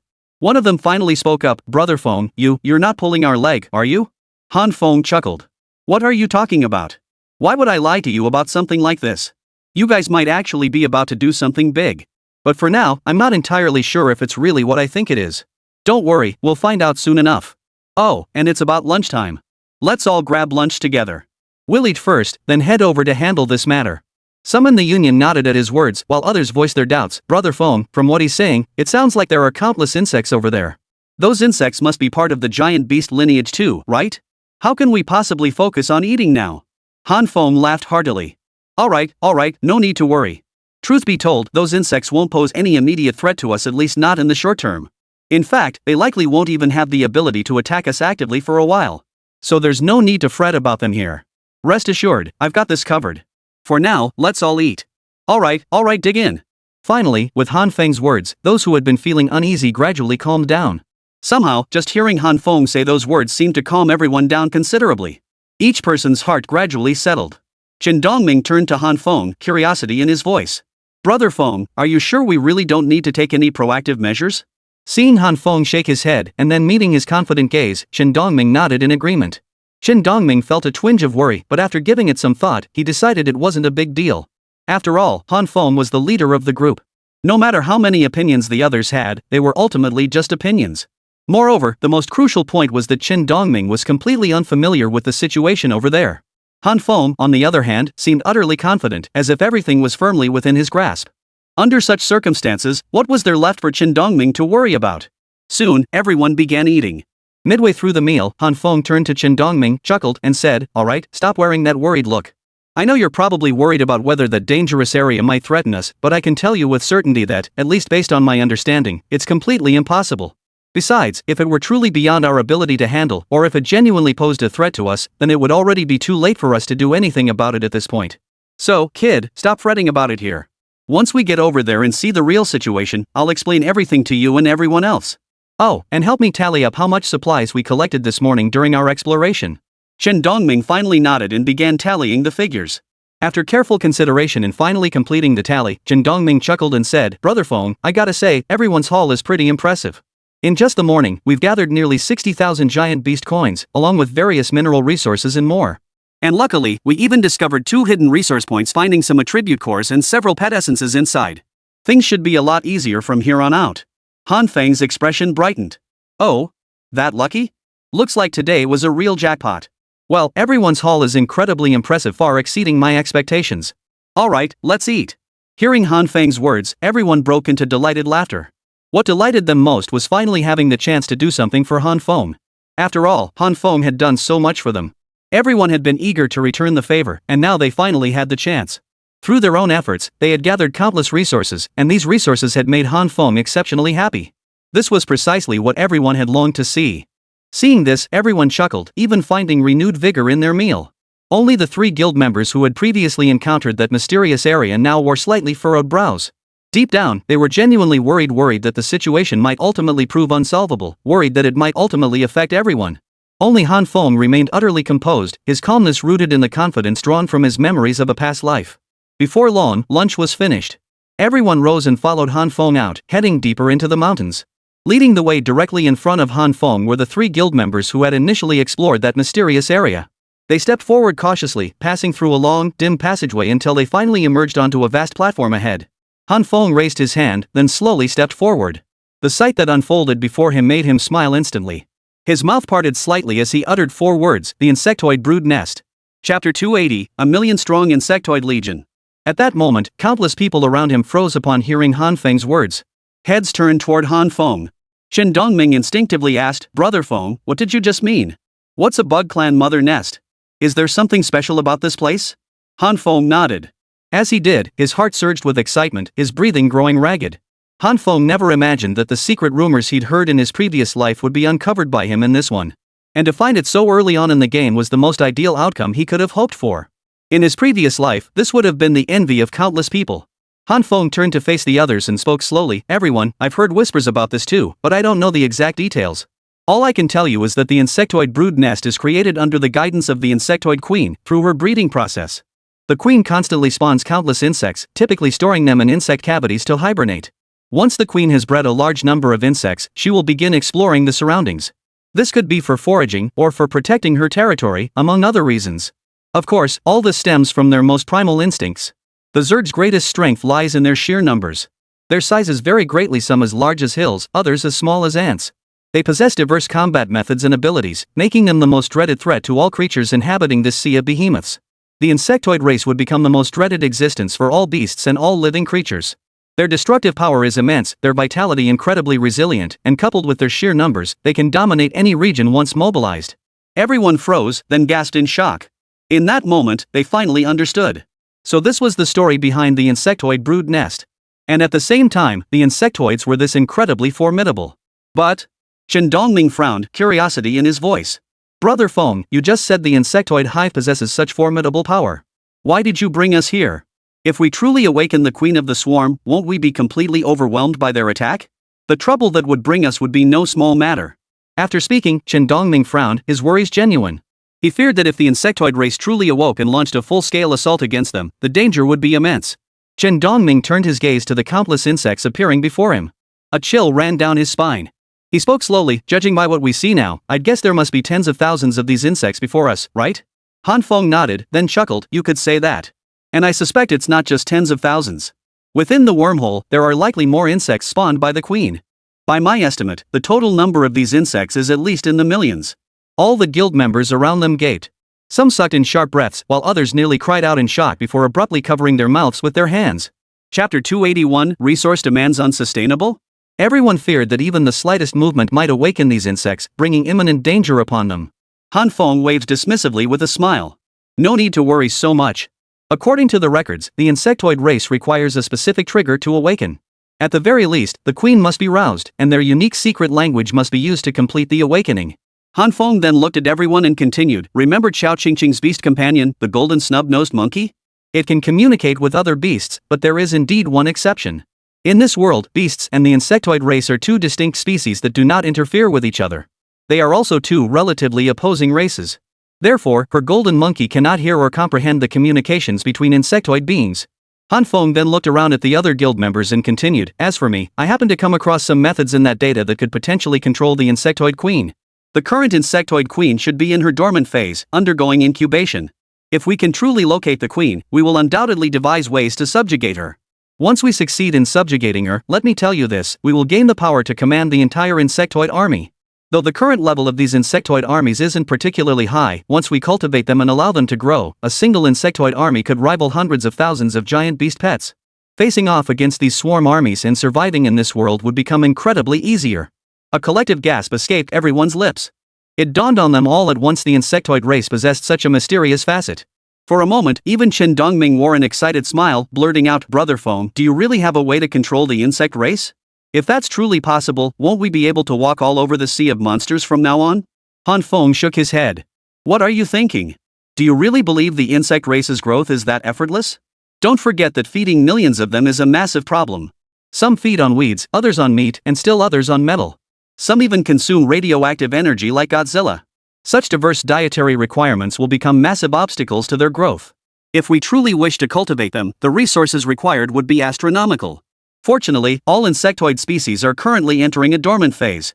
While they won't require prolonged feeding, their growth will also stall during this period." This situation does afford us a moment to catch our breath. Han Feng smiled faintly before continuing, "I believe that if we can truly control these insects, we can then devote all our strength to gathering the resources they require. Once we gather all these resources, we can begin mass breeding and feeding the insectoid race. Then, by controlling the queen and making her obey our commands, we could indirectly manipulate the entire insectoid race." Chapter 282, Venturing Alone into Danger. As he spoke, Han Feng smiled. "To gain the insect race's assistance and make them work for us. With such power, conquering the world together will be much easier. However, based on my estimates, this process will likely take a very, very long time. But that's fine." Han Feng smiled. "Given the ongoing expansion of our union and other developments, this timeframe will likely shorten considerably. After all, everyone's progress was slower in the early stages, and we can seize this opportunity. As long as we conquer enough territories and gather sufficient resources, the cumulative effect will be like water wearing away stone, inevitably achieving results." Having said that, Han Feng glanced around. Beneath the vast spatial platform, the area before him now likely spanned a diameter of around 100 meters. Dense swarms of insectoids crawled across the floor or clung to the walls. Many members nearby couldn't help but shudder at the sight, murmuring softly, "Holy crap, this dense swarm is terrifying. Yeah, this is the last thing someone with trypophobia wants to see. With so many of them, forget fighting, just seeing them makes me feel uneasy. No wonder they say the insectoid race became a dominant force. With numbers like this, how many could withstand their assault if they were unleashed? Holy cow, did Brother Feng just say he managed to control the insect queen? If that's true, it'd be absolutely incredible. You bet. I'm genuinely eager for Brother Feng to get this swarm under control ASAP. But seriously, where exactly is that insect queen? How come we haven't seen even a trace of her yet?" "Yeah, exactly. If we could truly command these insects, we'd probably be able to run rampant across this world. Even if we can't, so what? I think what Brother Feng wants most for us is for everyone to live well because of this. Brother Feng doesn't want us living in constant fear either. Haven't you seen what Brother Feng has been doing lately? Deep down, what he truly wants most is for all of us to be safe and sound." Exactly. As they spoke, everyone grew increasingly moved by Han Feng. They all understood that what he truly desired most was for everyone to be safe and sound. And that very realization touched everyone deeply. Chen Dongming then stepped forward, looking at Han Feng with curiosity. "Brother Feng, can we find the location of the insectoid queen?" Han Feng scratched his head and replied slowly, "Not yet. We'll have to explore the area thoroughly. But have everyone wait outside. There's nothing you can do to help here. With such a swarm of insects here, even moving around might become a luxury for everyone. Everyone should wait patiently outside for me. I'll try to explore first and see if I can find any traces of the insectoid queen. Once I do find her, I'll find a way to contract her. Then she'll become an ally to us." Chen Dongming nodded, then added with concern, "Brother Feng, please be extremely careful." Han Feng smiled confidently. "Don't worry, there's little danger. The queen of the insect clan should be in hibernation right now, which should make things considerably easier for me. But that's all for later. We'll deal with what comes next when it comes. Alright, I'm off." Chapter 283, Hidden Past. As Han Feng stepped forward, Chen Dongming waved goodbye before calling everyone to leave. Countless guild members watched Han Feng depart, their eyes clouded with concern. Many were particularly worried about Han Feng at this moment, fearing he might encounter trouble. After all, Han Feng was their pillar of strength, the figure most revered in countless hearts. If danger befell him, it wouldn't just mean the guild losing a leader, it would leave their hearts aching deeply. He truly held an irreplaceable place in their hearts. Now that Han Feng had spoken his mind, what else could they possibly say? Watching this unfold, all the guild members vanished from Han Feng's side, each departing through that hidden entrance.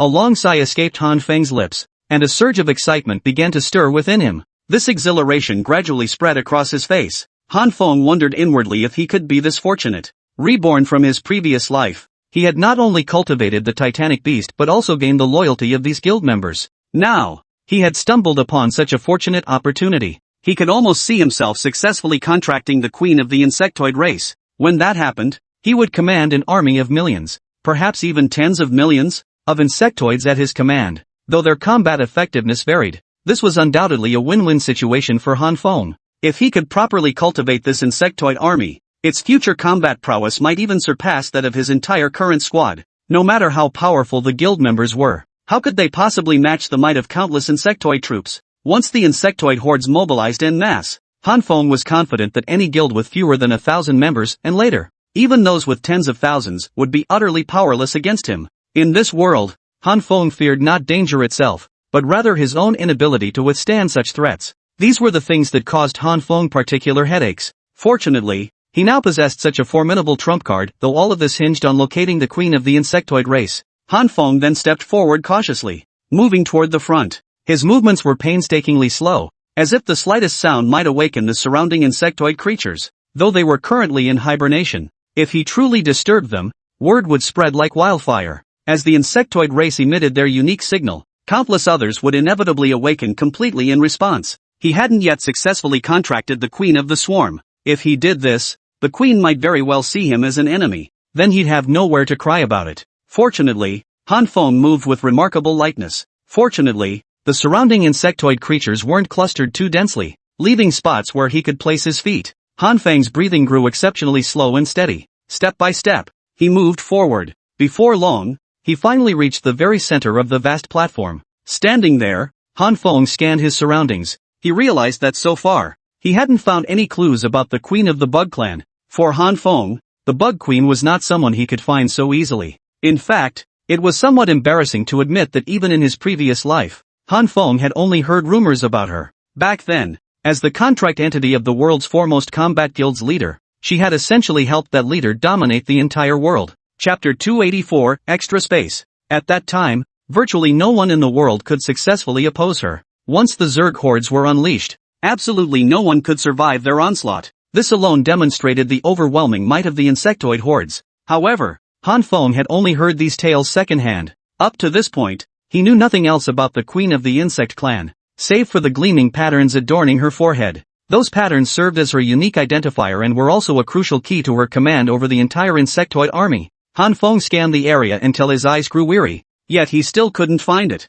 According to Han Feng's understanding, the queen of the insect clan could only survive in this physical world. She had no means of entering the wormhole. The wormhole was one of the queen's abilities. She herself couldn't enter it. Han Feng lowered his head, raised a hand to stroke his chin, and sighed helplessly. Damn it, where the hell is she? But the moment those words left his lips, Han Feng's gaze suddenly sharpened. He lowered his head to look downward, suddenly breaking into a smile. Then, his lips curled slightly as he muttered something under his breath. Hiding here, he could see a narrow opening just large enough for one person to squeeze through at the very center below. Beyond that opening lay utter darkness, obscuring the details of the scene beneath him. Regardless, Han Feng sensed something profoundly different emerging from below. A shudder that shook him to his very soul now completely overwhelmed him. Han Feng instantly understood, the depths below likely held grave danger. It was highly probable that this was the place where the Bug Queen lay in deep slumber. When the queen of the insect clan was gestating her vast insect army, she would enter a state of slumber. The duration of this slumber was entirely at her own discretion,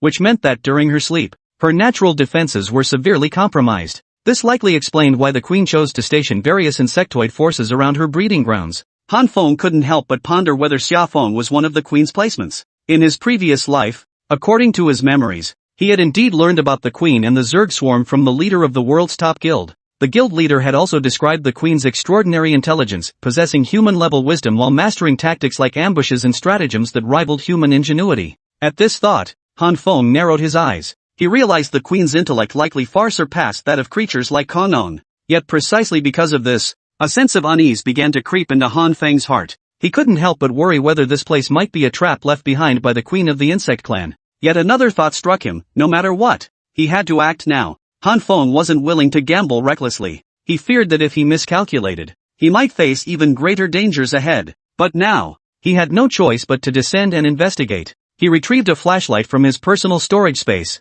switched it on, and shone it downward. Before long, he could see that the depth below was roughly 10 meters. Chapter 285, Worry. The scattered rocks obstructing his view prevented Han Feng from discerning what lay beneath them. After hesitating repeatedly, Han Feng exhaled deeply. He resolved that no matter what, he had to go down and investigate. At this critical moment, it was absolutely imperative not to summon the guild members. Han Feng also worried whether their involvement might disturb the queen's slumber. If the queen of the swarm were forcibly awakened from her slumber, even an army of 10,000 Zerg would likely be enough to overwhelm them. As for the secret technique Han Feng had mastered in his previous life to contract the queen of the swarm, it had come about by sheer coincidence. The guild leader had once proclaimed to the world that his method for contracting the queen of the swarm was something he'd stumbled upon by chance in a hidden realm. He never publicly shared the secret technique, and it was only through Han Feng's accidental exploration later that he managed to uncover it. Han Feng had committed it to memory. Han Feng had even mused to himself that if he ever truly encountered a second insect queen,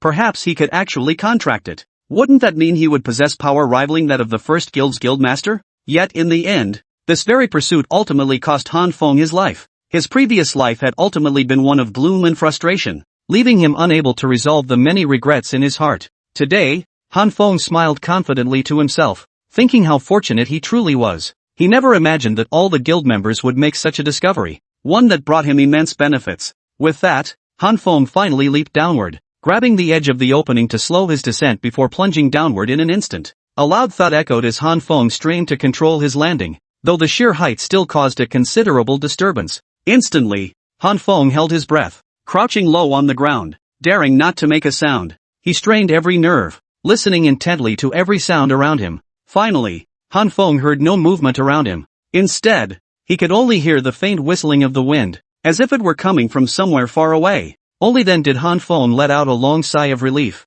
He stood up and scanned his surroundings. Seeing nothing unusual, a faint smile touched his lips. He had managed to avoid alerting the bug queen. In truth, Han Feng didn't even know what the queen of the insect clan truly looked like, nor had he ever seen her. He could only rely on his instincts, subconsciously searching for any trace of her presence. He picked up his flashlight and scanned the area. The surroundings resembled a space forcibly carved out of nothingness, littered with countless fragments of rock that made the terrain exceptionally rugged and difficult to traverse. But after meticulously illuminating every corner, Han Feng found no sign of the queen of the insect clan. Not a single insect creature appeared here. Han Feng's brow furrowed deeply. The glimmer of hope that had flickered within him now felt like it was fading into emptiness. Just then, a sudden chill gripped Han Feng's heart. Chapter 286, All Worries Vanish. Before descending, Han Feng had wondered if the queen's extraordinary intelligence might have lured him into a trap. Now that he had jumped down and saw no signs of life around him, a chill ran down his spine. Could he really have fallen into a trap? Han Feng admitted to himself that this move had been reckless. After all, if he truly fell into her trap, wouldn't that mean he could no longer live safely in this world? He wouldn't be able to live happily anymore. In fact, this rebirth would lose all meaning for him. The thought filled him with helplessness. Just then, Han Feng suddenly froze. Something occurred to him, and he instinctively raised his hand to slap his forehead, muttering to himself, "Ugh, how could I have forgotten that?" It suddenly dawned on Han Feng that the moment he landed, he had felt the howling wind around him. The sound was so vividly realistic that the wind seemed to blow against his skin, bringing a faint chill. In that instant, Han Feng understood completely. This was definitely not a sealed space. There must be an independent space connected to the outside world. Otherwise, where would this wind be coming from? Gradually, Han Feng's initial panic gave way to calm. He stood his ground, regulating his breathing until his body was in peak condition. Then, he began to keenly sense everything around him. Time ticked by, and in the blink of an eye, Han Feng finally opened his eyes. Suddenly, he smiled. Yes, Han Feng had sensed it. He shifted his gaze upward toward the front of the space. Sure enough, ahead of him, the scattered rocks had become more concentrated, as if someone had deliberately gathered them together. Seeing this, Han Feng stepped forward. As he walked, Han Feng thought to himself, perhaps this is where the queen of the insect clan resides. So Han Feng stepped forward, treading over one rock after another. As he walked, Han Feng couldn't help but wonder, what kind of being was this queen of the insect clan? Was she like the alien creatures from the movies? Or perhaps monstrous and fearsome, capable of swallowing all living things with a single gulp? Or perhaps the queen of the insectoid clan was an immense, monstrous creature? Soon enough, Han Feng reached the very edge of the scattered stones ahead, the farthest point of the flat underground space visible to his naked eye. Sure enough, as he drew near, Han Feng narrowed his eyes. Behind a large pile of rubble, he spotted an opening about 2 meters tall. The opening measured roughly 3 meters in diameter and 2 meters in height, stretching forward into the darkness. The deeper he ventured, the more eerie and frigid the atmosphere grew, making Han Feng increasingly uneasy. It was akin to standing before someone whose very presence commanded respect. One dared not even lift their gaze to meet theirs. That was precisely how Han Feng felt now. Reflecting on this sensation, Han Feng switched on his flashlight. As he examined the smooth stone wall ahead, his eyes narrowed, and his curiosity about this insectoid queen deepened. Yet this did not halt his advance. Chapter 287, Dread. If Han Feng had previously worried that after descending the platform, he might fall victim to the insectoid queen's schemes and attacks, stepping into a trap, that concern had now vanished. With his greatest worry gone, his next move was to confront the insectoid queen and see what she was truly capable of. As he traversed the long, narrow passageway ahead, Han Feng couldn't help but wonder how Chen Dongming and the others were faring. Ever since he had fallen into this void, Han Feng had realized all his connections to the outside world had been severed.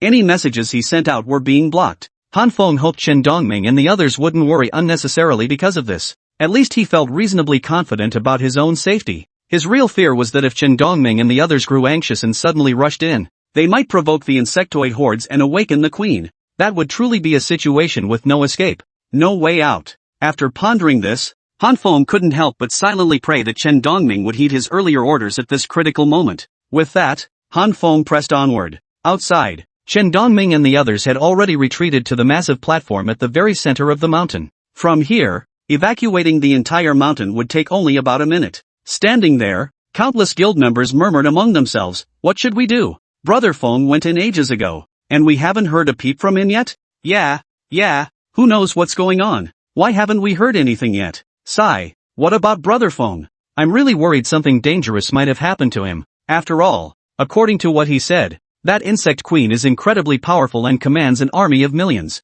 How could we possibly stand a chance against her? Yeah, Brother Feng has been so good to us. If something really happens to him because of this, I'll be heartbroken." Some even shouted at Chen Dongming, "Brother Dong, let's go. Brother Feng went in over half an hour ago, and we still haven't heard a single word from him. What if something really happened to him? What would we do then?" Others chimed in, "Exactly. Brother Feng treats us like his own brothers. He's been so good to us. If we don't go in now and something happens to him, we'll be devastated. Brother Dong, I say we charge in. Even if we can't take on that endless horde of insects, at least we can protect Brother Feng from harm. At the very least, we can rescue him." "Exactly. Brother Feng has been so good to me. In this world, if it weren't for him, I'd probably be dead already. Today, even if I have to trade my life for his, it'd be worth it." "Enough." As the voices grew louder, Chen Dongming's sharp command instantly silenced everyone. As they turned to look at him, they suddenly noticed the icy glint in his eyes.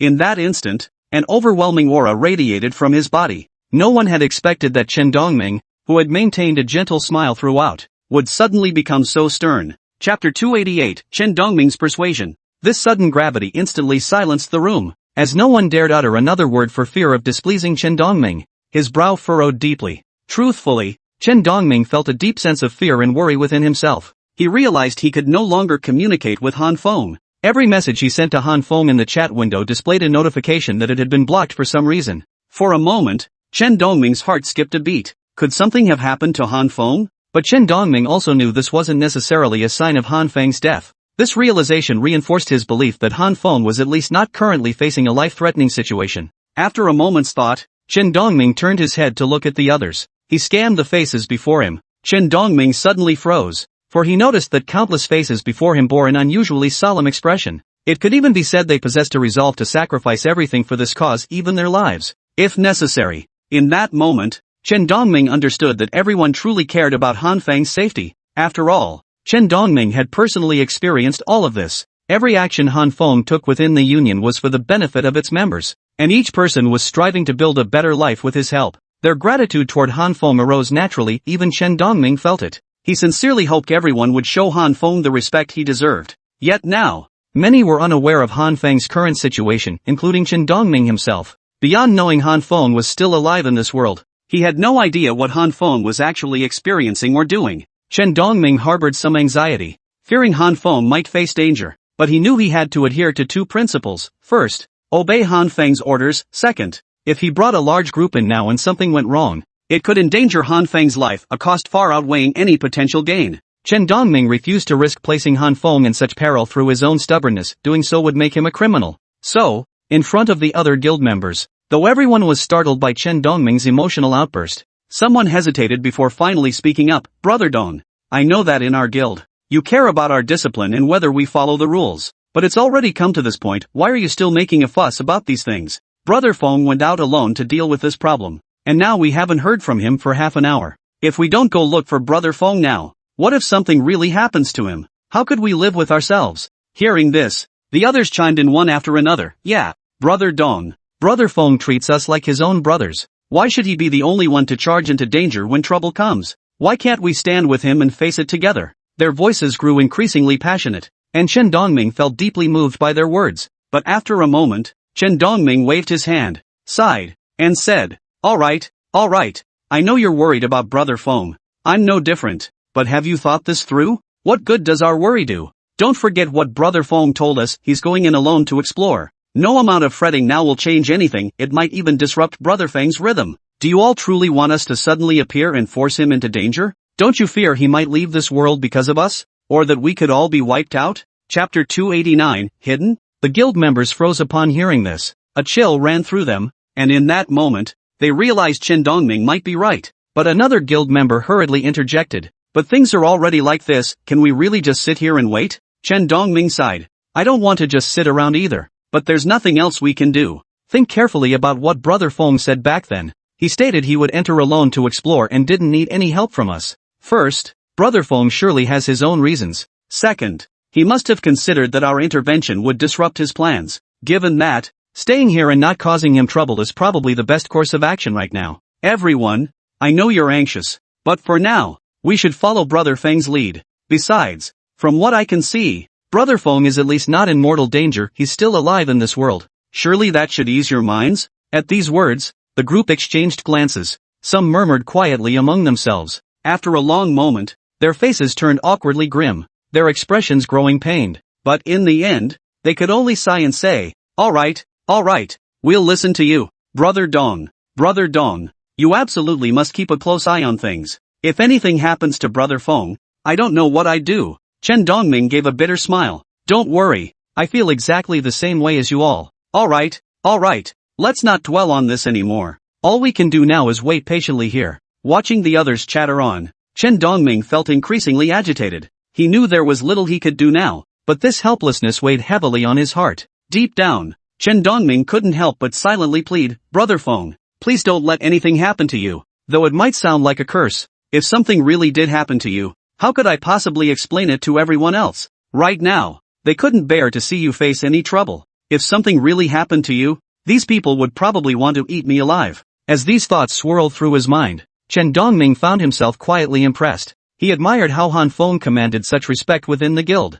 how so many valued and watched over him even to the point where many were willing, or dared, to risk their lives for him. Such loyalty would be nearly impossible to achieve in any other guild. Chen Dongming understood this must be the result of Han Feng's personal charisma. Further inside the cave, Han Feng was now advancing step by step toward its deepest recesses. His brow furrowed as he walked. He sensed the surroundings growing increasingly eerie and frigid, as if some immense danger was about to descend upon him. But that was Han Feng for you, sometimes incredibly bold, yet still capable of exercising the necessary caution. As the situation ahead grew increasingly unsettling, Han Feng exhaled deeply, thinking to himself with a sigh of resignation, what kind of being is this insectoid queen? How could she be so elusive? Most people wouldn't even discover this place, and even if they did, they'd likely never dare to enter. Only I have the audacity to feel so uninhibited. Han Feng, where did you get such audacity in your past life? Chapter 290, The Old Woman Selling Melons. As he walked forward,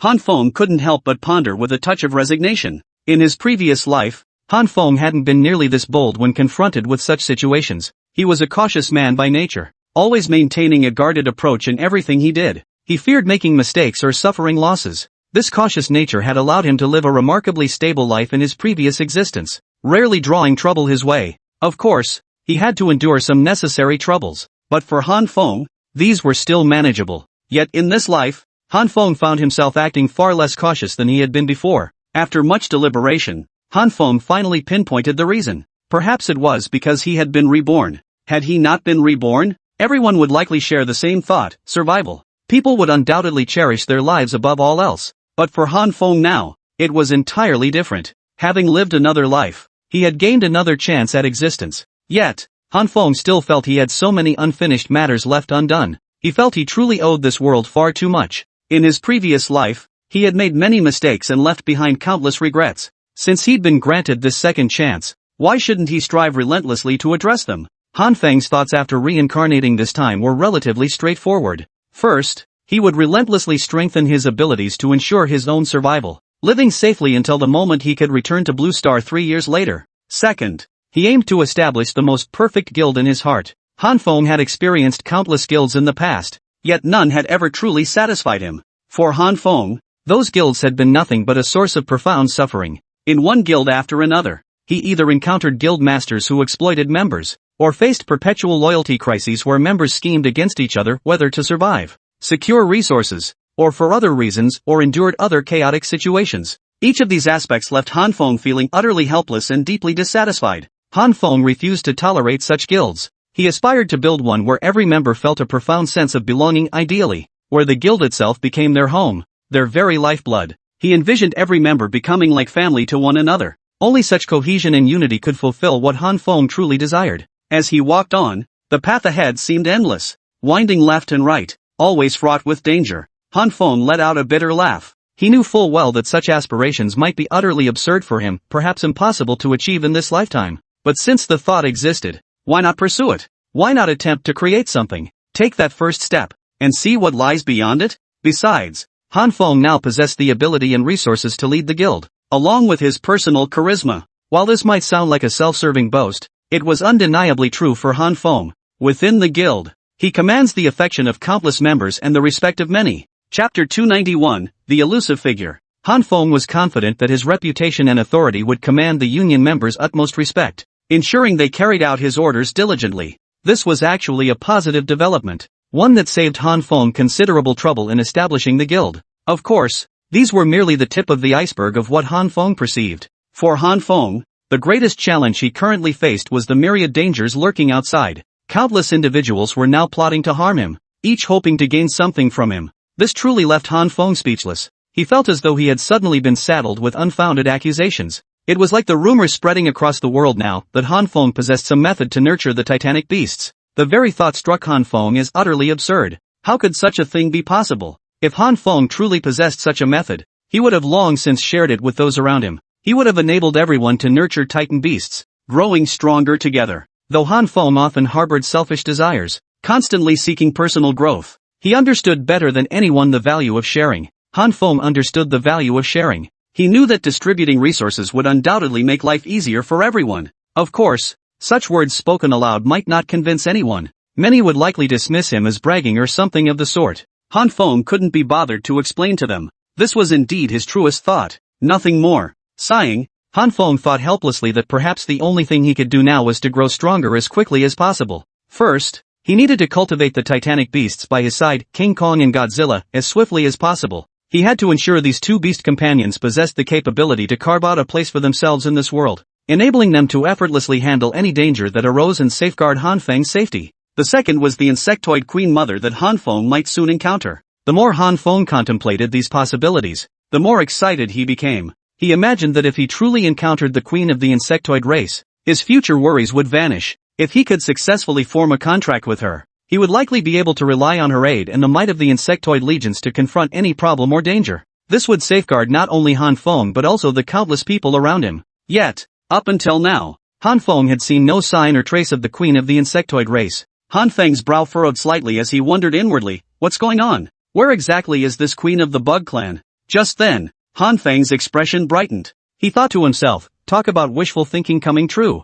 Just moments ago, he'd been agonizing over her whereabouts. Yet now, ahead of him, Han Feng was finally about to emerge from this place. A narrow, winding passage stretched ahead. Looking forward, Han Feng saw a vast, hollow platform emerge around him. Countless luminous stones embedded in the surrounding stone walls now glowed faintly. Then, right in the center of these stones, Han Feng spotted a large straw mat covered with countless dry grasses, and in the very middle of the dry grasses, a faint, shadowy figure seemed to be lying there. Chapter 292, Graceful. Seeing the figure ahead, Han Feng narrowed his eyes. In an instant, a smile spread across his lips. He thought to himself, finally seeing the result of his arduous journey to explore this place. He had feared finding nothing. Yet here, at last, lay what he sought. Even before this, Han Feng had harbored some apprehension, fearing the insect queen might harm him or attempt some underhanded scheme. But now, Han Feng finally exhaled in relief. He had finally laid eyes on the real thing. He chuckled softly to himself,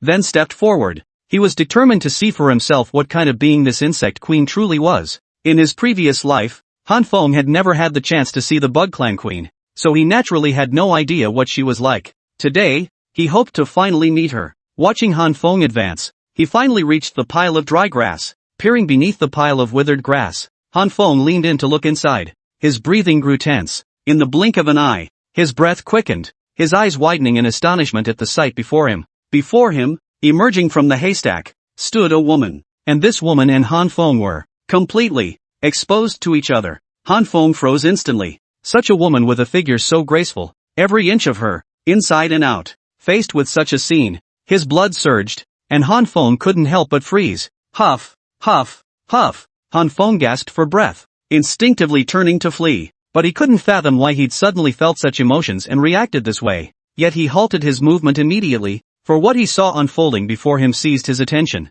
A cryptic, white glowing rune pattern appeared on the woman's forehead, as if something had been deliberately affixed there. It was precisely this instant that made Han Feng instantly understand. The Bug Clan Queen. Han Feng blurted out instinctively. He couldn't help but freeze in shock. After all, the queen of the insect clan was an entity Han Feng rarely encountered. Had the first guild's leader not casually mentioned her characteristics in a previous life, Han Feng might never have recognized her. He might even have suspected that this woman had been threatened and held captive here. Such a scenario was indeed easy to suspect, yet equally easy to dismiss. Han Feng narrowed his eyes. It was truly hard to fathom that the queen of the insect clan could possess such exquisite beauty, so breathtaking it made one's breath catch. After a moment's thought, Han Feng summoned his courage and stepped forward. In that moment, Han Feng no longer felt his heart racing as before. Instead, he regarded the Zerg Queen before him with an almost eerie calmness. Han Feng was puzzled. Logically, an entity called the Queen of the Insect Clan should be a member of the insect race,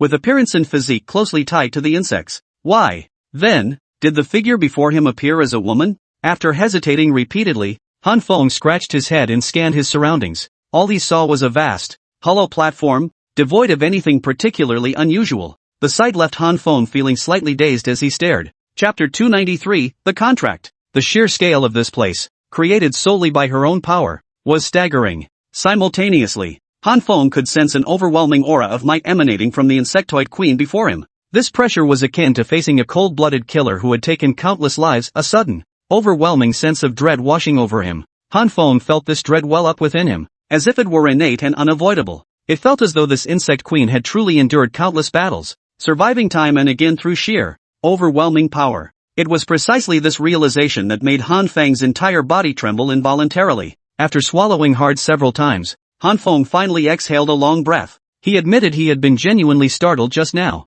This insect queen before him was undeniably formidable. But Han Feng quickly regained his composure. He remembered why he had come here today, and he knew that the queen before him could not be judged by ordinary standards. This queen possessed formidable power. In his previous life, she commanded an immense insectoid army, and even in this lifetime, Han Feng had already witnessed the emergence of the insectoid forces. He understood that this queen of the insect clan absolutely could not be taken lightly. He needed to maintain absolute respect. His purpose today was precisely to form a contract with this insectoid queen. After hesitating repeatedly, Han Feng hurriedly moved into position, positioning himself directly behind the insectoid queen. He watched her lying sideways on the straw mat, her legs slightly bent, arms wrapped around her knees, her back turned to him. At that moment, Han Feng swallowed hard. He was a man, after all. What man could witness such a powerful sight and remain completely unaffected? Were it not for the multitude of tasks weighing on his mind, Han Feng would likely have lost control long ago.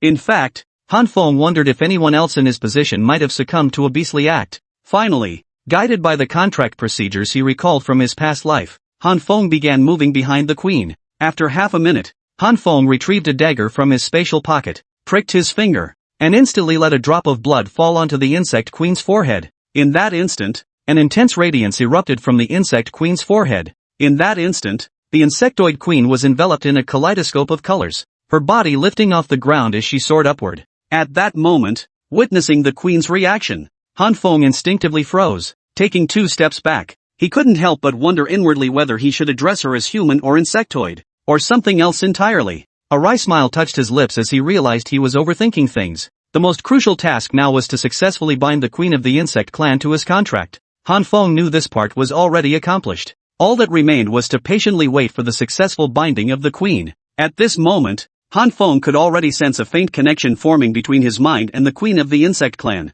This bridge of connection was steadily widening, and the sense of soul resonance between them was growing stronger by the moment. Outside the mountain, the guild members grew increasingly anxious as they waited. Everyone was deeply concerned about what might have gone wrong with Han Feng. Chapter 294, Charge In. They sensed the situation growing increasingly dire for them, and their fears mounted that this might ultimately affect them personally. Of course, their foremost concern was Han Feng's safety. After all, he had done so much for them. Everyone hoped he would succeed and survive, if only to ease their own burdens. But seeing things unfold this way only made everyone more restless. For Chen Dongming, it was no different. His brow was deeply furrowed. The connection between him and Han Feng had been blocked by the signal zone, and the longer it went on, the more anxious he became. For Chen Dongming, every minute that passed only heightened his anxiety for Han Feng. Just then, everyone froze in unison. What was happening? Because suddenly, everyone felt the entire ground begin to tremble. The crowd froze in confusion, struggling to steady themselves on the ground. Panic spread through the group. What's happening? Why is the ground shaking all of a sudden? What's going on? Some instinctively blurted out, Brother Dong, could something have happened to Brother Feng? What should we do? Don't forget, Brother Feng went in without a single beast companion. If something really happened to him, what would we do then? Yeah, Brother Dong, why don't we just charge in? In this situation, if we see Brother Feng in trouble and don't help him, I'll never be at peace for the rest of my life. Brother Dong, you stopped us before, but now things have changed so drastically. If we don't rush in now and something happens, how could you live with yourself? As everyone grew more and more agitated, voices rose in a cacophony of opinions. At that moment, Chen Dongming also furrowed his brow. For Chen Dongming, he felt an unusual sense of urgency. The sudden, overwhelming reaction momentarily stunned Chen Dongming. After hesitating repeatedly, Chen Dongming felt a pang of unease. He pondered what to do next. Should he heed their advice and rush in, or continue waiting silently here? Chen Dongming admitted he was genuinely worried about Han Feng's safety, but he also feared that if he recklessly charged in and ended up harming Han Feng, or disrupting Han Feng's plans, or something similar, what then? That was precisely where Chen Dongming found himself now, mired in deep conflict, utterly at a loss for what to do. Before long, someone approached Chen Dongming and spoke slowly. Brother Dong, don't hesitate. If we keep stalling and something happens to Brother Feng, we'll all be heartbroken.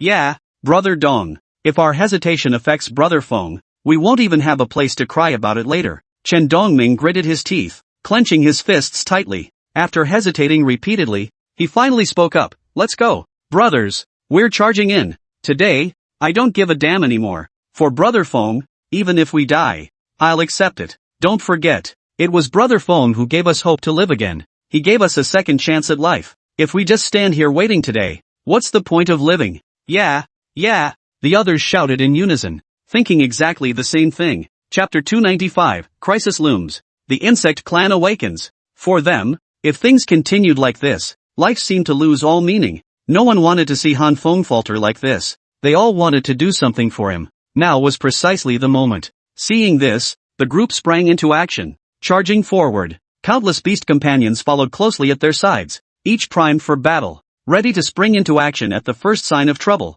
On the path ahead, Chen Dongming's brow furrowed deeply. His heart kept praying, Brother Feng, please don't get into trouble. If something happens to you, I wouldn't know how to explain it to the brothers, or to anyone else. Thinking of the women by Han Feng's side, each one was incredibly important to him. Each of them was also in this world, constantly dedicating their efforts for the sake of the entire guild.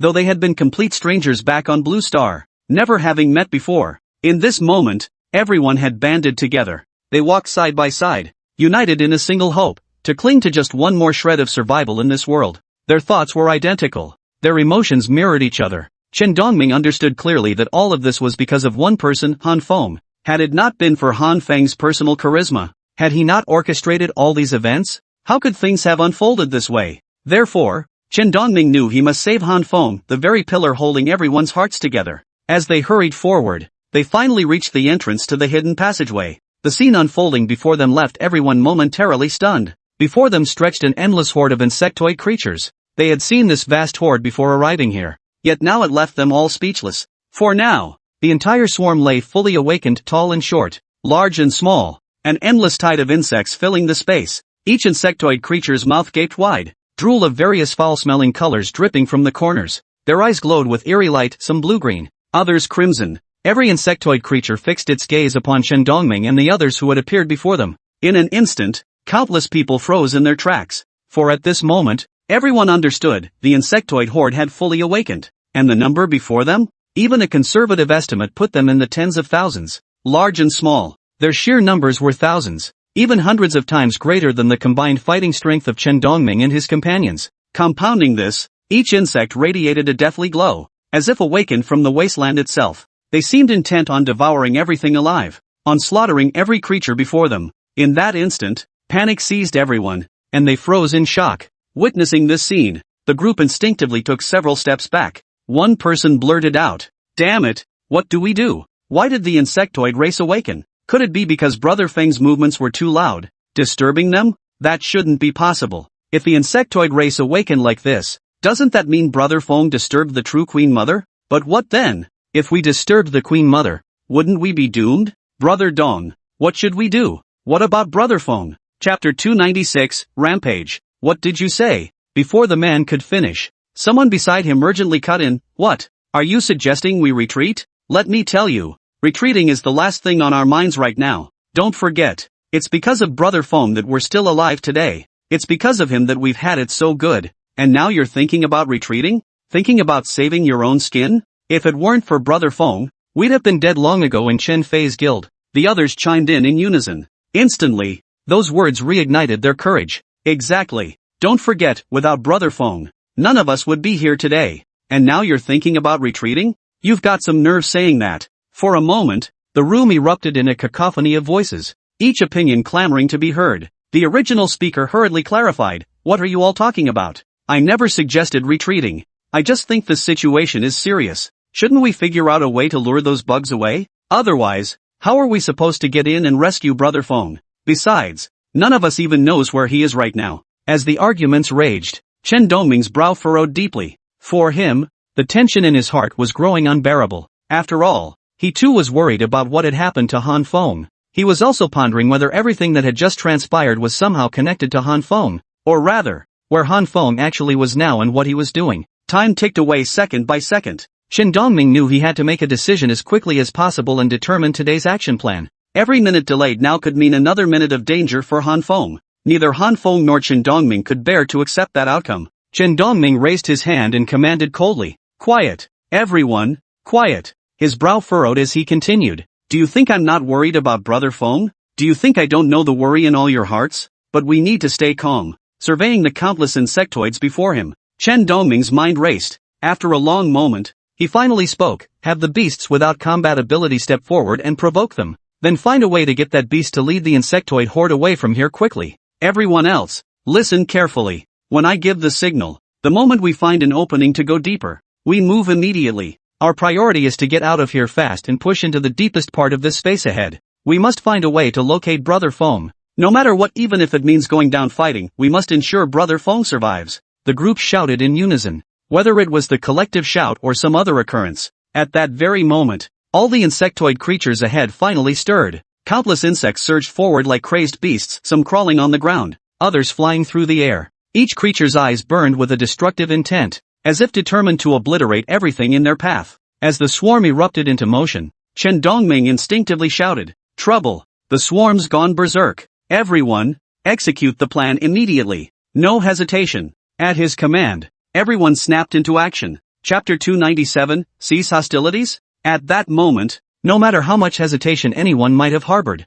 they feared that even a split-second delay could lead to disaster. For them, that would truly be a case of losing more than they gained. Seeing this, everyone moved swiftly. Some non-combatant beast pets charged forward, performing various provocative gestures toward the insects before swiftly exerting all their strength to move aside. They were taking another path leading to the central area. No sooner had these beast pets dashed out than the swarm army behind them swiftly closed in. In the blink of an eye, those few beast pets were completely devoured by the swarm. The swarm abruptly turned its attention toward Qin Dongming and his companions. They had been genuinely provoked by these beast pets, and they had genuinely felt the mockery in their actions. Though the insectoid race might not possess the high intelligence many imagined, provocation still stirred intense resentment within them. One after another, the insects let out a series of growls. The leader of the swarm fixed its gaze on Qin Dongming, its eyes seeming to want to tear him apart completely. Witnessing this, Qin Dongming's heart skipped a beat. He understood that his recent actions had thoroughly enraged the insectoid tribe, a situation that was far from ideal. Having provoked these insects meant Qin Dongming might soon face a situation he couldn't possibly resist. Qin Dongming's mind raced. Damn it, what should I do? What the hell should I do? Was he really supposed to just sit here and wait for death? Was he really supposed to just accept his fate? The more he thought about it, the more agonized he became. His entire being twisted with anguish. Truthfully, even though Qin Dongming had considered the possibility of dying in this world and abandoning everything completely, his heart remained filled with endless reluctance. After all, he still wanted to live a little longer in this world. He still wanted to see more things, understand this world, live in it longer, and witness more people and events. Each of these desires was deeply rooted in his heart. No one is truly fearless of death. Even those fearless death squads, who knows what kind of training they'd undergone beforehand? Who knows what they'd endured? For a moment, Qin Dongming felt profound helplessness. He pondered, deeply contemplating what to do next. Just as he observed these insectoids, the leader opening its mouth to unleash a deafening roar, all of them suddenly froze. It was as if their minds had gone blank. Every insect halted its movement. Countless creatures stared at each other, exchanging glances. Qin Dongming could even see many of them slightly opening their mouths, seemingly communicating in their unique language. Witnessing this, the entire swarm halted their actions and retreated a considerable distance. Seeing this, countless people behind them couldn't help but freeze in place. Some even asked curiously, "Brother Dong, what's going on here?" Chapter 298, Hanfeng unharmed? Others chimed in, "Yeah, Brother Dong, why did these insectoids suddenly stop moving? What's happening? Could it be that these insectoids have decided not to attack us? But that's impossible. These insectoids are born killers. The very idea of them not attacking us is absurd." Exactly. The pressure radiating from those insects earlier made me feel like I was about to be devoured whole. It was truly terrifying. "Dong, what's going on now? Hey, Brother Dong, check your connection with Brother Feng. How is it now?" Hearing this, Qin Dongming felt a surge of unease. After all, such sudden and drastic changes had left him utterly at a loss. Who could have imagined that even after devouring several of their beast companions, these insectoids could halt their actions instantly, as if nothing had ever happened? This turn of events plunged Qin Dongming into deep confusion. He had no clue what was going on. Just then, he heard a guild member's inquiry. Snapping back to reality, Qin Dongming immediately opened the chat window and instinctively sent a message to Han Feng. "Brother Feng, are you there?" The moment the message was sent, Qin Dongming's expression lit up with joy. He realized the connection between himself and Han Feng had been successfully re-established. Without thinking, Qin Dongming exclaimed aloud, "I've successfully connected with Brother Feng. It's possible he's safe and sound right now. Or maybe Brother Feng has successfully contracted with the Bug Queen." "What? Really? That's fantastic." Hearing this, everyone cheered joyfully, no longer paying attention to the Bug Clan creatures before them. After all, if Qin Dongming was correct, it meant Han Feng had successfully contracted the Queen of the Insect Clan. Didn't that imply all these insects before them had become combat forces under Han Feng's command? Wouldn't that mean these insects would obey Han Feng's commands? That meant all the insectoids had become combat assets for their own faction. With that settled, what was there left to fear? Some even wanted to step forward to greet these insects. Qin Dongming raised his hand to stop him, looking helpless as he said, "You, just stay put. Who knows what's really going on over there with Brother Feng right now? What if he hasn't successfully contracted the insect race? If something else happens and they suddenly turn on us, we'd be in serious trouble. For now, let's wait for Brother Feng's response." Sure enough, no sooner had Qin Dongming finished speaking than Han Feng replied, "I'm fine. What's up with you guys? Why are you suddenly asking me this today?" Qin Dongming exhaled deeply, then turned and instinctively said, "Brother Feng says he's fine. Everyone, there's no need to worry anymore." Hearing this, the group immediately broke into relieved smiles. Only then did Qin Dongming explain to Han Feng exactly what had happened. After a moment,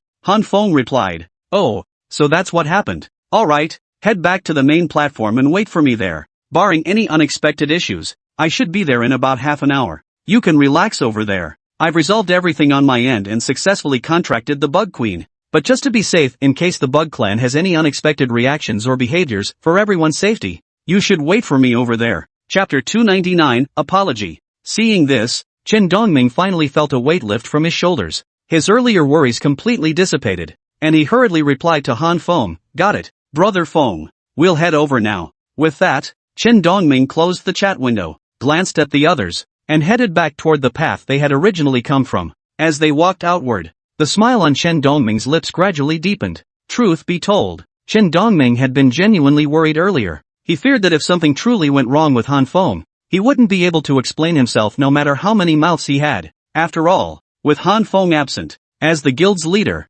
Chen Dongming was the one who had to make the final decisions. Faced with this situation, Chen Dongming had made every possible decision, fearing he might incur the dissatisfaction of the guild members. Seeing this, Chen Dongming finally let out a long sigh of relief. After all, no matter what, the matter had been resolved. Confirming that Han Feng was out of danger was the best possible outcome for Chen Dongming. As he walked along the road, Chen Dongming couldn't help but speak up, "Everyone, you can stop worrying now. Brother Feng is finally completely fine. It's just a shame we lost a few beast pets. I feel bad about that. The situation caught us off guard earlier. Had we not forced the insectoid creatures into extra movements, they might very well have launched a large-scale counterattack against us. I was worried that if we hadn't acted, any problems that arose later would have been a loss far greater than the gain." The guild members, relieved by the news that Han Feng was unharmed, were now in much better spirits. They all laughed heartily. "Hey, Dong, cut it out." No one held much anger. After all, everyone knew Chen Dongming treated them exceptionally well, and others too.